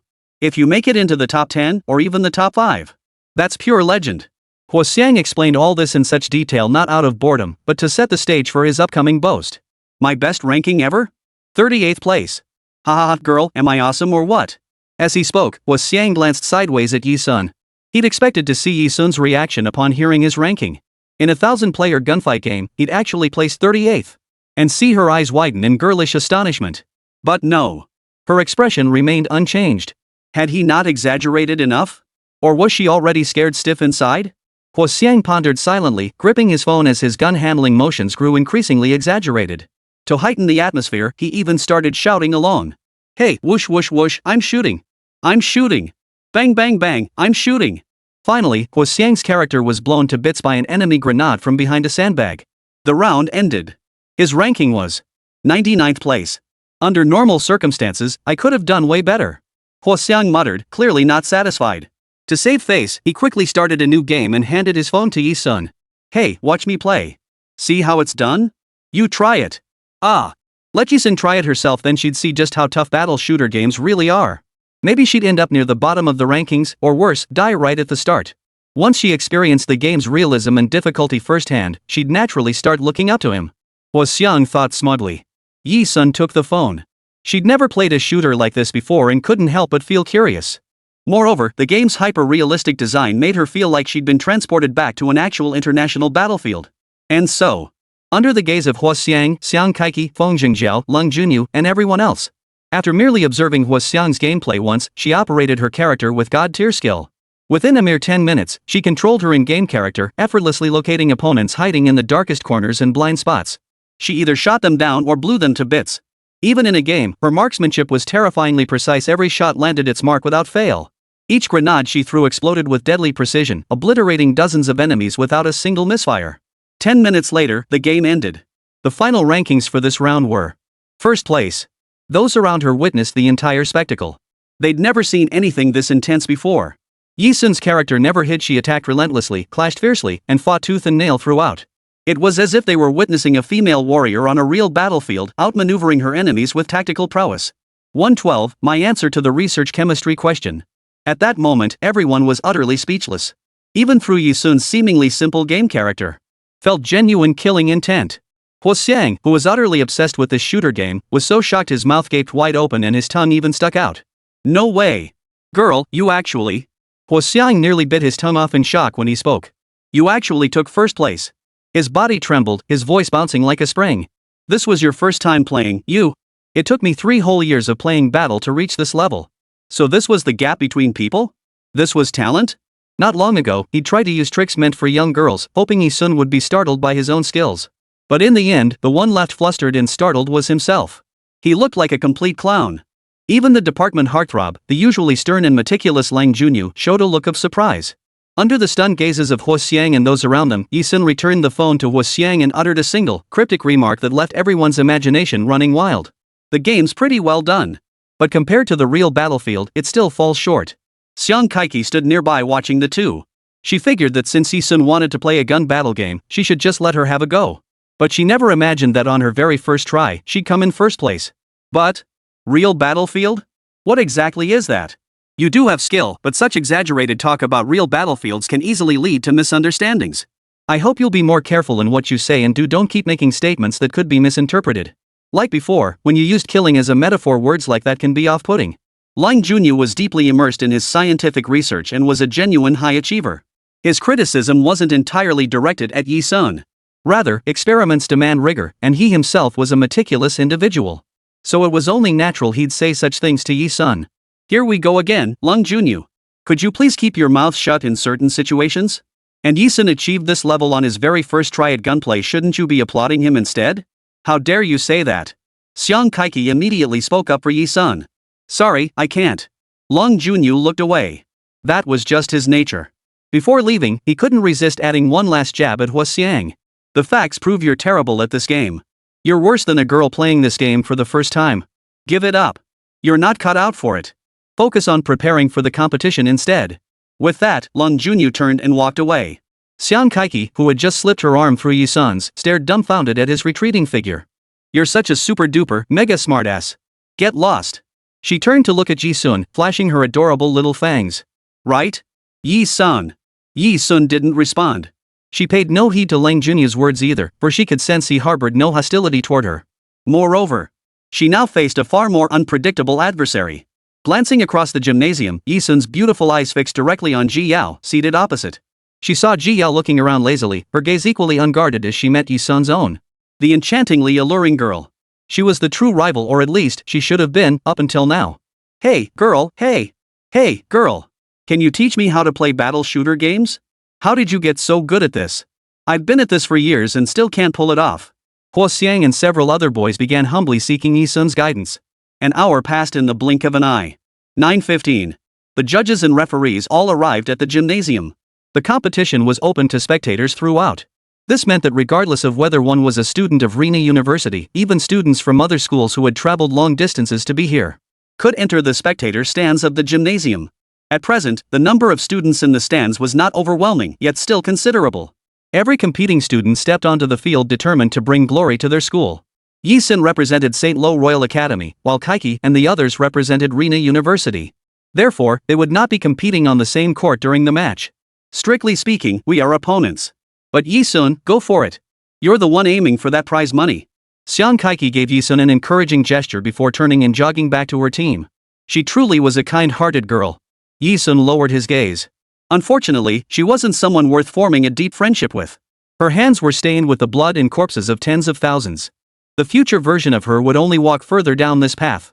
There was no turning back for her now. Yi-sun turned and walked toward the 5-member team dispatched by St. Lo Royal Academy. Among them, Mo Lingzhe was naturally present. The other 3 were strangers to Yi-sun. Upon seeing Yi-sun, Mo Lingzhe opened his mouth, but in the end, he said nothing to her. He would prove himself through scientific research. He was a man worthy of her. Our competition events will be diverse. For instance, computer science, research, math Olympiads, self-defense. Mo Lingzhe, following his brother Yi Ming's example, began to take on the role of leader. His motivation, however, differed from Yi Ming's. He wanted Yi-sun to witness his excellence. All 5 of us will compete together in every event, though each of us has different areas of expertise. The Academy has already made arrangements for us in this regard. For instance, Yi-sun handles the self-defense competition, and I can assist in that area. For the research experiment competition, that's my domain. At this point, Mo Lingzhe glanced at Yi-sun. His gaze seemed to say, "Woman, I haven't disgraced you, have I? I can assist you in the self-defense competition and am also a skilled researcher." Yi-sun had already said all she needed to say earlier. She certainly didn't hold Mo Lingzhe in high regard. His survival was none of her concern. But if Mo Lingzhe ever interfered with her, she would kill him without hesitation. Yi-sun meant what she said. All students, please gather at the center of the competition field upon hearing this announcement. There are 11 tables here, each with a sheet of paper and a pen. Each table is for several students from one school. Today's competition consists of only 2 events, scientific research experiments and self-defense techniques. The referee teacher stood at the center of the gymnasium, originally the basketball court, and announced in a solemn tone. All participating students took their respective positions upon hearing the announcement. The table where Yi-sun and her 4 teammates stood was in the farthest corner. She could see Xiang Kaiki standing behind a table ahead, waving frantically at her alongside her companions. Xiang Kaiki's fervor prompted Yi-sun to nod slightly in acknowledgement. Glancing across the entire venue, she noticed Ji Yao leaning one hand on the table, studying her with an intense gaze. That gaze made Yi-sun's dark eyes grow heavy. A research experiment competition without experimental equipment means this round tests our research calculations. Everyone, listen to me. Lingja might be a bit narcissistic in certain ways, but his intelligence and capabilities were undeniably far superior to the average person. He was indeed a worthy rival to his older brother, Yi Ming. His hunch proved correct. The judge stood at the center of the 11 tables and addressed the group. For this research experiment, we won't be conducting experiments. Instead, you'll be solving problems. As you can see, each of your desks has a sheet of paper and a pen. I will now verbally announce the problems. Please listen carefully and take notes. Solve the problems on the blank paper. The school whose student submits the correct answer and solution process in the shortest time will be declared the winner. Lingja and Lang Junyu from Xiang Kaiki's group were clearly talents in scientific research experiments. They both perked up their ears, listening intently for the question. Until the judge announced a high-difficulty chemistry problem to the audience. 0.112 grams of an oxide of a certain metallic element are dissolved in water, undergoing a chemical reaction to form 100 grams of alkaline solution. The mass fraction of Mo-Rongji is 0.148%. Element R is located within the first 4 periods and possesses 20 protons in its nucleus. Determine the element R through calculation. The judge's voice was loud and deliberate. Since the question was presented orally, he repeated it 3 times in full. This allowed sufficient time for the competing students to record the question. Lingja and Lang Junyu stood out most prominently in the entire venue. With swift strokes, they began writing, rushing to be among the first. Yi-sun, help me mentally calculate these multiplications. Lingja said, scribbling several multiplication problems on a blank sheet of paper. His true intention was to have Yi-sun, like a secretary, stay close to him, just as he would accompany President. He envisioned them working closely together on the problems, hoping this intimacy would elevate his pursuit of Yi-sun's heart. He was certain Yi-sun, even if she couldn't handle scientific experiments, would surely know multiplication. Surely she couldn't refuse him? Scribble, scribble, scribble. The only sound in the room was the scratching of pen on paper as he worked. After a long while, still no sign of Yi-sun drawing near. Lingja furrowed his brow and said, Yi-sun, this is a competition. Any grievances you have against me can wait until after the event. Whether you want to hit me or yell at me, it's entirely up to you. He could even play the role of a henpecked husband. Lingja's confident whisper hung in the air. The next moment.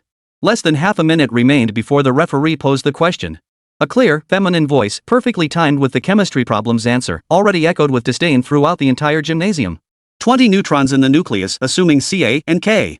0.112 G oxide, solute considered as hydroxide 0.148 G. The weight gain is 0.036 G, meaning 0.002 moles of water was combined. Assuming ROX reacts with water in a 1-to-1 ratio, MROX equals 56. Therefore, it should be Chow. Thus R represents calcium. I wonder, Judge, if my answer is correct. 113, Cass City, International Slave Market. It's Yi-sun. In a mere 30 seconds, she had calculated the answer to this advanced chemistry problem. The girl's voice thundered like an electric drum, striking everyone's heart. So much so that many competing students, overcome with shock, momentarily lost their grip on their pens. Clatter! The sound of pens clattering to the floor. As an international mercenary, Yi-sun spent her days among a group of rough and uncouth warriors. His level of education should not have been this high. Yet she was never satisfied with her achievements, fueled by her relentless pursuit of strength. On the battlefield, firearms, hot weapons from rocket launchers to landmines and grenades all relied on gunpowder, which was fundamentally tied to chemical composition. To master these things completely, she must learn chemistry. Perhaps the former Bloodforge was an illiterate. But after founding Bloodblade Mercenaries, she spent years honing her chemistry skills during downtime between missions and major campaigns. That was the foundation for Yi-sun's current prowess, the calculation she had just demonstrated. Shock. Silence. The surrounding area was deathly quiet. Lingja, who had previously considered making Yi-sun his assistant, now glared like a rooster, his eyes bulging in astonishment. Everyone present, including Xiang Kaiki, Lung Junyu, Feng Jingjiao, and Hua Xiang across the table. Even the judging teachers and evaluators all stared at her with jaws dropped. The astonishment wasn't merely that Yi-sun could solve this problem. But Yi-sun had managed to calculate the answer in such a short time, without even using scrap paper. Yi-sun, you actually know research too. Lingja exclaimed, utterly devastated. The one skill he had to boast about in front of Yi-sun had crumbled to dust. Lingja cupped his face, offering a bitter smile. Am I not correct, Professor? Yi Sun ignored him, her proud figure turned sideways toward the judges' table as she spoke up. Right. That's correct. The answer is indeed that way, one of the judges stammered in astonishment. The other judges immediately concurred in unison. I hereby declare that St. Rock Royal Academy wins first place in the scientific research project. Students from other schools, please hand in your draft papers. We will determine your school's ranking in the research competition based on the step you reached in your calculations. Students who have submitted their draft papers, please wait nearby. We will begin the self-defense competition shortly. The referee stood in the center and spoke slowly. Yi Sun waited for a while beside the gymnasium. The dozen or so tables set up on the basketball court were promptly cleared away by volunteers. The area was cleared. Midway through, she could sense Ji Yao's gaze occasionally landing on her, openly scrutinizing her. She lowered her gaze. The referee announced. Students, the self-defense competition officially begins. The format is as follows: you may choose any student from another school to challenge. The winner advances to challenge the next opponent, while the loser is eliminated. The last student standing will be crowned our champion. The remaining students will be ranked according to their performance. As soon as these words were spoken, none of the students present, those representing their schools in the self-defense tournament, were eager to be the first to step forward. They wanted to observe the strength of students from other schools from the sidelines first, then strategize their next move. Thus, for quite some time, no one stepped forward. On this side, Ji Yao fixed Yi Sun with a bewitching gaze. She stepped forward as the first contestant, striding confidently toward Yi Sun and declaring, Yi Sun, I choose you. It was about to begin. The entire faculty and student body held their breath. Seeing this, Yi Sun stepped forward without showing any sign of weakness.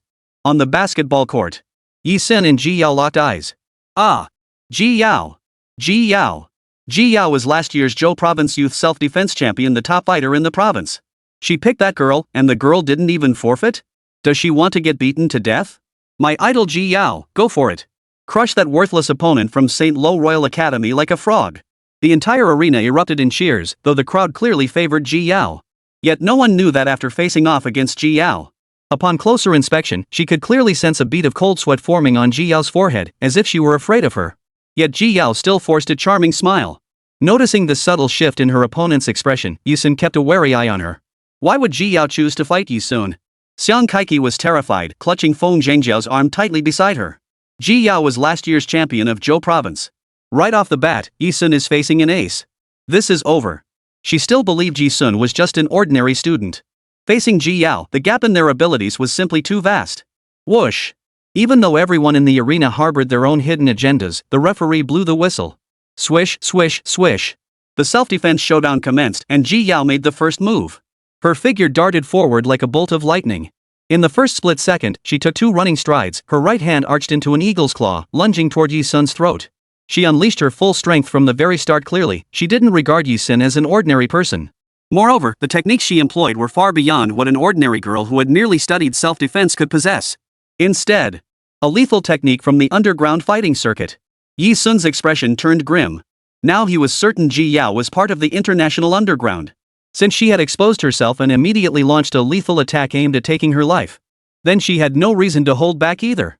And so, amidst the tense atmosphere of the entire venue, witnessed by all students and teachers, 2 formidable figures from the underworld clashed in a fierce showdown, igniting the battle. To the naked eyes of teachers and students, they could only see 2 figures blurring across the scene. In reality, they had already exchanged several blows. As Ji Yao's eagle claw struck out, Yi Sun seized her right hand, clenched into a talon-like grip. In that instant, Ji Yao countered with a swift roll, wriggling free like a slippery python from Yi Sun's grasp. As Yi Sun glanced sideways, Ji Yao launched a horizontal kick upward, aiming straight for her forehead, striking at her vital point. Yi Sun rolled to the side to evade it. Her chance had arrived. A surge of secret delight filled Ji Yao's heart. In the blink of an eye, she struck out, intending to seize Yi Sun's arm with one hand and execute an over-the-shoulder throw right there. But in that instant, Ji Yao gasped in shock. Yi Sun, who had been within her field of vision the entire time, was gone. In that instant, Ji Yao sensed a dangerous aura closing in behind her. Oh no! Ji Yao cried inwardly, but it was already too late. Without warning, Yi Sun had circled behind her, seizing her by the nape of the neck. He hoisted her slender frame into the air as though snatching a rabbit. The grip tightened. In that moment, Yi Sun genuinely wanted to kill her. She had managed to evade several of his moves. This Ji Yao was no ordinary foe. And she had repeatedly provoked him. Yi Sun never spared those who posed a threat to her. Yi Sun increased her grip, determined to choke her to death right then and there. Ji Yao clasped Yi Sun's hands around her neck, struggling desperately but to no avail. Just as Yi Sun prepared to snap Ji Yao's neck from behind like twisting a chicken's throat, Ji Yao's voice thundered like an electric crack, piercing through Yi Sun and echoing across the entire arena. Cough. Yi Sun. Sister Yi Sun. It's me. Have you forgotten me? 5 years ago. It was you who saved me at the international slave market in Cass City, K-Nation. Cough cough cough. I only came to repay that debt. 114 Mercenary's Paradise, Hunter by Nature.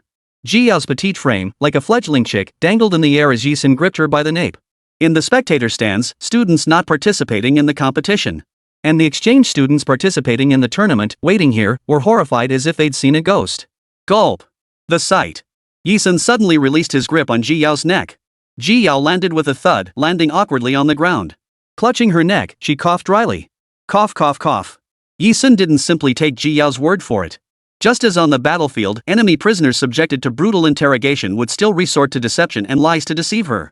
Betrayal and deception were the most commonplace occurrences in the international underground world.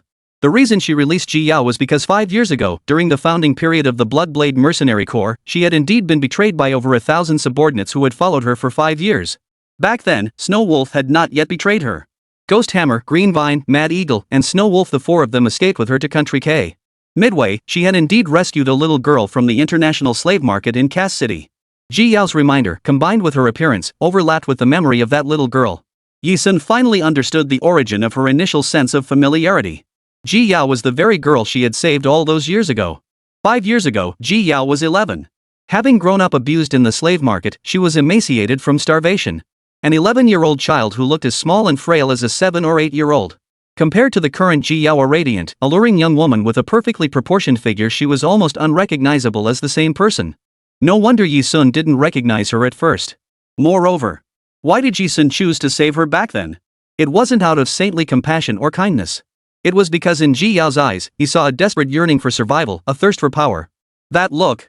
It was so strikingly similar to that of her younger brother, the one she had clung to for survival in her childhood. The way they exchanged blows back and forth, their figures blurring beyond the naked eye of those present. Including the moment Yi Sun seized Ji Yao by the nape, when Ji Yao uttered those bewildering words. During their battle, it seemed as though they had forgotten every teacher and student present. All eyes were fixed solely on the battle unfolding before them, leaving spectators so stunned they leapt to their feet. Thud. One of the judging teachers, perhaps swept up by the intensity of the moment, lost her balance and tumbled off her stool, landing with a thud on the floor. Yet she remained utterly oblivious to her own embarrassment. Her mouth formed a gasp of disbelief. Did she just try to kill her? The way adults think is different from how students think. On the students' side, Xiang Kaiki, Feng Jingjiao, Lung Junyu, Xiang, and the rest of the group also stared wide-eyed, trembling with shock. Their focus, however, was. Xiang Kaiki cried out in a trembling voice. Yi Sun actually defeated last year's provincial self-defense champion, Ji Yao. Could it be? Could she become this year's self-defense champion for Zhou Province? Feng Jingjiao hadn't forgotten his earlier question to Yi Sun about the extent of her abilities. He pointed toward the scene, his voice as excited as Xiang Kaiki's. Holy! Did you see that? Yi Sun nearly finished off Ji Yao. Her strength, it's almost murderous. Lang Junyu, who had once challenged Yi Sun, had always maintained his meticulous perspective since becoming a person. Yet now, Yi Sun had proven with her actions that lethal force and battlefield-like techniques were the most rigorous answers. This left Lung Junyu's cheeks burning hot. Lingja, positioned in a blind spot, stared intently at the girl on the field as if seeing Yi Sun anew, a girl who seemed to have climbed out of the flames themselves. Finally, he could only offer a self-mocking chuckle. It seems I've underestimated you all along. I'm simply not worthy. He hung his head in defeat, like a defeated dog with its tail between its legs, slinking out of the gymnasium. The spectators who had been shouting Ji Yao's name, urging her to knock Yi Sun down like a frog. One by one, their voices seemed to be stifled, as if corked shut. So, she's this powerful. Folks, she actually beat Ji Yao. No, not defeated, she crushed him. Brothers and sisters. As the crowd shifted from stunned silence to roaring excitement, the referee announced. In the first round of self-defense competition, Yi Sun from St. Laurent Royal Academy is declared the winner. Regrettably, Ji Yao of Sichuan University has lost and is disqualified from further competition. Students from other schools, please continue to challenge. The competition wasn't over yet. Yi Sun hadn't secured the championship. According to the rules, she would continue competing. However, perhaps it was the technique Yi Sun displayed the moment she stepped onto the stage that left everyone feeling uneasy. Next, no one dared to challenge Yi Sun. Over here, Yi Sun was walking toward the side of the audience seating. Ji Yao, completely unconcerned about her disqualification, hurried to catch up. Sister Yi Sun, thank you for remembering me. Running ahead of Yi Sun, Ji Yao walked backwards, looking at her as she spoke. Sister Yi Sun, with my current strength, I shouldn't embarrass you anymore, right? War is a mercenary's paradise. I'm a hunter by nature, thriving in the gray zone, killing, hunting, growing until I'm strong enough to dominate this desperate, suffocating world. Those were your words back then. I've never forgotten it. Not until today. Ji Yao's voice trailed off. She had come to repay a debt. From the day Sister Yi Sun saved her, she swore to become a world-dominating powerhouse like Yi Sun. Her life was hers to give. 5 years ago, she was so weak that the wealthy trampled her underfoot worse than a dog. This time, she hadn't come to reveal herself directly to Yi Sun. Instead, she'd orchestrated this entire scheme for one reason alone. She only wanted to prove to Sister Yi Sun that the person she was now was no longer that vulnerable girl who needed protecting. Now, she was someone capable of keeping pace with her sister. You're exceptional, Yi Sun remarked, her gaze shifting sideways. The coldness in her tone softened upon meeting Ji Yao's eyes. It was true. Few could exchange blows with her and survive.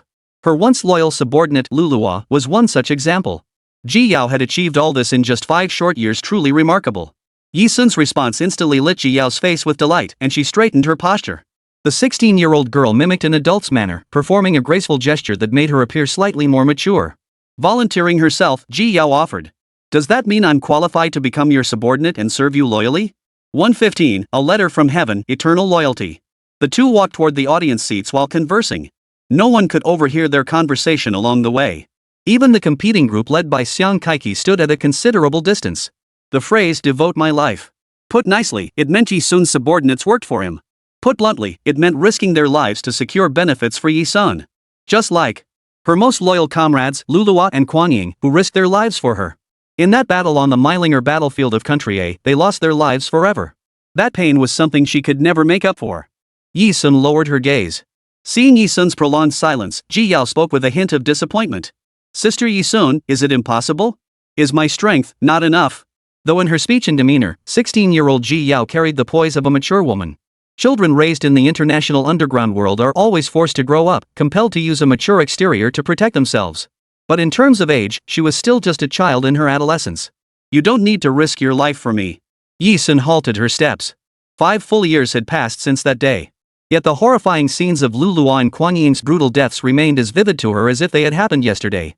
The young, beauty-loving girl Luluwa was just like Ji Yao standing before her today. Brimming with youthful vitality. Boss, Kuang Ying and I have each lasted 10 moves under your command. Can we now become your official subordinates and pledge our lives to you? That was what Green Vine had said to her, hands clasped behind her back, with a smug look on her face, when she first met Green Vine and Mad Eagle. Finally. That Green Vine, who even amidst the filthy battlefield never forgot to keep herself clean, neat, and beautiful. She died, dying for those who had sold her out. Her head was wrenched from her neck by traitors, blood splattering across her pristine gown. The hem of her skirt, cherished so dearly she wouldn't let it touch a speck of dust, was stained a vivid crimson. When Yi Sun found the bodies of Green Vine and Mad Eagle's severed hand lay clutching Green Vine's head. Just as it had been every time before, when the 5 of them returned from the battlefield. Hawk would use his towering frame to rest his hand on the head of the youngest and most tender-hearted, Green Vine. It was a rough gesture, yet filled with affection, as he would gently ruffle her hair. Don't worry, don't be afraid. None of us will die. I'll protect you and the boss with my life. They died for her. It all began with a pledge to give their lives. Why? Why? Ji Yao couldn't grasp the depth of it all. She still thought Sister Yi Sun simply didn't like her. Or perhaps she felt her earlier actions had been too much. Ji Yao hung her head in disappointment. Yet beside her, a clear, gentle female voice drifted over, sounding as if reminiscing about something, yet also as if affirming something. Because I don't want you to die for me. The words fell. Yi Sun's gaze flickered. After 2 seconds of silence, she spoke softly. You can stay by my side and work for me, but you don't need to risk your life for me. 1 sentence. Jia Yao, who had been filled with disappointment, lifted her eyes once more, as if unable to believe what she had just heard. Really? Sister? Yi Sun arched her lips. Have I ever lied to you? Never. In Ji Yao's memory, Yi Sun always kept her word. Back then, when she said she'd take her away from the Cass City International Slave Market, she actually did. Yi Sun. Before Ji Yao could speak, a woman's voice cut through the crowd, reaching her ears. It was Xiang Kaiki, leading Feng Jingjiu and the others toward them. Yi Sun, you're amazing. Xiang Kaiki exclaimed delightedly as she approached him. Simultaneously, she reached out to take Yi Sun's arm, as she usually did. But before her hand could close around his, Yi Sun was suddenly pulled to the left. Her hand grasped nothing but air. Ji Yao had reached out before Xiang Kaiki, taking Yi Sun's arm and avoiding Xiang Kaiki's touch. Those enchanting eyes instantly transformed from those of a gentle lamb into those of a predatory wolf, fixing themselves on Xiang Kaiki. Her gaze was predatory. It made Xiang Kaiki feel as if she was being singled out. Xiang Kaiki had always regarded Ji Yao as an ace goddess level figure.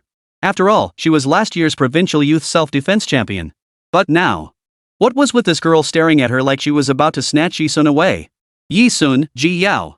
What was going on between you two out there? I thought I heard Ji Yao say to you. Sis Yi-sun? What slave market? Xiang Kaiki quickly shifted the awkwardness, claiming she hadn't heard all of Ji Yao's words to Yi-sun from where she'd been standing.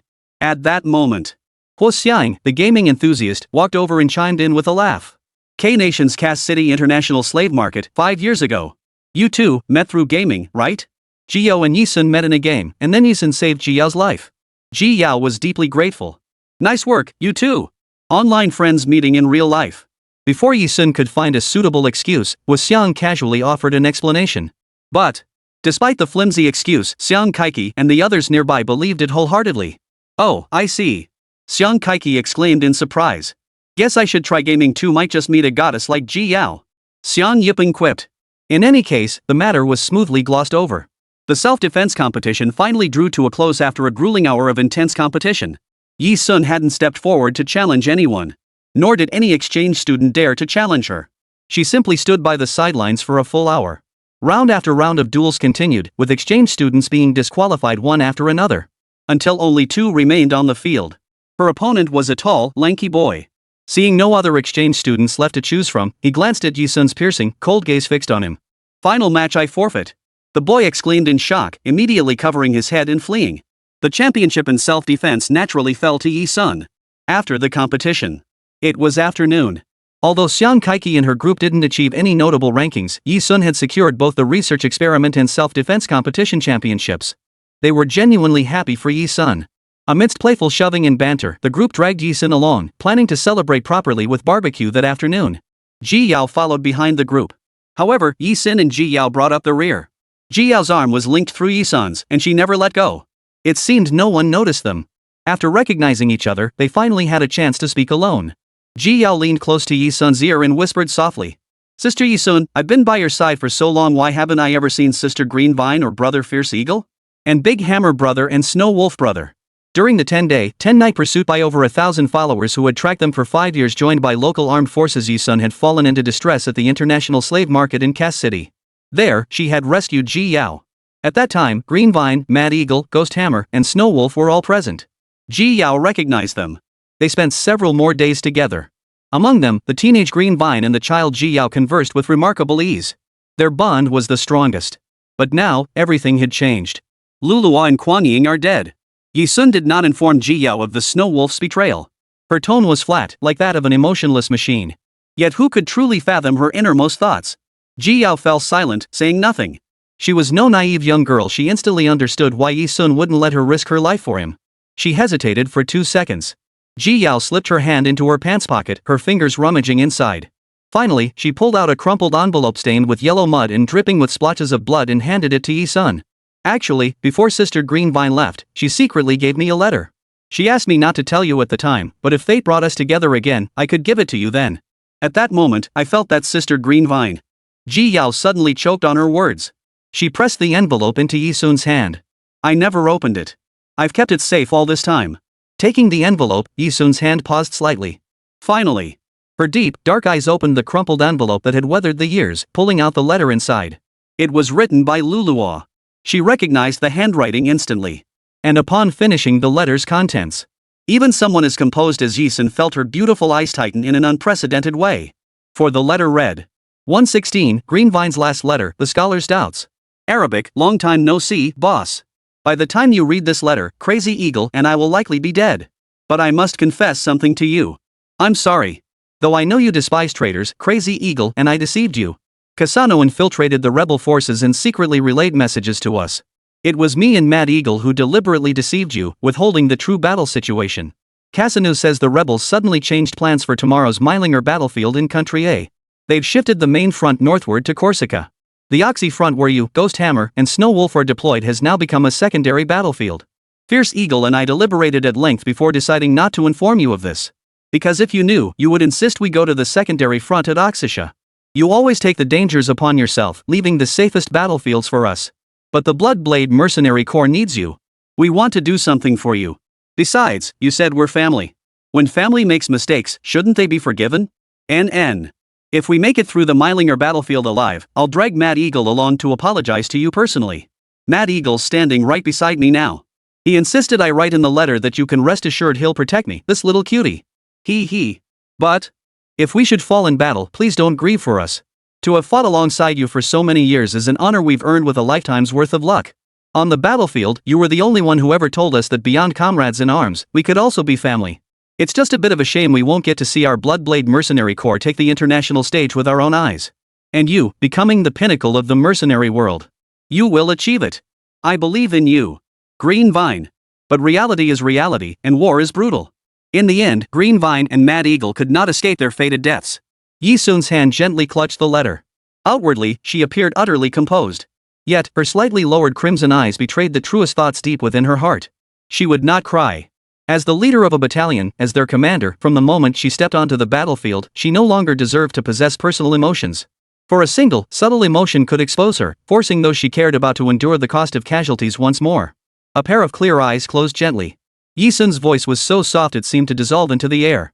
Facing the envelope, she spoke in the gentlest tone she had ever used, as if offering a reply to the two recipients of this letter from heaven. How could I ever blame you both? She would not let Green Vine and Mad Eagle die in vain. Nor would she allow the Bloodblade Mercenary Corps reclaimed only through their sacrifice to repeat that tragedy.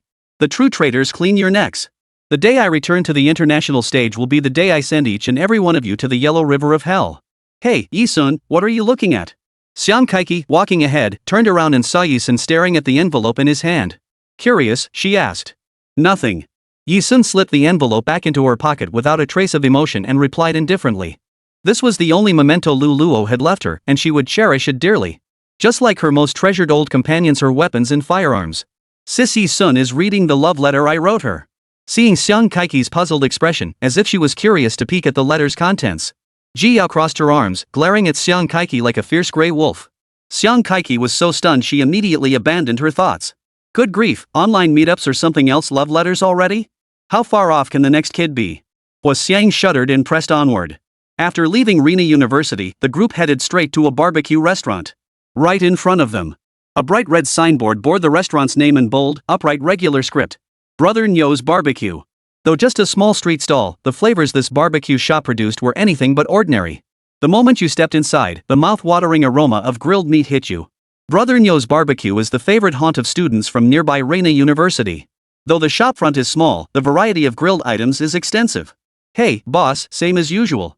30 skewers of lamb, 30 skewers of pork belly, 10 sausages, 40 skewers of green beans. Xiang Kaiki walked in and immediately started ordering like a regular. She then turned to Yi Sun and Ji Yao. Is there anything else you'd like? Yi Sun, I'm not picky. Ji Yao, same as sister Yi Sun. Meanwhile, Hua Xiang, Feng Jingjiao, Mu Mingming, and Xiang Yiping followed Xiang Kaiki's lead, eagerly picking out items from the refrigerator stocked with barbecue ingredients. Yi Sun and Ji Yao took seats at the restaurant's tables first. Ji Yao, having shed the clingy girl persona she initially displayed toward Yi Sun, had spent years navigating the international underground scene. She couldn't maintain the image of a clingy porcelain doll forever. Ji Mei looked at Yi Sun and asked softly. Sister Yi Sun, the truth is, I happened to be here because I was on a mission in Yangzhou City, Z country. I've been stationed in Yangzhou City, Zhou province for a year now. All these years, I haven't heard any rumors about you internationally. It was only 2 days ago that I saw you again. You haven't changed much at all since back then. So why are you here, sister? Needless to say, their meeting was a coincidence. Ji Yao had indeed been searching for Yi Sun to repay her debt of gratitude, but she'd never been able to find her. Yi Sun paused for 2 seconds before answering, for my family. Oh. I see. Ji Yao's eyes widened in understanding. I never had a family growing up, so I can't quite grasp that feeling. You too. Before they could exchange another word, a stern male voice cut in. It was Lung Junyu. As the department's star researcher, Lung Junyu was known for his meticulous and solemn demeanor. He naturally didn't believe Hua Xiang's earlier claim that Yi Sun and the others were online gaming acquaintances who had met through the game. The biggest difference between him and ordinary students like Hua Xiang and Xiang Kaiki was his logical precision and clear thinking. Taking advantage of Xiang Kaiki and the others being busy selecting barbecue ingredients, he stated emphatically. I just searched online for the K-Country Cass City International Slave Market and discovered this international slave market actually exists in reality. And it's right here in K-Country. So the truth is, Yi-sun saved Ji Yao at the K-Country Cass City International Slave Market. You too. You truly possess lethal combat prowess and have actually killed people, correct? If I'm not mistaken, your identities are connected to the black market. 117, Yu Hen vs Ji Yao, the struggle for Yi-sun. Not every student in this world is like Imo-Lingja, Yi-Ming, Yi-Han, Xiang Kaiki, or Huo Xiang. Those within the student echelon dare not delve deeply into speculating about Yi-sun's true identity. At least the top student Ling Junyu was an exception. Even he couldn't fathom Yi-sun's true identity. As soon as Ling Junyu spoke, a chilling silence cut through the air. Yi-sun and Ji Yao both wore icy expressions. For international underground figures, unless they chose to reveal it themselves, they never wanted outsiders to state their true identities outright. With such meticulous thinking, Ling Junyu couldn't possibly have missed this point. He immediately added, "Rest assured, I'm not here to meddle in your affairs. Your business is none of my concern. I pledge my future career and my degree. With me, you needn't worry about any information leaking out." For Ling Junyu, his future and his degree were his most precious possessions. Using these as collateral was sufficient to express his stance. Yi-sun's gaze darkened slightly. "However, my condition is that you must not harm any students or faculty members at the school. You mustn't involve them in your affairs," Ling Junyu stated. This demand was reasonable. Yi-sun raised an eyebrow, tilting her head slightly as the corners of her eyes curved upward. "Anything else?" Ling Junyu exhaled in relief. "That's all." "What are you two talking about?" "Ling Junyu, you're such a sharp-tongued guy, haven't you been lecturing Yi-sun all along? How dare you get so close now? Watch out, she might beat you into a pig's head." He. When Xiang Kaiki laughed, her little fangs peeking out were especially adorable. Seeing Xiang Kaiki and the others return, Yi-sun and his group immediately dropped the topic. The group settled down, and before long, the owner of the barbecue shop brought steaming hot grilled skewers to their table. This particular grill shop's lamb skewers were rich yet not greasy, with a slightly crispy skin. Paired with just the right amount of seasoning, they were enough to make anyone's appetite explode. Yi-sun ate quite a lot. They ordered several rounds of skewers throughout the meal, and Yi-sun alone polished off 30 lamb skewers. Having spent years on the battlefield, Yi-sun possessed an appetite that was anything but ordinary. By the time they emerged from the barbecue restaurant, evening had fallen. Exhausted from competing in 2 matches that day, everyone planned to head back to their dorms for a good night's sleep. "Yi-sun, we don't have any events tomorrow. Want to go shopping together?" Xiang Kaiki asked before leaving. "Sure," Yi-sun replied. "I'm coming too." Ji Yao clutched Yi-sun's hand tightly, as if Xiang Kaiki would snatch away her favorite if she didn't come. Seeing this, Xiang Kaiki, who hadn't known this side of Ji Yao before formally meeting her, covered her mouth and giggled. Great. Then we'll all go together." After Xiang Kaiki and the others left, Ji Yao resumed her usual composure. She straightened her ample figure and flashed Yi-sunji a seductive glance. "Sister Yi-sun, I'm staying off campus. Since I'll be here for a month and can't get used to the dorm, I bought a villa nearby. Want to come over and stay with me tonight?" Yi-sun slipped one hand into his pants pocket and nodded. "Sure." After making arrangements with Ji Yao, Yi-sun returned to the dormitory building, intending to gather the essentials she'd left behind and take them all to Ji Yao's place. But as she reached the stairwell entrance, someone blocked her path. It was Imo-Lingja, the same man who had fled like a stray dog with his tail between his legs that morning. He had waited for her here all afternoon. "Where have you been?" Imo-Lingja demanded the moment he saw her. "What business is it of yours?" Yi-sun retorted coldly. Imo-Lingja gave a bitter smile. Yes, what business was it of his? The current him was indeed far from worthy of her. "I plan to leave Z country and study abroad. I'm leaving tonight." As Yi-sun refused to even glance at him, Imo-Lingja said, "As for the upcoming competition, I'm sure you'll easily win the championship even without me." He had no intention of returning to St. Lo Royal Academy. One of the 3 most popular guys at St. Lo Royal Academy, Imo-Lingja was destined to leave the stage. Seeing Yi-sun listen to his words, she showed no sign of pausing to stop him. Imo-Lingja felt as though his heart had been drained of blood, the pain unbearable. "But that doesn't mean I'm giving up on you. Yi-sun, you are the first woman I, Imo-Lingja, have ever truly cared about in my entire life. I'm going to a higher realm. Wait for me. We'll meet at the pinnacle." With that, Imo-Lingja turned on his heel. Like a heroic knight of ancient times, he departed with proud resolve. If this scene were from some tragic romance film, a sorrowful love song would surely play, solemnly celebrating the heart-wrenching farewell of the protagonists, forced apart by circumstances beyond their control. Alas, this wasn't a love story where Imo-Lingja called the shots, and Yi-sun certainly wasn't the love-struck fool he longed for. Humph. Meeting at the peak? After Imo-Lingja left, Yi-sun ascended the stairs, his lips curling into a cold, contemptuous sneer. Before the betrayers of the Bloodblade Mercenary Corps were vanquished, before the manhunts for Devil's Island and Thunder Tiger were eradicated, She, Yi-sun, would never harbor love for any man beyond that of a male concubine. The pinnacle? Had Mo Lingja ever truly witnessed the pinnacle of the world? That place was not a paradise for the strong, but an endless hell. Those who stood at the peak desperately struggled to climb out of that hell and return to the mortal world. Yet those in the mortal realm yearned to stand atop the peak, to immerse themselves in that hell. How laughable and pitiful. To stand atop the peak for love? If he could still utter the word love after witnessing the bloody reality of that pinnacle world, Yi-sun would admire him. Yet the cruel reality told her that throughout history, those capable of such a feat were as rare as a phoenix's feather or a unicorn's horn, virtually non-existent. The young woman lowered her gaze and ascended the stairs. Ji Yao's large villa was purchased next to Rena University. Though situated in the suburbs, its proximity to the most popular hiking destination meant the villas here commanded astronomical prices. A single villa cost 50 million. At Ji Yao's invitation, Yi-sun naturally moved in.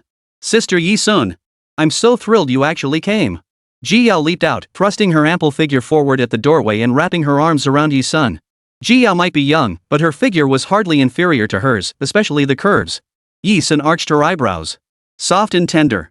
Suddenly, before she could dwell on it, Yi-sun's eyes darkened. From behind, a dark shadow darted toward Ji Yao in a swift attack. Startled, Ji Yao sidestepped just in time to evade it, but the sudden movement pulled her several paces away from Yi-sun, whom she had been holding close. She sensed two familiar auras approaching, both devoid of any intent to kill. Yi-sun crossed his arms, a playful smirk curling his lips. Immediately after, outside the dark villa gates, a tall, slender, and strikingly handsome man stepped into view. His exquisite features held not a single flaw. The moment Yu Hen's handsome face appeared, even this 50 million yuan villa seemed to lose its luster. There was no need for doubt the one attacking Ji Yao was Eugene. His goal was to keep Ji Yao away from Yi-sun. Until Yu Hen strode over with long strides, reaching Yi-sun's side and wrapping an arm around her slender waist. His towering frame completely overshadowed the girl's seemingly petite figure. The pair looked exceptionally well matched. Seeing Ji Yao's eyes redden with jealousy, she cried out in panic. Who are you? Don't touch my sister Yi-sun. She's mine. Her hands curled into claws as she lunged sideways, ready to snatch her away. The handsome, cold-eyed man's brows furrowed slightly at the words "Sister Yi-sun is mine." His gaze sharpened, revealing a fierce, arrogant killing intent. Yu Hen commanded Eugene in a deep, icy voice. Eugene, toss this lump out. This lump naturally referred to Ji Yao. Yes. It must be said that Eugene hadn't unleashed his full strength in his earlier attack on Ji Yao, he'd merely forced her to dodge away from Yi-sun. At that moment, upon hearing his master's command again, Eugene stepped forward without hesitation. Just before Ji Yao could react, he snatched her up like a little chicken and carried her away. Let me go. Let me go. This is my home. You're bullying a child. You're a bunch of bullies. I'm still a child, and you're bullying me like this. Let me go. Ji Yao struggled desperately, but to no avail. She was still young, and her strength naturally couldn't match that of Eugene, who had been a professional assassin for over a decade and was just over 20. Held by Eugene with one hand, she was dragged straight out of the villa. Perhaps due to her violent struggle, Eugene, who had initially gripped Ji Yao's neck. But in the struggle, his grip slid down from her neck. The man, as hard as steel, pressed his slightly muscled arm tightly against Ji Yao's softness. The warmth he sensed in that spot startled him. Amid Ji Yao's shouts of "You're bullying a kid," Eugene, a killer who always prioritized missions, wore a poker face, and never revealed his true thoughts, suddenly smiled warmly. Bullying a child? I'd say you aren't so little at all. 118 Poisoned Dr. Mizusaki, the ultimate auntie. A cascade of golden curls framed Eugene's forehead. Standing at 187 centimeters tall, he was a genuine mixed-race individual. His Western heritage gave his features an exceptionally sculpted quality. Even in a crowd, he was undeniably eye-catching. Ji Yao's struggling body froze upon hearing Eugene's taunt. Finally realizing she'd been taken advantage of, Ji Yao froze stiffly. "Kid, why so quiet?" he murmured softly. He called her kid with such apparent delight. For the first half of his life, assassin Eugene had carried out missions in silence. This was the first time in all his years serving his master that he'd encountered something that truly piqued his interest. Teasing a child. Ji Yao pursed her lips and lifted her foot. The next second, she delivered a vicious kick backward straight at Eugene's groin. Had that kick landed, it would have struck a vital spot. However, as Eugene, the most trusted subordinate to Yu Hen, his skills were naturally formidable. He acted faster than Ji Yao, swiftly releasing his grip on her wrist and taking 2 steps back. Ji Yao seized the chance to sprint away from the villa. At the same time, she angrily threw back this line. "You adults who bully children are nothing like my beloved Yi-sun's sister. I never want to see you again." Watching the girl's receding figure, Eugene, who always wore a mask of indifference, lost his composure repeatedly. But he paid it no mind. Instead, he smiled gently and murmured to himself. "But I'm actually looking forward to seeing you again, kid.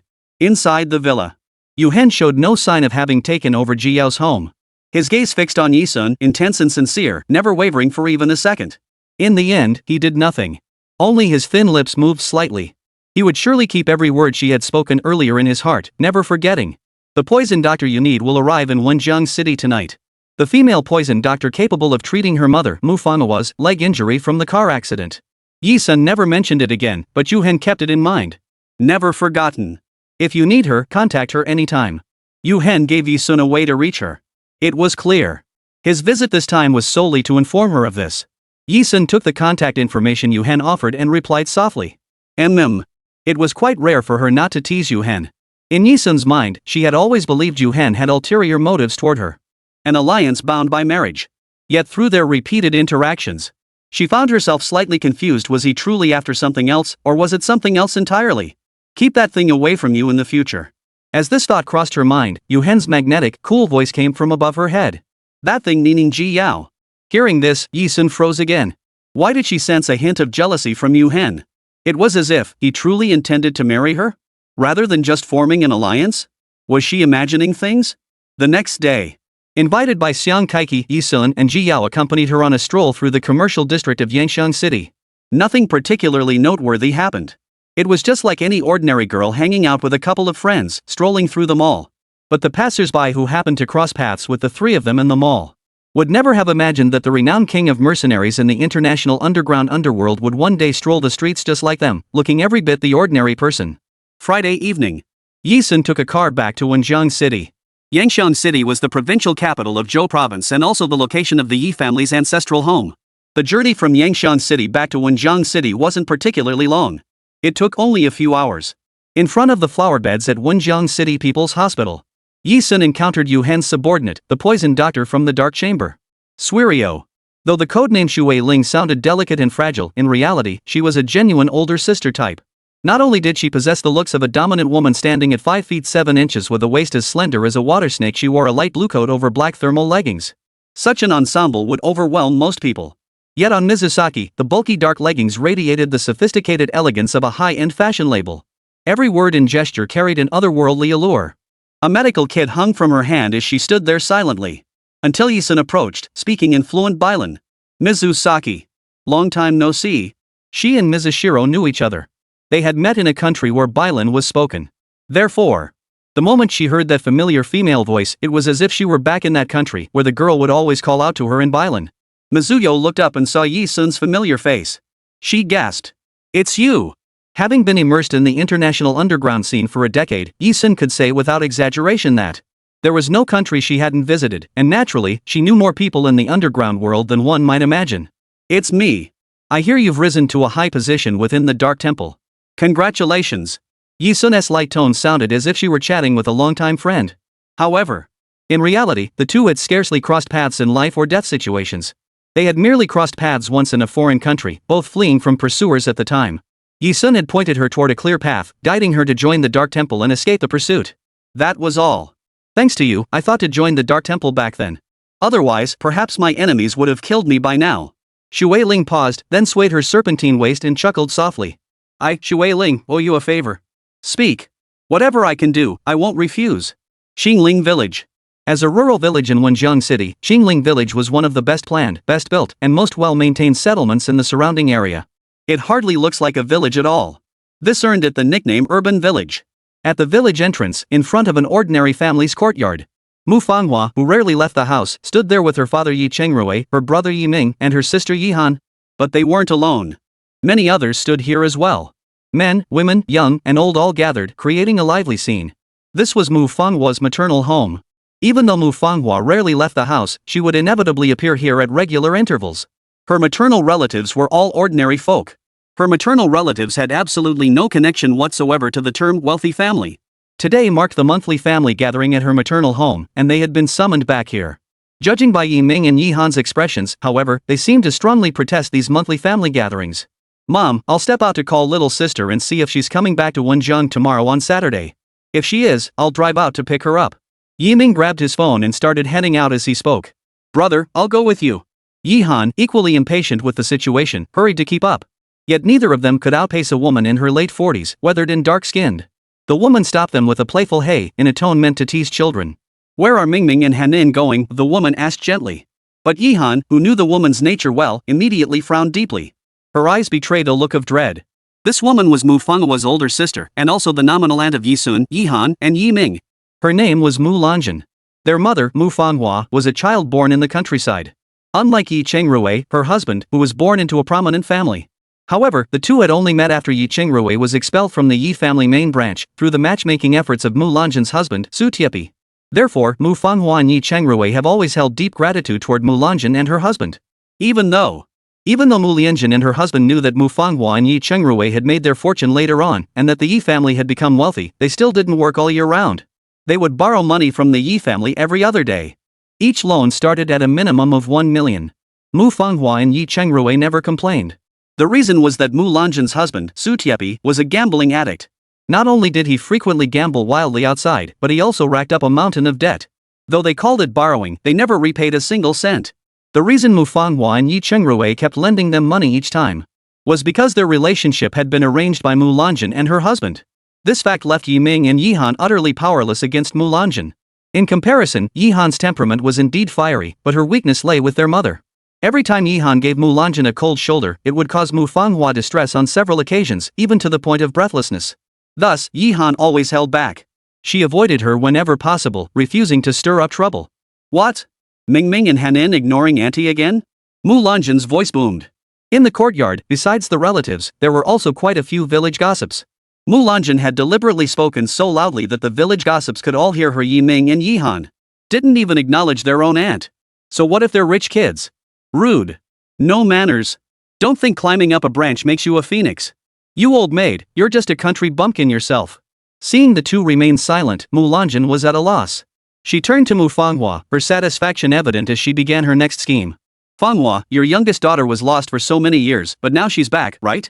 Why not go back to your hometown? Oh, right Fanghua, I found you another miracle doctor. Are you free now? I'll have the master physician examine your leg injury, he might just cure it. Otherwise, people will start gossiping again saying that even if you marry into a wealthy family, what good is money if you're still confined to a wheelchair? What good is wealth if you're still confined to a wheelchair? That's the kind of talk. The claim that a miracle doctor examined Mu Fanghua was false. With Mu Lanjun's social standing, where could she possibly find a truly skilled miracle doctor? Her real motive was using the pretext of the miracle doctor examining Mu Fanghua's leg injury to squeeze more money out of the Yi family, so she could pocket a commission. Ah, my leg, it's just like this now. Hearing this, Mu Fanghua felt her deepest worries pierced, plunging her into another wave of despondency. Mu Fanghua's kind-hearted nature meant she couldn't see through her own sister's scheme. She remained deeply grateful to Mu Lianjun to this day. Just as Mu Lanjun was scheming to have the divine physician she'd invited examine Mu Fanghua, a clear, crisp female voice drowned out Mu Lanjun's. Suddenly, from beyond the courtyard gate, a proud voice rang out. Mom, the divine healer I invited has arrived. Within a month, he will surely restore you to walking like a normal person. 119, setting up a blind date? Straight to the point. A clear, youthful voice. Accompanied by two figures that startled everyone present. The moment Yi Sun and Xu Weiling appeared, they captured the attention of everyone present. Especially Yi Sun with her stunning, proud figure. Where had the villagers ever seen such a dazzling young woman? Eyes widened in astonishment. Yi Ming, in particular, exclaimed with delight, little sister. Yi Han paused, then pursed her lips in a show of indifference, though her heart was truly glad. She muttered listlessly. Oomph, you sure took your sweet time. The most displeased of all was Mu Lanjun herself. Meanwhile, Yi Sun and Xu Weiling had already approached Mu Fanghua. Standing nearby, Mu Lanjun remarked with a sour tone. Divine healer? What divine healer? You must be Xunxun, right? I'm your aunt, your mother's own sister. I even held you as a baby, though you probably don't remember. Oh, right. Your parents were even set up by me and your uncle. She tried to play the family card, hoping Yi Sun would understand. Without her and Su Tiepi, your parents would never have met. You wouldn't even exist. For most people, Mu Lanjun's words would undoubtedly sway them, instantly filling them with gratitude and debt of gratitude. But not Yi Sun. She didn't even glance at Mu Lanjun, striding right past her and bringing Xu Weiling to stand before Mu Fanghua. Xunxun. Is this the doctor you mentioned who can heal mom's leg injury? Mu Fanghua stared at Xu Weiling in a daze. Hello, auntie. I'm your daughter's friend. I can heal your leg injury. Standing before Mu Fanghua, Xu Weiling with her mature, sophisticated appearance flashed a sweet, radiant smile. She declared confidently. Oh ho ho ho, oh ha ha ha. Just then, A sharp sound like chicken claws scraping against a blackboard echoed from ahead. Then, a middle-aged man dressed shabbily yet radiating confidence approached the group. The man sported a beer belly, a bald head, and an ugly face. He was Mu Lanjin's husband, Su Tiepi. Su Tiepi looked at Yi Sun and then at Shu Ling with undisguised mockery. He grinned like a little cutie. You? Curing Fanhua's leg injury? You're probably just trying to swindle the Yi family out of money. Fanhua, don't let yourself be fooled. Better try the divine healer we specially found for you. He'd recently gambled at several venues and lost a hefty sum. Creditors were hounding him relentlessly for repayment, leaving him desperately short on cash. Why not seize this golden opportunity to swindle the Yi family out of some cash? Su Tiepi's words immediately caught Mu Lanjin's attention. This couple would stop at nothing to squeeze money out of the Yi family. After all, the Yi family was the only wealthy clan among their relatives. When the Yi family was prosperous in the early years, they refused to share their fortune with them, so who could blame them? Oh, Tiepi, don't talk like that, Mu Lanjin shot him a glare. Her eyes silently warned her husband not to fixate on the small opportunity before them. Look, a bigger sucker was coming. If they were going to take, they had to take a bigger haul. Mu Lanjin spun around like a top and rushed to Yi Sun's side, saying, Soon, you're all grown up now? Almost 20, right? Got a boyfriend yet? I heard you grew up in the slums. Would you like Auntie to set you up with someone? Of course, Mu Lanjin wasn't genuinely kind-hearted, wanting to set Yi Sun up with someone. Rather, she'd heard. Yi Sun had recently become the head of the main Yi family branch. Just imagine how much money that must mean. Just think back, Mu Fanhua and Yi Chengrui were introduced by them. How much benefit did they later secure for their family? Tens of millions, at the very least. Too bad all that money went to that good-for-nothing gambler Tiepi, who blew it all. Now Yi Sun has made a comeback. Today, he's surpassed even her father, becoming the head of the Yi family main branch Yi Security Group Company, Limited. If only they could tie their fortunes to her marriage. Wouldn't that mean, just like the benefits they got from Mu Fanhua and Yi Chengrui, they could openly get even more money? Wouldn't Yi Sun and her husband then be obligated to funnel money to their family because of this connection?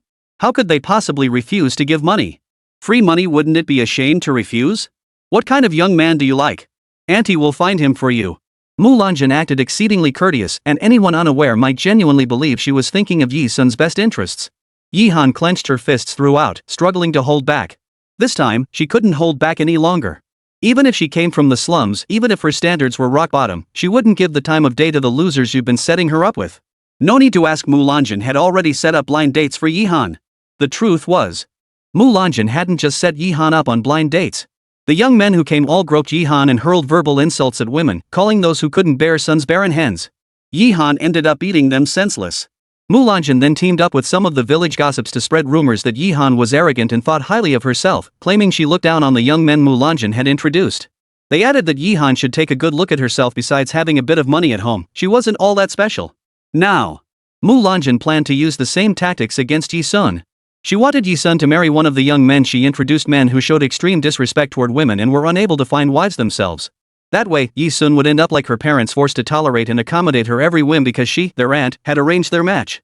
After all, with the matchmaker's authority plus her family ties, no amount of wealth could ever free Yi Sun from them. He'd still have to share a big chicken drumstick with them. Put. Yi Han, what nonsense are you spouting? Your sister is nothing like you. Mu Lanjin shot Yi Han a few glances before eagerly turning her attention back to Yi Sun.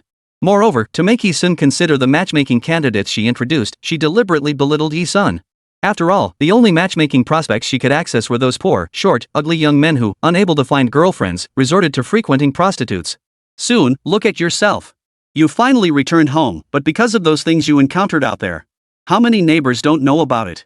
Auntie will introduce you to a few potential matches guaranteed to be a perfect fit for you. You mustn't set your sights too high. Don't follow other young people's example, talking about how they want to judge potential partners by looks or physique. You need to take a good look at yourself, what you've gotten yourself into out there. Is your body still pure? Country folk place the highest value on a girl's virtue. Whether you're a virgin or not, they might not even consider you. Mu Lanjin had only gotten this far in her speech. She assumed Yi Sun's silence meant he was like his mother, Mu Fanghua, timid and easily manipulated. Surely he'd soon agree to her matchmaking plans. But unexpectedly, the next moment, a flash of icy coldness flickered before everyone's eyes. Then, a razor-sharp dagger was seized by Yi Sun, thrust into Mu Lanjin's mouth, its blade piercing straight through her tongue. The girl's voice, like a judge from hell, was exceptionally icy. Enough chatter. You've spoken too much nonsense. You'll never speak again in this lifetime. 120, Crimson Potion, 8 trigrams protecting gold. The sharp dagger plunged into Mu Lanjin's mouth, piercing straight through her tongue. In moments, a torrent of crimson blood surged backward from her mouth. Some poured into her mouth, sliding down her esophagus, while others trickled down her lips in a steady stream. Mu Lanjin felt only a wave of shock and pain. Then, a pain so intense it felt like it would completely overwhelm her brain shot through her cranial nerves, radiating sharply throughout her entire body. Ah! A silent scream erupted from Mu Lanjin's mouth. Yi Sun, witnessing this, mercilessly yanked the dagger back. He left Mu Lanjin writhing in agony like a mantis, leaping about the courtyard in pain. Everyone present was a relative of the Mu Manhwa family. Or distant relatives and acquaintances anyone remotely connected to the Yi family had gathered. Their original intention was to have Yi Chengrui take them under his wing, hoping to make a fortune together in the city. They had come specifically to curry favor. They all recognized Yi Chengrui and Mu Manhwa's eldest daughter, Yi Han. They knew Yi Han was a fiery young woman who would explode at the slightest provocation. In the past, Yi Han had frequently quarreled with Mu Lanjin. The most heated confrontation saw both women grabbing brooms and chasing each other down the street in a public brawl. Now, Yi Han's younger sister, the long-lost youngest daughter of the Yi family, had returned. Everyone assumed this younger daughter would surely be more restrained, inheriting her mother's temperament rather than Yi Han's tendency to resort to fighting and shouting at the slightest provocation. However, reality proved them wrong. Yi Sun was more restrained than Yi Han. But when she did act, it was with such ferocity that she nearly took Mu Lanjin's life. She was far more ruthless than her sister Yi Han. Relatives scrambled backward in terror. The sharp-tongued gossips, usually so venomous and troublesome, retreated to the corner of the courtyard like frightened guard dogs. Their disbelieving gazes fixed on Yi Sun. It wasn't just this group of narrow-minded people who showed such fearful expressions. Even Yi Ming and Yi Han, brother and sister, stared at Yi Sun with disbelief. Little sister. You're far more ruthless than I ever imagined. Yi Ming's words trailed off. He was stunned by Yi Sun once again. You've finally done something that makes me look at you with new respect. Yi Han, standing nearby, couldn't help but exclaim. If circumstances permitted, Yi Han would have given Yi Sun a thumbs up right then and there. Even she, a formidable woman renowned throughout the village, had dared not attempt what Yi Sun had just accomplished. If one were to say, when Yi Sun first returned to the Yi family, Yi Han couldn't stand the sight of her.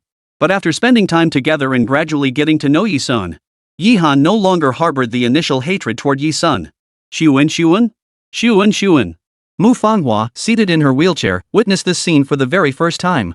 After witnessing her own sister's severe injury, she and Yi Chengrui beside her both felt their hearts clench violently. She was utterly terrified. She had never imagined that her youngest daughter, who had always presented herself as an ordinary young woman in front of her, could possess such a savage side. On one hand, she felt heartbroken for her own sister, Mu Lanjin. Just as Mu Manhwa tried to slide her wheelchair over, Yi Chengrui raised his hand and held it steady. Let Xunxun handle her own affairs. We must trust her.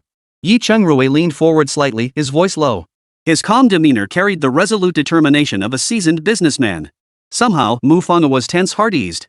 During the ultimate trial at the Yi family's ancestral home that day, Yi Chengrui hadn't participated. He had no idea how his youngest daughter, Yi Sun, had managed to be the first to leave the ultimate trial grounds. But Yi Chengrui, drawing on his years of business experience, firmly believed his youngest daughter was no ordinary person. She was more mature than all of them. Ah! A male shriek, even more exaggerated than Mu Lanjin's own, drowned out the crowd. It was Su Tiepi, wailing in a voice like a mourner's lament. His anguish wasn't over his wife's tongue being pierced by Yi Sun, but rather the fear that if he didn't wail loudly enough, the compensation he'd receive would be meager. Lanjin! My wife! How could this happen to you? Doctor! Doctor, hurry and find a doctor. I won't let this go. I need a doctor to treat this wound, and seeing a doctor costs money. You'll pay for it. If the compensation isn't enough, I'll sue you in the city. I'll sue you to death. That last line was Su Tiepi's true objective. Brother-in-law? Mu Manhwa listened to Su Tiepi's words, finding it hard to believe. At this critical moment, he was still thinking about money. Isn't there a doctor right here? Just as Su Tiepi was about to exploit this situation to extort a hefty sum from Yi Sun, Yi Sun turned sideways and spoke coldly. Shui Ling. Yi Sun possessed an innate, commanding presence. So much so that even Shui Ling, a subordinate of Yu Hen, obeyed Yi Sun's secret order and approached Mu Lanjin. However, Shui Ling showed no courtesy to Mu Lanjin. She retrieved a vial of red potion from her medical kit and strode forward in 2 swift steps. Her mature figure, with a waist as slender as a water snake, twisted as she raised one hand to clamp it over Mu Lanjin's struggling mouth. She poured the entire bottle of crimson liquid down Mu Lanjin's throat. MMMPH. After the red potion was forced down Mu Lanjin's throat. Before long, the bleeding from her severely injured tongue ceased. The pain vanished.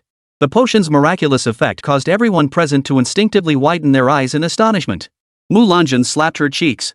Had it not been for the pain that had just left her dazed, she would have thought the entire ordeal was a dream. As soon as she felt better, she opened her mouth, ready to unleash another torrent of abuse at Yi-sun. A. The bleeding had stopped, and the pain was gone. But now, she genuinely couldn't utter a sound. Panicked, Mulanjin clutched her face, desperately trying to form the sound A over and over. Yi-sun couldn't be bothered to pay her any mind. Piercing the tongue doesn't necessarily render one speechless. There was a second reason for having Shui Ling use the potion. First, the potion contained an undetectable ingredient that could render a person mute. Second, curing Mulanjin would prevent her and Su Tiepi from using this as leverage to extort money from the Yi family. Yi-sun always kept his word. If he said he would take Mulanjin's vocal cords, he would absolutely carry it out. As for the rest of you, I advise you to keep your thoughts to yourselves. If a single word of today's events leaks out. Yi-sun fixed his gaze on a group of particularly nosy busybodies. The blade landed on the spot where Mingji Mulan's neck would be 5 or 6 meters away. Her voice was cold and bloodthirsty. You will all die. The word death struck each person's eardrums like a thunderclap. The gossips and relatives among the villagers had never encountered someone like Yi-sun, who showed no regard for family ties. Her earlier display had already terrified them all who would dare to provoke her further. All mouths shut tight. Just as the courtyard fell into silence, 2 dark figures stepped through the gate. Leading the way was a man of striking beauty, so handsome it seemed to defy the heavens. His nose was straight and high, framed by short, tousled black hair that danced lightly across his forehead. His striking features were a sight to behold. The visitor was Yu Hen. Eugene followed behind Yu Hen. His mixed-race features stood out starkly in this small village. Eugene's tall, straight posture made him only slightly shorter than Yu Hen. After entering, he searched the area around Yi-sun. Disappointed not to find the boy. Shui Ling had been sent by Eugene with a secret order to come to Wenjiang City and assist Yi-sun. She had assumed Eugene and Yi-sun knew each other, or perhaps Eugene owed Yi-sun a favor, which was why he'd specifically sent her to help. She never imagined the Lord of the Dark Chamber would appear here himself. Startled, Shui Ling immediately stepped forward, stopping 3 meters away and daring not to approach any closer. Who didn't know that while their Dark Chamber Lord wasn't a clean freak, he absolutely could not tolerate any woman coming near him? Within the Dark Chamber, there had once been a female assassin who attempted to seduce the master. Her corpse was brutally dismembered by Yu Hen. To this day, her dismembered limbs still hung at the Dark Hall's entrance.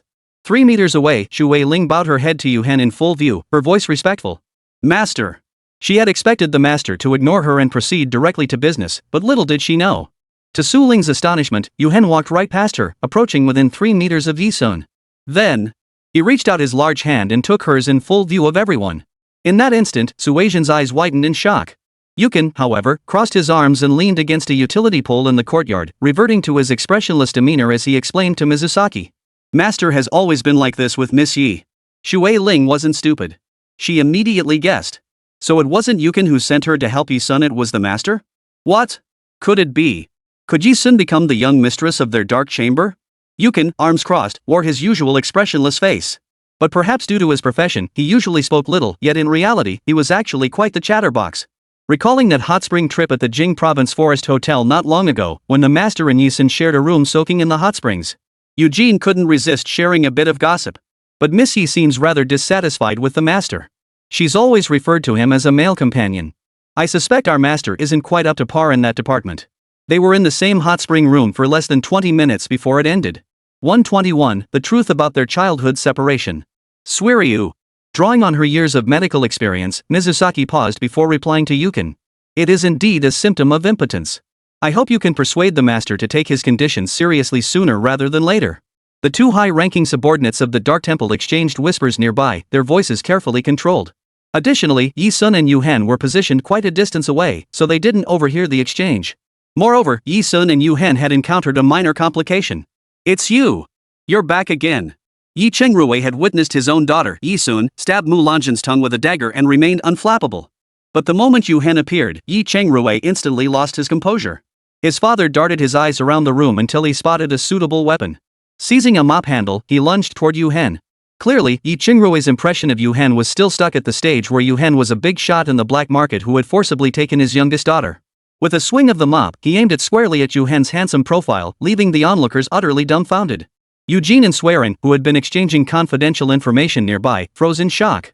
What shocked them most wasn't that Yi Chengrui dared to attack their master. But rather, their master didn't retaliate. It felt as unbelievable as manna from heaven. Clunk.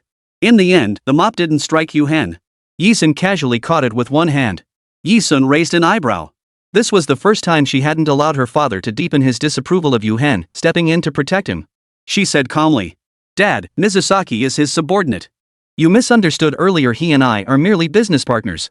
Yi Qingrue's hand, poised to strike down the mop, halted abruptly like a truck slamming on emergency brakes just before crashing into a utility pole. Yi Qingrue paused. Xunxun, is this really true? Yi-sun nodded. Yes. Receiving his youngest daughter's sincere answer. Plus, since swearing was a subordinate of Yuan, regardless of whether she could truly cure his wife's legs, it was still a favor. If she were truly a big shot in the black market, she wouldn't need to borrow her subordinate to deal with her daughter in such a manner. After coming to terms with this, Yi Qingrue scratched his head, feeling somewhat awkward. Well, young man. Sorry, I've been misunderstanding you all this time. Yu Hen tilted his handsome face, his deep, magnetic voice sending ripples of tingling sensation through Yi-sun beside him. It's fine. I was indeed pursuing her. Yi Qingrue? Could he take back his apology? With the conflict resolved, Shui Ling, under Yi-sun's arrangement, pushed the wheelchair, escorting Manhwa into a private room. She needed a sufficiently quiet environment to begin treatment. Can she really heal mom's legs? Yi Han stood beside Yi Ming, staring blankly at Yi-sun as she asked. Her tone was softer than she herself realized. Across the courtyard, Mu Lanjun and Su Tiepi hadn't left yet. Whether it was sheer thick-skinned persistence or a scheme for some other advantage, they lingered. Yi Qingrue dragged Yu Hen out, claiming that if Yu Hen wanted to pursue his daughter, he'd have to get past him first. Stay tuned, Yi-sun tilted her head, glancing at Yi Han. Her lips curved slightly upward, offering only 5 words in response. Actually. Yi Han stammered awkwardly, as if she'd hesitated for ages before deciding to speak. Actually, I don't hate you as much as you imagine. Out there, all these years, you must have suffered too, right? Ever since I learned how hard you've had it out there. I haven't hated you quite so much.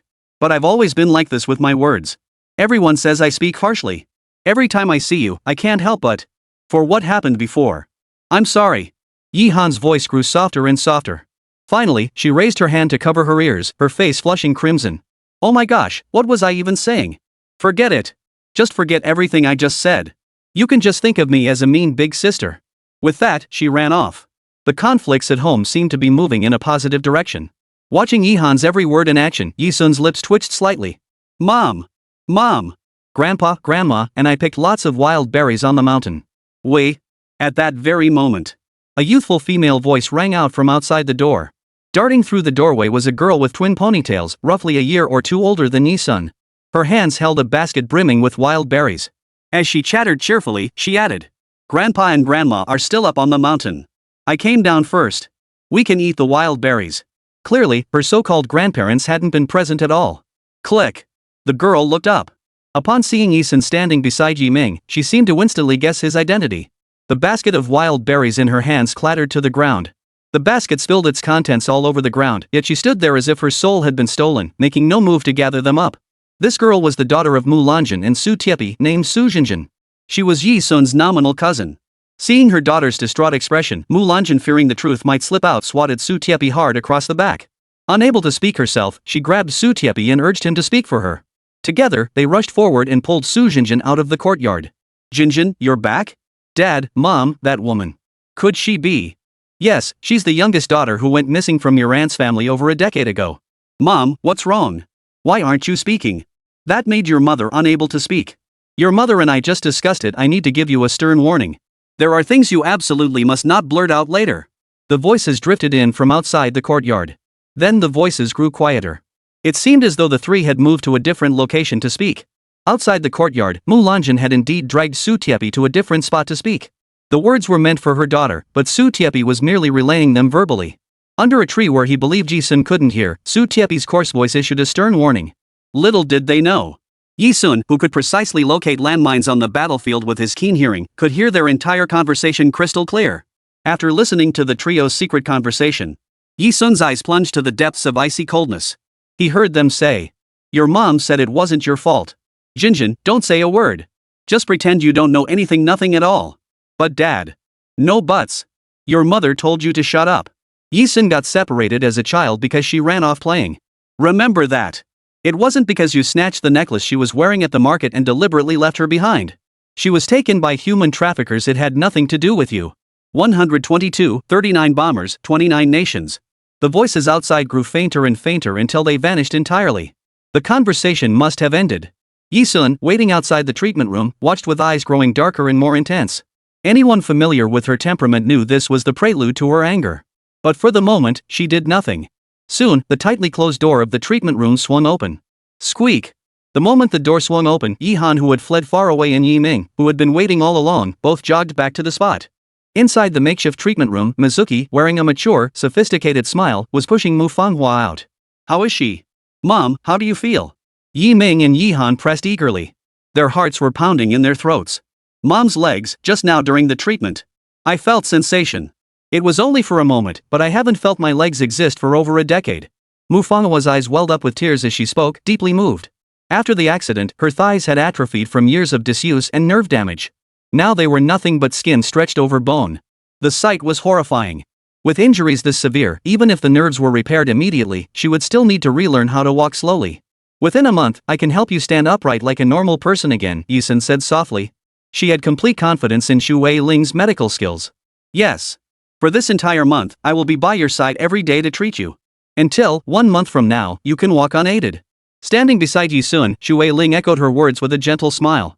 "Thank you," Mu Fanghua said with trembling hands, feeling as though everything unfolding before her eyes was nothing but a dream. Yi-sun had truly done it. She had helped their mother stand once more. Yi Ming and Yi Han were overcome with an indescribable emotion at that moment. Especially Yi Han. She abruptly turned away, raising her hand to wipe away tears she didn't want anyone to see. It was as if all the resentment and blame she had harbored toward Yi-sun over the years had vanished in an instant. "Grandma, I'm sorry. I've already forgiven her on my own.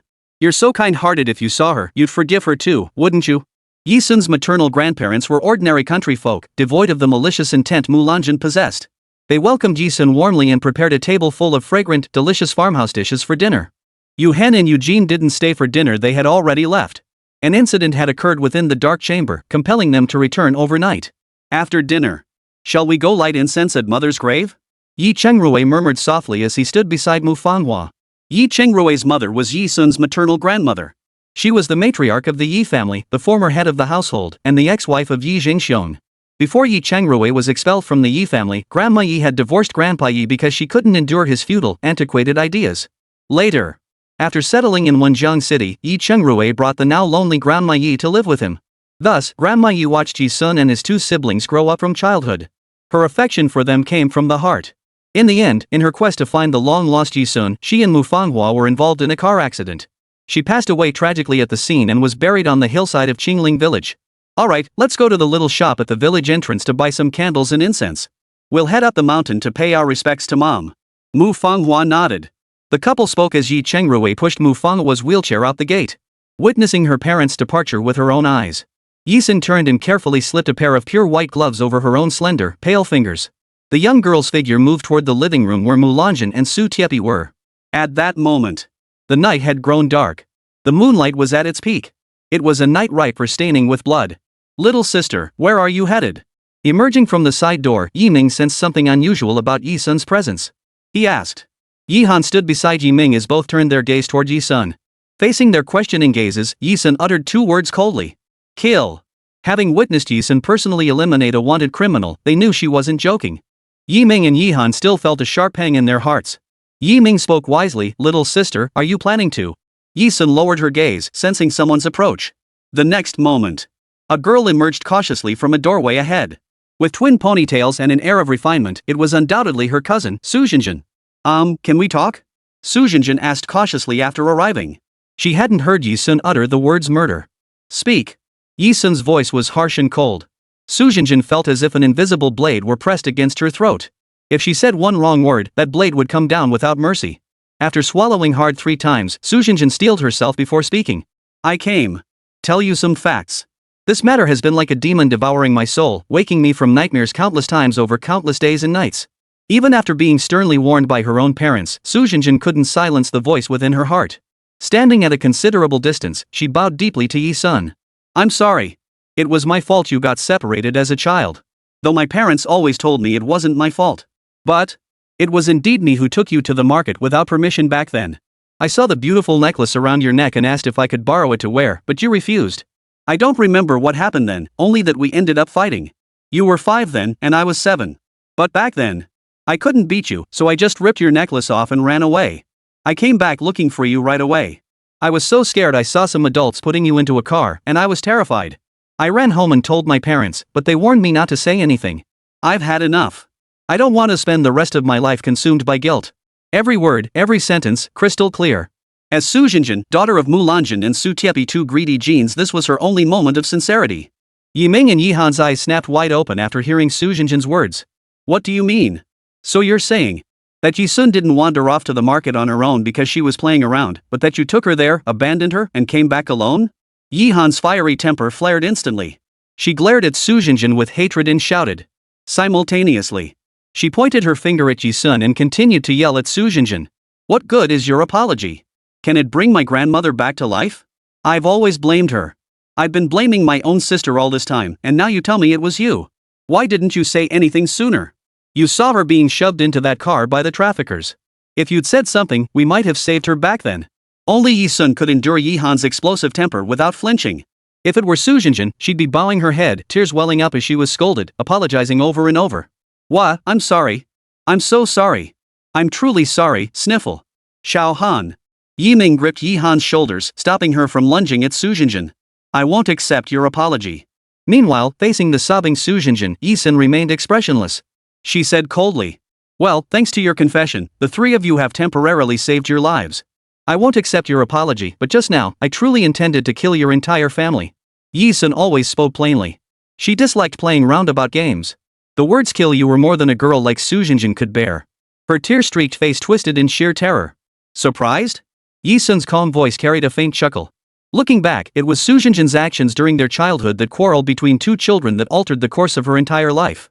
In her misfortune, she found the extraordinary blessing of meeting comrades in arms worthy of her life's devotion. Green Vine, Mad Eagle, Ghost Hammer. It's just killing someone, yet it frightens you this much, Yi Sun continued. Her eyes flickered.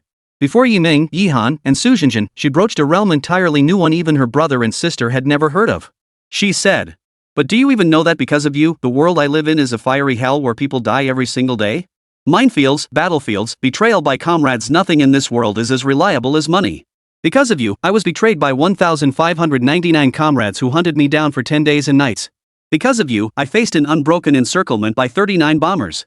Because of you, I remain a wanted criminal in 29 countries. Not killing you is already my mercy. Therefore, I will not accept your apology. 123, the most wanted king, her departure. Yi Sun always kept her debts and grievances clear. Her words were crisp and clear, her tone sharp and precise. Yet they made Su Xunxun's eyes widen in shock. Not just Su Xunxun, an ordinary college student. Unlike Yi Ming and Yi Han, who had been exposed to self-defense techniques and hidden masters on campus, she possessed far less knowledge. To her, these were things only heard about in the news. Her hands flew up like springs to cover her head, and Su Xunxun nearly fainted from the shock. Manhunts, bombers, fugitives. What kind of horrors had Yi Sun endured? Su Xunxun gasped, sobbing as she apologized. I'm sorry, sniff. I'm so sorry. I didn't know. Sniffle, sniffle. I truly didn't know. Yi Ming and Yi Han, who had intended to say something, trembled again at Yi Xuanxing's words. They had assumed that before Yi Sun returned home, had been on the battlefield, served as a war correspondent, had already accomplished feats beyond the reach of an ordinary school student. But what about the betrayal of 1,599 comrades and the relentless pursuit for 10 days and nights? Being surrounded by 39 bombers in a seamless formation. She's still wanted by 29 countries. What's the deal with that? As if, during her years on the battlefield, she'd committed all sorts of horrifying deeds. To survive such relentless pursuit and make it back here alive, what immense luck and skill that must have taken. Yi Ming and Yi Han's eyes froze like stiff, unresponsive robots. They slowly turned their stiff heads to look at Yi Sun. Gulp. Su Xunxun could no longer hold back. She collapsed onto the floor, burying her face in her hands as she wept uncontrollably. Yi Sun paid them no mind. Under the questioning stares of Yi Ming and Yi Han, she turned and walked toward the gate. Xiao Sun. By the time she reached the village entrance of Qingling village, Yi Ming and Yi Han finally caught up. Her brother dared not pry into Yi Sun's past, afraid of hearing something he couldn't bear. But that was the past. He could choose not to ask. Now, hearing that his little sister had been betrayed by 1,599 comrades and surrounded by 39 bombers, he and Yi Han had no time to marvel at her strength. Instead, a chilling dread washed over them. If his little sister couldn't hold out, she'd never make it back home. And the biggest problem now was Xunxun, you're wanted by 29 countries? What does that even mean? Yi Ming asked, his face drained of color. This matter was far from over. If things took a turn for the worse, it would spell major trouble. Yi Sun could even be hunted down, captured, and killed because of this. Not just that. The only words Yi Ming received in response were these two. Standing at the village entrance, her gaze was unwavering in this simple rural setting. Not just 29 countries have me on their most wanted list. And many more. Take the pursuit by the mightiest Devil's Island, for instance. One must understand Devil's Island standing on the international stage comparable to a Bloodblade mercenary group or the Dark Temple. The reason? Devil's Island holds the world's most vicious criminals within its walls. Every single one of those criminals is an elite assassin, mercenary, underground operative, or black market kingpin. Though they are Devil's Island's prisoners, if the island harnesses their power and puts them to work for its own ends, it could become a force that would shake the entire world. And with Lei Hu commanding from within. Even setting Devil's Island aside, Yi Sun had spent over a decade as a mercenary, amassing countless enemies. Numerous hidden clans and shadowy factions had declared her a wanted criminal. Combined, the forces seeking her as a wanted criminal numbered well over 100. Calling her situation the king of wanted criminals would be no exaggeration. But none of this was something she could share with her brother and sister. How did you manage to provoke so many factions? Yi Ming felt his heart tremble. A faint suspicion was already stirring within him. His little sister couldn't possibly be just someone who'd been on the battlefield and worked as a war correspondent. Behind her, there must lie a colossal secret. Seeing Yi Ming and Yi Han staring at her with such urgent eyes, Yi Sun's gaze darkened. Even if it were them, would make the right choice, even if she might bring utter ruin upon the Yi family?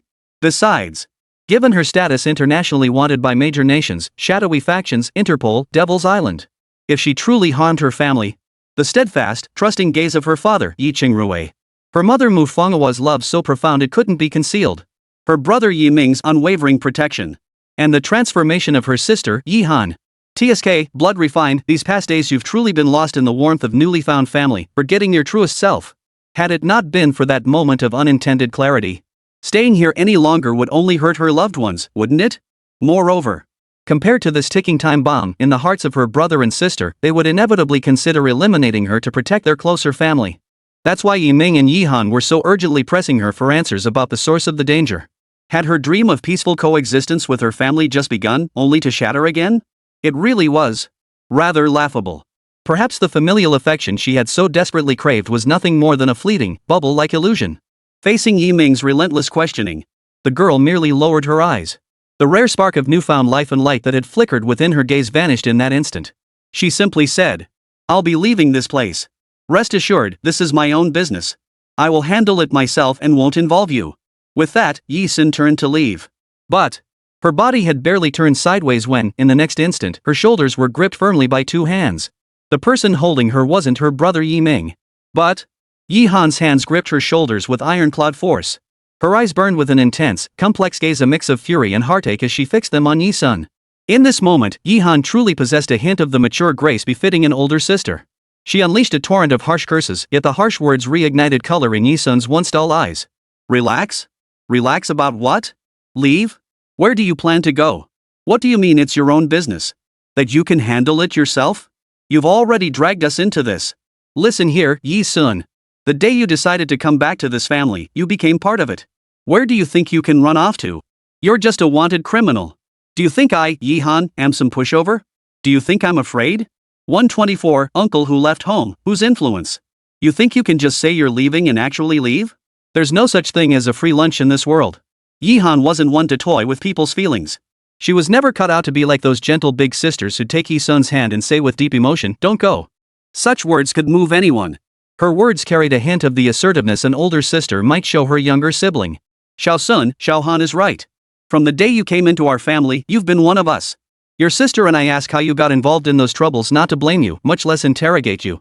We wanted to discuss with you how we could work together to resolve the trouble." Yi Ming chimed in immediately.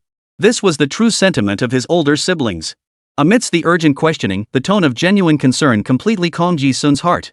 It felt like being enveloped by a magical incantation. Yi Sun's eyes regained their luster. She returned to her original state and looked at Yi Ming and Yi Han, declaring resolutely, "Thank you. I won't leave. Thank you for accepting me, a homeless fugitive, and giving me a brand new home." Yi Sun's delicate brows twitched. In response to their earlier questions, she chose to answer thus. "I'm sorry, I can't tell you everything. The reasons why she had drawn the ire of so many factions involved too many events. Even if she regarded Yi Ming and Yi Han as family, she wouldn't reveal everything. She has her own choices. It's okay. If you don't want to talk about it, don't say anything. Just know that no matter what happens, your family will always stand by you. Besides, Xiao Han and I have built up some connections over the years. If you ever need it, we'll pull every string and spare no effort to help you. Yi Ming said. His brother's words were sincere. But Yi Sun's response was even more real. You can't help me. She turned her gaze slightly. If you truly wish to help me, there is another option. The conversation didn't progress any further. That very evening, Yi Chengrui drove the entire family out of Qingling village.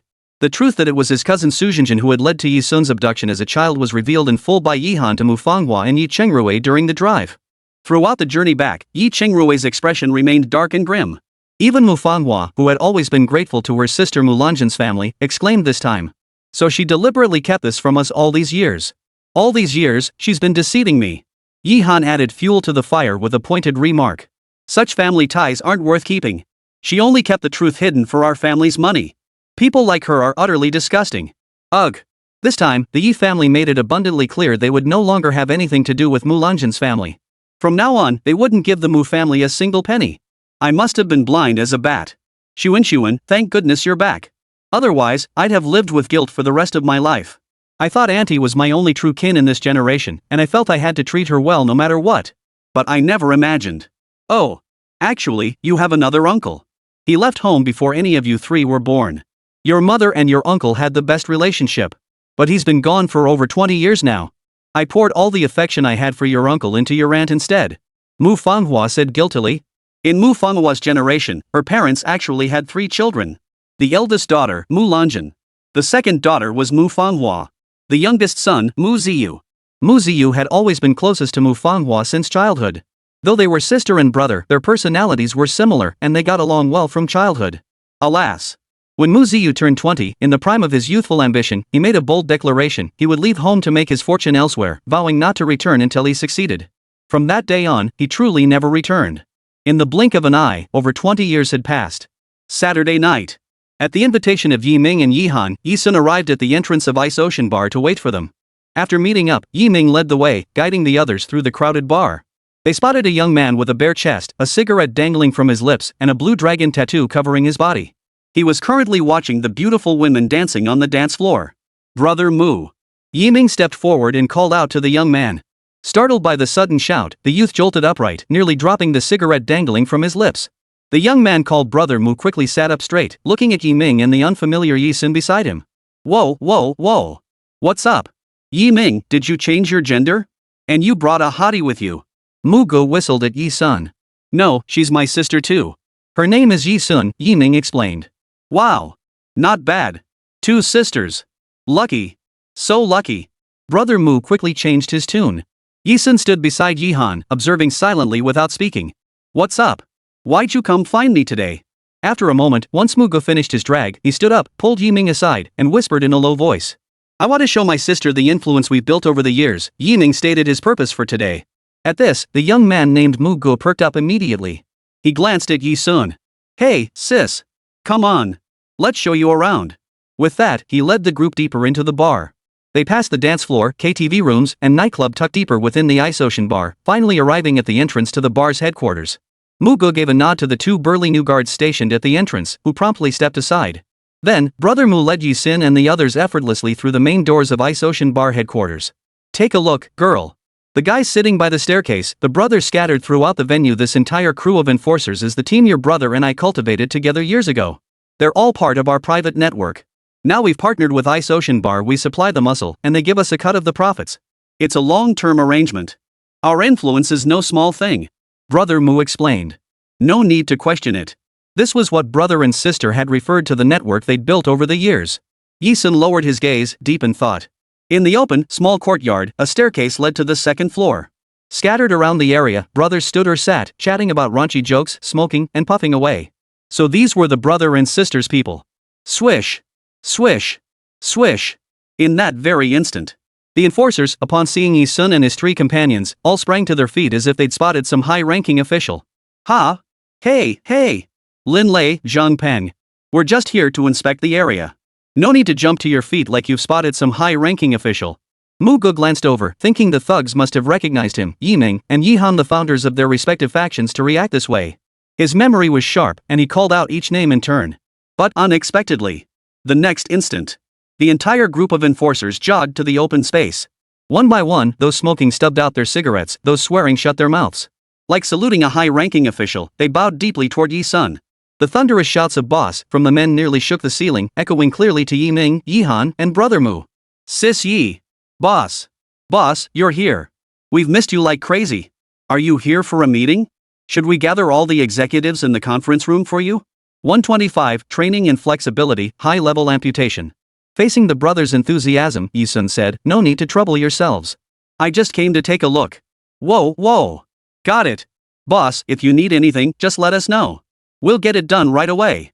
The brothers responded with immediate, spirited enthusiasm. This group was clearly the force cultivated by Brother Mu, Yi Ming, and Yi Han. Now they've made Yi Sun their core. The first thought that crossed Mugu and the other two's minds was, "Damn it, whose men are you? Whose faction?"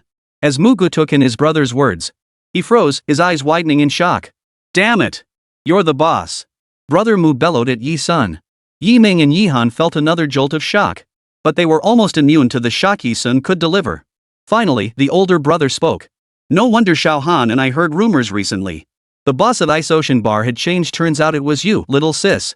As his suspicions were confirmed, Brother Mu stumbled, nearly slipping to the ground. Having been in the game for years, he knew better than anyone how tough this world was. And he'd actually offered to introduce his crew to this little sister. And now this girl had flipped the script and become the boss of Ice Ocean Bar. Just kill me now, this feels like ing mockery. Brother Mu nearly fainted from shock, his eyes rolling back as he spoke. "Master, you're finally here." A high-pitched, baby-faced male voice echoed from upstairs. Footsteps echoed down the stairs, and a pure, baby-faced boy appeared before everyone. It was Xia Zihan. He rushed eagerly toward Yi Sun. To speed things up, he leaped down from the 5th step of the staircase. "Master, you've left me to fend for myself all this time. My limbs are practically atrophying. When are you going to teach me some real skills?" Seeing the newcomer, Yi Ming and Yi Han both whistled in surprise. His older brother was utterly astonished. "Xia Zihan, it's you." Yi Ming was sharp as ever. He immediately understood. As one of the academy's 3 most popular guys and a top-tier member of the Taekwondo club, why had Xia Zihan ever gotten involved in Yi Sun's antics back then? Why had rumors spread that he'd publicly sworn allegiance to Yi Sun as his master? So he already knew Xiao Sun was the new boss of Ice Ocean Bar. "Yep, it's me." Xia Zihan flashed his signature puppy dog smile. He looked at Yi Ming with unabashed confidence. Completely disregarding the deep-seated rivalry between his Taekwondo club and Yi Ming's Sanda club. He spoke first. "Je chose to study abroad, so the Taekwondo club will fall into my hands from now on. I have absolutely no interest in fighting your Sanda club. So Yi Ming, how about we call a truce?"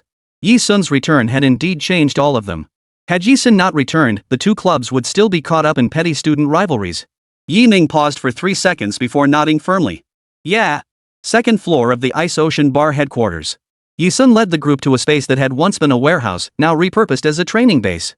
She was the first to step through the entrance. Planting her foot, she pivoted sideways, presenting her youthful face to the group. "I need to train a new force, powerful individuals who can serve my purpose." She paused for emphasis. With the Blood Blade traders ahead and the pursuit from Devil's Island behind, she had options like marrying Yu Hen to infiltrate the Blood Blade headquarters and purge the traitors. But her innate pride would never permit such a path. She would never become any man's possession. She, Shuelian, would reclaim what was rightfully hers with her own hands. And this new force, she decided, would take root in Z Nation, a land she had never set foot in before. "I can teach you to become masters of power, but this journey will be arduous. You may not endure it, you may even face death. Therefore, I give you half an hour to decide whether to continue." Yi Sun's clear voice resonated like the still waters at the bottom of a lake. The air held its breath for a moment. Yi Ming was intelligent. He knew the vast gap between himself, Xiao Han, and Yi Sun. This might be what his little sister meant, the only way they could help her. "No need to think about it, I accept," Yi Ming declared. "If you can bear it, how could I, your elder sister, be any less than you?" Yi Han lifted her gaze. Her stance was crystal clear. "Master, you're finally willing to teach me combat skills. Shall we begin right away?" "Ha!" Xia Zihan had been waiting so long she felt like she was about to wither. The reactions of the 3 were exactly as Yi Sun had anticipated. Her intention in cultivating Yi Ming and Yi Han wasn't to make them serve her. Rather, her very existence would one day draw the attention of international forces. She couldn't remain in Wenjiang City forever. When that day came, her parents, her brother, and her sister would face life or death peril if exposed. Better to equip Yi Ming and Yi Han with the means to protect themselves. That way, she would have no worries about the future. Yi Sun nodded. She lifted her gaze toward the training base's entrance. You may enter. No sooner had the words left her lips. A petite, fiery-tempered girl who looked barely 16 yet radiated an alluring charm swept through the entrance. Sister Yi Sun. Ji Yao had clearly been waiting for quite some time. The moment she entered, she eagerly waved at Yi Sun. This is Ji Yao. Starting today, she will be solely responsible for training the three of you, Yi Sun explained to the group. The moment the words left her mouth. Ha! Upon seeing Ji Yao, Xia Zihan wore a look of disappointment. Master, I wanted you to teach me. I've waited this long, and now you're sending some little girl to teach me? That's so disappointing. His complaint had barely reached this point. In the next breath, a whirlwind of fire and wind shot from the training base's entrance at breakneck speed, appearing before Xia Zihuan in an instant. Before Xia Zihan could process the shock of its speed or react defensively, Ji Yao's hand shot up, grabbing his arm with one swift motion. Without mercy, she twisted his arm straight back behind him. Snap! Snap! Snap! The crisp cracking sound came from the bones of his arm, now rendered immobile. Ah, ow, ow. Within a mere 15 seconds, Xia Zihan was overcome by excruciating pain, cold sweat beading on his forehead. It turned out Ji Yao wasn't particularly formidable in front of Yi Sun. But with her abilities, she could completely overwhelm Xia Zihan and the other two, who had only learned basic self-defense. Seeing Xia Zihan's contorted expression, Ji Yao chuckled playfully. Hey! Your flexibility is way too poor. You dare challenge her with such a weak foundation? Still wants Sister Yi Sun to teach you? Do you want to end up like Janira, getting punched by Sister Yi Sun until your nose caved in? Or like Kael'Doth, getting scolded by Sister Yi Sun until 106 bones in your body snapped, forcing you into high-level amputation? 126, the Greslin family, Feast of Death. Holy! Even the timid Xia Zihan couldn't hold back, letting out an unladylike exclamation. His face turned purple with fright, yet he stubbornly maintained his composure. Ha ha ha. Well, Master, I feel that having Junior Master Ji Yao teach me would be the most fitting arrangement. He abruptly pulled off a Peking opera face-changing act. Yi Ming and Yi Han both shot Yi Sun a piercingly stunned glance. Their expressions betrayed both shock and bewilderment. How low had they once looked upon her to think she was just an ordinary person who hadn't even learned self-defense? The result? She could break 106 bones in a person just by scolding them. Even her subordinates possessed such formidable strength. How could they have ever placed her on the same level as the hidden masters of the academy? Looking back now, it was nothing short of a colossal joke. Finally figured it out? Ji Yao said, flashing a mischievous smile. Then she flipped Xia Ziheng's arm back with a twist. A sharp crack echoed. Xia Zihuan winced in pain again. This time, he hissed in pain. After rotating his arm back into place, he shook his shoulder vigorously. His face was etched with a look of agony so intense it seemed to suffocate him. Ji Yao hurried to Yi Sun's side, took his hand, and shook it gently. The ferocious grey wolf, who had just bared his sharp fangs at Xia Zihuan, now transformed back into a sleeping lamb. Sister Yi Sun, how was I? Did I do well? In response to Ji Yao's eager praise, Yi Sun raised her hand and gave her a gentle pat on the head. Their interaction left Xia Zihan, Yi Ming, and Yi Han startled once more. Yi Sun already struck them as exceptionally unique. Now, not only were the people she knew equally formidable, but their personalities were just as unconventional. What was going on? This seemed connected to the world they had once lived in. Big Sis Yi, someone's here to see you. Brother Mu entered from outside the training base's gates. As he spoke, he ushered in a handsome man with golden blonde tousled hair and striking Western mixed features. Ever since learning Yi Sun was the new boss of Ice Ocean Bar, Brother Mu had taken to calling him Boss Yu with unmistakable enthusiasm. The man following Brother Mu was Eugene. Yu Hen was nowhere to be seen by his side. Eugene was alone. This was the first time. This made Yi Sun keenly aware that Yu Hen and the other person hadn't stayed for dinner at her grandparents' house yesterday. It felt more like something had happened. Upon entering, the first person Eugene saw was Ji Yao, leaning against Yi Sun. His unusual eyes, which had looked weary moments before, lit up upon seeing Ji Yao. Little one, we meet again. His tone was perfectly ordinary. Yet, one could sense a hint of affection in his words. Paired with Eugene's handsome features, it was easy to read more into it. The moment Ji Yao saw Eugene, her heart skipped a beat. She instantly recalled the scene where Eugene had grabbed her and dragged her out of her own villa. And then he had the nerve to say, "You don't look small at all," such an ungentlemanly remark. Ji Yao despised such unscrupulous men. She turned her head away and snorted. Oomph. Her impression of Eugene had plummeted to rock bottom. Miss Yi. Eugene had come on serious business today and had no time to toy with his child. He turned his attention to Yi Sun, adopting a respectful tone as he addressed her. In the underworld, when dealing with another figure, words were rarely needed. Body language alone was often enough to grasp the other's meaning. You and Ji Yao continue training. I'll be stepping out for a moment. Realizing Eugene wanted to speak privately, Yi Sun gave instructions to Yi Ming and the others. With that, she left the training facility. Outside the Ice Ocean Bar, a private helicopter, eye-catching in its own right, was parked on an open patch of ground. Facing Yi Sun, Eugene solemnly spoke first. Miss Yi, my employer has encountered some difficulties. Would you consider joining us at the Greslin International Gala? Eugene wasn't the least bit afraid of Yi Sun refusing. After speaking, he added slowly. Regarding the Greslin International Gala, no matter what happens, our Dark Chamber will protect you completely. Not a single trace of your whereabouts will be revealed. Afterward, any forces, funds, or assets under the Dark Temple's control will be yours to choose as compensation for this event. What do you say? The last sentence was spoken by Eugene of the Yu Hen sect. As he spoke, Eugene even seemed a bit doubtful. Would she truly agree to be tempted by power and wealth? The thought barely formed before an answer came. Yi Sun answered promptly. I accept the invitation, so when do we depart? The Greslin International Gala sounded like just another gathering in the ordinary business world. Similar to the high society ball Yi Sun had previously attended as the third young miss of the Yi family in Wenjiang City. In reality, the two were worlds apart. The Guslin International Gala was a dark feast hosted by the Guslin family, a reclusive clan wielding immense power on the global stage. Most attendees were members of the Greslin family itself.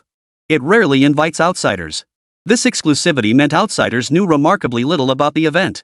However, what truly made the Guslin International Gala internationally renowned was not these aspects, but rather a peculiar phenomenon that occurred every time the gala was held. The attendees were clearly members of the Guslin family. Yet after each gathering concludes, a staggering number perish, half of the total attendees. The reason remains an unsolved mystery internationally to this day. Therefore, the Guslin International Gala has come to be known by outsiders as a feast of death woven from darkness and blood. 127. Yu Hen's background, a bastard. Beyond the irresistible sum of money, what truly motivated Yi Sun to attend was her curiosity. She was even more curious about the relationship between Yu Hen, who had managed to secure an invitation, and the Guslin family. After all, the Guslin family never opened their gala to outsiders. We depart immediately. Eugene stepped aside, revealing the private helicopter hovering in the open space. He replied with his head bowed. This was an impromptu journey, undertaken without Yi Sun informing anyone. The Greslin family was a mysterious, powerful, reclusive house, rich in wealth and military reserves. In the global arms trade, the Guslin family's network held the second most prominent reputation, surpassed only by Yu Hen, which monopolized 80% of the world's arms transactions. They also held the esteemed title of Arms Dynasty. Furthermore, the Guslin family resides on an island located in the North American region. Yi Sun departed at 8 o'clock in the evening. The helicopter journey lasted 22 hours, arriving at 6 p.m. the following day.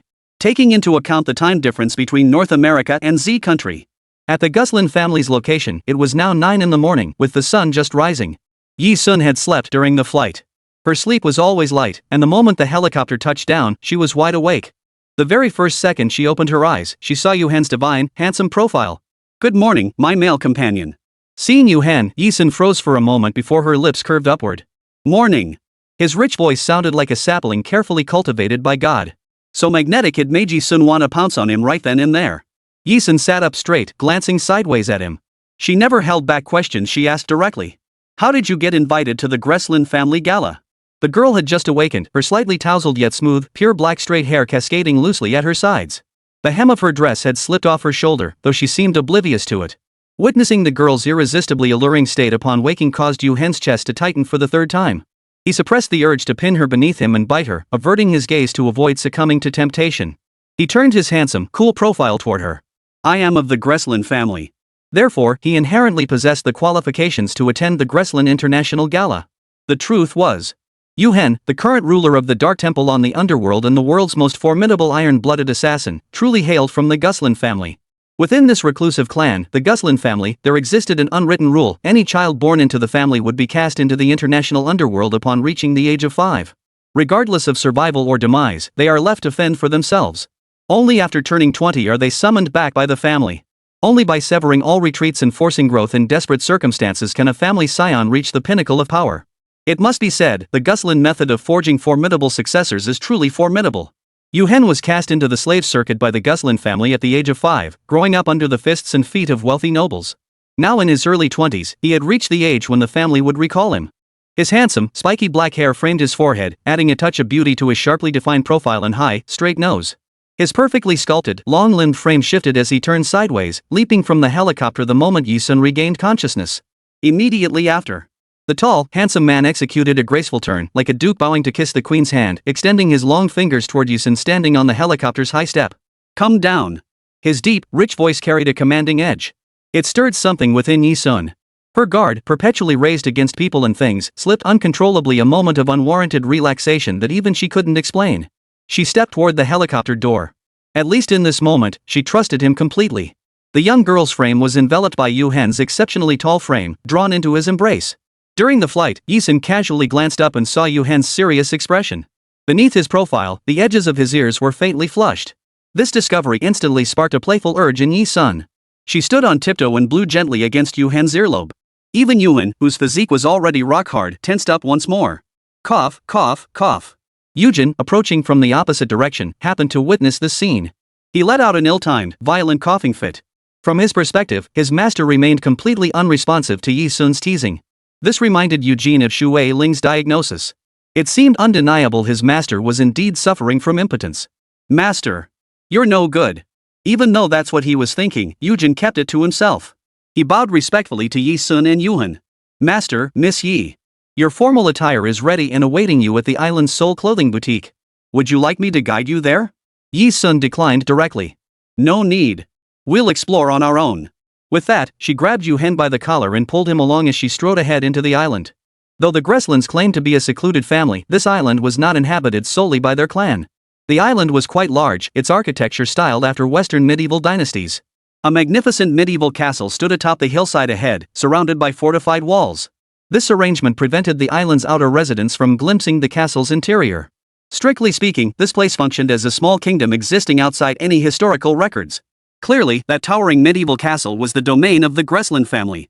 As for the area where Yi Sun and his companion now stood, it was a peaceful haven for the common folk residing here, who relied on the protection of the Gresslin family to live in contentment. The commoners' dwellings had evolved into a small village. Within the village, the commoners ran seafood markets, fabric markets, clothing shops, and more, everything one could need, like a self-sufficient utopia. Yi Sun clasped Yu Hen's large hand with her small one as they wandered around the vicinity. Until they reached the only clothing store on the entire island, as mentioned by Eugene. Before they could step inside, their progress was halted by a sneering voice. Well, well, well.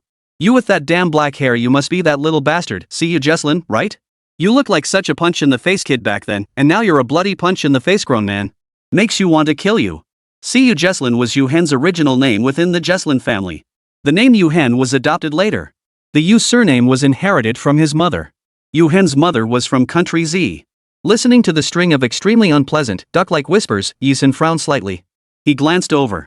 He saw a group of foreign teenagers around his age who had coincidentally come to the clothing store at the same time. The one who had just spoken in that tone was a foreign boy with naturally red hair, short stature, and an ugly face that looked like it had been run over by a tire. His nose wasn't just flat, it was almost concave. This man, seemingly unrelated to Yu Hen, was in fact his half-brother. Gus Lin. Standing alongside Cruz were 6 others. 3 of them shared his fiery red hair. The other 3 were women, likely not members of the Gresslin family. They were probably the female companions Cruz and his 2 companions had brought to the party. As Yu Hen's half-brother, Cruz was 1 year older. Like all members of the Gresslin family, he had been cast into the international underground at the age of 5, left to fend for himself.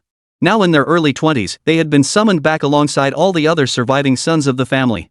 They hadn't seen each other in over a decade, each having carved out their own path in the underground world. Members of the Gosling family shared one defining trait, naturally fiery red hair, making them easily recognizable. Yu Hen's black hair was an exception. It was precisely because of Yu Hen's distinctiveness that, before he turned 5, Cruz and a group of his family peers, often numbering 10 or 20, would frequently band together to bully Yu Hen. The reason was simple: Yu Hen's mother was from Z Nation, and his hair bore an uncanny resemblance to the lowly Z Nation people, not the fiery red of the Gresslin clan, but black. "I never thought you'd dare come back, see you." No sooner had Cruz spoken than a foreign boy standing beside him, his nose as bulbous as an onion, shouted in unison. "Look at that hideous black mop of hair. We ganged up on him when he was a kid, and he somehow survived the international underground scene? What a miracle! Surviving is one thing, but daring to return for the Gresslin International Gala? Aren't you afraid we'll kill you right here at the event? Ha ha ha ha." The onion-nosed boy clearly knew some inside information about the Gresslin International Gala, chuckling away.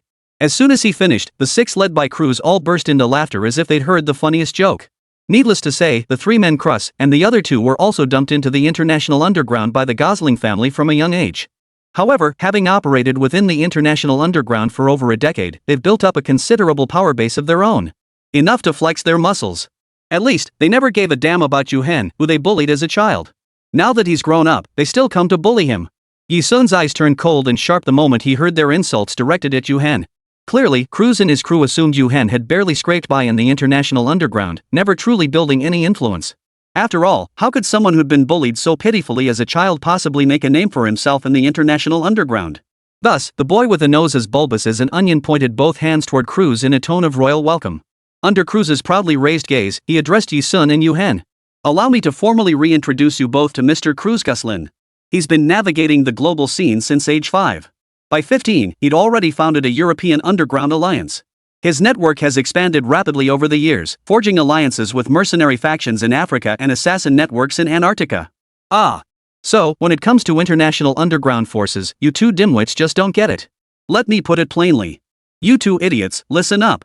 Cruz's European Underground Alliance is now considering alliances with the top mercenary group, Blood Edge, and the premier assassin organization, the Dark Temple Alliance. How about that? Pretty impressive, huh? Oh, scared stiff? You two idiots. 128, the only one who can bully you is me. The boy who kept fawning over Cruz, with a nose as big as an onion, was named Kurt Gosling. Kurt and the other quiet boy beside him, Eskin Gosling.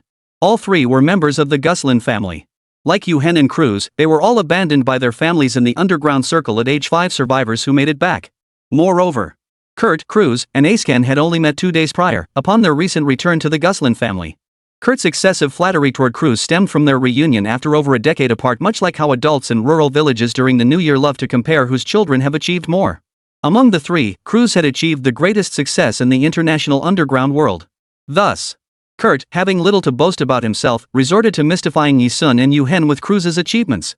He tried to fool Yi Sun and Yu Hen into looking like complete idiots. The bragging concluded. Cruz, basking in the praise, felt as if he were enveloped in a halo of divine light. He cast a regal, haughty gaze upon Yi Sun and Yu Hen. What he saw, however, was Yi Sun and Yu Hen's utterly unmoved expressions after hearing his exploits. This left Cruz feeling utterly humiliated, his face burning with embarrassment.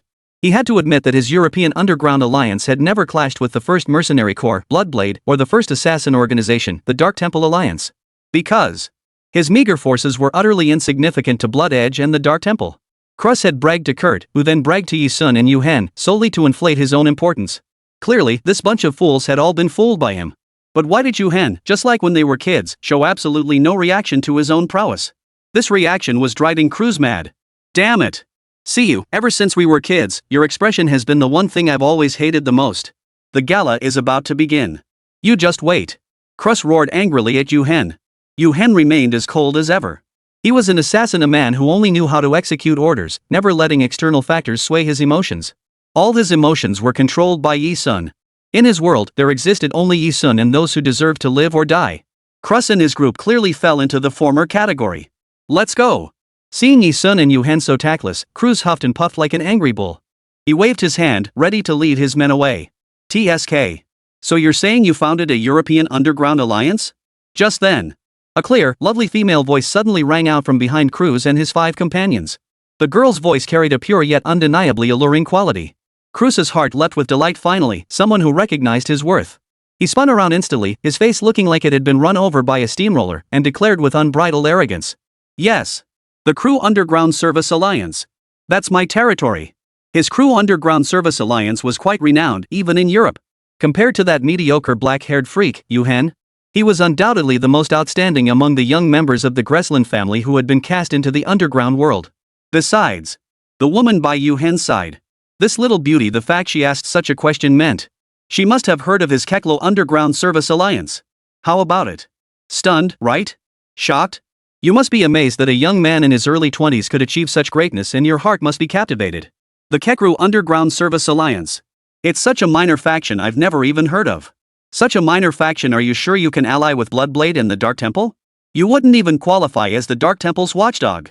A clear, resonant female voice cut through the air ahead. Yi Sun's counterattack struck Cruz like a brutal blow to the head with a wooden club. His head spun violently. What did she say? A faction so insignificant it's never even been heard of? Not even worthy of being the Dark Temple's watchdog. Kurt and Esken's expressions both froze in shock. Kruss's face turned alternately pale and crimson. But this time, he truly had no words to counter, for Yi Sun had spoken nothing but the truth. You. Fine, you just wait. I'll prove it to you. Just you wait. Cruz suppressed the slight shock in his heart. This woman by Yu Hen's side, she seems to know the international underground scene inside out? He felt both flustered and uneasy. After spitting out those two threats, he lost all interest in even browsing the clothing store for a suit.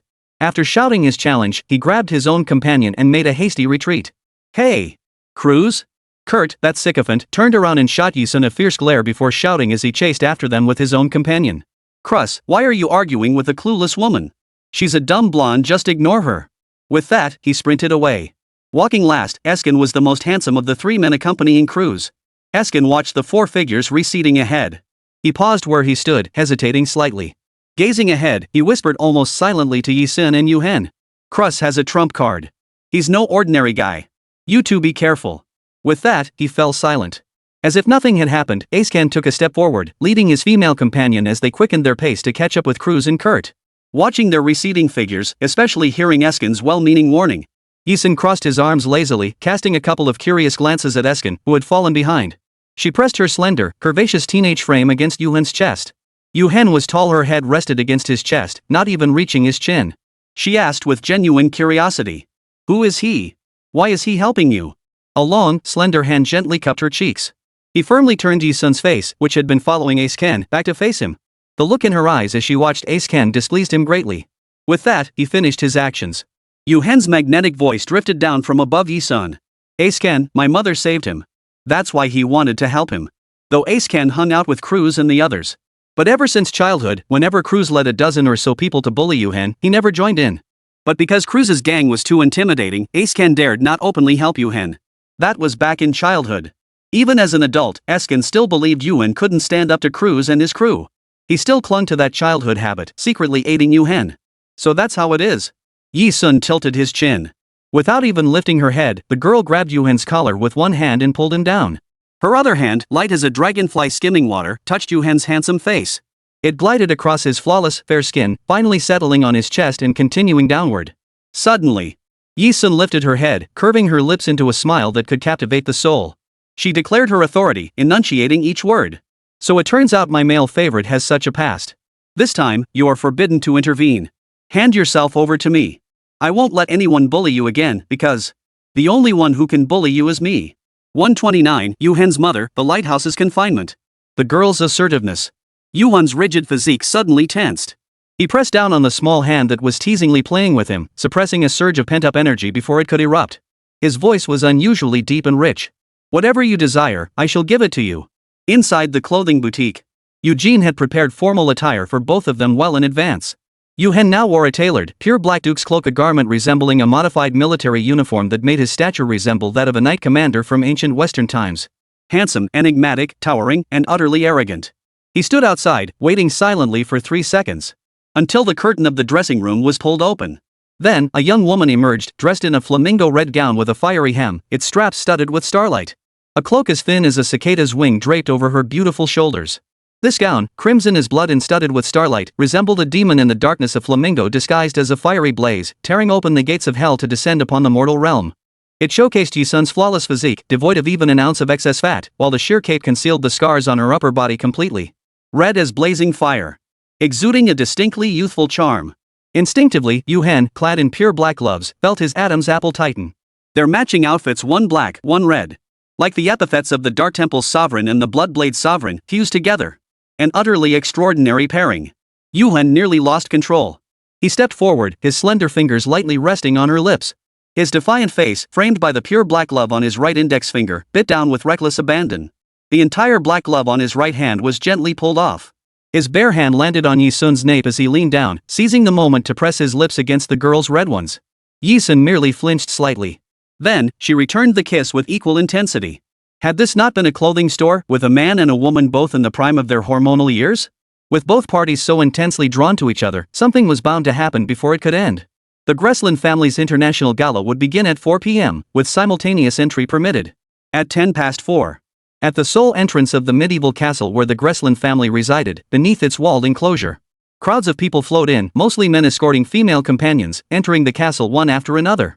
Most attendees belonged to the Gusslin family. They showed no fear, nor did they heed the international rumors surrounding the Gusslin International Gala. Half of those attending the gala would die within its walls. Yet they entered with bold confidence. On this side, Yi Sun and Yu Hen had barely entered the Gusslin family's gala venue when they encountered a problem. A man in a tailcoat, bearing a striking resemblance to Yu Hen. Despite being middle-aged, he still exuded the aura of a formidable leader. His hair had a reddish tint. "You've arrived? And this is your lady companion?" The middle-aged man looked at Yi Sun but addressed Yu Hen, his voice carrying an unwarranted weight. It was like an elder greeting a junior. Without a doubt. This man, bearing a striking resemblance to Yu Hen though aged, his presence remained undiminished, was none other than Yu Hen's biological father, Dean Gusslin. He was also the current head of the Gusslin family. The king of the Gusslin family. Dean had met Yu Hen before, long after he turned 20, and knew his temperament well, cold and ruthless, just like his mother. Facing Dean's questioning, beneath Yu Hen's handsome, cold exterior lay words far more intimidating than his father Dean's. He added, "And my future wife." His tone carried an arrogance that brooked no argument. Clearly, Yu Hen felt no trace of familial affection toward his father, Dean. Such familial bonds were utterly dispensable to him. Such overwhelming intimidation even sent a chill down Dean's spine. As the head of the Gresslin family, he could never accept Yu Hen's international standing surpassing his own. He assumed Yu Hen was merely putting on a show, deliberately projecting an aura of superiority to intimidate him. Dean had 2 wives. In Gresslin, regardless of gender, anyone with sufficient family standing could take multiple wives or husbands. Dean, with only 2 wives, was considered one of the least promiscuous men on the entire island. The one Dean truly loved was Yu Hen's mother. Unfortunately, as the head of the Gusslin family and its nominal king, he lacks the real power to defy the other elders of the family. Under family pressure, he betrayed Yu Hen's mother and married another woman from a similarly influential, reclusive family with substantial international standing. That woman was Cruz's mother. Cruz bore a striking resemblance to his mother, Mrs. Teeny, both in appearance and personality. Dean had no choice. He refused to let Yu Hen, the son born of his beloved wife, follow in his own footsteps. A faint sigh escaped him. Dean said to Yu Hen, "Since you've chosen her as your wife, protect her well. Tonight will be dangerous." "Enough. My words are useless now. Before the evening begins, go see your mother." It was obvious. Dean believed Yi Sun was just an ordinary woman, incapable of handling the impending crisis alone at tonight's Gusslin International Gala. Yu Hen's mother resided atop a towering lighthouse structure situated behind the castle. She had resided in the lighthouse for over a decade.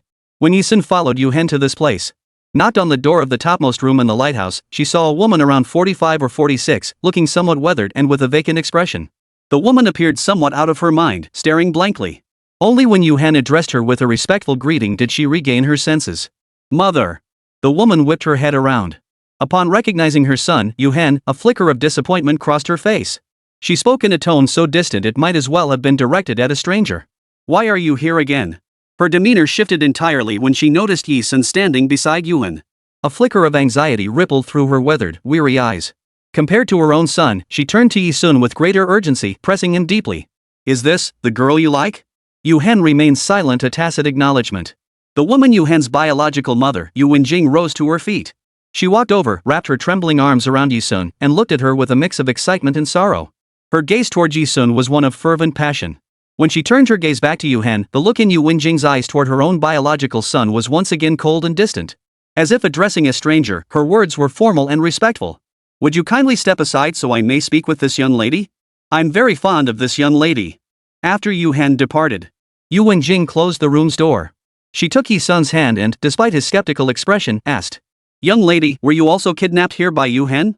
What kind of mother starts a conversation by asking if her son's love interest was kidnapped here by her own son? Yi Sun raised an eyebrow. "No.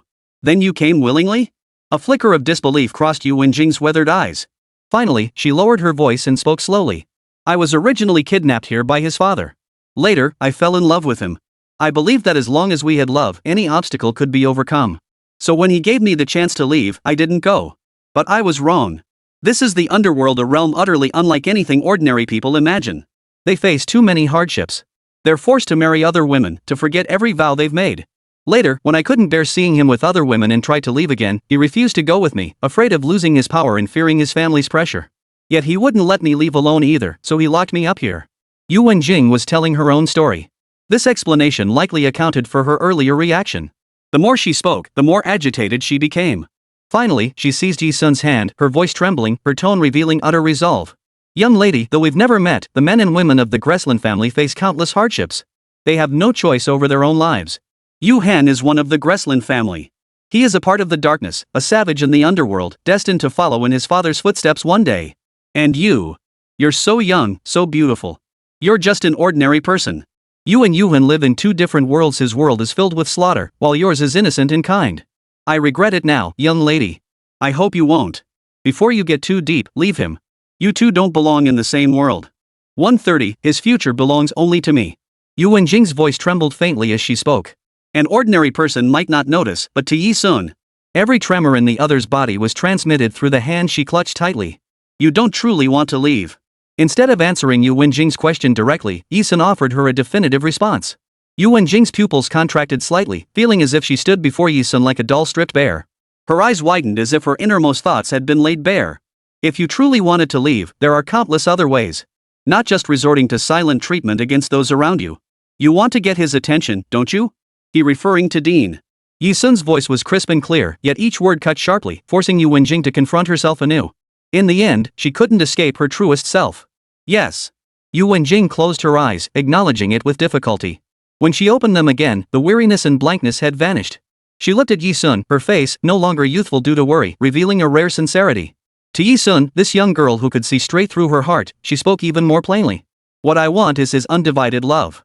I come from an ordinary family in Z country. I received a compulsory education and possess my own principles and boundaries.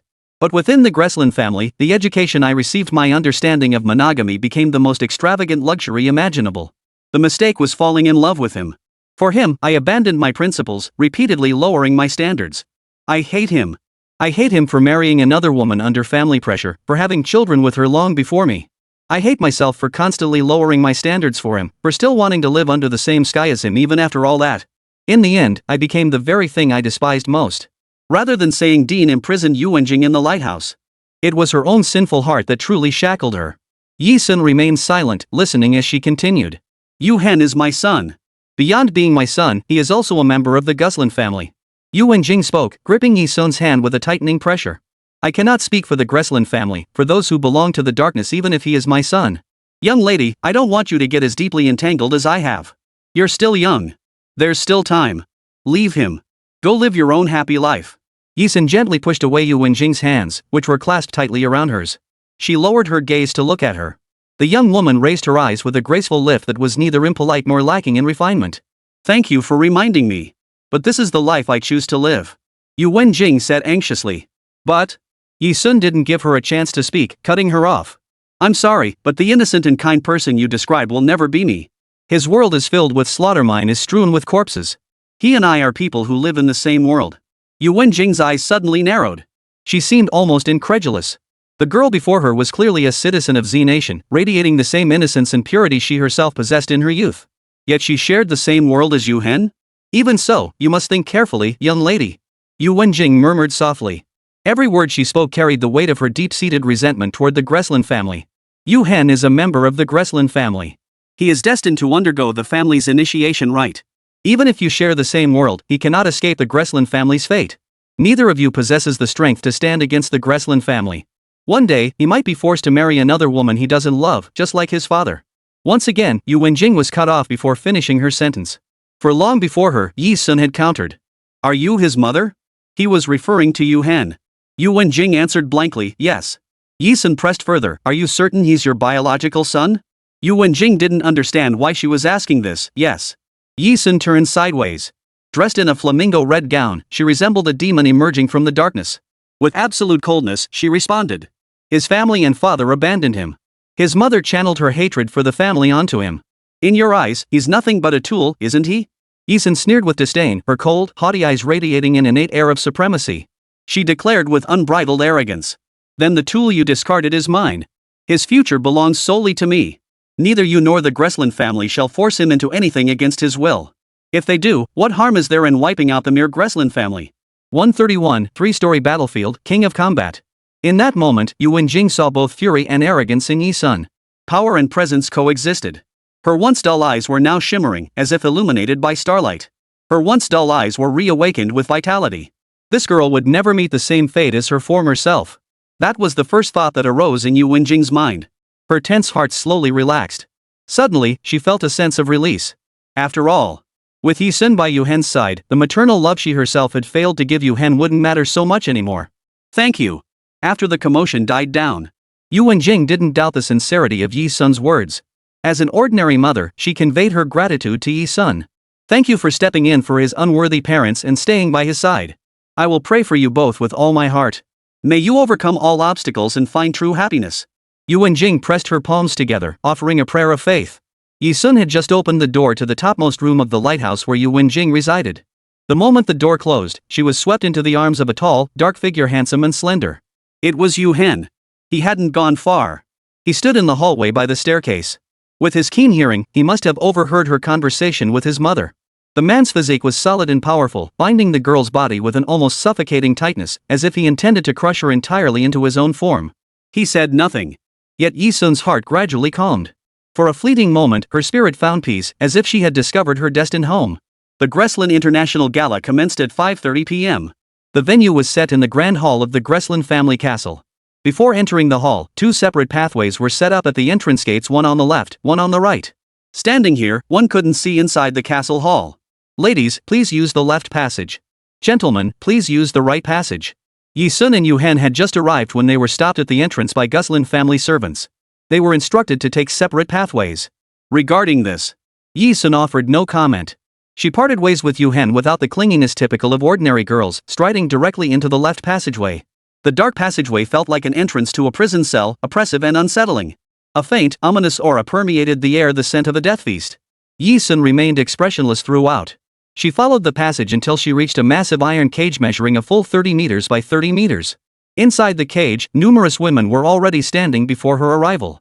Most maintained their composure. A few, however, were trembling as they pounded on the cage bars. Where is this place? What's going on? Let us out. Yi Sun scanned the surroundings as quickly as possible. She recognized the location as the castle's grand hall, undoubtedly the venue for the evening's event. But unlike any ordinary ball she'd imagined, two enormous iron cages stood flanking the hall, one on each side. Anyone entering the ballroom was immediately locked inside one of these cages. The only difference was this. The left cage held only women. The right cage held only men. This place felt less like a banquet hall and more like a cage for caged canaries. Through the iron bars in the middle, Yi Sun immediately spotted Yu Hen across from him. As he met Yi Sun's gaze, the man's strikingly handsome face remained haughtily indifferent, utterly unmoved by the terror evoked by the two massive cages and the oppressive atmosphere. In response to this, Yi Sun did not tense up nervously like the other women beside her. She walked to the iron bars closest to Yu Hen, and through the wide gap between the two cages, she flashed him a seductive glance. The young woman's gesture was enchantingly alluring. Paired with the flamingo print gown she wore, it showcased her flawless figure to perfection. The men in the iron cage across from her couldn't help but swallow hard. If the girl weren't separated from him by this cage, if they weren't in such a place, Yu Hen would have been unable to resist the urge to force her beneath him. Even so, noticing the burning stares of the men around her, Yu Hen's expression darkened to a terrifying shade of black. Whoa! Poor little beauty, not being in the same cage as you. Let's see what fun things happen next. Krus, Kurt, and Eskin, the trio she'd encountered at the clothing store, were all confined within the same iron cage as Yu Hen. Now, led by Cruz, they stood 4 meters away from Yu Hen, sneering with contempt. They were mocking him. Yu Hen hadn't been placed in the same cage as Yi Sun. Now, even if danger struck, he wouldn't be able to protect Yi Sun in time. After that, Cruz ignored Yu Hen completely. Little did he know that it was precisely his timely silence that would allow his head to remain attached for a little while longer. Cruz turned to a woman in the opposite cage and shouted, "Mommy! As my lady companion, you'd better bring me glory. And you, Siyu's little companion, you'd better take good care of her for me." This care, of course, wasn't genuine care. It meant secretly sabotaging her. The mommy he referred to was Mommy Kegsol, his partner. She wore an unremarkable black dress, stood about 1.8 meters tall, and had arms like a muscular, tanned Barbie doll, bare and bulging with muscle. One glance told you she was no pushover. Krus, rest assured I'll take care of her properly. Mommy flexed her powerful arms and giggled. This prompted another soft chuckle from the two conspirators, Cruz and Kurt. Eskin, however, shifted his mouth uneasily, casting a worried glance at Yu Hen and Yeshuan. He was starting to worry about what might happen next. Facing everyone's reactions, Yi Sun simply crossed her arms, narrowing her eyes with amusement. This little interlude concluded. About half an hour later, the passageway leading from outside the gala into the iron cages was sealed shut from behind. 5 figures appeared on the massive spiral staircase steps in front of the 2 large iron cages. Welcome everyone to the Gresslin family and our Gresslin International Gala. The voice belonged to Dean, the head of the Gresslin family and Yu Hen's biological father, standing at the forefront. Behind him stood 4 elderly figures with gray-streaked hair. Even members of the red-haired Gresslin lineage, as they aged, experienced the fading and crystallization of skin pigments, forming age spots that caused their hair to turn white. These 4 elders were the 4 elders of the Gresslin family. Though they stood behind Dean, appearing like ministers assisting a king. In truth, within the Gresslin family, their status surpassed even Dean's. And the welcome Dean spoke of meant confining the family members attending the banquet separated by gender into their respective iron cages. In short, Yi Sun felt absolutely no trace of welcome whatsoever. Indeed. After Dean finished his welcome, a frail old man standing behind him surveyed the men and women in the 2 cages from above with eyes as sharp as hawk's talons. His voice cracked like death's executioner. I'll be blunt. Since you chose to attend this gathering, you must have prepared yourselves for death. See that large crate in the center of your cage? Yi Sun had already noticed the massive wooden crate positioned right in the center of the cage. One stood in each cage, separating the men from the women. And she narrowed her eyes. Inside the wooden crate, she sensed the long-forgotten scent of weapons. Click. Someone had already stepped forward to open the wooden box. What met everyone's eyes were indeed all manner of weapons: pistols, submachine guns, machine guns, grenades. It's weapons. The first woman to open the crate let out a gasp. The frail old man nodded in agreement before the crowd. He was the most authoritative among the 4 elders. His authority even surpassed that of Dean, the current leader. He spoke slowly, uttering words that caused the expressions of everyone present to abruptly darken. Our Gresslin clan has survived to this day solely by adhering to the principles of survival of the fittest. Therefore, I now command every one of you to arm yourselves fully, select the weapons best suited to you, and treat the 3 floors of this castle hall as your battlefield. Fight for us as if you were on the battlefield. You have 30 minutes. For every person you kill within 30 minutes, you will receive a $3 million reward from the Gresslin family. And so on, with no upper limit. We will select the finest warriors for the battlefield from among you. Let us see which of you descendants, who have roamed the international underground for so many years, will be our true king of combat. 132. How much for killing an elder? This is an ancient method devised by the reclusive Gresslin family to ensure their descendants inherit the finest bloodlines. A method devised by their ancestors. Much like cultivating the golden silkworm parasite, where multiple venomous insects are sealed within a jar to devour one another. After a period, the last surviving venomous insect within the curse becomes the strongest, having adapted to the harsh realities of survival of the fittest. The Gresslin family's international gala serves as a modified version of this golden silkworm cultivation ritual. What they sought was never inferior offspring, but the strongest. The strongest who could lead the reclusive Gresslin family to eternal prosperity and glory. Little sister, you've been deceived by a man, haven't you? As the frail old man among the 4 elders continued speaking, an Asian-looking woman leaned close to Yi Sun and whispered softly. As she spoke, she glanced at Yu Hen inside the iron cage across from them. She had assumed Yi Sun was just an ordinary little sister who knew nothing, tricked by Yu Hen into coming here. But upon hearing the elders order them to fight each other, she was utterly terrified. Damn men! Every single Gresslin international gala, there are always some clueless women tricked here by the men of the Gresslin family. Just like you. The Asian woman looked at Yi Sun. My name is Belinda. I'm from Country B. This isn't my first time at a Gresslin international gala. I'm here on a mission. If the Gresslin family's descendants choose their female companions wisely, they can assist them and increase their chances of surviving the gala. That's why many hire women from the underworld before returning. In other words, the vast majority of female companions here are assassins and mercenaries from the underworld. They're here to carry out their missions. Which explains why the Gresslin International Gala is so dangerous, yet so many women are willing to come as escorts for the men. What a vile family. Their offspring are thrown into the international underworld at age 5, left to fend for themselves. If they survive that world, they're summoned back in their 20s. Yet despite being such a vile family, their standing on the international stage is extraordinary. Many descendants willingly accept the recall precisely to leverage the Gresslin family's influence. Simply by surviving the Gresslin International Gala and being recognized by the family as a strong one's child, they are guaranteed a position of immense power. That level of wealth and power is something descendants could never achieve on their own in the underground world, even if they spent their entire lives striving for it.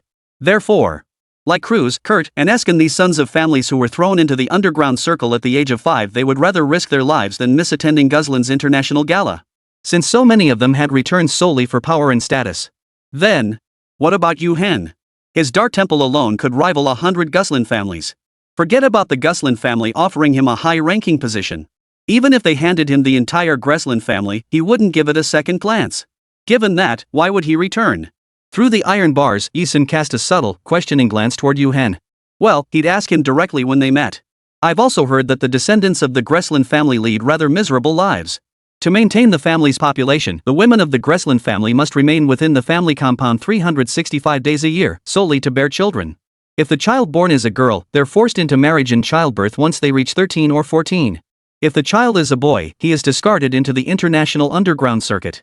Given the mortality rate of this selection process for the strongest, to ensure the family line doesn't die out, typically, women of the Gresslin family bear at least one child per year. While the Asian woman, that is, Belinda, was speaking with Yi Sun, a stunningly attractive African-American woman, standing about 5 feet 9 inches, approached from ahead. Speaking fluent Chinese, she exchanged a knowing smile with Belinda and Yi Sun. My name is Nana. You two are discussing a partnership, right?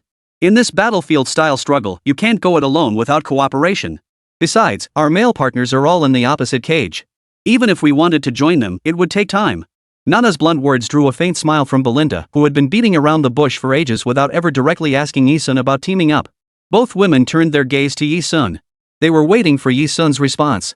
Both Belinda and Nana had witnessed it. Cruz had instructed his female companion, Mommy, to take good care of Yi Sun. Mommy stood at 6 feet tall, a muscular powerhouse whose formidable combat prowess was immediately apparent. Yi Sun was just a teenage girl. And an Asian girl who looked frail and delicate compared to Westerners. How could she possibly fight Mommy? Even if she tried to meet up with Yu Hen for protection, there would be a gap in time. That window of time would be more than enough for those around her to kill her 1,000 times over. So naturally, she couldn't refuse their offer to cooperate. Yi Sun's lips curved into a faint smile. Under the expectant gazes of Belinda and Nana, she declined. Sorry, no deal.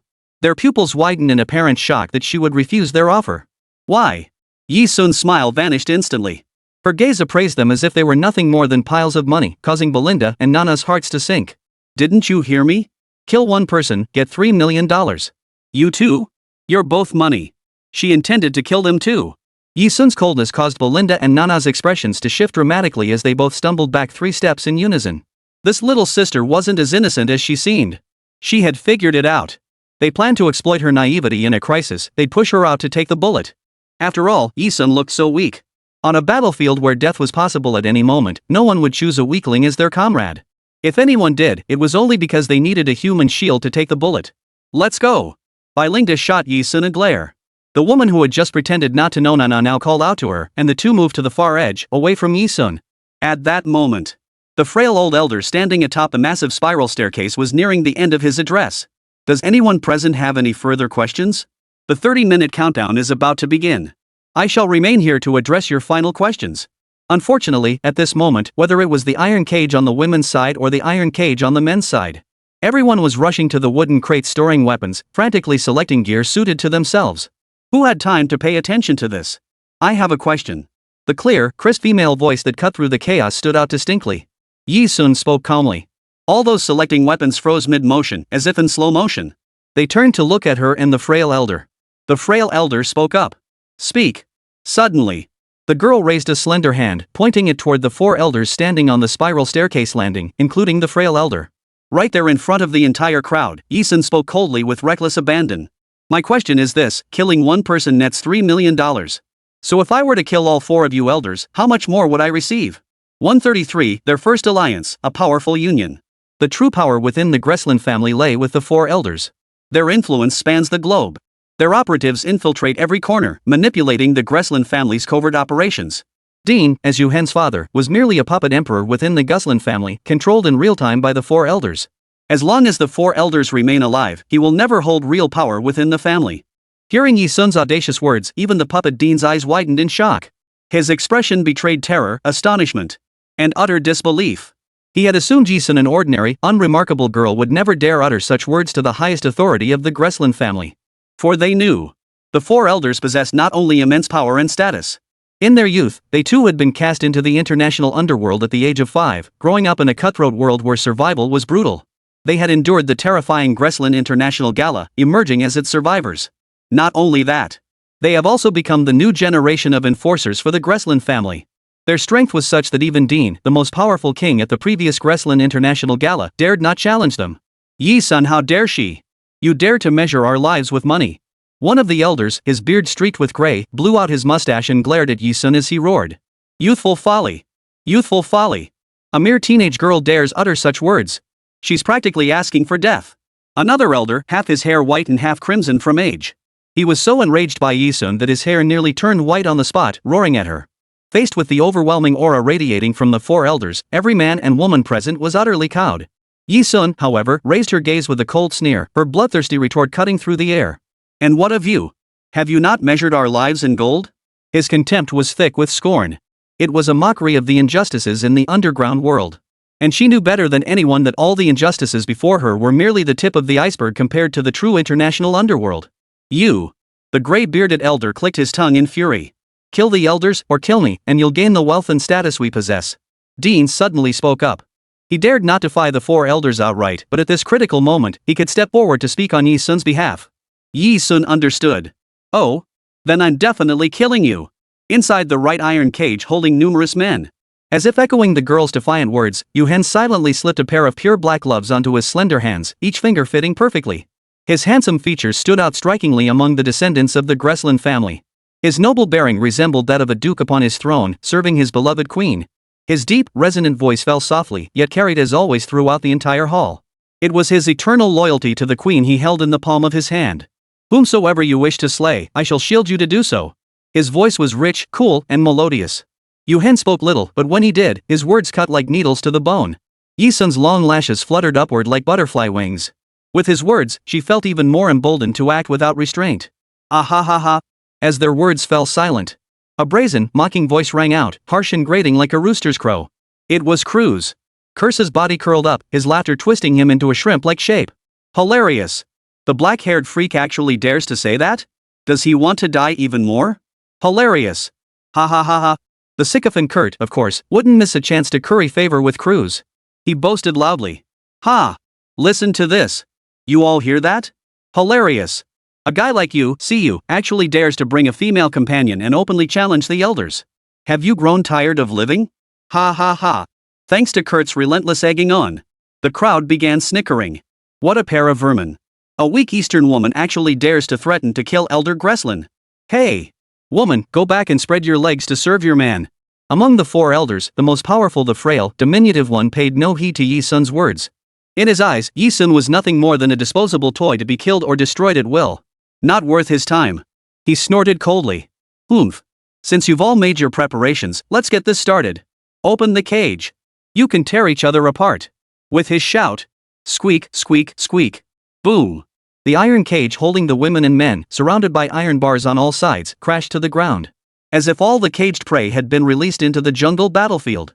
War was about to erupt. Rat-a-tat-tat, rat-a-tat-tat. The moment the slaughter began, someone spun their machine gun, unleashing a wild, aimless barrage of fire in all directions. Die, all of you. The money is mine. Ha ha ha. Many were shot through the gut before they could react, blood spattering as they fell to the ground like fledglings with broken wings. Others, clutching their weapons, scrambled at top speed to find nearby cover. As the crazed gunmen wildly swept their machine guns, Yi Sun rolled out of the open cage, dodging the hail of bullets. She glanced toward the spiral staircase where the four elders stood. The castle hall spanned 3 floors, all encircling the spiral staircase. Balconies on all 4 sides of the first, second, and third floors encircled the spiral staircase, offering a direct view of that spot. It served as the central link between the floors.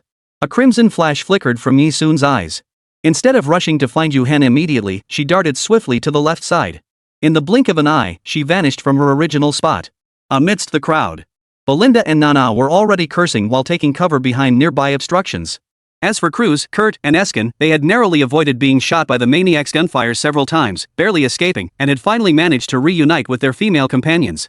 The 6 of them now panted heavily, hiding beside the ordinary stairwell next to the spiral staircase. Where's CU and his woman? Cruz asked, wiping sweat from his forehead with a flustered expression. Haha, in all that chaos just now, I saw a few guys carrying machine guns charging after CU and his woman. They're probably dead by now. Kurt burst into maniacal laughter.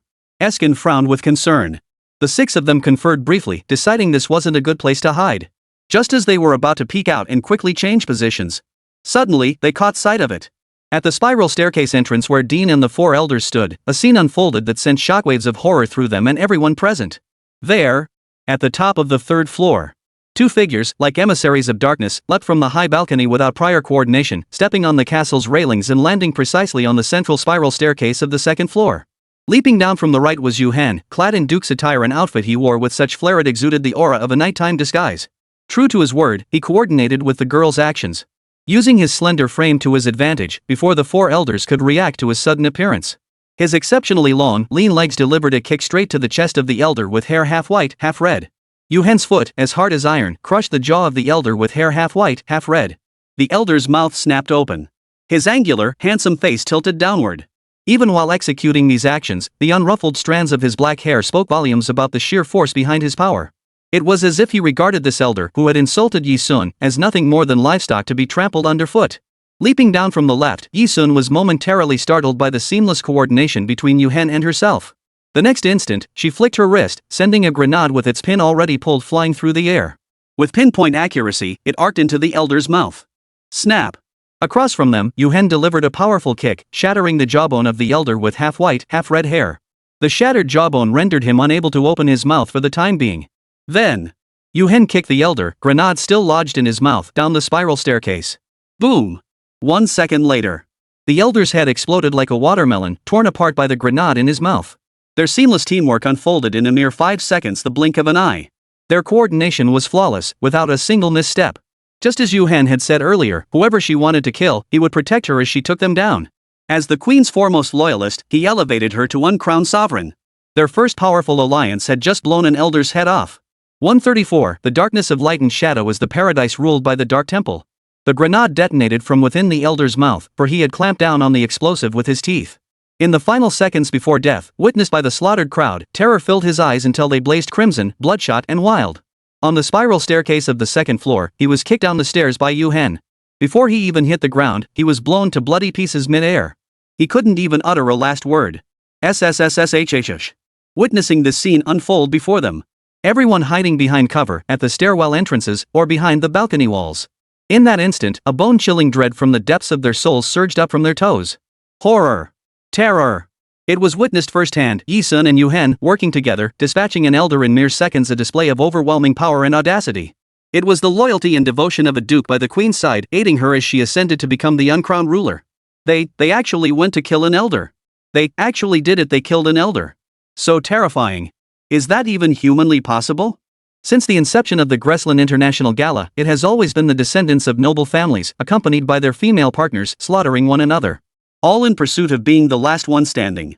This was the first time anyone had targeted an elder right from the start. After all, the elders had been navigating these circles for decades. Their accumulated experience and strength were worlds apart from these young upstarts. At that moment, everyone in the fray fell silent. Whispers of discussion began to rise, their origin unclear. Those present seemed to forget the fighting, fixating their gaze on the spiral staircase above as they watched intently. The black-haired monster. No! That black-haired monster. He and his incompetent female companion actually killed an elder. That kind of skill. How could it be him? How could it be Siyu, the kid we used to gang up on when we were young? Krus, who had just poked his head out from the ordinary stairwell on either side, revealed a face beneath his dust-covered features that was both ferocious and terrified. He let out a startled cry. Krus, am I blind? That's that black-haired monster Siyu, that bastard? Kurt's shoulders shook violently with shock as he rolled his eyes. He was a sycophant, always following whoever was in power since childhood, sucking up to whoever was strong. Back when Yu Hen was alone, there were over a dozen of them. Kurt followed the crowd, joining the others in opposing Yu Hen. Now, witnessing Yu Hen and Yi Sun's power firsthand, his resolve to stand with Cruz began to waver. Siyu. Even Eskin, who had kindly warned Yi Sun and the others to be wary of Cruz, stared wide-eyed. He never imagined that after over a decade, Yu Hen's power had grown to such staggering heights. He was no longer the weak child of the past. Belinda and Nana, who had mistaken Yi Sun for an innocent little sister and foolishly tried to use her as a shield. Both women were so startled that their throats felt constricted, taking a long moment to swallow their saliva with difficulty. With a lingering dread of having narrowly escaped disaster, Belinda muttered. Thank goodness we didn't succeed in dragging her into the line of fire. The terror, astonishment, and raw, unfiltered thoughts all unfolded within the same 10 seconds. On the spiral staircase, Dean's face froze in shock. The other three elders completely failed to notice Yi Sun and Yu Hen leaping from the third-floor balcony in the initial moments. That's why the three of them couldn't stop the elder's death in time. Pain. The frail, elderly man, the most powerful of the three remaining elders, shouted the name of the elder who had been blown to pieces. Then, his hawk-like eyes bulged violently for a brief moment. You dared to kill Pain. How dare you? The frail old man fixed his protruding, hawk-like eyes on Yi Sun and his companion, roaring with fury. The other two elders, realizing the situation, quickly joined the frail old man. The three quickly formed an alliance. They were determined not to let Yi Sun and his companion ambush them again, as they had done to Pain. Oh? So the old codger who just bit the dust was named Pain? Yi Sun stood beside Yu Hen. Compared to the three elders brimming with vigilance, her expression was lazy, her tone flippant. It sounded as casual as asking, "What did you do today?" She turned sideways toward the three elders, her long, straight black hair falling lightly over her shoulder. Her back was turned toward Yu Hen. On the spiral staircase, she stood in stark opposition to the three elders before her. Standing between them was Dean, the powerless head of the family. Damn it! Damn it! Damn it! How dare you ambush Pain when we weren't looking? And you call him an old man. You're dead men today. Duff, the three of us together will surely kill these two reckless young upstarts. The white-bearded elder roared in fury. In their eyes, Yi Sun and Yu Hen had only managed to kill Pain because of their sudden ambush. Now, facing them head-on with three elders combined, how could they possibly stand a chance against mere brats? Duff was the most authoritative among the four elders. His eyes bulged, his gaze sharp as an eagle's talons as he locked eyes with Yi Sun and the other. His fury was plain to see. In response to this, facing the three strongest elders of the Greslin family, any other person present would likely be sweating buckets by now. As for Yi Sun, she lazily pulled a pair of pure white gloves from her pants pocket. She slipped them over her knuckles, the gloves perfectly complementing the pure black Yu Hen gloves she already wore. With that done, Yi Sun brought her hands down. With a powerful rip, she tore open the skirt of her flamingo patterned gown before everyone. Her gown transformed from its original heavy form into the most combat-ready configuration. The long gown was forcibly transformed into a short combat suit. The torn, deer-like skirt patterns added a touch of defiant beauty to the flamingo gown. It paired exceptionally well with the form-fitting, pure black duke's cloak and military-inspired attire worn by Yu Hen. Ambush? Yi Sun caught the gray-bearded elder's remark. Her eyebrows arched in displeasure. Her voice was crisp and icy. Then I'll show you what a real ambush truly means. No sooner had the words left her lips, Yi Sun reached behind her waist, drawing two compact M29 revolvers. They spun sharply once around her knuckles. She aimed one of the pistols at the ceiling and fired. Bang! Bang! Another gun pointed toward the three elders' location, firing two more shots. Clatter, clatter, clatter. Clang! The massive chandelier hanging from the spiral staircase ceiling was struck by Yi Sun's shot without even lifting his head, hitting the suspension chain. It crashed down toward the three elders. The other two bullets streaked in straight lines, one to the left and one to the right, whizzing past the three elders. The bullets were aimed at the hearts of two of the elders. Under the dual threat of the bullets and the massive chandelier above, the three elders didn't hesitate for even a second. They darted toward their respective hiding spots. Attacks of this caliber posed no threat to them whatsoever. Oomph. Shameless brat. All you know is gunplay and ambushes. What else can you do? The white-bearded elder retreated while shouting furiously. Whoosh. The realm of light and shadow, the dark sanctuary where the Dark Lord reigns supreme. In an instant, a streak of darkness swept past everyone's eyes. Yu Hen, who resembled a dark messenger, was the only one present who had grasped Yi Sun's intent in his shot. His handsome figure, swift as a fleeting shadow, darted toward the separated, frail old man Dath and the gray-bearded elder. Yes. Yi Sun's true intent in firing those two shots at the three elders was not to strike the hearts of the two elders. Rather, it was to shatter the alignment of the three elders standing in a straight line. Their coordination was as seamless as Yu Hen's. He grasped her intent in an instant. Using his long legs, he delivered a kick that sent Daff, who had clasped his hands in defense, reeling backward. With a swift sideways sweep of his powerful arm, he hooked the gray-bearded elder's neck. Those hands, which had once gently guided a young girl, now transformed into solid, powerful arms. Seizing the moment while Duff reeled back, Yu Hen pressed his other hand down on the white-bearded elder's head. Just as the white-bearded elder's eyes bulged in horror, ready to pop from their sockets, Yu Hen snapped his neck clean off with a brutal twist, rotating it 720 degrees to the left in two full turns. Meanwhile, at the same moment, Yi Sun charged toward the last elder remaining besides Duff. She sidestepped to the left, evading the panicked elder's hastily drawn gunshot. Seizing the moment of his disorientation, she moved faster than him, grabbing his gun-wielding hand. She thrust his gun-wielding arm toward the ceiling. Her other hand clamped down on the elder's neck like a crab's claw, then lunged forward with all her might.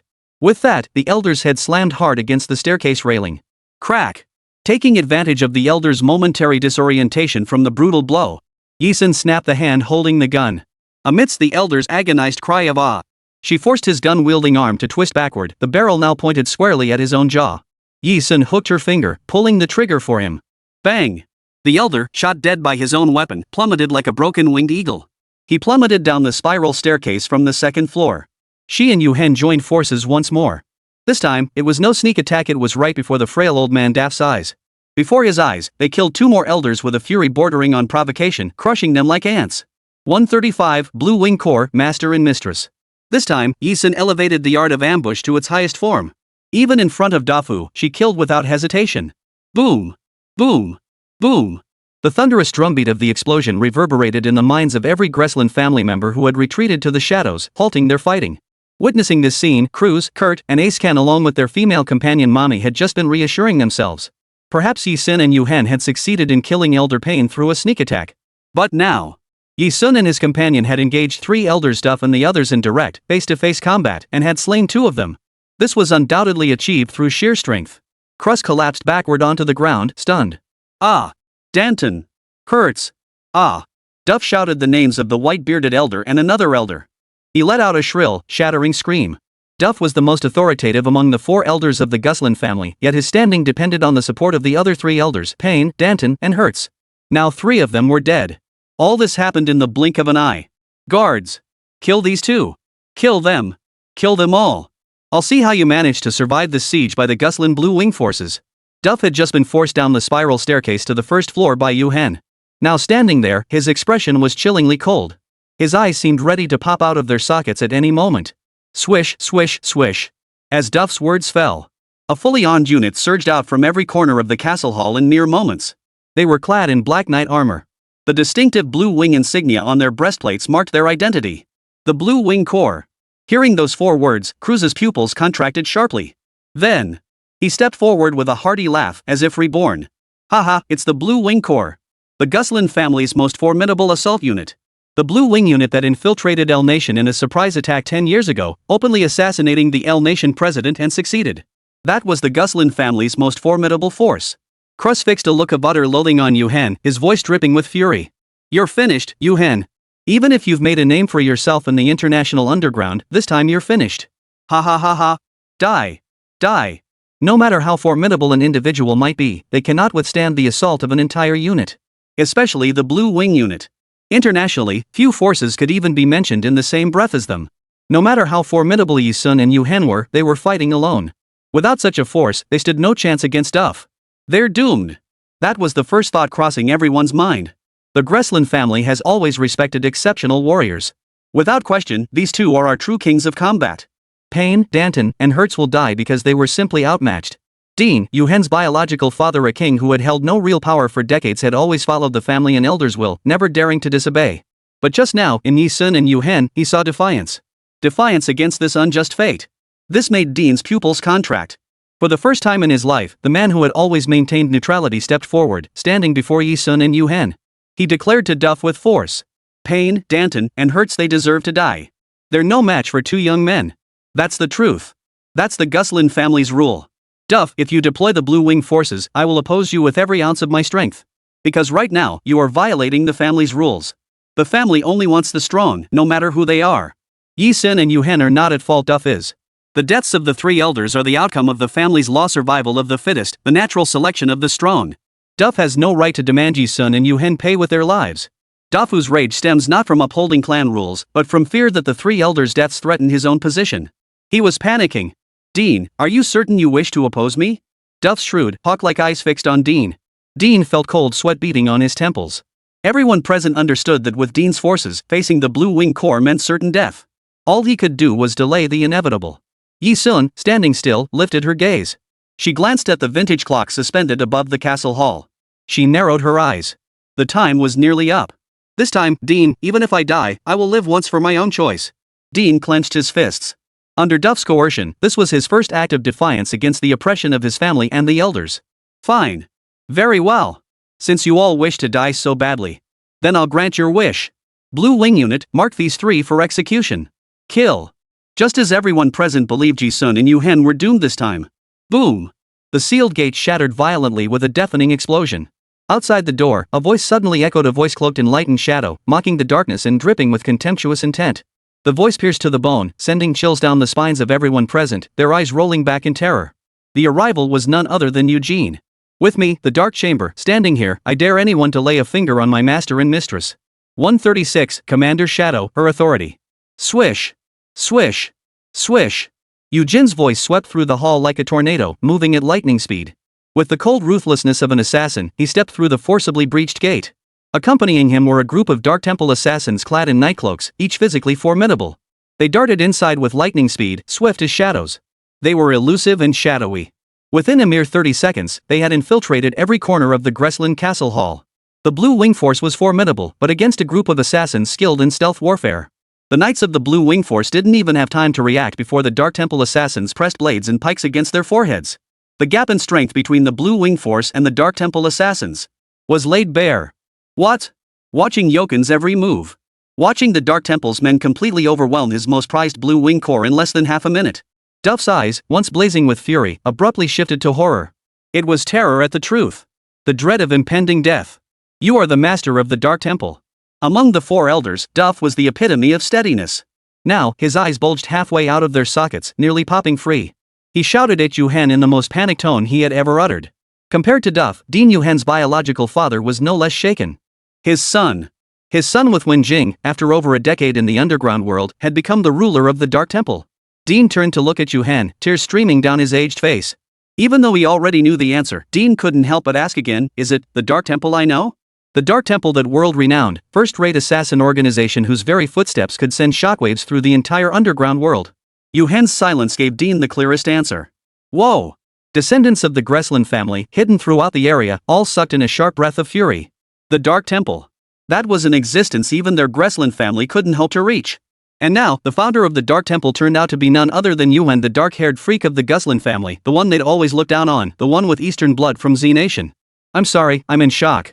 Please call an ambulance for me. In the shadows. After uttering those words, someone clutched their chest, rolled their eyes, and collapsed unconscious. As for Cruz, Kurt, and Eskin, Cruz's ugly face twisted further, as if crushed beneath a wheel. From an outsider's perspective, his true thoughts remained unreadable. Only when Kurt and Eskin, clutching their chests, lost their senses from sheer terror, did an unbearable stench of excrement suddenly fill the air. Cruz. You pooped? Kurt, Eskin, and their three female companions, realizing Cruz had actually been scared into losing control of his bowels, sprang away like springs, covering their noses and mouths. Yet Cruz remained oblivious, his mouth babbling incessantly. CU. Master of the Dark Temple? The Dark Temple I sought to ally with is actually CU's faction. Why, how could this be? Is there some mistake? Faced with everyone's reactions, Yi-sun showed not a hint of surprise. She leisurely narrowed her eyes, her gaze settling on Eugene downstairs. Eugene was the one she had summoned. Everything that had just unfolded was entirely within her expectations. Eugene, who had just entered the gate, was now confronting a man who had leaped down from the third floor above the castle's spiral staircase. Standing at 188 centimeters tall, he wore a black hoodie. His entire face was concealed beneath the hood, revealing only a sharply defined jawline. Even from this angle, it was clear the man beneath could not be ugly. This man was the one who had led the assassins of the Dark Chamber earlier, directing them to sweep through every corner of Gresslin Castle's hall like shadows in the blink of an eye. It was under his command that the Dark Temple assassins had, within a mere 30 seconds, surrounded the Blue Wing Knights like ants trapped in the palm of their hand. His codename was Shadow Slash. His standing within the Dark Temple was equal to that of Eugene. His role could be described as Assassin Commander. He is the one who commands the entire operation when the Dark Temple's assassins undertake critical missions. Under his command and strategic planning, the Dark Temple's assassins achieved a mission success rate as high as 90.8%. It must be noted that the Dark Temple is an assassin organization comprising tens of thousands of members, not a single individual. With tens of thousands of members undertaking tens of thousands of missions annually, maintaining a success rate of 90.8% places it unquestionably at the pinnacle among all assassin organizations. Ing played a pivotal role within this system. Blue Wing Unit, all personnel secured, Yao Ying stated coldly, his hooded black sweatshirt pulled tight as he brushed past Eugene. His expression gave nothing away. Good work. Leave it to me now. Yoken raised his hand and gave a light pat on Ying's shoulder. Immediately after, he turned and ascended the spiral staircase. Yuken's aura differed from Gao Ying's cold, mission-focused demeanor.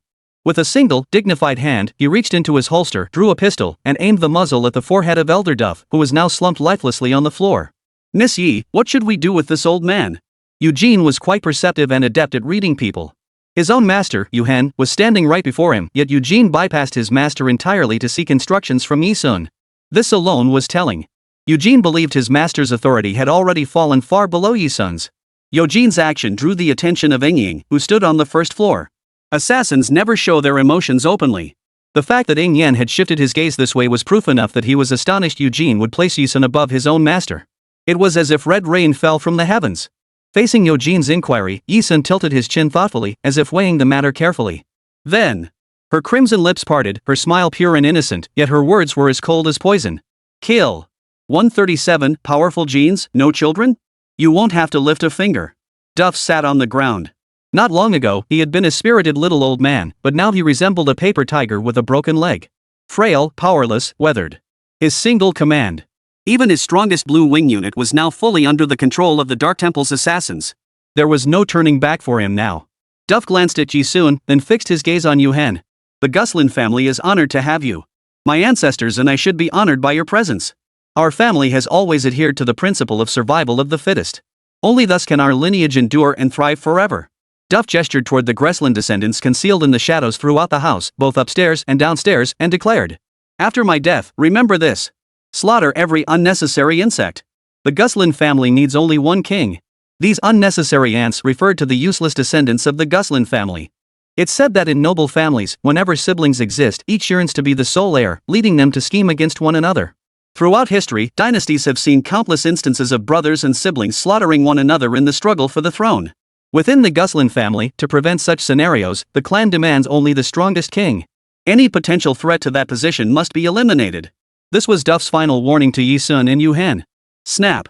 With that, Duff drew his pistol and cocked the hammer. He aimed the gun at his own temple, tilted his head back to gaze at the sky, and declared with a heavy voice, "The Greslin family fears neither life nor death. The Guslin family shall forever prosper and thrive." Bang! The final sound was the gunshot. The sound faded. Duff collapsed to the ground, paralyzed. Even in death, his eyes remained wide open, never closing. Not in resentment, but in the hope that his family would have a worthy successor. Yisun watched the scene unfold coldly, standing atop the spiral staircase like an uncrowned queen. Behind her stood Yu Hen. The deaths of the four elders signaled the end of the Greslin family's status quo, once controlled by those very elders. Yisun turned to Yu Hen. "Is there anyone you don't want killed?" She now wielded Yu Hen's men with such effortless ease. To the uninformed, it might seem the true ruler of the Dark Temple was her, not Yu Hen. Yu Hen's deep, cold eyes fixed on Eskin, who had just peeked his head out from below the spiral staircase. Without a word, she could discern his thoughts with a single glance. Yisun's lips curved into a smile. Her voice, as sharp and cold as ever, echoed throughout the hall. "Execute the rest." Duff had no idea that Yisun and her companions' methods would prove far more ruthless than he could ever imagine. The last survivors of the Greslin family were Dean, Eskin, and Yu Wenjing, who hadn't attended the Greslin International Gala along with Mrs. Teeny, Cruz's mother. Additionally, all members of the Guslin family unrelated to the four elders perished. With the deaths of the four elders, the Guslin family now fell into the hands of Dean, a king in name only. He gained full control over the Guslin family's assets.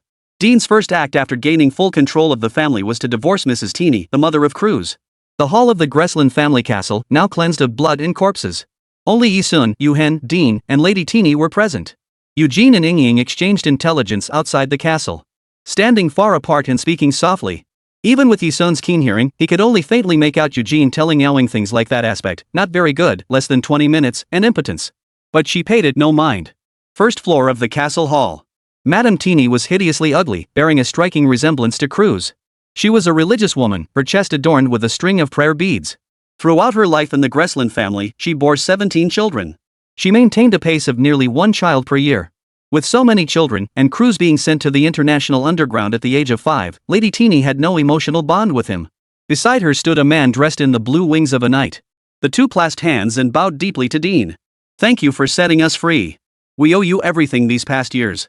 Lady Tiny, too, was a woman victimized by arranged family marriages. Before marrying Dean, she had a beloved man, but her family forced her into the Greslin family. She had believed she would be severed from her beloved and imprisoned within the Guslin family for life.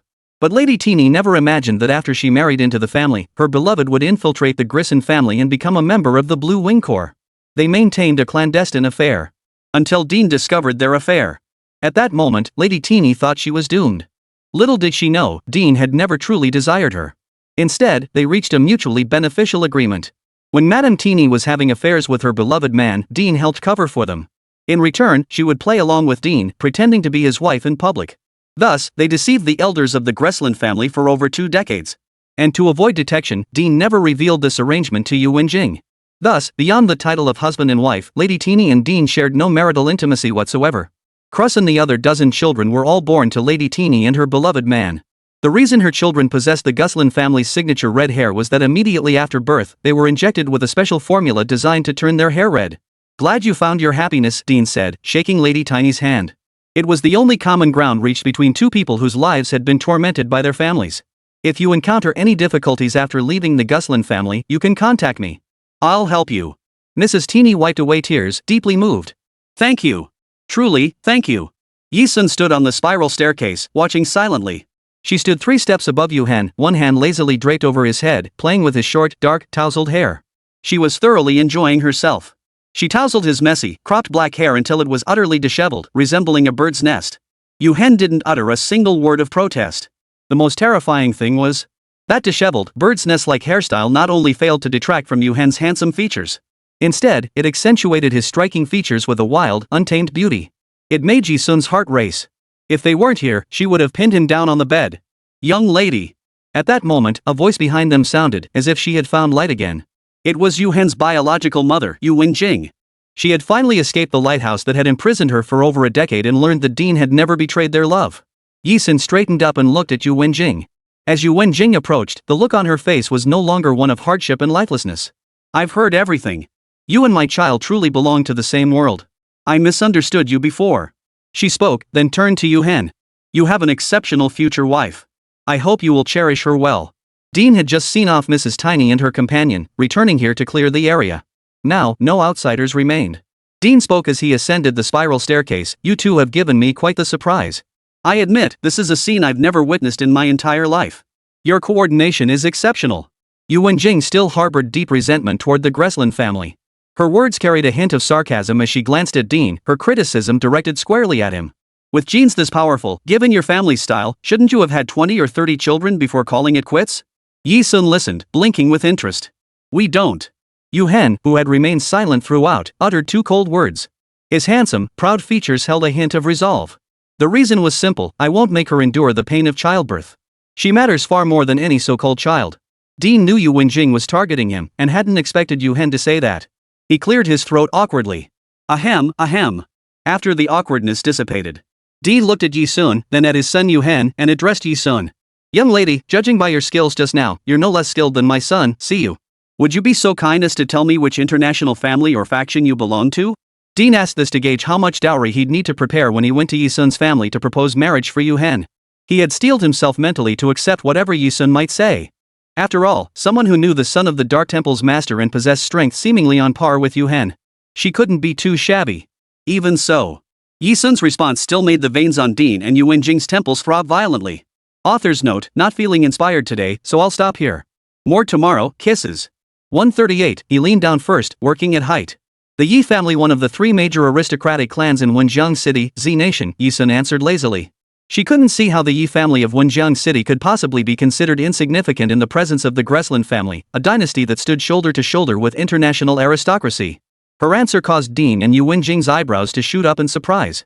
Dean had assumed that Yi-sun, whose abilities matched his son's, must come from a family or faction of comparable stature. But he never imagined she was merely a girl from some obscure little place. Seems he'd overestimated things. Such formidable prowess at such a tender age. This young lady is destined for great things. You're even younger than Siyu. Your future is still wide open. You might even build a powerhouse stronger than the Dark Temple." Dean was a smooth talker. He showed no mockery or scorn, even finding Yi-sun unworthy of his son. On the contrary, he deliberately praised Mu to spare Yi-sun from doubting his worthiness of Yu Hen. This was Dean's genuine sentiment. After all, Yi-sun was a full 3 years younger than Yu Hen. This year, Yu Hen was 22. Thinking about it this way, Yi-sun's future was bound to be extraordinary. Yu Wenjing kept Yi-sun's words close to heart. Like an intelligent Eastern woman, she pressed her palms together in respect. She was wise and understood that the paths of the future Yi-sun and Yu Hen had only just begun. All she could do here was offer a prayer. "No matter what, may you both journey forward in your own worlds. May light and shadow forever accompany you." Yi-sun accepted her blessing with gratitude. "Thank you." Yet accepting blessings was one thing. Yi Sun always kept her debts and grievances separate. Even with her most reliable comrades in arms, she kept her accounts clear. She couldn't care less about what Dean and Yu Wenjing might become to her in the future. Yi Sun cared only for immediate gain. She stated bluntly. Also, my bank account number is 623219330.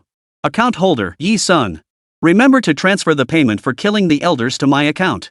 Killing 4 elders, that job wasn't going to be done for free. Yi Sun's bluntness left Dean and Yu Wenjing both momentarily stunned. Not out of shock, but pure curiosity. How could this young girl talk about money in every other sentence? Just like those international desperados who'd risk their lives for a paycheck? Dean was startled. He quickly assured her. Absolutely, absolutely. You won't be shortchanged a single penny. Over the next couple of days, Yi Sun stayed at the Guslin family estate, thoroughly exploring every nook and cranny of this secluded compound. She received a payment that was nothing short of 9 figures. Overall, Yi Sun was thoroughly satisfied with this gala trip. So much so that before returning to the border of Country Z, she asked Yu Hen with genuine curiosity. Why did you come to the Guslin International Gala? To rescue her parents trapped in the ice and fire realm? Yi Sun didn't believe Yu Hen, the master of the Dark Temple, was someone who valued family ties. Besides, Dean and Yu Wenjing had never given him parental love. Unlike her, he didn't crave familial bonds. Dubbed the most ruthless man in the world, Yu Hen was incapable of such sentimentality. To find someone. His handsome profile fell upon the top of her hair. His magnetic voice sent a tingling sensation through her. The two sat inside the helicopter, which was now on its flight path back to Country Z. Yi Sun tilted an eyebrow. Find who? She was genuinely curious. Kiss me, and I'll tell you. Who knows where Yu Hen picked up such words? His handsome face remained impassive, resembling a cold-hearted messenger of darkness. The words that slipped from his thin lips seemed utterly incongruous with his own image. Yi Sun leaned back slightly in her seat, turning her head away without responding. Then I shan't ask. She didn't really care to know anyway. She couldn't tell where Yu Hen had picked up that line, but it did spark a thought in her mind. Once again, Yi Sun couldn't resist the urge to tease him. I'm searching for someone too, Yi Sun said with a crooked smile. On this helicopter, aside from the pilot, there were only her and Yu Hen. Eugene had returned to the Dark Palace with Ying. Since Eugene had come to pick her up, he intended to personally escort her back to Country Z before returning to the Dark Palace. Yu Hen wasn't one to sit idle. Like Yi Sun, he had his own forces to build. Had it not been for the traitor within Bloodblade, Yi Sun would have returned to the organization long ago, even while being pursued by Devil's Island. For now, he could only set aside Bloodblade's internal affairs for a time, which would likely a loss of tens of thousands in funds. Precisely because of this, Yi Sun wouldn't let any potential money-making opportunities slip through his fingers. Who? Yu Hen had indeed fallen for it. His thin lips pressed into a straight line as his voice dropped slightly. Yi Sun claimed she was also searching for someone, a lie, of course. Her true purpose was... Yi Sun playfully placed her hand on Yu Hen's solid chest, feeling its well-defined yet not overly bulky musculature. She deliberately mimicked his tone to counter. Tackle me to the ground and kiss me once, and I'll tell you. For people of their status and standing, whoever made the first move would be the one to lower their head first. Yi Sun would never be the one to bow her head. Besides, there was a Dark Temple pilot flying the helicopter. As the Dark Temple's ruler, he could bow to her in a secluded place. But he certainly couldn't bow to her in front of his subordinates, people who might spread word of this. It wasn't just men in the international underground world who valued face. Even ordinary middle-aged men in daily life, those with beer bellies who gather with a few cronies to drink hard liquor, demand their wives save face for them in public. How much more so for the esteemed Dark Temple Lord? He absolutely could not do such a thing. Yi Sun's thoughts lingered here. Inside the helicopter, bathed in sunlight. Yu Hen tore off the black glove from his right hand with his lips, then gently cupped the back of her head with his left. His sharp, flawlessly chiseled jaw drew closer to hers. Finally, he pressed her firmly against the rear seat of the helicopter. His long, gloved hand lifted her chin. His lean yet powerfully muscular back willingly accommodated her height, bending slightly as he lowered his head to kiss her red lips, completing this high-altitude operation 3,000 meters above the Earth. 139, the Mad Eagle's sister, film studios, and the big star. The moment she felt Yu Hen's cold, thin lips touch hers, Yi Sun's eyes widened in slight surprise. She had assumed he would never stoop to her level, yet unexpectedly. His actions truly astonished her. If that was the case, then... Yi Sun's hands, which appeared exceptionally delicate compared to Yu Hen's handsome face, wrapped around his neck from behind. She returned his kiss with equal intensity and force. Had they not been aboard a helicopter with the Dark Temple's pilot present, the two would likely have fought tooth and nail until the very end. Even so, the two still paid no heed to the pilot, carrying out this high-altitude operation with particular earnestness. The Dark Temple subordinate piloting the helicopter had never witnessed such a fierce display. He had no doubt that if the helicopter didn't require a pilot, his master would have gladly tossed him out. His heart trembled, yet he forced himself to maintain a blank expression as he continued the flight. After all, there was still a pilot aboard the helicopter. Yi Sun and Yu Hen ultimately stopped short of crossing the line, neither making any overt advances. Except, Yu Hen's thin lips were kissed by Yi Sun until they drew a faint trace of blood. He didn't even flinch. He let her have her way. Her lips gently brushed his ear, sending a wave of cool, tingling sensation. "My male concubine," she murmured, "this is the mark I leave upon you. From this day forward, you are my exclusive possession. I detest others touching my personal property. Therefore, you belong solely to me." Yi Sun had previously told Yu Wenjing that his future would belong solely to her, and he meant every word. The crimson mark etched upon Yu Hen's thin lips was the blood-forged seal she had bestowed upon him. It signified that he was hers. Yu Hen gently drew her palm toward him, his eyes fixed intently on his queen. This was his response to her privilege. "I belong solely to you." After escorting Yi Sun back to Wenjiang City, Yu Hen departed. Yi Sun was never one to depend on any man to live. When with someone, she could effortlessly navigate the relationship. When alone, she thrived with even greater ease. Bingyang Bar, headquarters. Inside the second-floor conference room. With the pressure from Qinglong society in the neighboring city now lifted, Ice Ocean Bar's expansion had been remarkably swift. Within just a few short months, signs of further territorial expansion had already emerged. "Sis Yi, what other areas in Wenjiang City do you think we can expand into?" Only Yi Sun and Zhou Zhencheng were present in the conference room. Zhou Zhencheng held a map of Wenjiang City in his hands as he sought her advice. Currently, Ice Ocean Bar operated a total of 109 establishments in Wenjiang City, including bars, KTVs, and nightclubs of all sizes. Zhou Zhencheng was asking her to identify new locations within Wenjiang City's territory for further expansion. He was asking where to place the next venture so that the investment wouldn't lose money. Yi Sun gave Zhou Zhencheng only one response. She replaced the detailed Wenjiang City map Zhou had provided with a map of country Z, then tapped her finger on Yungang City. "Wenjiang City is no longer suitable for investment. What you should do now is send people to familiarize themselves with this place. Our new beginning will start from here." Yungang City, a special administrative region, was once a melting pot of Eastern and Western cultures, a metropolis renowned as the Pearl of the Orient, a culinary paradise, and a shopping haven.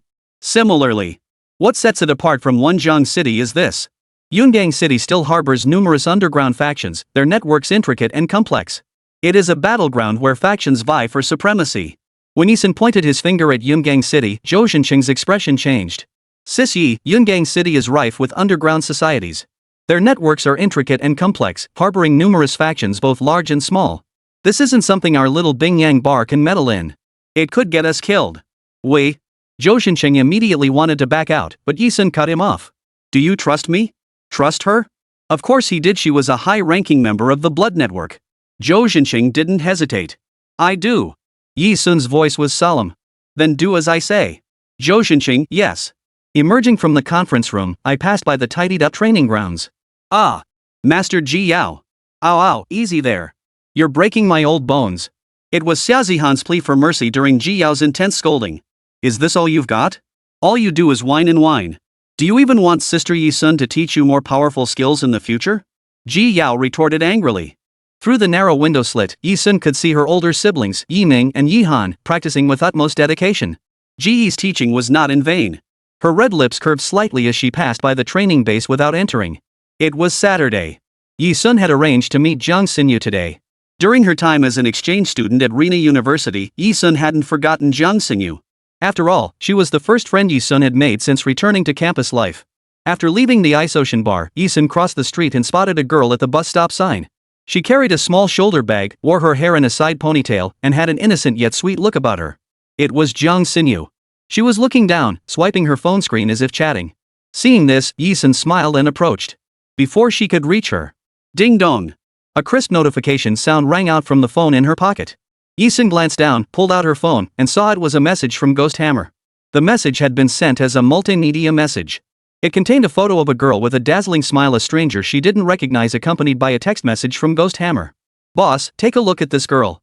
Doesn't she look familiar? Like you've seen her somewhere before?" "Ha, she's Crazy Eagle's sister. Just got word from my men we finally tracked down the family of that little bastard Crazy Eagle we've been hunting. Looking at this photo reminds me of that guy's face whenever he deserved a beating. My hands are itching, I'd love to have another go at that wild eagle brat." The text ends abruptly here. Yi Sun knew Ghost Hammer had run out of words. Don't be fooled by Ghost Hammer's burly frame and brash words, he was more sensitive than anyone. He used such a light-hearted tone in his messages to her only to hide his true feelings, not wanting to add to her pain. The five of them had relied on each other for survival across countless battlefields. When they first met, they were all orphans. Some, like her, had been separated from their families since childhood. Others, like Ghost Hammer, had been abandoned by their families from birth. Even after gaining some influence, Mad Eagle, Green Vine, and Snowwolf never gave up searching for their families. Their shared hardships bound them together, comrades in battle and the closest family they'd ever known. Therefore, even after Mad Eagle and Green Vine fell in battle, Yi Sun never ceased searching for their families. Their unfulfilled wishes, she would carry them forward. As their family, it was the only thing left she could do for them. Son. Jiang Xinyu, standing before the bus stop sign, caught Yi Sun out of the corner of her eye. She slung her small shoulder bag over her arm, waved, and hurried over. Xunxun, you're here? Why didn't you come over earlier? Hey, what are you looking at? Jiang Xinyu leaned in to ask. News. Lies came easily to Yi Sun. She turned off her phone screen, tossed it back into her pocket with one hand, and followed Jiang Xinyu toward the bus stop sign. Jiang Xinyu was naturally outgoing and completely guileless. She didn't suspect a thing. She casually hooked her arm through Yi Sun's and said with a beaming smile. Soon, I'm taking you to a great place later. You'll absolutely love it. Want to guess where? Jiang Xinyu was used to Yi Sun's quiet nature and didn't mind it. She kept chattering away. Alright, I won't keep you guessing. It's a film set. A film studio.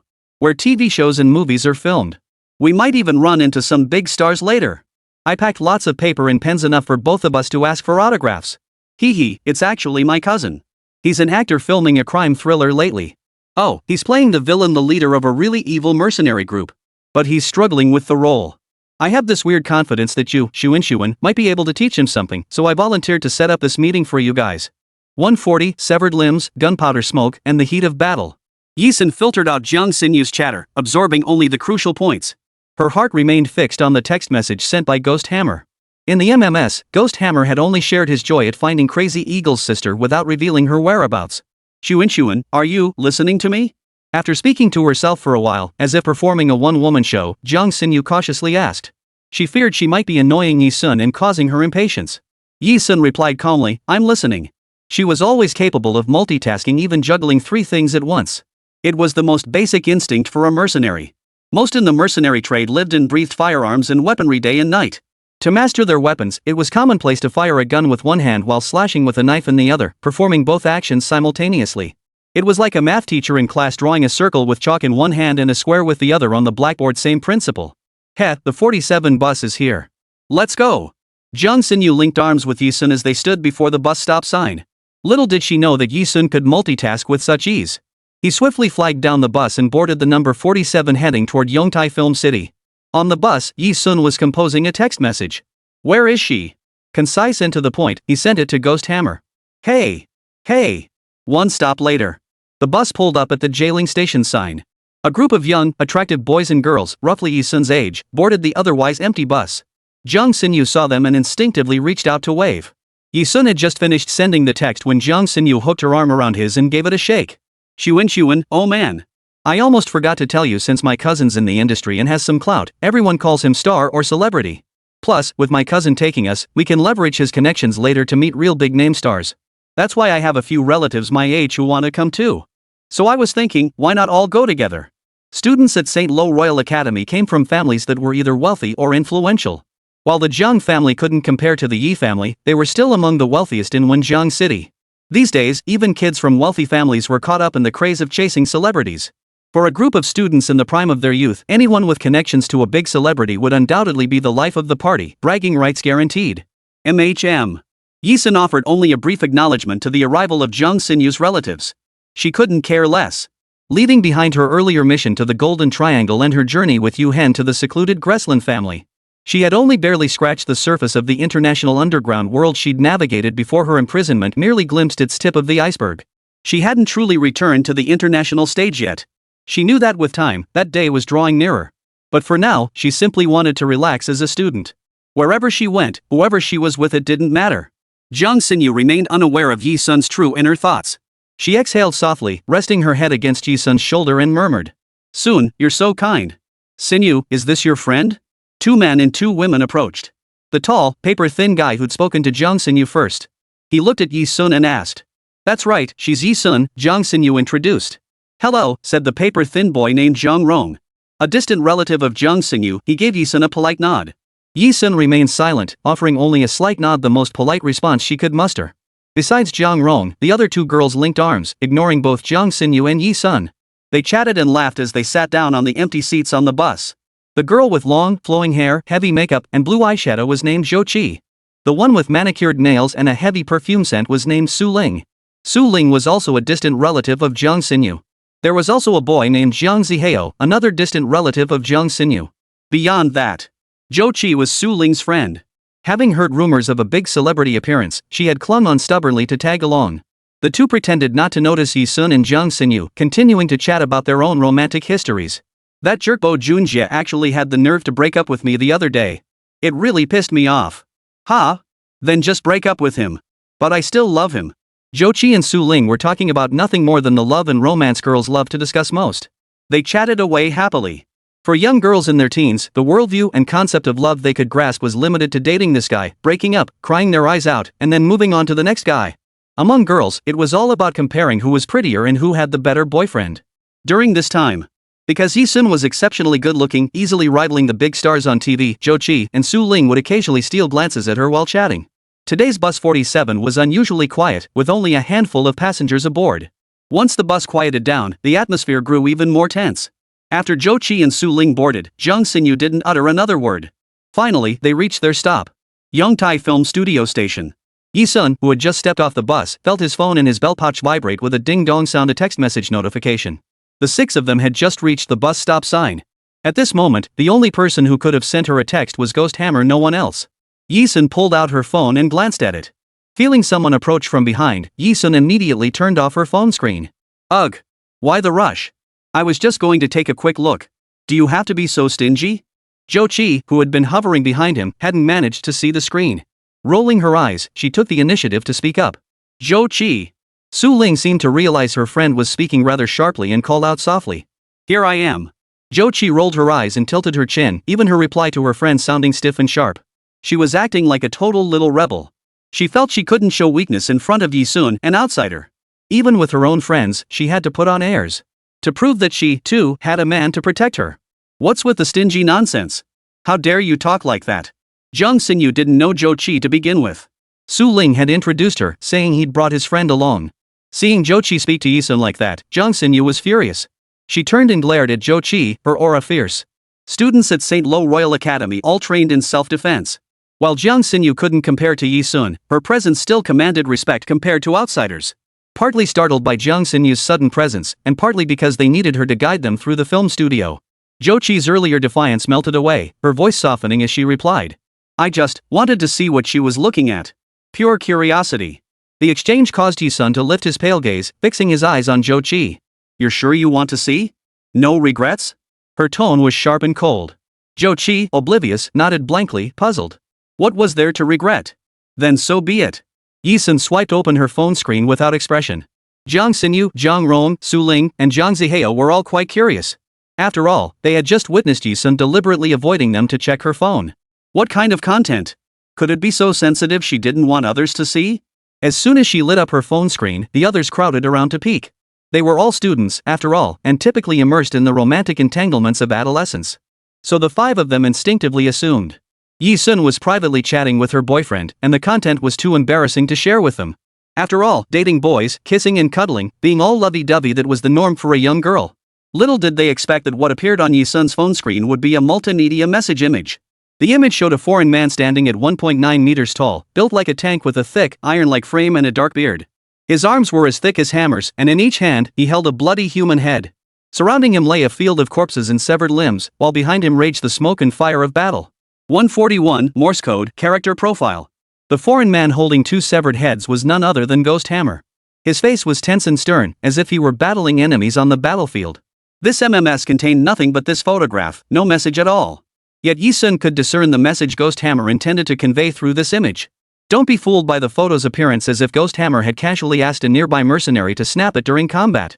The positioning in the photo, the number of severed heads held, the arrangement of corpses littering the ground, the placement of severed limbs and remains. All were Ghost Hammer's Morse code, using different arrangements of letters, numbers, and punctuation in the image to send her a coded message. The individual characters in the image form a Morse code sequence. SK. This Morse code sequence roughly conveyed that he was currently facing an urgent situation, couldn't speak directly to her, and had to cut off their conversation. But to Zhou Qi, Zhang Xinyu, Zhang Rong, and the others looking at this photo, how could they possibly know anything about Morse code? All they could see were the corpses strewn across the ground and the blood-soaked severed heads with their eyes still staring. Their hearts were suddenly seized by terror. Ah! Zhou Qi, who usually acted coy around boys and bossy around girls, was just an ordinary schoolgirl. How could she have ever seen such a terrifying scene? She immediately stumbled backward several steps, staring at Yi Sun with disbelief. Where did you get these bloody pictures? You scared the hell out of me. Did some guy send it to you?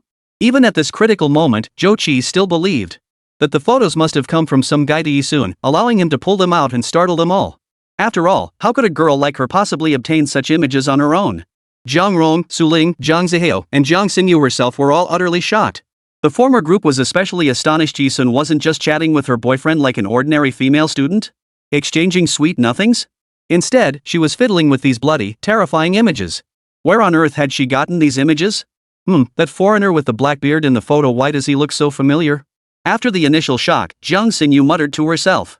From where she stood, she couldn't see the image clearly, only catching a glimpse of the ghost hammer's profile in the photo. Yi Sun had already turned off the phone screen and casually tossed it into his pants pocket with one hand. Ignoring the others, she walked straight ahead. Intimidated by Yi Sun's mysterious aura, Zhou Qi was startled but dared not speak further. The group continued onward in silence. Yongtai Film Studio, nestled in the outskirts on the opposite side of Wenjiang City, lay beyond a mountain range bordering Yongning County. Though not nationally renowned, this film studio's prime location attracted many directors seeking its scenic backdrops. Beneath a great mountain, battlefields, artillery, gunpowder smoke, firearms, all were present here. The battles, cannons, and smoke are all artificially created. The firearms contain no gunpowder and cannot kill anyone. They are essential props for production crews filming battle scenes. Scattered crew members stood about, surrounded by large machinery and studio trailers. Where sunlight reached, temporary tents were erected. Countless unknown extras stood under the blazing sun, enduring the scorching heat. These temporary tents were reserved for big stars, and A-listers. Ordinary minor actors naturally had no such privilege. Xinyu. As Yi Sun followed Zhang Xinyu and the others to this location. A man clad in modern-style tight-fitting gear, a fake rifle slung over his shoulder, his appearance fierce and intimidating, his arms and muscles exposed. He ran up to the group and shouted at Zhang Xinyu, who stood beside Yi Sun. The man appeared to be around 28 or 29, with a rather intimidating appearance. He was undoubtedly the one playing the role of the mercenary leader Zhang Xinyu's cousin, Jiang Yi. Jiang Yi's face was covered in dust. It seemed they were filming a scene here where the mercenary group's leader was engaged in a fierce battle with the police. Cousin. Zhang Xinyu called out playfully, pulling Yi Sun forward. This is the friend I wanted to introduce to you, Yi Sun. Don't let her appearance fool you, she's incredibly capable. I feel like she could teach you a thing or two. Jiang Yi swept his gaze across the group Zhou Qi, Zhang Rong, and the others before finally settling on Yi Sun. Upon seeing Yi Sun's face clearly, a pure and radiant beauty, seemingly delicate and fragile? Though he kept his thoughts to himself, he felt a wave of disappointment. How could such a young girl possibly teach him anything? She probably didn't even know what a mercenary was. Even so, Jiang Yi forced a smile and greeted Yi Sun. Hello. Calluses cover my right index finger, left thumb, middle finger, ring finger, little finger, and the center of both palms. These areas develop calluses. You frequently use real firearms? Facing Jiang Yi's smile, Yi Sun remained cold-faced. But her cold, detached words sent Jiang Yi's heart soaring like a roller coaster. How did you know? Jiang Yi exclaimed in shock at Yi Sun. In his youth, he had studied abroad in M country. In that country where firearms were permitted, he'd often spend his free time shooting with foreign friends. It was precisely because of this exposure to shooting giving him a bit more experience than the average person that the role of the mercenary group leader in this production had landed on him. But just by looking at the distribution of calluses on his hands, one could tell he frequently handled firearms. How on earth did she manage that? This made Jiang Yi think of a classic line from his character's script as the mercenary group leader. Every move you make, every word you utter, is like a microbe under a microscope exposing you, leaving you nowhere to hide. As the king of the underworld, how could I possibly fail to recognize your identity? How could this girl before him, possessing such keen insight, bear such a striking resemblance to the mercenary leader he was about to portray? 142. Fear of getting itchy fingers and wiping out the entertainment industry. Jiang Yi swallowed hard several times, laughing awkwardly. You're so perceptive. No wonder Xinyu said she felt you could teach me something. Insisting on recommending you. He had initially refused to come. Though he doubted he could handle the role of mercenary group leader, he hadn't sunk so low as to need his cousin to hook him up with a mentor. He figured he could just binge watch some assassin and mercenary movies to get into the groove. After meeting Yi Sun in person, Jiang Yi quickly dismissed the unrealistic notion that Yi Sun resembled the mercenary group leader he was meant to portray. But perhaps having her teach him might yield some unique insights? This made Jiang Yi somewhat eager to see how Yi Sun would perform next. Xiaoyi, what are you doing standing there? Hurry up and get ready, your scene is about to start. A middle-aged man approached, clutching a cigar, his large beer belly protruding, clad in a jacket. He was short, barely 5 feet tall, but moved with surprising speed. He came over and patted Jiang Yi on the shoulder. His eyes locked onto Yi Sun the moment he spotted him. Director Chen, coming right up. Jiang Yi bowed his head to adjust his costume, addressing him with the deference reserved for a superior. Director Chen dangled the cigar in front of Yi Sun and asked, "Little Yi, is this your relative? She looks so pure and fresh. Little miss, interested in pursuing a career in showbiz?" All the while, Director Chen's eyes never left Yi Sun. Normally speaking, being personally scouted by a director and invited into showbiz was the ultimate fantasy for young girls. It felt like a pie falling from the sky, utterly irresistible. Oomph. You've been playing coy the whole way. Now that you've achieved your goal, you must feel pretty smug. Zhou Qi said sourly. She'd applied heavy makeup today, even sporting blue eyeshadow. On her way here, she'd fantasized about whether her beauty might catch the director's eye. But instead, it was Yi Sun. How could she possibly feel good about this? Regarding Director Chen's invitation and the stares from everyone around them, Yi Sun didn't react as they expected, jumping up and down with excitement after Director Chen's invitation. Nor did he utter his usual question, "Is there money in it?" Instead, she remained expressionless as she declined. Not interested. Yi Sun loved money, but she also had her own principles. To ordinary people, the entertainment industry might be a place of dazzling stardom and universal admiration. But for her, a mercenary blood-forged, hunted by 29 nations and pursued by Alcatraz, the world's toughest prison, it was a death sentence. It was like telling her enemies, "I'm in Z Nation's entertainment industry, come get me if you dare." Besides, she thrived in the shadows, living freely by her own rules. Rather than pandering to audiences by adopting a persona that didn't align with her true nature. Why? Director Chen was utterly dumbfounded. Having worked as a director in the entertainment industry for 3 or 4 decades, he'd seen countless actresses scrambling to break into the business, accompanying directors, producers, and investors to parties, drinking and sleeping with them. All for the simple chance to land a role with screen time and lines. The opportunity before Yi Sun now was one that far more fortunate than her could only dream of, and she was actually turning it down? Whoa! Even Jiang Yi, Zhang Rong, Zhou Qi, and Su Ling couldn't help but gasp sharply. A girl like Yi Sun, who could refuse Director Chen's invitation with such a blank expression? That was probably a rare sight indeed. Jiang Xinyu, who'd witnessed Yi Sun's many unconventional moves, now tilted her head back, wearing an expression that suggested she understood her Xunxun inside out. Indeed. No one could have anticipated that Yi Sun's subsequent reason for rejecting Director Chen would be so indolent and cold. His casual words sent everyone's hearts thudding wildly. "Because I'm afraid my hands will get itchy. I won't be able to resist, I'll end up slaughtering your entire entertainment industry." 143, Performance, this role was born for her. The kill Yi Sun spoke of meant murder. She delivered the words in a lazy, teasing tone, but anyone familiar with her character knew she wasn't joking. Given her ruthless nature on the battlefield, if she were to enter the treacherous entertainment industry, she wouldn't even bother to utter a single word. She would kill outright. That was her true nature. Therefore, to prevent such a scenario, she herself would never enter the entertainment industry. Moreover, before being imprisoned on Devil's Island, Yi Sun had connections to the entertainment industry. For instance, during her mercenary career, she had taken on numerous assignments from top-tier entertainment industry superstars who hired her for missions. These assignments involved either poisoning a singer's vocal cords or destroying a rival star's reputation. The filth and corruption within that circle were unimaginable to ordinary students outside it. Had she entered that world, some of the celebrities who had hired her for shady jobs would likely have been so terrified they'd lose sleep. She certainly had no desire to wade into such murky waters. But what Yi Sun truly thought remained unknown to others. Crackle! Crackle! The girl's sudden remark struck everyone present like a bullet lodged in their skulls, setting off fireworks in their minds with a deafening explosion. Wipe out the entertainment industry? Did they understand it to mean actual murder? Wipe out the entertainment industry. Jiang Yi bit his tongue in shock, so stunned he didn't even feel the pain. His voice echoed in shock. Are you talking about literally killing people, or stunning the entire entertainment industry? Double entendre. Even so. For Director Chen, Zhang Rong, Zhou Qi, Su Ling, and the rest, it was enough to give them a jolt. What's there to ask? Obviously it means stunning the entertainment industry. But while you are pretty, saying your looks could wipe out the entire entertainment industry? That's a stretch, isn't it? Xunxun definitely meant it in the literal sense of killing. Two voices chimed in immediately after Jiang Yi's question. The first came from Zhou Qi, the second naturally from Jiang Xinyu. After hearing Jiang Sinyu's aside, Zhou Qi shot Yi-sun a fierce glare. Her gaze seemed to say, "What are you bragging about? Is this how badly you want to show off in front of boys?" Amidst the stunned reactions and questions, Yi-sun remained utterly unfazed. Her eyes were completely captivated by the scene unfolding outside a makeshift tent ahead. A girl of about 17 or 18 had been kicked out of the tent.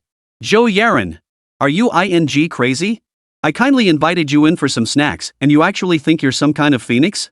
Think you can ride me like a horse? Forgot your place, did you? Daring to sit in my spot to rest. You're nothing but a stunt double. Even if you died on set, no media outlet would give you a second glance."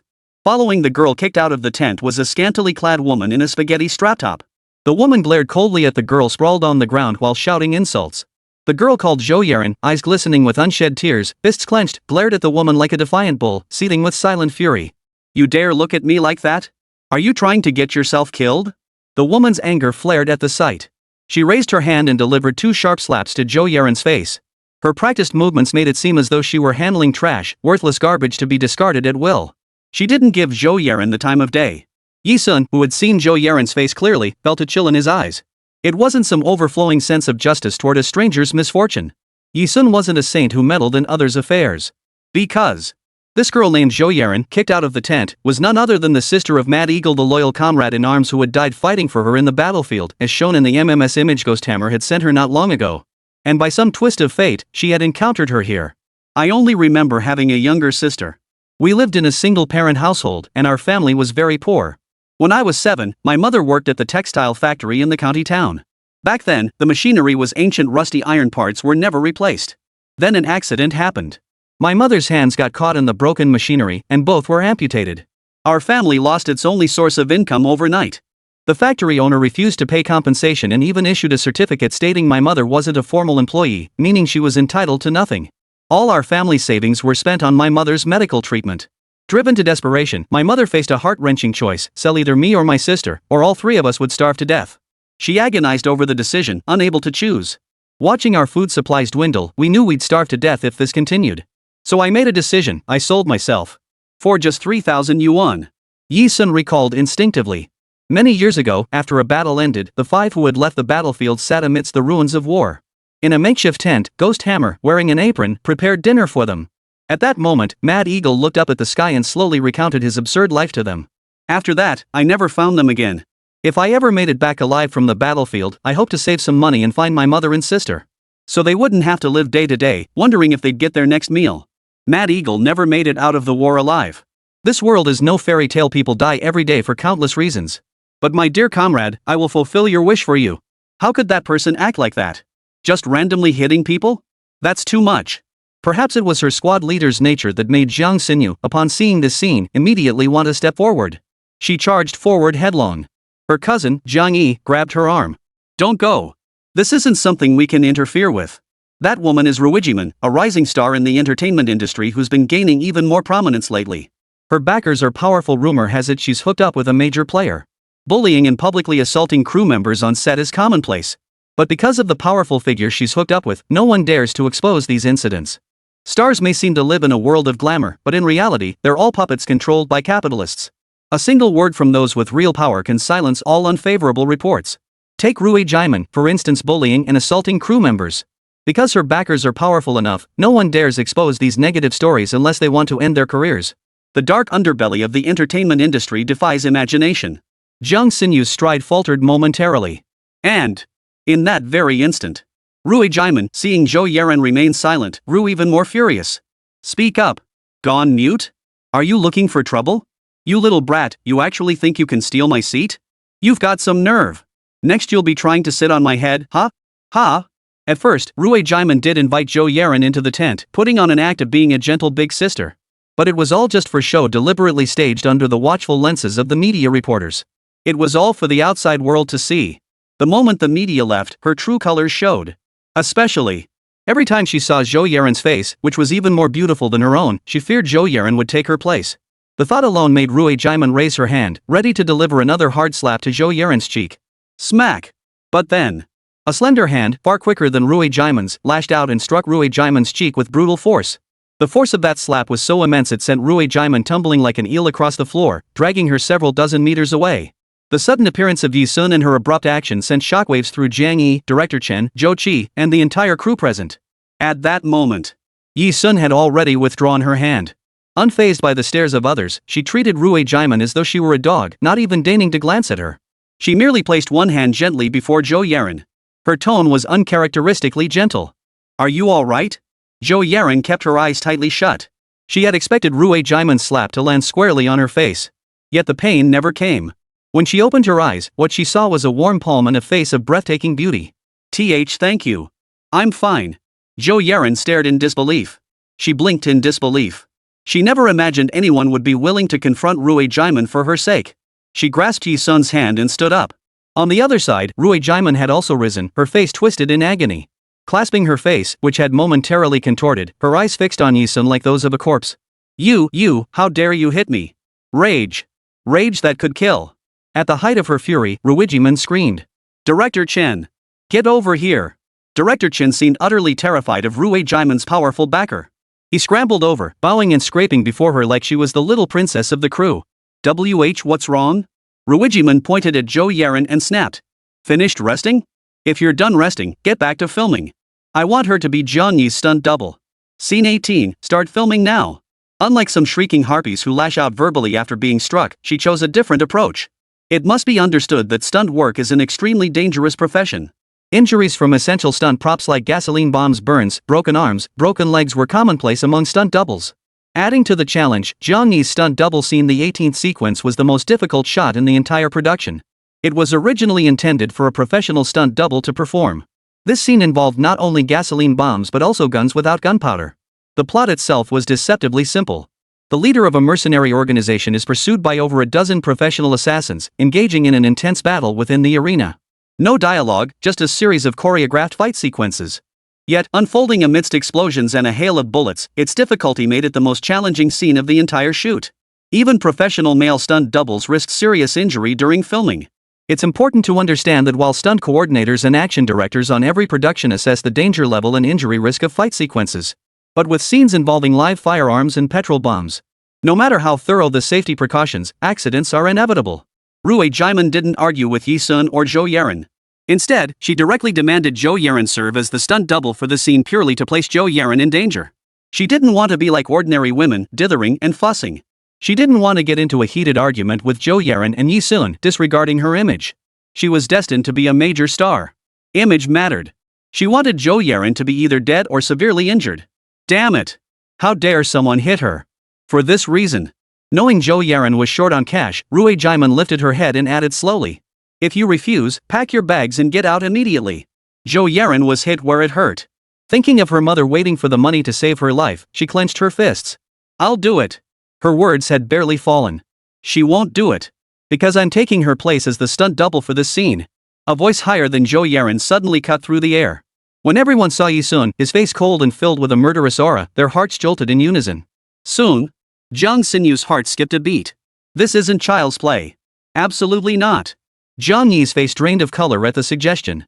He had thought that having Yi Sun teach him how to portray the leader of a mercenary organization might offer him a different perspective. But having her serve as his stunt double? She had no stunt experience. One slip-up could be deadly. "Miss, this is my own business. Please don't interfere anymore. I have some experience myself. I can handle this on my own." Zhou Yaran grew impatient. Her anxious gaze darted toward Yi Sun. Seeing Yi Sun act first and ask questions later, striding straight toward the studio trailer. He clearly had no intention of listening to anyone. Typically, dangerous stunts for female actors would be performed by male stunt doubles. This was because male stunt doubles possessed greater physical prowess. It was extremely rare for a female stunt double to perform a male actor's stunts. Of course, there are always exceptions. When the stunt double appeared, only their back was shown in the frame. Yi Sun's face was never captured. When Yi Sun donned the costume for Jiang Yi's character, a modern-style tight-fitting outfit layered under a casual jacket, it was to conceal the physical differences between male and female figures. Adorned with a short, choppy wig and dressed entirely in menswear, she exuded a cool, aloof aura. From the side, she truly possessed a certain masculine handsomeness. Her cool, handsome appearance stunned even Rui Jaimin for several seconds.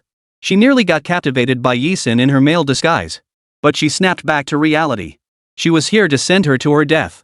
Pfft, showing off. You'll die faster. Zhou Qi chuckled softly. Xinyu, stop her. This absolutely won't do. Just last week, one of our stunt doubles got blown up and is still in the hospital's intensive care unit. She can't do it, she. Jiang Yi was so frantic but was practically on fire. He stammered. Though deeply concerned, Jiang Xinyu ultimately clenched her jaw and said, Xunxun never does anything reckless. Let's trust her this once. Zhou Yaren clenched her fists tightly, her hands trembling slightly. Director Chen stood outside the set, his brows furrowed. After all, he dared not defy Rui Jaiman's orders. With the camera, major equipment, pyrotechnics team, and stunt doubles all ready, Director Chen shouted the professional term to signal the start. Action! Yi-sun stood atop a three-tiered structure forming a steep slope.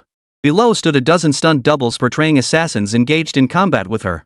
Yi-sun portrayed the leader of a mercenary organization. Following the script, Yi-sun needed to fight her way down from the top of the slope to the bottom. She must strictly adhere to the standard procedures for action sequences. However, considering this was her first time on camera, Director Chen allowed her to improvise freely. They would first shoot a take to gauge her skill level, then have the stunt coordinator design the fight choreography based on her abilities before reshooting. After all, it's common for actors to reshoot scenes several or even dozens of times to capture the best takes. Rui Jaiman had already briefed the other stunt doubles. She instructed them to hold nothing back when facing Yi-sun to hit her as hard as possible. Go all out. She'd even slip them some cash under the table. The moment the camera started rolling, she looked up with eager anticipation, just like everyone else. Her gaze fixed on the very top. The moment the director yelled action, over a dozen stunt doubles positioned at different spots and portraying assassins hunting down the mercenary group's leader charged toward Yi-sun with brutal force. That force? A dozen male stuntmen showed absolutely no mercy. Never mind the physical disparity between men and women. Many of these stuntmen performing dangerous stunts were retired martial arts champions with genuine skills. And then there was this. The explosions about to erupt around Yi-sun, the hail of bullets from gunfire without gunpowder. It was truly turning into a hail of bullets. How could a girl possibly endure this? The best-case scenario would be serious injury. Jiang Yi, Jiang Rome, Su Ling, and the entire crowd including every staff member present all swallowed hard. At that very moment, they suddenly saw Yi-sun, at the very top, moved. As the first three stunt doubles charged toward her, her figure transformed into a streak of light. Without any scripted movements, she acted like a master manipulating puppets. Without so much as a flicker of her eyes, her hands seized the outstretched arms of the two stunt doubles in front. Planting one foot firmly on the ground, she executed a single, fluid flip. Carrying the two stunt doubles with her momentum, she slammed them into the ground in a backward somersault. Then, she swung her leg high. Thud! Her kick connected squarely with the chin of the next stuntman charging forward, sending him tumbling sideways. Boom! Boom! Boom! Suddenly, the petrol bombs pre-positioned beneath the soil erupted in a series of explosions. Yi-sun, as if anticipating their location, rolled with the momentum. Rat-a-tat-tat. Boom boom boom. Accompanying the explosions were gunfire from unloaded firearms and the detonations of genuine gasoline bombs. A dozen or so remaining stuntmen charged toward Yi-sun's location. The gasoline bomb's explosion instantly filled the air with acrid smoke, obscuring the situation on the field from those following behind. It's over, it's over. She didn't escape the explosion zone. She'll die. She's going to die. Jiang Yi felt a chill run down his spine. Just as everyone believed Yi-sun was about to pay the price for her recklessness. The smoke cleared. Whoosh! A bullet without gunpowder shot through the smoke with blinding speed, precision, and ferocity, striking Rui Jaiman's thigh. Even without gunpowder, it wouldn't kill her, but the bullet still struck Rui Jaiman's thigh. Instantly, it swelled and turned crimson, as if struck by a powerful spring. Ah! Amidst Rui Jaiman's shrieks, the smoke cleared. What fell into everyone's field of vision was not the sight of Yi-sun wounded by the explosion. Instead, Yi-sun's single hand, gripping a rifle, the very weapon that had struck Rui Jaiman's thigh with pinpoint accuracy even through the smoke. Behind her, a dozen stunt doubles lay piled together like corpses, forming a human mound as tall as a sandbag. Neither the smoke nor the bullets had touched her. Bathed in light and fire, the girl suddenly lifted her head. Those blood-red eyes. Through her, on this fake film set, they glimpsed the true, bloody, brutal battlefield and the real mercenaries licking blood beneath blades and bullets. In that moment, everyone present experienced a soul-shaking disorientation. It wasn't Yi-sun playing the leader of the mercenary organization. The leader of the mercenary organization was the role created for her. It existed solely for her. Author's note, here's a massive 5,000-word chapter. Consider this an extra update today, over 6,000 words written. Usually 2 chapters are around 4,000 words each. Love it? Ha ha. 144, Innocence and Filth, Utterly Wicked. The entire crowd gasped in shock. In that moment, everyone felt as if they were witnessing the real leader of a mercenary organization right before their eyes. Everyone was stunned into silence. Director Chen momentarily forgot to call cut on the set. He could guarantee that this scene before him would be the most spectacular moment in his entire film. It was the most perfect sequence he had ever captured in his 3 or 4 decades of directing and filming. Cut. Cut, cut, cut. Director Chen shouted cut while rushing forward in excitement. Brilliant. Absolutely brilliant.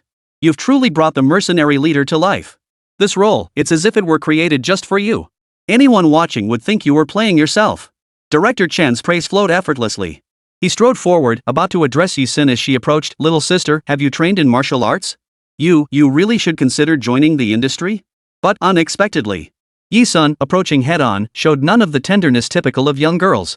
She roughly yanked off her short, choppy wig, shed her jacket in a few swift motions, and swept past Director Chen without a second glance, heading straight for Rue Jaimin. Rue Jaimin felt a chill run down her spine. You've got some nerve. Rue Jaimin's heart clenched in fright. Yi Sun's behavior had far exceeded her expectations. She had genuinely intended to kill them both just moments ago. But who had any proof? Besides, with so many people watching, what could she possibly do to her? With that thought, Ruijiman straightened her back, regaining her defiance, ready to speak her mind. Thud! Yi Sun, coming straight at her, kicked out without a second thought, landing squarely on Ruijiman's chest. Ru Jaimin's body collapsed like a pile of sludge, crashing into one of the tents. She couldn't care less about Rue Jaimin's celebrity status. If someone deserved a beating, she'd deliver it without hesitation. Yi Sun's cold gaze, like that of a lord who scorns all mortals, had his eyes could kill. Rue Jaimin would have died 1,000 times over. She said, "If you don't want to die, don't let me see you again." This series of hard-hitting actions left Director Chen, Zhou Qi, Su Ling, Jiang Yi, and the entire crew stunned into silence. She really wasn't afraid of trouble at all? She'd lash out without hesitation. She was nothing like those young girls who idolized celebrities like gods. The radiance radiating from her captivated even the crew members, who were accustomed to seeing the entertainment industry's handsome men and beautiful women. They couldn't tear their eyes away. Such radiant brilliance made Zhou Yaren lower her head, noticing the dust on her clothes and her grimy hands. Overcome with self-consciousness, she lowered her head, unable to even muster a simple thank you. As if terrified Yi Sun might see her lowly side, she turned to slip away quietly. "Could we step aside for a moment?" Before Zhou Yaren could flee, a woman's voice called from behind her, "It's about your brother." The word brother felt like a heart sealed in darkness, suddenly illuminated by a ray of light. Zhou Yaren spun around abruptly, her voice rising with emotion. "My brother? You know my brother? Do you know where he is?" When Crazy Eagle sold himself to earn 3,000 yuan for the family, Zhou Yaren was only 2 years old. Too young to understand. All her memories of her brother came from her mother's stories. She knew her brother was a good man who sold himself so she and their mother could survive. She longed to meet her own brother in her dreams. Zhou Yaren's yearning gaze fell upon Yi Sun, causing her heart to sink slightly. Yi Sun understood that Zhou Yaren had agreed to perform the dangerous stunt for the 18th scene of Jiang Yi's shoot for Rue Jaimin solely for the money. She hadn't revealed her true identity to Zhou Yaren from the start. Or simply offered Zhou Yaren money to refuse the shoot. Because, through every word and action of Zhou Yaren, she could tell this young girl was fiercely proud. To state the truth outright would only wound her pride in front of everyone. Now, mentioning Mad Eagle. Yi Sun lowered his gaze, his eyes dull and lifeless. "I'm your brother's boss. He won't be back for a while." She lied. This was one of the few lies she had ever told, aside from her own origins. "Really? Is it really my brother, Zhou Yaren? You're my brother's boss? Then what has my brother been doing all these years? Why hasn't he come back to find me and Mom? If Mom knew, she'd be so happy." Upon hearing this, Zhou Yaren couldn't hold back the tears welling up in her eyes. Her fingers clenched tightly together, her face radiating anticipation. Zhou Yaren was the real name of Mad Eagle. Like Yi Sun, Mad Eagle was also a citizen of Country Z. The young girl, after all, had no ulterior motives. She never once doubted the truth of Yi Sun's words. Her innocence only deepened the gloom in Yi Sun's eyes. "This is the bank card your brother asked me to give you. The money inside is enough for your living expenses. Quit your job here. You're still young. You should go back to school." Yi Sun chose to ignore Zhou Yaren's question. She handed Zhou Yaren one of her bank cards, her voice cool. "The PIN is 68. My phone number is 1635-798-0366. Your brother and I are the most loyal friends. If you ever need anything, you can come find me anytime." With that, she finished. For the first time in Yi Sun's life, he couldn't bear to look at Zhou Yaren's innocent expression. Her innocence seemed to mirror the bloodshed and filth she was entangled in. It made Yi Sun keenly aware of his own sin. Having said this, Yi Sun turned and walked away without looking back. Not a single word remained. Zhou Yaren stood stunned, clutching her bank card, staring blankly in dismay. Outside Yongtai Film Studio. "Xuan? Why did you leave?" My cousin hasn't taken us to meet the big star yet. Ha! Jiang Xinyu, clutching a shoulder bag, panted as she ran out after them. Jiang Yi, Jiang Rong, and Jiang Zihao followed close behind. Zhou Qi and Su Ling hadn't come out. Girls like them, having finally gotten into the film crew, would surely be reluctant to leave. Jiang Yi had chased after her because he was thinking, "Sis, you still haven't taught me how to properly portray the leader of the mercenary organization." Yi Sun, who had been striding forward, halted abruptly upon hearing the mercenary leader's words. Her eyes, cold as ice, fixed on Jiang Xinyu and the others who had followed. Instead of answering Jiang Yi's question, Yi Sun countered. How do you view the existence of mercenaries and the leaders of mercenary organizations? This question left Jiang Xinyu and the others genuinely stumped. Ha! Jiang Xinyu had no idea why Yi Sun was asking this. What do we think? Well, aren't they just bad guys? Jiang Yi thought Yi Sun was trying to help him delve deeper into the character's psychology, teaching him how to portray the role. He perked up immediately, his voice rising as he shared his perspective. Mercenaries and the leaders of mercenary organizations? How are they any different from terrorists? Isn't that how they're always portrayed in movies and TV shows? The ultimate villains. Utterly despicable. If the police ever catch them, they deserve to be shot 100 times over. 145, Ghost Hammer disappears, returns bathed in blood. No one saw the icy glint in Yi Sun's eyes. Those who live in the light can openly condemn those who crawl in the darkness. Those born into the shadows, however, are deemed unworthy even of the right to walk toward the light. This was why Yi Sun could never confess to Zhou Yaren the true nature of Mad Eagle's work. Mercenaries were despised by all. She would rather Crazy Eagle remain forever sacred in Zhou Yaren's heart than infamous. I understand. Yi Sun's voice was solemn as she turned to Jiang Yi. Just play the role you envision in your mind. There's no need to ask me anymore. She refused to say more, choosing instead to bid farewell to Jiang Xinyu and leave.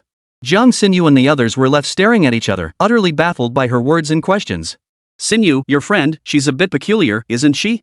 Jiang Yi scratched his head. Xunxun's just like that. You'll get used to it, Jiang Xinyu defended her friend. Leisurely days always passed in the blink of an eye. In the blink of an eye. Yi Sun's one-month exchange program, transferred from St. Lo Royal Academy to Rena University, was drawing to a close. It had been roughly 3 months since Yi Sun escaped Devil's Island and arrived in Wenjian City. She spent the final days of her month-long exchange program back at Rena University.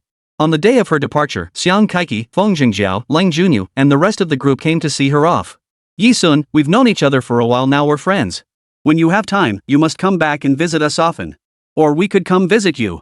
Xiang Kaiki wiped the tear from the corner of her eye, her little fangs tucked away, no longer visible. Lang Junyu still wore his usual stern, campus heartthrob demeanor. However, ever since Yi Sun's outstanding performance in their school's research competition, his attitude toward Yi Sun had softened considerably. He addressed Yi Sun with just one word. Stay in touch. As time returned to normal, everything seemed harmonious, as if things were moving in a better direction. Little did anyone know, a storm was gathering strength, steadily drawing nearer. East Gate of St. Roch Royal Academy.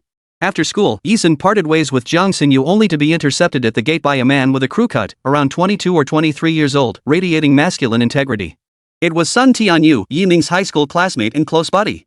He was the Special Forces operative who had been dragged along on a mission to the Golden Triangle during the task force member election, only to be tricked by Yi Sun into gambling at the Hunter's Den casino, where he lost everything down to his last pair of underwear. Hey, Yi Sun. Amidst the bustling school entrance, Sun Tianyu, his buzz cut gleaming, patted Yi Sun on the shoulder under the curious stares of surrounding students. Haven't seen you in a month, but you're still as eye-catching as ever, Yi Sun. Sun Tianyu chuckled, but his voice suddenly dropped to a whisper when he realized others might overhear. The firearms permits and task force member credentials are approved. Headquarters instructed me to notify you report to the combat zone today. The other task force members will be there too. Our task force is finally being established. After delivering the top secret orders, Sun Tianyu immediately dropped his solemn expression and patted his underwear. After returning from the Golden Triangle last time, the first thing he did was get himself a pair of properly fitting boxers. No more reaching into his pants to pull the boxers back into place after they got wedged in the seam. From now on, he would be a man who always wore well-fitting underwear. Ha, Yi Sun, little sister, where's your brother? We haven't seen each other in years. Since he's out on leave from the army today, would you like to meet up? Sun Tianyu glanced toward the school gate. Yi Sun replied calmly, he had something to do today and left early. Lately, whenever Yi Ming and Yi Han had free time, they'd rush to the Ice Ocean Bar's headquarters training base for drills. They finished school earlier than her and were probably at the training base right now. Oh, I see. Sun Tianyu scratched his head. Looks like we'll have to wait until next time to meet up. The two followed the after-school crowd toward a small alleyway entrance. Who's that guy? How did he get beaten up like that? Oh my god, that's terrifying. Her coat is covered in blood. She must be unconscious. Who could have done this? Up ahead, a crowd of students, parents, and passersby had gathered around a small patch of open ground beside a flower bed, forming a circle. They were chattering away in a flurry of whispers. Has anyone called the police? Hurry up and call them. She's injured this badly. If we don't help her soon, she could die. Another voice called out softly. What's going on? Let's go check it out. Sun Tianyu, a special forces soldier, couldn't just walk away after hearing about the incident. Make way, make way. I'm a soldier. I need to get through. He pushed through the crowd, bringing Yi Sun with him. Soon, the two saw a woman lying on the ground, covered in blood, her flesh mangled beyond recognition, with wounds too numerous to tell apart. She wore a pale yellow coat, now stained crimson with blood, a sight that was utterly horrifying. Yi Sun's eyes widened in shock. It wasn't the woman's injuries that shocked him, but her appearance. She possessed the exquisite features of an Eastern beauty, a high, straight nose and a deathly pale complexion. Like a porcelain doll teetering on the brink of death, she was beautiful yet fragile, clinging to life as if she had barely escaped from some terrible ordeal. Yellow cat. Yi Sun's crimson lips parted slightly, and the two words spread from her lips. The woman lying on the ground was none other than Yellow Cat, one of the high-ranking members of the Bloodblade Mercenary Corps, holding a position equal to Ghost Hammer and Snow Wolf. She was also the superior of the traitor, Dorkin. Yellow Cat? Sun Tianyu's heart skipped a beat at Yi Sun's words. Little Yi Sun, you know this woman? Before his words had fully faded, Yi Sun had already taken 2 swift steps forward. Her seemingly frail arms lifted effortlessly, hoisting the fallen woman onto her shoulder. Then, under the stunned gazes of surrounding students, parents, and passersby, she sprinted toward Wenjiang City People's Hospital. Her arm strength was astonishing. Mid-run, Yi Sun performed some basic life-saving measures on Huang Mao's critical wound. She continued until they reached the emergency operating room. Huang Mao was one of the high-ranking members of the Bloodblade Mercenary Group. She had been recruited into the unit by Ghost Hammer after the deaths of Green Vine and Mad Eagle, joining the Bloodblade. Having served her for 4 or 5 years without ever crossing any lines, she was considered a loyal subordinate. Her presence here, coupled with the betrayers within Bloodblade. It wasn't hard to guess. Someone was hunting Huang Mao. Her presence here couldn't be a coincidence. It must be because Ghost Hammer told her he was at St. Rock Royal Academy in Wenjiang City, Z Nation. The surgery finally concluded after 6 hours. Perhaps due to Huang Mao's extraordinary physical constitution, she regained consciousness by 3 in the morning. Su Sun, she's awake now. The doctors say she's fine. Why don't you go get some sleep? I'll keep watch for you. Neither of them had reported to the task force today, leaving them uncertain about the situation at the front lines. Sun Tianyu's eyes were bloodshot from staying awake, yet he still offered this suggestion to Yi Sun. Yi Sun raised her hand to interrupt him and entered the ward. Sun Tianyu had asked who Huang Mao was to Yi Sun, receiving the reply, a friend. He followed Yi Sun into the ward. He'd assumed Yi Sun was going to check on Huang Mao's condition and would ask cautiously. But to his surprise, she walked up to Huang Mao and demanded coldly, like a superior addressing a subordinate. What happened? Leaning against the hospital bed, Huang Mao's eyes flickered upon seeing Yi Sun. Her porcelain doll features made her look exceptionally beautiful. Boss. It really is you. Her momentary delight. The word boss made Sun Tianyu, who had followed in behind, slip and stumble.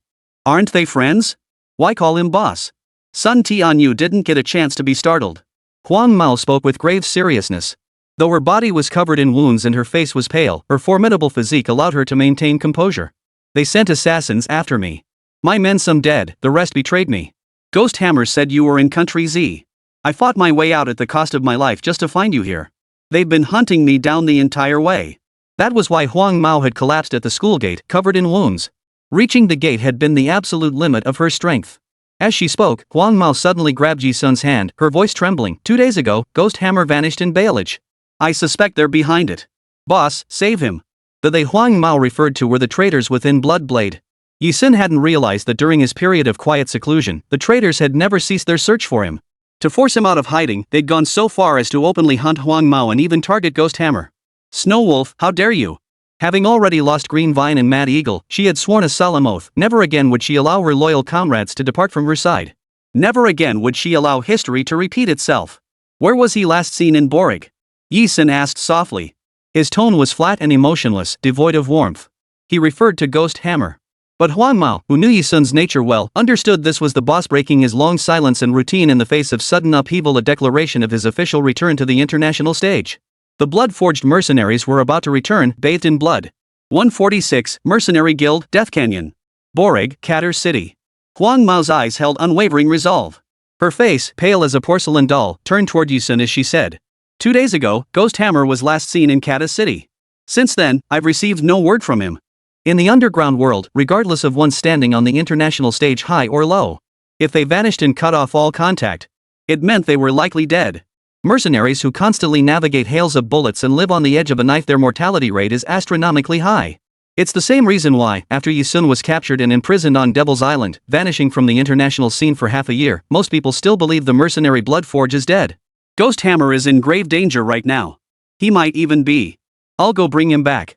Yu Sun turned her body, letting her long, straight black hair cascade over her shoulder. Her figure appeared haughty and icy. There was no emotional turmoil over the possibility of another comrade meeting a tragic end. Cold as a mechanical puppet. Her voice remained as cold as ice as she continued softly, "Whether he's alive or dead, I'll bring him back." She glanced sideways at Yellow Cat. "Rest well. I'll cover your tracks. Those people won't find you again." Hearing her leader's words, the cat's tense body instantly relaxed. Leaning against the headboard of the hospital bed, she finally closed her eyes, which hadn't rested for 2 days. After leaving the hospital room, Sun Tianyu stood nearby, having listened dumbly to Yi Sun and Huang Mao's conversation the entire time. He was a special forces operative, though he hadn't been able to demonstrate his skills in front of Yi Sun. But some things he understood far better than the average person. "Sis Yi Sun, what's wrong? Did someone try to assassinate your friend?" "Kata City. That's a city in a country plagued by black markets and terrible public safety. Your friend went missing there?" Sun Tianyu caught up, his face filled with concern. "Why don't I go with you? I could help you out a bit." In Sun Tianyu's mind, Yi Sun was someone extraordinary. When Yi Sun applied for the task force, she came with a recommendation letter from higher-ups.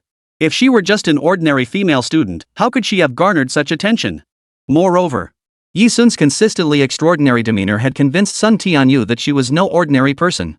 And so, he wasn't startled by the news that Yi Sun's friend was being hunted down or that she had gone missing in Katar City. No need. Sun Tianyu's offer was flatly declined by Yi Sun. She looked at him. "If you truly wish to help me, go ask the task force for a leave of absence on my behalf." This was her own business. She wouldn't involve anyone close to her. "All right." Sun Tianyu agreed immediately, though his voice carried a hint of worry. "Whatever happens, Yi Sun, don't try to handle it alone. Your brother, your sister, your parents. Think of them. They've been waiting so long for you to come home." Sun Tianyu said no more. He closed his mouth. Yi Sun covered her reddened eyes. But she didn't know if one day she was forced to reveal her true identity to her family. Would they see her as a cold-blooded creature who would burn, kill, and plunder for money, a mercenary despised by all, or the most heinous kingpin in the mercenary world? How would they see her then? With disgust? Or would they desperately want to disown her? Yi Sun told no one, not even her parents, Manhwa and Yi Chengrui. On a whim, she booked a flight to Country P. The next morning. P Country, Boligar, Katar City. Kata City, a city notorious worldwide for its extremely high crime rate, lies on the edge of the Atlantic Ocean. Its unfavorable coastal location subjected it to frequent storms, plunging its inhabitants into extreme poverty. Poverty equated to lawlessness. Consequently, Kata City's black market flourished, its population swelled, and the city epitomized the words dark, dirty, and disorderly. On the main street, a young woman clad in a black cloak, her face and proud figure entirely concealed beneath the garment, walked through the bustling city streets. She wore dark sunglasses and heavy makeup, her bright red lips transforming her innocent appearance into a mature allure. She looked perfectly at home. This person was Yi Sun. She flowed through the crowd like a native of Katar City, entering an underground shop unimpeded. Its sign read Mercenary Guild. The sign was written in the local language of Katar City. The most elite mercenaries typically transacted with clients through the Bloodnet, an online platform for accepting and dispatching assignments. Kata City was a peculiar place. It hadn't entered the digital age. In other words, even mobile phones hadn't become commonplace among its inhabitants. It was within this environment that the Mercenary Guild emerged. As the name suggests, the Mercenary Guild serves as the most primitive offline hub for mercenaries and employers to connect and accept assignments. Anyone who enters these halls, regardless of gender or age, can apply to the Mercenary Guild to become either a mercenary or a client. Here, paying a certain amount of money made becoming a low-level mercenary the simplest thing in the world. "Beautiful young lady, I haven't seen you here before? May I ask if you wish to apply as a mercenary or as an employer?" A receptionist approached Yi Sun politely and inquired softly. Yi Sun remained silent. She withdrew one hand from the pocket of her black cloak. She handed a photograph of a foreign man with a black beard to the receptionist and asked coldly, "Have you seen him?" In a place like Katar City, the Bloodnet Intelligence Division could no longer uncover concrete information. The intelligence from mercenary guilds in smaller towns tended to be more reliable. Sure enough, the union member stared at the photo in Yi-sun's hand. After just one glance, he recognized the man immediately. The union member clapped his hands and exclaimed softly, "Him. I did indeed see him lurking around Qatar City just the other day. Yi-sun, where is he now?" The union member raised his right hand, rubbing his thumb and index finger together with a greedy expression, as if hinting at something. Seeing this, Yi-sun understood. With her other hand, she pulled a large handful of Qatar City currency from her pocket. Rustle, rustle, rustle. The coins cascaded like a waterfall, scattering across the floor. The union member, utterly disregarding his dignity, scrambled on all fours like a dog, frantically scooping them up. Muttering to himself, "We've entered the Kate Death Canyon. It's so vast if you go alone, it'll be like searching for a needle in a haystack. I have no idea how to find it. We have a merchant caravan here planning to cross the Kate Death Canyon. If you could spare a little more, let our guild's mercenaries escort you along."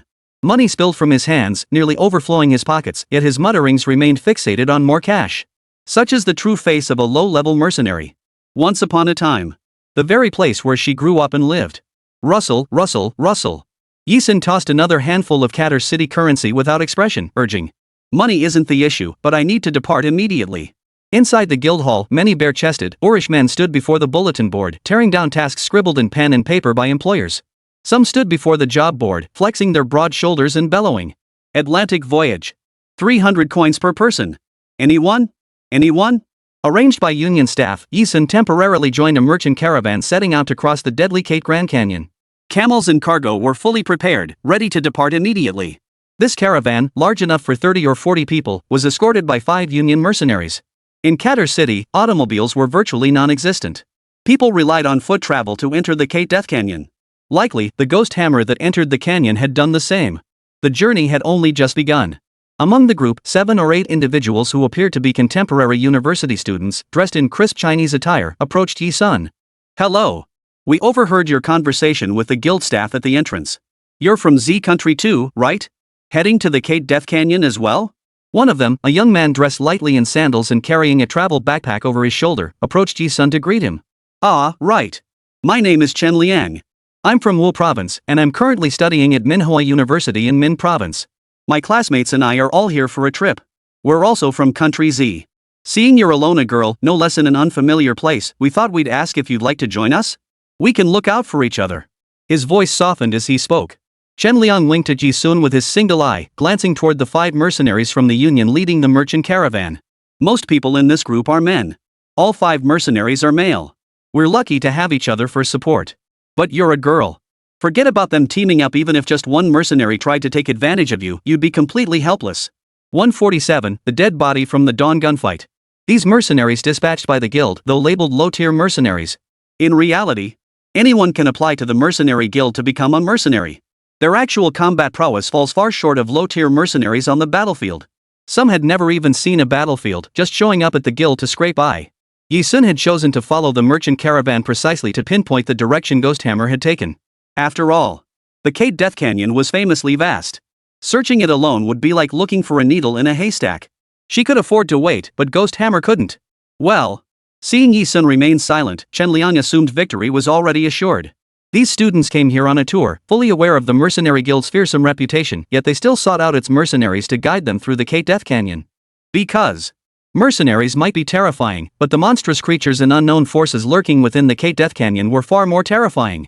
Rumor had it that numerous black market factions and international underground operatives would descend upon the Kate Death Canyon for gunfights and similar activities. This left them both eager to witness the spectacle of the Kate Death Canyon and filled with dread. That's why they resorted to this desperate measure. No joining, no cooperation. Facing the gaze of Chen Liang and his group, Yi-sun closed her pale eyes and coldly uttered 6 words. Her joining this merchant caravan was only temporary. The moment she spotted any markings left by the ghost hammer or sensed their presence along the way, she would immediately leave the group. Put. Fine, don't join then.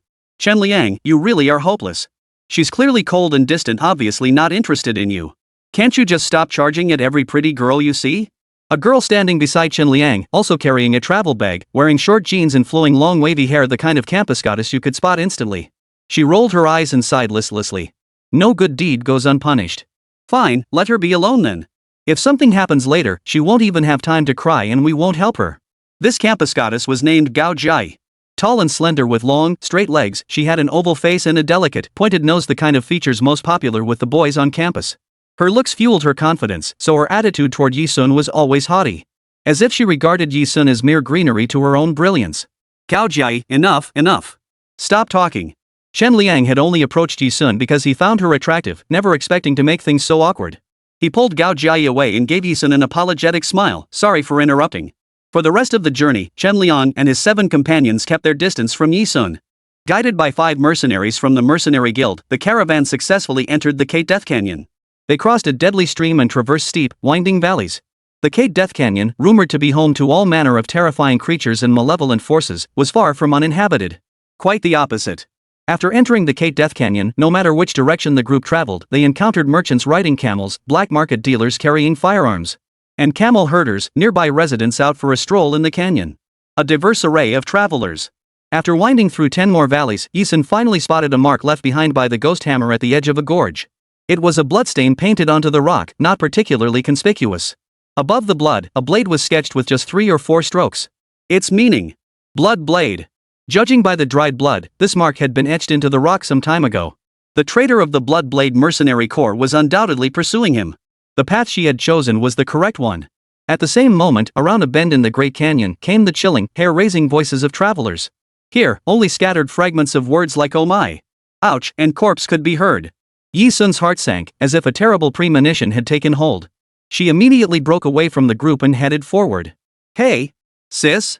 Chen Liang spotted her leaving the group and, out of the natural protective instinct among fellow countrymen, called out. Break off from the group, hurry up and catch up. In the center ahead lay a chaotic pile of bodies. A bloody gunfight had already erupted here. Afterward, the people gathered around were all discussing it. They say these people died here in the early hours of the morning. Around midnight, the nearby residents heard the chaotic gunfire rat-a-tat-tat, rat-a-tat. Terrifying. They say not a single soul survived this fight. Yi Sun could no longer hear the voices around her. Forcing her way through the chaotic crowd, she spotted a foreign man lying face down, back up, his form eerily resembling Ghost Hammer. He lay there in a pool of blood, utterly dead. The sheer impact of the scene transported her back to that hopeless, suffocating battlefield in a country's Meilinger to the moment she lost both Green Vine and Mad Eagle. 148. Searching the corpse, the blocked path. Darkness. The ground lay in gloomy darkness, and the blazing sun overhead, how scorching it was, Yi Sun could no longer feel. All she felt was the sky here, permeated with cold and suffocation. Everything resembled frozen ice.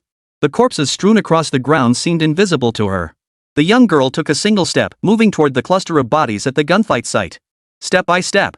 Her pace was unnaturally slow. Hey, girl, what are you doing? Ah. See corpses. Chen Liang was the first to catch up. Before he could reach Yi Sun, the sight before him sent him sliding backward, landing with a thud on the ground. When a client left the group, mercenaries from the Mercenary Guild would usually follow to investigate. Therefore, the 30 or 40 members of the merchant caravan all followed Yi Sun's departure toward this direction. When they witnessed the scene firsthand, the 5 mercenaries from the Mercenary Guild were already well aware of such scenes. Every month, they led groups back and forth through the Kate Death Canyon a dozen times. Within the canyon, individuals from the underworld frequently came here to engage in gunfights and duels. Corpses were the most common sight they encountered along their frequent routes. The 5 mercenaries observed the scene without any particular reaction. Several merchants in the caravan still managed to startle. Ah. As for Yao Jiai's group of university students, they had actually prepared themselves mentally before coming. They knew the Kate Death Canyon was different. Yet, upon seeing the piles of corpses ahead with their own eyes, they were still jolted into a stumbling fright, each letting out a shrill, high-pitched scream. They dared not approach. Corpses are the most common sight in the Kate Death Canyon. People enter the Kate final battle every day. Due to the terrain, this place has become the most favored battleground for those in the underworld. So don't be afraid. As long as you stay clear of the gunfight sites, you'll be safe. A rugged man emerged from the merchant caravan, wearing a western cowboy hat, a patterned shirt, and a pair of somewhat worn jeans. As he spoke, he stepped forward, patted Chen Liang and the others on the shoulder, and fixed his gaze on Yi Sun ahead. This man was one of the 5 mercenaries from the guild, named Maidan. When Maidan's hand landed on Chen Liang's shoulder as he slid to the ground, Chen Liang shot up with a start. After gathering around the gunfight scene, the people beside the bodies were partly passing herders, but the vast majority were residents living outside the Kate Death Canyon. They murmured among themselves as they watched a pure and beautiful young girl walk to the center of the bodies. They watched as she expressionlessly flipped over the corpse of a foreign man whose build closely resembled Ghost Hammer's, equally massive and equally crude. At that moment, they clearly recognized the owner of this corpse. It was a stranger with a pockmarked face, a flat nose, and small eyes. His pallid features, reflecting the livid mottling of rigor mortis, suggested he had been dead for quite some time. It wasn't him. Not Ghost Hammer. Realizing this, Yi Sun's icy expression softened slightly. But she knew it wasn't over yet. The bodies strewn across the ground and the man who bore such a striking resemblance to Ghost Hammer served as stark reminders. If she delayed even a second longer, the next Ghost Hammer could easily become one of those corpses on the ground. She would never allow that to happen. With a swift turn, Yi Sun retraced her original path. What the hell were you doing? Did you think it was fun to split off from the group? You nearly scared the crap out of us. Gao Jia clutched her chest dramatically, shooting Yi Sun a glare. First you refuse our invitation to travel together, now you're running off on your own. If something happens, don't make us report your death to the embassy later. A girl like Gao Jia was the kind of goddess who had no shortage of male admirers in college. It was precisely this status that made her words always sharp, and she especially couldn't stand people like Yi Sun who always went their own way. In her mind, girls should quietly stay under boys' protection, blushing shyly at the slightest suggestive remark. Not like Yi Sun, who constantly competed with boys over everything. Who was she trying to impress? Clatter. Gao Jia's words trailed off just then. The sound of coins clattering to the ground suddenly erupted from Yi Sun's direction. Seeing this, Yi Sun swiftly withdrew the hand that had been about to slip into her pocket. A continuous stream of coins rolled from her hand and onto the ground. She watched as the 5 mercenaries led by Maidan, their eyes gleaming like blood-red wolf eyes, stared greedily in her direction. She shot Gao Jia a cold glance, slipped her hand back into her pocket, and produced another handful of coins. Throw this noisy woman out of the group. This money is all yours. Perhaps in the ordinary world, money couldn't buy everything. But in the underworld, almost anything could be purchased with it. Be it human lives, organs, or even humanity itself. Maidan held back, but the other 4 guild mercenaries immediately scrambled like dogs, diving headfirst to snatch up the scattered coins. At this sight, Yi Sun remained expressionless, calm and composed as if she were intimately familiar with all the unspoken rules of this place. Chen Liang, realizing this, was startled. Wait, what? Judging by her appearance, she was just an ordinary girl, right? Just another college student like them? I promise Gao Jia won't say another word. If she utters one more sentence, can we just kick her out of the team? Please. I'm begging you. Chen Liang pressed his palms together in supplication. He knew the mercenaries in the guild would actually do it once they saw the money. So he bowed to Yi Sun and several mercenaries. He even took the opportunity to cover Gao Jia's mouth. I need you to move me forward as fast as possible. I said money isn't an issue. Yi Sun's voice was cold. She had no time to engage with Chen Liang, Gao Jia, or the others, treating them as if they were invisible. This statement was directed at Maidan and the others. You've got quite the personality, young lady. Maidan scratched his head as he walked up beside Yi Sun. Of the 5 mercenaries from the guild, he was the only one who still acted like a human. The other 4 had all turned into dogs the moment they saw the money. He couldn't resist adding one more thing. You're the boldest tourist who ever set foot in the Death Canyon. Who knew you'd have the guts to go mess with a corpse? That kind of spirit rivals any mercenary in our guild. A guy like you would be a waste if you didn't apply to join our guild as a mercenary. As Maidan spoke, everyone else turned to look at Yi Sun and him. The stares made him uncomfortable. Clearing his throat, he barked. Let's go. Everyone, keep moving. The journey resumed. The mercenaries from the guild were hired hands, they worked for pay. Contrary to Chen Liang's claims, they didn't band together to take advantage of Yi Sun just because she was a girl. This journey stretched on for 7 hours. The sun was already nearing the horizon. Throughout the journey, Gao Jia rolled her eyes at Yi Sun incessantly, but dared not utter another word. Yi Sun, naturally, couldn't be bothered to acknowledge her. Beyond the sparsely vegetated canyon, a patch of green finally came into view, a forest nestled within the Great Gorge.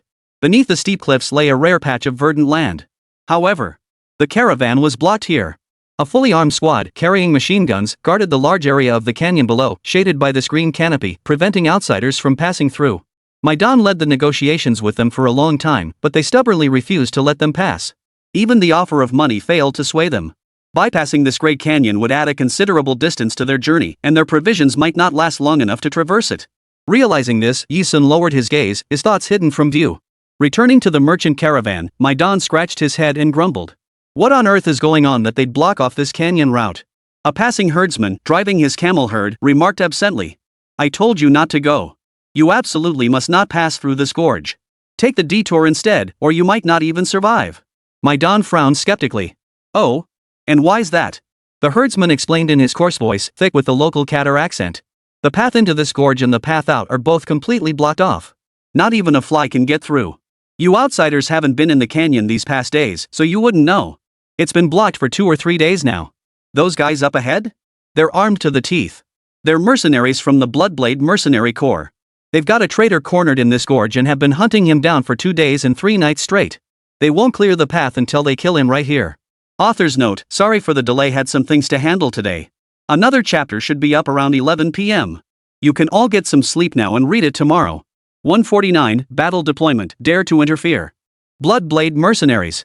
Maidan and the other mercenaries in the guild paled instantly.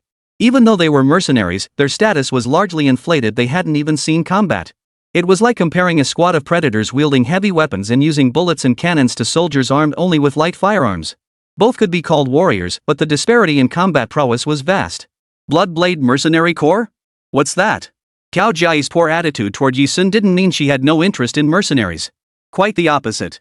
Things like mercenary guilds and the dynamics between mercenaries and their employers were precisely what Cao Jiayi found most fascinating. To college students like them, these novel concepts were as exotic as aliens and UFOs. Gathering all the information, bringing it back to campus, and sharing it with her classmates. It would definitely leave them gasping in amazement. Cao Jiayi thought excitedly. It's the world's strongest mercenary group. Leading the trends in the mercenary world. Maidan explained. At this point, Maidan's cheeks flushed slightly as he continued. The leader of the Bloodblade Mercenary Group, codenamed Blood Refinement, legend has it she's a woman. Though she is a woman, she is unmatched in strength, dominating the battlefield single-handedly. I knew of her even before I joined the Mercenary Guild. Over the years, I've never heard of a single battle failing under her SSS Hell Tier Special Encrypted Command. Queen of War. King of Battle. That's her. I'm actually a fan of hers. The tall, rugged man blushed bright red as he spoke. He was even more fanatical than a typical fan. Wow. This time, Gao Jai, Chen Liang, and the other college students all gaped in astonishment.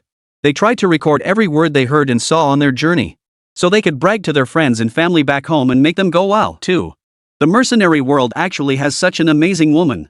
Cao Jiayi was utterly stunned, clicking her tongue in awe. If I ever get the chance, I'd love to meet someone that amazing too. Hey, young lady? While Gao Jiayi and the other university students listened intently to Maidan's words. At the same moment, the shepherd explaining the situation to the group immediately noticed Yi Sun heading toward a fully armed squad.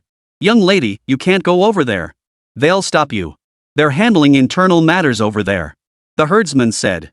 His shout drew the attention of Gao Jai, Chen Liang, the university students, and Maidan's 5 mercenaries, all turning to look in that direction. Gao Jai seemed to perk up upon hearing something that hinted at a connection to her past, something different from the norm. Her disdain for Yi Sun only deepened. Crossing her arms, she was certain Yi Sun couldn't get inside. Let her go then. See if she can get in. Who cares about her? Oof. She wanted to hear more about the Bloodblade Mercenary Corps and that so-called Queen of War, blood refined, so she could bring these tales back home and brag about them exactly as told. And just as she'd expected. Swish. Swish. Swish. Several fully armed Bloodblade mercenaries blocked Yi Sun. No passage ahead. Please take an alternate route. The Bloodblade had a vast number of subordinates. The mercenaries dispatched on daily missions alone numbered over 10,000. It made perfect sense they wouldn't recognize Yi Sun. But Yi Sun, who had suddenly stepped forward, paid no heed. She understood better than anyone. Bloodblade's mercenaries only deployed such a battle formation when hunting down traitors. They encircled the entire canyon in overlapping layers, leaving the traitor no chance of escape, then hunt them down like fish in a barrel. This very battle formation was one she herself had taught her subordinates years ago. And now, she was certain beyond doubt that the traitor the Bloodblade mercenaries sought to capture was Ghost Hammer. The true traitors had pinned a fabricated charge upon Ghost Hammer. A crimson glint flashed briefly in that moment. Her eyes, scornful of all living things, were as unrestrained as the Slayer Emperor's. Facing the Bloodblade mercenary blocking his path, Yi Sun lifted her leg, pivoted her hips, and delivered a textbook Thai sidekick, sending him flying backward.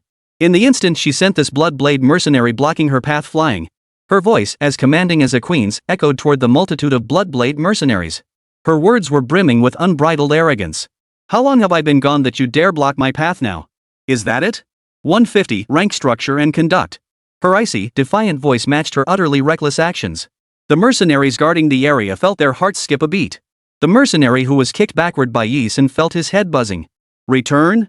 Intercept? How could this girl's manner of speaking be so strikingly similar to someone from his memories? Could it be an illusion? Within the Bloodblade Mercenary Corps, there are tiers of 3, 4, and 5. The highest ranking member, without a doubt, was the Mercenary King, Blood Refinement.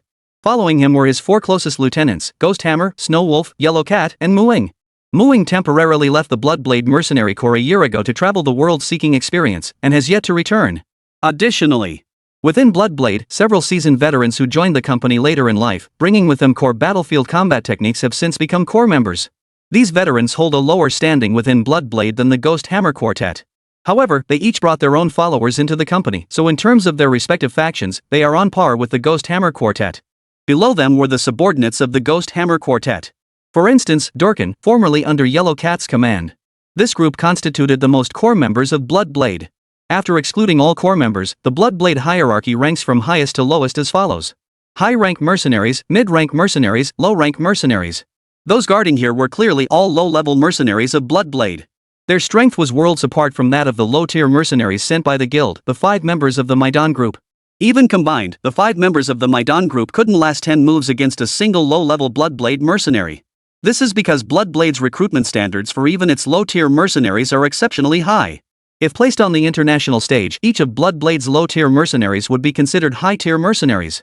Even so, the low-level mercenaries of Bloodblade, including this group stationed here, could never have imagined that the man before them, Yi-sun, was their very own leader, Blood Refinement.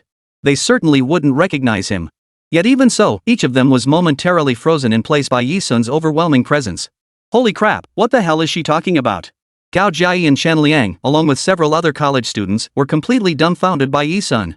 Gao Jiayi blurted out her confusion while turning to ask Maidan. What return? What blocking? She's not even part of the Bloodblade Mercenary Corps. If they stop her, do they need a reason? If we get involved with Bloodblade mercenaries like this, won't we get dragged into trouble too? Little did Gao Jiayi realize the hidden meaning behind Yi-sun's words. To college students like her and Shen Liang, Yi-sun's words sounded like nonsense. Her resentment toward Yi-sun only deepened. At a time like this, she actually dared to show off in front of everyone. Logically speaking, yes. Maidan's eyes fixed on Yi-sun without blinking. He watched as several low-level mercenaries from Bloodblade froze in terror at Yi-sun's words. In that instant, Yi-sun made his move. But Yi-sun had no time to play along with them. Trapped in the Grand Canyon, Ghost Hammer had been hunted relentlessly for 2 days and 3 nights. Setting aside whether he had any food. During the relentless pursuit, trapped within the canyon, he had surely gone 2 days and 3 nights without a single moment of sleep. Extreme exhaustion compounded by hunger and constant, high-tension alertness. Even if the ones sent to hunt down Ghost Hammer were ordinary mercenaries from Bloodblade, or even a subordinate of some elder, the pursuing group need not be exceptionally powerful. By rotating shifts and relentlessly hounding Ghost Hammer in a prolonged, relentless pursuit, given enough time, Ghost Hammer would inevitably be defeated. After all, Ghost Hammer was formidable, but he remained a mortal being. Even one with strength like iron would eventually exhaust his reserves. Every second wasted now is a second of Ghost Hammer's life. Therefore, while several low-level mercenaries were shaken by her aura, frantically trying to recall if their battalion had ever had someone named Yi-sun, she had already crossed the guard line and vanished into the depths of the Grand Canyon. In the blink of an eye, she vanished without a trace. What do we do? Should we intercept her? The mercenary who had been kicked flying to the ground, clutching his heart that pounded wildly, stood up solemnly and said. His eyes burned as he stared at Yi-sun's retreating figure. Don't chase her.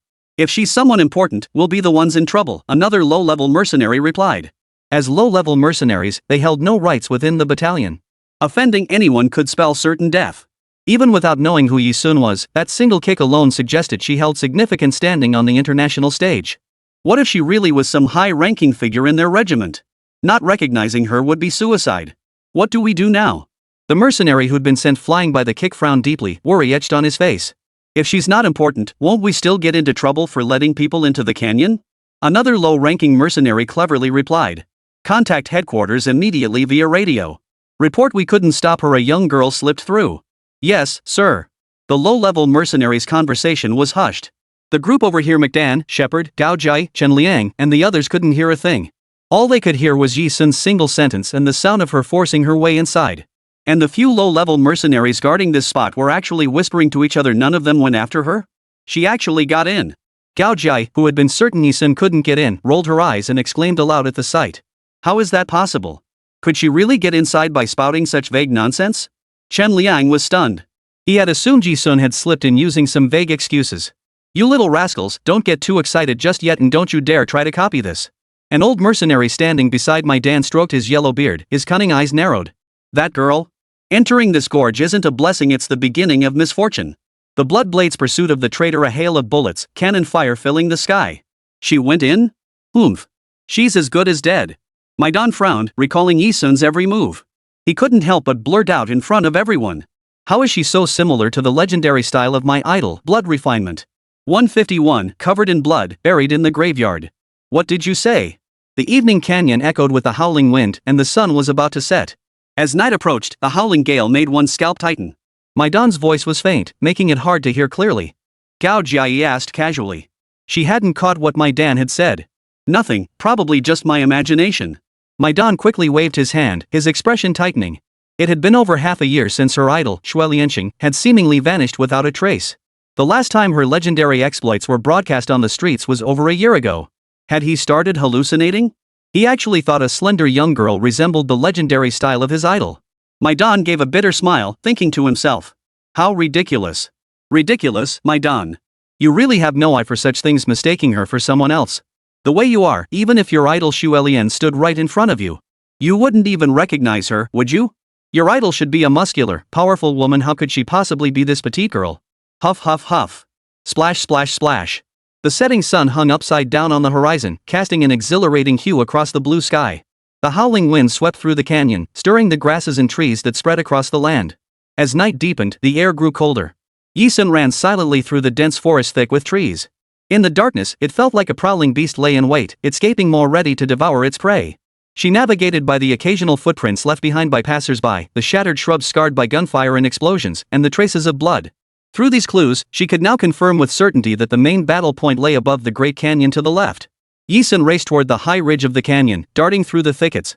Upon reaching the mid-slope, rat-a-tat-tat, rat-a-tat. Like a ravenous beast, the dark jungle suddenly erupted with machine gun fire, its gaping maw unleashed. Contrary to the assailant's expectation, Yi-sun didn't scramble for cover. Instead, she lunged forward.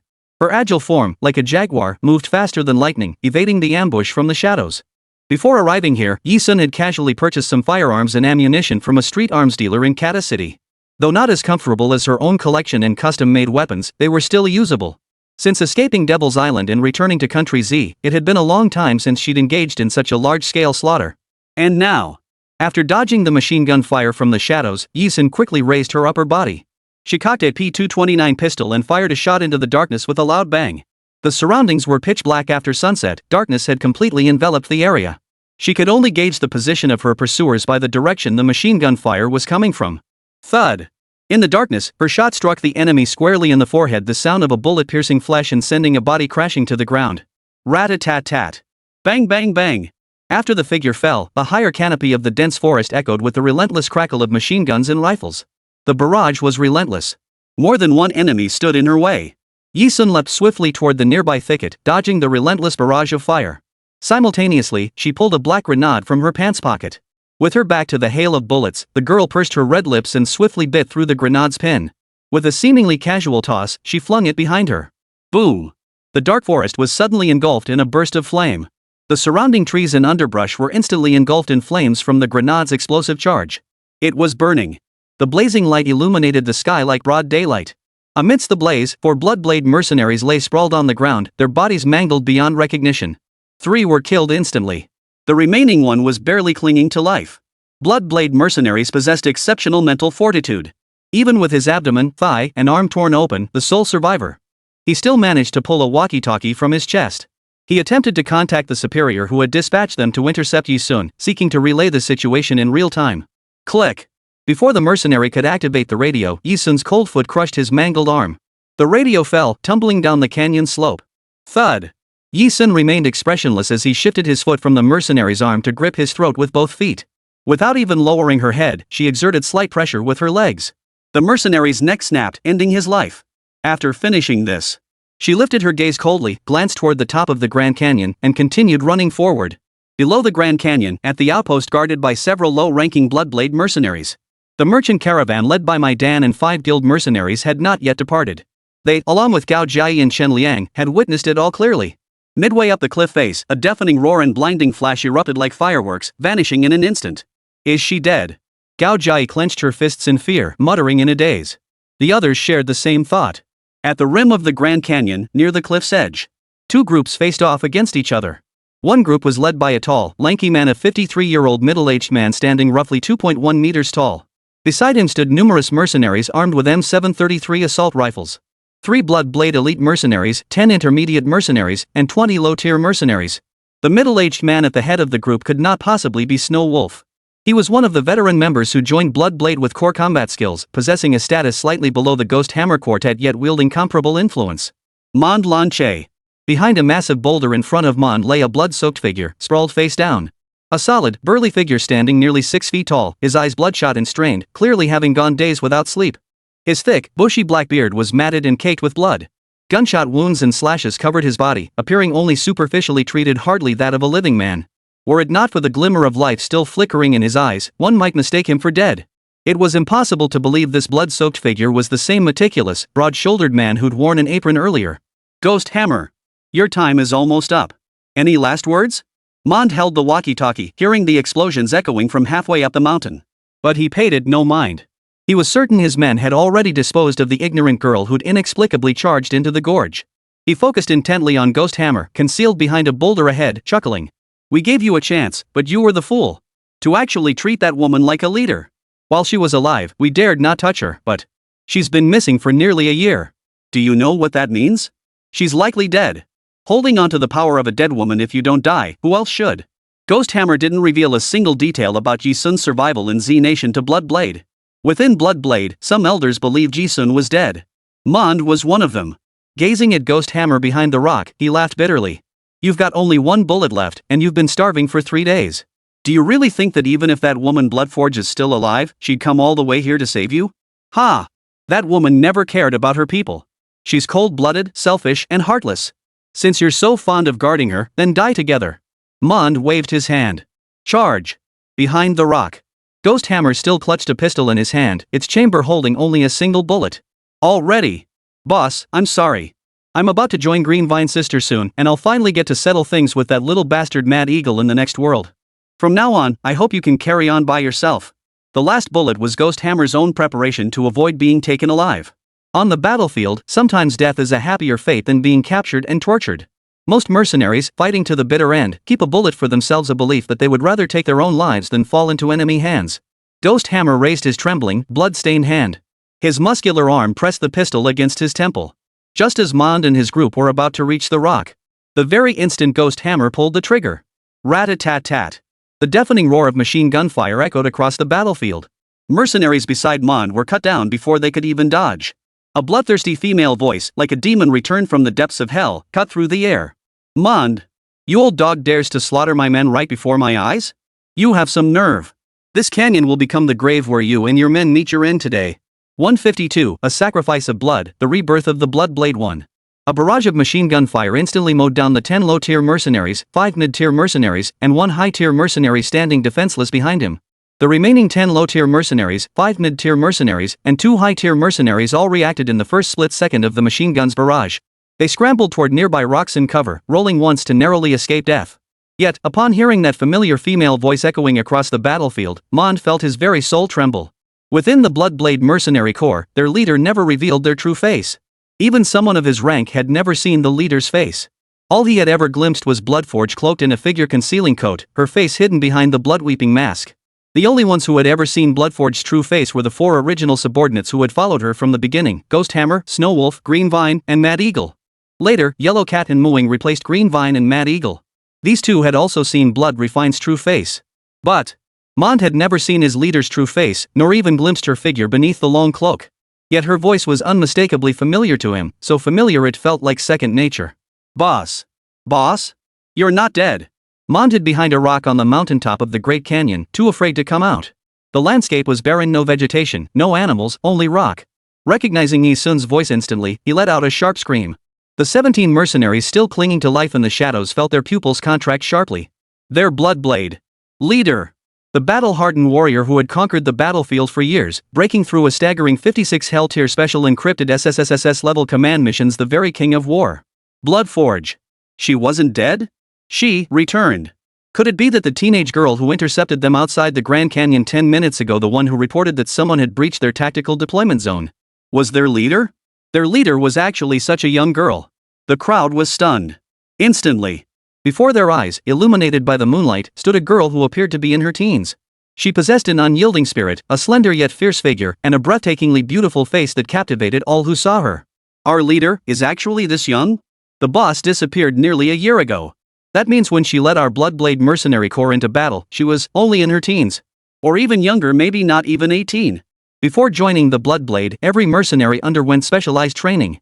Unless absolutely compelled, they never spoke out of turn. But now, the shock Yi Sun delivered to them was simply too great. So much so that the Bloodblade mercenaries let out gasps of astonishment. Thud. Thud. Thud. Yi Sun switched to carrying the machine gun with one hand as she moved toward the rock where Ghost Hammer was concealed. Within Blood Edge, she deliberately concealed her true appearance. Except for her most trusted confidants, she always wore a long coat that concealed her figure and a blood tears mask in front of all Bloodblade mercenaries. The reason was, on the battlefield, revealing her youth would earn her no respect from the warriors. Nor could she earn the trust of Bloodblade's own men. If her true age were ever discovered, her subordinates would stir up even greater unrest, morale would collapse, and every strategic move she made would become futile. With this in mind, since the founding of the Bloodblade Mercenary Corps, Yi Sun had never revealed her true appearance. And now, Yi Sun's combat record and prowess were already internationally recognized. Mond and his dozen mercenaries wouldn't dare question her capabilities. She had slaughtered over a dozen of their mercenaries with a single burst from her machine gun. Terrified, they cowered behind cover, not daring to utter a sound. They were waiting for the right moment to make their escape. Behind the rock where Ghost Hammer lay face down, his towering frame was now completely drenched in blood, utterly drained of strength. The motion of raising his gun to end his life had drained the last of his strength. Only when he heard the familiar female voice and felt Yi Sun approaching him in the haze did he come to his senses. Days of intense mental strain left Ghost Hammer exhausted and weary. He finally relaxed completely. His eyes, now completely obscured by blood, could no longer make out the scene before him. Through the vast expanse of bloodstains, he could only make out a hazy figure approaching. His face completely covered in blood, he finally managed a forced grin when Yi Sun arrived, baring his teeth. "Boss, you're here." It was a smile stained with blood. Sincere and unyielding. It was her. Her loyal comrade in arms. Yi Sun nodded lightly. "Yes, I'm here. Leave everything that follows to me." Upon hearing this, Ghost Hammer closed his eyes in relief. He hadn't closed his eyes in days. This time, he could finally rest them properly. Whoosh, whoosh, whoosh. Over a dozen mercenaries concealed behind various cover, along with Mond. Even though Mond was one of the old hands, he was still the least capable among them. Mond and his men were the ones dispatched to hunt down Ghost Hammer. In truth, the ones truly pulling the strings behind the scenes, determined to force Yi Sun from the stage, were the other old hands and Snow Wolf. Mond was like a puppet facing Yi Sun, he couldn't even muster the courage to fight. He knew his boss's strength all too well. He had believed, just as the other old hands and Snow Wolf claimed, that the boss was dead. Only then did he dare to openly attempt Ghost Hammer's assassination. But now it had come to this. Mond wasn't stupid. He knew any explanations he offered Yi Sun would be futile. Besides, he had nothing left to say. Without another word. Seizing the moment when Yi Sun didn't immediately confront them but instead headed toward Ghost Hammer, Mond led his men and quickly made their escape. Run! Run! Everyone split up and run. If you don't want to die, run for your lives. 153, Sacrificed in Blood, The Rebirth of the Bloodblade 2. Mond led the charge, his roar echoing behind him. A group of people scattered like chicks. 18 people ran in different directions, but Yi Sun, alone, could only chase in one direction. With luck, a few of them might survive. Moreover, his own chances of survival would greatly improve. That was Mond's reasoning, and that was his plan. Yet he still underestimated Yi Sun's strength. "Do you truly believe this will let you leave alive?" A young woman's voice echoed from behind, drawing closer. At some unknown moment, the moonlight overhead had been swallowed by a dark cloud, as if the sky itself were wailing in grief. Darkness permeated the entire world. Darkness was the least suitable environment for combat for ordinary mercenaries. Mercenaries, after all, are not assassins. There exists a certain disparity between the two professions. Assassins operate more as lone wolves, elusive, invisible killers, while mercenaries exist amidst open conflicts and hidden struggles. Assassins excel in the darkness, leaving mercenaries at a distinct disadvantage. As for Yi Sun, to adapt to combat in any environment, she subjected herself to 1,999 experiments to enhance her night vision. Her eyes could see clearly in the dark, without any hindrance. Seeing the 18 figures sprinting in different directions, Yi Sun calmly discarded her machine gun. She was utterly unafraid that the 18 men before her intended to shake her off by scattering in different directions. She didn't even bother using the machine gun. With a simple flick of her wrists, the girl spun 2 Swiss Army knives, which landed in her hands, instantly sharpened and ready. One in each hand. The distance from the summit of the Grand Canyon to the forest below was considerable. The 18 men, each running in different directions, all needed to descend into the woods. Darkness was an endless, gloomy void. Yi Sun's figure was as elusive as a ghost. As the mercenaries attempting to reach the woods ran, her figure flickered suddenly before them. Shoo! The crisp snap of a blade slicing through the skin and flesh of the last mercenary in the line, echoing in the night. Thud!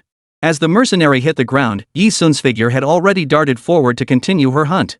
Amidst the scattered flight of the 8 mercenaries who had split up shortly before, her form was swift as an African leopard. Wielding 2 Swiss Army knives, she sliced through their center.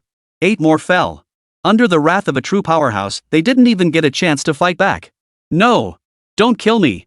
Boss, I'm sorry. Mon made me do it. It was the regiment. They said to kill Ghost Hammer, to take his life. Because he was a traitor. The mercenary sprinting ahead, what semblance of humanity remained? Even his own manhood had vanished. He ran while crying out for mercy. But you still did it. The Bloodblade Mercenary Corps' rule, no one touches my men without my permission. Have you forgotten that? Then go to hell and repent. The icy voice trailing behind sent shivers down the mercenary's spine. The next instant, death drew near. Yi Sun flicked 2 Swiss Army knives in opposite directions. With a sharp whistling sound, they shot through the darkness, striking the fleeing mercenaries squarely between the eyes. Both men fell dead. Death toll 11. 7 remained. 18 men sprinted in 18 different directions, racing from the mountaintop of the Grand Canyon into the nearby woods, a short distance meant for concealment and evading pursuit. 11 of them were killed outright. Realizing this, Mond and the other 6 mercenaries nearly had their eyes pop out of their heads. Is this the true power of the blood-forged king of mercenaries? Mond felt his heart convulsing. The exhilaration they had felt while hunting down Ghost Hammer was now replaced by the agonizing torment of being hunted by Yi Sun. This was a complete, all-around crushing defeat. Mond wanted to weep. He regretted ever believing Bloodforge was dead. Perhaps some mercenaries possessed greater strength. During Yi Sun's pursuit. Bang! Bang! Bang! Among the advanced mercenaries, some maintained perfect composure. Rolling through the forest, they swiftly drew their guns and opened fire at Yi Sun. It was like a jungle duel on the battlefield. Yi Sun made no attempt to dodge.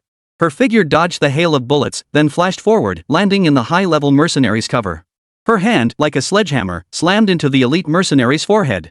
The force sent him reeling backward, terror flashing in his eyes. In that split second of disorientation, Yi Sun seized the man's forehead, smashing his eyeball directly onto the protruding branch of a tree. Ah! The elite mercenary shrieked. Yi Sun broke his skull without flinching. The entire sequence unfolded faster than lightning. In less than 5 minutes, the last 5 of Mondstadt's remaining henchmen were all dead. 18 men scattered in 18 directions, only to be effortlessly pursued and caught by Yi Sun. Thud! Yi Sun dragged the last surviving member of Mond's group back to the open area above the Grand Canyon. With a light lift of her foot, she pressed it against Mond's throat. A mere shift of her weight would end him. Boss, it's my fault. I didn't know you were still alive.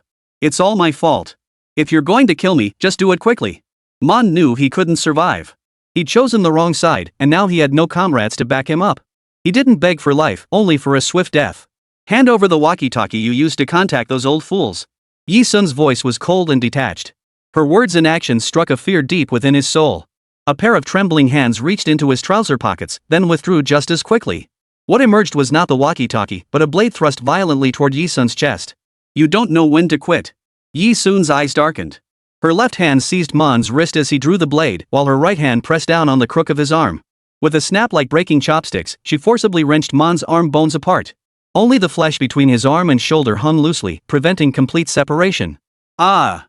Mond let out an unbearable scream at that moment. Yi Sun's technique, a method used to extract information from prisoners of war, was now being applied to Mond. Talk or not?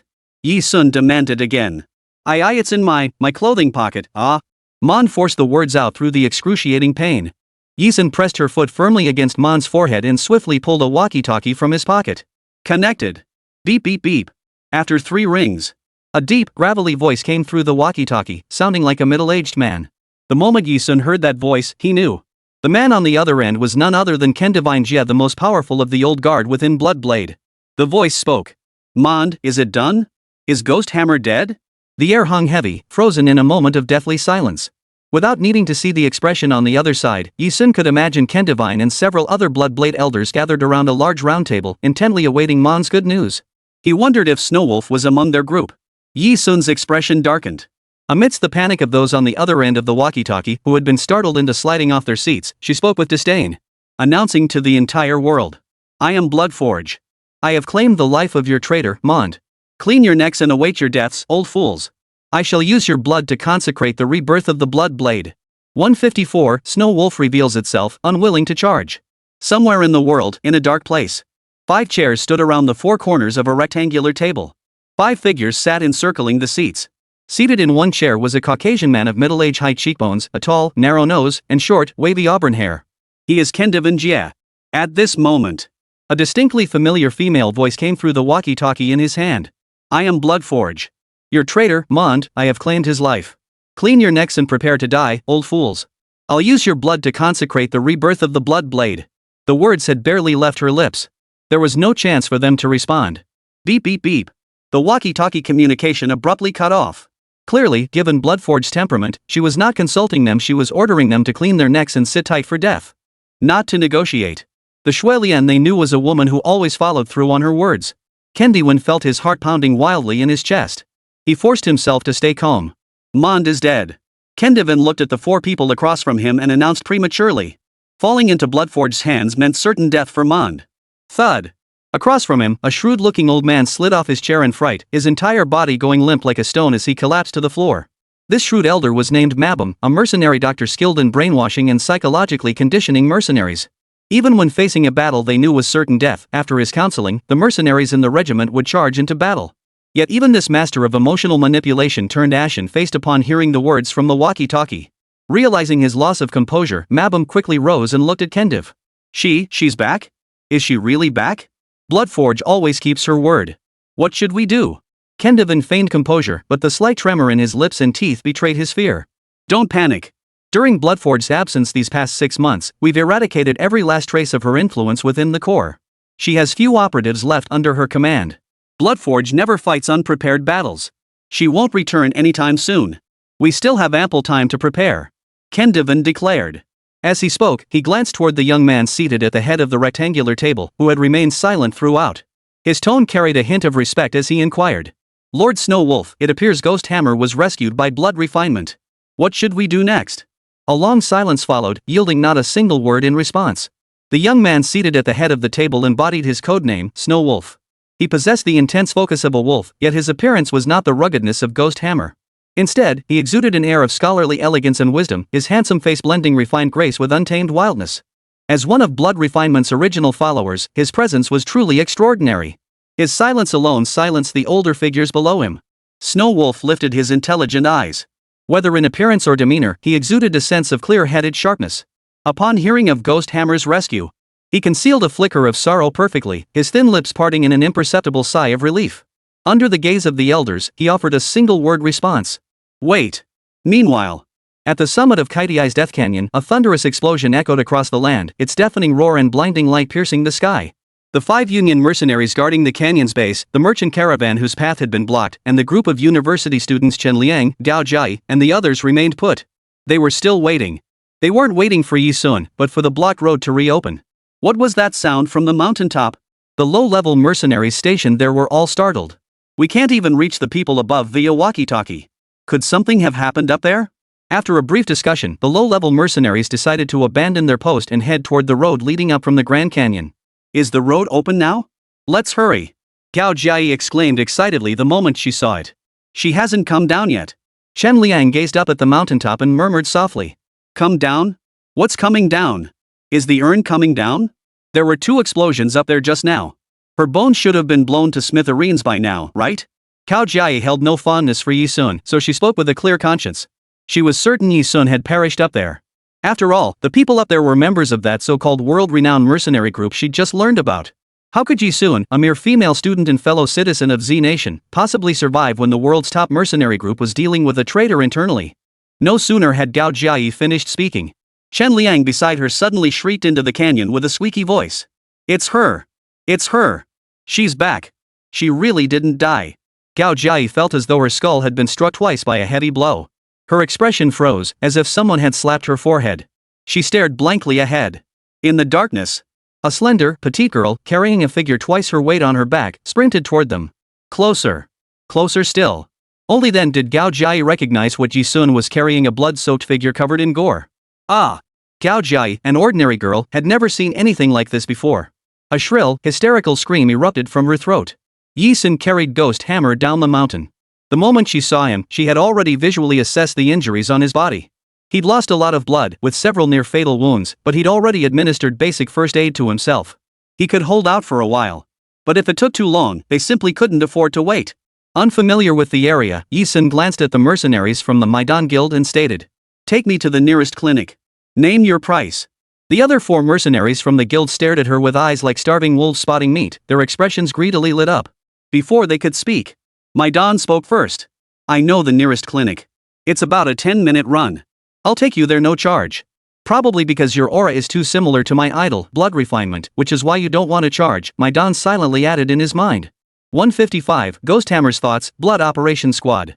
The moment he uttered no charge, Maidan was met with glances from the other 4 mercenaries, glances that could have been mistaken for the hatred reserved for sworn enemies.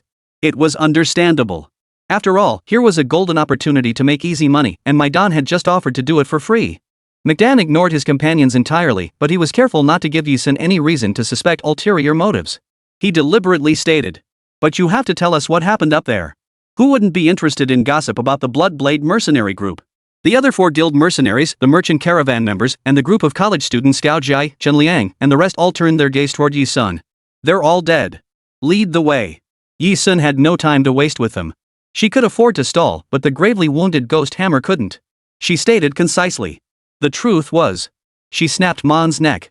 She used the explosive devices they'd carried up the canyon summit intended for ambushing Ghost Hammer to obliterate every last one of their corpses. That's practically the same as saying nothing. I really can't imagine how you managed to come back after seeing them all die. Gao Jai silently complained. She had assumed Yi Sun had hidden somewhere, witnessing everything firsthand. The Ghost Hammer strapped to Yi Sun's back was the one she'd retrieved from the battlefield after the fighting had ended. What incredible luck! Yi Sun didn't hear Gao Jiai's mutterings. "Because under Maidan's guidance. Quick, follow me."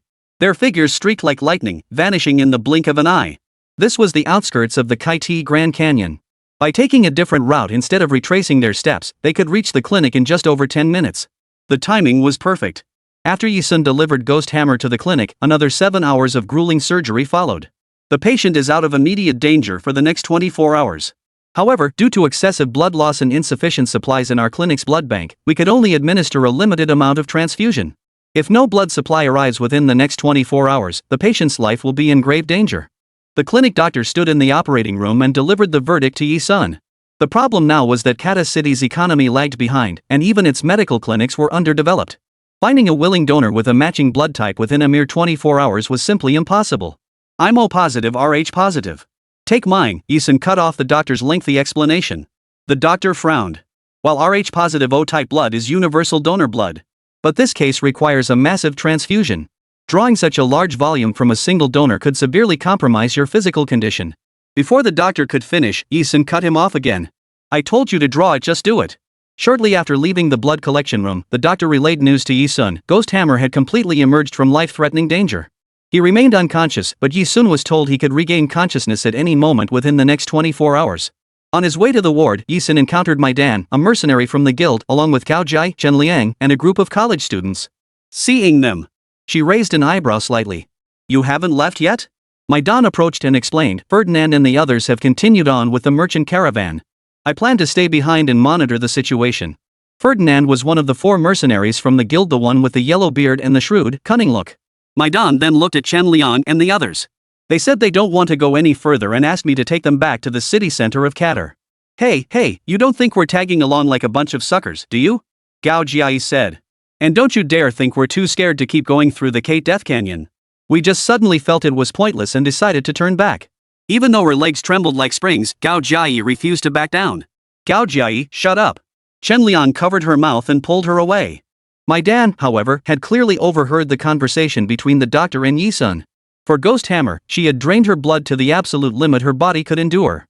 A moment of silence passed. Maidan finally asked, "That person, you didn't just save him on a whim, did you? Is he someone important to you?" At the mention of Ghost Hammer, Yi Sun showed not a shred of hesitation. Her eyes flashed with starlight. "Yes, he's someone very important to me. Family. An indispensable presence. How wonderful."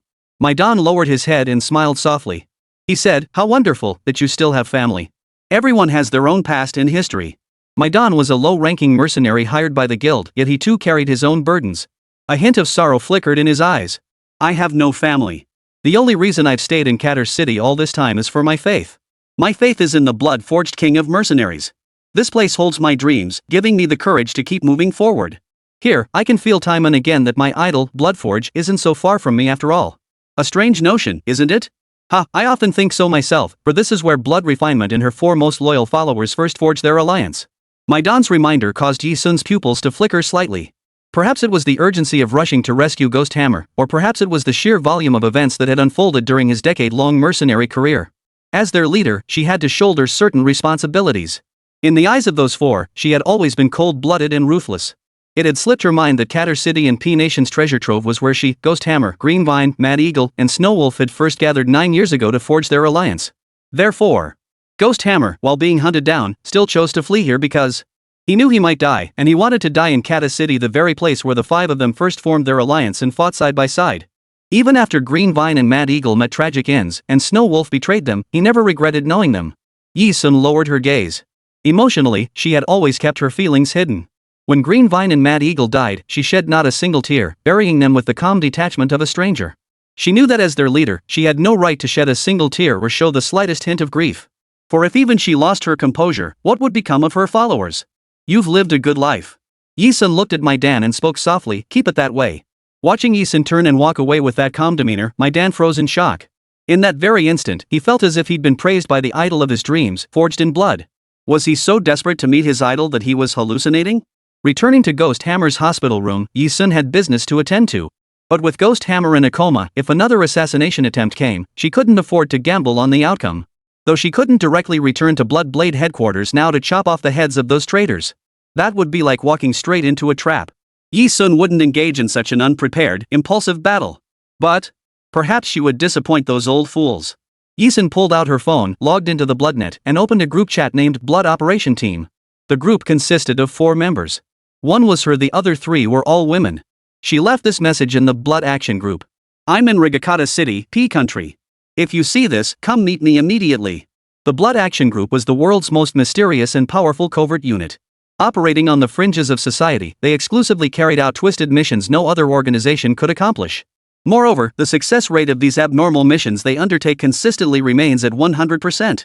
Its members consist of 4 women, each possessing unique talents and specialties. Each of the 4 has built formidable power within their own distinct spheres. Rumors about them in the underworld run wild, yet no one knows. Operation Crimson was secretly cultivated by Yi Sun outside the Bloodblade Mercenary Corps. The other 3 members of Operation Crimson were all her subordinates. 156, the deepest affection buried within. Why did she establish the Blood Action Group? Because during the earlier Meilinger campaign in Country A, without external support, she paid a devastating price. The loss of Green Vine and Mad Eagle. What was lost could never be regained. Yi Sun was never one to dwell on the past. Learning from that lesson, to prevent further betrayals within the Corps, Yi Sun created a new force outside the Bloodblade Mercenary Corps. Operation Crimson. He hadn't even informed Ghost Hammer or Snow Wolf about this faction. The very purpose of creating the Crimson Action Group was to prevent history from repeating itself. Exit the Blood Net. Yi Sun sat on a stool not far from the hospital bed. Her hand rested on the windowsill as she closed her eyes to rest. In truth, her mind remained constantly alert. Her attention was fixed on her surroundings. Yi Sun had always maintained excellent composure. Even upon learning that Ghost Hammer was likely already in grave danger, she had managed to rest peacefully on the flight. She had to maintain her composure to avoid misjudgments or diminished strength that could cost her the best chance to rescue Ghost Hammer. Moreover, once she successfully rescued Ghost Hammer and he was in a comatose state, that would be the most vulnerable period for a kidnapping. Stolen meant that if she wasn't completely vigilant, someone disguised could burst into the ward and slit Ghost Hammer's throat. That would render all her efforts completely futile. The surroundings were eerily quiet, as silent as death. She lost track of time. Long enough for the cicadas outside the window to begin their nighttime chorus of chirp chirp. The air was thin and cool. It was the quiet of the early morning, devoid of human clamor. This clinic bore no resemblance to the hospitals back home. It was dilapidated and damp. The wards, the small, dilapidated operating room, and the doctor's office were all on the first floor. At this hour, the clinic was shrouded in a dim, eerie gloom. Only the ward where Yi Sun kept vigil remained lit.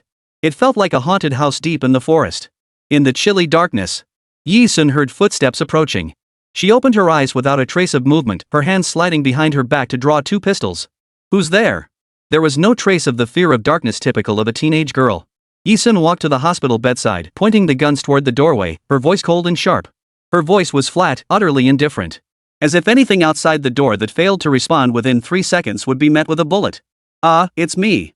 My Dan's voice came from outside the door. Within seconds, my Dan scratched his head and stepped into the room. Seeing Yi-sun pointing the gun at his forehead, my Dan's legs suddenly went weak. Startled, he was also stunned by Yi-sun's vigilance. He hadn't expected her alertness to be this high. I've settled Chen Liang and the others in the hotel across from this clinic. We all caught some sleep. I came to ask if you want to get some rest too? After all, you drew so much blood far beyond what your body could handle to transfuse him, and you've been up all night until now. You must be exhausted. If you don't mind, I can keep an eye on things for you. My Dan stammered, his eyes fixed on the gun in Yi-sun's hand. Yi-sun holstered his gun. Her taut vigilance, however, remained unwavering. No need. You can go back now. Yi-sun coldly dismissed him. She had absolutely no intention of inviting my Dan into the ward. Though a low-level mercenary, my Dan wasn't stupid. He knew full well Yi-sun didn't trust him. All right. Well, actually, I came to tell you that tomorrow I'll be escorting Chen Liang and the others back to the Union. I don't know if we'll ever meet again. I've thought about this for a long time. I always felt like you were my idol. I know it's completely unrealistic. What level of person is my idol? How could they possibly be here, meeting with a nobody like me? Just consider it my imagination running wild. I just feel like you're my idol. I might be rambling a bit too much. Meeting you was fate. If we ever cross paths again, it'll be a pleasure. My Dan nodded at Yi-sun with a smile, then turned to leave. With your skills, you could join the cabin mercenary guild in S-Nation. Yi-sun lowered his gaze, his voice tinged with melancholy. It would be a better place for new recruits like you to grow than Katter City. Goodbye. My Dan had a premonition. Yi-sun was never one to speak much. For her to offer advice on future plans was a tremendous honor. It made my Dan pause, as if she'd been personally selected for advancement by her own idol. Thank you. Once I finish this job, I'll head straight to the cabin mercenary guild in S-Nation to give it a try. Thank you. My Dan turned, bowed deeply to Yi-sun, and jogged away. In this world, many people cross paths only once during their journeys. One glance, and they may never cross paths again for the rest of their lives. In Yi-sun's decade as a mercenary, he'd encountered countless low-level mercenaries like my Dan. Even she herself, at the very beginning, had been just another unremarkable low-level mercenary among the masses. She merely survived by sheer luck and rose to the pinnacle of the world, that's all. Ahem. Boss. After my Dan left, Ghost Hammer's soft cough echoed behind him. Yi-sun spun around, striding forward in 3 quick steps. She smoothly reholstered the 2 pistols that had fallen to the ground. Lowering her gaze, she looked at Ghost Hammer. Awake? Her tone was flat and matter-of-fact, as if she held no particular concern for Ghost Hammer's injuries. Ghost Hammer was a towering, rugged man, as tough as iron, yet his mind was unusually sharp. Clearly, he had been awake for some time and had overheard the exchange between my Dan and Yi-sun. Supporting his bullet-ridden chest with one hand, Ghost Hammer propped himself up against his iron-hard chest and said, "Boss, that little bastard just said you drained more blood than your body could handle to save me." He knew exactly how severe his injuries were and how much blood he'd lost. Especially in a city like Katter, where medical resources were scarce. Chased to the brink by Mondstadt's forces, he saw Yi-sun arrive. Ghost Hammer flashed Yi-sun a genuine, blood-stained smile, truly believing he would die there. If he could see the boss one last time before dying, he'd have no regrets. But he never imagined. The boss who always held a high position, cold and ruthless even when Green Vine and Mad Eagle died, she didn't shed a single tear, while he and Snowwolf, 2 grown men, wept their hearts out. She would risk her own health to save him. In Ghost Hammer's memory, the boss had always been cold-blooded, devoid of any heart. What is it? Yi-sun lowered her gaze, responding softly. As if, in her eyes, draining blood beyond her body's limits to sustain Ghost Hammer would somehow compromise her own physical condition. She hadn't given this matter a second thought. Nothing. Ghost Hammer paused, his voice trailing off. His loyal, unwavering subordinate had always kept certain matters locked away in his heart like forbidden secrets. This was the first time Ghost Hammer had ever mentioned the past to Yi-sun. "Boss, do you remember? This is where the 5 of us first formed our alliance. There's something I never told you. Me, Snowwolf, Greenvine, and that hothead Crazy Eagle, we've always regarded you as the closest family we've ever known. At your command, we'd walk through fire for you, fearing neither life nor death." The dark eyes of the hammer-like giant held an expression that was either sorrow or regret. "Back then, all 4 of us believed you considered us your closest kin too. Sorry, boss. Like Snowwolf, I once doubted you. After the Meilinger campaign, when Green Vine and Mad Eagle died, you showed no sorrow as if they weren't your family. Only we foolishly assumed we were." 157, Sealed Memories, Eternal Echoes. I thought we were merely stepping stones on your path to success. But now, Ghost Hammer realizes he was wrong. Wrong beyond measure. He never forgot the moment Yi-sun rushed to his rescue. To save him, she had willingly transferred blood far beyond her own physical limits without hesitation. Even though she understood better than anyone that for a mercenary, exceeding physical limits meant facing numerous complications.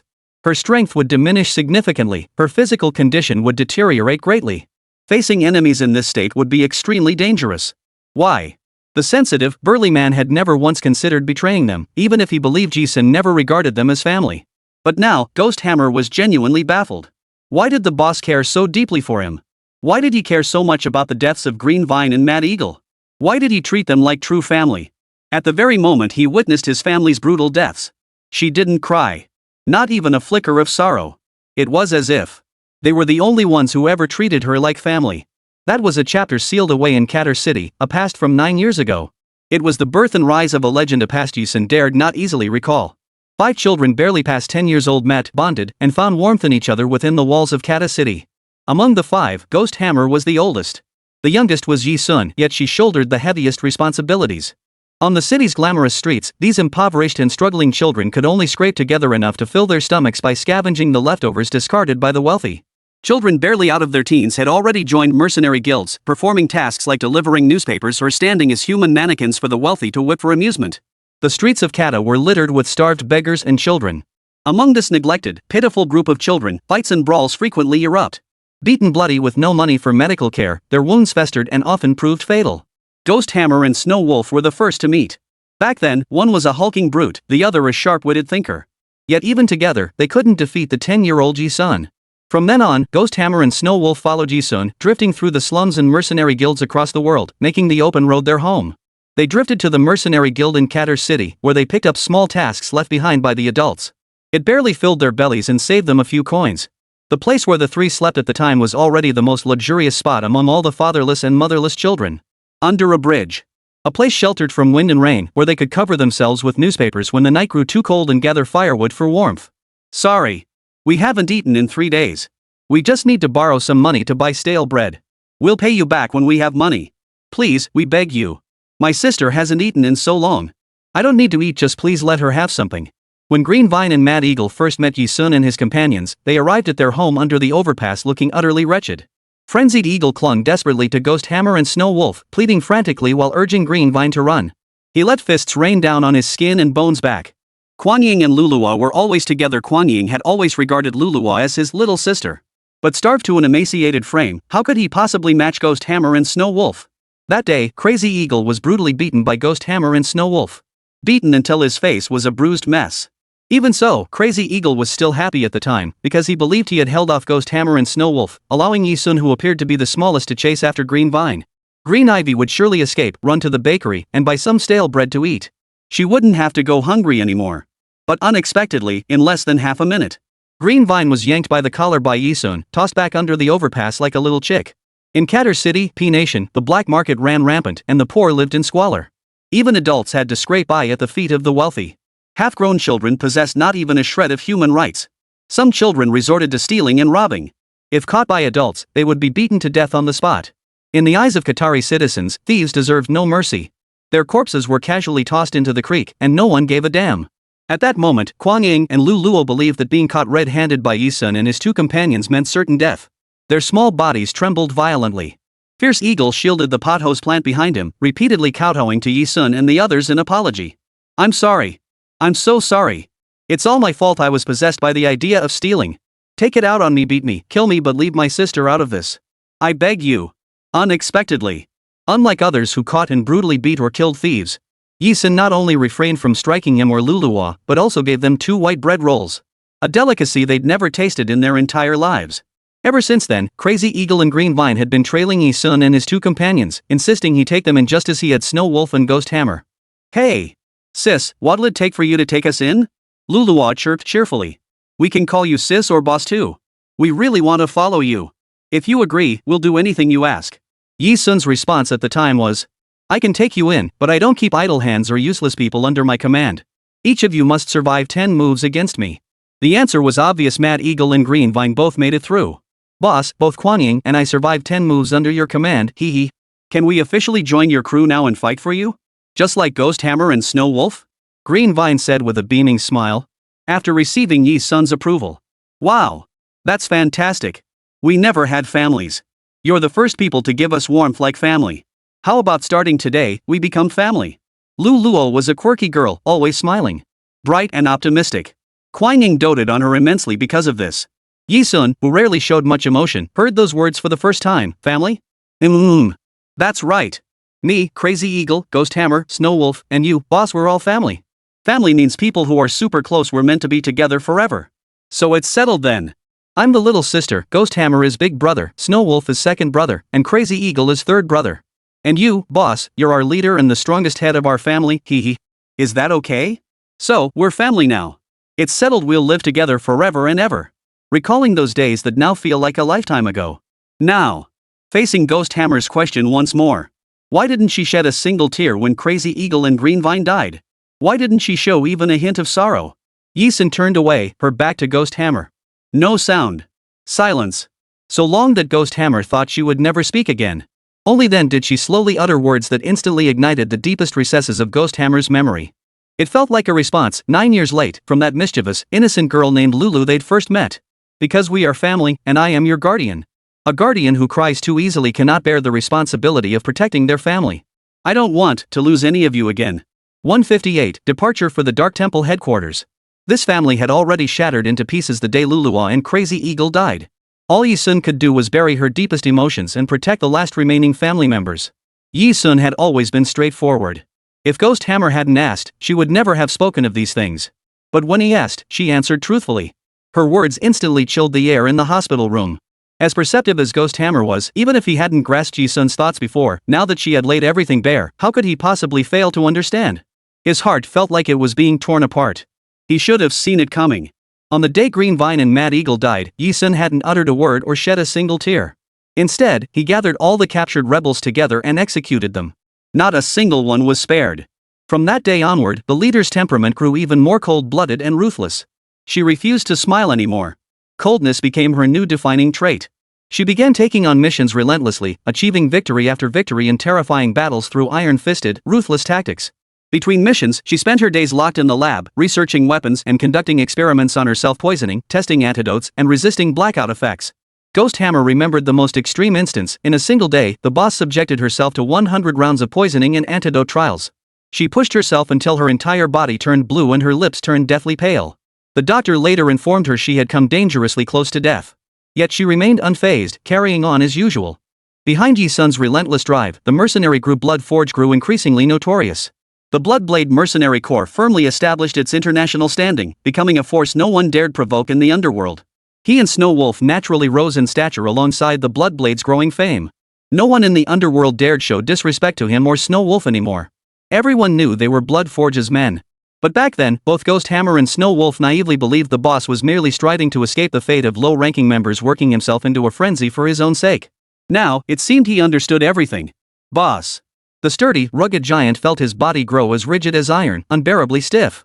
1,000 words dissolved into a single, faint cry. Don't dwell on the past. Get some rest. I'll be right outside. Call me if anything happens. Yi Sun cut Ghost Hammer off. Her voice remained as cold and detached as ever. Now that Ghost Hammer had awakened, she no longer needed to stay by the sickbed at all times. After all, there were gender distinctions to consider. Yi Sun wasn't one for affectation. After speaking, she stepped out of the ward and sat down on the floor to the right of the doorway. Her hands moved naturally from the gun bag, drawing 2 pistols. She hooked the triggers of both guns with the index fingers of her left and right hands. Just like on the battlefield, she maintained absolute vigilance. Leaning casually against the ground, she immediately slipped into a light sleep. The night passed without incident. The next morning, the 3 members of Blood Action Group arrived punctually at the clinic in Kata City. The exact address of the clinic had been sent to the Blood Red Operation Team members by Yi Sun that very morning. The 3 women who appeared here. Standing in the center was a woman with a curvaceous, alluring figure. She wore a sheer, backless red dress, a leather whip tucked behind her waist. Every movement and smile radiated a captivating, enchanting charm. Her code name was Blood Orange. To her left stood a girl who appeared sweet and innocent, with a face that looked like a middle schooler's, though she was actually 23 years old older than Yi Sun. Her code name was Blood Lychee. On the right stood the most inconspicuous of the 3. She wore a straight fringe that obscured her eyes, kept her head bowed, and was clad in plain, drab hemp clothing. Her codename was Blood Bell, along with Yi Sun's codename, Blood Refined. The four were members of the Blood Operation Group, each bearing a name prefixed with the character Blood. It had been a year since Yi Sun had last seen them. At the clinic entrance. The moment Yi Sun appeared, their gazes met. Xueli, the most erect of the three, dashed toward Yi Sun. Lien. Long time no see. You finally remembered us. She exclaimed. Xueli threw herself forward, wrapping her arms around Yi Sun in a full embrace. Yi Sun didn't dodge, letting her embrace him naturally. Compared to Xueli, Xueju and Xuechang possessed more composed dispositions. The two stood silently by, watching without approaching. Yet the faint smiles curling at the corners of their lips revealed their true feelings. Joy. You've grown taller. Yi Sun had always treated Xueli, who was older than him, with the affection reserved for a younger sister. Besides, Xueli was considerably shorter than Yi Sun, petite and delicate. Yi Sun raised his hand and gave Xueli's head a light pat. I'm 23 already, how could I still be growing taller? Lianjie, you just love teasing me. Xueli deliberately muffled her voice as she spoke. Clatter, clatter, clatter. The moment Xueli's attention was drawn by Yi Sun's words, a crisp sound of fine needles hitting the floor echoed clearly. The others saw Yi Sun's right hand relax slightly. Over 100 fine needles spilled out from her grasp as if they were worthless, clattering to the floor. Scattering across the floor. Yi Sun murmured a slight tease. The hiding spots for my hidden weapons haven't changed, still the same few places. Maybe it's time to consider changing things up a bit. Xueli excelled at needlework. In her hands, these tiny needles barely visible to the naked eye could be manipulated with astonishing skill. Killing, incapacitating, strangulation, suffocation. Nothing was beyond her reach. Don't be fooled by Xueli's appearance, she looks like a middle schooler, yet her entire body is concealed with needles. From large pockets in her pants and clothes to tiny spots like her hair strands and the hems of her garments, every inch is packed with fine needles. She carries hidden weapons everywhere. For those in the international underground world, facing Xueli is a challenge that defies defense. However, when facing Yi Sun, within the span of a few words, Xueli didn't even know when Yi Sun had made her move. She intercepted every single needle hidden all over her body. It was like stripping a porcupine of all its quills. Xueli swiftly pressed the areas where she'd concealed her hidden weapons, confirming every last one had been confiscated by Yi Sun. She looked at Yi Sun with a pout. Lien. You did it again. Why can you always find every hidden weapon I've painstakingly concealed? It's so frustrating. Xueju had the most level-headed temperament among the three.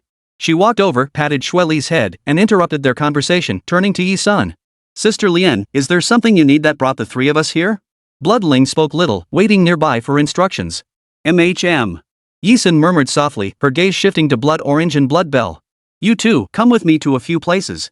Now that she was back on the international stage, she wouldn't be returning to the Bloodblade Mercenary group anytime soon. But certain preparations could be made in advance. For instance, rallying forces and forging cooperative alliances with certain underground factions. She had summoned the three members of the Blood Operation Group because Blood Orange, Blood Lychee, and Blood Bell had each established solid networks within the international underground. Yi Sun intended to negotiate alliances with certain underground factions. If she went alone without offering corresponding benefits, no one would agree to ally with her. After briefly explaining the situation to Blood Orange and the others, they unanimously declared, "We'll follow Sister Lien's lead." Blood Orange inquired, "So, who should be our first alliance target?" The first alliance was crucial. If this initial faction rejected their alliance, word would spread internationally. Many factions hearing the rumors would then be unwilling to form alliances with them. Yi Sun already had her answer. She raised her eyebrows and declared, "We're going to the Dark Temple headquarters." 159, I am yours, and so is the Dark Temple. Before her first encounter with Yu Hen, the ruler of the Dark Temple in Wenjiang City, Z Nation, Yi Sun had always known of the Dark Temple and its existence. However, prior to this, Yi Sun had never seen Yu Hen, nor had she ever visited the Dark Temple headquarters. In Z country, Yu Hen had always sought her out, she had never taken the initiative.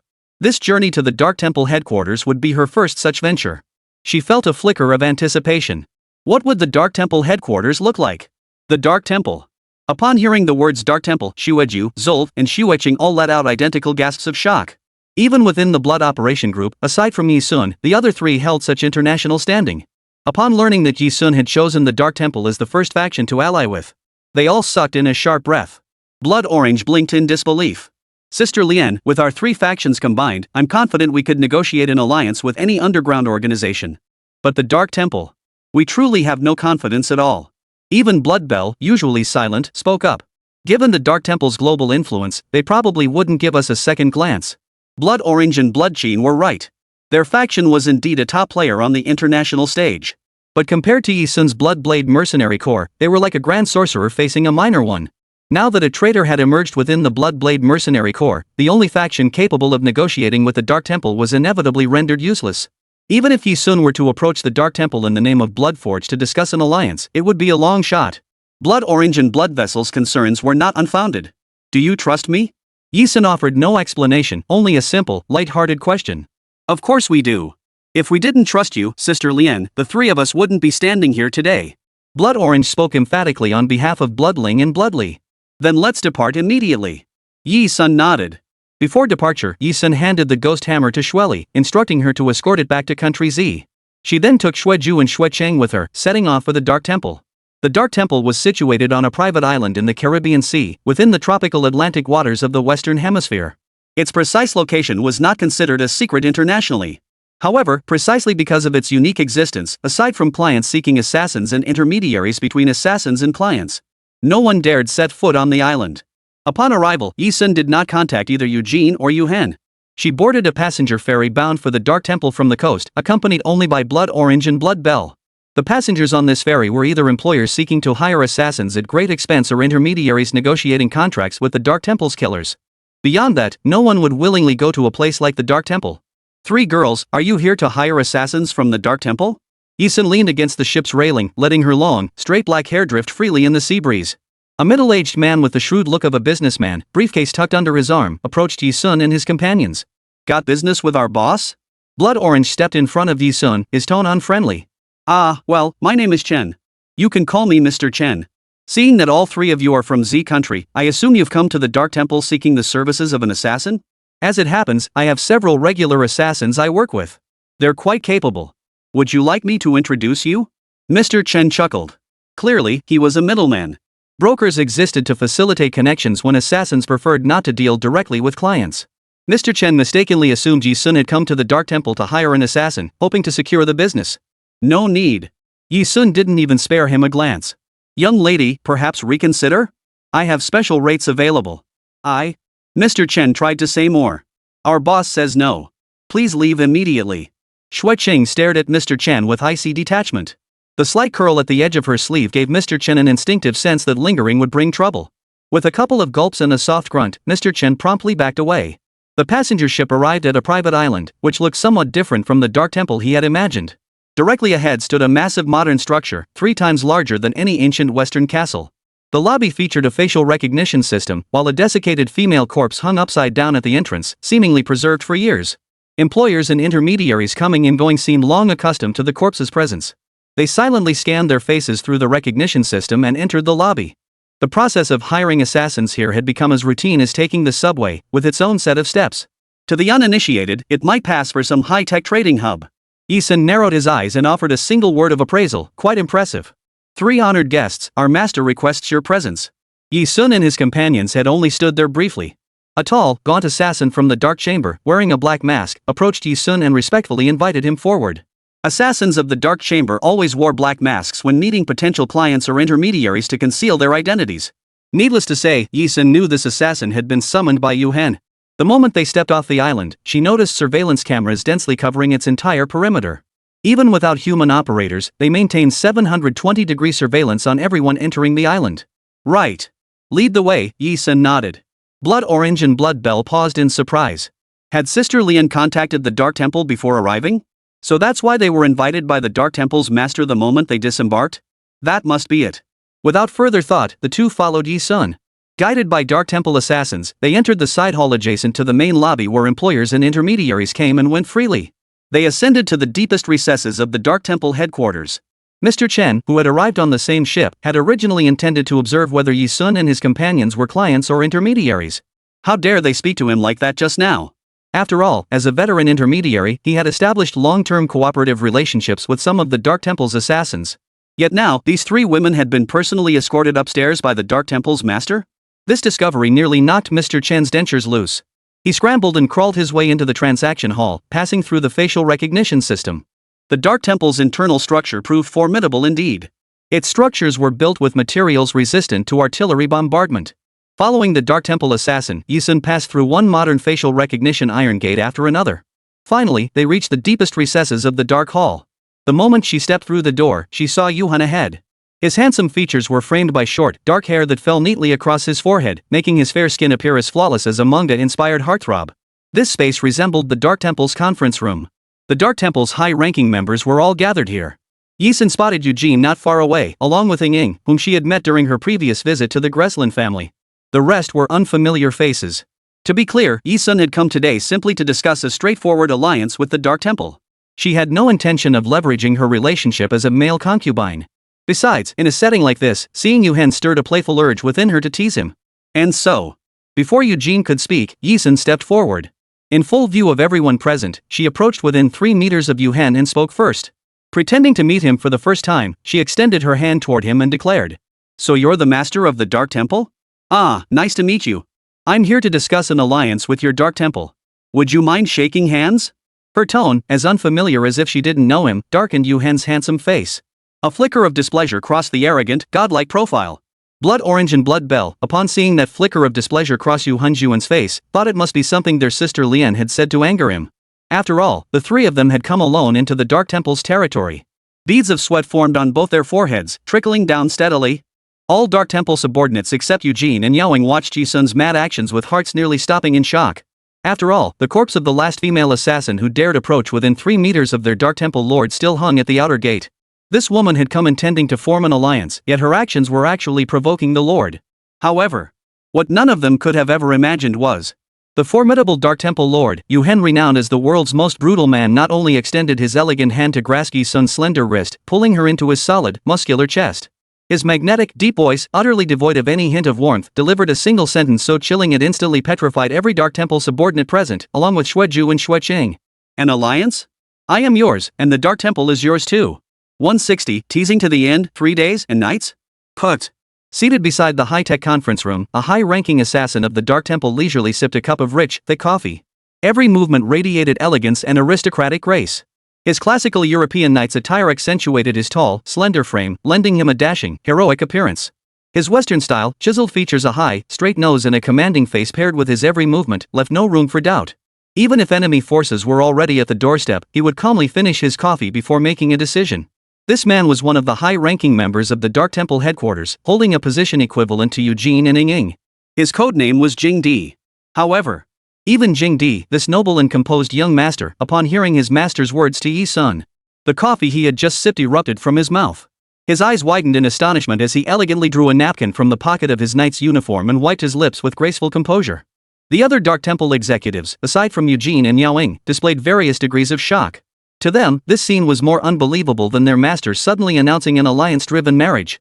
They had assumed the master would treat Yi Sun the same way he had treated that female assassin who had climbed into his bed years ago. Yet, such intimate gestures, coupled with a willingness to hand over the Dark Temple outright, what was this? Could it be that the heavens were about to collapse? Clunk! Standing behind Yi Sun, Xueju and Xueqing were famously mature and steady compared to Xueli. That was precisely why Yi Sun had chosen to bring them along, keeping them by his side. Yet even these two felt their hearts take a roller coaster ride upon hearing Yu Hen's blunt, unromantic words. A sudden clang. Who could tell them could the master of the Dark Hall and their sister Lian actually be acquainted? Eugene, trailing behind, was sweating bullets for his master. He knew his master lacked tact, but he never imagined his master could be even more tactless than he'd ever imagined. Cough, cough, cough. Eugene placed his hand over his thin lips, clearing his throat awkwardly. He stepped forward in 2 strides, ready to lend a hand. But things didn't go as he'd hoped. Yi Sun still couldn't resist the chance to tease Yu Hen. Feeling his powerful physique, she showed no shame or embarrassment, lightly placing one small hand on Yu Hen's chest in front of their subordinates. Upward, upward. Finally resting on his flawless profile. Oh? Who'd have thought the master of your dark chamber would be so forward? Well then, how about we discuss our partnership in bed? Yi Sun wore a faint smile as her hand traced patterns across Yu Hen's body. She was determined to play the act of not recognizing Yu Hen to the very end. From some unknown moment, his eyes held only her. Yu Hen pressed down the small hand darting wildly across his body. Unfamiliar with such allure, his face handsome enough to make gods and mortals envious bent slightly to match Yi Sun's height. His lean back bent slightly. So close that Yi Sun almost thought he was about to kiss her.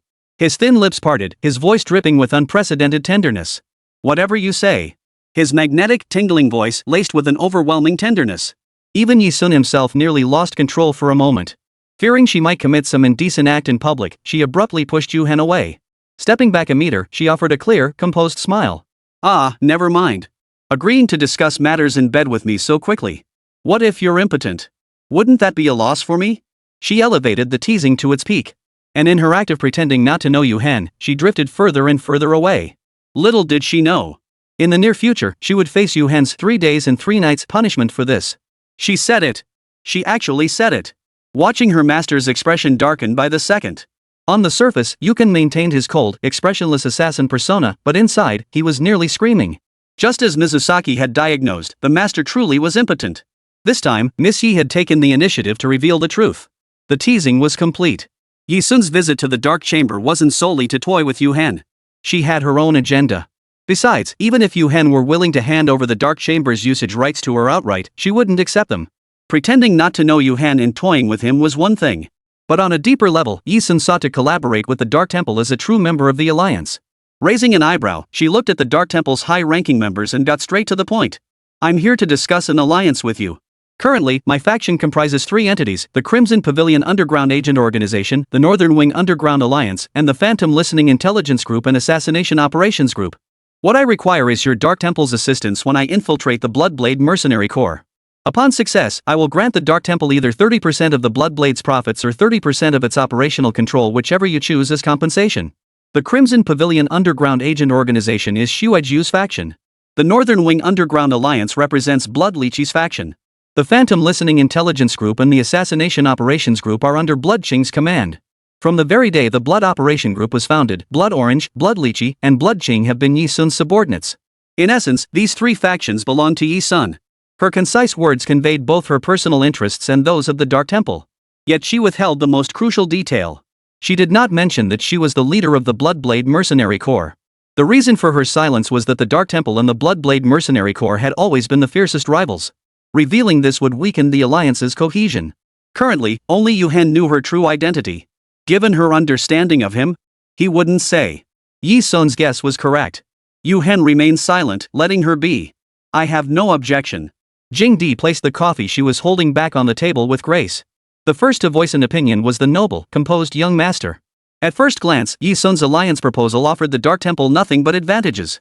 The Dark Temple had no reason to refuse. I have no objection either. A woman seated in the corner, her eyes crinkling at the corners, spoke up after Jing Di. The high-level vote passed unanimously. Everyone had witnessed Yu Hen's stance. Truthfully, as long as Yu Hen agreed, the higher-ups' opinions were irrelevant. The alliance with the Dark Chamber was thus sealed. It was clear to anyone with eyes that Yi Sun and Yu Hen shared an extraordinary relationship. The alliance meeting dispersed. Arranged by Eugene, Yi Sun, along with Shuaiju and Shuaichang, were each given their own room and invited to stay at the Dark Temple headquarters. That night, the moonlight grew increasingly chilling. The corridors of the Dark Temple headquarters were lined with one iron door after another, each equipped with facial recognition systems. Certain areas were accessible only to the Dark Temple's ruler, Yu Hen. After accepting Yi Sun's alliance invitation, the Dark Temple's high-ranking officials convened a nighttime meeting. Yu Hen rarely attended such high-level meetings, and this time was no exception. The meeting concluded. Eugene leaned against the wall by the conference room door, waiting for Jing Di, a dashing, elegant nobleman clad in classical European knight's attire, to emerge. Eugene, still bearing the appearance of a cold-faced assassin, spoke these words. Miss Yi and the master are acquainted. Oh? Even if Jing Di showed surprise, he maintained his noble demeanor completely. As Eugene continued. But Miss Yi has always been dissatisfied with the master. She treats him as a male concubine. According to Suirio's medical diagnosis, it's preliminarily determined that the master is lacking in that department. Eugene looked up, delivering the gossip to Jing Di with deadpan seriousness. Earlier, when the master and Miss Yi were alone in a room, it ended in under 20 minutes. It's definitely impotence. That's why Miss Yi pretends she doesn't want to know the master. Yukin wouldn't know that in Yi Sun's private room. Her single-word impotence had set off a chain of events that could not be avoided. Yi Sun had barely closed the door behind her when a man suddenly appeared from the darkness, wrapping his arms around her petite frame from behind. Recognizing the familiar, crisp scent, Yi Sun knew it was Yu Hen. Her entire body, tense with anticipation, instantly relaxed. So it's my poor little male companion, is it? What? Is it true? Truly eager to try negotiating an alliance in bed? Yi Sun's words hadn't even finished. Her red lips were fiercely covered by a pair of thin lips. Tossing and turning. Even a kiss like this left her feeling overwhelmed. Yi Sun opened her eyes, realizing she'd gone too far. Just as she tried to rise, her slender frame was pinned down by the man's iron-like grip, his powerful hands pressing her face down onto the dark sofa. Impotent? You're the one who's lost out. Humph. You won't be getting out of bed for 3 days. 161 Yangqing Military Academy, Snow Wolf stance? Yu Hen's actions were direct. Perhaps lacking experience in this area, his iron-hard palms landed on her body, leaving several red marks on her skin. Realizing the crudeness of his actions, and lacking any experience whatsoever, seeing the flush spreading across her body, Yu Hen ultimately refrained from taking her right there. Even without reaching the final step, he still did exactly as he threatened, wearing her out until the next day. Her body ached and tingled so badly she could barely get out of bed. After staying in the dark hall for about 3 or 4 days, Yi Sun departed with Blood Orange and Blood Bell. Over the next 4 or 5 days, she identified several factions suitable for alliance and secured unanimous agreements for cooperation. Given Yi Sun's status, it was inadvisable for her to linger internationally. Besides, Ghost Hammer and Yellow Cat were still waiting for her in Z country. Huang Mao had been hunted out of the Bloodblade Mercenary Corps by its own members, and she must have carried some of the latest internal intelligence. On the eve of her return, Yi Sun made a special trip to the weapons lab she had worked in before her imprisonment. She retrieved the classified formulas for explosive AK series weapons and research reports on various firearms, bringing them all back to Z country. With these materials in hand, it was almost as if she had transported the entire weapons lab back to Z country. However, through official channels, she lacked the authorization to manufacture weapons in Z country. Therefore, on the very day Sun Tianyu heard she was returning and rushed to the airport to pick her up. On the way back, Yi Sun asked him, "I want to research and manufacture weapons domestically. What steps must I take to obtain a manufacturing license?" She and the traitors of the Bloodblade Mercenary Corps would inevitably cross paths someday.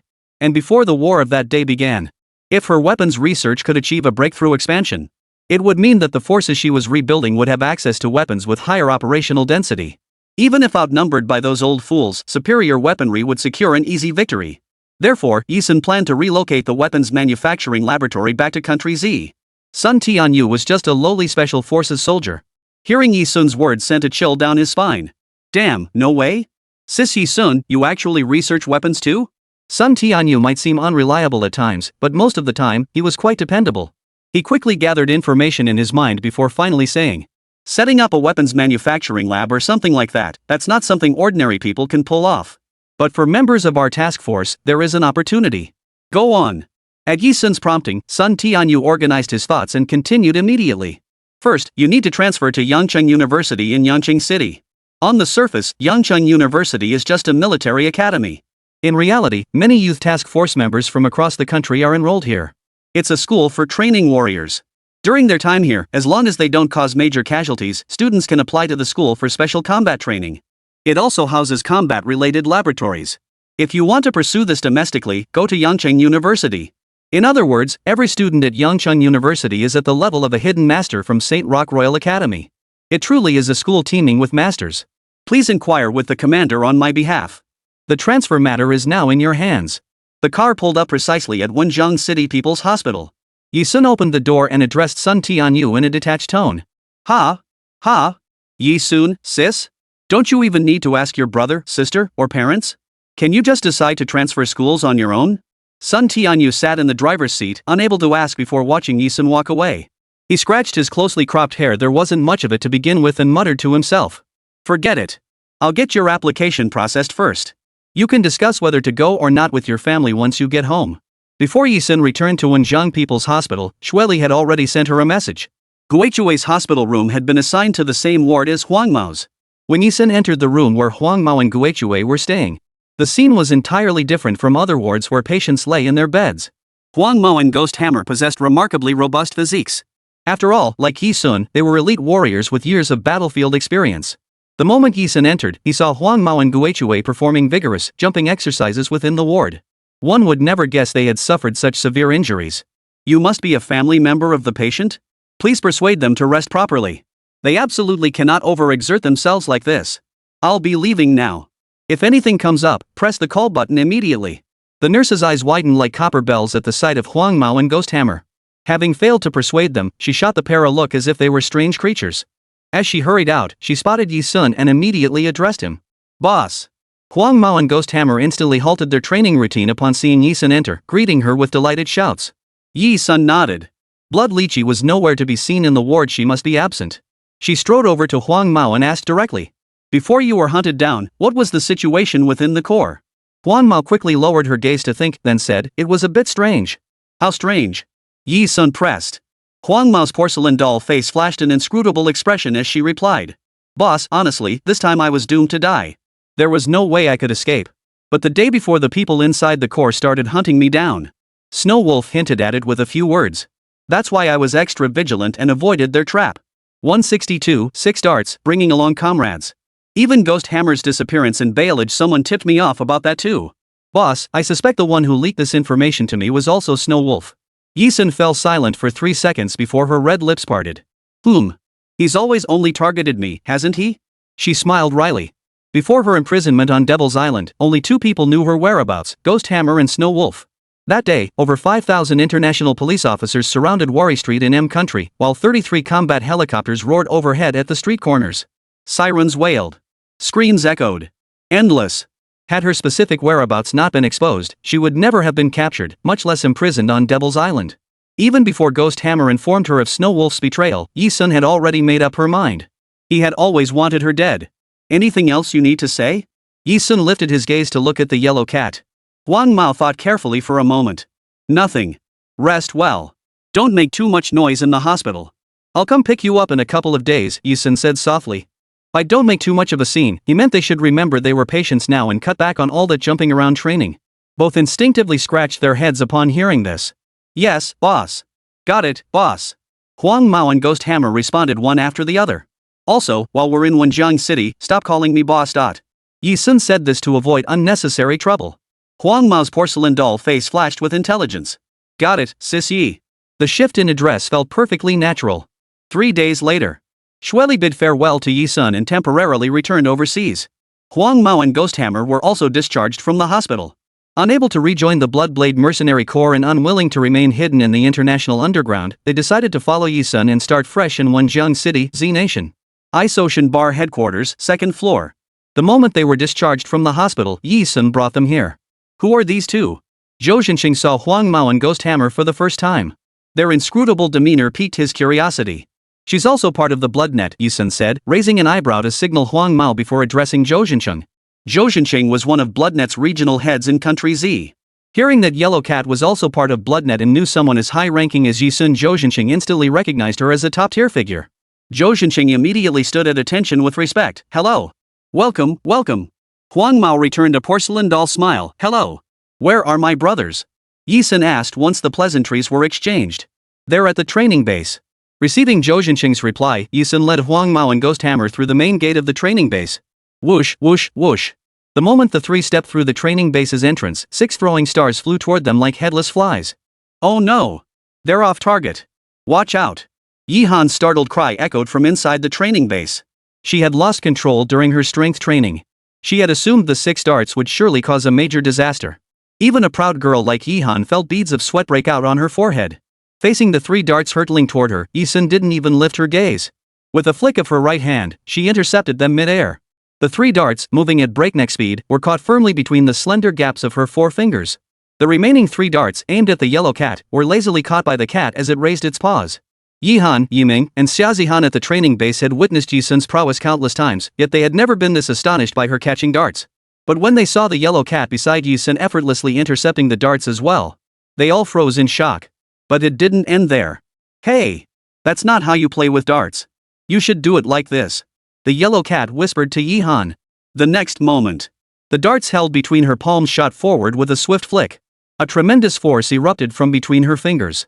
Shooting through the air, it hurtled toward Yi Han, 10 meters away. Whoosh!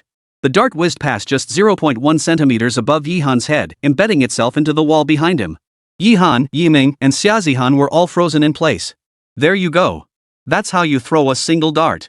When you throw 2 darts simultaneously, it's all about explosive power, like this. Huang Mao, now hooked on the game, cradled the 2 remaining darts between his index, middle, and ring fingers. With 2 more whistling sounds, she flicked them toward Yi Han. This time, however, she didn't get her wish. Yi Sun simply raised his left hand, effortlessly intercepting both darts mid-air. His movements were swift and agile, leaving one's eyes darting back and forth in bewilderment. Enough playing. Let's get down to business, Yi Sun said softly. Got it, sis Yi. Huang Mao replied cheerfully. Little did they know. Every move the 2 made was observed by Yi Han, Yiming, and Xiaozihan.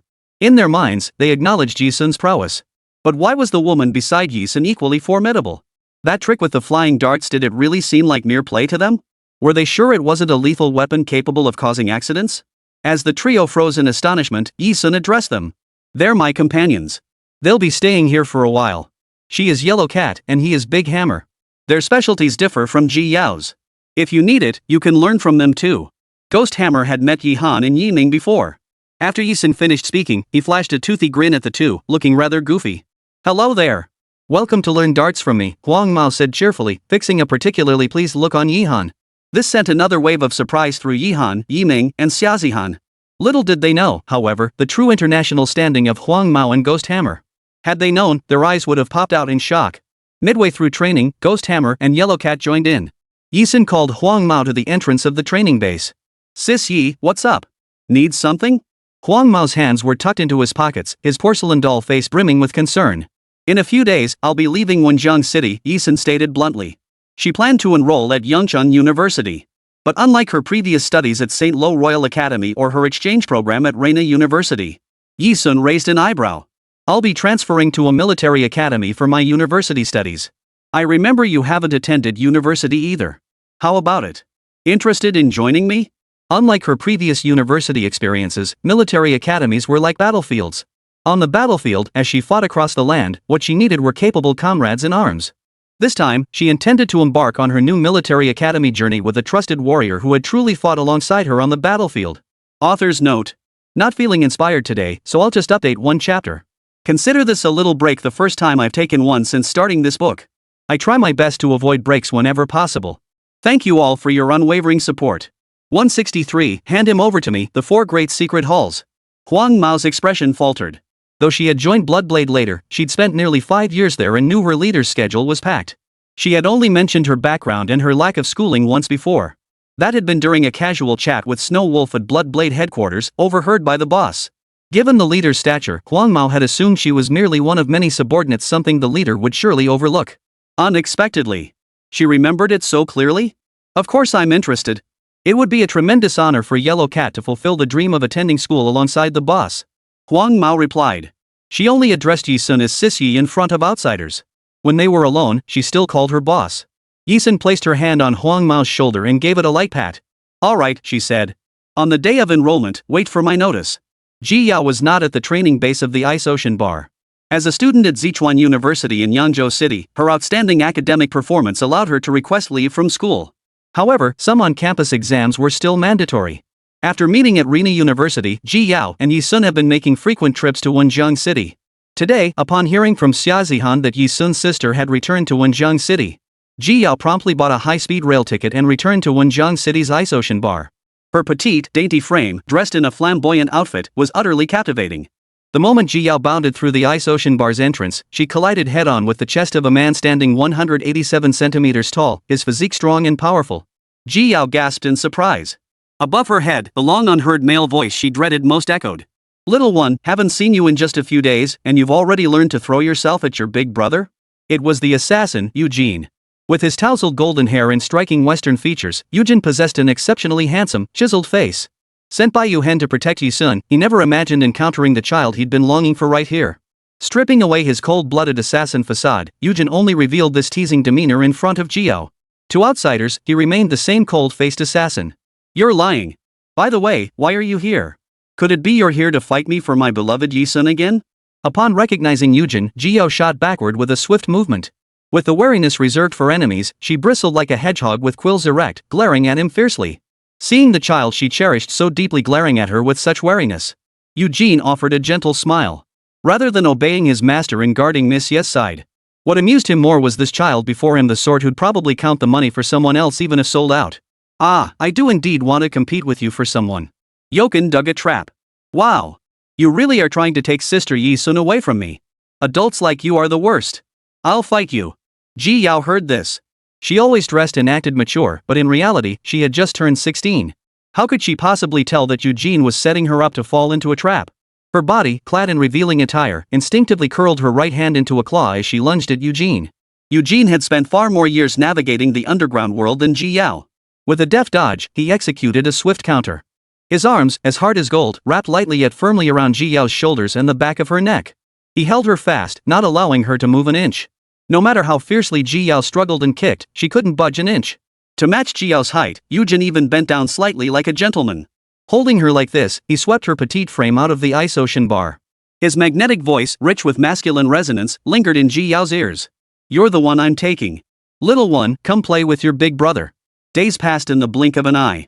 Sun Tianyu swiftly secured admission for Yi Sun to Yangcheng University. Yi Sun was already an adult, and she had always been independent-minded. Regarding the transfer, she merely informed her family before setting off for Yangcheng City. Accompanying her was Huang Mao. Sun Tianyu drove them both. "Yi Sun, I've secured your spot. Once you enter Yangcheng University, you'll be a full-fledged student there. However, if your friend also wants to enter Yangcheng University, you two will need to split up shortly. Your friend must go to the admissions office and pass the entrance exam to enroll. And since your statuses are different, your admission routes are different, so you probably won't be assigned to the same dorm building." Yi Sun had no worries whatsoever about Huang Mao failing Yangcheng University's admissions test. After getting off the vehicle, Sun Tianyu handed Yi Sun the pre-prepared operational team member credentials and firearm permit.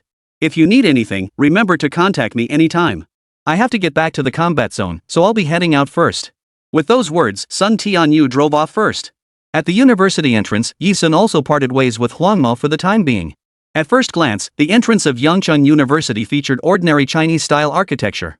The aged gatehouse and buildings bore some resemblance to the middle and high schools where ordinary students studied. However, the campus area here was more than 10 times larger than that of a typical high school or middle school. Yi Sun headed straight to the 6th floor of the girls' dormitory building. Due to the building's age, the door of her assigned dorm room bore 4 dormitory numbers painted in faded red enamel, their age evident in the peeling paint. It read 6088. Yi Sun pulled her suitcase with one hand while pushing open the dorm door with the other. "Lu Ling, okay, stop putting on makeup. This is a military academy. All this primping and powdering isn't quite appropriate." "Oh, I'm just trying it out. Everyone says girls love to look pretty. Yu Yiping, you should try it too, hee. Come on. The dorm door wasn't locked. Upon entering, Yi Sun first saw 4 bunk beds. This was a 4-person dorm. To the left of the door lay the toilet and shower area. Inside, 2 girls were playfully wrestling. The one named Lu Ling had medium-length curly hair and was applying foundation, looking fresh-faced and pretty. The other girl, Yu Yiping, stood at 5 feet 9 inches with a boyish short haircut, giving her a somewhat unfeminine appearance. She was being chased around the room by Lu Ling, who was smearing foundation all over her face. Her expression clearly showed her strong resistance to makeup. Overall, the atmosphere in this dorm room was quite pleasant. Hearing Yi Sun push open the door, the 2 girls stopped mid-play, turning their heads toward him as if paused by a mechanical switch. "Cut it out, the new roommate's here." Yu Yiping had a somewhat masculine appearance, and even her voice was deep and husky, like a boy's. She pushed Lu Ling aside and walked toward Yi Sun. "You must be our new roommate, Yi Sun?" Lu Ling also stopped her playfulness. She took out her lipstick and applied it to her upper and lower lips while looking at herself in the mirror, giggling as she said, "Heard you're the new action team member. We'll get along great from now on." Both women carried themselves with the confident poise of soldiers, showing no hint of hostility. Yi Sun nodded. "MHM. Yu Yiping, you tell our new roommate about our school, okay? Oh, and the wristwatch, don't forget to give it to our new roommate," Lu Ling said, winking at Yi Sun and narrowing her eyes. Who knew our new roommate would be this gorgeous? Ha! Yu Yiping had already retrieved an electronic watch. Stepping before Yi Sun, she said solemnly, "Yi Sun, welcome to Yangcheng University. Here is your wristwatch. Please take good care of it. Before enrollment, you must have heard that most students at our university are members of the youth action group, right?" Compared to the bubbly Lu Ling, Yu Yiping appeared more mature, much like her short hair, sharp and decisive. Yi Sun found her quite likable. "Yes, I know," Yi Sun replied, accepting the watch. He noticed that besides the standard time display in the upper right corner, the center of the watch face bore the character's star count. Below star count, a number was displayed. 0. Star count is how our school evaluates a person's ability.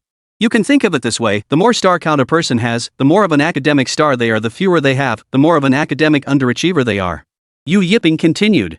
"Before you get familiar with our school, you need to first break free from your preconceptions about traditional universities. You should know that anything related to training strength is permitted by our school, as long as it doesn't cause major trouble on campus. Within our institution, there are 4 major secret chambers: the mission chamber, the intelligence chamber, the command chamber, and the administration chamber. The task hall is the department where students can find missions to undertake. Upon successfully completing a mission, they will receive monetary rewards and star ratings. Rewards and star ratings are determined by the mission's difficulty. Compared to the other 3 secret halls, the mission hall presents the greatest challenges. Consequently, the monetary rewards and star points earned here are the highest. I heard that recently, two seniors who frequently visit the task hall both earned 10,000 stars. They shattered the 50-year record since our Xunxun University was founded. 164, Mission Command, a campus snapshot. It sounds a bit complicated, but to put it simply, star points are equivalent to credits in a regular school. The term star points is simply a euphemism coined by Xunxun University students for its pleasant sound. The wristwatch Yu Yiping gave me is a tool for tracking the exact number of star points. For example, after a student completes a task in the task pavilion, they can go to the management pavilion. There, they ask the management hall student to change the number on their electronic watch from 0 to 10. At Yangcheng University, the quantity of these star points essentially represents a student's social standing. At other ordinary schools, comparisons might revolve around whether a student's family is wealthy or impoverished. At Yangcheng University, however, students measure their daily status through star counts. This rule. Are your university's 4 hidden halls based on the operational principles of the International Underground? After carefully listening to Yu Yiping's explanation, Yisun cut straight to the heart of Yangcheng University's unspoken rules. This Yangcheng University with its Task Pavilion, Intelligence Pavilion, Command Pavilion, and Administration Pavilion was essentially a scaled-down version of the International Underground's assassin mercenaries, accepting and dispatching missions, trading intelligence, directing battlefield operations, and managing major departments. The star ratings signifying student status levels directly correspond to an individual's standing and value within the International Underground network. Put simply, it was a campus microcosm of the real International Underground world. How do you know? Hearing Yisun speak so casually. Yu Yiping, who faced her, and Lu Ling, who was curling her lashes with an eyelash curler, both let out uncontrollable gasps. After the outburst, Lu Ling let out an ow. Her hands had trembled from the shock, causing several eyelashes to get caught and pulled out. She stared at her fallen lashes with heartache, inwardly groaning. I mean, how did you know the unspoken rules of the International Underground scene in such detail? Because we all learned about it after entering Yangcheng University, from the students around us. Lu Ling asked in shock. She had learned about the underground world's unspoken rules from boys who love to impress girls by recounting all sorts of sensational stories. Back then, she'd been completely dumbfounded by their tales. Could it be that Yisun had also been dazzled by some of his peers, which is why he knew these things so early? Heard about it. Yisun's nonchalant reply confirmed Lu Ling's suspicion that he'd heard it from gossipy boys. Yu Yiping stepped forward and said, "The school's current rules are indeed modeled after the International Underground scene. The person who first came up with the 4 secret halls and the star count system apparently visited the International Underground scene. That's practically ancient history at Yangcheng University, considering it all happened back in the last century." The trio's conversation abruptly halted at that moment. Because Yisun's phone emitted a sharp, urgent ring. "Sorry, I need to take this call," Yisun said, pulling out his phone and pressing to answer. Sun Tianyo's frantic voice came through the phone. "Yisun, your school just called me. They said your friend got into a fight with someone right at the admissions office entrance. You should go check it out, okay? It sounds pretty serious?" Sun Tianyo's urgent tone made Yisun recall. Don't be fooled by Huang Mao's porcelain doll face, innocent and gentle, she's all respect and politeness in front of others. But to outsiders, Huang Mao was no pushover. Her temper was notoriously explosive, the kind that flared up at the slightest provocation. "Yeah, I'll go check." After hanging up, Lu Ling and Yu Yiping both looked at Yisun with concern. "How did your friend get into a fight? You should go check on them right away. You know where the admissions office entrance is, right? Yu Yiping and I will take you there." Despite being a beauty-obsessed girl, Lu Ling proved genuinely reliable when trouble arose. She didn't even finish her makeup, grabbing her coat and leading the way out. As Yisun followed Lu Ling and Yu Yiping toward the admissions office, he heard Lu Ling express her persistent concern. "Because of our school's unique nature, every student here possesses extraordinary abilities. Especially those who frequently take missions from the mission hall, they've developed terrifying combat skills beyond ordinary expertise. We need to hurry. If we're late, your friend might get bullied right after enrollment." Yisun, however, wasn't the least bit worried about Huang Mao being bullied. What she was worried about was Huang Mao bullying others. At the admissions entrance, the area was packed with Yangcheng University students. As Yisun and her 2 companions approached, a series of startled female screams erupted from the crowd. Lu Ling and Yu Yiping were startled out of their wits. Such intense screams. The 2 feared Yisun's friend had suffered some terrible injury. "Excuse us, please make way. Let us through, our friend is inside." Lu Ling and Yu Yiping pushed through the crowd. The moment they caught sight of the scene, they were both stunned. What they saw was a porcelain doll woman in a pale yellow coat, slender yet powerfully built, gripping another girl's arm. Her arm was twisted backward at a 270-degree angle. The angle of the twist caused the girl to gasp for breath in agony. "Tell me to get lost? You don't have the right." Huang Mao planted one foot on the girl's body and kicked her hard onto the ground ahead. She withdrew her hand, brushed it off, and turned only to find Yisun standing there. Huang Mao gasped. Sis Yi. What are you doing here? Which meant Yi Sun's friends had beaten up the Yangchun University students, not the other way around? Lu Ling and Yu Yiping were so stunned by this revelation that they trembled. Before they could process it, Lu Ling, Yu Yiping, and all the Yangchun University students gathered around heard Yi Sun casually add, I came to make sure you didn't kill anyone. Then they heard Huang Mao shrug and reply, Sis Yi, don't worry. I went easy on her. This girl's young, but she's got a vicious streak. She's been targeting me the whole time. I only crippled one of her hands. If it were before, I would have snapped her neck outright. 165, seniors, let's settle this. Huang Mao's tone when answering Yi Sun was almost innocent. It was as if she'd merely caught a weasel and now decided to drown it utterly ordinary. This was their usual matter-of-fact way of speaking on the battlefield. Yi Sun didn't find anything amiss about it. Lu Ling, who had rushed over to help with only half her makeup done, took a few hesitant steps toward them. You too. Lu Ling froze, utterly speechless. Like Yu Yiping, she was utterly stunned on the spot. The students gathered nearby witnessed this scene, combined with Yi Sun and the others' exchange. Were struck by a wave of shock. What did he mean, don't kill him? And what did he mean by just crippled one hand, otherwise I would have snapped his neck? The way the two of them talk at first glance, it almost sounds like they treat human life as worthless. It was as if they were people who had emerged from some terrifying place where human life held no value. Though the majority of Yangchun University students were members of the action squad. They handle weapons daily, undergo specialized training, and possess physical prowess far beyond the average person. They also took on missions from the mission hall. But the vast majority of their assignments were so minor they could never possibly endanger their lives. As for those like Yi Sun and Huang Mao, who truly treat human life as a game, that was absolutely unheard of among their fellow students. Only those who are permanent fixtures at the mission hall, like the seniors who recently shattered Yangchun University's 50-year record by both earning 10,000 stars, could possibly pull off such feats. My friend is new to school and doesn't know the proper etiquette.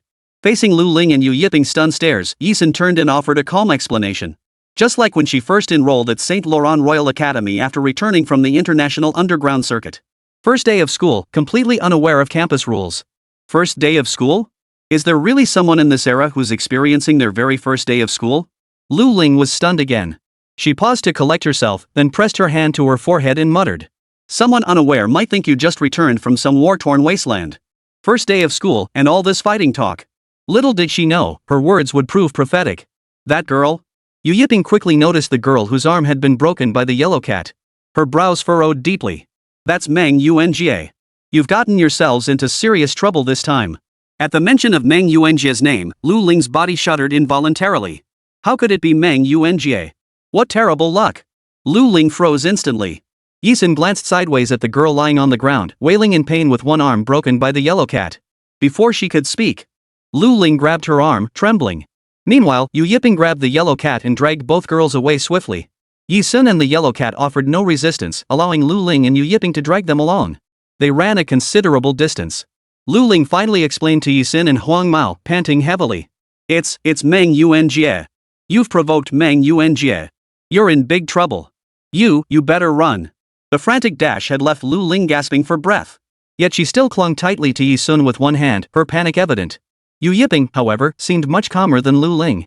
She addressed Yi Sun and the yellow cat. Meng Yuanjie herself isn't particularly strong, but she doesn't rely on her own abilities, she relies on her sister. Her sister is Meng Yuanqing. Meng Yuanqing is the senior I mentioned before, the one stationed at the task pavilion who's already earned 10,000 star points. At our Yangchun University, her sister is this. Yu Yiping gave a thumbs up, implying Meng Yuanjie's sister's status at Yangchun University. So if you recruit her sister, you're really going to be in trouble. Lu Ling swallowed hard, her voice filled with worry. Oh? Yi Sun couldn't help but feel a hint of anticipation. She crossed her arms, leaning lazily against the wall behind her, and murmured. So what? Huang Mao rubbed her hands together eagerly. You wanna pick a fight with me? I'm ready anytime. Their nonchalance sent another chill down Lu Ling and Yu Yiping's spines. Stop talking like that. You have no idea how powerful our seniors are. Even our university president personally stated that when they join forces, they'll be the once in 50 years prodigies of Yangchun University. Our university's future and hope rests entirely on their shoulders. Your little tricks? They're nothing compared to them. Lu Ling declared. Yu Yiping added. Besides, senior Meng Yuanqing and senior He Is always act together. If you cross one of them, you're crossing both. Lu Ling and Yu Yiping were filled with worry. After speaking, they glanced around for Yi Sun and Huang Mao. Suddenly, they saw that Yi Sun and the others hadn't taken their words to heart at all. Especially Yi Sun. She was already striding forward down the concrete path as if nothing had happened. Aha! Huang Mao even yawned out of sheer boredom. Sis Yi, I've passed my entrance exam and my dorm's pretty far from yours. Where should we go now? Let's go check out their school's task hall, Yi-sun replied. She turned to look at Lu Ling and Yu Yiping. The agile figure of the young girl shifted to the side. Her raised face suddenly flashed a single-eyed blink at them, followed by a bewitching smile. That playful grin left Lu Ling and Yu Yiping momentarily mesmerized. She's a little too beautiful. Are you free right now? Yi-sun asked lightly. We're free. What is it? Lu Ling was still reeling from Yi-sun's mesmerizing gaze. We're new here. Would you two mind showing us around your school's task hall? Yi-sun's lips curved upward. The task hall, like the intelligence hall, command hall, and administration hall, was housed within a tall, imposing building resembling a sports stadium on Yangcheng University's campus. The building had only one floor. Its interior style bore some resemblance to the mercenary guild Yi-sun had visited before. Upon entering, the left section featured numerous bulletin boards plastered with all sorts of flashy notices. All were related to missions. After a quick scan, Yi-sun realized that the difficulty ratings of Yangcheng University's mission hall were interconnected with the international underground network. Internationally, the difficulty of a mission was categorized into tiers from highest to lowest. SSS rank, SS rank, S rank, A rank, B rank, C rank. 6 tiers. This classification system was universally adopted internationally, identical everywhere. However, the mission students from Yangcheng University accepted from the mission hall were mostly either C rank or B rank. In Yi-sun and her friend's eyes, these were tasks anyone could handle. After scanning the entire bulletin board, Yi-sun found only one SSS level mission. And here, SSS level tasks were completely ignored by everyone. Yi-sun, stop looking. SSS level tasks are terrifying, they're completely beyond our skill level. Even seniors Meng Yuancheng and Heiza only dare take on SS level tasks, they've never attempted SSS level ones. We certainly shouldn't even consider them. Lu Ling whispered softly beside him.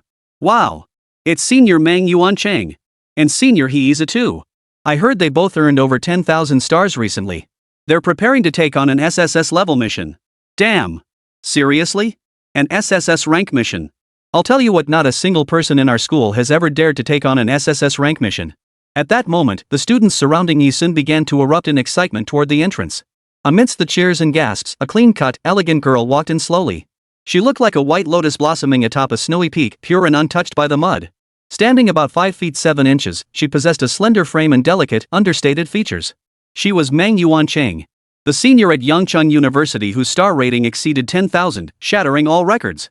Standing beside Meng Yuancheng was a handsome young man whose looks perfectly complemented hers.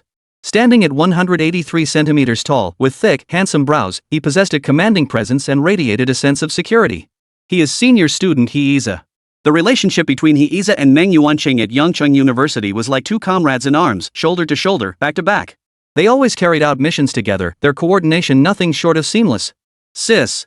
It's those two. That woman broke my hand. Meng Yuanjie, whose arm had been broken by Huang Mao, pointed with her uninjured fingers at Yi-sun and Huang Mao. The injured arm, heavily bandaged, appeared quite immobile. In stark contrast to Meng Yuanjie's troublemaking tomboy image, Meng Yuanqing was the epitome of a lofty goddess. Yet despite her aloofness, for the sake of her trouble-prone younger sister, Meng Yuanqing approached Yi-sun and Huang Mao alongside Heiza. Meng Yuanqing spoke up. Did you two bully my sister? Even as she confronted them, her tone remained elegantly aloof. Stared at by the two most brilliant students at Yangcheng University. The surrounding students had long since frozen in terror. Yi-sun, however, crossed his arms and gazed coldly at Meng Yuanjie's broken arm, replying lazily. You mean that useless arm? Yes, my friend did break it. He answered directly on Huang Mao's behalf. Then I haven't wronged you. Since you did something wrong, apologize to my sister. Meng Yuanqing said. She appeared unwilling to lower herself, unwilling to do anything that might tarnish her noble image in front of the students. Therefore, Meng Yuanqing had absolutely no intention of confronting Yi-sun and Huang Mao. Seeing that Yi-sun and Huang Mao showed no intention of apologizing, Meng Yuanqing frowned, continuing with a hint of displeasure. I don't like getting physical with classmates, but if you insist on not apologizing, there's another way to resolve this. In 2 days, Ize and I plan to accept an SSS rank mission to challenge ourselves. If you refuse to apologize, then let's settle this with strength. We'll both take on the same SSS rank mission and see which team completes it first. 166 SSS rank Command Mission. The moment Meng Yuanqing finished speaking, the surrounding students erupted into chaos. What? Whoa! Senior Meng Yuanqing and Senior Heiza are actually planning to take on an SSS rank mission? Holy crap! This would be a historic breakthrough. Sending these two newbies on an SSS rank mission with senior Mang Yuanqing and senior Heiza? Are you kidding me? If these two newbies dare to accept it, they'd better learn to face death bravely first. The student's buzz made the face of the prodigy Mang Yuanqing grow brighter and brighter. She was born into a family of warriors.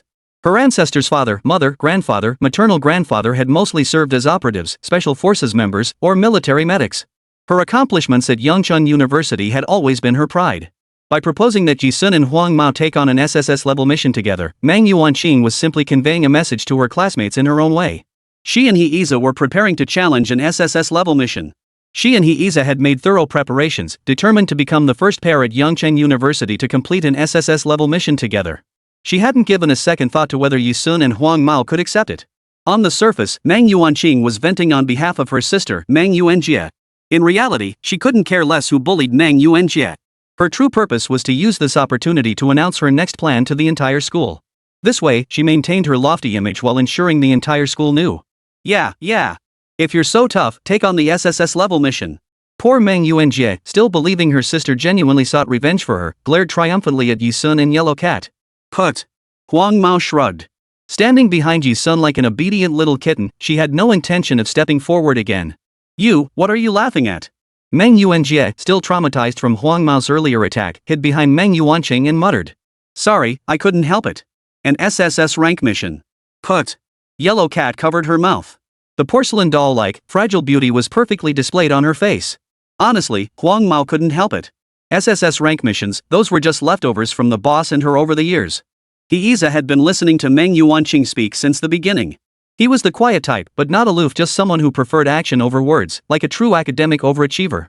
Therefore, upon hearing Yisun's reply, alright, we'll take it. But on one condition. If you lose, your sister must apologize to my friend. The aura that suddenly erupted from the young woman made Heiza stare at her uncontrollably. He was startled. It must be noted that SSS-level missions represent the absolute pinnacle of difficulty, even within the international underground. Students from Yangcheng University were all members of the action group. When they went out on missions, they were working for the war zone. Even when they were on missions, they were always carrying out tasks for the war zone, not for the international underground world. However, their SSS-level difficulty rating was identical to that of the international underground world. He and Mang Yuanqing had spent a long time building up their resolve before deciding to push themselves to tackle an SSS-level mission. Completing a single SSS-level mission was a testament to one's true strength. For on the international stage, the only missions significantly surpassing SSS-level difficulty are the Hell-level special encrypted SSSS-class directive missions. Yet, across the entire international community, the number of Hell-level special encrypted SSSS-class command missions completed throughout history has never exceeded 100. How mysterious are these Hell-level special encrypted SSSS-class command missions? To put it in perspective, within the international underground, securing even a single opportunity to undertake a Hell-level special encrypted SSSS-class directive mission is considered the ultimate recognition of one's status. The only individual he'd ever heard of completing multiple SSSS-level command missions consecutively was the Mercenary king of the international underground. Others? None come to mind for now. This was common knowledge among current students at Yangcheng University, hardly a secret. Now, upon hearing Yisun's choice, Heiza exclaimed in shock, "Don't you know how dangerous SSS-level missions are? Yisun! Don't go!"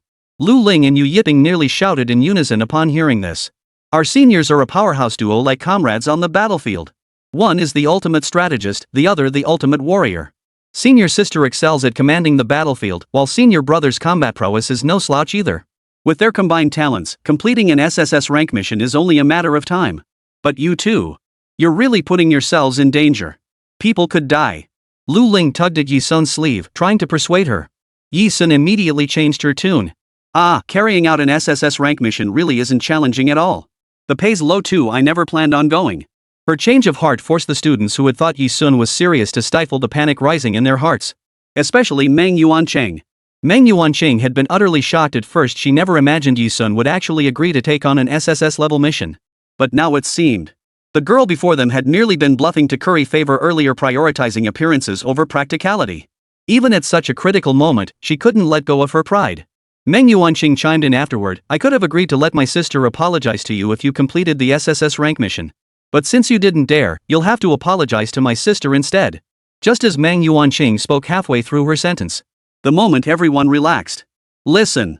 Yi Sun's next words sounded out lazily, and their content turned everyone present into frozen statues. SSS level missions pay too little and offer zero challenge. I have a specially encrypted SSS level directive mission on hand. Since you're so eager to apologize to us, why not come to the battlefield of the SSS level directive mission and settle this once and for all? 167 Nula Campaign, Ordinary Soldier. An SSS level directive mission? Is it that hellish, specially encrypted SSS level directive mission I've heard about? Iiza reacted the fastest. Suppressing the shock that nearly gave him a heart attack, he immediately said, "Getting a chance to undertake an SSS level command mission is an absolute affirmation of status both for those in the underground circles and for us soldiers.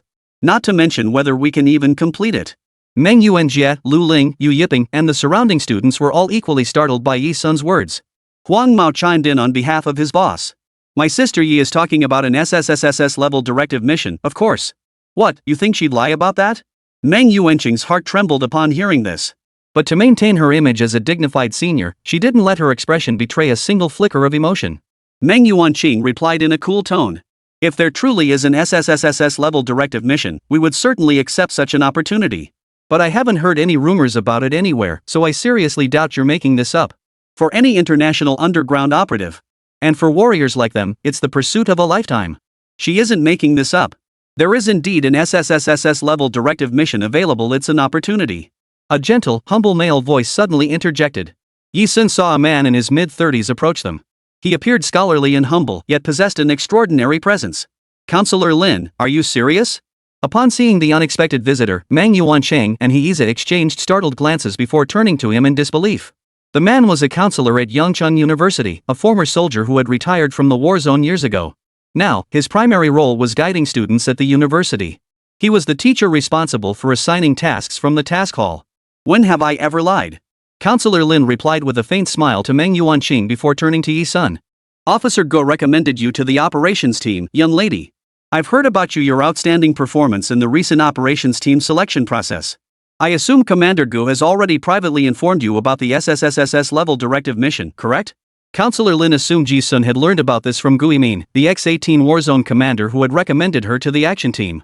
Students admitted to Yangchun University were mostly those with genuine, hard-earned skills. It wasn't uncommon for classmates to rely on connections to get in. Yi Sun remained silent. Lin took his silence as tacit agreement. "So, will you accept this SSS level directive mission?" Lin asked with a smile. This 5S level directive mission was naturally not crafted solely for Yi Sun and Meng Yuan. Typically, a 5S level directive mission required thousands upon thousands of elites to unite and execute it together. Many would accept the mission. In a 5S level directive mission, the decisive factor for success or failure lies with the elite combatants in the field. In Lin's view, college students like Yi Sun, Meng Yuanqing, and Iiza would merely serve as numbers to pad the ranks and perform menial tasks if they accepted a 5S level directive mission. If they're lucky and the mission succeeds, their combat records might gain a single line, participated in and completed a 5S level directive mission. A once-in-a-lifetime opportunity. Meng Yuanqing elegantly rolled her eyes, glancing at Yi Sun and Huang Mao. She first answered Counselor Lin, then turned to Yi Sun and stated, "Given such an opportunity, we'll definitely take it. I hope you can walk the talk and show up at the SSS level directive mission site." After speaking, Meng Yuanqing signaled Meng Yuanjie and Iiza to leave, walking away without a backward glance. Her words were spoken in front of everyone. If Yi Sun reneged and didn't show up, it would be his own loss of face. "I'm looking forward to it." Yi Sun's lips curved upward as she silently declared. What she anticipated wasn't the showdown with Meng Yuanqing, but the reward for completing the 5S level mission. It wouldn't be low. Ever since word spread that Meng Yuanqing and Iiza, two legendary seniors at the academy, had both skipped SSS level missions to take on 5S level tasks, the student body had erupted in excitement. Praise and admiration poured in from all sides. Accompanying this was a torrent of scorn directed at Yi Sun for her audacity. 1 week later. On the eve of departure for the 5S level mission battlefield. If this mission didn't carry life-threatening risks, I'd want to join too. My mom called yesterday and gave me another stern warning, telling me not to take on dangerous missions. Just focus on university, don't get involved in anything. After all, if you just hang on until the end and follow the real elite fighters to win the mission, you'll not only get paid but also earn 50,000 star points. 50,000 star points. Lu Ling leaned against the edge of her bunk, talking non-stop.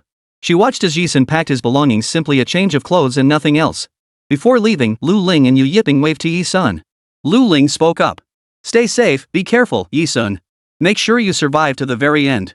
This time, quite a few students from Yangcheng University had accepted the 5S level command mission. It wasn't hard to understand. Even though students routinely took on the lowest tier B and C level missions. But for a 5S level mission? None of them would volunteer to lead the charge, they were all just tagging along. Besides, having a completed 5S level mission on their record was worth the risk. U Nation, Mula campaign. This time, the Z Nation soldiers had each signed a life or death pledge. They were dispatched to the Mula campaign in U Nation to assist the friendly U Nation forces in engaging O Nation's frontline units. Completing the mission sounded simple enough, help U Nation defeat O Nation. But executing it was as difficult as climbing a mountain. As transport planes carrying Yi Sun and Huang Mao arrived at the U Nation battlefield, Yi Sun spotted Meng Yuancheng and he is disembarking from another transport plane, along with Meng Yuanjie. She was here too. Oomph. Seeing Yi Sun and Huang Mao arrive as expected, Meng Yuanjie stood with her hands on her hips, looking smug and pleased, as if basking in the protection of her older sister. Fearless. Meng Yuanqing hadn't expected Yi Sun to actually show up. A flicker of discomfort crossed her haughty face. Soldiers, please follow me to the armory to select your weapons. I will then escort you to the front lines. A translator from the war zone, speaking with the most standard Chinese pronunciation, stepped forward onto the open ground in front of the transport aircraft parking area. With everyone's cooperation, he led the group toward the armory. Most 5S level command missions involved securing victory in a major campaign.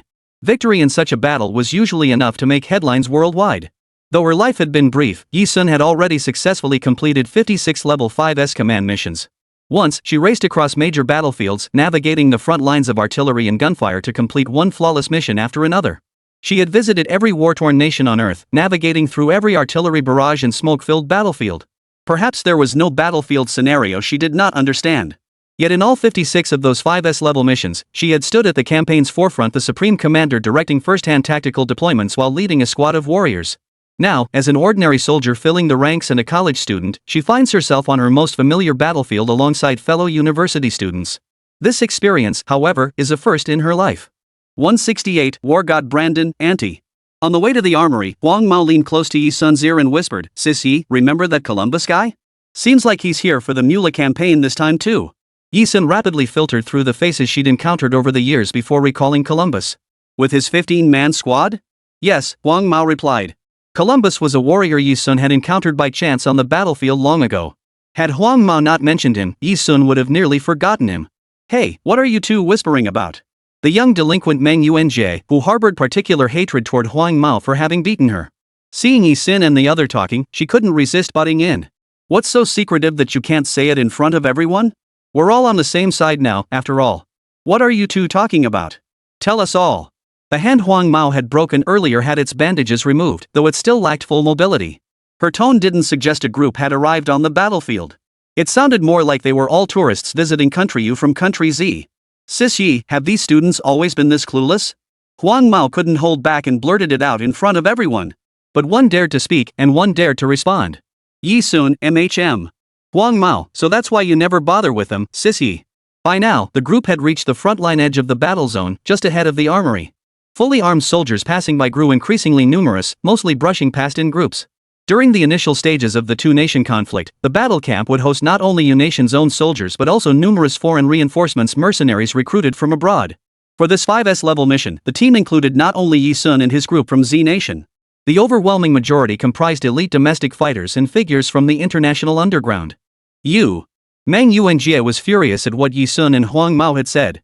She stomped forward, ready to confront Yi Sun and Huang Mao. Boom! A thunderous roar, like a giant bomb detonating in a sink, triggered an artificial seismic shockwave that reverberated through everyone's minds. The ground shook violently, clattering and trembling. Ah! Earthquake! Earthquake! Terrified, Meng Yuanjie and several college students who had never been to the battlefield before clutched their heads and crouched down quickly, as if caught in an accident. Meng Yuancheng and he fared better, but the moment the roar erupted, their expressions also changed abruptly. That's just artillery fire from the front lines. It's perfectly normal to experience this on the battlefield. Your mental fortitude isn't even as strong as that of war correspondents stationed here year-round. Huang Mao snorted derisively. The front lines are far more brutal than you could ever imagine. If any of my men had mental fortitude like yours, I'd kick them out immediately. Yi Sun stood at the front, her slender, petite frame standing out. She wore a form-fitting all-black combat suit that accentuated her figure, her long black hair swept into a high ponytail. Her words were delivered with icy detachment. Her stunning figure seemed perfectly at home amidst the thunderous artillery fire of the battlefield. It was as if she was born to belong in this realm of war. This thought sent a chill down the spines of Mang Yuanjie, Mang Yuanqing, Yiza, and the rest of the university students. Talking like it's some kind of miracle. Have you even been to the front lines? And your men? Put. Mang Yuanjie flashed her rebellious streak, rolling her eyes in mock disbelief. Please proceed to the armory to select your combat weapons. As they say here, these will also be your life-saving weapons. The translator for the combat zone smiled at Yi Sun and his group. The group entered the facility. This was the battlefield's logistics base, a vast storage facility for weapons. Its scale resembled a university library, with layer upon layer stacked high with combat gear. The group had only just entered. They hadn't even begun to search for weapons. Move aside. Everyone move aside. A sharp whistle pierced the air from outside the door. Immediately, all the ordinary soldiers who had been selecting weapons were forced to step aside. A group of 10 rushed in from outside. Damn it! Damn it! Garbage! Those old country vermin have summoned the war god Brandon. Damn! With Brandon commanding the battlefield, we're doomed. We've lost 5 brothers already. We can't afford another mistake. Pick your weapons now and get back into the fight. This battle's turning into a complete mess. Play it by ear. If it doesn't work, run. The 10 who entered were all burly men, some sporting long yellow beards, their rugged builds suggesting they could crush a man with a single punch. They cursed in English as they strode into the armory, paying no heed to their surroundings. English being the international language, members of the task force like Yiza and Mang Yuanqing naturally understood it fluently and spoke it with ease. The appearance of this group of 10 demanded everyone step aside, first to let them select weapons, and second to listen to their demands. 2 pieces of information emerged. First, these 10 individuals were the elite warriors leading the charge on the front lines of this 5S level mission, commanding the entire operation. Second, this 5S level mission pitted them against formidable opponents, making victory nearly impossible. So they're the elite warriors? Meng Yuanjie gazed at them dreamily, yearning to be among the frontline fighters. For those like her, even if they accepted a 5S level mission, they'd only be running errands on the sidelines. Columbus was among those 10 elite warriors. He'd already decided to make his escape. Having made arrangements with his brothers, he was about to quickly pick out weapons and leave. But his deep brown eyes were suddenly drawn to a familiar girl standing nearby. Silence. A stunned 3-second silence. 3 seconds later, Columbus's expression suddenly became exaggerated. As if he'd spotted the savior of this battle, he abandoned his brothers, lunged forward, and threw himself at Yi Sun's feet. He exclaimed to the crowd. My GG grandma. It's you. Grandma. Are you an angel sent by the heavenly emperor? We're saved. We're saved. Our great aunt has returned. Guys, with my auntie here, this 5S level mission is just child's play. We'll breeze through and win this battle. 169, War King Medal, Defeat or Prisoner of War? Columbus was stunned. He never imagined he'd encounter Yi Sun here, the war queen who dominated the battlefield. He almost burst out laughing, but managed to hold it back. At that moment, Columbus truly resembled a madman. Stay away from my sister Yi, you bastard. Don't dare spit your filthy saliva on her. Yellow Cat bent down, extending his right index finger to tap Columbus on the head. A seemingly insignificant finger managed to hold back Columbus's rugged, towering frame, preventing him from leaning his entire weight against Yi Sun. Both Yi Sun and Huang Mao were extremely cautious individuals. Before arriving at the Mula battlefield, Huang Mao had investigated the battle situation. On the way here, Yellow Cat had already told Yi Sun that Columbus would also be present at this battle. Neither of them showed the slightest surprise at Columbus's appearance. Yes, my angelic auntie, my apologies, my apologies. Columbus sprang to his feet with a swift movement, more obedient than a loyal dog. He chuckled, finally noticing Huang Mao standing beside Yi Sun. Instantly, he lit up like he'd spotted a dear comrade. Kitty, you're here too? Who do you think you're calling Kitty? I'll kick you straight to the moon. Columbus's nickname earned him 2 swift steps forward from the Yellow Cat, followed by a flying kick. The kick landed like a steel plate, fast and solid, straight into Columbus's chest. Fortunately, Columbus wasn't half bad. His hand snapped into a defensive X shape, allowing him to stumble back a few steps without crashing to the ground. To Yi Sun, their fierce exchange looked like nothing more than a familiar greeting between old acquaintances. But it terrified the students Mang Yuanqing, Yiza, and Mang Yuanjie as if they'd seen a ghost. Of course. What truly made them feel like they'd seen a ghost was Columbus's earlier address of Yi Sun as auntie. And his claim that with Yi Sun present, this 5S level mission was nothing more than child's play. Victory would come effortlessly. This is a 5S level mission. It's not a real game of house. Someone in the crowd exclaimed. The air fell silent for a second. Even the aloof senior Mang Yuanqing was visibly stunned, her mouth slightly agape. Columbus was an elite warrior, so his words carried considerable weight. Never mind how Yi Sun had come to know an elite warrior like Columbus. How had she given Columbus such an illusion? A 5S level mission as easy as playing house? Come on, that's impossible. That's impossible. My sister and senior Heiza couldn't accomplish it, how could you possibly? Meng Yuanjie stared at Yi Sun in shock, her voice slow and measured. She seemed to be misreading the situation. Compared to the students from Yangcheng University, the Columbus brothers, though they all opened their mouths and twitched the yellow whiskers above their lips, their expressions remained considerably more composed. One man with unkempt hair looking as if it hadn't been washed in 30 days, with traces of blood still clinging to the ends, stepped before Yi Sun and asked Columbus. Columbus, you're not pulling one of your usual jokes on us, are you? Columbus wiped the fine sweat from the corner of his eye. Even if I dared to joke with you lot, I'd never dare to joke with my own aunt. That would get me killed. Right, Auntie, where's your War King medal? Bring it out and let them see it. I, Columbus, am not joking with them. Columbus, too, possessed the bold spirit of a true man. He stood tall and spoke with dignified confidence. The War King medal was a symbol of both status and power. Internationally, fewer than 10 individuals held this honor, each a king among kings on the battlefield. Take this battle, for instance. Yi Sun's Yu Nation faction was facing off against O Nation's war god, Brandon. The reason Columbus and his group feared Brandon so intensely was precisely because Brandon was one of the few who also possessed the War King medal. The War King medal. Everyone standing in the armory clearly understood the profound significance embodied by the War King medal. At Columbus's subtle hint, they all turned their heads to look at Yi Sun. Beyond being a symbol of status, the War King medal served another purpose. In battle, presenting the War King medal compelled the commander of that engagement to relinquish the highest position in the initial tactical deployment. Everyone waited. Waiting for a definitive outcome. Seeing Yi Sun hesitate. Hey, hurry up. Columbus nudged Yi Sun with a knowing wink. Finally, people received Yi Sun's reply. It's gone. She wasn't lying. Before being imprisoned on Devil's Island, her location had been betrayed, triggering an intense Interpol manhunt. To avoid capture, she was forced to discard her medals. She had hidden the War King medal, that emblem of her battlefield identity, in a secure location. To this day, she hasn't retrieved it. Because after her successful escape, that very location was placed under strict surveillance by Lei Hu's men from Devil's Island. What? Lost? Columbus's eyes widened like copper bells. Put. After listening to you for so long, I thought it was all true, but the most crucial medal is missing? This guy must be an actor you hired, right? Does playing along in this charade net him a hefty payday? Meng Yuanjie, who had been nervous moments ago, now felt like bursting into laughter. Meng Yuanqing and Heiza exchanged glances, especially Meng Yuanqing. She wasn't as foolish as Meng Yuanjie. The fundamental reason Meng Yuanqing didn't care about her younger sister was that Meng Yuanjie had always acted like a delinquent, uneducated, and uncultured. After all, she came from a family of soldiers, a second-generation warrior. Meng Yuanqing's innate pride made her a person who was aloof and meticulous in everything. She held no respect for blindly arrogant weaklings, but she did respect true strength.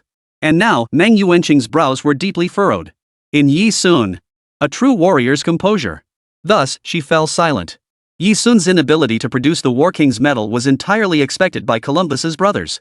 The brother with frizzy hair who looked like he hadn't washed his head in 30 days was named Burris. He walked over and slapped Columbus on the shoulder. Next time something happens, don't make such a big fuss. Pick your weapons now and get ready to keep fighting. Yi Sun was not even mentioned. It was clear. They only recognized the War King medal. On the battlefield, brave and fearless warriors never looked twice at women. In the eyes of men born with physical advantages, women were always nothing more than spoils of victory. Burris slapped Columbus on the shoulder. As Columbus hung his head, unsure how to explain. Boom!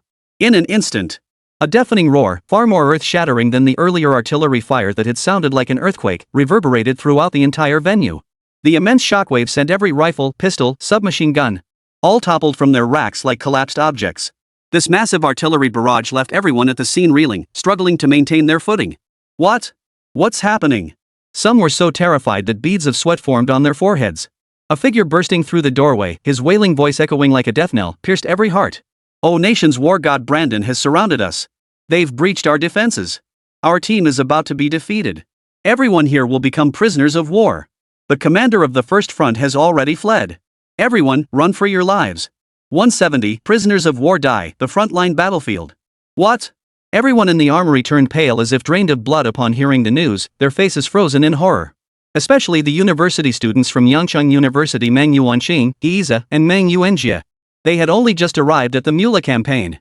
Before they could even begin their cannon fodder role in this 5S level mission, it was already being declared a failure? What happens if we become prisoners of war? At that single sentence, the armory's occupants scattered like headless flies, rushing toward the exit the moment they spotted the door. They swarmed the exit, blocking it completely. Yi Sun and his group, trapped behind the chaos, found themselves completely cut off. Meng Yuanjie was just a little punk. Unlike Meng Yuanqing, who had weathered many storms, she was immediately overcome with fear, her voice breaking into a choked sob. "You'll die." A clear, sharp female voice rang out beside her. Everyone glanced over to see that as everyone in the armory was rushing out. The speaker, Yi Sun, remained as calm and composed as a girl browsing lipsticks while shopping, meticulously selecting a machine gun. Her gaze fell upon the pile of machine guns scattered on the floor. She extended her right hand, carefully selecting one. Finally, she grabbed an RPK-74 light machine gun, weighed it in her hand, and satisfied, tossed it to Huang Mao. With a light turn, she crossed her arms facing the group, her soft laugh carrying a threat to Meng Yuanjie. "All prisoners of war will be killed." Ah! Meng Yuanjie shuddered slightly. The rebellious attitude radiating from her sister annoyed Meng Yuanqing, who frowned in displeasure. In contrast, the sudden news of defeat sent everyone scattering like headless flies, scrambling in all directions. In stark contrast, Yi Sun remained remarkably composed, like the brightest star in the night sky, utterly dazzling. This subtle shift caused Meng Yuanqing to reconsider her opinion of Yi Sun. Yi Sun suddenly let out a soft chuckle, whether self-mocking or something else, it was unclear. She added, "Just kidding. The only prisoners who get killed are the mercenary units." The reason was that mercenary units were composed of men who sold their lives for money.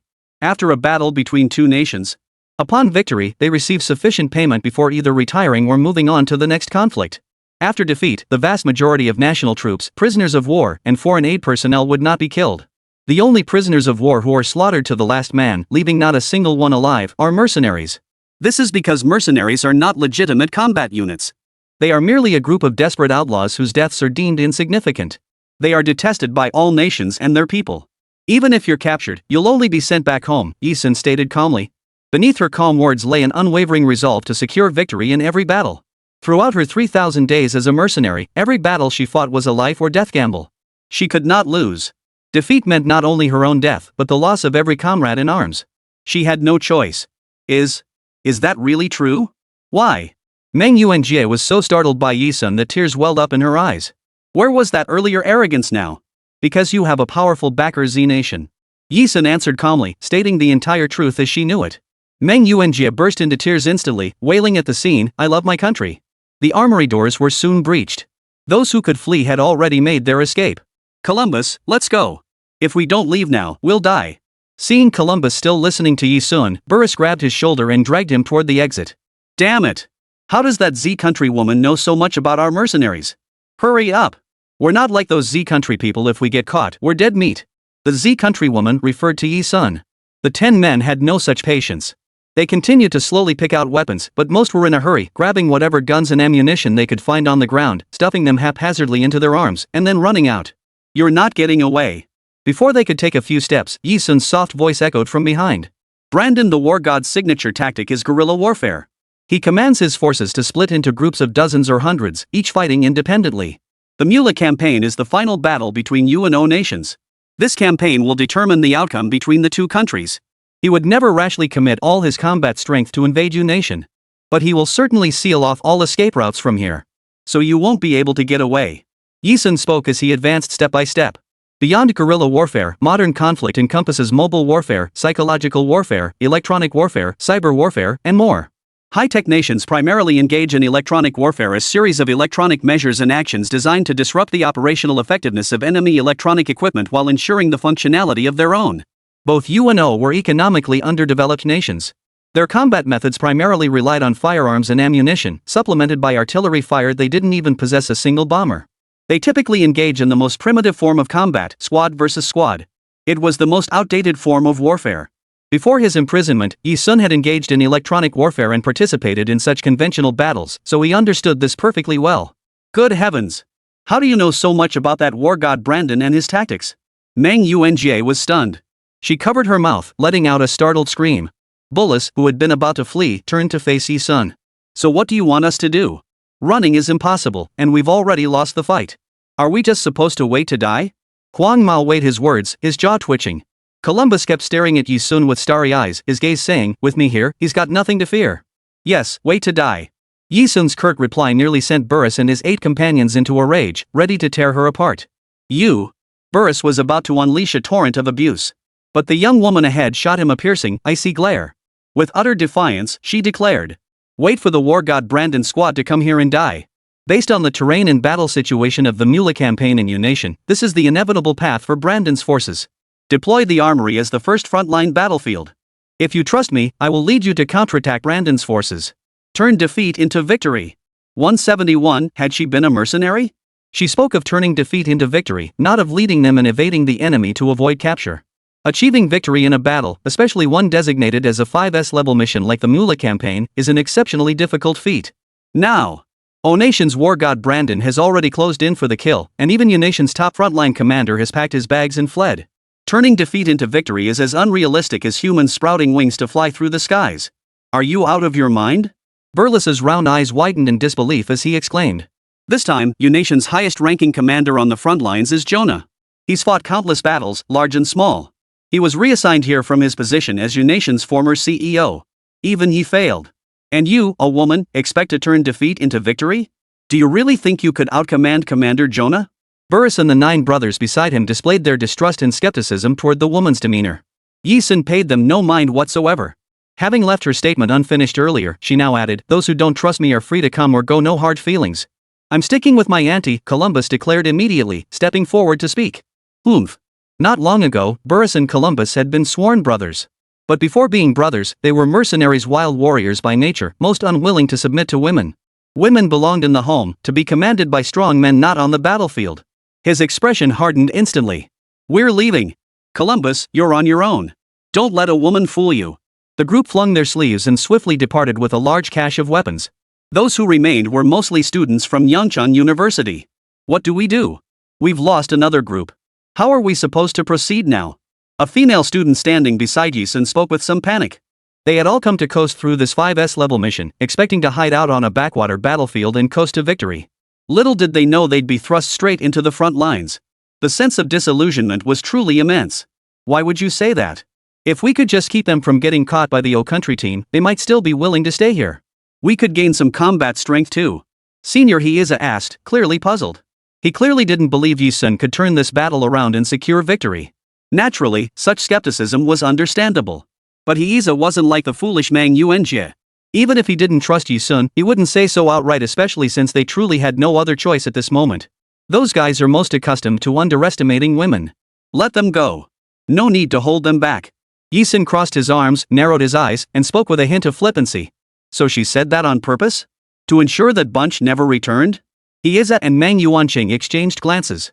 Suddenly, they realized they truly didn't understand Yi Sun. Back at the academy, they dismissed her as an arrogant woman who dared suggest they take on an SSS level mission. But now that they thought about it, it seemed she actually had the capability to pull it off, didn't she? But Heiza and Meng Yuanqing both recalled a remark Burris had made earlier. How does that Z country woman know so much about our mercenary business? Combined with Yi Sun's current remark, what those guys do best is underestimate women. Both Heiza and Meng Yuanqing instinctively froze.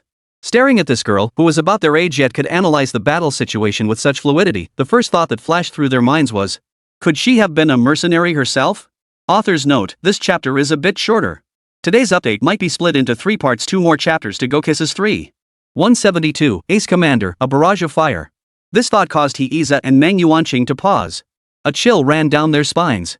Both quickly shook their heads internally, dismissing this impractical notion.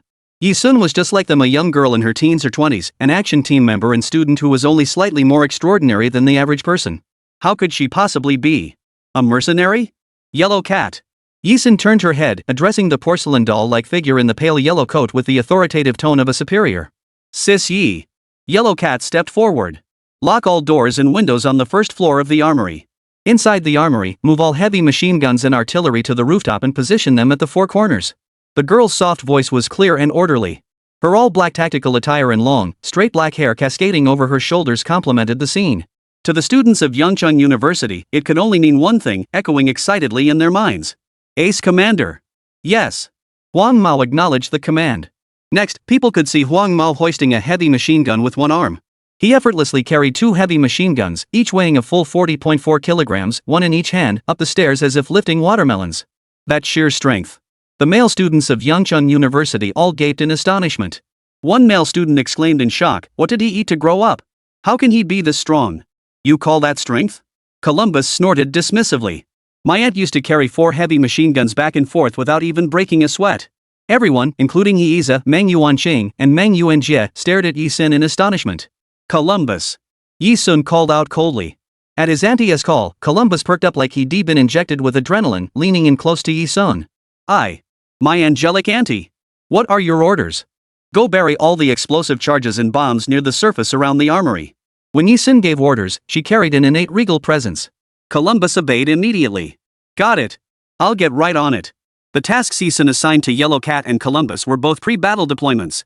But this would only be a minor skirmish, so it was the simplest form of battlefield preparation. She never fought unprepared battles. What about us? Yiza seemed eager to contribute. Meng Yuanqing, as if drawn into the rhythm, opened her eyes wide with curiosity, for the first time, a rare moment for the elegant, pristine senior representative. She seemed to be waiting for Yi Sun's instructions, just like Yellow Cat and Columbus. What she received instead was his single sentence. You don't need to do anything. The unspoken implication was clear: you're not needed. This left Meng Yuanqing and Yiza feeling somewhat deflated. An hour later, atop the heavily fortified armory rooftop, the space had been transformed into a frontline battlefield. As a structure housing an armory, it was designed to protect the weapons stored within from enemy ambushes and artillery fire.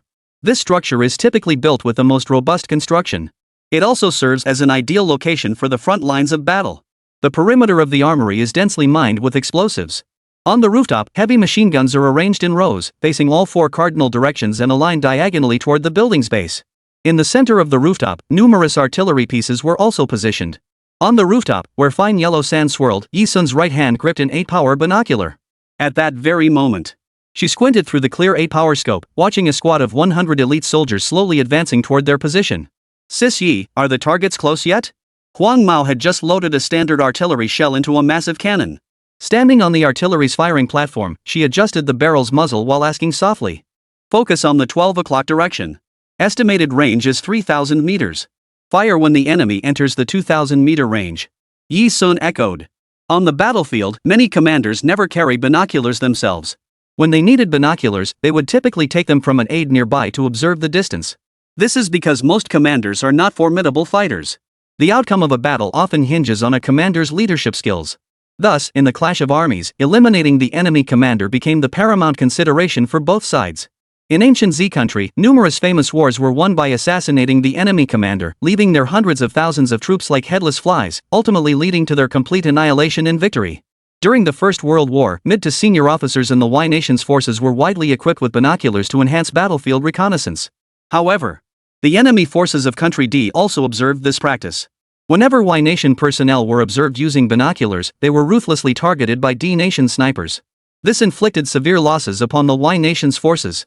Consequently, most commanders would only take binoculars from their subordinates to observe when absolutely necessary. As for Yi Sun, she herself was different. On the battlefield, she was both an exceptional warrior and a commander who led the charge. She could keenly detect enemy snipers and assassins, even countering their attacks. Individuals like Yi Sun were exceedingly rare on the international stage. Watching Yi Sun and Huang Mao's actions, Meng Yuanqing, Yiza, and their group were still reeling in disbelief. So Yi Sun and Huang Mao had actually mastered the command skills and artillery tactics that high-ranking officers spent their entire careers learning. Their coordination was seamless, leaving not a single flaw to be found. It was as if they had already fought together hundreds, even thousands of times on the battlefield. Target within 2,000-meter precision range. Lock onto 11 o'clock position. Fire. With Yi Sun's command. Boom. Gray smoke billowed as a shell, propelled by rocket-like velocity, surged toward the enemy with brazen defiance and provocation. 173, come take my head, scared stiff. Boom. From over 1,000 meters away, Meng Yuanqing, Yiza, and their group of students could feel the immense shockwave from the artillery blast. Yi Sun and Huang Mao fired the cannon on a whim, taunting the enemy without a second thought. Their reckless disregard for consequences left them all speechless, as if their mouths had been sealed shut with tape. They could only stare wide-eyed, speechless. Click. Listen. It was the sound of Yi Sun casually tossing his binoculars to the ground after observing the utter chaos within Brandon's War God Brigade, 2 kilometers away. Click, click. She cocked her rifle and stuffed several high-caliber firearms into the holsters strapped to her waist. She grabbed several grenades and clipped them to the taut loops on her thigh. What are you going to do? Seeing Yi Sun's actions, Yiza asked in shock and panic. They were stunned by her rapid succession of actions. Can't you tell? Sister Yi is going to assassinate the war god, Brandon. Huang Mao had followed Yi Sun for years and had reached the point where he could tell what she intended to do just by observing her actions. The two sides engaged in battle. Assassinating the enemy commander was indeed the best way to disrupt the enemy and secure victory. But executing such a plan was as difficult as climbing to the heavens. What? Meng Yuanqing was the first to lose her composure, exclaiming in shock. War god Brandon? I've heard of him too. His reputation is quite notorious in mercenary circles. He's a professional mercenary. You're just a female student. How could you possibly go up against him? Meng Yuanqing continued. Honestly, you don't need to feel like it's worth risking your life just because of that challenge we talked about at school. You don't have to. Yi Sun tilted her head and replied softly. I'm only in it for the money. She only wanted the money for completing the 5S level mission. She couldn't care less about their so-called rivalry. With that single sentence, she shut down whatever Meng Yuanqing was about to say. Secure the armory. Don't let the enemy breach it. Wait for my signal. Yi Sun gave Huang Mao a tactical hand signal. She drew the eagle claw from her left hip and hooked it over the edge of the rooftop. Without hesitation, she plunged headfirst from the high rooftop. Immediately after. In the eyes of Meng Yuanqing, Meng Yuanjie, Heiza, and the other university students, Yi Sun dodged the pre-deployed minefield on the ground and instantly flashed toward Brandon's team. The squad led by the war god Brandon currently numbered only about 100. Each of these 100 warriors was an elite among the elite. Yet just moments ago, that single artillery blast had claimed the lives of 10 among them. Just as Yi Sun had anticipated. The 9 brothers who had looked down on Yi Sun and decided to part ways with Columbus Burris and his group had barely escaped the armory when they were intercepted and captured by an O-Nation squad. The 9 were now mixed among 100 or so other prisoners. The only reason they hadn't been killed yet was because war god Brandon was using their bodies to scout the way for his troops. Among the prisoners, 30 had been killed outright by the earlier artillery fire. Burris and his 9 men were lucky. Damn it! We have to figure something out, or we're dead meat, whispered a comrade beside Burris. Brandon the war god and his group were now on high alert after the artillery ambush, leaving no chance to attend to them. Brandis scratched his head. Just as he was about to speak, he and his brothers saw a stunningly beautiful girl, about 19 years old, appear faintly in front of war god Brandon's temporary position. That! Brandon's eyes widened in shock as he recognized Yi Sun. Who is she? What's she doing here? After being ambushed by artillery fire, Brandon's troops were on high alert. 50 firearms opened fire simultaneously, striking Yi Sun's body in an instant. Brandon's most trusted lieutenant, standing beside the war god, raised his pistol at Yi Sun. Girl, state your purpose in 3 seconds, or we'll kill you. Brandon and his men stared in shock. What a bug-like woman. She actually had the nerve to brag earlier about turning the tide of battle with us, only to stumble right into enemy lines herself. Brandon and his 9 companions muttered dejectedly. They had assumed Yi Sun had lost her bearings and stumbled into the enemy territory of Brandon. Little did they know. The girl ahead placed her hands on her hips. With an innocent, harmless face, she uttered words that sent a chill down everyone's spine. I've come to take the head of your war god, Brandon, right here. The words had barely left her lips before the 9 members of the Brandris faction could continue their scornful laughter. They, along with Meng Yuanqing, Yiza, and the others observing through telescopes a kilometer away, suddenly witnessed the young girl, Yi Sun, commit an act so audacious it froze them all in terror. 174, Battle of Thunderclap, meeting the Snow Wolf. Yi Sun brought both hands behind her back, grasping 2 spear-like blades hanging there. With one swift motion, she drew them one on each side. What had appeared as ordinary blades underwent a 1-second assembly by Yi Sun. The rocket launcher's projectile was inserted into the launcher's tube, forming a makeshift shoulder-fired rocket launcher. Before arriving here, Yi Sun had deliberately made crude modifications to this shoulder-fired rocket launcher. The modifications primarily focused on making its appearance less conspicuous, facilitating quick assembly, and optimizing its size for portability, all while building upon the original design. Thus, neither Brandon's men nor Ganjiang, nor even Brandon himself, had noticed she was carrying a shoulder-fired rocket launcher. Otherwise, the elite operative beside Brandon would have shot her dead on the spot. Rocket launcher. Kill. Kill. Kill. Kill her. By the time the elite guard beside Brandon reacted, he raised his gun at Yi Sun and commanded 50 firearms to point directly at her forehead. Rat-a-tat-tat. At that very instant, Yi Sun and Brandon, protected by his troops, both moved a split second earlier. As a mercenary war god hired by Country O, Brandon's international reputation was formidable. He had fought in 55 battles, turning the tide in most of them and dominating the field. Yet behind those 55 victories, only the 33rd battle had ended in utter defeat. How devastating was it? Brandon commanded an army of 100,000 mercenaries, only to face a terrifying woman known as the Queen of War. All 100,000 mercenaries were captured and slaughtered, not a single one spared. He himself nearly perished, yet survived by uttering these words, "I offer you all the wealth I have amassed over the years." he narrowly escaped death. Over the years, he rebuilt his power through sheer strength. How could a legendary war god ever fall twice to a woman? Women, those whores who dare only spread their legs on the battlefield, crawling like bedbugs to beg men for mercy.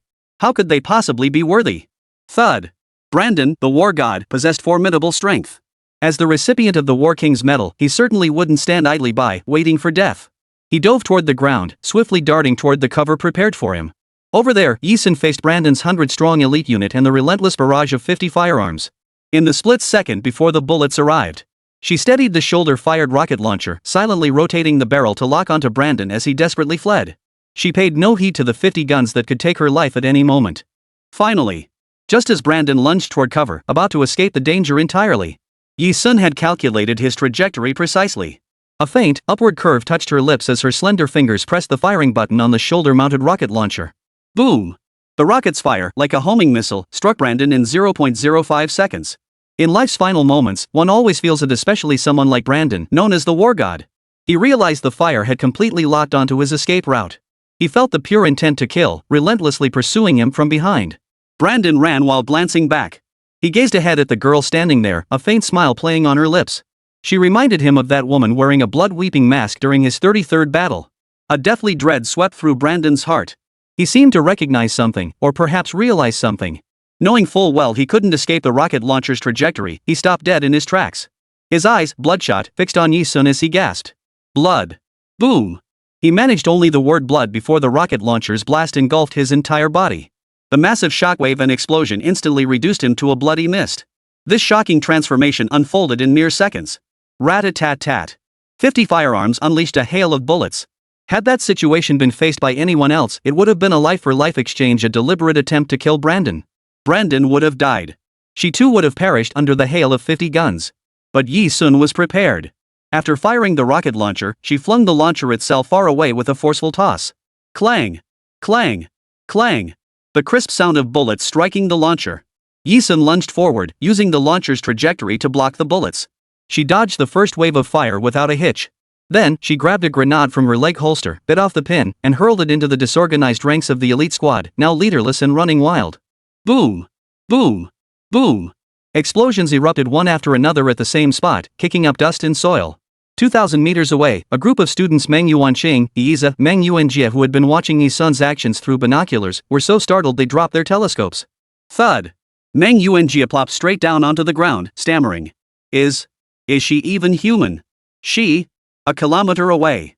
After the smoke and fire of battle had cleared, only a handful of survivors remained from Brandon's elite 100-man squad, their limbs severed, flesh torn, collapsed on the ground. Painful wails echoed. Burles's group of mercenaries, who had looked down on women, stared at Yu Hen in terror, as if they had become the living dead. Especially Burles, he looked as if he'd seen a ghost. His pupils dilated.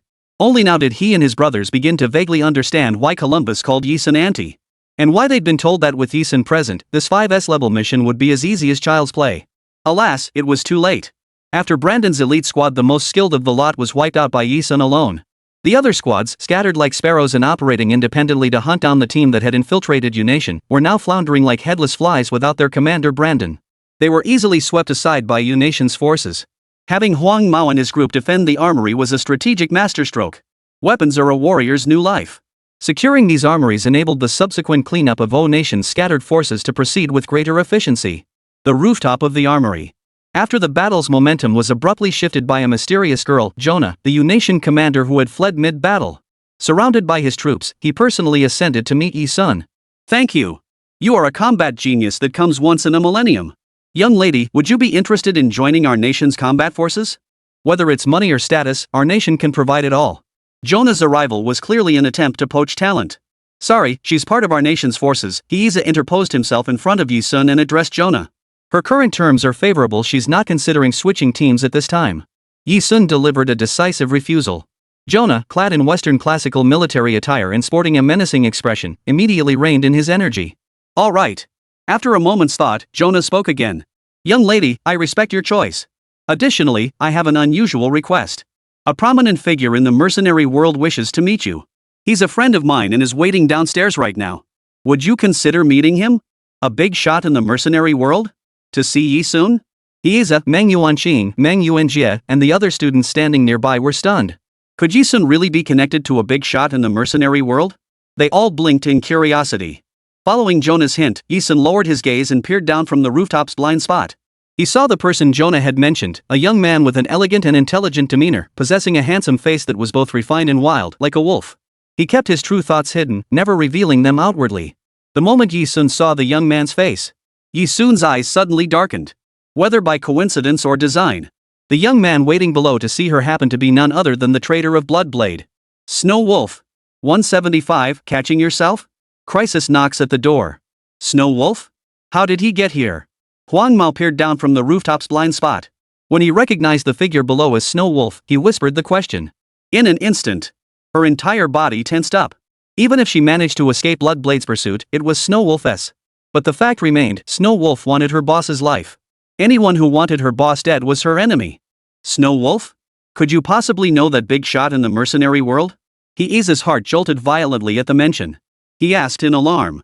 Why would he want to see me? Compared to the flustered yellow cat, Yi-sun's composure in the face of danger was markedly steadier. Jonah replied. My friend's mercenary group has been attending underground business meetings in Yu Nation lately and happened to be passing through here. He heard about a genius girl from the Z Nation forces who completed a 5S level mission on her own. Heh, his purpose is surely the same as mine. Meng Yuanqing interjected. To recruit Yi-sun into his mercenary group? Xiao Na scratched his head, tacitly acknowledging the assumption. So he hadn't come here knowing she was here after all. Yi-sun. No. 2 words, a crisp and decisive reply. The unaware group of college students Meng Yuanqing, Iza, and Meng Yuanjie assumed Yi-sun must despise the mercenary group intensely. Alright, I'll have my men relay the message. Xiao Na waved his hand, signaling to the subordinate beside him. At the entrance to the first floor of the armory. Upon learning that the Z country girl who had completed the 5S level mission refused to meet with him, Snow Wolf silently nodded to the soldier. As he turned away. Beneath his wolf-like focus and intelligent, handsome features lay not just wildness. A fleeting, faint sense of loss. On the rooftop. Watching Snow Wolf walk away, a flash of undisguised murderous intent flickered in Yi-sun's eyes. Why not kill him?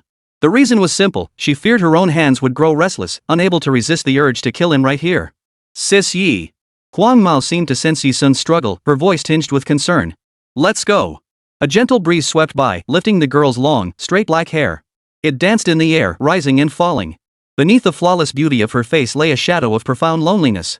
Once she had nothing, yet she possessed 4 loyal comrades in arms.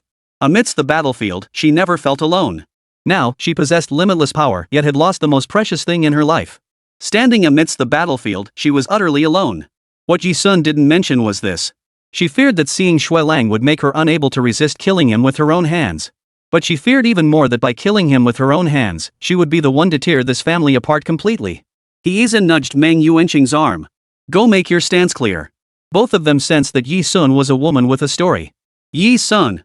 Meng Yuanqing stepped forward. The aloof, elegant senior remained unwilling to relinquish the noble integrity ingrained in her very being. That was her creed. But she bowed slightly toward Yi-sun's back. We were wrong to misunderstand you before. I shouldn't have done that. I apologize. Meng Yuanqing spoke, then tugged Meng Yuanjie toward Yi-sun. Apologize now. I'm sorry. Meng Yuanjie practically choked out the words. How could she have imagined? Yi-sun had actually led the team to complete a 5S level task. Know your mistake now? Huang Mao crossed his arms, looking down haughtily at Meng Yuanqing and Meng Yuanjie. My sister Yi never forgives anyone. However, the reality was that Yi-sun ignored everyone and walked straight out. Upon returning from Yu country to Z country, the entire Yangchang University erupted like a fireworks display. There were 2 reasons. First, Yi-sun, whom they had looked down upon, had actually led the team to complete a 5S level mission. Second, Yi-sun, who spearheaded the 5S level mission, earned a staggering 1 million star points in one go. 1 million star points. Even in hundreds of years, no, thousands of years, no student will ever surpass you. Yi-sun, not only have you broken Yangcheng University's 50-year record this time, but you're likely to become the record holder for the next few hundred, even a few thousand years. Lu Ling from the same dorm, accompanied by Yu Yiping, showered Yi-sun with praise. It was as if she were trying to spit out every ounce of astonishment she'd ever felt in her life all at once. Yi-sun remained unmoved. He paid it no mind. Her sole concern was the reward she'd received for completing the 5S level mission. Knock knock knock knock knock. At that moment, the dorm door was knocked upon. Who is it? Lu Ling dashed to the door in her slippers. It's me, your counselor. I'm here to see Yi-sun. If it's convenient, please open the door. It was Advisor Lin. At Xunxun University, male faculty members and male students could enter dorm rooms with the dorm supervisor present. However, they must knock first. The door opened, revealing none other than Counselor Lin from the task hall, the one who had assigned the mission. What do you want with me? Yi Sun stepped past Lu Ling, leaned against the wall, and raised an eyebrow. Counselor Lin was the same person who had accepted the 5S level mission for Yi Sun and the others last time. His visit was undoubtedly related to the mission. Sure enough. No sooner had Yi Sun finished speaking than he interjected. There's a pretty decent assignment coming up. The pay is high, and it's not overly difficult, though they do advertise it as challenging with substantial rewards. Interested in taking it? Yi Sun, what kind of mission? Seeing her interest, Counselor Lin quickly added with humility.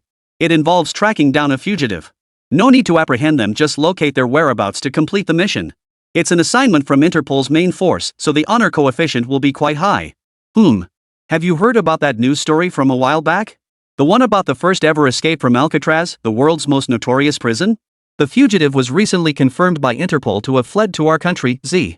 The mission is to track down the fugitive's whereabouts and inform Interpol so they can apprehend him. This shouldn't be too difficult for you. Interested? 176, Childhood Sister, the chilling deserted island. Given Alcatraz and Leihu's capabilities, it was only a matter of time before they found their way to country Z.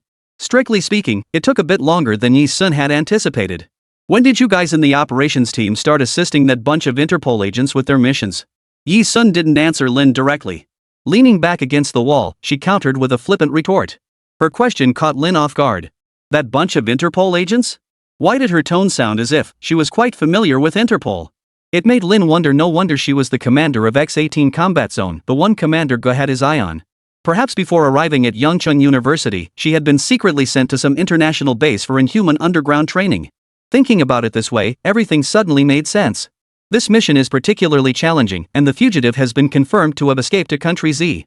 Therefore, several departments have joined forces, each contributing their specialized expertise to accomplish the mission. Counselor Lin patiently explained. I'll take this mission. Yi Sun lifted her beautiful eyes, quickly making up her mind. Really? That's fantastic. Your involvement will undoubtedly boost our joint efforts to apprehend the fugitive. Counselor Lin, who recognized Yi Sun's capabilities, exclaimed with delight.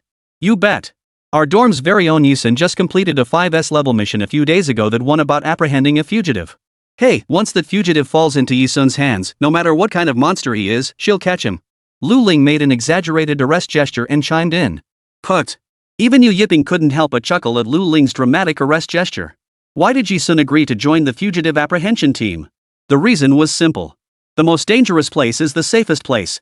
That bastard Lei, who probably never dreamed he'd end up joining the very team hunting him down, right? Moreover, by joining the very team hunting her, she could gain first-hand intelligence on Leihu's group's movements and avoid danger in real time. Such a golden opportunity, why wouldn't she seize it? To uncover the fugitive's whereabouts, we will conduct a large-scale search operation across our entire nation. To avoid alerting the fugitive and giving them a chance to flee Z country before police action begins, our mission must remain covert. No related reports will appear in major media outlets or television news. Should we encounter the fugitive during apprehension, casualties are a possibility. Therefore, before departure, each assigned operative is granted a week to visit their family. Lin's words still rang clearly in his ears. That's why Yi Sun was granted a week to reunite with his family. Now, back to the previous incident. Poison Dr. Su Liang had been treating Mu Fanhua's leg injury. Some time ago, new muscle tissue had already begun to regrow on Mu Fanhua's leg. It could now support her standing. However, after spending over a decade confined to a wheelchair, rebuilding her leg muscles required time. Now she could stand and walk for 4 or 5 minutes each day, and she persisted with this daily routine. Yi Sun returned home to find the house bustling with activity. Seated on the sofa in the center of the living room was an unfamiliar woman in her late 20s. She wore a fur coat, exuding an air of refined elegance. Upon closer look, her makeup was so meticulously applied that every pore was visible. She was both beautiful and alluring. Haha, Xiao Xiao, you've really grown up. So, are you planning to return to China for your career? Father Yi Chengrui hadn't gone to the company today. He sat with Mu Fanghua, chatting and laughing animatedly with this unfamiliar woman. How delightful. Yes, uncle and auntie. I plan to return to China for my career from now on. That way, our two families can gather together more often. The mature woman called Xiao Xiao was Liao Yusio. She was a female superstar who had been developing her career abroad in recent years and enjoyed immense popularity overseas. Some big stars come from wealthy families themselves, so they never have to kowtow to producers or directors. Liao Yusio was one such example. Her family, the Liao clan, had maintained an exceptionally close relationship with the Ye family for over 2 decades, a bond forged long before either family attained their current status as prominent clans. That's why, after so many years away, Liao Yuxiao's first stop upon returning to China was to visit Yi Qingrui in Mufanghua at the Yi residence. Excellent. Very good. Yi Qingrui praised with a smile. Spotting Yi Sun, Yi Qingrui waved urgently. Soon, you're back? Come here, Dad will introduce you. This is your sister, Xiao Xiao. Though you were too young to remember back then, before you turned 5, your Xiao Xiao sister used to carry you around in circles every single day. As if to help Yi Sun and Liao Yuxiao get acquainted, Mufanghua chimed in with a smile. Your sister Xiao Xiao doted on you just like your older sister did when she was little. She's always loved beauty since childhood. But every time she held you, you'd either pull on her clothes or pee on her. She never minded, she was just as close to you as your own sister. Mufanghua's words made Liao Yuxiao feel a bit embarrassed. Oh, Auntie, Xunxun is my own little sister. Her return now is one of the greatest joys of my life. It's just a pity I didn't have time to return to China earlier and miss the chance to see Xunxun the moment she arrived. Yi Sun stepped forward. She could sense the warmth Liao Yuxiao held toward the Yi family. She stepped forward slightly and gave Liao Yuxiao a slight nod, her best response. I'll head upstairs now. With that, she turned sideways and ascended the stairs. Her icy demeanor left the 3 people present momentarily stunned. Xunxun's always been like this since she came home. We're truly grateful you came to see her, Mufanghua's voice drifted up from downstairs. It's okay. I understand. Living alone for so many years must have been tough, right? Uncle and Auntie, you must make it up to Xunxun properly. Liao Yuxiao had dinner at the Yi residence before leaving. For the next 7 days, aside from the mandatory daily physical training, life remained unchanged for Yi Sun. When the 7 days were up, Yi Sun headed to the rendezvous point for the mission and saw Yiza, Meng Yuanqing, and Meng Yuanjia there. Huang Mao, however, was absent. So you took this mission too? Yiza seemed visibly excited upon seeing her. Yes, Yi Sun nodded. Because the search area is vast, numerous covert operations teams have been deployed across Z country this time. Currently, the approach is to assign teams from each circle to investigate. Reports indicate the fugitive is cunning as a fox, acts strangely and extremely abnormally, excels at disguise, and has a passion for money. There's a high probability she's disguised as an ordinary person or blending into a specific social circle. The primary focus is on circles centered around money-making activities. For instance, 50 investigators have already been dispatched to the business sector, the online community, and also the entertainment industry. U4, along with another group of investigators, will head to the entertainment industry to conduct discreet, undercover investigations. Try to mingle with celebrities and casually draw out information, see if they recognize anyone acting suspiciously. That person could very well be the wanted criminal. Counselor Lin delivered his lengthy speech. As the person involved, Yi Sun crossed his arms. Are we planning a full-scale search? Yes, we won't leave a single stone unturned. Lin replied. There's currently a reality show in the entertainment industry called Thrilling Deserted Island. It features a large cast of celebrities, making it easier for you to gather intelligence within the entertainment industry. Since it's filmed on a real uninhabited island, they might even encounter wild beasts at night. We've arranged for you to assume the role of a special guest tasked with protecting the celebrities' safety. You may choose to disguise yourselves. 177, Red Butterfly Deserted Island, like Prison Break. Primary mission, gather intelligence within the entertainment industry to determine if the escaped convict is hiding among celebrities. Secondary mission, they enter the variety show as special guests tasked with protecting celebrities, ensuring their safety at all times. I have a question. Are the only characteristics of the fugitives being sly as foxes, acting strangely, skilled at disguise, and obsessed with money? That seems way too broad. Shouldn't we get more clues? Like male or female, physical appearance? Any more specific traits? Missing limbs? Age? This was a rare display of sharpness from Meng Yuanjie. She asked. No, there were no other clues provided, Counselor Lin said, frowning. Isn't this like looking for a needle in a haystack? Yiza remarked. Regardless of whether it was like searching for a needle in a haystack, the group set out for the investigation. Red Butterfly Uninhabited Island. This island lay 100 kilometers offshore, beyond the mainland. Legend had it that throughout the ages, many adventurers had ventured to this uninhabited island only to vanish without a trace. The director behind this season's reality show, Thrill Island, along with his investors, had poured money into dozens of blockbusters that all flopped, leaving them on the brink of bankruptcy. This time, they were going all in. Desperate for ratings, they splurged on a star-studded cast to film a flashy production on this terrifying island. Victory meant reaching the pinnacle, defeat meant prison time. By day, Red Butterfly Deserted Island looked no different from any other uninhabited place. Damp sea breezes carried a refreshingly cool sensation. Yi Sun wore a black mask and all-black attire, blending into the surroundings without drawing attention. She stood on the island's edge, waiting to watch the celebrities arrive one after another, disembarking from the luxury cruise ship. Our objective this time is to have private conversations with every celebrity here. Find out if any of them have encountered someone cunning as a fox, acting strangely, skilled at disguise, and obsessed with money. Heiza explained from the side. Heiza, Mang Yuanqing, and Mang Yuanjia had also altered their appearances. All three wore black masks, blending into the background. As for Yisun, her participation in this variety show stemmed from her confidence in avoiding direct camera shots. She would not allow her image to appear in the audience's view. Got it. Got it. Mang Yuanjia and Mang Yuanqing nodded. Heiza noticed Yisun lowering her gaze, appearing deep in thought. He understood she had her own reasons and said nothing more. By the time all the celebrities arrived, both the staff tents and the celebrities' tents had already been set up by the crew. Yisun and her three companions, however, chose to set up their own. They erected the large tent along the coast of the deserted island. As the director put it, thrilling deserted island is all about the word thrilling. We'll start filming directly at night. During the day, do whatever you need to do. At night, we'll venture deep into Red Butterfly Deserted Island to uncover the mystery of why no adventurers who come here ever return alive. So now, everyone was operating independently. After Yusin and the other three finished exploring the nearby islands, he returned to camp only to run into a group of handsome men and beautiful women. Walking in the middle of the line was a 27-year-old woman. Today she wore a figure-hugging red dress and barefoot straw sandals. Her walk radiated sensual maturity, instantly commanding the aura of a superstar. The woman was none other than Liao Yuxiao, the renowned actress who had recently returned to China to pursue her career. She had visited Yi Qingrui and Mu Fanghua at the Yi residence just a short while ago. The scion of the Yi family. And she was also a sister figure from her childhood. Yisun lowered her gaze, her black mask slightly tilted as she nodded. She was about to walk past Liao Yuxiao. Soon. Xuan? What are you doing here? Little did she know, Liao Yuxiao had sharp eyes even through a black mask. She recognized her instantly.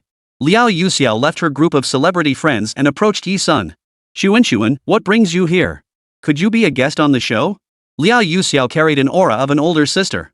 She radiated a deeply comforting warmth. But Yisun lowered her gaze. Even if recognized on the spot, her expression remained utterly unchanged. You've mistaken me for someone else. Excuse me, please. With a quick sidestep, she dodged Liao Yuxiao. Leaving Liao Yuxiao and the group of handsome men and beautiful women beside her, this mix of big and small stars who could chat with Liao Yuxiao. All of them stared blankly at Yisun and his three companions as they walked away. Xiao, who was that? My sister from a prominent family. She just returned home recently. Seriously, Xiao? He's wrapped up so tightly, and you still recognized him? You've got eyes like a hawk. But why isn't she acknowledging you? I have no idea. Did you recognize that celebrity earlier? Heiza finally asked once they returned to the large tent serving as their group's base camp. I've met her once, Yisun replied indifferently. The latest mission update just came in from headquarters. Everyone, take a look. Meng Yuanjia exclaimed excitedly, her fingers tapping the screen of her phone. Meng Yuanqing and Heiza were the quickest to react, swiftly pulling out their phones and tapping their screens. Yisun followed suit. All four received a text message from Counselor Lin. Alcatraz has released new intelligence regarding the escaped prisoners' detailed information. Follow this lead to locate the escapee faster and more accurately. The escapee is female, aged 19, highly skilled, and has a taste for killing. She is proficient with all types of firearms and ammunition. She can conduct on-site tactical command and direct long-range artillery strikes, a formidable warrior and an ace-level commander. After reading the latest updates sent by Counselor Lin, Heiza, Meng Yuanqing, and Meng Yuanjia all instinctively turned their gaze toward Yisun. Meng Yuanjia stared blankly at her and blurted out. The characteristics of this escapee, they sound so much like you, Yisun. 178, a green snake, saving lives. Ah, I've been discovered. There was no panic as expected, nor the chaos imagined. Leaning lightly against the tense wooden table, Yisun tilted her head toward the three of them, flashing a pure and dazzling smile. The person on the wanted list is me. So, do you believe me? Yisun straightened her posture. Her admission was bold and unflinching, without a trace of fear. Heiza, Meng Yuanqing, and Meng Yuanjia stood rooted to the spot. For a moment, it felt as though their skulls had been struck by a heavy plank. They couldn't recover. It felt as if instinctively knowing every word she'd admitted was true. Put. Meng Yuanqing, that aloof, elegant senior who stood like a white lotus atop a snow-capped peak, forever maintaining her image and presenting only her refined demeanor to students, couldn't help but snort in laughter. This was likely the only time Meng Yuanqing had ever lost her composure, the first time since the Mula campaign when she had witnessed Yisun's true strength and been so stunned that her poise completely dissolved. She quickly brought her hand back to her lips, gave a light cough, and regained her senior's composure. She stammered to Yi Sun. I never expected someone as cold as you would pull a prank like this on us. Heiza, too, seemed to be rediscovering Yi Sun. He said, of course I didn't believe it. But seeing you joke around like this is genuinely surprising. Undoubtedly. In their minds, they'd never considered Yi Sun capable of this. At most, they'd thought the characteristics of an escape artist resembled hers. Meanwhile, another text from Counselor Lin arrived on his phone, confirming this. Additional details on the escaped prisoner. The escapee is vicious and brutal, harboring an extreme desire for revenge against the world. She kills indiscriminately, driven by a bloodlust. Anyone who causes her the slightest displeasure will be killed without hesitation. So be vigilant if you find someone matching the profile, someone who argued with her, and they mysteriously disappear or are murdered. That person is very likely the escapee herself. Yi Sun had previously had unpleasant interactions with them, yet she hadn't targeted them. This completely dispelled Heiza, Meng Yuanqing, and Meng Yuanjie's suspicion that Yi Sun was the escapee. Little did they know. The reason Yi Sun hadn't brought her murderous nature to Country Z was precisely because she had found her family. To survive long-term in Country Z, she had transformed from a world-class mercenary into an ordinary person. So why doesn't Devil's Island just release the fugitive's photo? If they showed us the photos, we'd know exactly who to arrest. Meng Yuanjie was foolish, yet her words seemed to awaken Heiza and Meng Yuanqing. Yi Sun replied coldly from the side. Devil's Island is the world's premier prison. It thrives on secrecy, severing all ties with the outside world. To maintain the island's ecological balance. It never discloses any information or intelligence about the island to the outside world, including prisoner photographs. Precisely because of this. Even someone of Yi Sun's international stature knew little about Alcatraz's inner workings before his arrest. So that's how it is. No wonder they went to such great lengths, preferring to search for a needle in a haystack rather than release photos of the escapees. Heiza nodded. As the four hid inside the tent, a sudden scream from outside pierced the air, the shrill cry of some unidentified celebrity. Ah! Ah! The four had entered the variety show as special guests tasked with protecting the celebrities. As Yi Sun put it, it was a paid gig. Upon hearing the commotion, they were paid for it. Yi Sun sidestepped, leaping out of the tent first and sprinting toward the source of the sound. All those on the island's shore could catch was a blur, fast as lightning. Near the island's forest edge, a woman with a sweet-faced appearance, clad in a crop top so short it resembled underwear. She sat on the ground as if paralyzed, her trembling buttocks shuffling rapidly backward. Before her lay a green snake, writhing its body back and forth. The snake flickered its tongue, hissing as it crawled toward her. Snake! Snake! Ah, a snake! The woman screamed while shouting to close her eyes. To an outsider, it might have seemed as though she'd encountered some fierce river beast. By the time Yi Sun arrived, a crowd had already gathered. It was her childhood friend, Liao Yuxiao, and her group. Liao Yuxiao rolled up her sleeves, leaving Yi Sun no chance to intervene. As a woman, she wasn't afraid of snakes. Taking 2 steps forward, her snake-grabbing technique was both precise and stylish as she pinched the snake's vital spot. She actually managed to lift the green snake out of the water. See? Just a little green snake. Not venomous. It's actually kind of cute. It's fine, it's fine. Liao Yuxiao glanced at the trembling woman, shaking the snake off her hand as she spoke. Through her words and actions, it was clear she was a warm-hearted person. Thank you. The woman terrified by the snake was a minor celebrity named Zhang Mengtian. Not very well known, she had a sweet, innocent face. She seemed to be in shock when Liao Yuxiao suddenly flung the green snake into the bushes. The serpent's body twisted and coiled, darting into the woods with a series of swift movements until it vanished from sight. Zhang Mengtian thanked Liao Yuxiao earnestly. Oh, no problem. Just let me know if you need anything else. Liao Yuxiao waved her hand dismissively, her big sisterly generosity on full display. Everyone nearby witnessed this scene. No wonder Liao Yuxiao was surrounded by celebrities of all ranks and seemed so well like the answer lay in her every word, gesture, and action. Yi Sun raised an eyebrow, standing at a distance with no intention of approaching. Hey! Xunxun. Liao Yuxiao spotted Yi Sun and immediately ran over. She still insisted on Yi Sun's identity. Xunxun, have you guys eaten yet? Want to grab a bite together? Yi Sun, no need. Her response remained as cool and distant as ever. With that, Yi Sun paid her no mind, treating it as nothing more than a free show before turning and walking away. Watching Yi Sun's receding figure, a man's hand gently tapped Liao Yuxiao's shoulder. Is that guest your sister? The man who spoke was Qi Yuming, a top-tier superstar in the country. With his aloof looks, gentlemanly demeanor, and warm humility. This striking contrast, coupled with his outstanding looks, made him deeply adored by women.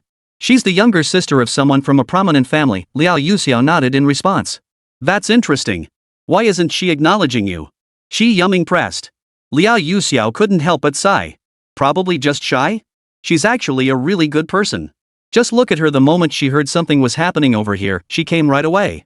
It shows she's a caring, kind, and sensible child.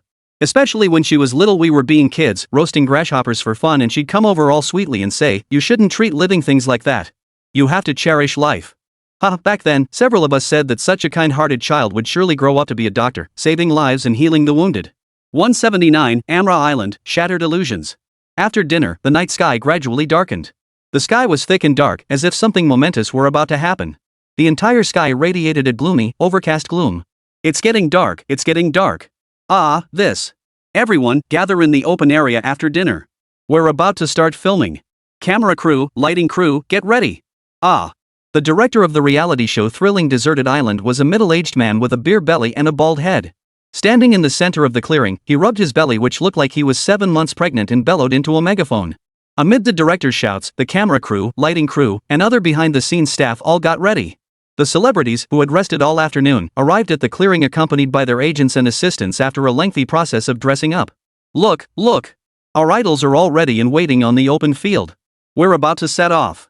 Night exploration of the deserted island. The host enthusiastically introduced the scene to the camera. This signaled the start of filming. Yi-sun stood at the edge of the crowd, out of the camera's view. She roughly estimated there were about 50 to 60 crew members on set, with over 10 people dedicated to photography alone. The exact number of celebrities present, both big and small, was 22. Night had fallen completely. A large group, led by the director, advanced deep into the heart of Red Butterfly Uninhabited Island. Yi-sun remained level with Yiza, Meng Yuanqing, and Meng Yuanjie throughout, wearing a black mask and remaining silent. "Hi, beautiful lady. We heard you're a guest on the show. Would you mind joining us?" Along the way, the camera crew focused their lenses on the big stars at the front of the line.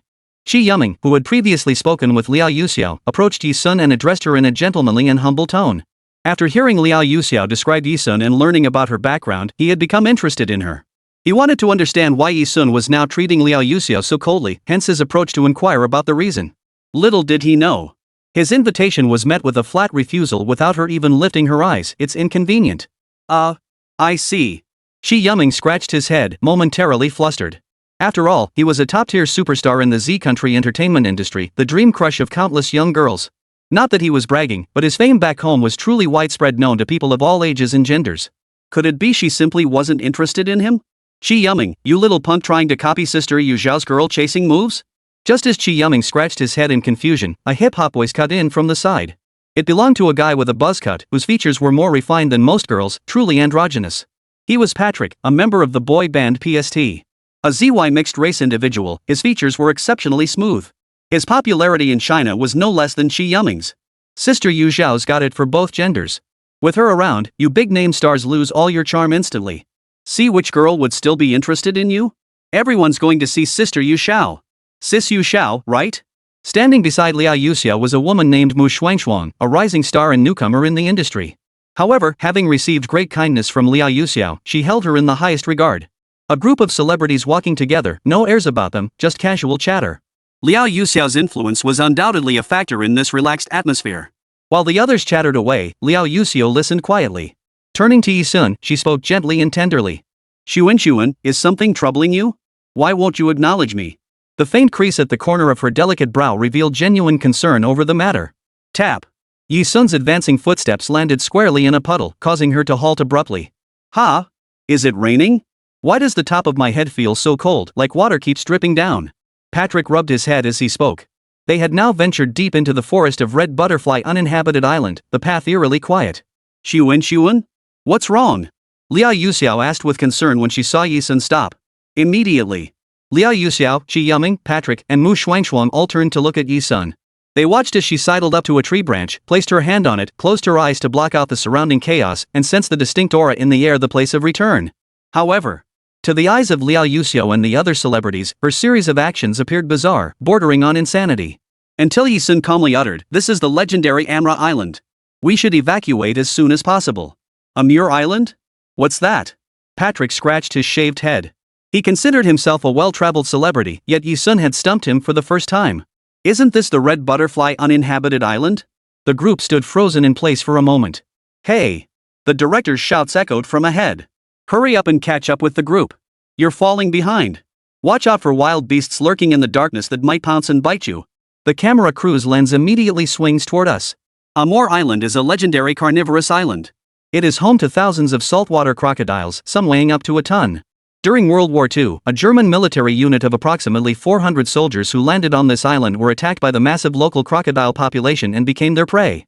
As a member of the operations team, Hieza possessed a different perspective from the celebrities. He quickly stated, "Dangerous creatures approaching. Prepare for combat." Yi Sun's eyes flashed with coldness as she addressed Hieza, Meng Yuanqing, and Meng Yuanjie. The word combat rolled off her tongue as naturally as eating or sleeping. To Liao Yuxiao and her companions, it sent a chill down their spines. Yes. Hieza and the others had long since learned to obey Yi Sun's secret orders without question. The three responded in unison. It was as if she had already become the center of their world. Xunxun. When Liao Yuxiao first saw Yi Sun at the Yi residence, she still felt a faint sense of familiarity. That was the little sister she had once cherished and held as a child, kind as an angel. Even when they roasted grasshoppers for fun, she would step in to lecture her older brothers and sisters about cherishing life. But now, she felt so unfamiliar. Whoosh! 10 seconds later. Just as expected, a ferocious giant crocodile burst out of the darkness. With a gaping maw large enough to swallow half a person whole, it lunged toward Liao Yuxiao. Ah! Amidst the chaotic screams of the crowd, Yi Sun raised her hand sideways, gripping the dagger in a reverse hold. Her expression cold as a killer's, she plunged the blade ruthlessly through the crocodile's eyeball, straight into its brain matter, right before Liao Yuxiao's eyes. The sharp blade shattered Liao Yuxiao's image of Yi Sun as kind and sensible, crushing any lingering hope she might have held about Yi Sun's current profession as a doctor. 180, luxury cruise ship, seeds of doubt. Yi Sun kicked the dead giant crocodile away as if it were an insect. Her movements were crisp and decisive, without the slightest hesitation.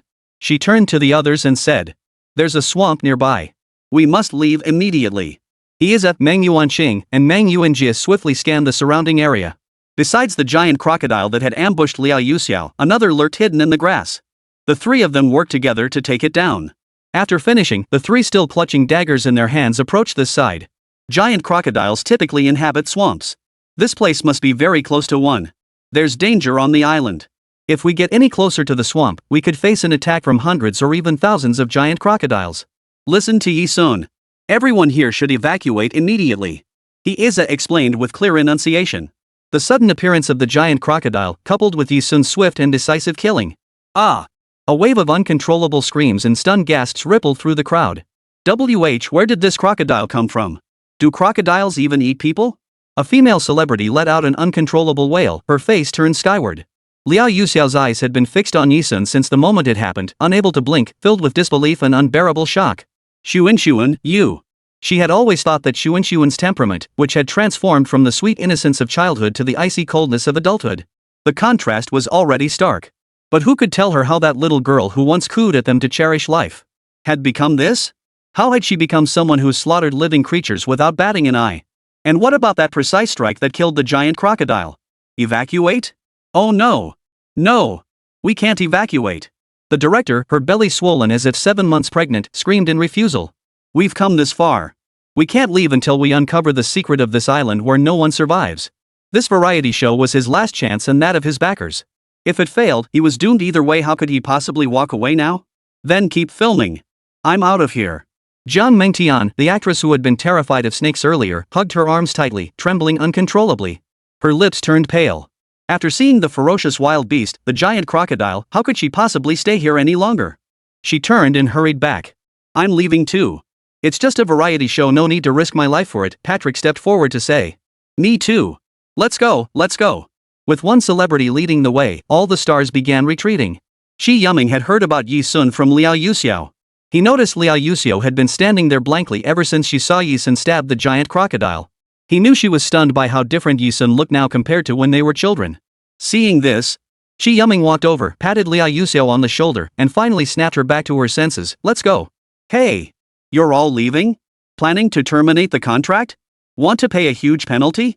The director yelled from behind, but no one listened.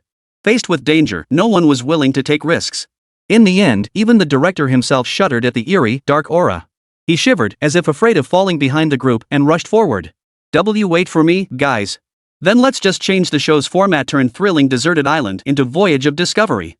In the end, the director forcibly rebranded the Red Butterfly Deserted Island Expedition as The Voyage, which involved circling the island several times with the celebrity cast. Thus, it came to an end. It's worth noting that Yiza, Meng Yuanqing, and Meng Yuanjia never forgot their original purpose throughout the entire journey. On the passenger ferry, they chatted with numerous celebrities yet failed to identify a single person matching the profile of the escapees. As for Yi Sun, Liao Yuxiao never came to question her about the situation. Everything proceeded as if nothing had ever happened. 3 days after returning to Wenjiang City, Counselor Lin instructed Yi Sun and the others to await their next assignment in the search for the escaped prisoners, granting them a week's leave. During this time, the wealthy Liao family sent out invitations to their long-standing aristocratic connections, extending an invitation aboard a luxury cruise ship under the guise of catching up. They intended to renew ties with many families whose connections had faded over the years, all aboard the sea. Mu Fanghua and Yi Chengrui both planned to attend. Yi Han and Yi Ming couldn't attend as their school, St. Lo Royal Academy, had just entered its comprehensive exam period, preventing them from leaving. Yi Sun himself disliked such gatherings but felt compelled to attend.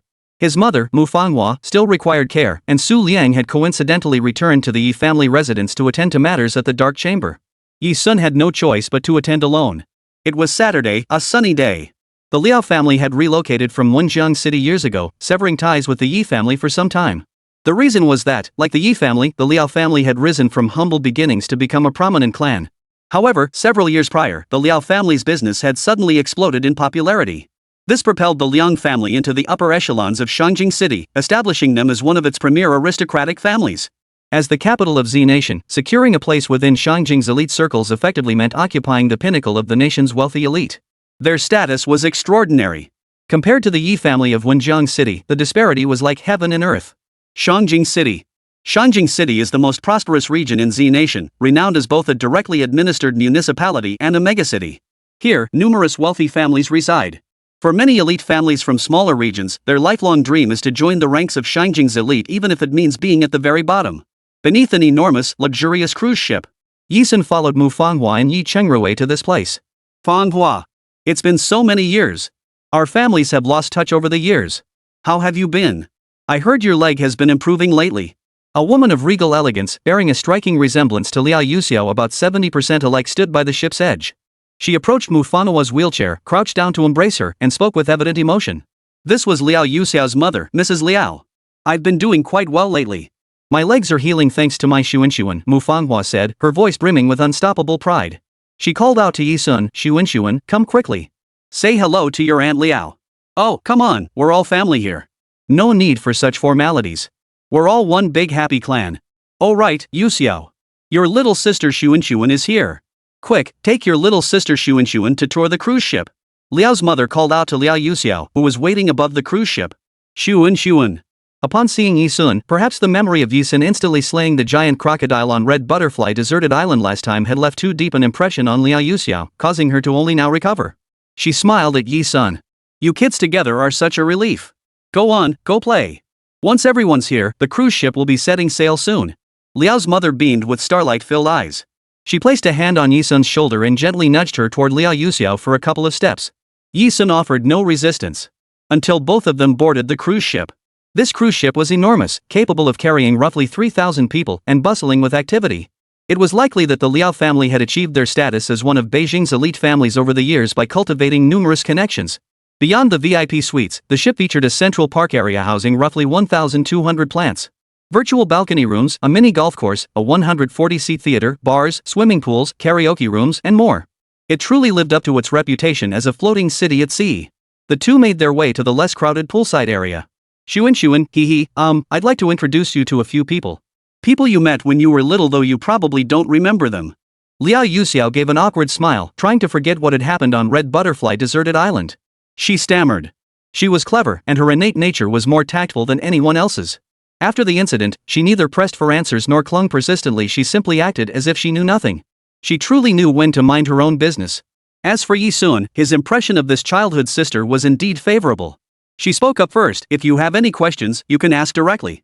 Since she had initiated it, Liao Yuxiao, her beautiful, sensual face adorned with makeup so flawless you couldn't see a single pore, fell silent. Silence. Liao Yuxiao cautiously inquired. Sun, may I ask what profession you're in now? Strictly speaking, carrying a knife, striking a crocodile's vital spot with precision, and maintaining a cold, expressionless face, wasn't that exactly what surgeons in operating rooms looked like? Perhaps after all her twists and turns, Xunxun had become a doctor after all?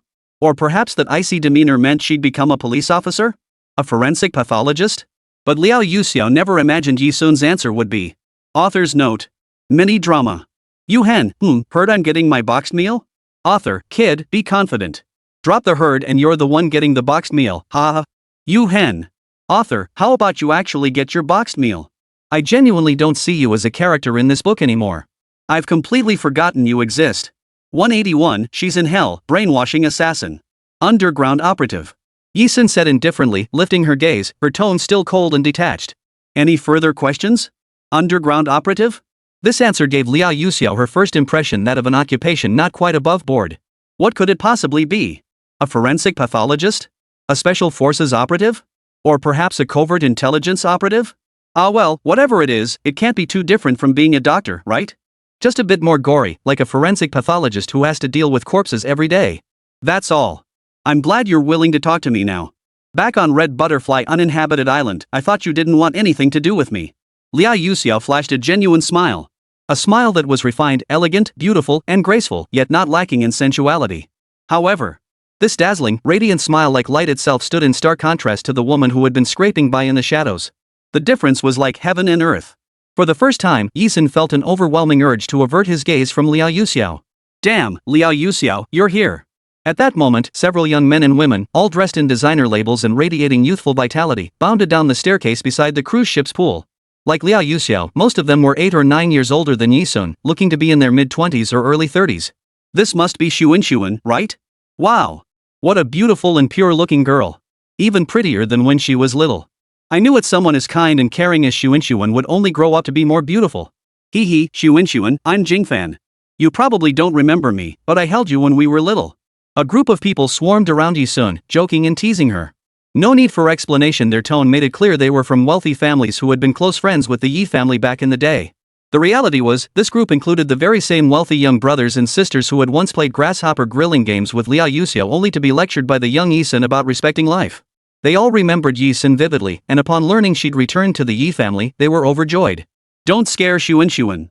Liao Yuxiao stepped forward as if in a huff, shielding Yi Sun from them. After speaking, she turned to Yi Sun, her expression softening back into the doting attitude reserved for her younger sister. She introduced Yi Sun to each person in turn. This particularly silly one is Jingfan, your childhood friend. This gentle one over here is sister Yu Xiaoxue and brother Zhong Shangliang. The one called Jingfan was the most eye-catching. He drew out his words. Hey, Liao Yuxiao, what do you mean especially silly? You're just too mean. Xunxun, you're such a kind person, don't be mean like your Liao Yuxiao sister. When we were kids, everyone said you were going to be an angel doctor, saving lives and healing the wounded. But your Liao Yuxiao's sister? She's a devil. Wherever there's trouble, she's right there. Jingfan's words drew a burst of laughter from the group. The atmosphere was just right. Yet it made Yi Sun's already gloomy heart feel 2 degrees colder. It turned out, the chasm between her and them was no longer a gap between heaven and earth, but the abyss separating the mortal world from hell. They were in heaven, she was alone in hell. Sorry, I have something to attend to. I'll take my leave. Just as the atmosphere grew light-hearted and cheerful, Yi Sun's voice cut through the air. With that, she sidestepped and walked off in the opposite direction. The laughter froze on everyone's faces. As Yi Sun walked away, she could still hear Jingfan and Liao Yuxiao's conversation. Soon. What's up with Xunxun? She seems different from how she was when we were kids. Shut up. No, really, she's changed so much, I'm having trouble processing it. The cruise ship had already sailed a considerable distance from the pier. On the deck ahead, Yi Sun leaned one hand against the railing, letting the sea breeze ruffle her long, straight black hair. Her gaze drifted toward the horizon as her thoughts wandered far away. She didn't know how much time had passed. Beautiful lady, would you like a glass of red wine? A male steward from the cruise ship approached Yi Sun, carrying a tray with a glass of red wine, and bowed politely. Thank you. Yi Sun took the wine glass from the tray and raised it to her crimson lips. Her eyes flicked up. She saw the waiter, dressed indistinguishably from any ordinary person, slip his hand into his trouser pocket as if reaching for a napkin. But suddenly, he drew a dagger from his pocket and lunged toward Yi Sun's heart. An assassination attempt. Assassination attempts of this caliber were commonplace during Yi Sun's years navigating the international underground before her imprisonment. After arriving in Country Z, such incidents had become rare, likely because she hadn't been active on the international stage for so long. Her recent return must have alarmed certain parties. Yi Sun reacted like a reflex, flipping her hand to snatch the dagger from the attacker. Her other hand seized the waiter's arm, pressing the dagger against his throat as she pinned him against the deck railing. The blade dug deep into his neck, drawing a trickle of blood. Her voice was icy. Speak. Who sent you to assassinate me? The waiter, or perhaps it would be more accurate to call him an assassin, chuckled coldly. The higher-ups already know. You, a mercenary, dare to live openly in Z Nation like an ordinary person? You truly have no fear of endangering those around you. Such assassins are usually brainwashed, they won't talk. Oomph. Being on a cruise ship, Yi-sun could hear the sounds of people moving about nearby. She slashed his throat with one swift stroke, flung his body over the railing, and cast the corpse into the sea. The motion was fluid and effortless, as if she'd performed it hundreds of times before. Come out. After finishing, Yi-sun turned her cold gaze toward the shadows. Someone was hiding in the shadows, and not just one.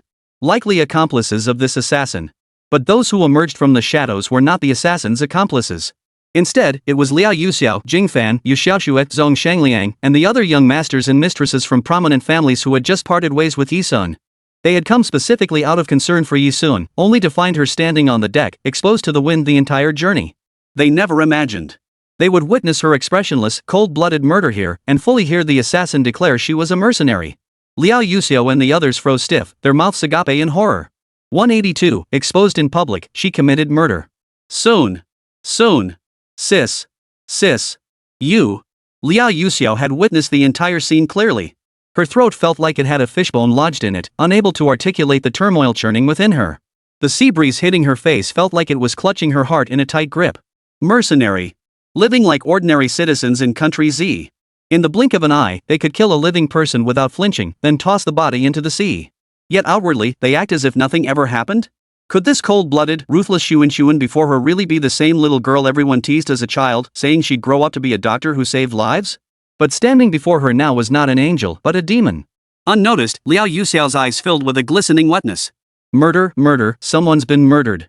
The woman named Yu Xiaoxue, who had been calm just moments ago, suddenly trembled violently with terror. She backed away in terror as she spoke. After all, they were a group of wealthy young men and women. Their world was one of high society, where had they ever encountered such a lowly and terrifying spectacle? Jingfan, Zhong Shangliang, and the others all turned deathly pale. Yet most men possess slightly greater courage than women. Jingfan, Zhong Shangliang, and the other men dared to step forward. Xunxun, what's going on? Were you forced into this? Or? Jingfan clung to a last shred of hope, wondering if there had been some misunderstanding. How could someone so innocent as a child have become like this? Xunxun, if there's been some misunderstanding, you can explain it to us. Are you being threatened? Is someone forcing you? It's okay. If something is truly troubling you, just speak up. We can handle it together. Liao Yuxiao's deathly pale face forced a stiff smile as she stepped forward to speak. Her words cut off mid-sentence. Yi-sun cut her off with a sharp glance. Don't come near me. Unless you want to die. His expression was cold.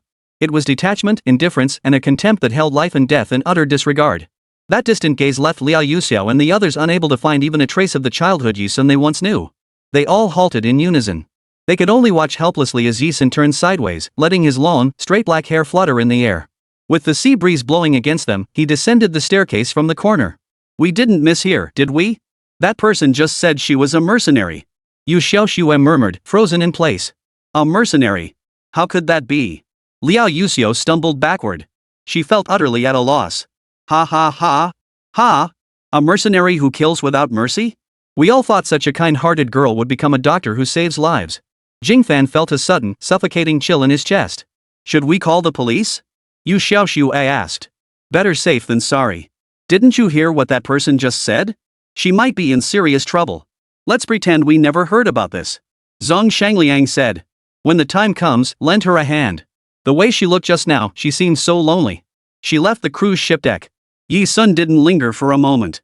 She quickly found Yi Qingrui and Manhwa, staying by their sides at all times. The fundamental reason for instructing Liao Yuxiao and the others to keep their distance was this. From the male assassin's words, one could infer something. Certain international figures had likely already learned of her whereabouts in Z country. This was an inevitable consequence of Yi-sun's return to the international stage. True to their nature, they would target those close to her. Keeping Liao Yuxiao and the others away was simply to spare them from being dragged into this danger. Her world was dark. Most of the time, even something as simple as casually making friends was beyond her reach. Sun, where's your sister Yuxiao? Why did you come alone? Standing beside Manhwa, Yi-sun could see Yi Qingrui mingling with a group of old family friends, clinking glasses and exchanging pleasantries. She remained by her parents' side, never straying far. This was to prevent those lurking in the shadows from seizing the opportunity to harm her parents. The voice addressing Yi-sun belonged to Mrs. Liao. She and Mufangwa had been chatting idly, and now, seeing Yi-sun arrive without her own daughter by her side, she felt a touch of curiosity. I don't know, Yi-sun replied coldly. My Xunxun might be a bit shy around strangers. When we're out, she tends to cling to me and prefers to stay close.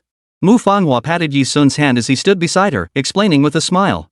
This cruise ship carried approximately 2,900 passengers.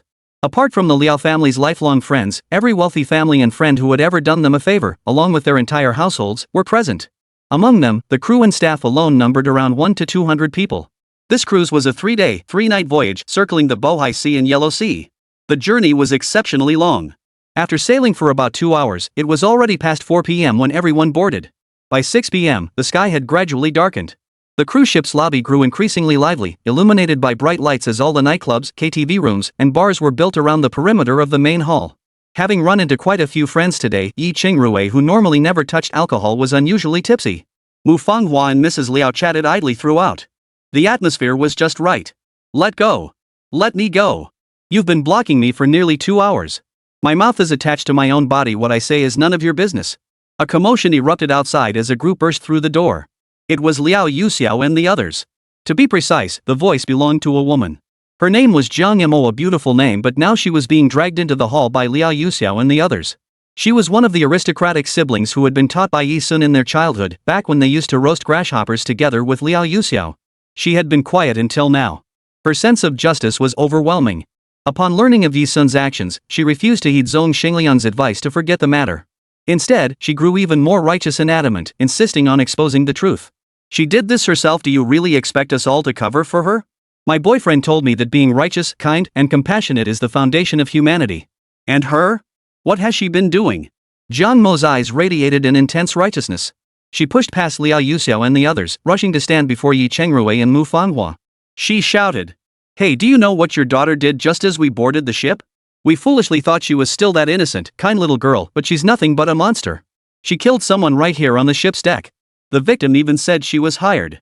183, The Light of Humanity, The Mercenary's Fate. The words murder and hired struck like demons, crashing into Yi Qingrui and Mufangwa's hearts. Their spirits, along with everyone else in the hall, were violently jolted. Ah! Then. Jiang Yamo hadn't even finished uttering the final syllable of mercenary. Before she could complete the phrase mercenary, her mouth was covered by Liao Yuxiao, who had arrived from behind. Uncles and aunts, Jiang Yamo just had some drinks and is a bit tipsy. She's starting to ramble. We've been together the entire time, never parted ways. My old friends can vouch for that. So please don't believe a word of what Jiang Yamo was saying. Liao Yuxiao explained. Her words came across as gracious, proper, and dignified. In reality, Jiang Yamo struggled relentlessly as Liao Yuxiao covered her mouth. She bit down hard on Liao Yuxiao's hand with her teeth. The forceful bite left a deep wound, causing blood to trickle down Liao Yuxiao's hand. The flesh was nearly torn away, yet Liao Yuxiao maintained a faint smile as she held Jiang Mo's mouth shut, her expression devoid of any hint of emotional turmoil. In that moment, she shone like a true angel, radiant.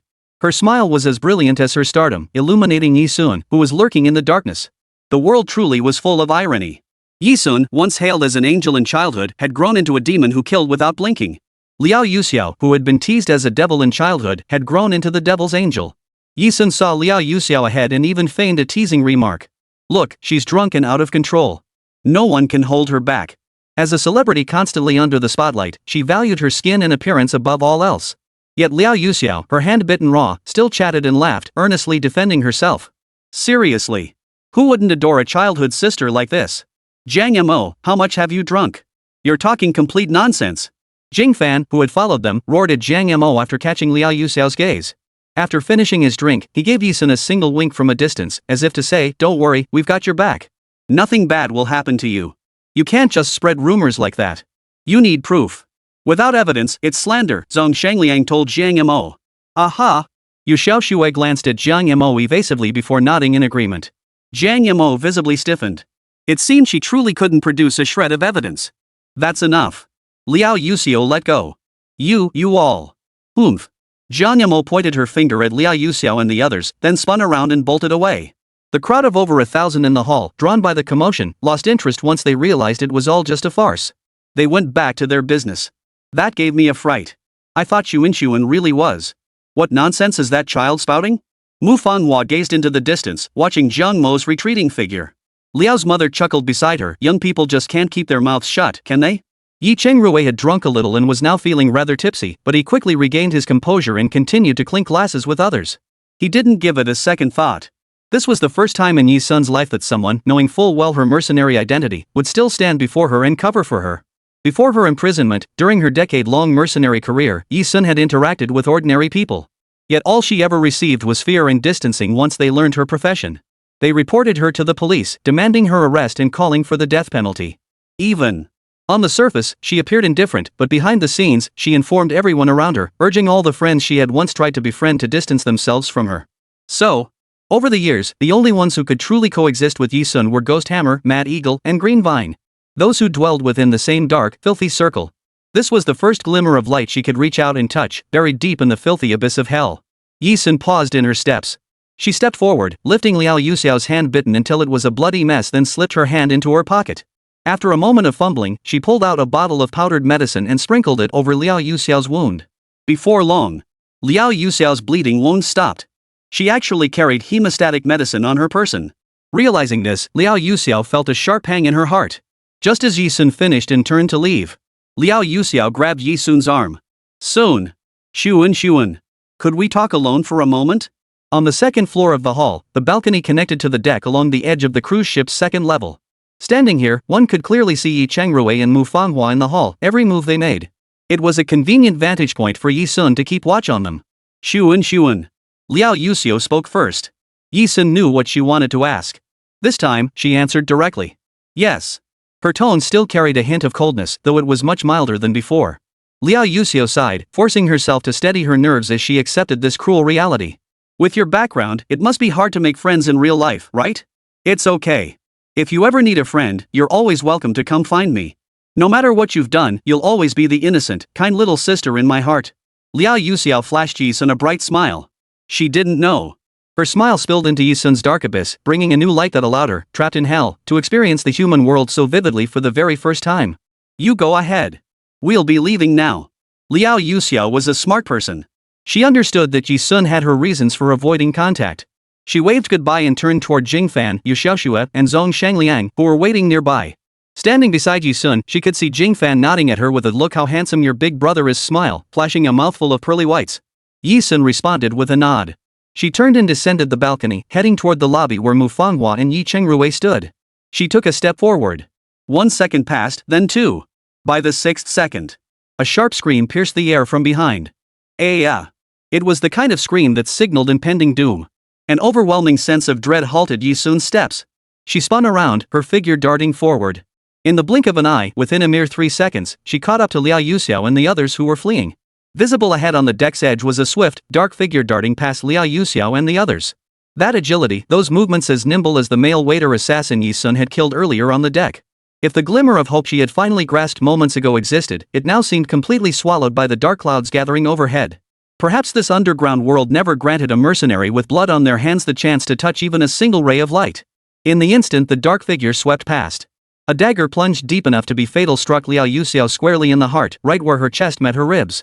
She collapsed onto Jingfan and the others, who were frozen in shock. Her face was ashen, plunging Yi Sun, who had just touched a flicker of human warmth, back into a hell as cold as an ice cellar. 184. Those who kill their kin have no right to return home. Her life had never been blessed by heaven. Instead, it was a succession of tragedies where she helplessly watched those close to her depart, time and time again. She was not God's chosen child, nor could she ever become the angel others saw. A layer of gray frost shrouded Yi Sun's eyes. Gazing ahead at Jingfan and the others clutching Liao Yuxiao as they wailed. Her expression grew even colder than before. Yi Sun flipped her hand. Like a demon emerging from the darkness, her entire being was shrouded in the crimson scent of blood. A sharp dagger slid effortlessly into her palm. Whoosh! She flung the dagger. The sharp blade sliced through the air, leaving a sudden, dazzling silver streak. Ahead! The assassin who had stabbed Liao Yuxiao in the chest was now sprinting along the edge of the deck's railing, attempting to escape amidst the chaos. The dagger hurled by Yi Sun, like a flying blade, struck the assassin squarely in the forehead. Its downward trajectory caused the assassin to topple over the deck railing like a puppet, plunging toward the sea in the instant of death. With a splash, plunging into the sea, leaving no trace behind. After dispatching the assassin targeting Liao Yuxiao with a flying blade, Yi Sun's footsteps toward Liao Yuxiao grew lighter and lighter. Each step felt as though he were treading upon her chest. She saw a sharp dagger lodged in Liao Yuxiao's chest, right where her heart should be. She was not yet dead, but the blood seeping from the wound made it clear she was barely clinging to life. Liao Yuxiao! Liao Yuxiao! Wake up! Ah, Liao Yuxiao! Jing Fan and the others' shrieks pierced the air, sharp and piercing. The shrill screams quickly drew everyone nearby. Yi Qingrui, Mu Fanghua, Liao's father, Liao's mother, and the cries of the cruise ship's emergency doctor. Yi Sun could hear nothing anymore. She could only watch helplessly as Liao Yuxiao's vital signs faded away, bit by bit. Along with it vanished the faint glimmer of hope she had finally grasped. The sun was warm, the sea breeze was cold. Her heart held not a single moment of warmth. Shangjing City, First Affiliated People's Hospital. The blue sky, once bathed in sunlight, had been shrouded by thick, dark clouds since who knew when. Drip, drip. Light rain began to fall, replacing the scorching sun in warmth. The entire sky seemed to wail in sorrow. An unknown amount of time passed so long that the suffocating world seemed to have stopped its rotation. Finally, the result was out. Liao Yuxiao wasn't dead. It was because when the dagger pierced Liao Yuxiao's chest, her heart was precisely in the midst of a contraction. The human heart continuously cycles through atrial contraction, atrial relaxation, ventricular contraction, and ventricular relaxation. During this process, its volume undergoes slight changes. Had Liao Yuxiao's heart been pierced during the exact moment of expansion, or if the blade had struck an artery, she would have died instantly at the scene, never making it to the hospital. But because her heart stopped abruptly for 5 minutes, it was fortunate that the doctors performed timely resuscitation, preventing her from dying on the spot. However, the brain has sustained severe irreversible damage. Regrettably, we have done everything possible. The patient will now remain in a long-term vegetative state. The possibility of regaining consciousness is virtually zero. Outside the operating room, the doctor delivered the news with a look of deep reluctance. Reality isn't like a TV drama where people snap out of it after waiting 10 days, half a month, or even a year or two. My Yuxiao. Hearing the doctor's verdict, Liao's mother couldn't hold back. Her body staggered backward, nearly collapsing in a faint. Her husband caught her just in time. Yi Sun's eyes held not a trace of warmth. The scene of Yi Sun killing the assassin who had stabbed Liao Yuxiao apart from Jing Fan, Yu Xiaoxue, and the others who had witnessed it firsthand, no one else had seen it. But why someone would suddenly target Liao Yuxiao on the cruise ship Jing Fan and the others knew this matter was no trivial affair. They could no longer conceal it. They recounted everything truthfully, how Yi Sun had been drawn into this crisis, and the assassination attempt by the hitman. They omitted the fact that Yi Sun had killed someone and her identity as a mercenary. This led Liao's parents to mistakenly believe Yi Sun had provoked a powerful family from the legitimate business world, one that rarely dabbled in the black market. Give me back my daughter. Give me back my daughter. Mrs. Liao trembled violently, her hair disheveled, traces of blood staining her hands. Where was the elegant dignity she had displayed earlier? People are pragmatic. Upon learning that Liao Yuxiao's ordeal stemmed from Yi Sun, all traces of Mrs. Liao's previous friendliness and politeness toward Yi Sun and the Yi family vanished instantly. Like a shrew, she lunged forward, grabbed Yi Sun by the collar, and shook her seemingly frail frame violently. How good has my Yuxiao been to you? She truly treated you like a sister. The other day, as soon as she came home, she was talking about Xunxun's sister this and Xunxun's sister that in front of me. How could you hurt her like this? How could you hurt her like this? Liao's mother's emotions were spiraling out of control. She shook Yi Sun's body violently, tears streaming down her face. Yi Qingrui and Mu Fanghua were aware that Yi Sun had some connections to the black market. They had previously assumed Yu Hen was a big shot in the black market and that Yi Sun had been coerced by him. They never imagined things had escalated to the point where black market operatives would attempt to assassinate Xunxun. I'm sorry, I'm so sorry. I apologize on behalf of my Xunxun. We will definitely get to the bottom of this with Sun. Liao's mother was a mother, and Mu Fanghua was also a mother. She was deeply distressed by Liao Yuxiao's situation, but seeing her own daughter shaken like this stirred a complex mix of emotions within her. She tried to roll her wheelchair forward to comfort her, but Mrs. Liao pushed her away. Facing it all, Yi Sun offered no resistance. She merely lowered her gaze slightly, allowing Liao's mother to push and tug at her. Sorry? What good does sorry do? Liao's mother laughed coldly and mockingly. She looked at Yi Sun, her tone piercing like a knife, stabbing deep into the heart. Yuxiao said you refused to acknowledge her, but my Yuxiao still treats you like a sister. People like you have no heart. Why did you come back here? Why did you return? People like you come back, and today you turn Yuxiao into a vegetable, tomorrow you'll kill every last one of your relatives. You don't deserve to come home. 185 Yi Sun's disappearance, the Blood Doll Army. Finally, Liao's father gripped his wife's shoulders to stop her from dragging Yi Sun away. Unworthy of coming home? Perhaps. The day she successfully escaped Devil's Island, she understood the burden she carried would inevitably affect those around her. But her greed for familial affection made her forget everything for a moment. She truly believed she was just an ordinary schoolgirl surviving in Country Z, boldly enjoying the love of both her father and mother. She had utterly forgotten the most fundamental principle of being a mercenary. That one must never let emotions cloud judgment. I'm sorry. The light had completely faded from Yi Sun's somber eyes. Her apology wasn't just for Mrs. Liao, it was also for Yi Chengrui and Mu Fanghua. She had committed the most basic mistake, yet it was her loved ones and friends who now faced the real danger. It won't happen again. That was her promise. Such things would never happen again, for she had decided to leave. Please take good care of her, Yi Sun said softly to Liao's mother. She meant Liao Yuxiu. Mrs. Liao was right. If she stayed here much longer, the one she might end up harming in the future could be Yi Chengrui, Mu Fanghua, Yi Han, Yi Ming. She should leave. She should never have returned in the first place. Then, she looked at Yi Chengrui and Mu Fanghua. The light in her eyes had faded, as if she were making final arrangements. Dad, Mom, thank you for looking after me these past few days. With that, she turned without hesitation and walked toward the hospital entrance. Soon. Xunxun? What nonsense are you talking about? What do you mean, thank you for taking care of me? It's only natural for Mom and Dad to look after you. Where are you going? Son. Mu Fanghua felt a sense of foreboding. She placed both hands on the wheelchair handles and began pushing it rapidly, rushing to catch up with Yi Sun. Shuixian will heal your legs, mother. You needn't worry. Yi Sun halted abruptly. She turned sideways, as if to etch Mu Fanghua and Yi Chengrui's features deep into her memory. As for me, she offered a clear, pure smile, a smile that held too much self-mockery. Naturally, I'll return to the world that always belonged to me. The world that originally belonged to her? What world was that?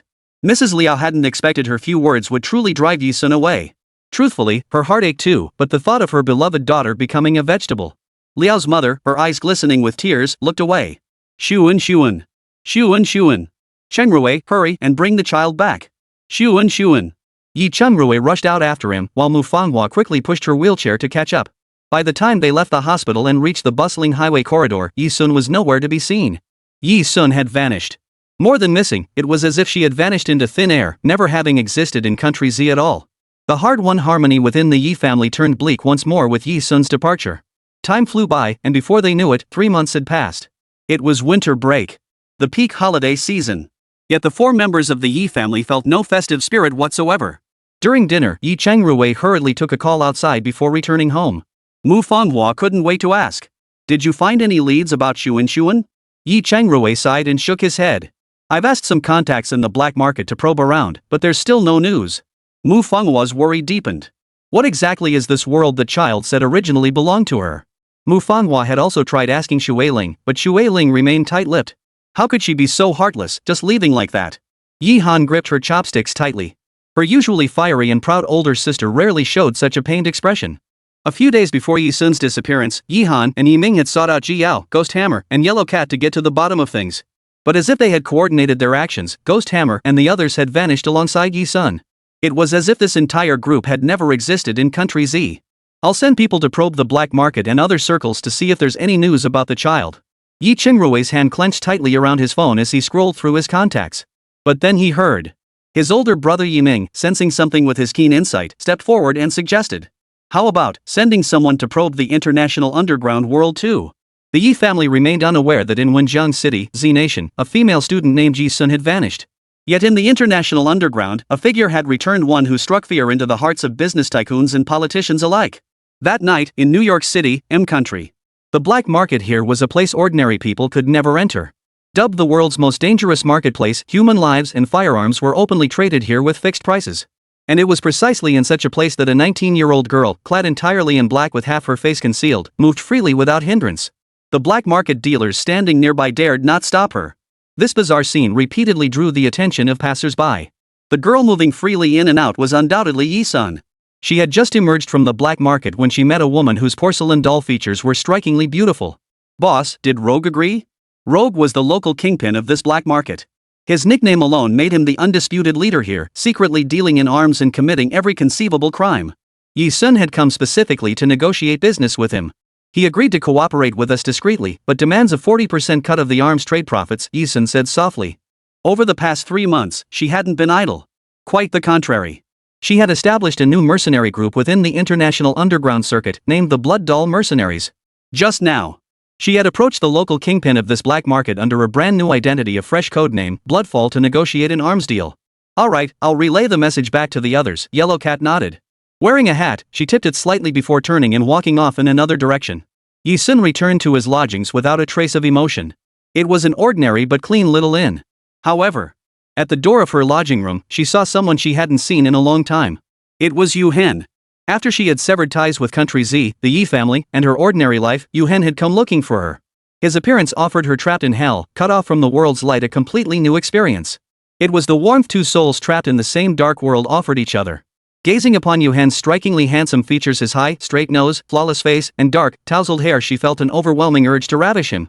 Yi Sun couldn't help but think.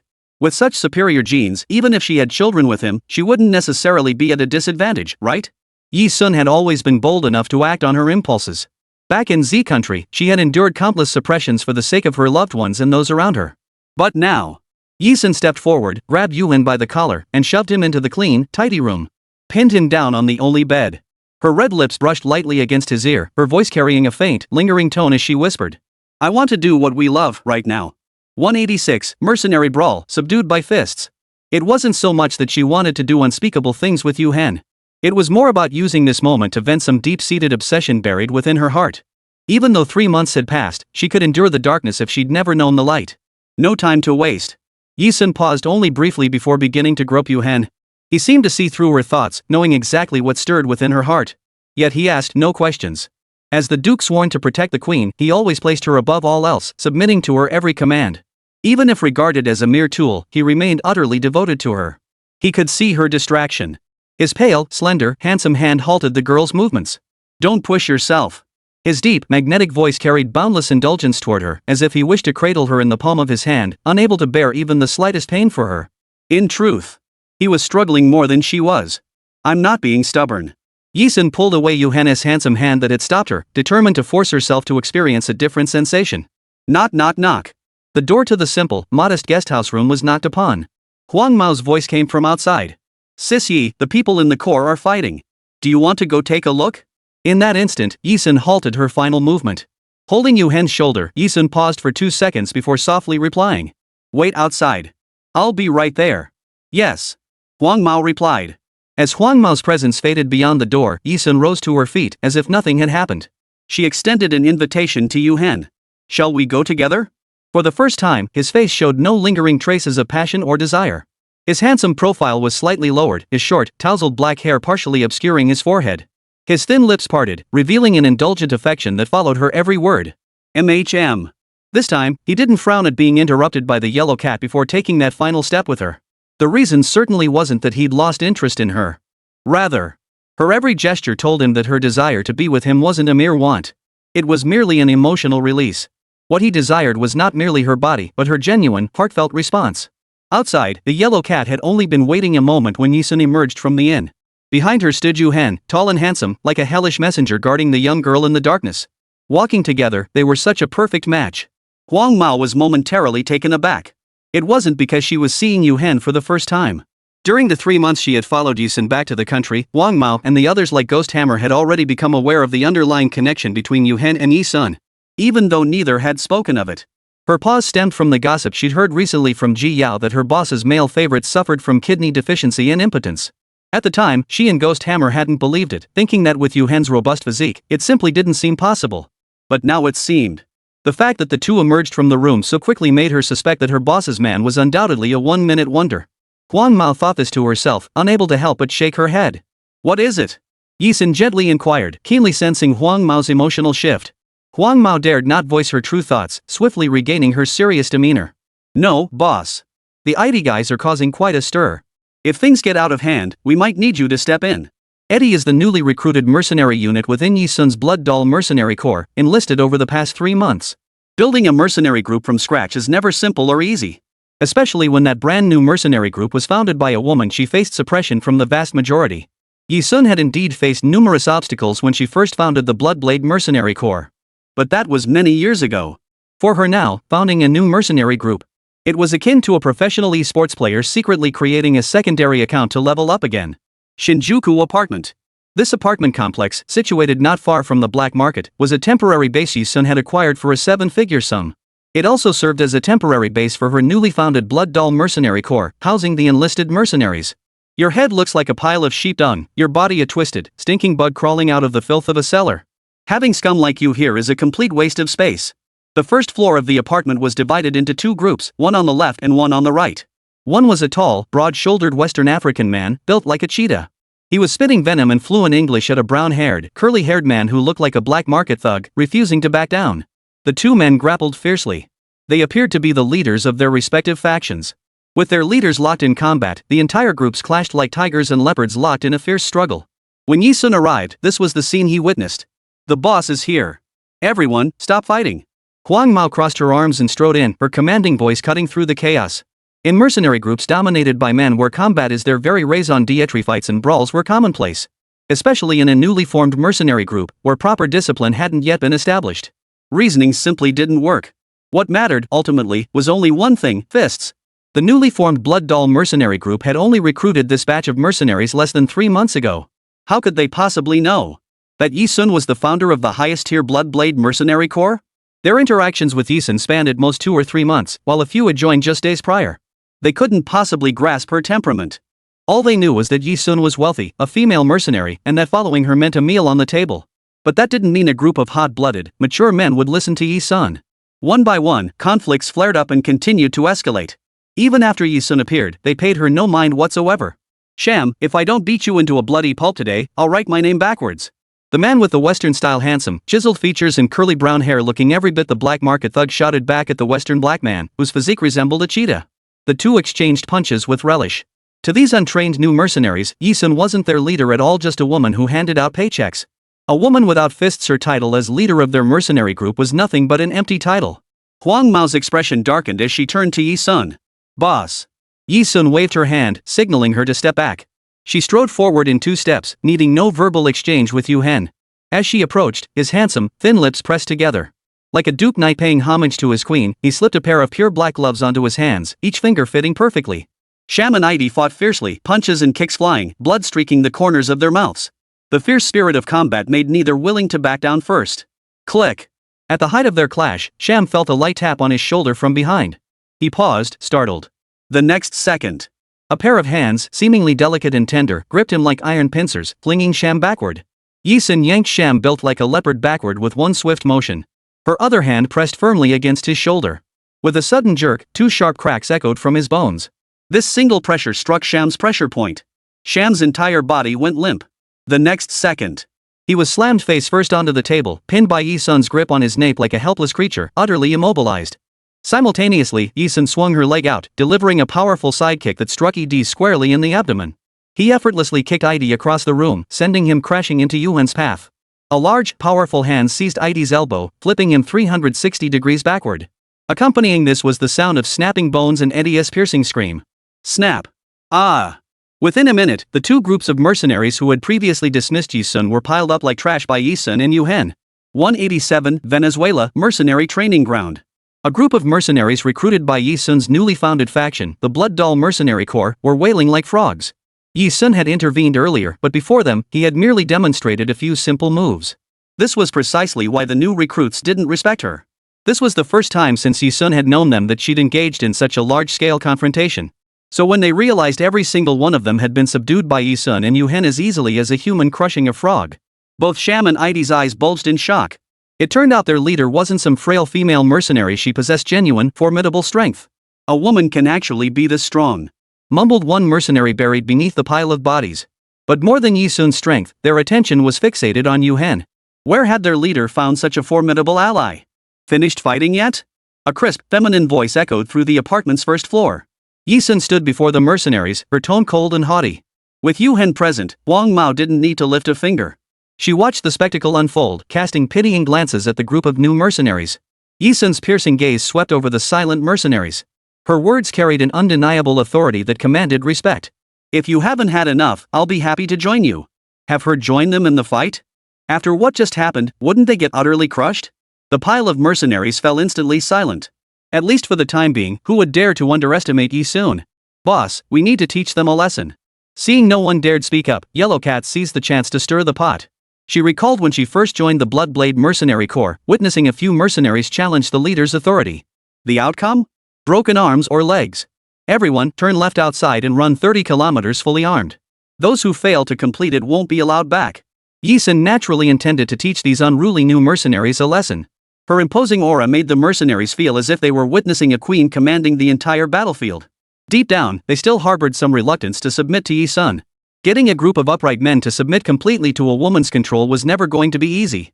But since they joined the Blood Doll Mercenary Corps for the money, each of them rose and obeyed. Even Idi, whose elbow had been twisted 360 degrees, dragged his arm along the ground, glaring furiously at Sham before grabbing his full gear and storming out. Yi Sun remained in the apartment, waiting for every mercenary of the Blood Dolls to return after completing their 30-kilometer forced march. It was already 3 in the morning. By her side, Yu Hen remained constant.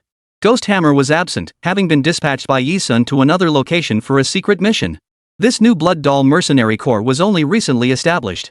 Its ranks currently consist of only a handful of members: Eddie, Sham, and their group totaling fewer than 30 individuals. Internationally, establishing a mercenary group might not be particularly difficult. But for this unknown mercenary group to gain recognition, one that mercenaries would actively choose to join without being paid, that is a considerably difficult task. Finished running? Yi Sun lifted one leg lightly, resting it on the other. She sat down on the sofa, observing the new mercenaries who had just completed 30 kilometers of training, each of them collapsing onto the floor like limp rags. Her body leaned forward slightly. If that's not enough, keep fighting. We can extend the distance. No more, really, no more. Boss, we promise. A group of new mercenaries who dared to disobey. They gasped for breath as they spoke. Since you're done fighting, go to sleep. Tomorrow we'll set out for the International Mercenary Corps training grounds in Venezuela. Yi Sun straightened his back and announced softly. The Venezuela International Mercenary Corps training ground was an annual training base for mercenary groups. Open to all mercenary regiments worldwide. Participating mercenary groups that pass the trials and rank among the top 3 upon graduation can instantly transform from an unknown new mercenary group into one that countless mercenaries worldwide aspire to join. Back when the Blood Blade Mercenary Corps was first founded, under Yi Sun's leadership, it claimed the top spot in the 74th International Mercenary Training Grounds overall rankings. This breakthrough propelled them into the international market, making them the most sought-after new mercenary group. However, for a mercenary group with nothing to its name, barely a few months old, to participate in the International Mercenary Training Ground was nothing short of suicide. Typically, mercenary groups confident enough to enter the International Mercenary Training Ground either had years or even decades of experience in the underground world, or possessed powerful backing. Their Blood Doll Mercenary Group had only been in existence for a few months since its founding. The boss actually suggested going to the International Mercenary Training Ground? Sham exclaimed in disbelief. Boss, you're out of your mind. You want to take us to the International Mercenary Corps training ground? Our mercenary group barely has 30 members combined. Other mercenary groups have hundreds or even thousands of people. What do we have to fight them with? Boss, I'll be blunt, you're still just a woman.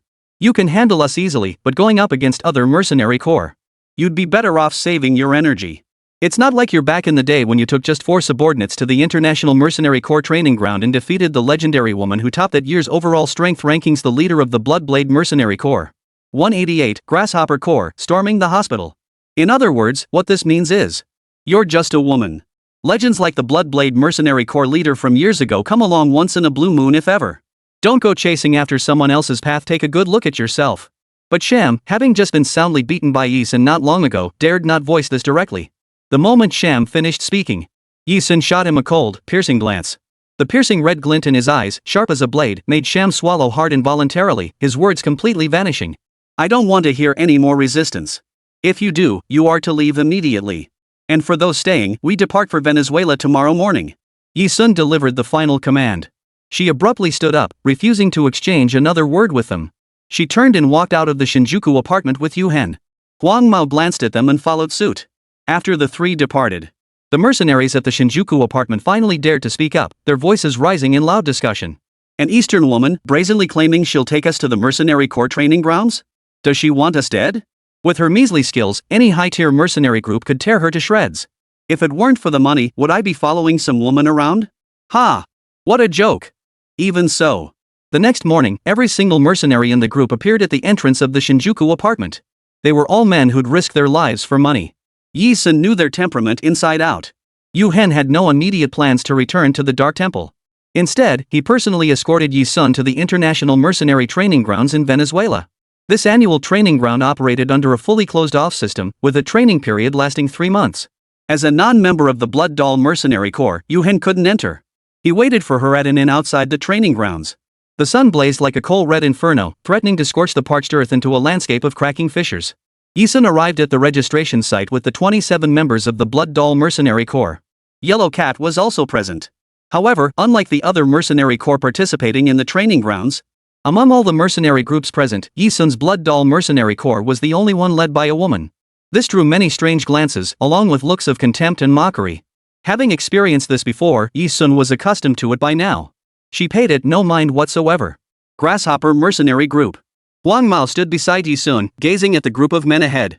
They stood under the blazing sun, their limbs solid and muscular, each with bronze-toned skin. She murmured softly. Years had passed, and though the place remained the same, the people had changed. Huang Mao now occupied the positions once held by Ghost Hammer, Green Vine, Mad Eagle, and Snow Wolf, standing by Yu Sun's side. She told Yu Sun. Those men belonged to the Grasshopper Mercenary Corps. They're a newly emerging force with considerable international influence. Their leader, codenamed Fierce Mang, is a figure of considerable renown on the global stage. Huang Mao knew full well that Yu Sun intended to come to the Mercenary Corps' training grounds. On one hand, it was to raise the profile of the new corps, the Blood Dolls. More importantly, she wanted to scout for talent worth cultivating. She intended to cultivate a new force powerful enough to counter the traitors. Following Huang Mao's introduction, Yu Sun rested his chin on one hand, raising an eyebrow as he gazed into the distance. At the center of the Grasshopper Mercenary Corps stood a figure with bronze-toned skin, a complexion utterly at odds with the image of a handsome man. However, if one ignored that bronze skin, his physique was robust and powerful, in no way inferior to a handsome man. True to his name, he was clearly a strong and powerful man at first glance. He appeared to be around 25 or 26, with a high, straight nose and a face featuring sharp, flowing contours. One glance revealed he was trained in martial arts. This man was the fiercely powerful figure Huang Mao had spoken of. They say he's the strongest representative of the new faction. Boss, let me go meet him and see what he's really made of. Huang Mao was determined to find talent for Yu Sun. She flicked her long hair back, revealing a porcelain doll face, pale, beautiful, and seemingly fragile, now tinged with eager anticipation. With Yu Sun's tacit approval, she strode purposefully toward Lai Mang's group. What is she doing? That group is the Grasshopper Mercenary Corps. Among the many mercenary corps, they're the strongest new rising power. Boss, if you don't rein in your men, someone's gonna get killed. Sham was tall and imposing, like a leopard, but the words that came out of his mouth were pathetically cowardly. Yu Sun paid no heed to his cowardice and timidity. Excuse me. Just then, a faint voice drifted over from the side. Are you Yu Sun? Yu Sun raised an eyebrow and glanced over. The speaker was a young man who appeared refined and scholarly in appearance, but the moment he spoke, Yu Sun recognized him as a citizen of Country Z. Yet to Yu Sun, he was a complete stranger. Moreover, internationally, others now referred to her by her new codename, Bloodfall. Yu Sun. That name was the alias she had used in Country Z 3 months prior. And you are? Yu Sun tilted her lips in interest. Seeing the other person scratch their head awkwardly, she said. Yangcheng University. I know you, Yu Sun. Can we find somewhere to talk? As for Huang Mao, she did indeed need to test the skills of Lai Mang, the leader of the Grasshopper Mercenary Corps. Huang Mao's appearance leaned toward the porcelain doll's fragile beauty, fair-skinned and sweet-faced. Perhaps spending so much time with Yu Sun had cultivated a bold streak in her. The Grasshopper Mercenary Group was comprised entirely of men. As she approached this group of burly men, she stood out like a sore thumb. Hey! You're Lai Mang, leader of the Grasshopper Mercenary Corps?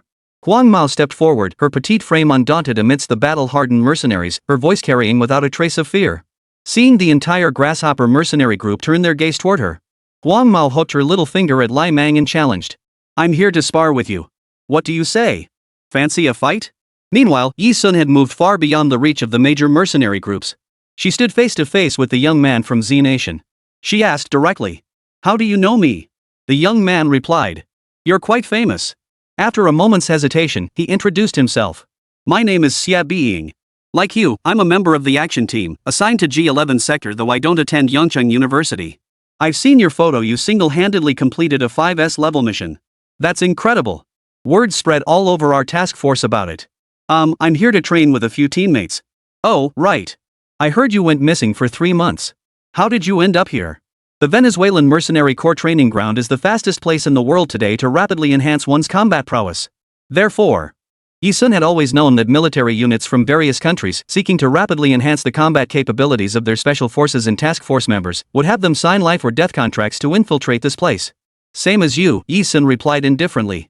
She naturally wouldn't reveal the truth. With that, she turned to leave. I must take my leave. Urgent matters await. So you weren't missing, you were sent here by the war zone to complete a mission, right? Xia Being said. Yi Sun offered no reply to his suspicion. He might as well take that as an admission. But Xia Being's next words touched upon a subject close to her heart, causing Yi Sun's footsteps to halt abruptly. I heard that because you went missing, your dad was frantically searching for you in every circle. Not long ago, somehow he got tangled up with the black market and ended up hospitalized after a beating.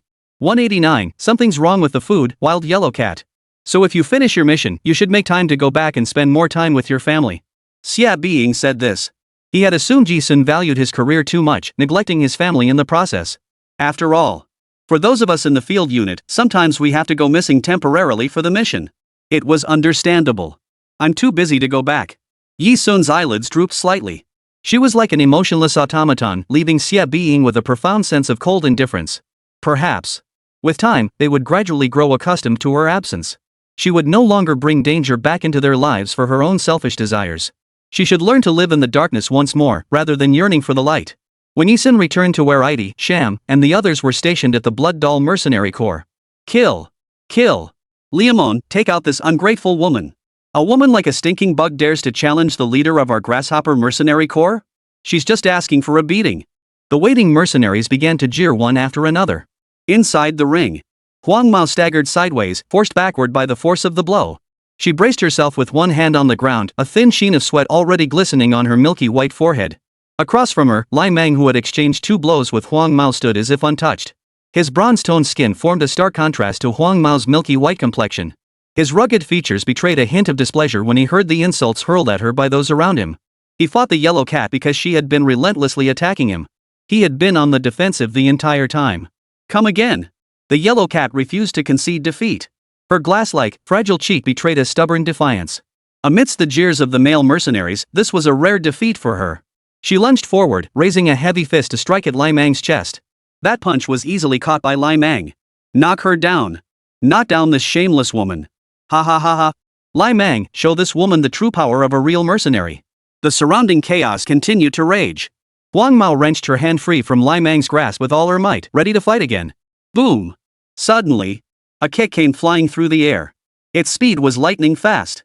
Even before a group of mercenaries with real combat experience, it was so swift that their eyes could barely follow it. The attacker was none other than Yi Sun. He grabbed the Yellow Cat by the scruff and, before everyone's eyes, delivered a brutal kick to the vital spot on Lai Mang's neck. The motion was fierce and ruthless. The brawling mercenaries were all knocked back by the force of the impact. This kick few present could withstand it. Meanwhile, Lai Mang, who had formed an X with his hands for defense, was sent reeling backward twice by the sheer force of the strike. Whoosh! Hearing this, every mercenary in the room who had been mocking or ridiculing women let out a collective gasp. After all, Lai Mang's strength was unquestionably formidable among all the new mercenary groups. Yet he had just clashed with Yi Sun and been sent reeling. Eddie and Sham, who understood this. The group of mercenaries who had earlier resisted Yi Sun bringing them here were all stunned. Their leader actually possessed such formidable prowess. Put. A woman, using who knows what tricks, defeated Lai Mang. Let's go, let's go. This is embarrassing. Everyone, let's get out of here. Boring as hell. No one witnessed the female mercenary getting beaten to a pulp. Most male mercenaries had a factor called contempt for women ingrained in their very bones. They simply refused to believe a woman could defeat a man. They all scattered in a rush. Boss. Huang Mao's face lit up with unmistakable delight upon seeing Yi Sun. Watching Lai Mang and his men retreat, she eagerly showed Yi Sun the results of her test move. The leader of the Grasshopper Mercenary Corps is truly a talent. The subtext was clear: you should invite him to join the Blood Doll Mercenary Corps. Few in the international underground world could withstand her gravity strike. Yi Sun nodded. MHM. She patted the Yellow Cat's shoulder and instructed. Don't eat the dinner provided at the training ground today. Wait for me at the residence tonight.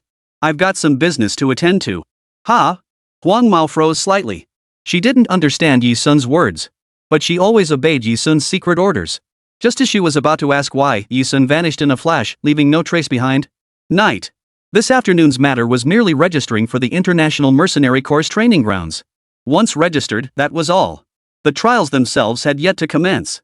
The accommodations provided at the training grounds were excellent, with each person assigned their own room. By the time Yi Sun returned from her errands, night had fallen. Unable to find the Yellow Cat anywhere, she went to ask Sham and the others. Sham, sounding rather tipsy, replied. She went to find Lai Mang. Said she wants to challenge him to a duel again. She even wants to recruit Lai Mang into our blood babies. What a laughably naive idea. Hearing Sham's words, Yi Sun's eyes flickered, a hint of worry flashing across her expression. Her worry wasn't about Huang Mao going alone to find Lai Mang, but rather, among all the mercenaries, Lai Mang's quarters were the most lavishly appointed. The moment Yellow Cat infiltrated, he challenged Lai Mang. Lai Mang, if I defeat you, you must agree to one condition: join my boss's faction. Then, regardless of Lai Mang's response, Huang Mao attacked immediately. Inside the room, Huang Mao swept his leg out in a sidekick toward Lai Mang, only for Lai Mang to block it with a single hand. I never agreed to your terms. His voice was magnetic, tinged with hoarseness.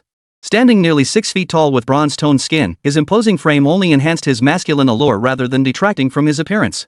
He handled Huang Mao's attack with ease. Yet beneath the assault, an inexplicable force enveloped Lai Mang. It was as if he'd accidentally eaten something. There was something wrong with tonight's dinner. Liamon's vision blurred. He released her hand and ducked backward. What are you dodging for? Here I come. Seeing her chance, Huang Mao swung her other leg down at him. His muscular elbow suddenly blocked her attack. He flipped her body completely around, pinning her against his chest. Their skin tones were strikingly mismatched. His fiery bronze-toned skin stood in stark contrast to Yellow Cat's milky white complexion. What are you doing? By the time Yellow Cat realized the gravity of this unusual maneuver, it was too late. The uncontrollable Lai Mang had already thrown her onto the bed. 190 resolve and endurance, 57 cuts. His massive palm ravaged her pristine body. Like a tornado sweeping across the land, carrying away countless blades of grass and trees. Inside the house, the light flickered. Her porcelain doll-like snow-white skin formed a stark contrast with the bronze-toned skin. As if realizing his emotions were being controlled by drugs, Lai Mang pressed a hand to his temple and shoved Huang Mao aside. Go! He barked at the Yellow Cat, his tone anything but gentle. His formidable willpower forced Lai Mang to halt his movement abruptly. Yellow Cat was no naive girl. Having risen to a high position within the Bloodblade Mercenary Corps, she had seen the darkness of many worlds. In that single moment, she understood everything. Why the boss had warned her not to eat tonight's dinner provided at the training grounds. It was because they had laced the food with drugs. Clearly, Lai Mang had eaten it. And not just Lai Mang, likely many others had too. Huang Mao didn't rush to leave. She didn't even plan to leave. She simply rested her chin in one hand, lost in thought. If tonight's dinner at the training grounds was all tainted, then chaos wouldn't be confined to Lai Mang's group, it would have erupted outside long ago. After all, among 100 mercenaries, you might not even find 2 or 3 female mercenaries. Judging by the numbers at the training grounds registration point this afternoon, women likely made up only about 10% of the total. Out of 1,000 mercenaries, 10 were female. And those fiery young men, after being drugged, seeing women, they'd likely swarm like a pack of rabid wolves, wouldn't they? Thinking this way, staying in Lai Mang's room might actually be safer than being outside. Not only did Huang Mao refuse to leave, she took a few steps forward, cupped her hands beside her cheeks, and crouched down behind Lai Mang. Hey, how about joining our Blood Doll Mercenary Corps? Our boss is powerful, you won't be treated unfairly. Even at this critical juncture, she didn't forget to recruit people for Yi Sun. How about this: join our Blood Doll Mercenary Corps, and I'll give you the antidote. Huang Mao coaxed gently. How exactly would the antidote work? The process of obtaining the antidote boils down to what happens between a man and a woman. Women who'd spent years in the international underground weren't as concerned about their virtue as one might imagine. Huang Mao was no exception. Sometimes, female mercenaries resort to selling their charms to achieve certain goals. It happens all the time. Even if Huang Mao remained an untouched maiden throughout, her openness was far from ordinary. Lai Mang paid her no mind. His solid frame, standing nearly 6 feet tall, resembled a wall. If he were to press down on Huang Mao, he might crush her body. No matter how Huang Mao tempted him, he remained unmoved. His self-control was truly extraordinary. Finally, Huang Mao waited until Lai Mang couldn't endure it any longer and agreed to her demands, waiting until she could rest her head against his back and drift off into a light sleep. In stark contrast to the harmonious atmosphere inside the room, chaos had clearly erupted outside. The training ground had deliberately laced the evening meal with drugs. The purpose was to test the resolve and endurance of all mercenaries in the battalions. This international underground world never understood respect for women, nor had it ever given them a fair chance to compete with men. No one cared about the 1,000 to 10 gender ratio. Tonight, faced with a pack of men hunting like starved wolves, could the women survive in such an environment? Yes. Survive. Outside the residence, in the living room, Yi Sun's left and right hands each lightly gripped an 48 Malawian Quach's light machine gun and a Desert Eagle. She sat on the sofa facing the entrance across the living room. Men who had been drugged after eating dinner could endure it if their willpower was strong enough. But if his willpower was weak, he would lose his mind. In a place filled with mercenaries, losing one's mind meant becoming livestock at the mercy of others. They wouldn't even know how they died. For the woman who ate the drugged dinner, the outcome was even more tragic. For she must not only face a pack of men pouncing like starving wolves, seeking a place to hide, but must also rely on sheer willpower to endure the night. Once the men find her and drag her to the square, there's no question of preserving her virtue. One woman against 100 men. Surviving the night would be nothing short of a miracle. Thus, most women would perish tonight. Gulp, gulp. Standing beside Xunxun were Sham, Idi, and their group. They had been notified by Huang Mao and, like him, had skipped tonight's dinner. At the time, they hadn't understood why their leader would say such a thing. Now they knew. A wave of dread washed over them. Sham, Idi, and the others instinctively glanced at Xunxun. Their leader was merely the head of a small mercenary group. How could he possibly know the rules of this training ground? That tonight's dinner would be problematic? It was as if she had been here before. Lu leader. Have you been to the International Mercenary Guild's training ground before? Sham voiced his doubts directly. Sitting on the sofa, Xunxun held a light machine gun in her left hand and a pistol in her right. She lifted her gaze and glanced sideways at him. As if recalling something, she lowered her gaze and finally replied softly to Sham. Yes. Not only had she been there, but she had also shared a drugged dinner at the training ground with Ghost Hammer, Mad Eagle, Ivy, and Snow Wolf. To maintain control over her thoughts and prevent the drugs from taking over. That night, Xunxun stabbed her own thigh 57 times with a dagger. Wounds freshly pierced one moment were repeatedly stabbed the next. This was her punishment for her own lack of vigilance. 191, Green Vine and Mad Eagle, the Land of Nightmares. She could endure it, but the Green Vine of that year lacked such resilience. Green Vine, her face flushed crimson, had lain on the very sofa in this house where Xunxun now sat. The same house, the same living room. Only 5 whole years had passed. Through the arrangement of this living room, Xunxun could even recall how Green Vine had lain there back then, her cheeks flushed like burns, her body limp as cotton on the sofa. It was endurance pushed to its absolute limit. Boss, are we going to die here? The Lulu of that time had already blossomed into a graceful young woman. Her gaze was unfocused as she looked at Xunxun, yet the steadfast trust in those eyes remained etched in his memory to this day. I'm sorry. I'm the one who brought this upon you. Back then, Xunxun wasn't the mature, steady person she is today. She too was climbing step by step toward the summit. She had made many mistakes and countless wrong decisions. Like after testing the poison, she let her 4 most trusted companions eat the dinner served at the training ground. Ghost Hammer and Snow Wolf, one shouldering a ZB-53 heavy machine gun, its muzzle trained on the doorway, sweeping fire at the mercenaries surging relentlessly inside. Shui Lang's usually wise face was flushed crimson. Neither possessed Xunxun's fortitude. They fired multiple shots into their own thighs, carefully avoiding nerves, arteries, and veins, just to endure the pain. Boss, if this keeps up, Snow Wolf and I won't last much longer. Ghost Hammer leaned against the door, breathing heavily. They faced an attack from both inside and out. They themselves were drugged. Outside, a horde of mercenaries zombie-like, devoid of reason saw the 2 women on their side and charged toward them like a pack of corpses spotting humans. Our only option now is to neutralize the effects on the 2 of us and guard the door. Only then can we hold out until tomorrow. That's what Snow Wolf had said at the time. However, neutralizing the drug's effects meant nothing less than forcing those who called each other family to engage in intimate relations. Lulua grabbed Xunxun's arm. Her petite frame was that of someone willing to die for Xunxun. How could she possibly let her leader endure such a degrading act? Boss, I can barely hold on. Please let me. Green Vine's eyes brimmed with tears. And a desperate longing for survival. At that moment, Xunxun buried his head deep. Her most cherished loved ones, because of her own inadequacy, were subjected time and again to the world's cruelest treatment. You two who's with little Green Vine? Ghost Hammer asked silently. Ghost Hammer, who guarded his family like a hammer, could never have done such a thing with Green Vine. He was asking whether Snow Wolf or Mad Eagle had.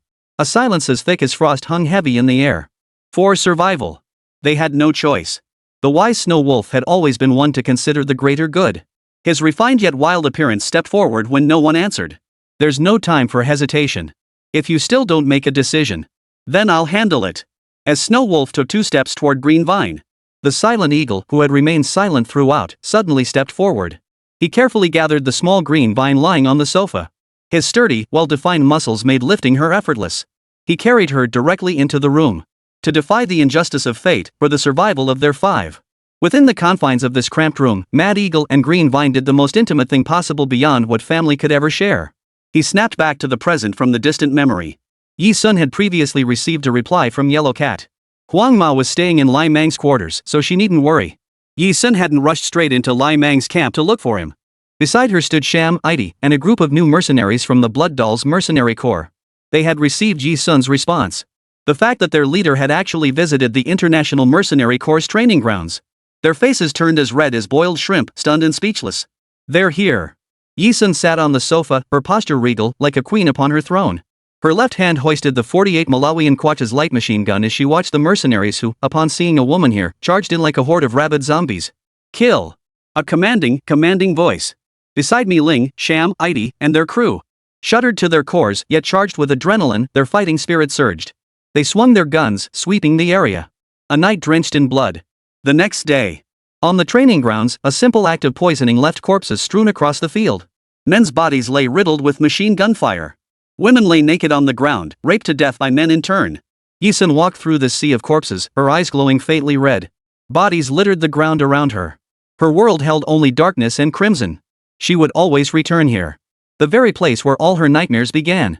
It is with regret that I must inform you all that last night's meal contained a small dose of euphoria. I trust you all enjoyed a delightful evening dancing together. Now, the training for our mercenary corps will officially commence. A sharp male voice echoed through the loudspeakers beside each building. Unchanged from 5 years ago. This was Lionel, the chief instructor of the International Mercenary Corps training grounds. A man shrouded in mystery, his voice forever confined to the broadcast speakers. Yi-sun had only ever seen him once on the day he secured first place in the 74th overall rankings of the training grounds. 5 years had passed. He heard it again. Perhaps there was still a trace of nostalgia. After all, back then, Green Vine and Mad Eagle were still alive. Yi-sun's gaze darkened slightly. Some might say she was like a puppet, forever clinging to the past, wandering through the nightmares of what once was. Never able to move on. The reality was, she would never find peace in this lifetime regarding the deaths of Green Vine and Mad Eagle. In the training ground, it was her misjudgment that forced Green Vine and Mad Eagle into a relationship. On the Meilinger battlefield, it was her own lack of strength that led to both Green Vine and Mad Eagle meeting their tragic ends in the sand. At that time, Green Vine was already carrying Crazy Eagle's child because of what happened in the training ground. This year, our training ground welcomes the 79th Mercenary Corps for their trials. Before the trials begin, I've gathered some companions eager to join the underground world. They hail from nations across the globe M-E-Z-Y. Whether they become allies who aid you or burdens that drag you down depends entirely on your own strength. Over the broadcast, Chief Instructor Lionel suddenly let out a sinister chuckle. From this moment onward, the training content of the 79th session's training ground diverged from that of the 74th session 5 years prior. Yi-sun remained silent throughout. She waited in silence. Out of the corner of her eye, she spotted the yellow cat which had vanished overnight, now chasing after a tall figure, running with all its might. The yellow cat was nearly furious. Last night, Lai Mang had pointed a gun at his own thigh and abdomen, firing several shots, forcing himself to endure the drug's cravings rather than touch her. Was he really that unwilling to join her boss's faction? Hey! Wait for me. I'll explain everything. Hey! Huang Mao ran after him, hands on her hips. The scorching sun blazed overhead, its fiery rays searing into everyone's very souls. It felt like an eternity. The group of newcomers, whom Chief Instructor Lionel had referred to as those eager to join the underworld, finally came into view ahead. They were a group of newcomers to the underground world, their bewildered expressions giving them away. They likely hadn't even grasped the rules of the underworld yet. Yi-sun narrowed his eyes. It was like seeing his own earliest self. However, when she spotted a familiar figure in the crowd, the light in her eyes shifted abruptly.